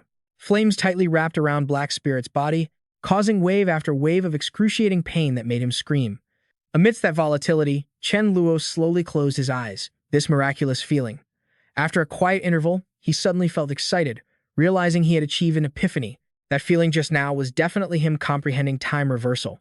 He walked closer to his opponent, who was being consumed by the power, his mind quickly calculating, this is great. I need to finish Black Spirit off quickly, and use the time to enter the state of comprehending the law of time. After that, he would loot the items on him. He couldn't let his spatial ring be damaged by this terrifying, strange energy. Half a minute later, Black Spirit was truly finished under Chen Luo's watchful eye. What exactly is that thing corroding his body? Is it the fire law or the lightning law? I've seen both of those before, but neither made me feel this terrified. As the residual energy faded, Chen Luo stepped forward to harvest the spoils. The god-level dark crystal was now his. Immediately after, he summoned his two maids and gave a firm order. "Nan, man, go out and make some tea for me." "Yes, young master." Once everything was finished, he sat down immediately. Now, he needed to stabilize his mood and then delve deep into his own consciousness, concentrating on the spiritual light that had appeared earlier. He reached out, actively touching the floating ability source, trying to grasp it. An hour later, Chen Luo finally achieved his result. Too good. The comprehension just now reduced my consumption of time reversal energy by more than half. Even so, he wasn't satisfied yet. But that's all for now. I'm still a long way from becoming a god. 2 days pass, and Li Sen grew impatient as his teammate remained missing. Black Spirit, do you hear me?" Li Sen held the device in his hand, his anxiety slowly spreading. "Oh my god, it's been 2 days, where is he?" A series of speculations emerged. Currently, the positioning device he linked to him couldn't determine his location. Could it be? Could he have entered an area without signal, or did the communication device break unexpectedly? Sitting in his chair, Li Sen muttered to himself, "I remember Black Spirit's last signal was when he was with Am. Maybe I can contact Am and ask about the situation." After recounting the events, Am emphasized their last meeting. "At that time, he said I was a burden and chased me away, so I don't know where Black Spirit is right now." He nodded. "All right, I understand." Ending the call, he rested his hand on his forehead to judge the situation, but didn't forget to despise his opponent. If I can't reach him, so be it. He must have gone into some special area where the signal was lost. Regardless, Chen Luo is just a useless guy good at running. He definitely couldn't take down Black Spirit with his 4 laws. Inside the ability space, Chen Luo was talking with everyone when a sound suddenly echoed. He turned his gaze toward the source and began to speculate. Is the Fa Wang ascending to become a demigod? That thought made him sigh in contemplation. Why isn't the Fa Wang ascending to godhood right here? Since leaving Earth, the Fa Wang hasn't had a single chance to fight, as if he were trapped in a cage.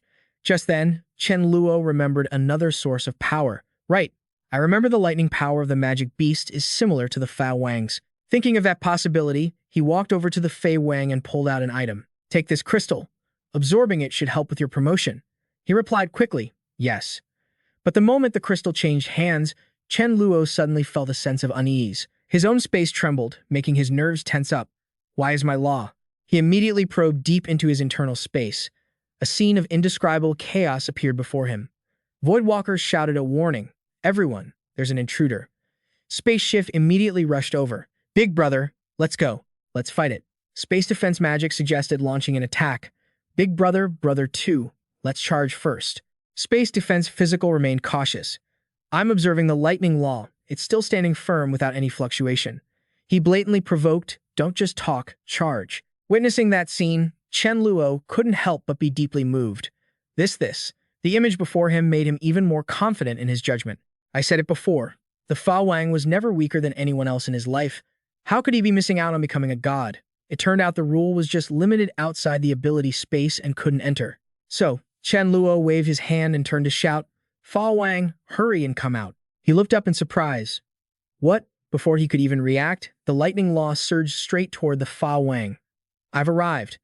That power entered his body, and energy erupted violently. Watching the process unfold, Chen Luo thought to himself, the Fa Wang is surrounded by lightning. He looks like a true Fa Wang. 13 minutes later, the Fa Wang broke through the limit and officially entered the ranks of the gods. After everything concluded, Chen Luo immediately threw his arm around his shoulder. "Good brother, I'll have Meng Qi's cooking class make me some delicious food to celebrate your godhood." The two sat across from each other. The Fa Wang was silent for a moment, then spoke with hesitation. "Chen Luo, there's something I've thought about it carefully, and I want to get your approval." He asked in surprise, "What is it?" Summoning all his courage, he spoke his wish. "I want to go out and experience the world on my own for a while." He then began to explain the decision. "Your current enemies are all too strong. Even if you let me out, I wouldn't be an opponent. I would just become a burden. Am I just going to stay in here my whole life and be unable to help you?" That proposal left Chen Luo silent for a moment, his thoughts racing. Since the Fa Wang has said as much, could I really continue to stubbornly keep him inside the space? Reflexively, he glanced at Mei Fan for help. But what will happen if the Fa Wang goes outside? Does Mei Fan have an answer for him? Seeing his reaction, you are curious why I decided to go out. Why are you looking at her? He then moved closer, his voice becoming firm. "I still believe that our destiny lies in our own hands. This is my choice. No one can stop me. He then stood up, leaving the other party in shock. Right now, no one knows the relationship between you and me, so there's no need to worry about it being exposed. Of course, I won't be as lawless as you, I'm just going out to experience things. Because of that determination, Chen Luo finally gave in. Fine, I agreed to let you go out, but at least wear this. The Fa Wang shook his head again and pushed the item back. You can owe me, but I don't want to owe you too much. He hesitated for a moment, then nodded. All right then. Before we part, he stepped forward to hug him and didn't forget to remind him. Remember, you must stay safe. He hummed in agreement, as if he had already kept it in his heart. Just then, at the forge, Na picked up the phone, unable to hide his irritation. Ka Doing, why are you calling again? She replied quickly, I just wanted to ask about my iron armor helmet. Thinking of Chen Luo's infuriating face, his voice became even heavier. I told you, the ring storing my armor was stolen by a bastard named Wan Linggui, she stammered, but before Ka Du Lin could finish her sentence, he erupted in a fit of anger. If you're so capable, go find that thief yourself. Anyway, don't call to bother me again. Standing there in shock, a familiar voice called out from behind. Cool. Hearing that sound, she immediately turned around with a joyful look. Master Vu Kim nodded. Every time I need to pick enlightenment tea, you always come here very early. Then he gestured to the person standing next to him. Let me introduce the two of you. This is my adopted son from Earth. His name is Vi. Then, he turned to him to explain to her. Kazalin is 18 years old, and her power is of the spiritual type. Among all spiritual type god-level beings, she is definitely in the top 3. Vi's status took her by surprise. As an adopted son, she secretly judged that this person actually looked exactly like the master's son. Vu Kim continued in a pleading tone. Du Di is also a spiritual type, so if you have time, please give him some pointers. Wait until 2 months later when the enlightenment tea tree grows leaves, then I will give you a little more. However, she puffed out her cheeks in a pout. I'm sorry, Master Vu Kim. I'm not in the mood to teach anyone right now. You should find someone else. Seeing that reaction, the old man couldn't hide his curiosity. What's wrong? Is something the matter? She recounted the story angrily. Isn't it because of that stupid No-Tun? He had his storage ring stolen by someone while he was drunk. This took the old man by surprise. No-Tun got stolen from. Why is society so chaotic lately? I heard that the Tam Thin Vuong's house was also robbed by someone named Chen Luo. The name just mentioned made Vi jump in surprise. Chen Luo, the face of the man from Earth, quickly appeared in his mind. Could it be the leader Chen Luo of the Radiant City from when I was on Earth? I had interacted with him a few times before. I didn't expect him to be a troublemaker among the stars. Hearing this story, Ka Doin nodded in confirmation. I know about this too. That Chen Luo possesses space teleportation and void walking, and he is very good at escaping. Just then, a strange sound was heard. Master Vu Kim, I finally found you. Turning to look at the person approaching, Vu Kim couldn't hide his shock. Are you a Marquess from the Vonsai Empire? The other party bowed slightly to confirm his identity. It is me. I spoke with you about the enlightenment tea before, he said, pointing to the side. You see, I have brought the person to you. Looking at the person next to him, his gaze stopped on that figure, causing the old man to freeze. Could he be? At the same time, Vu Li was also shocked. Good heavens, why does this person look exactly like me? The Marquess lowered his voice to confirm. That's right, Master Vu Kim. Didn't you always ask our Vonsai Empire to search for your son? A moment of silence passed before the truth was revealed. Very unfortunately, your son has passed away, but he left behind his bloodline, this person right here. Vu An grabbed the other person's clothes, his eyes brimming with tears. My son, I have finally found you. Witnessing that scene, Vu Lai silently pondered. The flesh and blood of his foster father has shown up at the door. This is certainly not good news for him. A month later, inside the ability space, Chen Luo sat at the dining table and asked casually, Bai Menqi, is there any more fire cloud steak? She bowed her head timidly. I'm sorry, the fire cloud steak is all gone. He wasn't annoyed at all. On the contrary, he calmly continued. It's fine, I'll just buy some more. Who do you source from? She didn't hide it. She slowly explained the situation. These ingredients are not easy to get, but I know a steakhouse where the main dish is fire cloud steak, although in her heart, she felt a bit unhappy. This shop used to compete with her and even called her an illegitimate child. While eating, he asked straight to the point, Where is it? Mengqi answered quickly, On the planet of pleasure, it's not easy to reach from our Van Doan cafeteria. The sky had sunk into a quiet night, but in her heart, secret calculations were swirling. Chen Luo had just appeared, and now only the silverware remained. Just wait. If my shop is gone, you lot won't have a chance to open either. sitting at the dining table with her family, and Boz excitedly congratulated her. Happy birthday. The girl chirped in response, thank you, Dad. The fire cloud steak is so delicious. The warm atmosphere hadn't lasted long when a sudden sound rang out. Where is your manager? Hearing that, a sense of familiarity immediately surged. That voice Chen Luo was already standing in the lobby, shouting, get your manager out here now. Recognizing that figure, Boz couldn't hide his shock. It really is Chen Luo, but wasn't he being hunted by the Black Spirit? How did he appear here? A staff member ran out, and upon recognizing him, stammered in a panic. Why you? Aren't you the wanted criminal? But Chen Luo completely ignored him.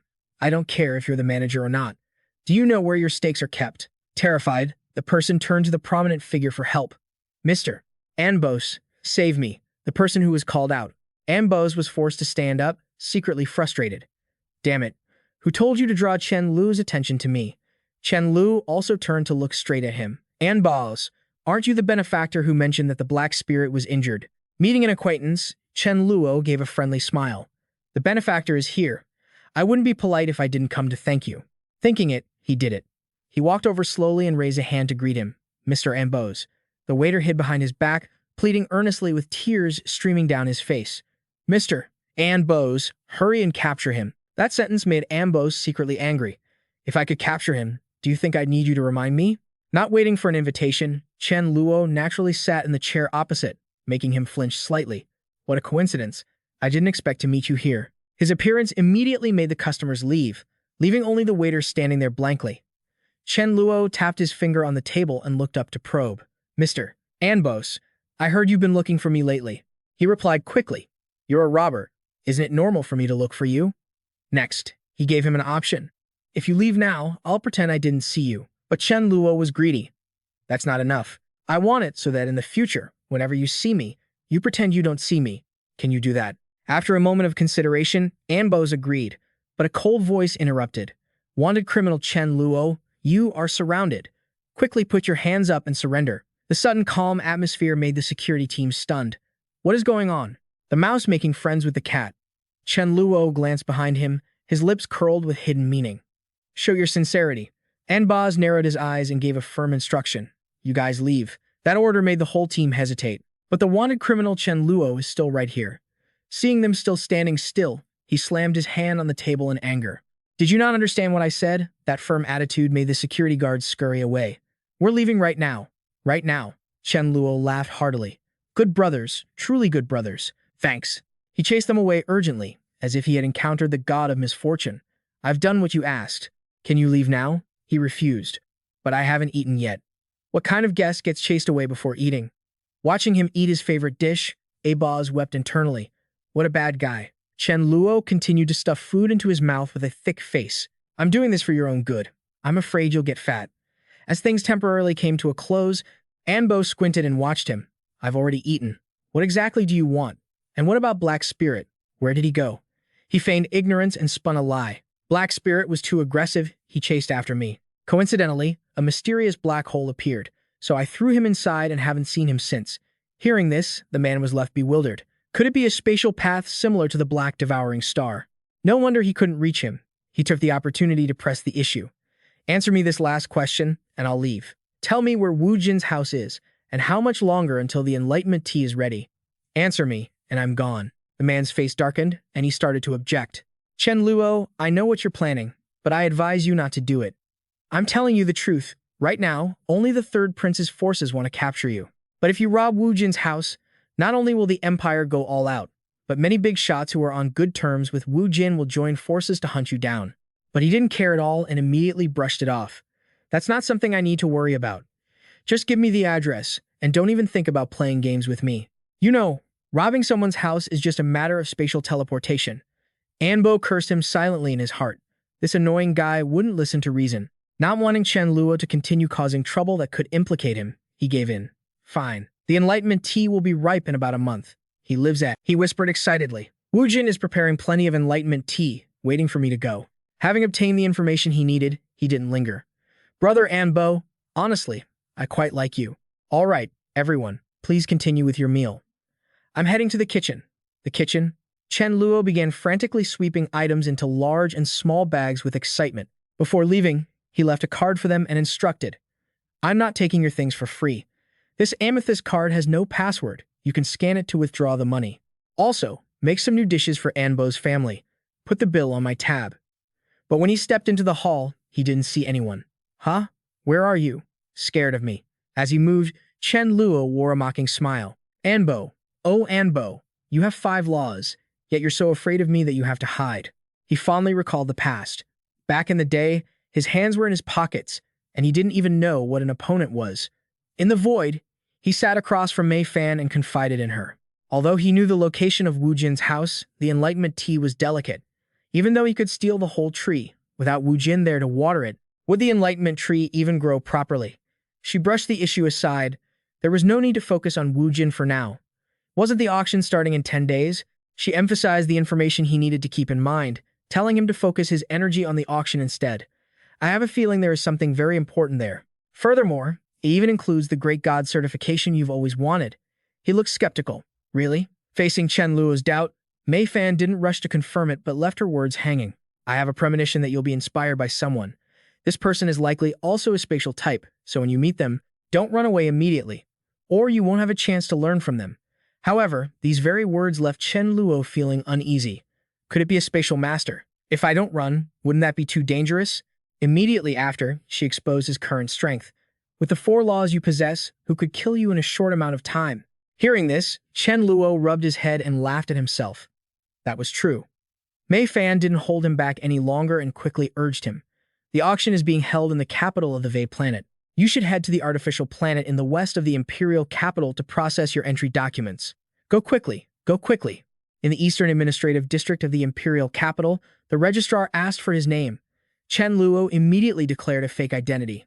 "My name is Gede." But the registrar couldn't find this name, so he narrowed his eyes and probed. "Duh? Why can't I find your information? What type are you?" He replied calmly. "After reaching the god level in my hometown, I spent 5,000 years in seclusion before coming out, so it's normal that you haven't seen me. I'm a spatial type." Hearing this, the man pushed up his glasses and activated his skill. "Spatial type, let me scan your laws." Chen Luo didn't flinch, just smiled and allowed the spiritual energy to pass through him. After checking, the registrar breathed a sigh of relief. Luckily, there are only 2 defensive laws, not the thief who robbed the 3rd prince's house. He continued his inquiry. "What is your purpose in coming to the imperial capital?" Facing this question, Chen Luo seemed to have prepared, so he answered clearly. "To attend the auction, broaden my horizons, and perhaps make a few god-level friends." Hearing this, the official didn't investigate further and let him pass. "You have passed the review. This entry badge is your ID. Remember to wear it when you are outside." Lifting the item with both hands, the official sternly reminded him, "Remember well, absolutely do not cause trouble in the imperial capital, and especially do not get into fights." After attaching the badge, Chen Luo acted friendly and immediately reassured him. "How could I? I'm a very reasonable person." After completing the formalities, he teleported straight to the auction area located within the imperial capital. Immediately after, he turned to the person waiting nearby and made a request. "Could you please give me a brochure for the auction?" Flipping through a few pages, he silently considered what good things he might find. Inside, the brochure clearly listed the basic items: 100 bottles of energy recovery pills and spirit recovery pills, 20 sets of armor, various weapons, records of law enlightenment from grand gatherings, 30 god-level crystals, 1 caddy of enlightenment tea, and fire essence. The explanation was next to it. Fire essence, a divine object containing the fire of the universe, can allow fire-type god-level beings to ascend, extending their lifespan. It is similar to a god-level being with 1 law, but cannot receive the favor of the laws. After reading, he secretly pondered. As long as a fire type absorbs it, they can extend their lifespan. This thing has the same utility as a vermilion fruit. At that moment, Mei Fan's voice echoed. Something like a vermilion fruit can increase lifespan, but it is much more effective than a vermilion fruit. Chen Luo was suspicious. Could this be what Mei Fan was talking about? He stroked his chin, weighing everything. However, this auction wouldn't wait until the end to give out the items. They would be handed over to the buyer as soon as the bid was won. A thought flashed through his mind. He could indeed steal a few items, but doing so would surely throw the auction into chaos, and he wouldn't be able to steal much anyway. The more he thought, the more troubled he became. But he couldn't wait until the auction was over to rob them one by one. How am I supposed to get everything I want from this auction? In the Vey Imperial Palace, 2 elders stood facing each other, giving earnest warnings. Listen, the last amethyst auction was organized by the second prince. This time, it's your turn. The person next to him emphasized the importance of the event. This is your first time organizing it. You cannot allow any mistakes to happen. Lei Sen bowed respectfully and stated seriously, I will certainly prepare thoroughly. There will definitely be no trouble. Seeing that attitude, one of them praised him. Your talent is quite good. Everyone acknowledges that. But to become a great emperor, you cannot rely solely on talent. You must also have competence. The other continued, That's right. Now is your chance to prove your ability. After that, he handed over an item and explained, Here's a portion of the auction items. The other objects that couldn't be placed inside are kept in the secret chamber. Before finishing his advice, the other person emphasized, Wait until the time comes. You are responsible for transporting the items to the auction site. Do not let any mistakes occur. Accepting the responsibility, Lei Sen nodded. I understand. Just as he put the ring on his finger, a familiar voice called out, Third brother, can you actually handle it? The second prince stood to the side, mocking him. You even let your own house get robbed. I really doubt you'll be the one to organize this auction. If you can't do it, let me handle it. Insulted, he retorted. That bold thief only managed to rob my house because I wasn't home. But the second prince dismissed it. Why did I hear a rumor that he robbed your house right in front of you? The second prince wouldn't let it go, standing before the victim to incite him.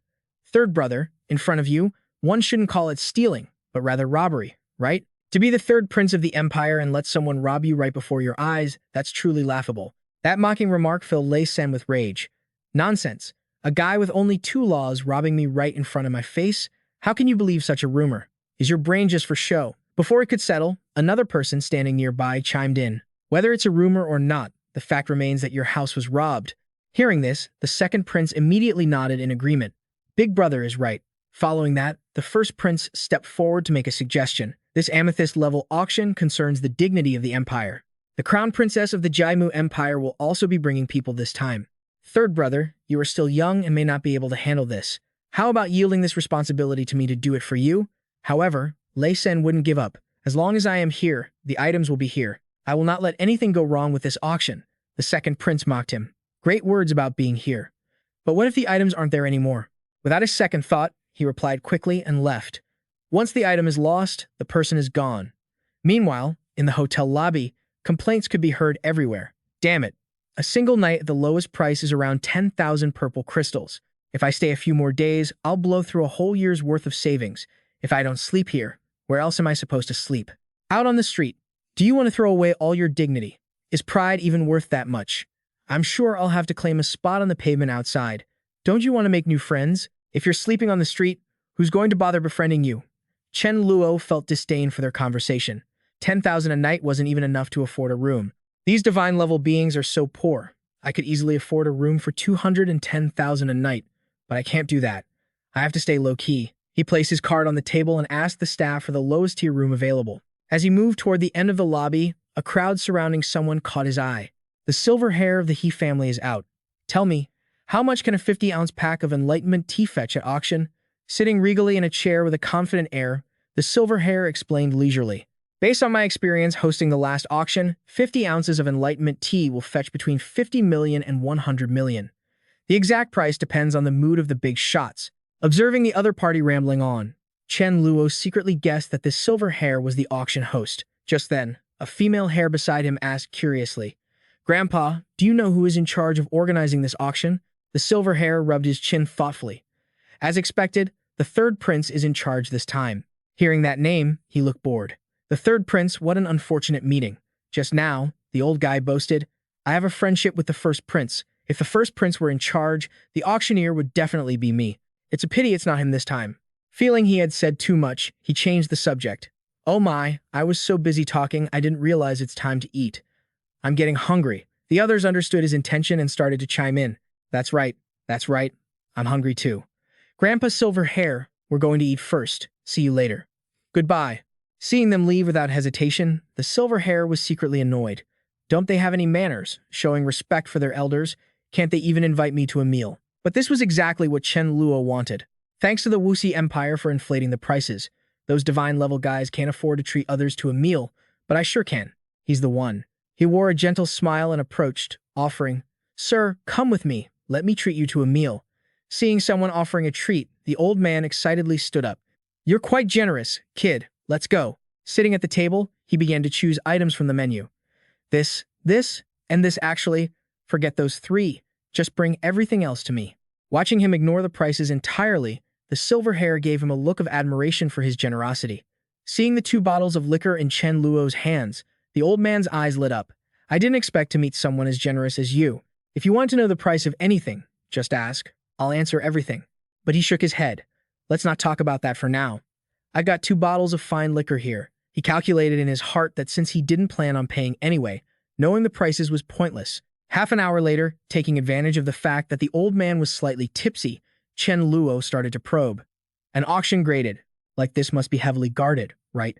The silver hair answered vaguely, saying that strict was strict, but not strict wasn't wrong either. He explained that items that could fit into storage rings were kept with the organizers, while those that couldn't were transported by vehicle. But Chen Luo had already guessed some of this. This meant the third prince was wearing the ring containing the auction items, while living things were transported by vehicle. Because he was drunk, he kept getting pressed for questions and eventually spilled everything. Right, those items will be brought to the auction site 1 hour before it starts, transported in through the back door. After that, the third prince will patrol the entire hall. Having obtained the necessary information, he maintained his friendly demeanor and continued to toast the old man. It's truly an honor to know you. Here, drink up. At that same moment, at the entrance to the Wuxi Empire's capital, Le Sen bowed to pay his respects as soon as he saw an acquaintance. Uncle Su Yang, you've arrived. Without beating around the bush, he asked directly, is there any news about that Chen Luo yet? To that question, Le Sen reported quickly. He has been appearing frequently on Planet Pleasure recently, and Boz has been threatened by him. Saying this, he smiled with conviction, but the capital's security is extremely strict, and with the auction preparations underway, I don't think he'll be able to sneak in. Hearing this, Xu Yang nodded slightly and instructed, good, then wait until you can pinpoint his exact location and bring me along. I really want to know how this Chen Luo manages to use the Void Walk. Tai Chan raised an eyebrow and teased. You have Chen Luo right in front of you and you're too scared to catch him. Anbos is such a loser. If I met him, I'd definitely beat the crap out of him. But Xu Yang cut him off. Tai Chan, don't be so arrogant. If you were there, could you actually catch Chen Luo or beat him? Hearing the warning, he just nodded and moved on to another topic. Yes, senior. The third prince has invited the elder Rui Lun, who has the ability to freeze time. The thought of the upcoming scenario made the corners of his mouth twitch with excitement. At that moment, if we just stop time, won't he be at my mercy? Hearing that name, he fell into deep thought. Rui Lun is coming? It seems Chen Luo will have a hard time escaping this calamity. Standing to the side, witnessing the whole development, Li Sen nodded in agreement. That's right. Just then, a crimson battleship suddenly pressured them, making him immediately recognize it as a spaceship from the Jim Empire. So he bowed respectfully without hesitation and spoke. Welcome, Your Highness. First Princess A Fu Zunjui. Stepping out of the cabin, A Fu smiled as soon as she saw a familiar face. We meet again. As they moved forward, she asked casually, Lei Sen, have you ever heard of someone called the Fa Wang? He shook his head and answered quickly. Executioner of Lightning, Lightning Fa Wang, I've heard of those, but the Fa Wang, sorry, I've never heard of that one. Seeing her suddenly interested in this matter, he was curious. Why? Did this Fa Wang offend you? To that speculation, A Fu flatly denied it. No, it's just that he offended a friend of mine at the Third Divine Trace. I feel his talent is extremely high, and I'm a bit interested in him. Then she offered a clear deduction. If you haven't heard of him, it's possible that this Fa Wang hasn't achieved divinity yet. The words sounded light, but the implication was clear enough for Li Sen to grasp. I understand. I will do my best to find the Fa Wang. If I find him, I will definitely bring him to you. At the auction hall that day, looking down from a high vantage point at the scene below, the one hiding in the shadows secretly evaluated. The view from here isn't bad. When the large cargo truck and the 2 red vehicles appeared one after another, he immediately identified his target. They're here. Tossing aside his disguise, Chen Luo smiled excitedly to himself. This operation might be a bit dangerous. I must wear armor to protect myself so I don't leave any extra traces. Chen Luo left his observation point and began his move, then released his void projection skill and vanished. All obstacles along the way were bypassed. He quickly took his shot, got it. Inside the escort vehicle, a sudden fluctuation made Lei Sen's face darken. Something's wrong. This familiar feeling. Then he called out, Uncle Rui Lun, Chen Luo is here. Knowing the target had appeared, a calm voice responded from the vehicle behind, confirming, understood, I will act. While preparing to retreat, Chen Luo also sensed the anomaly spreading toward him, so he actively slowed down. Upon discovering the stranger wielding power to suppress him, he judged, does this person possess time-based powers? Immediately after, his body shot into the air, overcoming all resistance, and he gestured provocatively. Third, Prince, come here. This scene stunned Li Sen. Why wasn't Chen Luo locked down? Seeing the opponent hesitating to advance, Chen Luo sighed and proactively used his void projection skill to freeze time. As the situation exploded, Xu Yang joined in immediately. He quickly confirmed to himself that the third prince hadn't lied to him. This kid, Chen Luo, really wasn't simple. Facing the stranger who appeared suddenly in the chaos, he didn't say much and directly used void projection to make him disappear. This is another god level with a few more rules. Get lost, don't stand in my way. Then, taking advantage of the time freeze, he took the storage ring from Li Sen without any effort. Before leaving, he didn't forget to leave behind a few warning strikes so the opponent would remember the price of messing with him. You want to hunt me across the universe and fight me? Chen Luo, do you even have the strength for it? As the crisp sound of a slap echoed in the air, Xu Yang's whole body trembled instinctively. But immediately after, the first thought that flashed through his mind was to notify the third prince. A slap to a prince on the street would spread like wildfire. At this moment, So Duong fixed his gaze firmly on Chen Luo, a clear suspicion rising in his heart. Did he use Void Walk to come back? So he must be the person Mei Fan mentioned, the one who stole the space-type divine lineage and could inspire him. At the same time, feeling that he was being watched, Chen Luo did not hesitate to activate his Void Walk immediately. Although Mei Fan had given him a bit more courage, this place was filled with too many god-level beings. It was just too dangerous. If he didn't try to bolt now, he might not get another chance. He needed to escape as soon as possible. Quietly observing the situation to plan his next move. The moment So Duong realized Chen Luo's intent, he furrowed his brows, a cold glint flashing in his eyes. It wouldn't be that easy to run away. Elsewhere, while Lei Sen was focused on recovering, he couldn't help but feel impatient, muttering to himself, "This is a disaster. It's all ruined." Thanks to his mastery of the skill, in the blink of an eye, Chen Luo teleported to another spot, his mind finally at ease. He was safe for now, but the very next second, before he could even catch his breath, So Duong suddenly appeared right behind him, forcing Chen Luo to curse under his breath. Damn it. Acting on instinct, Chen Luo glanced back, his mind screaming in frenzy. How on earth could this guy keep up with me? Without daring to hesitate for even a second, he immediately activated Void Walk again, putting some distance between himself and his pursuer. He thought to himself, I want to see just how long you can keep chasing me. Just like that, the clear blue sky was torn apart by streaks of light. Chen Luo dashed forward, with So Duong clinging tightly behind him like a shadow, making his sense of unease grow stronger with each passing moment. How is he doing this? Did he mark me or track my scent? When his frustration finally reached its boiling point, Chen Luo suddenly slammed on the brakes. Panting heavily, he turned around and challenged, How are you tracking my location? At this question, So Duong didn't answer right away, only slowly flashing a confident smile. I heard you mastered 2 laws within 5 years. You're a rare talent, but it's a pity you're still too green to escape my palm. Right after those words, Chen Luo furrowed his brows, his mind racing at full capacity to analyze the situation at hand. What an arrogant tone. I can use Void Walk indefinitely. I don't believe he can keep chasing me forever. From this, a new thought quickly took root. I bet he can track my location because of some spatial factor. I need to verify what it is exactly. Just as he prepared to flee again, So Duong finally couldn't help but advise him, I told you, you won't get away. But in that split second of high tension, Chen Luo's blue eyes caught something unusual. Wait, if I'm not seeing things instinctively, he quickly replayed the last few moments in his mind. Each teleportation appeared clearly. Every place he moved to left a few traces of trajectory in the air. Realizing this key detail, Chen Luo was so excited he could have stomped his foot. He's following the trajectory. But then, a new problem immediately made his head spin. There's nothing behind him. That was it. At this moment, Chen Luo finally understood. No wonder his Void Walk kept getting countered.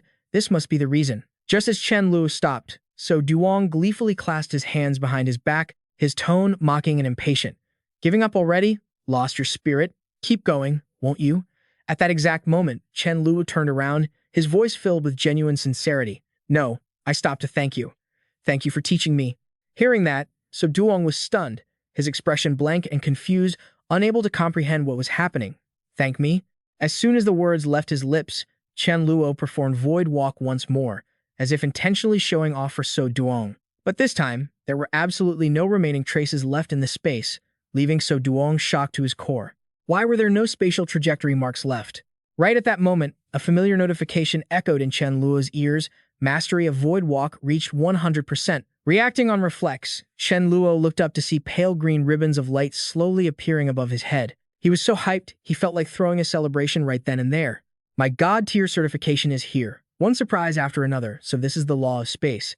Did it manifest like this just so I could see it? Simultaneously, the sight brought a massive shock to So Duong. His eyes widened, and his heart was blaring SOS signals. That is a God tier certification. At that moment, So Duong's eyebrows twitched violently, his head swirling with question marks. Only then did he realize that erasing the spatial trajectory was the final bottleneck to receiving the certification, and he had actually taught it to him. Thinking about this, So Duong couldn't help but explode with an internal curse. Damn it, I was just saying that for fun, but he actually learned it for real. At the same time, behind them, Lei Sen, who had just caught up with his group of subordinates, was also terrified by the sight. A God-tier certification? By what right does he get to receive that? Following that shock, a clear sense of regret began to rise in Lei Sen's heart. Time crystals were rare and hard to find, but given his status and position, if he had just been a little more patient, he could have eventually obtained one from some low-level being. Why did he have to be so fixated on getting one from Chen Luo? As his thoughts shifted, Lei Sen immediately identified the culprit behind everything, Thitu. It was Thitu who told him Chen Luo had a time-type crystal, which led him to target Chen Luo. Thinking of this, he couldn't help but scream internally, "Damn it, I'm about to get killed because of that bastard Thitu." Meanwhile, on the other side, just as the atmosphere hadn't yet settled, a subordinate quickly stepped forward and whispered into Fu's ear, "Your Highness, the princess, once this is all over, we must try to recruit him at any cost." She just glanced over, her face as cold as ever. "I know." Just then, while everyone was lost in their own thoughts, that cold voice resonated once again, clearly reaching everyone present. The law of space bestows the God-tier certification. Everyone here, take note. Finishing the sentence, it began to read out at a steady, measured pace. Chen Luo, from this moment on, you will be granted 1 million years of additional lifespan. Simultaneously, this law of space grants you a spatial spirit. Its uses are as follows. Following that, streams of information were meticulously and clearly marked, appearing one by one in his consciousness. Once you use spatial abilities, it will significantly reduce the consumption of your power, with the internal reserve replacing the usage. At the same time, it increases your energy recovery speed, enhances the harmony between you and all spatial powers, and lowers the difficulty in comprehending the rules. Hearing this, Chen Luo pursed his lips. After observing silently for a moment, he let out a sigh. It's definitely good stuff, but it doesn't directly increase my combat capability, nor can it boost my mental or physical strength. Meanwhile, the crowd of onlookers had begun to buzz with discussion, and the atmosphere instantly became much livelier. 1 million years of life? This God-tier certification is truly overpowered. The lifespan isn't the main thing, the spatial spirit is the real deal. That's right. If you possess an elemental soul, your combat power increases by at least 1 level. With an elemental soul, reaching perfection in other laws won't be that difficult.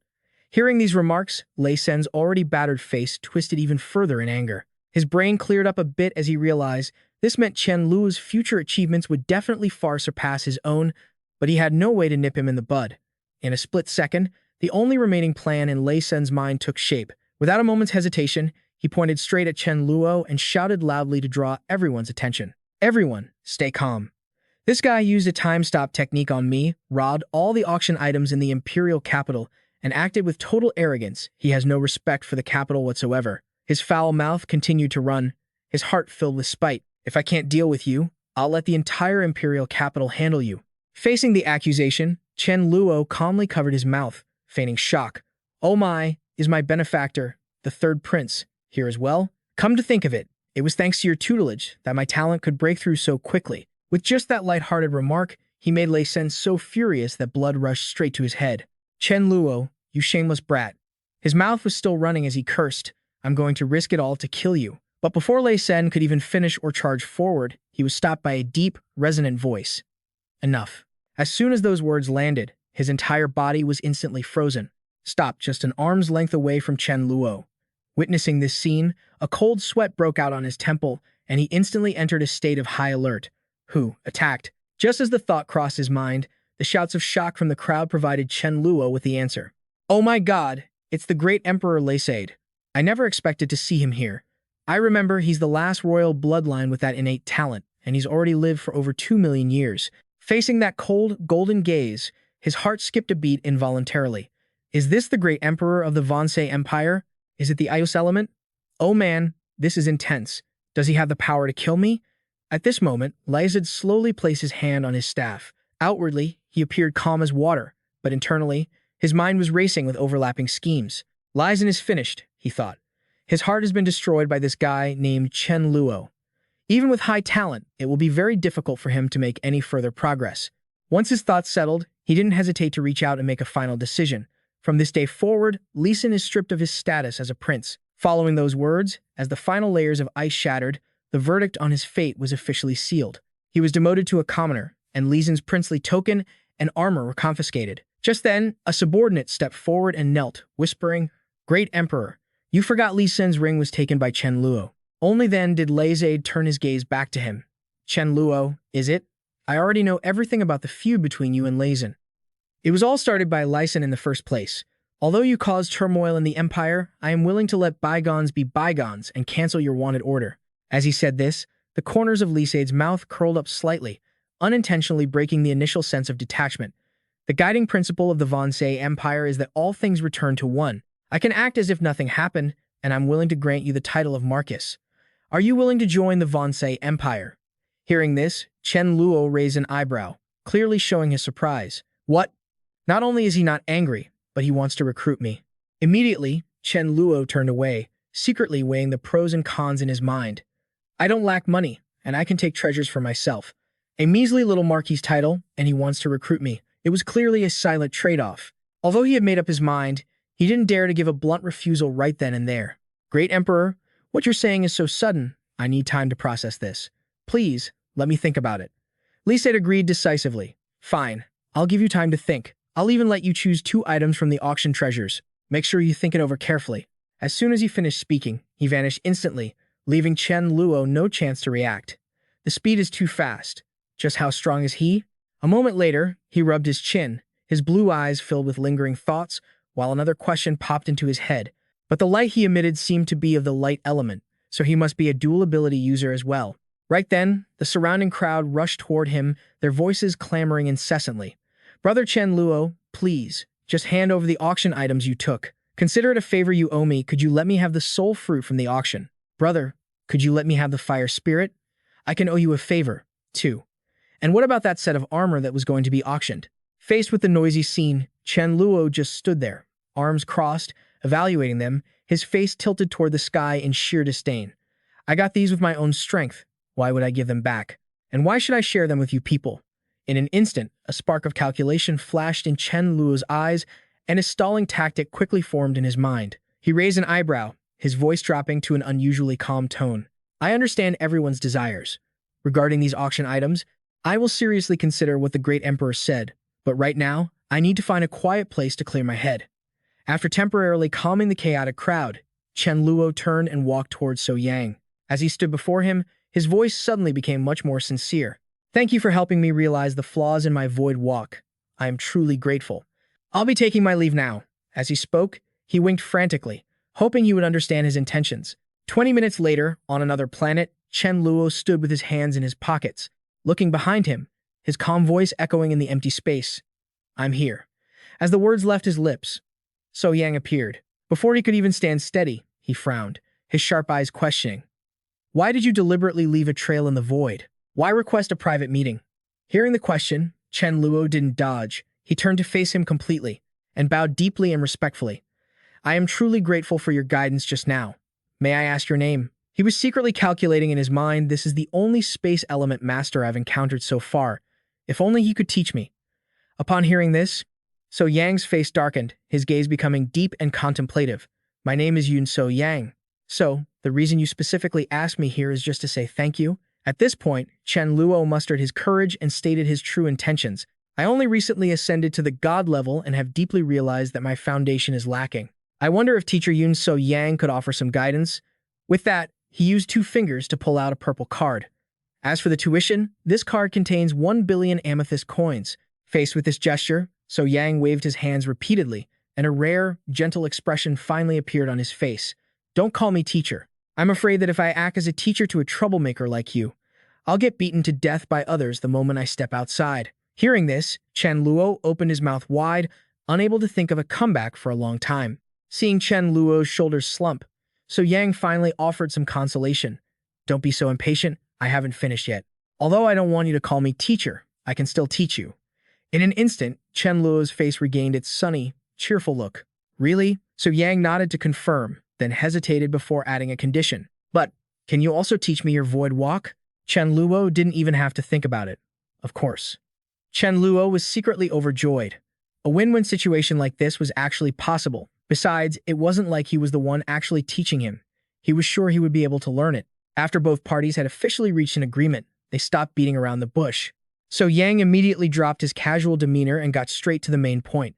Right now, out of the 7 space laws, the only one I haven't mastered is the law of void walk. As he said this, a flash of rare longing appeared in his eyes. If I master all 8 space laws and gather them all, I could trigger a transformation. Beside him, Chen Luo rubbed his chin, listening intently while nodding repeatedly. So, mastering all the laws comes with a reward. But immediately after, So Yang coldly added, but the reward certainly won't be as good as your god-level certification. He paused for a moment and shifted to another topic. I remember there was a crystal law robe in this auction. Find it for me. The composed aura around him made Chen Luo instinctively follow his instructions. He started looking around, and when he had it in his hand, So Yang gave him serious instructions. This item can record certain images. I want you to step inside those images. Later, when I start speaking, you need to channel your energy into the crystal law robe. As he finished speaking, he waved his hand, and 2 pale blue energy currents appeared in the space, drifting silently in front of them. Void walk is your forte. I won't lose face. I will start by talking about the 2 laws of defense. 3 hours later, Chen Luo sat cross-legged on the ground, his entire focus immersed in the process of comprehending the knowledge that had just been imparted. When he finally opened his eyes, he couldn't hide his joy, looking down at his palms. In these 3 short hours, both of his defensive space laws had increased by nearly 20 points, reaching 51 and 52 respectively. I picked the right teacher. As the thought crossed his mind, So Yang paced back and forth with his hands behind his back and urged him on. All right, next, I will explain the supplement to space. He casually pointed forward, and an energy vortex of purple light immediately formed in the air. So Yang's voice remained steady. This concerns directionality and sequence the problems inherent in space. Chen Luo leaned forward, eager to see what was inside. Seeing his reaction, So Yang didn't stop him, but calmly explained, my space is divided into 7 dimensions, which means that even if you walk inside, you will never find what I have hidden there. At the same time, once you comprehend this law, your space abilities will become incredibly solid. Following this explanation, Chen Luo focused his mind on the vortex, and gradually, a complex image of a labyrinth began to appear before his eyes. Thinking back to the square-shaped rooms in his own space, Chen Luo couldn't help but rest his chin in his hand and sigh. Compared to this, his own space ability seemed too rudimentary.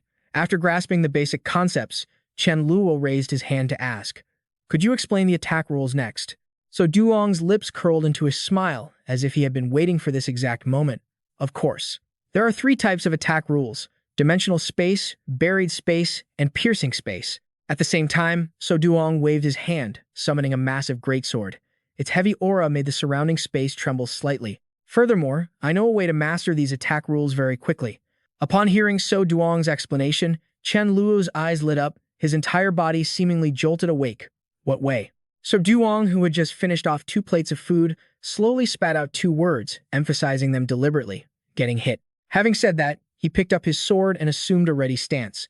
While you're getting hit, I will transmit the attack rules into your body. I don't think there's any better way to help you comprehend them than by having the rules imprinted inside you. Chen Luo's mouth hung open as he listened, a bead of sweat trickling down his cheek.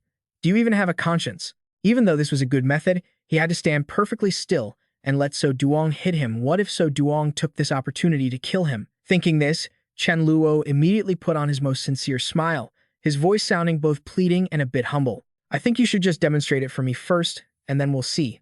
Seeing that he didn't react immediately, So Duong didn't show any anger. His eyes still glowed with barely concealed excitement, and he spoke in a calm voice. That works too. Watch carefully. Space power is far stronger than other elements, and it has the added advantage of being very hard to guard against. As soon as he finished speaking, the hairs on Chen Luo's body stood on end. His survival instinct forced him to lean to the side. Why did this dimensional blade suddenly strike from behind me? Seeing this, So Duong raised his hand, stopping his attack. His gaze was calm as water, completely unfazed. Because this isn't just pure dimensional power, it also combines auxiliary space power. I released this dimensional blade into other layers of space. As the explanation poured out, Chen Luo swallowed dryly, trying to force himself to stay calm. Seeing that look, So Duong spoke in a steady, unhurried tone, carrying a clear instructional intent. You weren't focused, and you haven't mastered auxiliary space yet, so of course you had no guard up. By the time the dimensional blade appeared, it was already too late to defend, unless you had used a shield beforehand. Looking at the practical example, Chen Luo now agreed with both hands and feet, so that's how it was. Even though auxiliary space had no direct attack power, it was incredibly useful. At this moment, the hand holding the sword began to channel energy, and subtle fluctuations rippled outward. Exactly. Now, I will show you my ultimate move, shattering the heavens. Very quickly, that surge of power enveloped his entire body. This is an ability that combines all three space attack rules. Of course, I can't create too much of a disturbance, or others will discover that I'm teaching you, which would be disadvantageous for me. Chen Luo stood by, nodding obediently. I understand. He watched his opponent's every movement intently. Even though the energy was transparent and invisible to others, he could feel a terrifying power gestating within. So Duong's hands. The thought had barely crossed his mind when So Duong swung his blade without hesitation. There was no earth-shattering explosion, only terrifying energy flows silently vanishing right before his eyes. His heart was already churning with waves of shock. An attack as terrifying as this was just the result of So Duong suppressing his own destructive power. If he went all out, he really wanted to learn this. After making up his mind, Chen Luo immediately changed his tune, his eyes becoming more determined than ever.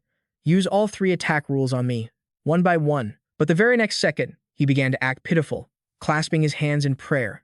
But you have to go easy, otherwise I'm afraid I'll get seriously injured. So Duong raised an eyebrow, his gaze cold, his voice still steady but carrying certainty.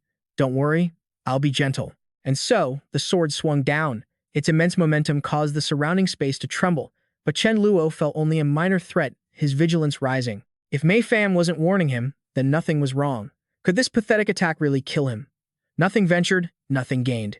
Today, Chen Luo had to be brave. Thinking this, he didn't hesitate, immediately summoning his defensive space to block the attack. His mindset was both nervous and resolute, which caused So Duong to lower his hand, his voice full of reproach. Why did you use defensive space? Doing that only makes me have to hit harder. Chen Luo touched his head, sticking his tongue out in a cute gesture. Sorry. It was a natural reaction. Keep going. He said that, but the next time, he fell back into his old habits. What are you doing again?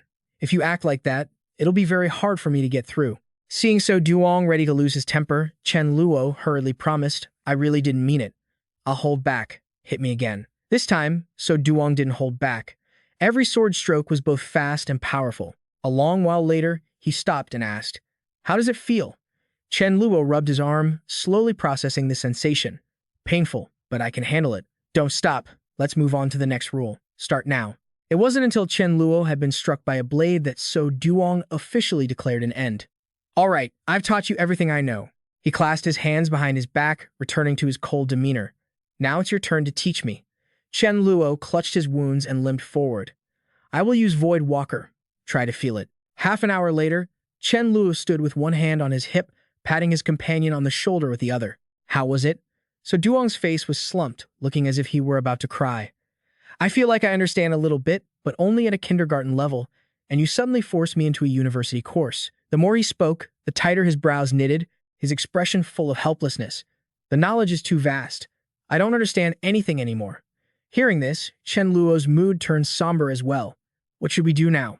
After thinking for a moment, Chen Luo proactively suggested, maybe I should keep teaching you, but So Duong immediately shook his head, his voice still as cold as before, but clearly carrying a rare sincerity. No need. My head is a mess right now. I want some peace for a moment.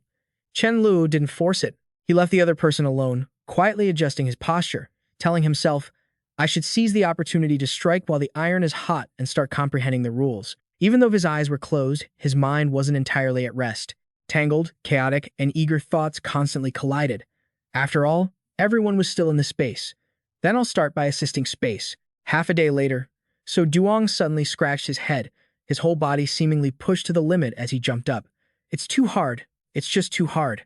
Thinking until his head hurt, forget it. He'd think about it when he had more time. But just as he finished speaking, he froze. A thought flashed through his head. making his heart beat fast. Oh my god, if my guess is correct, his eyes involuntarily glanced at his companion and then immediately stiffened. Is the gap between people really this huge? The next second, So Duong stared fixedly at the column of light quietly converging above Chen Luo's head, a feeling rising in his heart that was hard to put into words. I'm getting worse the more I study, and he's already comprehending another rule in less than a day. Just then, the vague force he saw quietly pierced into his body, causing Chen Luo to frown uncomfortably. Who is touching me? He immediately snapped, his eyes open, the annoyance not yet hidden, then quickly realized the cause. It turned out to be the rule of space assistance. You're disturbing me. Do you know that? Can you be less annoying next time? The rule spirit slowly appeared, its voice still calm as water. There won't be a next time. I only came this once. Watching Chen Luo stand up, So Duong sighed, his voice full of admiration but unable to hide his reluctance. I truly can't believe it. You've comprehended 5 rules in just 6 years. Chen Luo casually brushed off his pants and stood tall, his expression very natural. I feel like if I'm given enough time, I can comprehend all the space rules. The hard part is how to reach the maximum level of comprehension, or even perfection. The other person's modest words only made him more impressed. Ultimately, it's because my vision is too narrow. You only lack time now. If you're given enough time, surpassing Great Emperor Lethak Duck won't be an issue. Hearing this name, Chen Luo immediately turned to look at So Duong, his eyes full of attention. Teacher, what kind of person was this Lethak Duck? Facing this question, he scratched his chin, his expression gradually becoming serious, and slowly began to recount. It was probably about 80,000 years ago. At that time, a god-tier individual obtained a divine herb and didn't hand it over to their superiors. This successfully angered him. After Lethak Duck received the news, he immediately sent people to that god-tier individual's home planet. His rage back then was terrifying. That god-level being's home planet and tens of thousands of other inhabited worlds were wiped out, everyone perished. Even an innocent god-level being was dragged into it and died. At this point, Su Yang's voice deepened, carrying an indescribable pressure. When an emperor rages, bodies pile up like mountains. Listening to every word, Chen Luo's expression grew complex. To kill billions of lives just like that, how could someone so cold-blooded suddenly change their nature? After all, everything he did at the imperial capital was equivalent to slapping the Voss Empire in the face. Only then did he truly realize the man's intentions. Making him a Marcus was clearly a trap to keep him settled, so the man could find an opening to finish him off. Thinking this over, Chen Luo probed. What about Lutasi's true strength? Even he was helpless against the situation he was familiar with, and I'm not sure myself, as he hasn't had a rival in years. At this, Su Yang paused for a moment before adding, but from my observations, he definitely possesses at least 12 laws. Hearing this, he gasped in shock. 12? But our space system only has 8. Su Yang scratched his chin, acting as if he were discussing something perfectly ordinary. He is a dual ability user, possessing laws from both systems, so it's no surprise he has so many. 12 is just my conservative estimate. 13 or 14 is entirely possible. Chen Luo was left speechless. The great Emperor Lutase was terrifying. Su Yang didn't stop, seemingly in the habit of rambling on. Actually, I am also a dual ability user with 8 laws, 7 in the space system and 1 in the flesh system. Hearing this, he leaned in, ears perked, his voice dropping with curiosity. Which part of your body is the mutated one? He didn't blurt out an answer immediately. His eyes darted sharply toward the person beside him. Whoa, that's a secret. Chen Luo chuckled smugly. It's not a golden egg, is it? Without waiting for Chen Luo to say another word, Su Yang turned around, clearly planning to slip away. All right, I've taught you everything I can. It's time for us to part ways. Whatever you do, don't say you learned this from me. If Lutase finds out, I'm a dead man for sure. He smirked, his tone polite but laced with sarcasm. Don't worry, I may look careless, but I've always known how to repay kindness. As if understanding the intent behind those words, he rubbed his forehead in frustration. I was too eager to teach you. I regret it already. From now on, let's pretend we don't know each other. If I have to deal with you, I won't hold back. Seeing that attitude, his lips twitched, his voice filled with a sense of integrity. I will show mer. He was cut off bluntly by Su Yang. I don't need your mercy. You don't even have a single offensive rule, yet you talk about finishing me off? Don't joke around. This comment hit a nerve for Chen Luo, his face pouting, clearly annoyed that his ego had been bruised. He didn't want to waste any more time here. So, Su Yang decisively turned his back and left. Anyway, I'm heading out. Watching the other person's decisive, confusing, and heartless departure, Chen Luo was speechless. If you're leaving, just go. Why are you hopping like that? He was so humiliated, He had nowhere to hide his face and had to cover it in shame. Damn it, did I forget how to use Void Walk? On the other side, Chen Luo stopped paying attention to Su Yang. His gaze darkened as he silently calculated. Mastering an offensive rule was only a matter of time. Once I grasp the dimensional rule, you will die by my hand. The next second, the space around Chen Luo warped as he used Void Walk. Since the Enlightenment tea was almost ready for harvest, he might as well head to Ejin's planet to prepare. Only one thought lingered in his mind. Should he take all the leaves or just pull up the whole tree? In the blink of an eye, Chen Luo reappeared on the planet Yujin. He landed softly and walked along the tree-lined path. It's a good thing I've mastered space support. Now I can travel through deeper layers of space. Unless there's a god-level space system user here, no one will be able to sense the movement in space. Otherwise, no one would be able to detect me. Chen Luo's eyes slowly swept around, an indescribable sense of weariness rising in his heart. But there are so many trees here, it doesn't look normal at all. Where exactly is the Enlightenment tree? Maybe I should go back and ask, and what it looks like. Just as that thought flickered, his gaze was drawn in another direction. Where is that seven-colored light coming from? In the middle of the green canopy, a strangely shaped flower bloomed quietly, its petals shimmering with 7 colors, while simultaneously emitting a scent so intoxicating it was hard to resist. He frowned slightly, doubt welling up inside. Just by its appearance, this flower is definitely not ordinary. He observed it for a long time, and soon, a discovery made Chen Luo's heart tremor. His eyes widened in shock. This flower actually possesses the power to accelerate time. I only looked at it for a few moments, and I've already lost over 500 years of lifespan. A chill crawled down his spine. Chen Luo couldn't help but mutter, almost whispering, "How is this possible?" At that moment, a familiar voice, Mei Fan's, sounded in his ear. "I feel like this petal will have a great use soon. Pick one petal." Along with those words, she peeked out from a crack in space with a rare, serious expression. "Absolutely do not take the whole flower, just one petal is enough. Be careful when you pick it, don't damage the flower, or the consequences will be very serious." Hearing this, he just gave a soft grunt. Fine. A surge of determination rose in his heart that couldn't be swayed.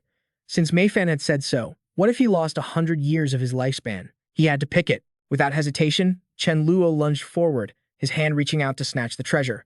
It was worth the effort, as he managed to pluck a petal with little struggle. Got it. Immediately after, he shot backward like an overcompressed spring. I was only near it for 4.6 seconds, and I lost over 100,000 years of lifespan. His mouth twitched as he turned to her, his expression a mix of pain and helplessness. "Mei Fan, what is the use of this flower?"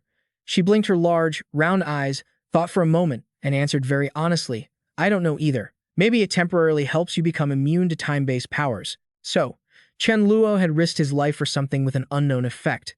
All right, even though I feel a connection to this flower, I have no way to take it with me for now. I'd better go find the Enlightenment tree first.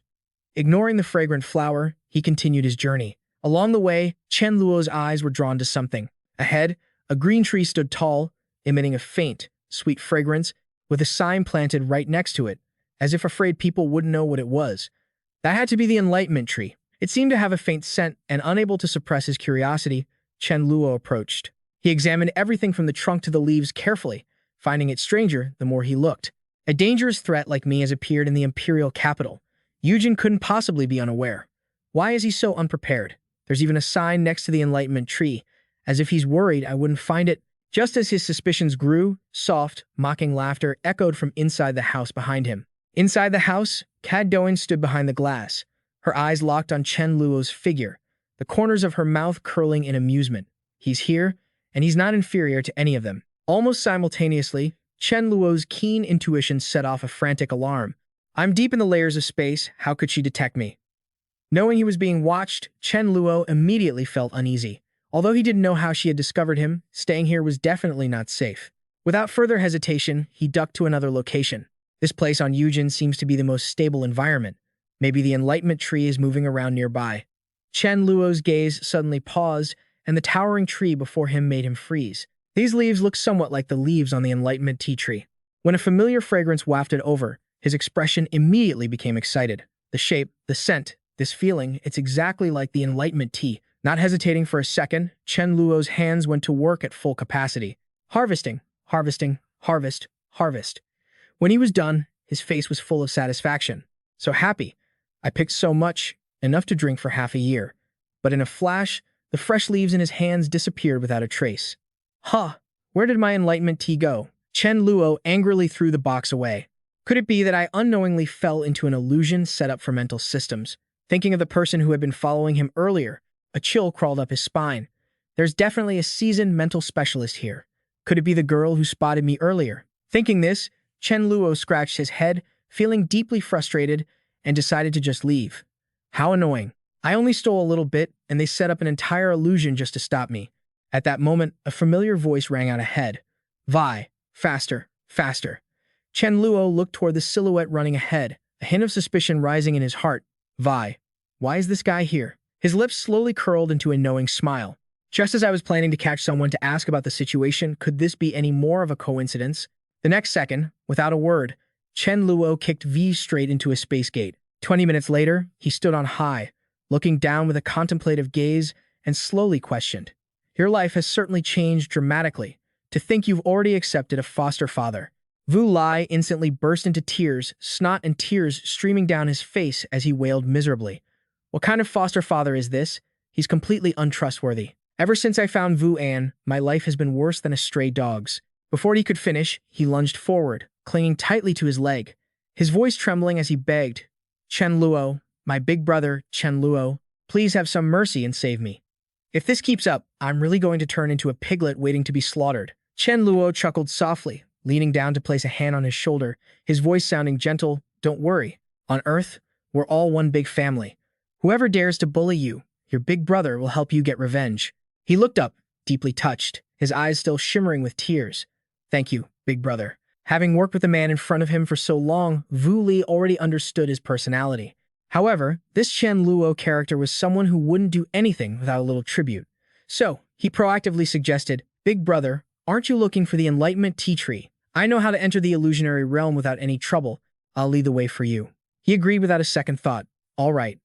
As Vu Lai led the way, he started calculating. If Ajin found out that he was the one who brought the thief in to target Chen Luo, he certainly wouldn't have a good outcome. It would be better to strike first and shift the blame onto Vu An. His gaze swept over the figure, sleeping soundly under the tree, and he scoffed inwardly. Since the two of them looked identical, all he had to do was switch clothes. Vu An, just you wait. Then, Vu Lai pointed to the tree in front of them. Big brother, this is the enlightenment tea tree. I've observed that it can grow perfectly well without Ajin's nourishment. The next second, both of them used void walking, their figures silently closing in, with no obstacles left in their way. Chen Luo decisively waved his hand, uprooting the tree from the ground. He couldn't help but sigh with satisfaction. Having a mole made things so much easier. Vu Lai, still holding a grudge, quickly cooked up a sinister plan. Big brother, before we leave, let's go see Vu An for a moment. I want to distort his memories so he takes the fall for this. This request caught Chen Luo by surprise. You can even distort memories that skillfully. He curled his lips into a smug smile, a look of contempt flashing in his eyes. Distorting the willpower of a weakling like him is as easy as flipping my hand. He hesitated for a beat, but still took Vu Li along with void walking. Fine, let's go. However, the moment they arrived, the scene before them left Chen Luo completely caught off guard. As soon as he appeared, the other guy lunged forward, holding a cold blade that had appeared out of nowhere. Before Vu An could even wake up, Vu Li struck decisively, sending him straight to the afterlife. This scene left Chen Luo utterly stunned. He spun around, his voice dropping to a low, questioning tone. Vu Li, what are you doing? Didn't you say we were going to distort his memories? Why did you stab him? Internally, he was lamenting. I only came here to steal stuff, not to commit murder. Yet, Vu Lai didn't panic at all. Instead, he flipped the script and shifted the blame, his voice firm and accusing. What are you talking about? You were the one who stabbed Vu An in the blink of an eye. Chen Luo realized the whole situation and grew irritated. Damn it, this guy is trying to ruin my reputation. His eyes were dark and full of resentment. Big brother, without Vu An, I am the only son left. If you help me take the fall, I'll continue to be your mole, okay? Chen Luo didn't take it to heart and just helplessly let out a, fine, but you better be a good, obedient mole. The reason Chen Luo could let it slide so quickly was that he already had other plans in mind. This place, owned by Vu Kim, had a lot of good loot, and there was no need to rush in dealing with this guy. Thinking of that, he lifted his chin and got straight to the point. I'll ask you, do you know about that glowing flower? Vu Lai immediately dropped his cunning facet, not daring to hide a single word. It's the Hygenbana flower, which has existed in the Void Empire for a very long time. It's planted here at Vu Kim's place, and no one dares to get near it. As for its specific effects, I don't know. Chen Luo curled his lips, placed his hand on the other's shoulder, and issued a threat. The pressure wasn't heavy, but it was enough to send a chill down his spine. Fine. I'm giving you your first mission. Find out the secret behind this flower. If you find something important, report it to me immediately. Vu Lai, don't forget about Mei Fan. Having said that, he threw Vu An into a portal while shooting Vu Li a cold, sharp glare. If you don't do your job properly, I'll bring Vu An back to life to deal with you. His eyes were full of dissatisfaction, but he didn't dare to show it. In the end, he lowered his head. I understand. Half an hour later, Vu Kim stood in front of the empty patch of land, unable to steady himself. My enlightenment tea tree, my legacy. At that exact moment, Vu Lai immediately acted like the perfect son. Foster father, don't be too heartbroken. Your health is what's most important. In the Void Empire, in a secret conference hall, the atmosphere was suffocatingly heavy. A thunderous voice echoed throughout the palace. Lei Sen, do you know where you went wrong? He knelt humbly, unable to stutter out a response. A-Tat Duck sat high upon the throne, not waiting for Lei Sen to finish before coldly cutting him off. You were wrong because you prioritized your reputation and hid Chen Luo's true strength. He gripped his scepter tightly, his rage barely contained. If you had spoken up back then so the Empire could join forces, Chen Luo would have been dead long ago. Now, his voice lacked its usual arrogance, replaced only by fear and regret. I didn't know he was that strong. I truly thought I could eliminate him on my own. Before he could finish, A-Tat Duck questioned him back. What do you all think we should do about Chen Luo? This guy must not be left alive. Otherwise, where will the dignity of the Empire be? He continued to rant, causing the subordinates to murmur in a panic. His void walking is quite difficult to break. Even if we capture him, we won't be able to control him. But the time stagnation that Thu Luan used last time had no effect on Chen Luo. So, what other options do we have? Thu Luan is only one person. What if we gather all the time attribute users together? That's it. We can use our time powers on Chen Luo simultaneously. I don't believe Chen Luo can escape that. Hearing this, the second prince glanced at his brother sitting beside him, his eyes filled with hesitation, but the plan the elders suggested was impossible to implement, since those big shots who possess time powers would need a long time to prepare. Van So Duong uses spatial teleportation. How could he be late? Before he could even pause, he continued to press with rapid-fire questions, not giving his brother a chance to answer. It's possible, but where is Van So Chu? Hasn't he suddenly gone missing as well? Right then, the communication device in Lei Sen's pocket buzzed loudly. In the quiet hall, a panicked voice came from the other end. Third Prince, we arrive at the coordinates provided, but there's nothing here. Ask him again, is this place really Chen Luo's hometown? A-Tat Duck happened to hear these words. What's wrong? Did you send people to Chen Luo's home planet? He reported cautiously, as if afraid of provoking him, his back drenched in cold sweat. Yes, they set out several months ago, but we didn't expect them to just arrive now. He slowly leaned back into his throne, crossed his legs, and the corner of his mouth curved into a cold smile. An idea crossed his mind. As long as one is human, one will have worries. Perhaps his hometown was Chen Luo's weak spot. Now, A-Tat Duck interlaced his fingers, his eyes darkening as he calculated quietly. The best approach now is to mobilize many people to Chen Luo's home planet to find his weakness, while simultaneously continuing to strike at Chen Luo to kill him as soon as possible. Just then, a subordinate rushed in, his voice urgent. Report, report. He lifted his head, breaking his train of thought, his voice cold. What is it? The man whispered just loud enough for A-Tat Duck to hear. Reporting to the Emperor, the mermaid queen Olivia seems to be reaching the end of her life. A look of clear disgust appeared on his face, his voice tinged with annoyance. So sudden, realizing his master's mood had shifted, the subordinate became even more cautious. According to a reliable source, she has yet to find a successor with a sufficiently pure bloodline. It's quite a pity.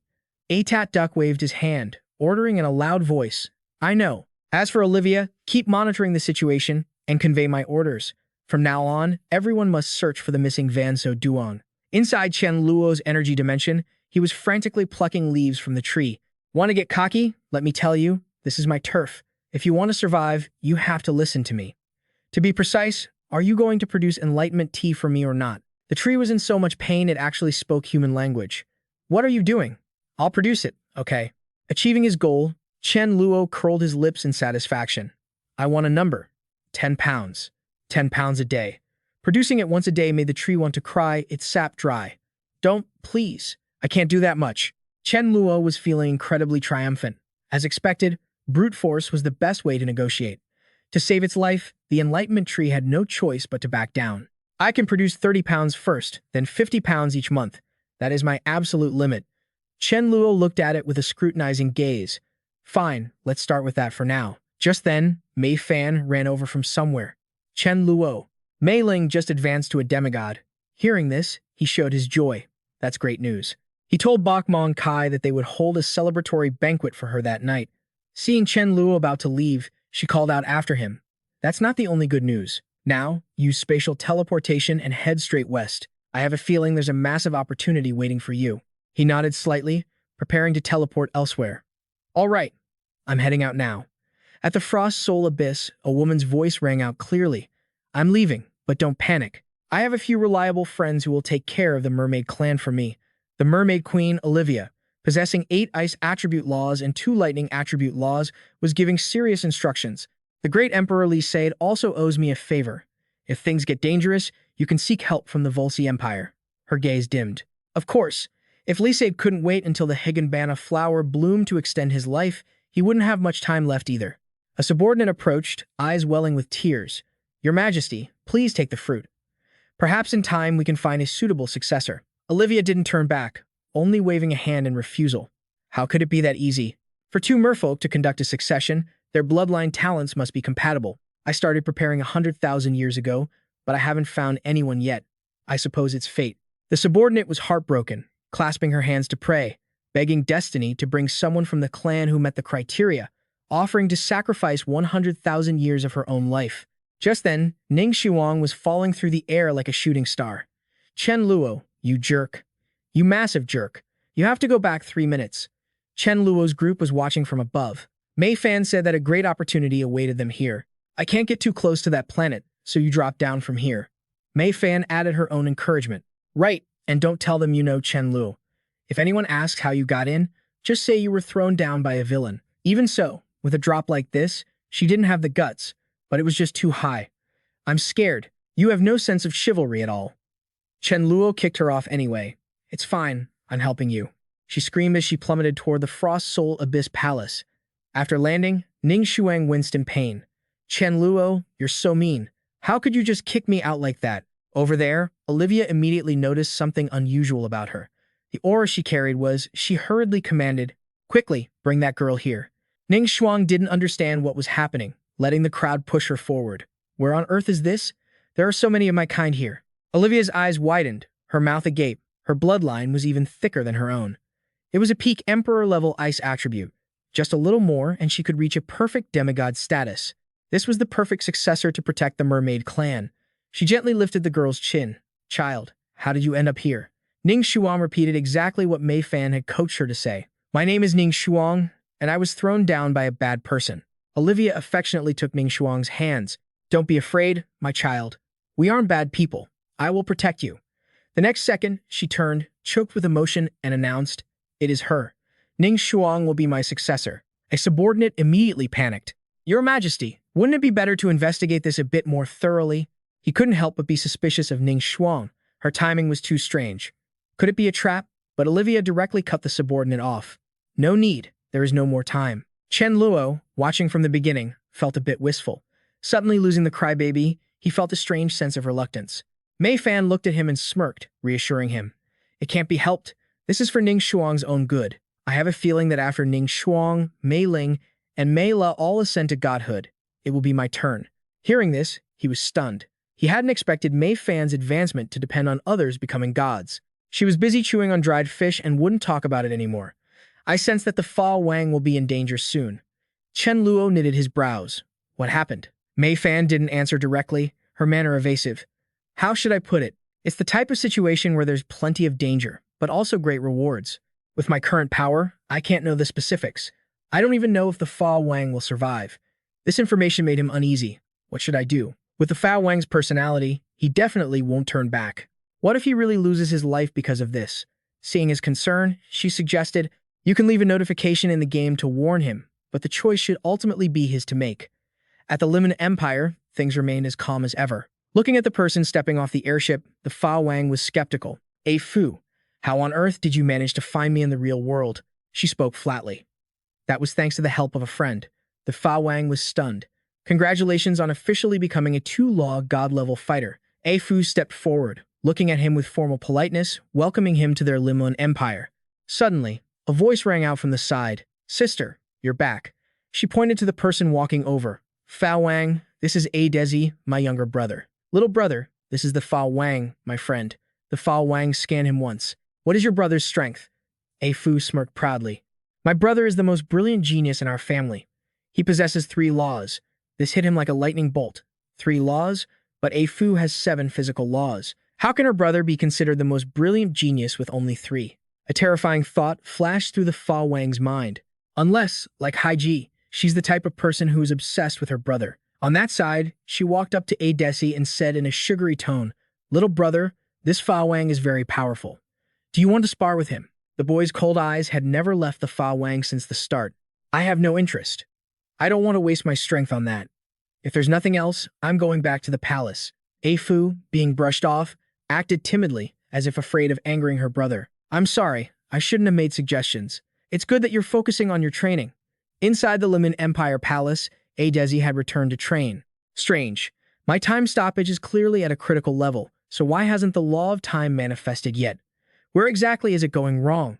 Is it because I haven't realized enough?" Just then, Dao Fu appeared out of nowhere. "Is my good grandson still trying to cultivate?" He immediately turned around.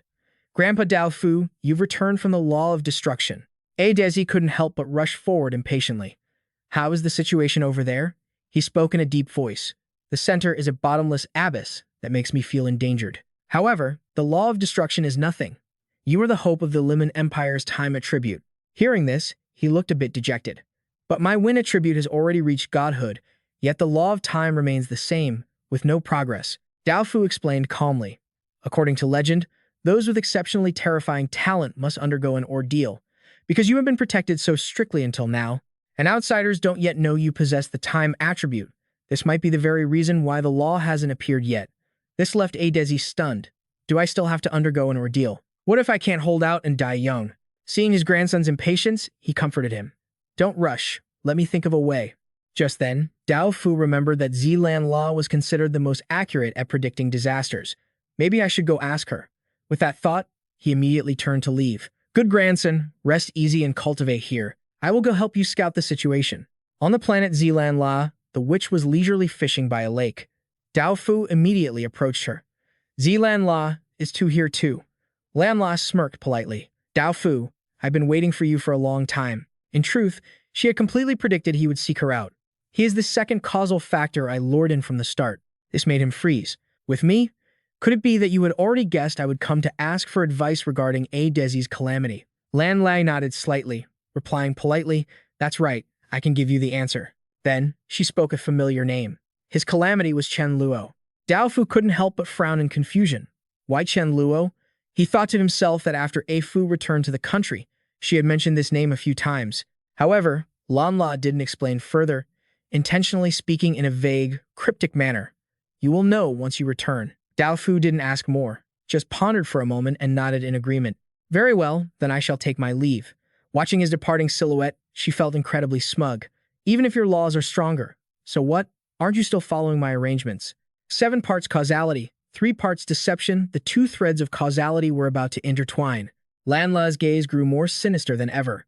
Schemes quietly swirled in her mind. The 2 great empires are about to join hands. "Chen Luo, I will watch with my own eyes as you die." The scene shifted to the Jim Empire's arena. The space there appeared majestic and magnificent, with an aura covering all sides. Inside the arena, the Fa Wang was being lifted into the air by a brown-haired man gripping his throat, making him gasp for air while secretly calculating. Someone with 4 laws is truly formidable. It seems I can't fight force with force using the law of lightning. I am definitely not his match. Watching the scene unfold from the sidelines, A Fu anxiously shouted, "All right, Fa Wang, just give up and admit defeat already." Deep down, she felt uneasy. She had only followed the master's request to find him a formidable opponent to spar with, but she never wanted him to be in any real danger. Meanwhile, Fa Wang gritted his teeth, holding his ground as he firmly replied, "I won't give up."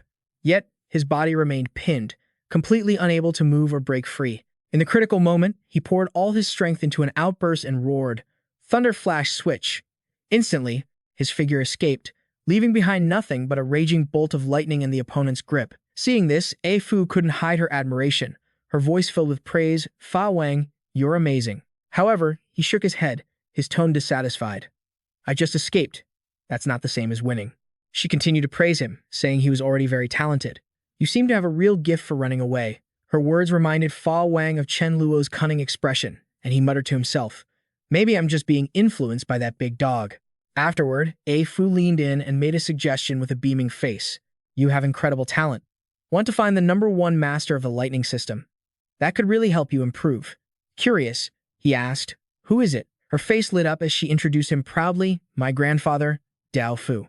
Not long after, the old man appeared before Fa Wang and declared loudly, "A Fu says you're a genius, so show me your grasp of the lightning laws. Let's see how much you've truly mastered." With that, Dao Fu began to demonstrate his abilities effortlessly while explaining, "This is the Dream Thunder Law. Once you see it, you won't be able to stop yourself from whispering. That's incredible. It's impossible to tell who is the real Dao Fu." Pausing, he created countless illusions of himself and continued his lesson.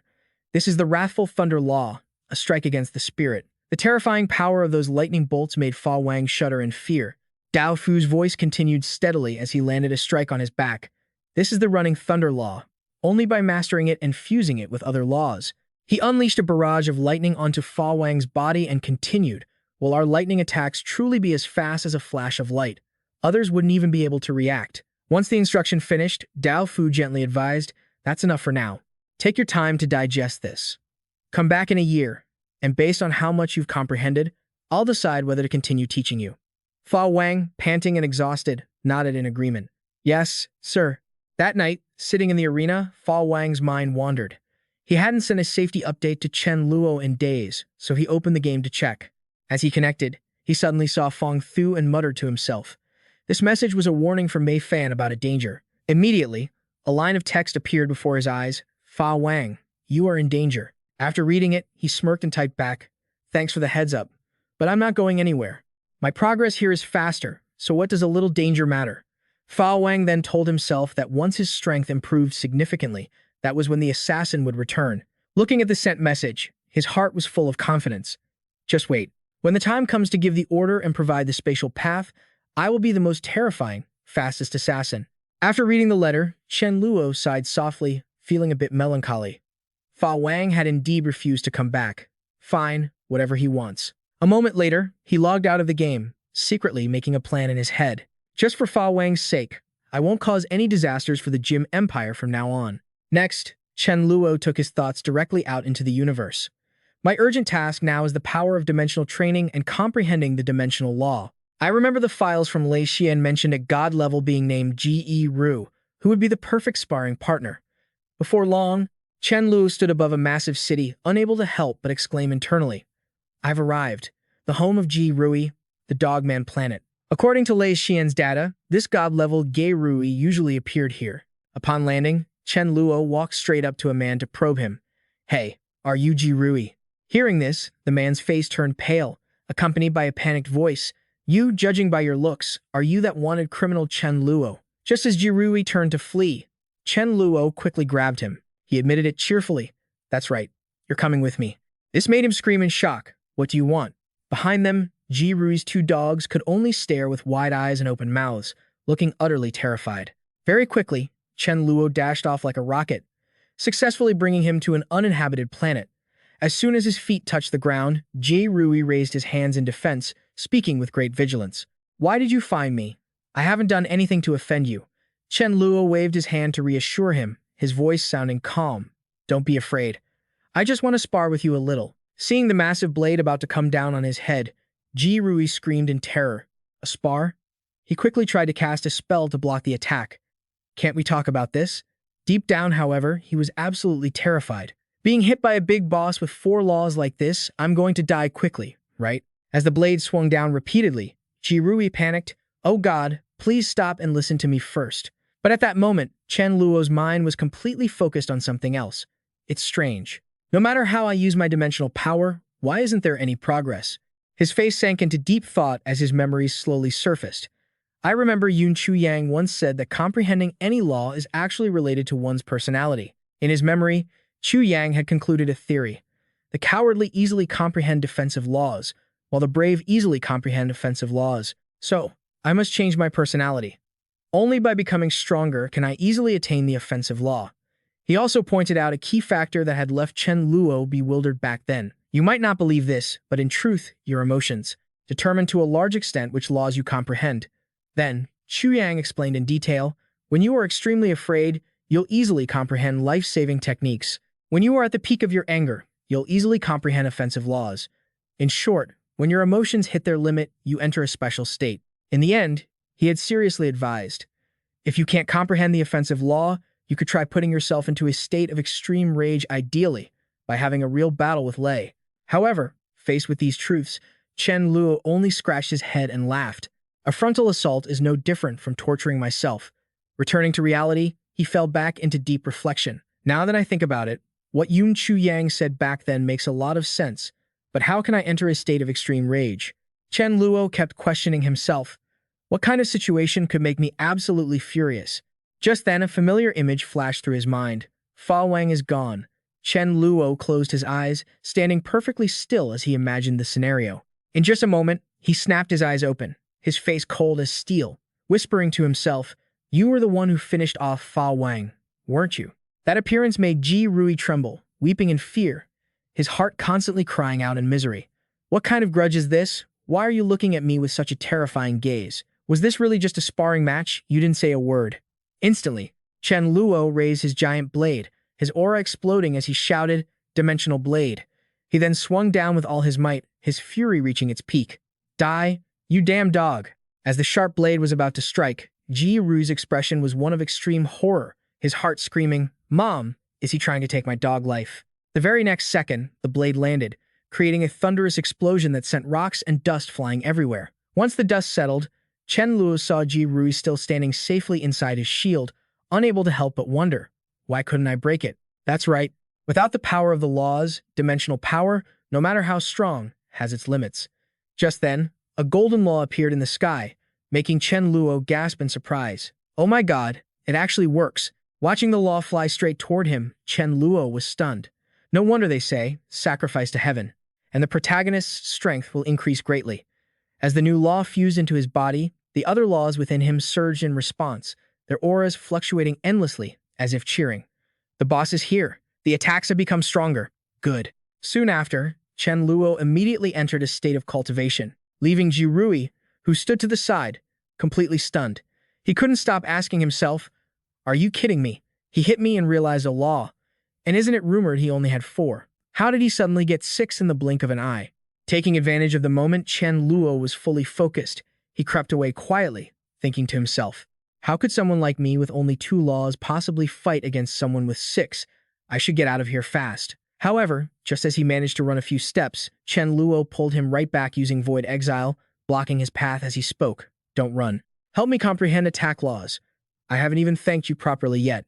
Ji Rui was so terrified that he collapsed to his knees, weeping and begging, "No need to thank me. Please, just let me go." But he just calmly reassured him, his tone incredibly gentle. "Don't be so gloomy. Actually, besides sparring, I've got a bunch of good things in store for you." At the same time, an idea sparked in Chen Luo's mind. After the Fa Wang left the house, the puppies she gave birth to weren't staying still either. Choosing to come to this dog-headed person's planet this time was to help them find mates. As that thought crossed his mind, he threw his arm around his shoulder, suggesting with a friendly expression, "Interested in teaming up with me? Shall we take flight together?"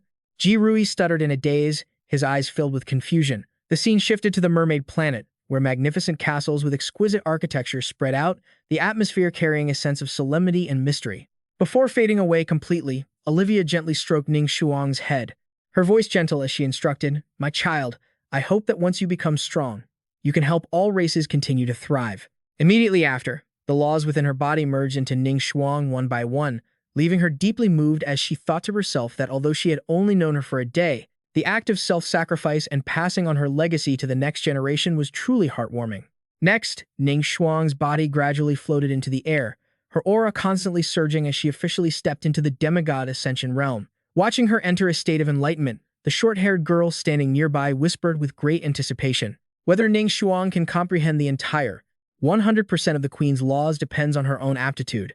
The girl in the purple dress shared the same sentiment.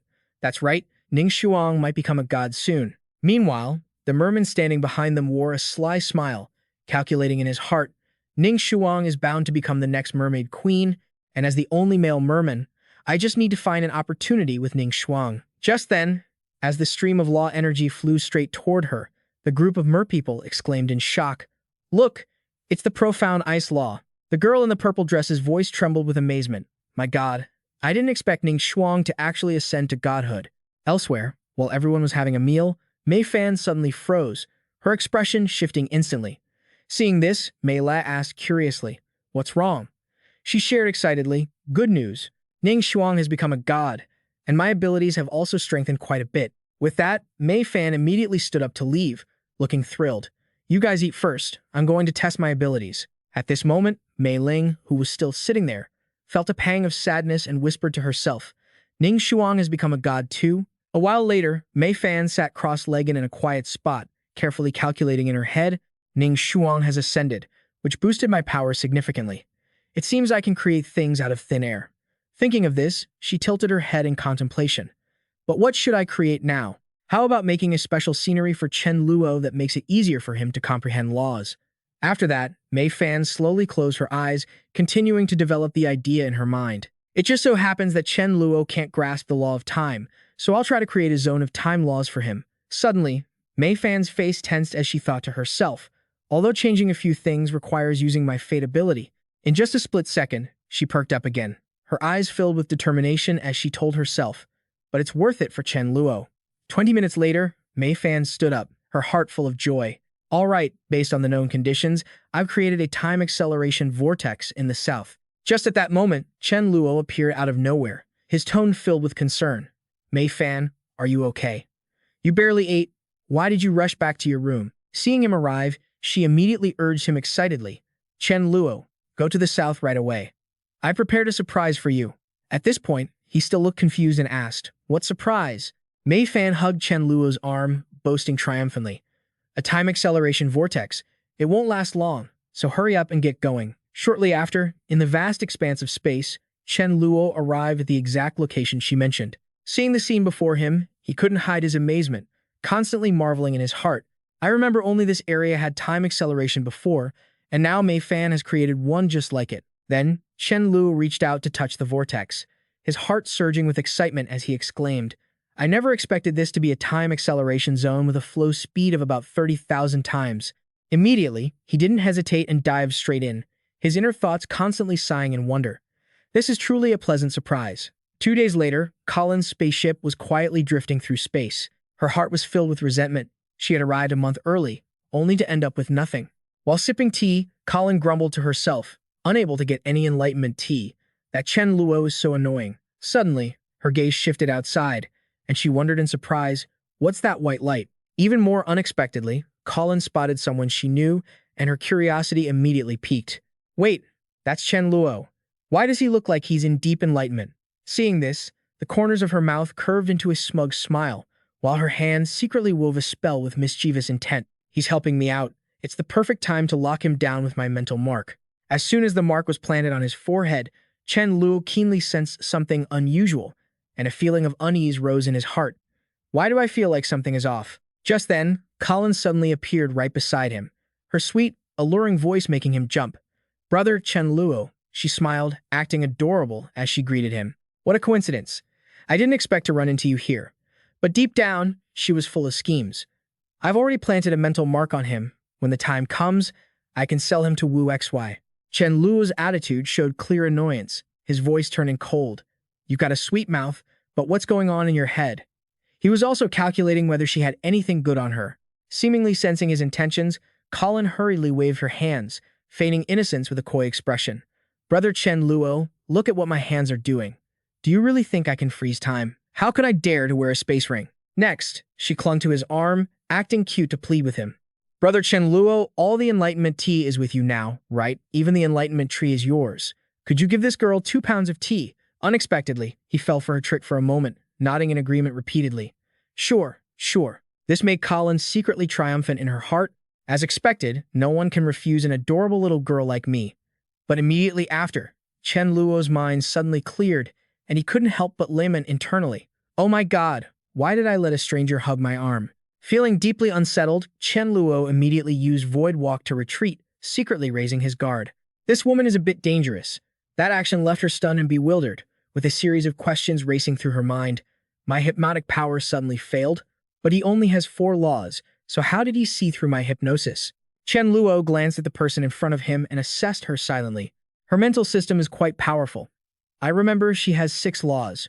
Should I fight her to practice my skills? At this point, Colin stopped acting. She crossed her arms, her tone turning sharp and questioning. Chen Luo, all the enlightenment tea is in your hands. You can't even drink all the leaves that grow. What's the big deal with giving me 2 pounds? Hearing this, he replied calmly, that's something I risk my life to snatch. You say give it to you, and I just have 2? Unless that incomplete sentence made Colin immediately jump to wild conclusions, strange thoughts flashing in her mind as she hurriedly replied, unless is it that? Thinking of this, she suddenly covered her face, deliberately acting shy, her voice softening as she did. If it's Brother Chen Luo's request, of course I can. Sensing that Colin was imagining nonsense, Chen Luo's expression instantly darkened. He blurted out, you. Unable to hold back his anger, Chen Luo launched an attack directly at Colin, shouting, what kind of crazy stuff are you thinking about? Facing the move rushing straight at her, Colin stood still, noticing the dimension blade with just a glance, but with a casual wave of her hand, she easily deflected the blow back at Chen Luo. I never expected you to have comprehended the dimension law. The deflected dimension blade left him panicked for a moment, barely managing to dodge, while a profound sense of awe rose in his heart. Impressive. She can actually control my attack with mental power and throw it back at me. Seeing Chen Luo's moves start to change, Colin understood almost instantly. So, you have 5 laws now. He gave a wry smile, effectively admitting it. The very next second, Chen Luo continued to unleash a flurry of slashes, raining down blows upon her. Yet, Colin just stood there, calmly releasing a massive burst of mental power to effortlessly shatter his futile attacks. Shortly after, her outfit transformed into top-tier gear, leaving Colin feeling incredibly smug. No matter how you attack, it's useless against me. As she said this, she smirked slightly. If you think you can take me on one-on-one, I'll grant your wish. As she spoke, she pointed her scythe forward. Chen Luo was stunned for a moment, mixed with confusion not out of fear, but because he suddenly noticed the pink armor. That armor I stole from Newtan. It couldn't possibly be Colin's, could it? Without giving him a chance to think, Colin raised her crescent blade high and lunged forward. Take this. As for that attack, Chen Luo easily evaded it with a few simple sidesteps, even leisurely retreating out of her range, which made Colin furious. Stop wasting your energy dodging. I've already planted a spiritual mark on you. Perhaps blinded by rage, Colin accidentally revealed during her next slash. As long as I want to, no matter where you hide, I can track you down. Fortunately, Chen Luo immediately latched onto that crucial detail, the spiritual mark. So, before she could make another move, he quickly used a time stasis technique. Do you really think I can't handle a girl like you? Once Colin was completely frozen by the technique, Chen Luo swiftly snatched her scythe, daring to play dirty with me. After finishing that, he gave Colin a sharp slap. I've been too polite to you, haven't I? A second later, he even kicked her right in the backside out of spite. Get out of my sight.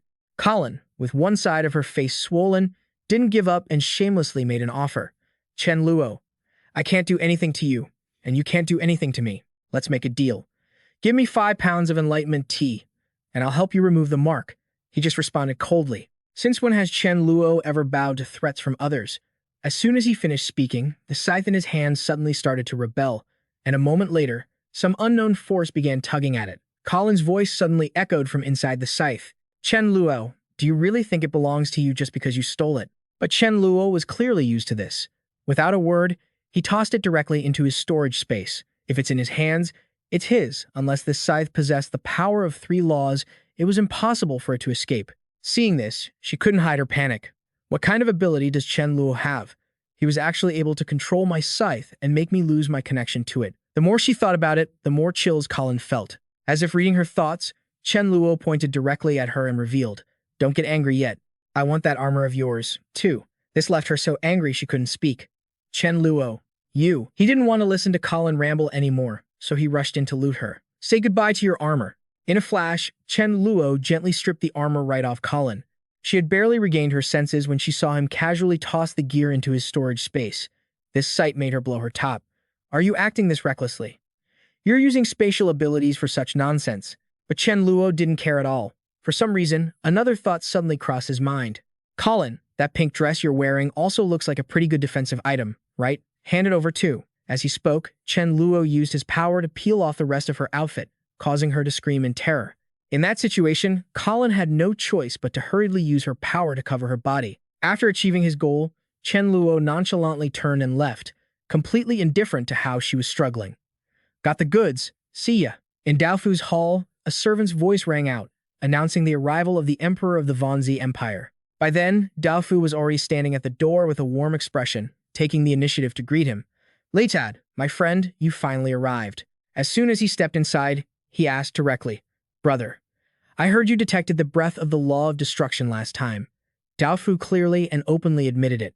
"That's right. That dark spirit crawled into the aftershocks left by the law of destruction's explosion. It barely made it out, so I went there." Then, as they both sat down, he casually revealed more. "But I've already cleaned up those aftershocks. The center is a bottomless abyss, if I'm not mistaken. The law of destruction is down there." Saying this, Daofu calmly offered a suggestion. "Of course, I haven't lived enough yet, so I won't risk going down to check." "Leitad, your great tribulation is coming soon. Do you want to go in and try?" Obviously, when he heard this, he hesitated. The name alone suggested it wasn't something to mess with. "In my opinion, shouldn't we trick that greedy Chen Luo into trying?" But Daofu replied with disdain, "Even I don't dare go down there. Do you think he would dare just because he's in front of his friend?" Daofu didn't mind speaking bluntly. "Besides, I want to see him die with my own eyes. Otherwise, I won't have peace of mind." Leitad agreed immediately. "That's true. It's just a shame Chen Luo's location isn't easy to pinpoint." Right after he said that, he unexpectedly received a call from a subordinate. "What's going on?" The person on the other end quickly reported. "Emperor, Colin said she planted a spiritual mark on Chen Luo's body, and she can track Chen Luo's location at any time." This news hit the spot for Leitad, making him quite excited. "Brother, it seems like the heavens are truly helping me." Daofu also quickly moved closer, urging, "Hurry, contact Colin." Once connected, Colin began to cry and complain. "That's right, Emperor. That greedy and lecherous Chen Luo actually stripped me bare and stole all my belongings." She choked back tears and continued, "I'm willing to provide his location, and I beg you to help me get back what was stolen." After hanging up, the anxiety in Leitad's heart vanished. With Colin's timely intel, finding Chen Luo wasn't hard anymore. Furthermore, since Colin said he was greedy and lecherous, I already have a plan. As soon as Daofu heard this, he immediately understood. "Right, we just need to send him a tempting bait. Perhaps we won't even need to mobilize our troops to kill Chen Luo easily." Leitad responded with a smile. "Exactly." And clearly, he already had a suitable candidate for this mission in mind. The stunningly beautiful seductress, Lady Dana. Dana possessed 6 laws. "I'm willing to continue providing the bloodthirsty red bees poison for her." As they spoke, the two couldn't help but imagine Chen Luo being seduced by Dana and gradually sinking into her trap. The more he thought about it, the more Leitad felt his plan was airtight. Very good. Dana's poison plus the bloodthirsty bees equals double the danger. Beside him, Daofu kept reinforcing his confidence. "I don't believe we can't poison Chen Luo to death." 3 days passed in the blink of an eye. At this moment, Chen Luo was continuously using his time reversal power until he felt a clear change, at which point he shouted in joy, "Success!" Right after that, Chen Luo couldn't help but jump for joy with excitement. It wasn't a waste of 3 days without food or sleep. His crazed efforts using time reversal had successfully erased Colin's spiritual mark. Just as Chen Luo leaned over to look at his reflection in the water, smugly thinking that this success marked a historic breakthrough in his time manipulation powers, "I'm such a genius." Suddenly, a mournful wail reached his ears. This made him frown in confusion. Where is that crying coming from? As soon as he looked up, Chen Luo was startled to see Dana staggering toward him. She said nothing, just collapsed onto the ground and burst into tears, leading him to secretly wonder, where did this woman come from? Is she injured? A second later, the fake Dana acted startled and panicked, hurriedly turning her head to shout, Who's there?" That very outburst accidentally revealed a flaw that let Chen Luo realize something. Judging by her aura, she was likely at the god level, which only made him more cautious. Why would she appear here? This is a bit strange. But before he could analyze it further, she began to shout loudly, her voice trembling with fear. "Stay away. Don't come any closer." She even feigned a threat. "If you come near me." All but before Dana could finish her sentence, Chen Luo simply turned around and left. Not only that, but he also hummed to himself as he walked, "Wildflowers by the road, don't you dare pick them." Since this wasn't in the plan, she froze for a moment. Is he really just leaving, or is the intelligence wrong? This Chen Luo doesn't seem like the lecherous type. Finally, Dana had to change her tactics, pretending she had just realized something. I recognize you. You're Chen Luo. Fearing he would keep walking away, she hurriedly called out, her voice becoming soft. I know how strong you are. Could you please help me? Dana approached Chen Luo and began to tell a tragic story. I was injured by a god-level cultivator with 2 laws. She claimed he had taken her husband, making her. She even offered a very generous reward. Just help her rescue him, and she would do anything. She'd serve him for 10,000 years.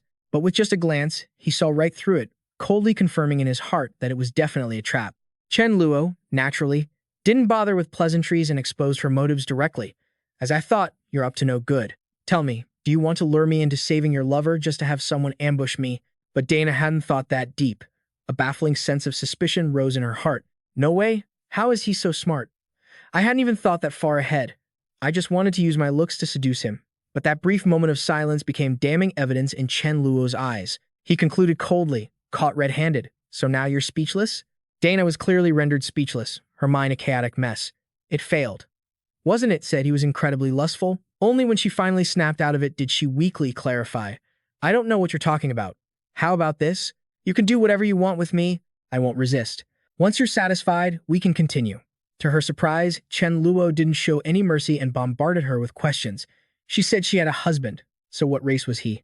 How old? What was his cultivation level?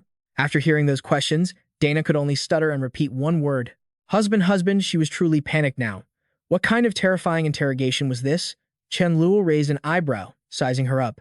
Can't answer? Right. With your level of intelligence, don't even try to fool me. Having been insulted so bluntly for the first time, Dana was furious to the extreme. As the peerless poison beauty, she had lost count of how many people she killed. How could she let him humiliate her like this? Finally, unable to control her emotions, she revealed her true form, transforming into a giant spider monster. Even so, Chen Luo just frowned, judging her.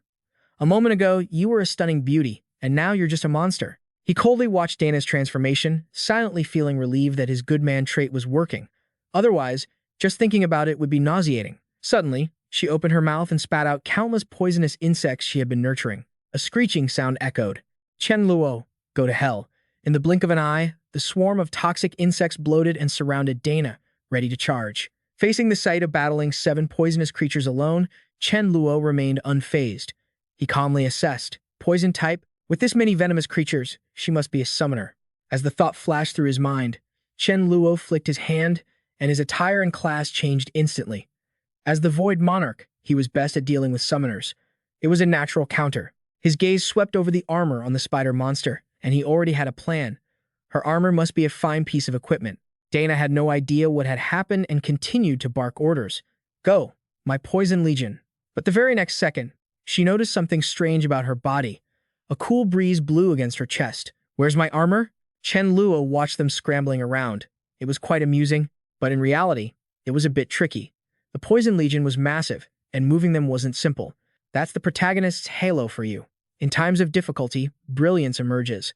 Even though he was on a different planet, he quickly cast his skill, teleporting with ease. This display of skill easily terrified Dana. She covered her unarmored body and shouted, you come any closer. Chen Luo, in a posture of swinging a massive blade from high above, aiming straight at Dana, casually comforted her. Don't be afraid, I'll give you a big treasure. In this life or death situation on the verge of destruction, Dana poured all her life force into a move, the law of dissolution. The next second, a purple energy ring exploded outward, but man proposes, Chen Luo disposes. Facing this move, he quickly unleashed his signature skill, time stasis. Without waiting for anything else, Chen Luo immediately swung his giant blade straight down.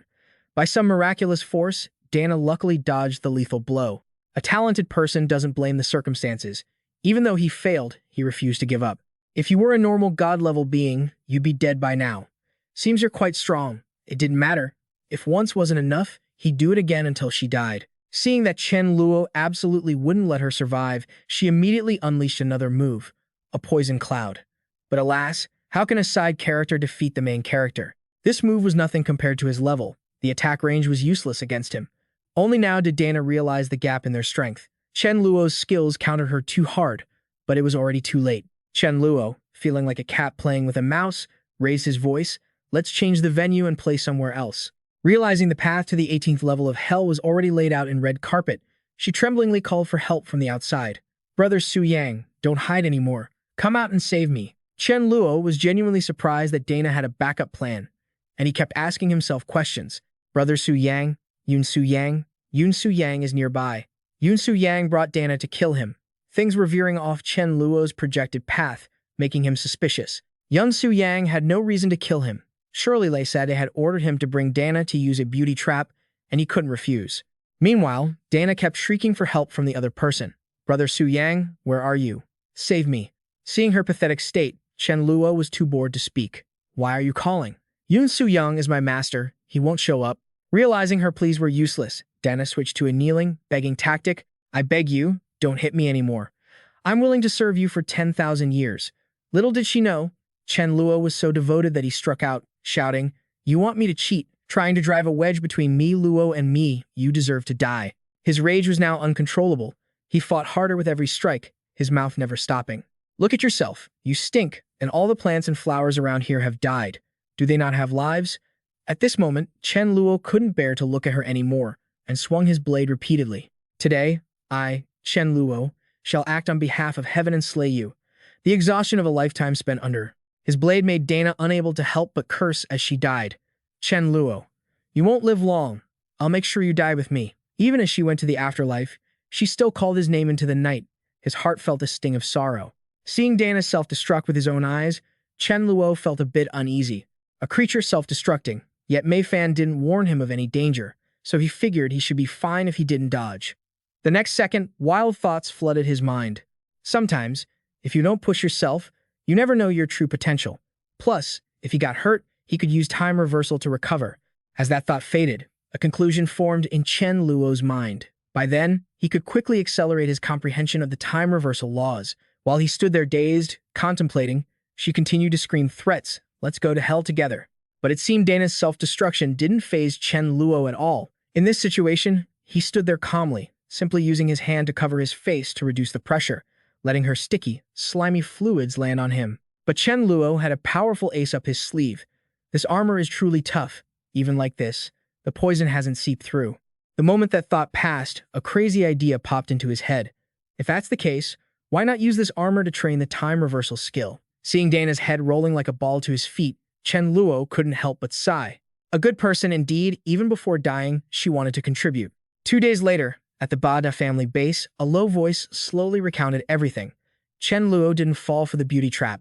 During their fight, Chen Luo used void walking. Dana chased after him, and Su Yang, obedient as a puppy, recounted every detail of the incident to Sa De and Dao Fu. "I couldn't keep up, and I don't know what happened after that, but Dana has." Before he could finish, he was suddenly cut off.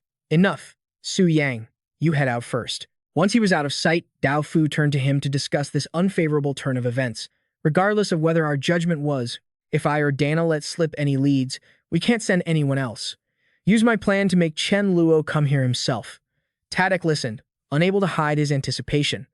"What's the plan, boss?" At this, Dao Fu's gaze grew deep and heavy with unspeakable gravity. "Have you forgotten? The root cause of all this trouble with Chen Luo." When Shisu mentioned that name, he looked 3 parts helpless and 7 parts resigned. True. It was because he wanted to use Li Sen to kill Chen Luo that things ended up this way. However, ever since I stripped Li Sen of his 3 Fa Wang's title, his whereabouts have been unknown. Hearing Tadek's explanation, Dao Fu replied calmly, "That's because I agreed to cover for him, hiding him in the Jim Empire." Hearing this, Tadek realized, "So he was with you, boss." Dao Fu tightened his fist, his eyes pensive, his voice dropping low. "Exactly. To Chen Luo, he's the perfect bait." Meanwhile, in a pocket dimension, Chen Luo was leisurely reading a letter. "Dear Mr. Chen Luo, I know your void walking skill is masterful, so I invite you to help us explore the depths of the abyss of destruction. As a reward, besides disclosing information about the rules of destruction to you, we have prepared 3 gifts. First, an enemy of yours, Shisu. We have captured him alive for you to deal with. Attached to the letter were various perks. 2. 3 million purple crystals. 3. A space attribute staff crafted from rare space magic stones, which will significantly boost space attribute god tier power." Holding the letter, his heart raced with every line. The offer was indeed tempting. Chen Luo pondered for a moment, then turned to look at Mei Fan, who was busy chewing on a piece of rotten fish. He asked slowly, "Mei Fan, What do you think about this? Will I encounter any danger? Without a second thought, she replied, while still chewing, no, you can go. Yet, in the next second, Mei Fan's expression changed completely. Her eyes filled with helplessness as she looked at Chen Luo. But didn't I tell you last time?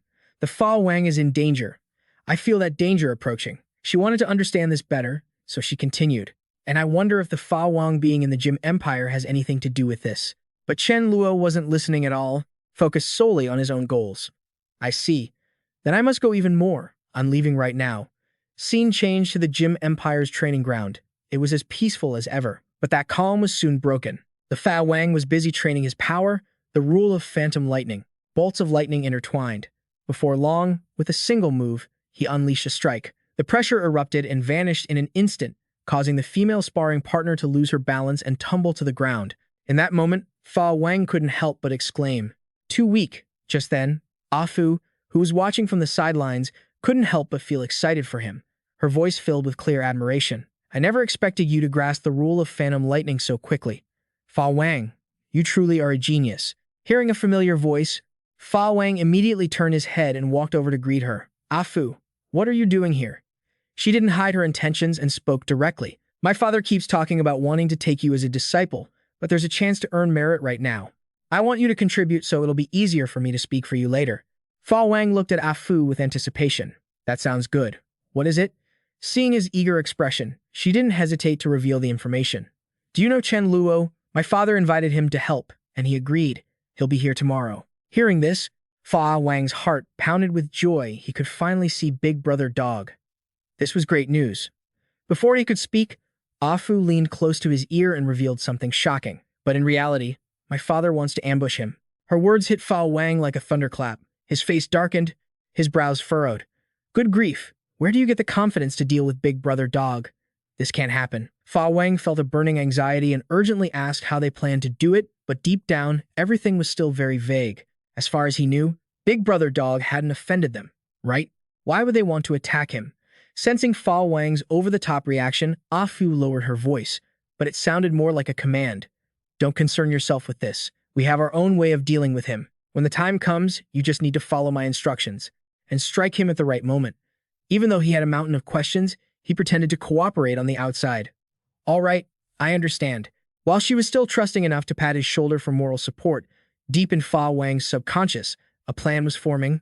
"Oh boy, looks like I need to find a moment to run away." Time flew by. The next day, at the Jim Empire, before the Abyss, Afu followed Fa Wang with a flood of confusion in her head. "Adeth, doesn't he never leave the palace? Why is he here today?" At that moment, he was leaning back leisurely, unaware that she was forming sharp conclusions about him. "I've been in the Jim Empire for so long, but I still don't know what attributes Adeth has. He's truly mysterious. Could he be the weapon meant to deal with Big Brother Dog?"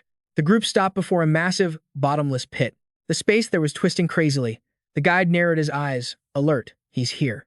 He's watching us from deep within that space." Daofu stood in front, his face steady and expressionless, just giving a slight nod of confirmation.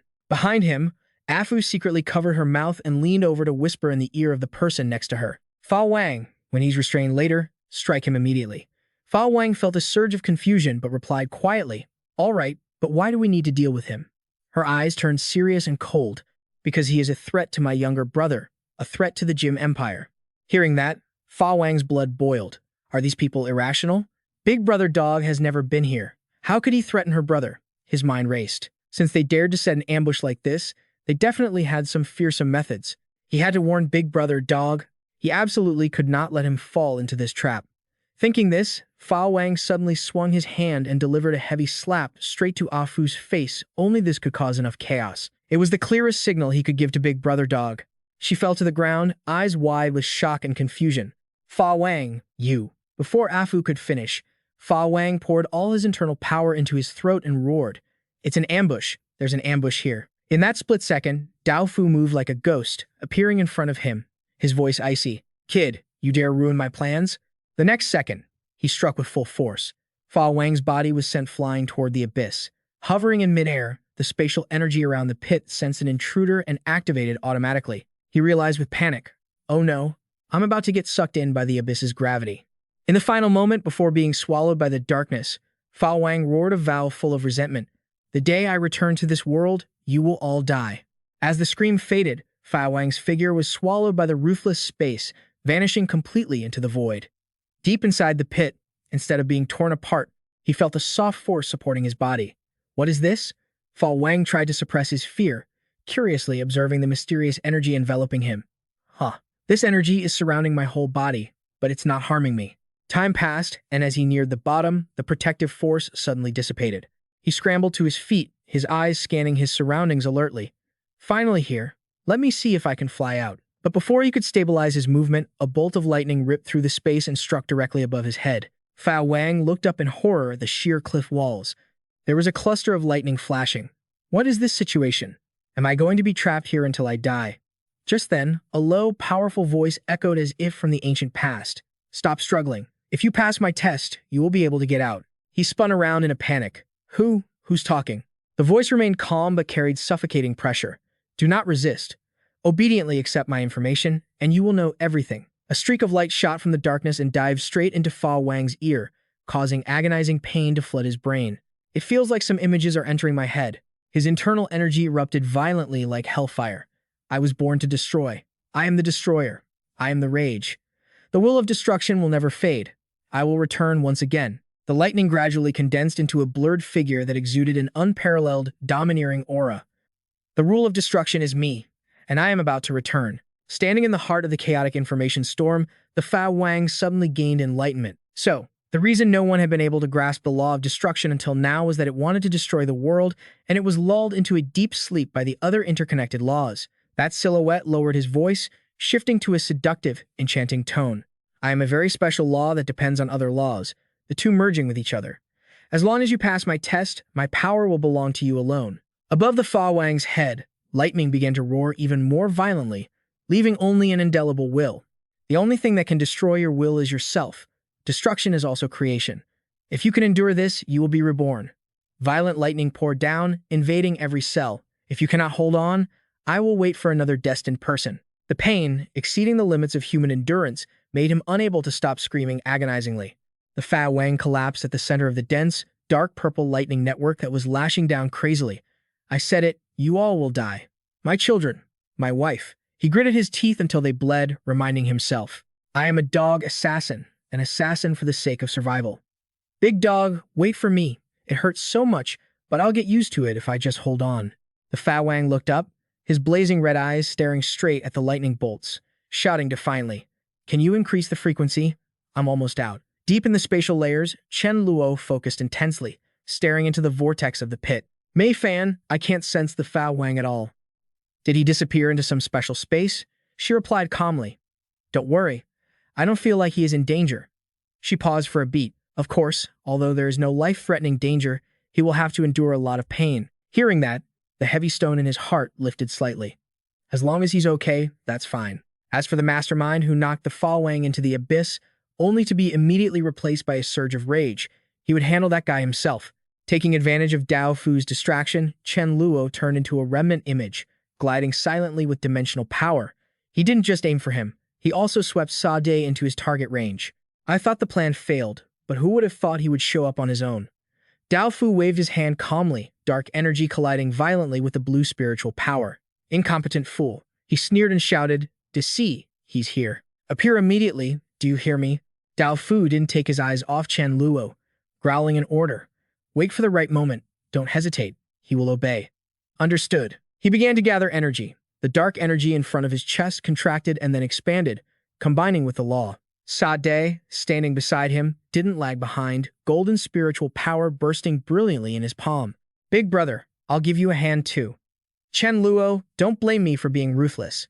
Who told you to refuse a toast only to be forced to drink a forfeit? Just as Chen Luo rushed in at terrifying speed, Deci suddenly unleashed a secret technique, freezing time.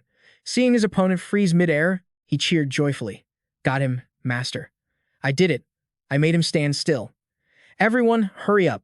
Dao Fu did not miss the once-in-a-thousand-years opportunity. He approached with destructive power.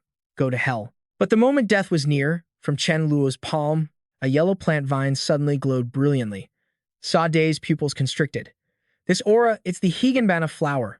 Chen Luo tilted his body precisely, easily dodging Dao Fu's finishing move. Deci froze.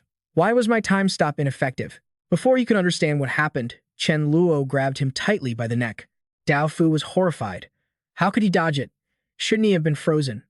Disi's body was swung in the air, fear and pain consuming him. Damn it.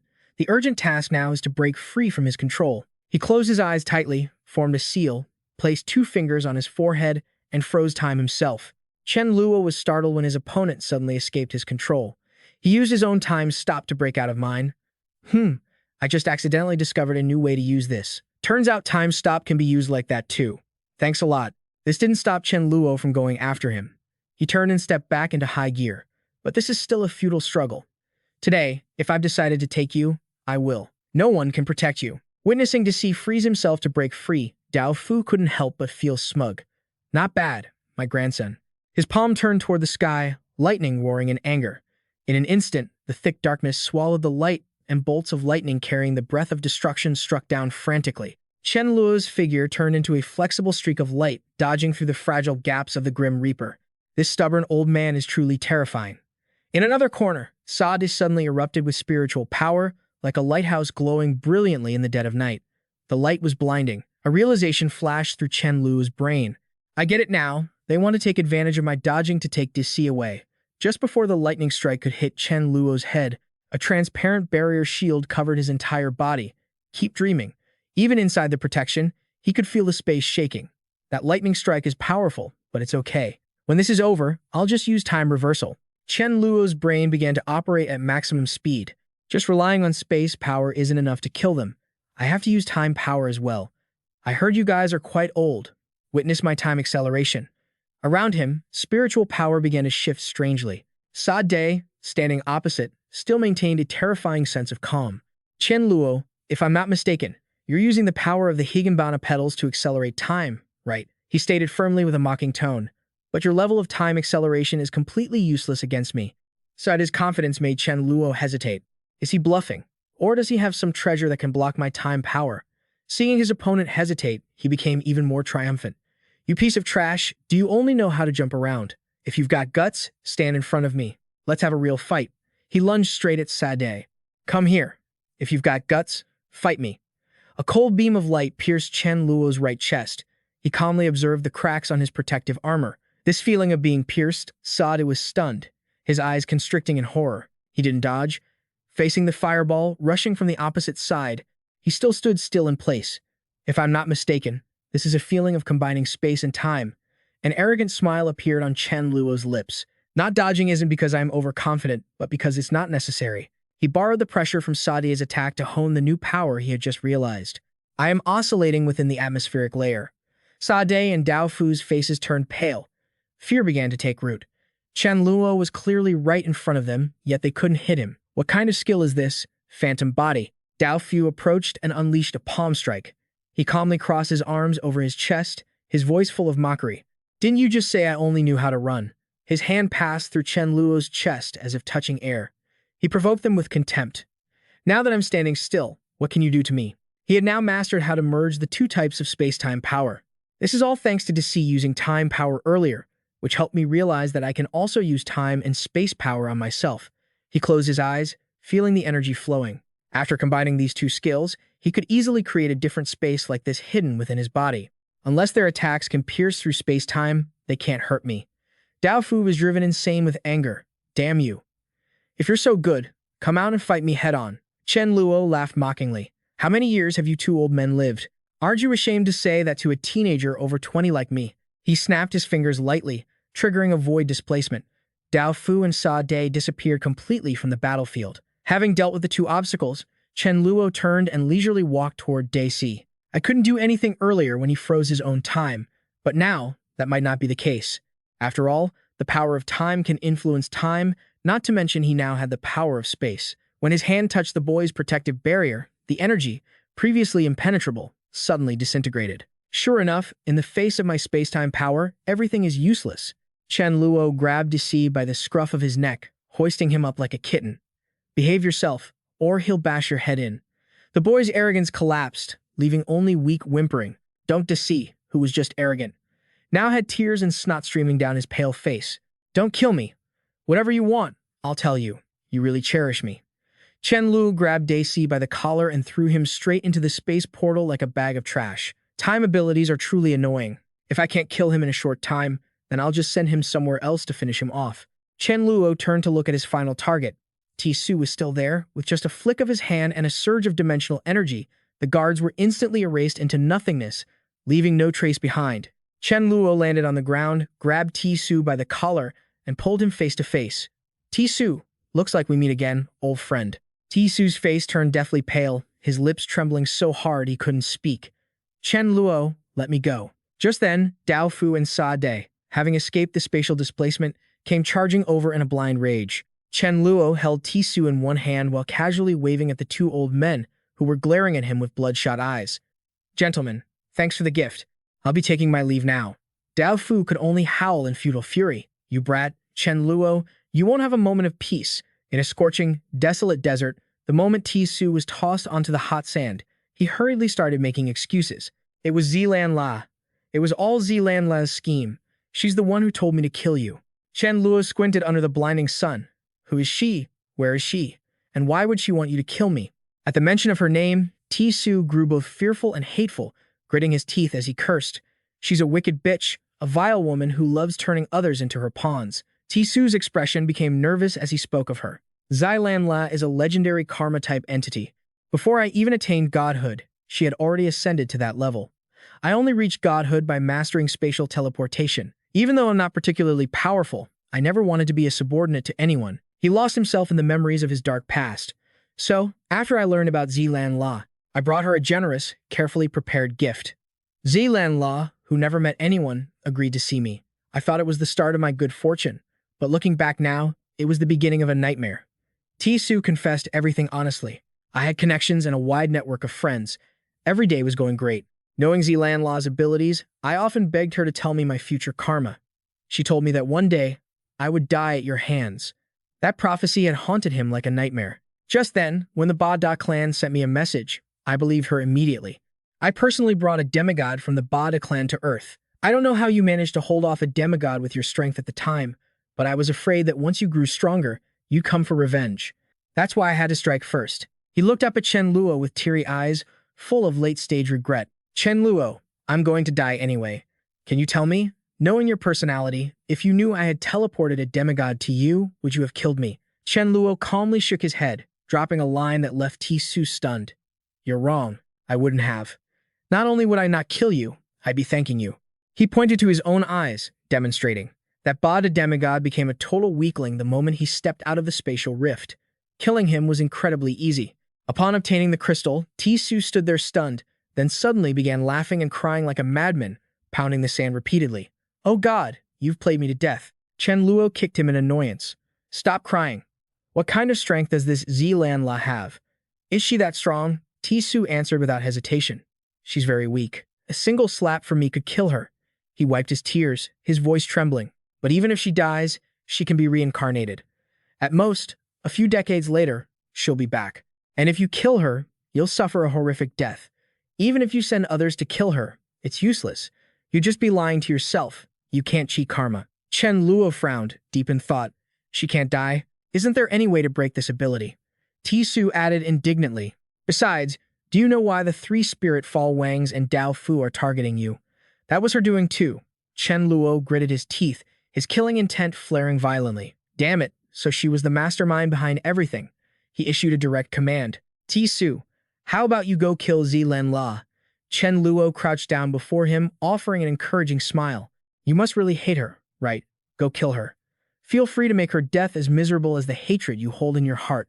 In a state of extreme agitation, Tisu clenched his fists, his eyes bloodshot. Fine, I'll do it. I'm going to die anyway. Why should I be afraid of dying again? A voice suddenly rang out, cutting through the atmosphere. No, you cannot let Tisu make a move. From the spatial portal, Mei Fan poked her head out. If you act against her now, you'll suffer a severe backlash, and you won't be able to kill her for good. She will just reincarnate. Once you become a god, the impact of the backlash will be much lighter. Don't rush. I feel like you can suppress her. Chen Luo let out a breath, his mind suddenly feeling strangely clear. That's right, Mei Fan is destiny. How could she be weaker than karma? After draining the necessary information, Chen Luo kicked Tisu straight into the spatial portal. I'll deal with Zilan La later. You stay in that dimension and behave. If you dare cause trouble, I will kill you." He reached into the void, fumbled for a moment, and dragged another person out by the collar. DC was now like a trembling, soaked rat, his face smeared with tears, not even giving him a chance to compose himself. Chen Luo swung his hand and delivered a thunderous slap. Tears flowed from DC's eyes like a spring as he collapsed onto the hot sand, looking utterly pathetic. "I was wrong. Please spare me. I don't want to die. I'm still so young. Please let me go. I'll immediately beg my grandfather not to target you. The Jimin Empire will never bother you again." A sense of extreme contempt rose within Chen Luo. This brat's mental fortitude was pathetic. Seeing Chen Luo preparing for another strike, DC frantically raised both hands, swearing, "I promise. I swear. I beg you, don't kill me. Please, don't kill me." Just as the sharp blue spiritual energy was about to descend, Mei Fan's calm voice intervened just in time. Chen Luo stopped his hand. She stated her opinion, "I think it's better not to kill him right now. Your killing intent hasn't fully dissipated. If you spare him, how will you resolve the grudge about the Fao Wang being kicked into the bottomless abyss by Dao Fu?" Mei Fan tried to persuade him with logic. "The important thing is, if you don't kill him now, it seems like it will be to your advantage. Just bear with it for now. Besides, the Fa Wang will be just fine." Chen Luo withdrew the spiritual energy from his palm. "Fine, if you say so." He gave DC a kick to the rear. "Get lost. Go back and tell Dao Fu that this was all Zilanla's doing." DC ran for his life with all his might, kicking up clouds of dust. Chen Luo continued to talk to her. "Mei Fan, if we don't kill Zilanla, but just harass her a bit, will there be any issues?" She leaned out of the portal. "If anyone else tried that, there would be trouble. But you'll be fine. As long as you don't kill her or cause permanent, severe injury, it's okay." Chen Luo cracked his knuckles, grinning excitedly. "All right, go to the restroom and prepare some daily waste. We're going to pay Zilanla a visit." In another dimension, Lan La was sitting leisurely by a lake, fishing. If my intuition is correct, the karma I've created for Chen Luo has reached a critical stage. She wasn't paying attention to her bobber, which was twitching slightly. Her mind was still preoccupied with her schemes. This Chen Luo must be a time-space entity. Otherwise, the backlash I suffered when I first set up his karma wouldn't have been so severe. The more she thought, the angrier she became. "Damn destiny, you deserve to die. No one gets to sit on my head." The fishing line suddenly snapped. Lan La jolted, jumping to her feet, her expression shifting rapidly. "This is Tisu, I can feel it. Tisu betrayed me. How dare he?" She sensed an overbearing aura approaching, and it seemed like he had already arrived. Lan La looked up and saw Chen Luo floating in the sky. "So, I see Tisu has told you everything. Huh? What? In such a hurry to kill me?" She quickly regained her composure, spreading her hands in a defiant gesture. "I don't mean to look down on you, but for someone as useless and spineless as you, do you even have the guts to kill me? I'm standing right here. If you don't have the guts, then get lost." With just one glance, Chen Luo realized that Zilanla actually had some nerve. Was she trying to provoke him into killing her? He coldly dismissed her intention. "Relax. I didn't come here to kill you, and I never even thought about doing that." Instantly, a stream of viscous, foul-smelling liquid appeared from the void. "After all, killing you would be way too easy for you." The disgusting stench hit her nose, making her want to vomit. Without a second to think, Lan La instinctively turned and ran. But Chen Luo wouldn't let her get away that easily. He controlled the flow of waste to pursue her. "Come back here." Lan La couldn't outrun his speed. The murky stream of waste engulfed her from head to toe. "How is it? Feels great, right? This is why I wanted to come meet you in person, crossing countless distances just to feed you." Covered in a pungent odor, she shrieked in hatred. "Using such cheap tricks. Are you even human?" Chen Luo pretended to be naive. "What are you saying? You mean you still want more? All right, I'll grant your wish." "What?" A wave of nausea surged from her stomach. Lan La barely had time to cover her face before vomiting uncontrollably in utter humiliation. Chen Luo stepped out of the spatial portal and took a deep breath of fresh air. This attack by Mei Fan was honestly more satisfying than killing Zilanla. As soon as his heel touched the ground, Mei La came running over in a panic. "Mr. Chen Luo, it's bad." She tremblingly handed him an electronic device. "Samu has been captured." The smile on Chen Luo's face vanished in an instant. "What?" She didn't have time to explain further. This is a video released by the V's Empire. On the screen, Samu was tied tightly to a stone pillar, each brutal lash leaving blood-soaked welts across her skin. "Chen Luo, they're doing this just to force your hand." A wave of guilt surged through Chen Luo's heart. When he couldn't find a god-tier light element to purify Blue Planet, it was Samu who suffered the excruciating pain of absorbing the laws of dark magic. On top of that, she even sacrificed a seed from the world tree to help Blue Planet. Without hesitation, he turned around and opened a spatial portal once again. I can't just pretend I don't know and let her die, especially since this disaster happened because of me. Just then, Mei Fan appeared out of thin air. Aren't you curious whether this trip is dangerous? Why didn't you ask me? Chen Luo didn't turn around, his tone cold but resolute. It's necessary. If I don't go, I won't have peace of mind. She knew that nothing could sway his resolve, so she only reminded him that the success rate was 98%. Chen Luo paused for a moment, his brows furrowed. 98%, that meant this was truly dangerous. Minutes later, he arrived at the Vozi Empire. Tate, I'm here. So Yang was startled. He actually came. No wonder, no wonder. I thought this kid was heartless. Tate slowly stood up. Since you're here, you're a dead man. Chen Luo maintained a terrifyingly calm expression. There's no deep-seated grudge between me and the Empire, is there? At most, I bullied Lei Tai Ren a bit. But in the next second, the sword in his hand pointed straight at him. Release the Snake Mother now, and we'll be even. Tate's reaction caught Chen Luo off guard. Fine. I truly don't want to be your enemy. The Snake Mother is at the heart of the imperial capital. Go take her back. The subordinates around him clamored in protest. Great Emperor, are you just letting him leave like this? Isn't that too easy for him? The excessive ease made him suspicious. It was just that simple. However, he couldn't rule out any possibility. Don't try anything, or I'll bury you and the entire Vosi Empire with me. A cunning glint flashed in Tate's eyes. Chen Luo, enjoy your final moments of arrogance. The fatal trap is hidden on the Snake Mother. You won't be so cocky for much longer. At the central square of the imperial capital, the Snake Mother was tied to the execution platform. When Chen Luo arrived, the crowd automatically parted, not daring to move, letting him take her. She was covered in bloody wounds. Should I be grateful to have a friend like you, or regret it? His hands trembled as he untied her. I'm sorry for involving you. Confusion was evident on the Snake Mother's pale face.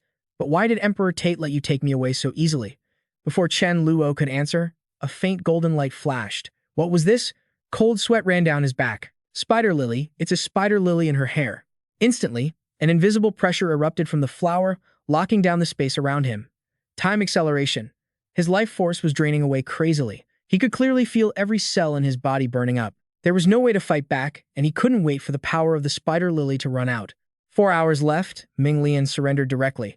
Chen Luo stared straight toward the Vozi Imperial Palace. Tate, I'll remember this grudge. On the other side of the battlefield, Tate wore the satisfied smile of a predator who had successfully trapped a beast. Knowing that staying meant death, he grabbed the Snake Mother and bolted. He had to get out of here. On a deserted planet, as soon as he landed on the parched ground, Chen Luo collapsed. He didn't know if his time reversal ability could counter the spider lily's acceleration. The Snake Mother asked anxiously, Are you all right? He immediately ordered, Don't bother me. I need to be alone. He entered a state of deep meditation. He didn't believe the spider lily's time acceleration could last forever. This was a crisis, but also an opportunity. If he managed to overcome the spider lily, he might just become a god of time. His brows furrowed as he hit a snag. Then Mei Fan's voice echoed in his ears. Chen Luo, open your space ability quickly so Mei Le can help you. As the space gate cracked open, she pulled Mei Le through. Mei Le, your life energy can extend vitality. Use your ability to help Chen Luo resist. She agreed without hesitation, their hands intertwined. A stream of green light erupted, covering their bodies. The Snake Mother stood by, silently praying. Husband and wife, united, can cut through metal. Chen Luo, Mei Le, you must hold on. Because their minds were so focused, they didn't notice their every move was being tracked by a hidden device. In the Vozi Imperial Palace, sunlight bathed half of the ancient castle. Tate sat majestically on the throne, listening to his subordinates' reports.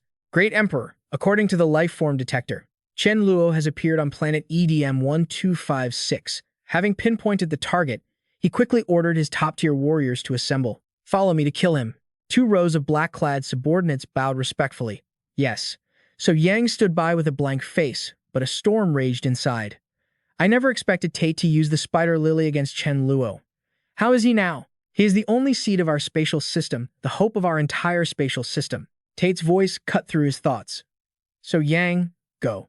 Go to the construction palace and build a space transmitter to take me there. That order made him anxious. If Tate arrived, Chen Luo would have no hope of survival. So Yang bowed his head and quietly followed him. Damn it, he thought. I cannot help the enemy destroy the future of our spatial system. He made up his mind. Today, he would be brave. He used his power to open a space gate. Great Emperor, the space transmitter is ready. Please, proceed. One by one, they vanished into the deep black hole. So Yang stood at the end of the line, watching their backs. Go on. Keep heading in the wrong direction. The moment the last person disappeared, he didn't enter the array but quietly stepped back. His mood was strangely calm, and he broke into a relieved smile. From today on, I can only wander the universe. Tate stepped out of the portal, and the unfamiliar surroundings made him realize something was wrong. Damn it, where is this? Where is Yun So Yang? The feeling of being played made him furious. How dare you pull a trick on me, Yun So Yang? Very well. Struggling to stay calm, Tate took out a communication device. Dao Fu, I have an emergency here, and I need you to intervene. Dao Tu saw Dao Fu remain silent for a long time and asked suspiciously, What's wrong, sir? He let out a heavy sigh. Isn't it because that brat Chen Luo is causing trouble? He turned around, his aged eyes suddenly flashing with hope as he looked at his grandson. Good grandson, you said you suddenly grasped the power of time. What does that mean? He explained simply. It wasn't like freezing time, it was a form of time acceleration. Dao Fu patted his shoulder joyfully. That's great. Once you master how to reverse time, our entire family can achieve eternal life. His mood lightened. But before that, let's go. Good grandson, come with me to Chen Luo's location and see him off. Half an hour later, in the vast, dark universe, two combat ships quickly approached the desolate planet. Calculating the right distance, a crew member relayed the order to use the celestial cannon. It wouldn't hurt a god-level being, but the higher-up's order was just to harass him. Below, the Snake Mother felt the approach of an alien object. It's fine, leave it to me. But Mei Ling acted a step faster. No need, I can handle it myself. Under her absolute control, fire from the void erupted, swirling into a massive fireball. The lead ship exploded the moment it touched it. Warning, warning, ship under attack. Not stopping there, she waved her hand to deliver a finishing blow. A giant flower of fire bloomed in the sky, illuminating the entire region.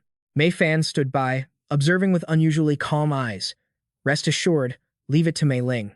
She's already a god. Those two puny ships will be finished in a few minutes. But the next second, she paused, crossing her arms and puffing out her cheeks in a pout.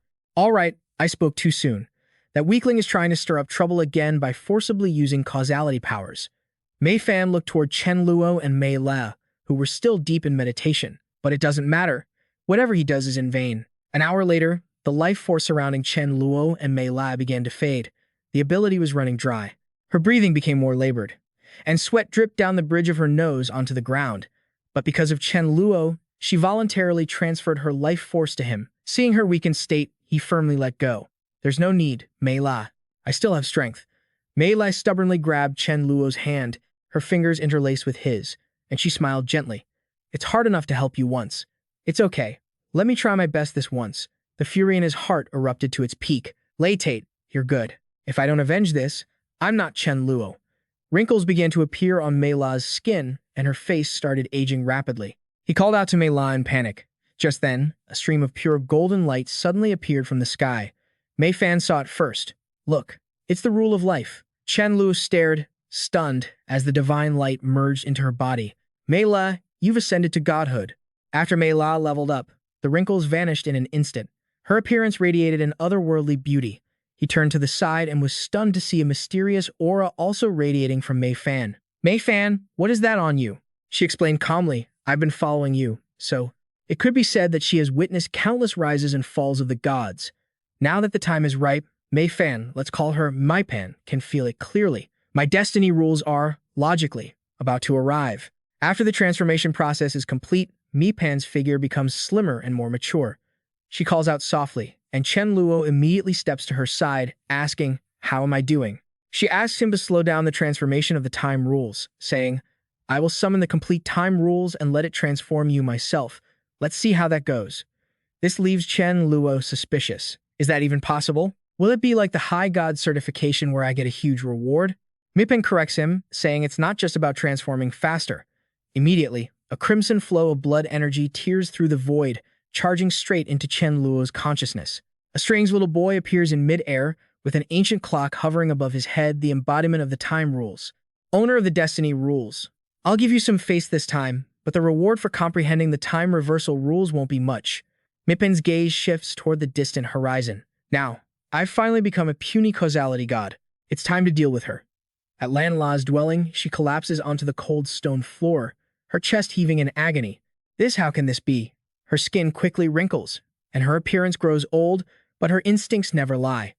The god of destiny has been born. In less than a minute, Lan Lam no longer has the strength to sit upright. She sprawls on the ground, but her long-standing arrogance won't allow her to give up so easily. She uses her remaining strength to scream, "I've done so much. How can you still become a god?" Her wrinkled face contorts even more hideously with rage. Destiny standing above causality is just a rumor. I won't lose to you. I can still turn the tables. A beam of golden light descends from the 9 heavens, enveloping Lan La. She feels her most precious power being ripped from her soul by an invisible force. "No, don't take my rules away." Lan La desperately reaches her withered hands into the air. "I was wrong. I was wrong. Please spare me this once. Don't take my causality rules."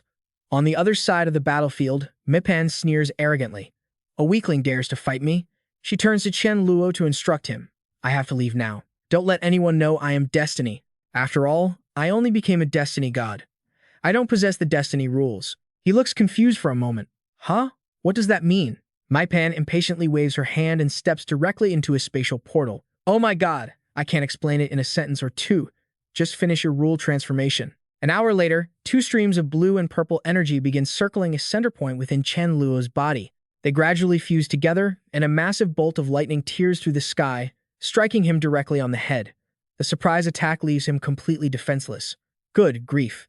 Chen Luo's soul feels like it was blasted out of his body, and he crashes to the ground.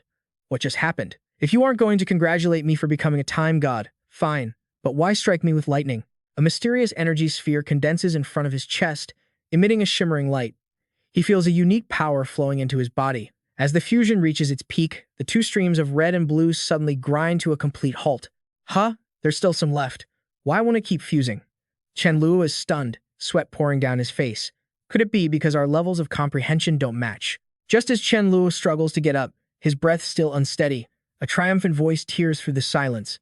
"Chen Luo, your death has arrived." Gone was the image of the pathetic wretch from before. Dai Si, arrogant and haughty, points directly at his face. "Forced to catch me, humiliated me, never thought this day would come, did you? I've become a time god now."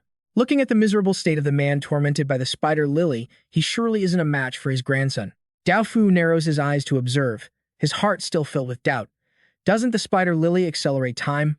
Why is Chen Luo so badly injured? But in this miserable state, he surely hasn't completely become a time god yet. Lei Sa Day's plan worked. In a bloodthirsty frenzy from his skyrocketing power, Dai Si has completely forgotten the pain of being slapped in the face in the past. "Grandpa, let me kill him with my own hands." The old man cautiously dismisses him. "No, both of us attack at once. Delays lead to trouble." Chen Luo has been silent until now. Do this grandfather and grandson think so little of me?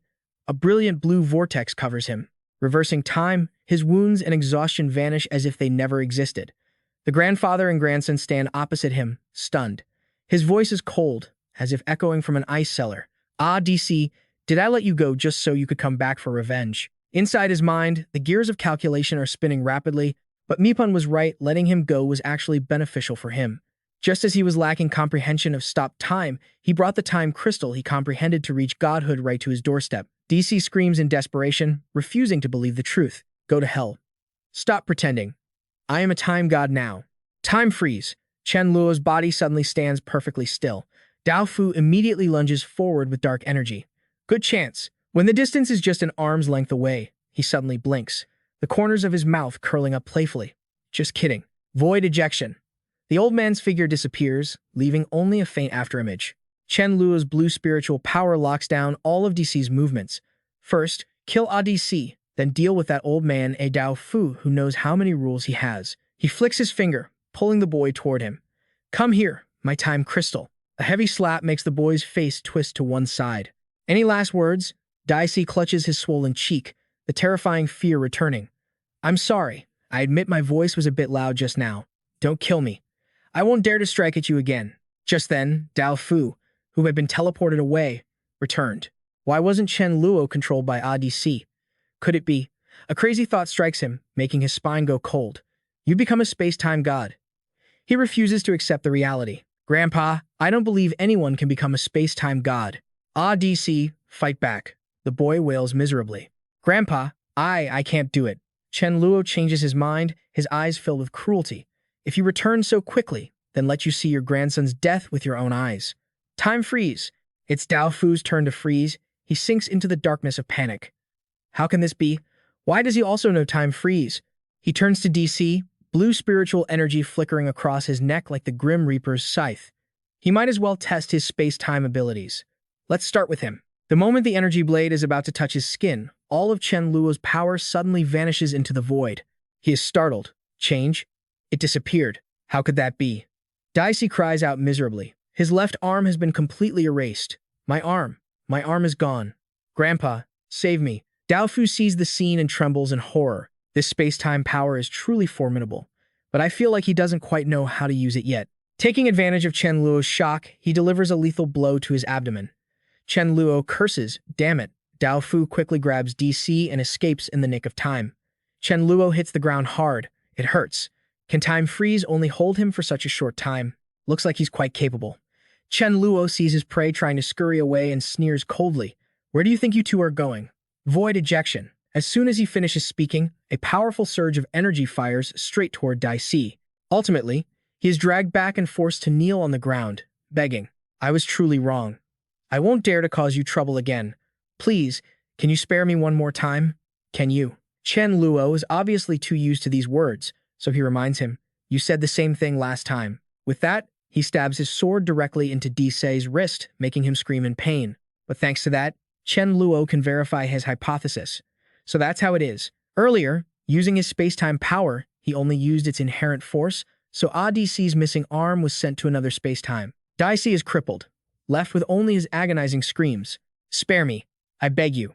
Chen Luo says nothing, coldly lost in his own thoughts. If I use my space-time power to simulate space element strength like this, time sand, then the disappearance phenomenon won't happen again. Even though on the surface he accepts the plea, fine, I'll spare you so you can depart quickly. But he immediately plunges his sword into Dicey's forehead, with the thought that he never expected the day he became a god would be the day of his death. The cold sword pierces through his skull, sending him to his grave.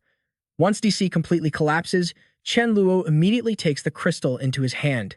When it was all over, Dao Fu arrived, horrified, screaming, grandson. He couldn't believe his obedient grandson, who had just become a rare-time god in history, was dead. Consumed by grief, Dao Fu roars furiously, Chen Luo, I want you dead. No sooner had he finished speaking than he began to unleash his overwhelming power. Even witnessing such domineering energy, Chen Luo remained calm and remarked, Oh, so you're a dual-element user, lightning and darkness. Huh. A Dao Fu suddenly lunged at him, shouting, Die. But Chen Luo just gave a cold, dismissive huff. You really think you can take me on alone? Despite his tough talk, he had to scramble to dodge the attack. After all, the old man wielded 15 laws, making him no easy opponent. A Dao Fu's rage erupted, his dual-element power engulfing the entire sky. Chen Luo. As Chen Luo somersaulted to evade the onslaught, he didn't forget to size him up. Pretty impressive. Maybe I can spar with a Dao Fu and see how it goes. This could be useful for my space powers, maybe even my time manipulation.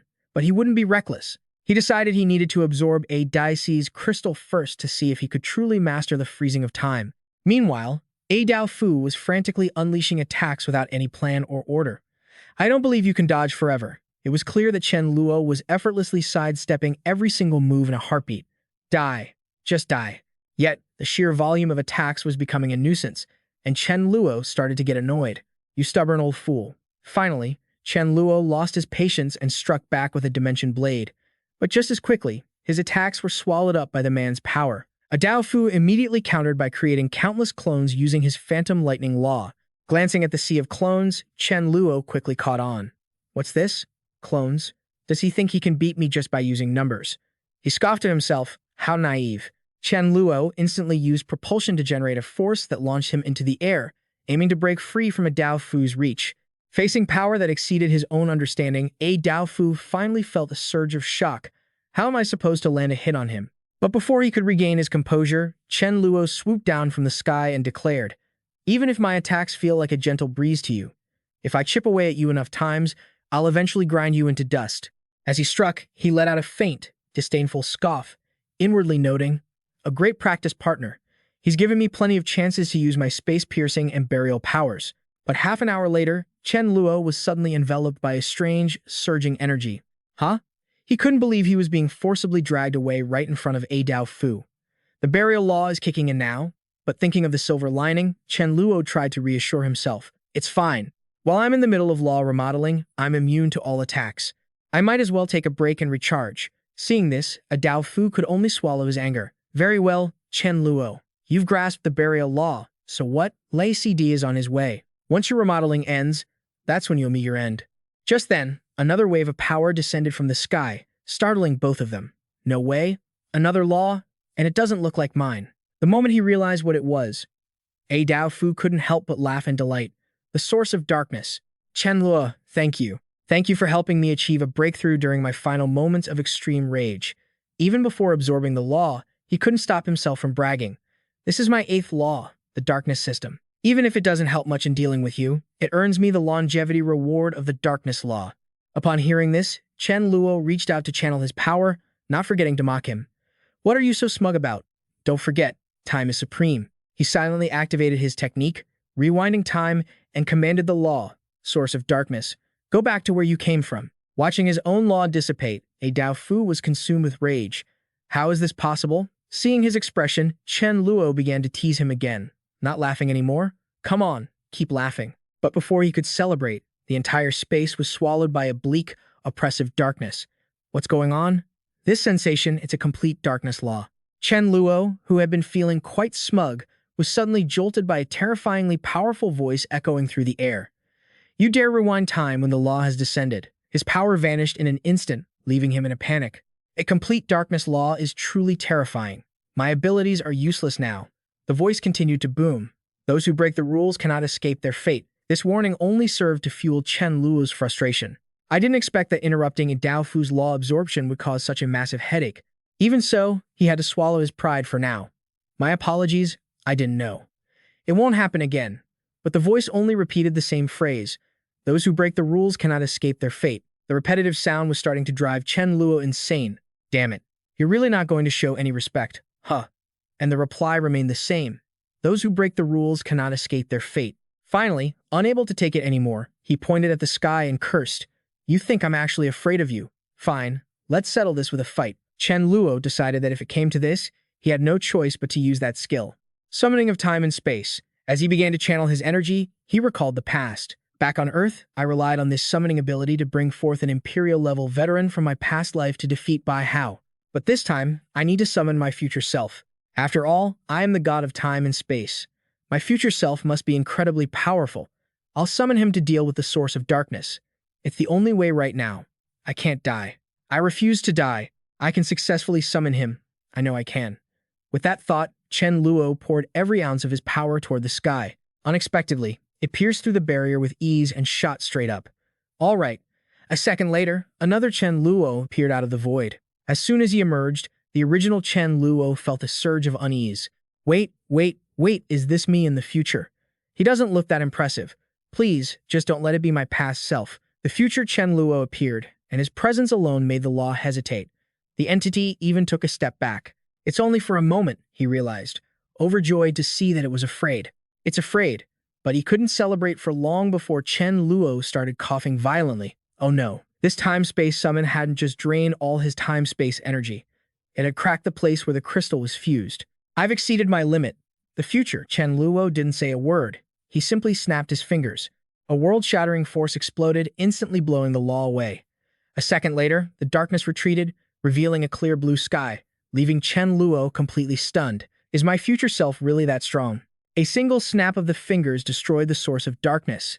With everything settled, the current Chen Luo watched his future self vanish. He had even conveniently helped the current Chen Luo disappear right in front of A Dao Fu. A while later, on some mysterious planet, Chen Luo was caught off guard by the teleportation. Where have I been brought to? Mei Fan, seeing that things had calmed down, ran out of the space and said that wherever they were, it was safe for now. Otherwise, with your current condition, facing Lei CD coming to help, a Dao Fu would lead to nothing but trouble. While they were at it, she didn't forget to remind him. The time is ripe. Let's go. We should head to the bone-condensing planet and bring her back.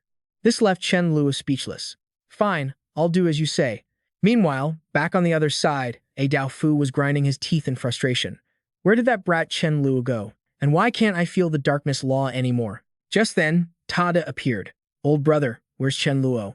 Unable to find a target for his anger, A Dao Fu didn't bother showing any respect and started berating Tade. You're still asking? It's all because you insisted on using that divine time object, the spider lily. Chen Luo didn't just survive. He mastered time and became a time god. Tade was left scrambling to explain himself.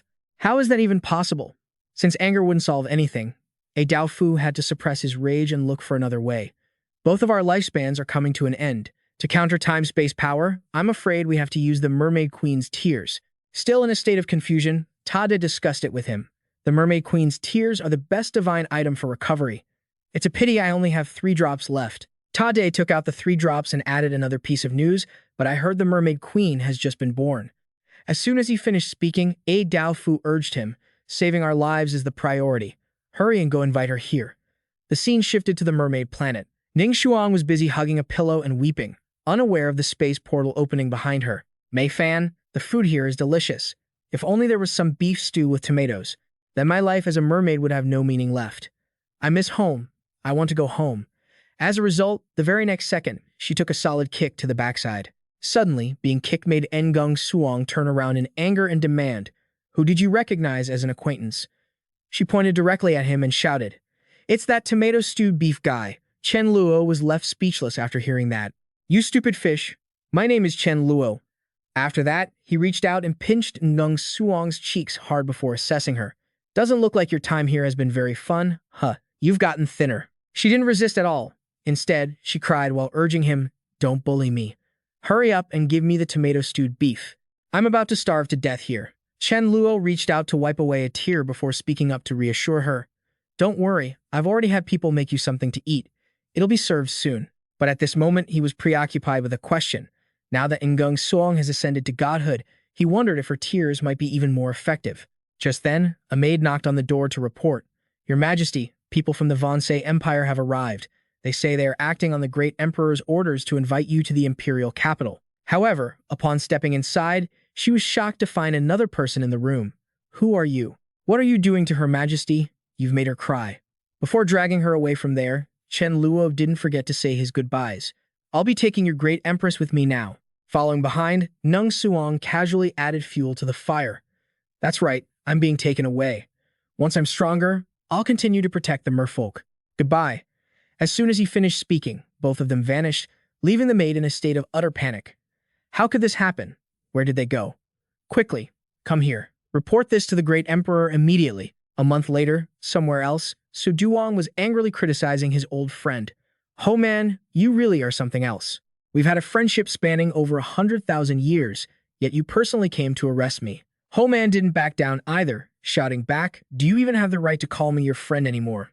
You provoked Lei Tated yourself and even got me implicated." He complained bitterly. "Do you have any idea how stunned I was when Disamai came looking for me? I got beaten up by him." This left So Duong somewhat surprised. "Is Lei Tated really that ruthless?" Ho man added furiously, "Look at what you did," teasing Lei Tated. "Van So Duong, I never expected you to pull such a trick on him at a critical moment. That alone was enough to leave." So Duong completely speechless. "I'm sorry. I was too impulsive back then and got you into trouble."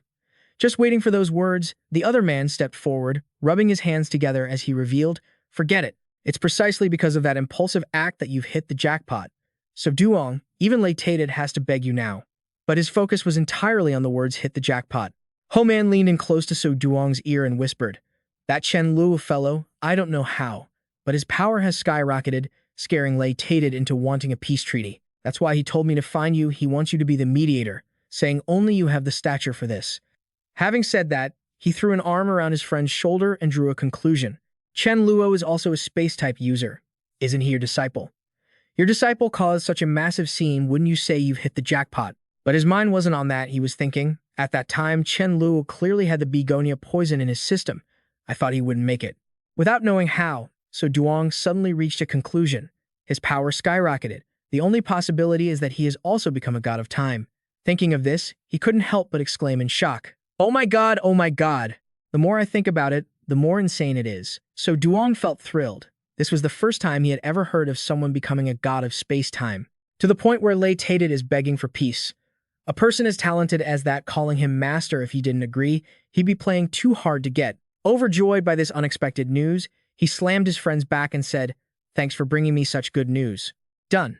But so Duong didn't fully understand the true intentions of those people. The emperor wants me to mediate, so I have to see what my disciple thinks before deciding what to do next.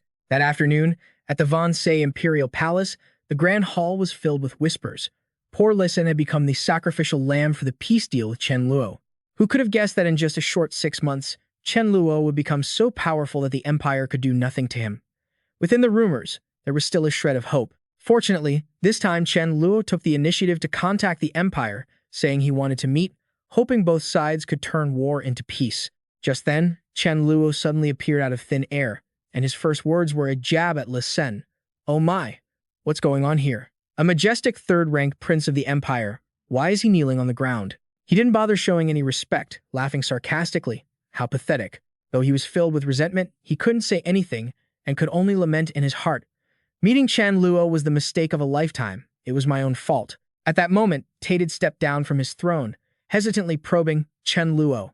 I know one Listen isn't enough to appease your anger, so I have already had people kill. The person pulling the strings behind everything, Tu La Lan. Should the conflict between us be Chen Luo scoffed? Is that enough? Tated understood immediately and asked, or whoever you want dead. Just say it. But Chen Luo didn't care about decorum and demanded directly, I want you to die too. Even so, he replied calmly, of course, that can be done. As long as you wish for it, I will die today. But if I die, a secret will have to go to the grave with me. This mysterious answer made Chen Luo feel a bit confused. What secret? Tated didn't answer but started walking. Follow me. Seeing this, Chen Luo hurried after him, not forgetting to issue a warning. You better not try anything funny. In a flash, they arrived at the oasis garden. At that point, the emperor suddenly requested, look down there very carefully. As soon as he finished speaking, Tated suddenly spread his arms and burned the entire place to ashes. Having done all this, he smiled and asked Chen Luo, see that? This desert was created by me, yes? But who is the one being punished? Is it me, the people of the oasis, or everyone? Tated began to veer off onto a different topic. Nature doesn't care who the culprit is. Everyone has to suffer the retribution, just like your homeland. Clearly, OBN caused it, so why are we all the unlucky ones? But that only made Chen Luo feel more impatient. Tated didn't rush to reveal what he wanted to say, merely offering a hint. I suspect that if the destruction of nature continues to escalate, it will affect the entire universe. In that case, what kind of existence would that punishment be? In the end, Chen Luo had to ask directly if he meant the source of the laws, to which Tated finally admitted. That's right. Whether it's nature or the source of laws, it doesn't speak of logic or fairness. If there is destruction, then everyone must be punished. Besides this, he revealed a few side notes. This is also the reason why my empire and a Dao Fu have never had large-scale wars. Especially before the source of laws, all living beings are just a type of natural resource. They won't punish all life, but all elements of destruction must die. Tated kept emphasizing one thing. Yes, you must ensure that you and the god of destiny will absolutely not strike again against the two great empires. When mentioning this, he didn't forget to bring up past events. The fight between Chen Luo, OBN, and Yiman caused your homeland to be destroyed. Don't tell me you also want to destroy other planets because of their fighting, becoming the kind of person you hate the most? Chen Luo couldn't help but raise an eyebrow and ask, bringing up morality to bind me in front of me, Tated? You can be polite if you accept. Sorry, I'm not that noble of a person. But I agree with you within 100 years. I won't touch the two nations. But in reality, he was secretly calculating other things. After all, he still needed time to explore his space-time ability. Chen Luo pouted while silently telling himself, wait until I master all the sources of the laws, then I'll make my move. But he didn't forget the main thing he had to do. But today, I still want you to die. Finished with his words, Chen Luo pointed directly at Tated's face and used the power of space-time acceleration. Tated knew his time was up, so he just smiled bitterly and said, it doesn't matter. I didn't intend to resist today anyway. I absolutely cannot let destiny continue to help you. On the surface, he said that, but he secretly sent out a signal, and only when he was dead would the things he had prepared beforehand be able to take effect immediately. Once done, Tated let go, leaving himself to be consumed by the erosion of his own lifespan. Not for nothing is it called space-time. It's just too powerful. He let himself fall straight to the ground. After he passed away, his subordinates rushed over, crying out, Great Emperor, late Tated. Finally, someone else had to step in to advise them. Lord A. Dao Fu, please don't be too heartbroken. The Great Emperor hadn't intended to live on anyway. He leaned over slightly and whispered a message to Dao Fu. He told me to tell you that he has already made a move against the god of destiny. As soon as he heard this, he understood immediately. Made a move against the god of destiny? Could it be? The harsh truth broke Dao Fu's heart. No wonder he was so determined to talk to Chen Luo alone. He didn't let me join, and turns out he was afraid I'd get involved and be destroyed by the backlash of fate. Leitade, you really are. Meanwhile, on a distant planet, the people below could only helplessly beg the warship above them. God of fate, please, have mercy on the Vonsi Empire. We just want to live. Please don't drag us into this war between gods. But the fleet commander showed no pity for the living, coldly giving the order. The great emperor didn't want it to come to this, but there was no other way. This was a war between the empire and the god of fate, so he couldn't afford to be soft-hearted. Begin. As soon as he spoke, countless bombs were dropped, fueled by a desperate, delusional hope. If we do this, all living beings will grow to hate fate and force the source of fate to manifest. He clung to this fantasy, believing it was the only way to completely pull out this poisonous thorn of fate. Despite the agonizing screams of the people below, the Vonsi Empire's killers pressed on, their cries echoing through the galaxy. Damn you, fate. Why are you opposing the Empire? What did we ever do wrong? At that moment, at the Luzhou estate, a strange power began to emerge in the sky. It introduced itself. I am the source of fate. Its sudden appearance caught Chen Luo off guard. Why was the source of fate black? Having been provoked while minding its own business, it declared to the people below, those who harbor malice toward fate will not be forgiven. Judgment of myriad calamities. With those words, countless lightning bolts struck down right next to Dao Fu, causing him to panic. The source of fate's massacre of those involved and the killers had begun. Seeing his companions falling one by one, Dao Fu began to panic, even showing signs of resentment. So, before the source of order, we're all just ants. This was all Leitade's decision. I didn't know. I didn't do it. Please, don't kill me. Even Mei Fan, hiding in her own space, couldn't help but tremble in fear. The source of fate is here, she stammered. But this really wasn't my doing. The source of fate coldly looked at Chen Luo. Release her, and I will pass judgment. That seemed reasonable enough, so he didn't argue. Fine. Let's see what sentence you pass on Mei Fan, and then we'll see how I deal with you. As Chen Luo led her out, Mei Fan couldn't help but burst into tears. Please, be fair. It wasn't me. Why blame it on me? Just as the source of fate unleashed its power, Chen Luo quickly created a barrier. Their deaths weren't caused by her, but they were a consequence of her existence. The god of fate shouldn't have existed. Black smoke and the entity's voice circled them constantly. The malice from those who hate fate will be channeled to you. My judgment is, I will strip away your power of fate. This is the most merciful course of action for fate itself. Hearing this, Mei Fan grew even more panicked. Chen Luo finally lost his temper and shouted, I'm warning you, but she cut him off. Don't. Chen Luo, I don't need this power anyway. Without hesitation, Mei Fan spread her arms, letting the entity take it back. Chen Luo prepared to fight to the death. How dare it bully his Mei Fan? But she quickly held him back. Don't fight it. The source of fate noticed this and shifted its focus to Chen Luo. As for the remaining life form, the source of darkness falling into a deep slumber has something to do with you. You know nothing of the true power of my origin. This gave Chen Luo some crucial information. So, the source of darkness hadn't truly vanished. He even concluded, if he wasn't mistaken, this source likely couldn't be killed. Once he realized this, he turned back to tease Mei Fan. Didn't you say you didn't need it? Regretting it now. It's okay. If you want it, I'll create one for you later. But seeing she was still upset, he felt confused. Why are you still crying? Mei Fan revealed her worry.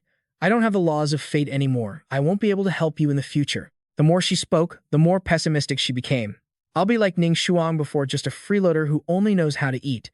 You won't like me anymore, will you? You'll discard me like unwanted trash, won't you? Realizing the truth, Chen Luo smiled and comforted her. How could that be? Even before your power of fate emerged, didn't I still like you and hold you often? He gently stroked her hair and said, before, when you held the power of fate, you were so mysterious and a bit scary. Now, you're funny. When you cry, when you're happy, this is what a girl is really like. Hearing this, she pouted and demanded, hug me. Chen Luo obeyed, sweeping Mei Fan up in his arms and then affectionately let her sit on his shoulders. As long as it was Mei Fan, she could ride on his shoulders no matter what. Once they entered their private space, Mei Fan curiously asked Chen Luo, what should we do next? After Lei Te called for peace, he immediately struck back, likely because he was sure the source of fate would come to strip her of her power. Chen Luo replied nonchalantly, I don't know. Let's ask the others.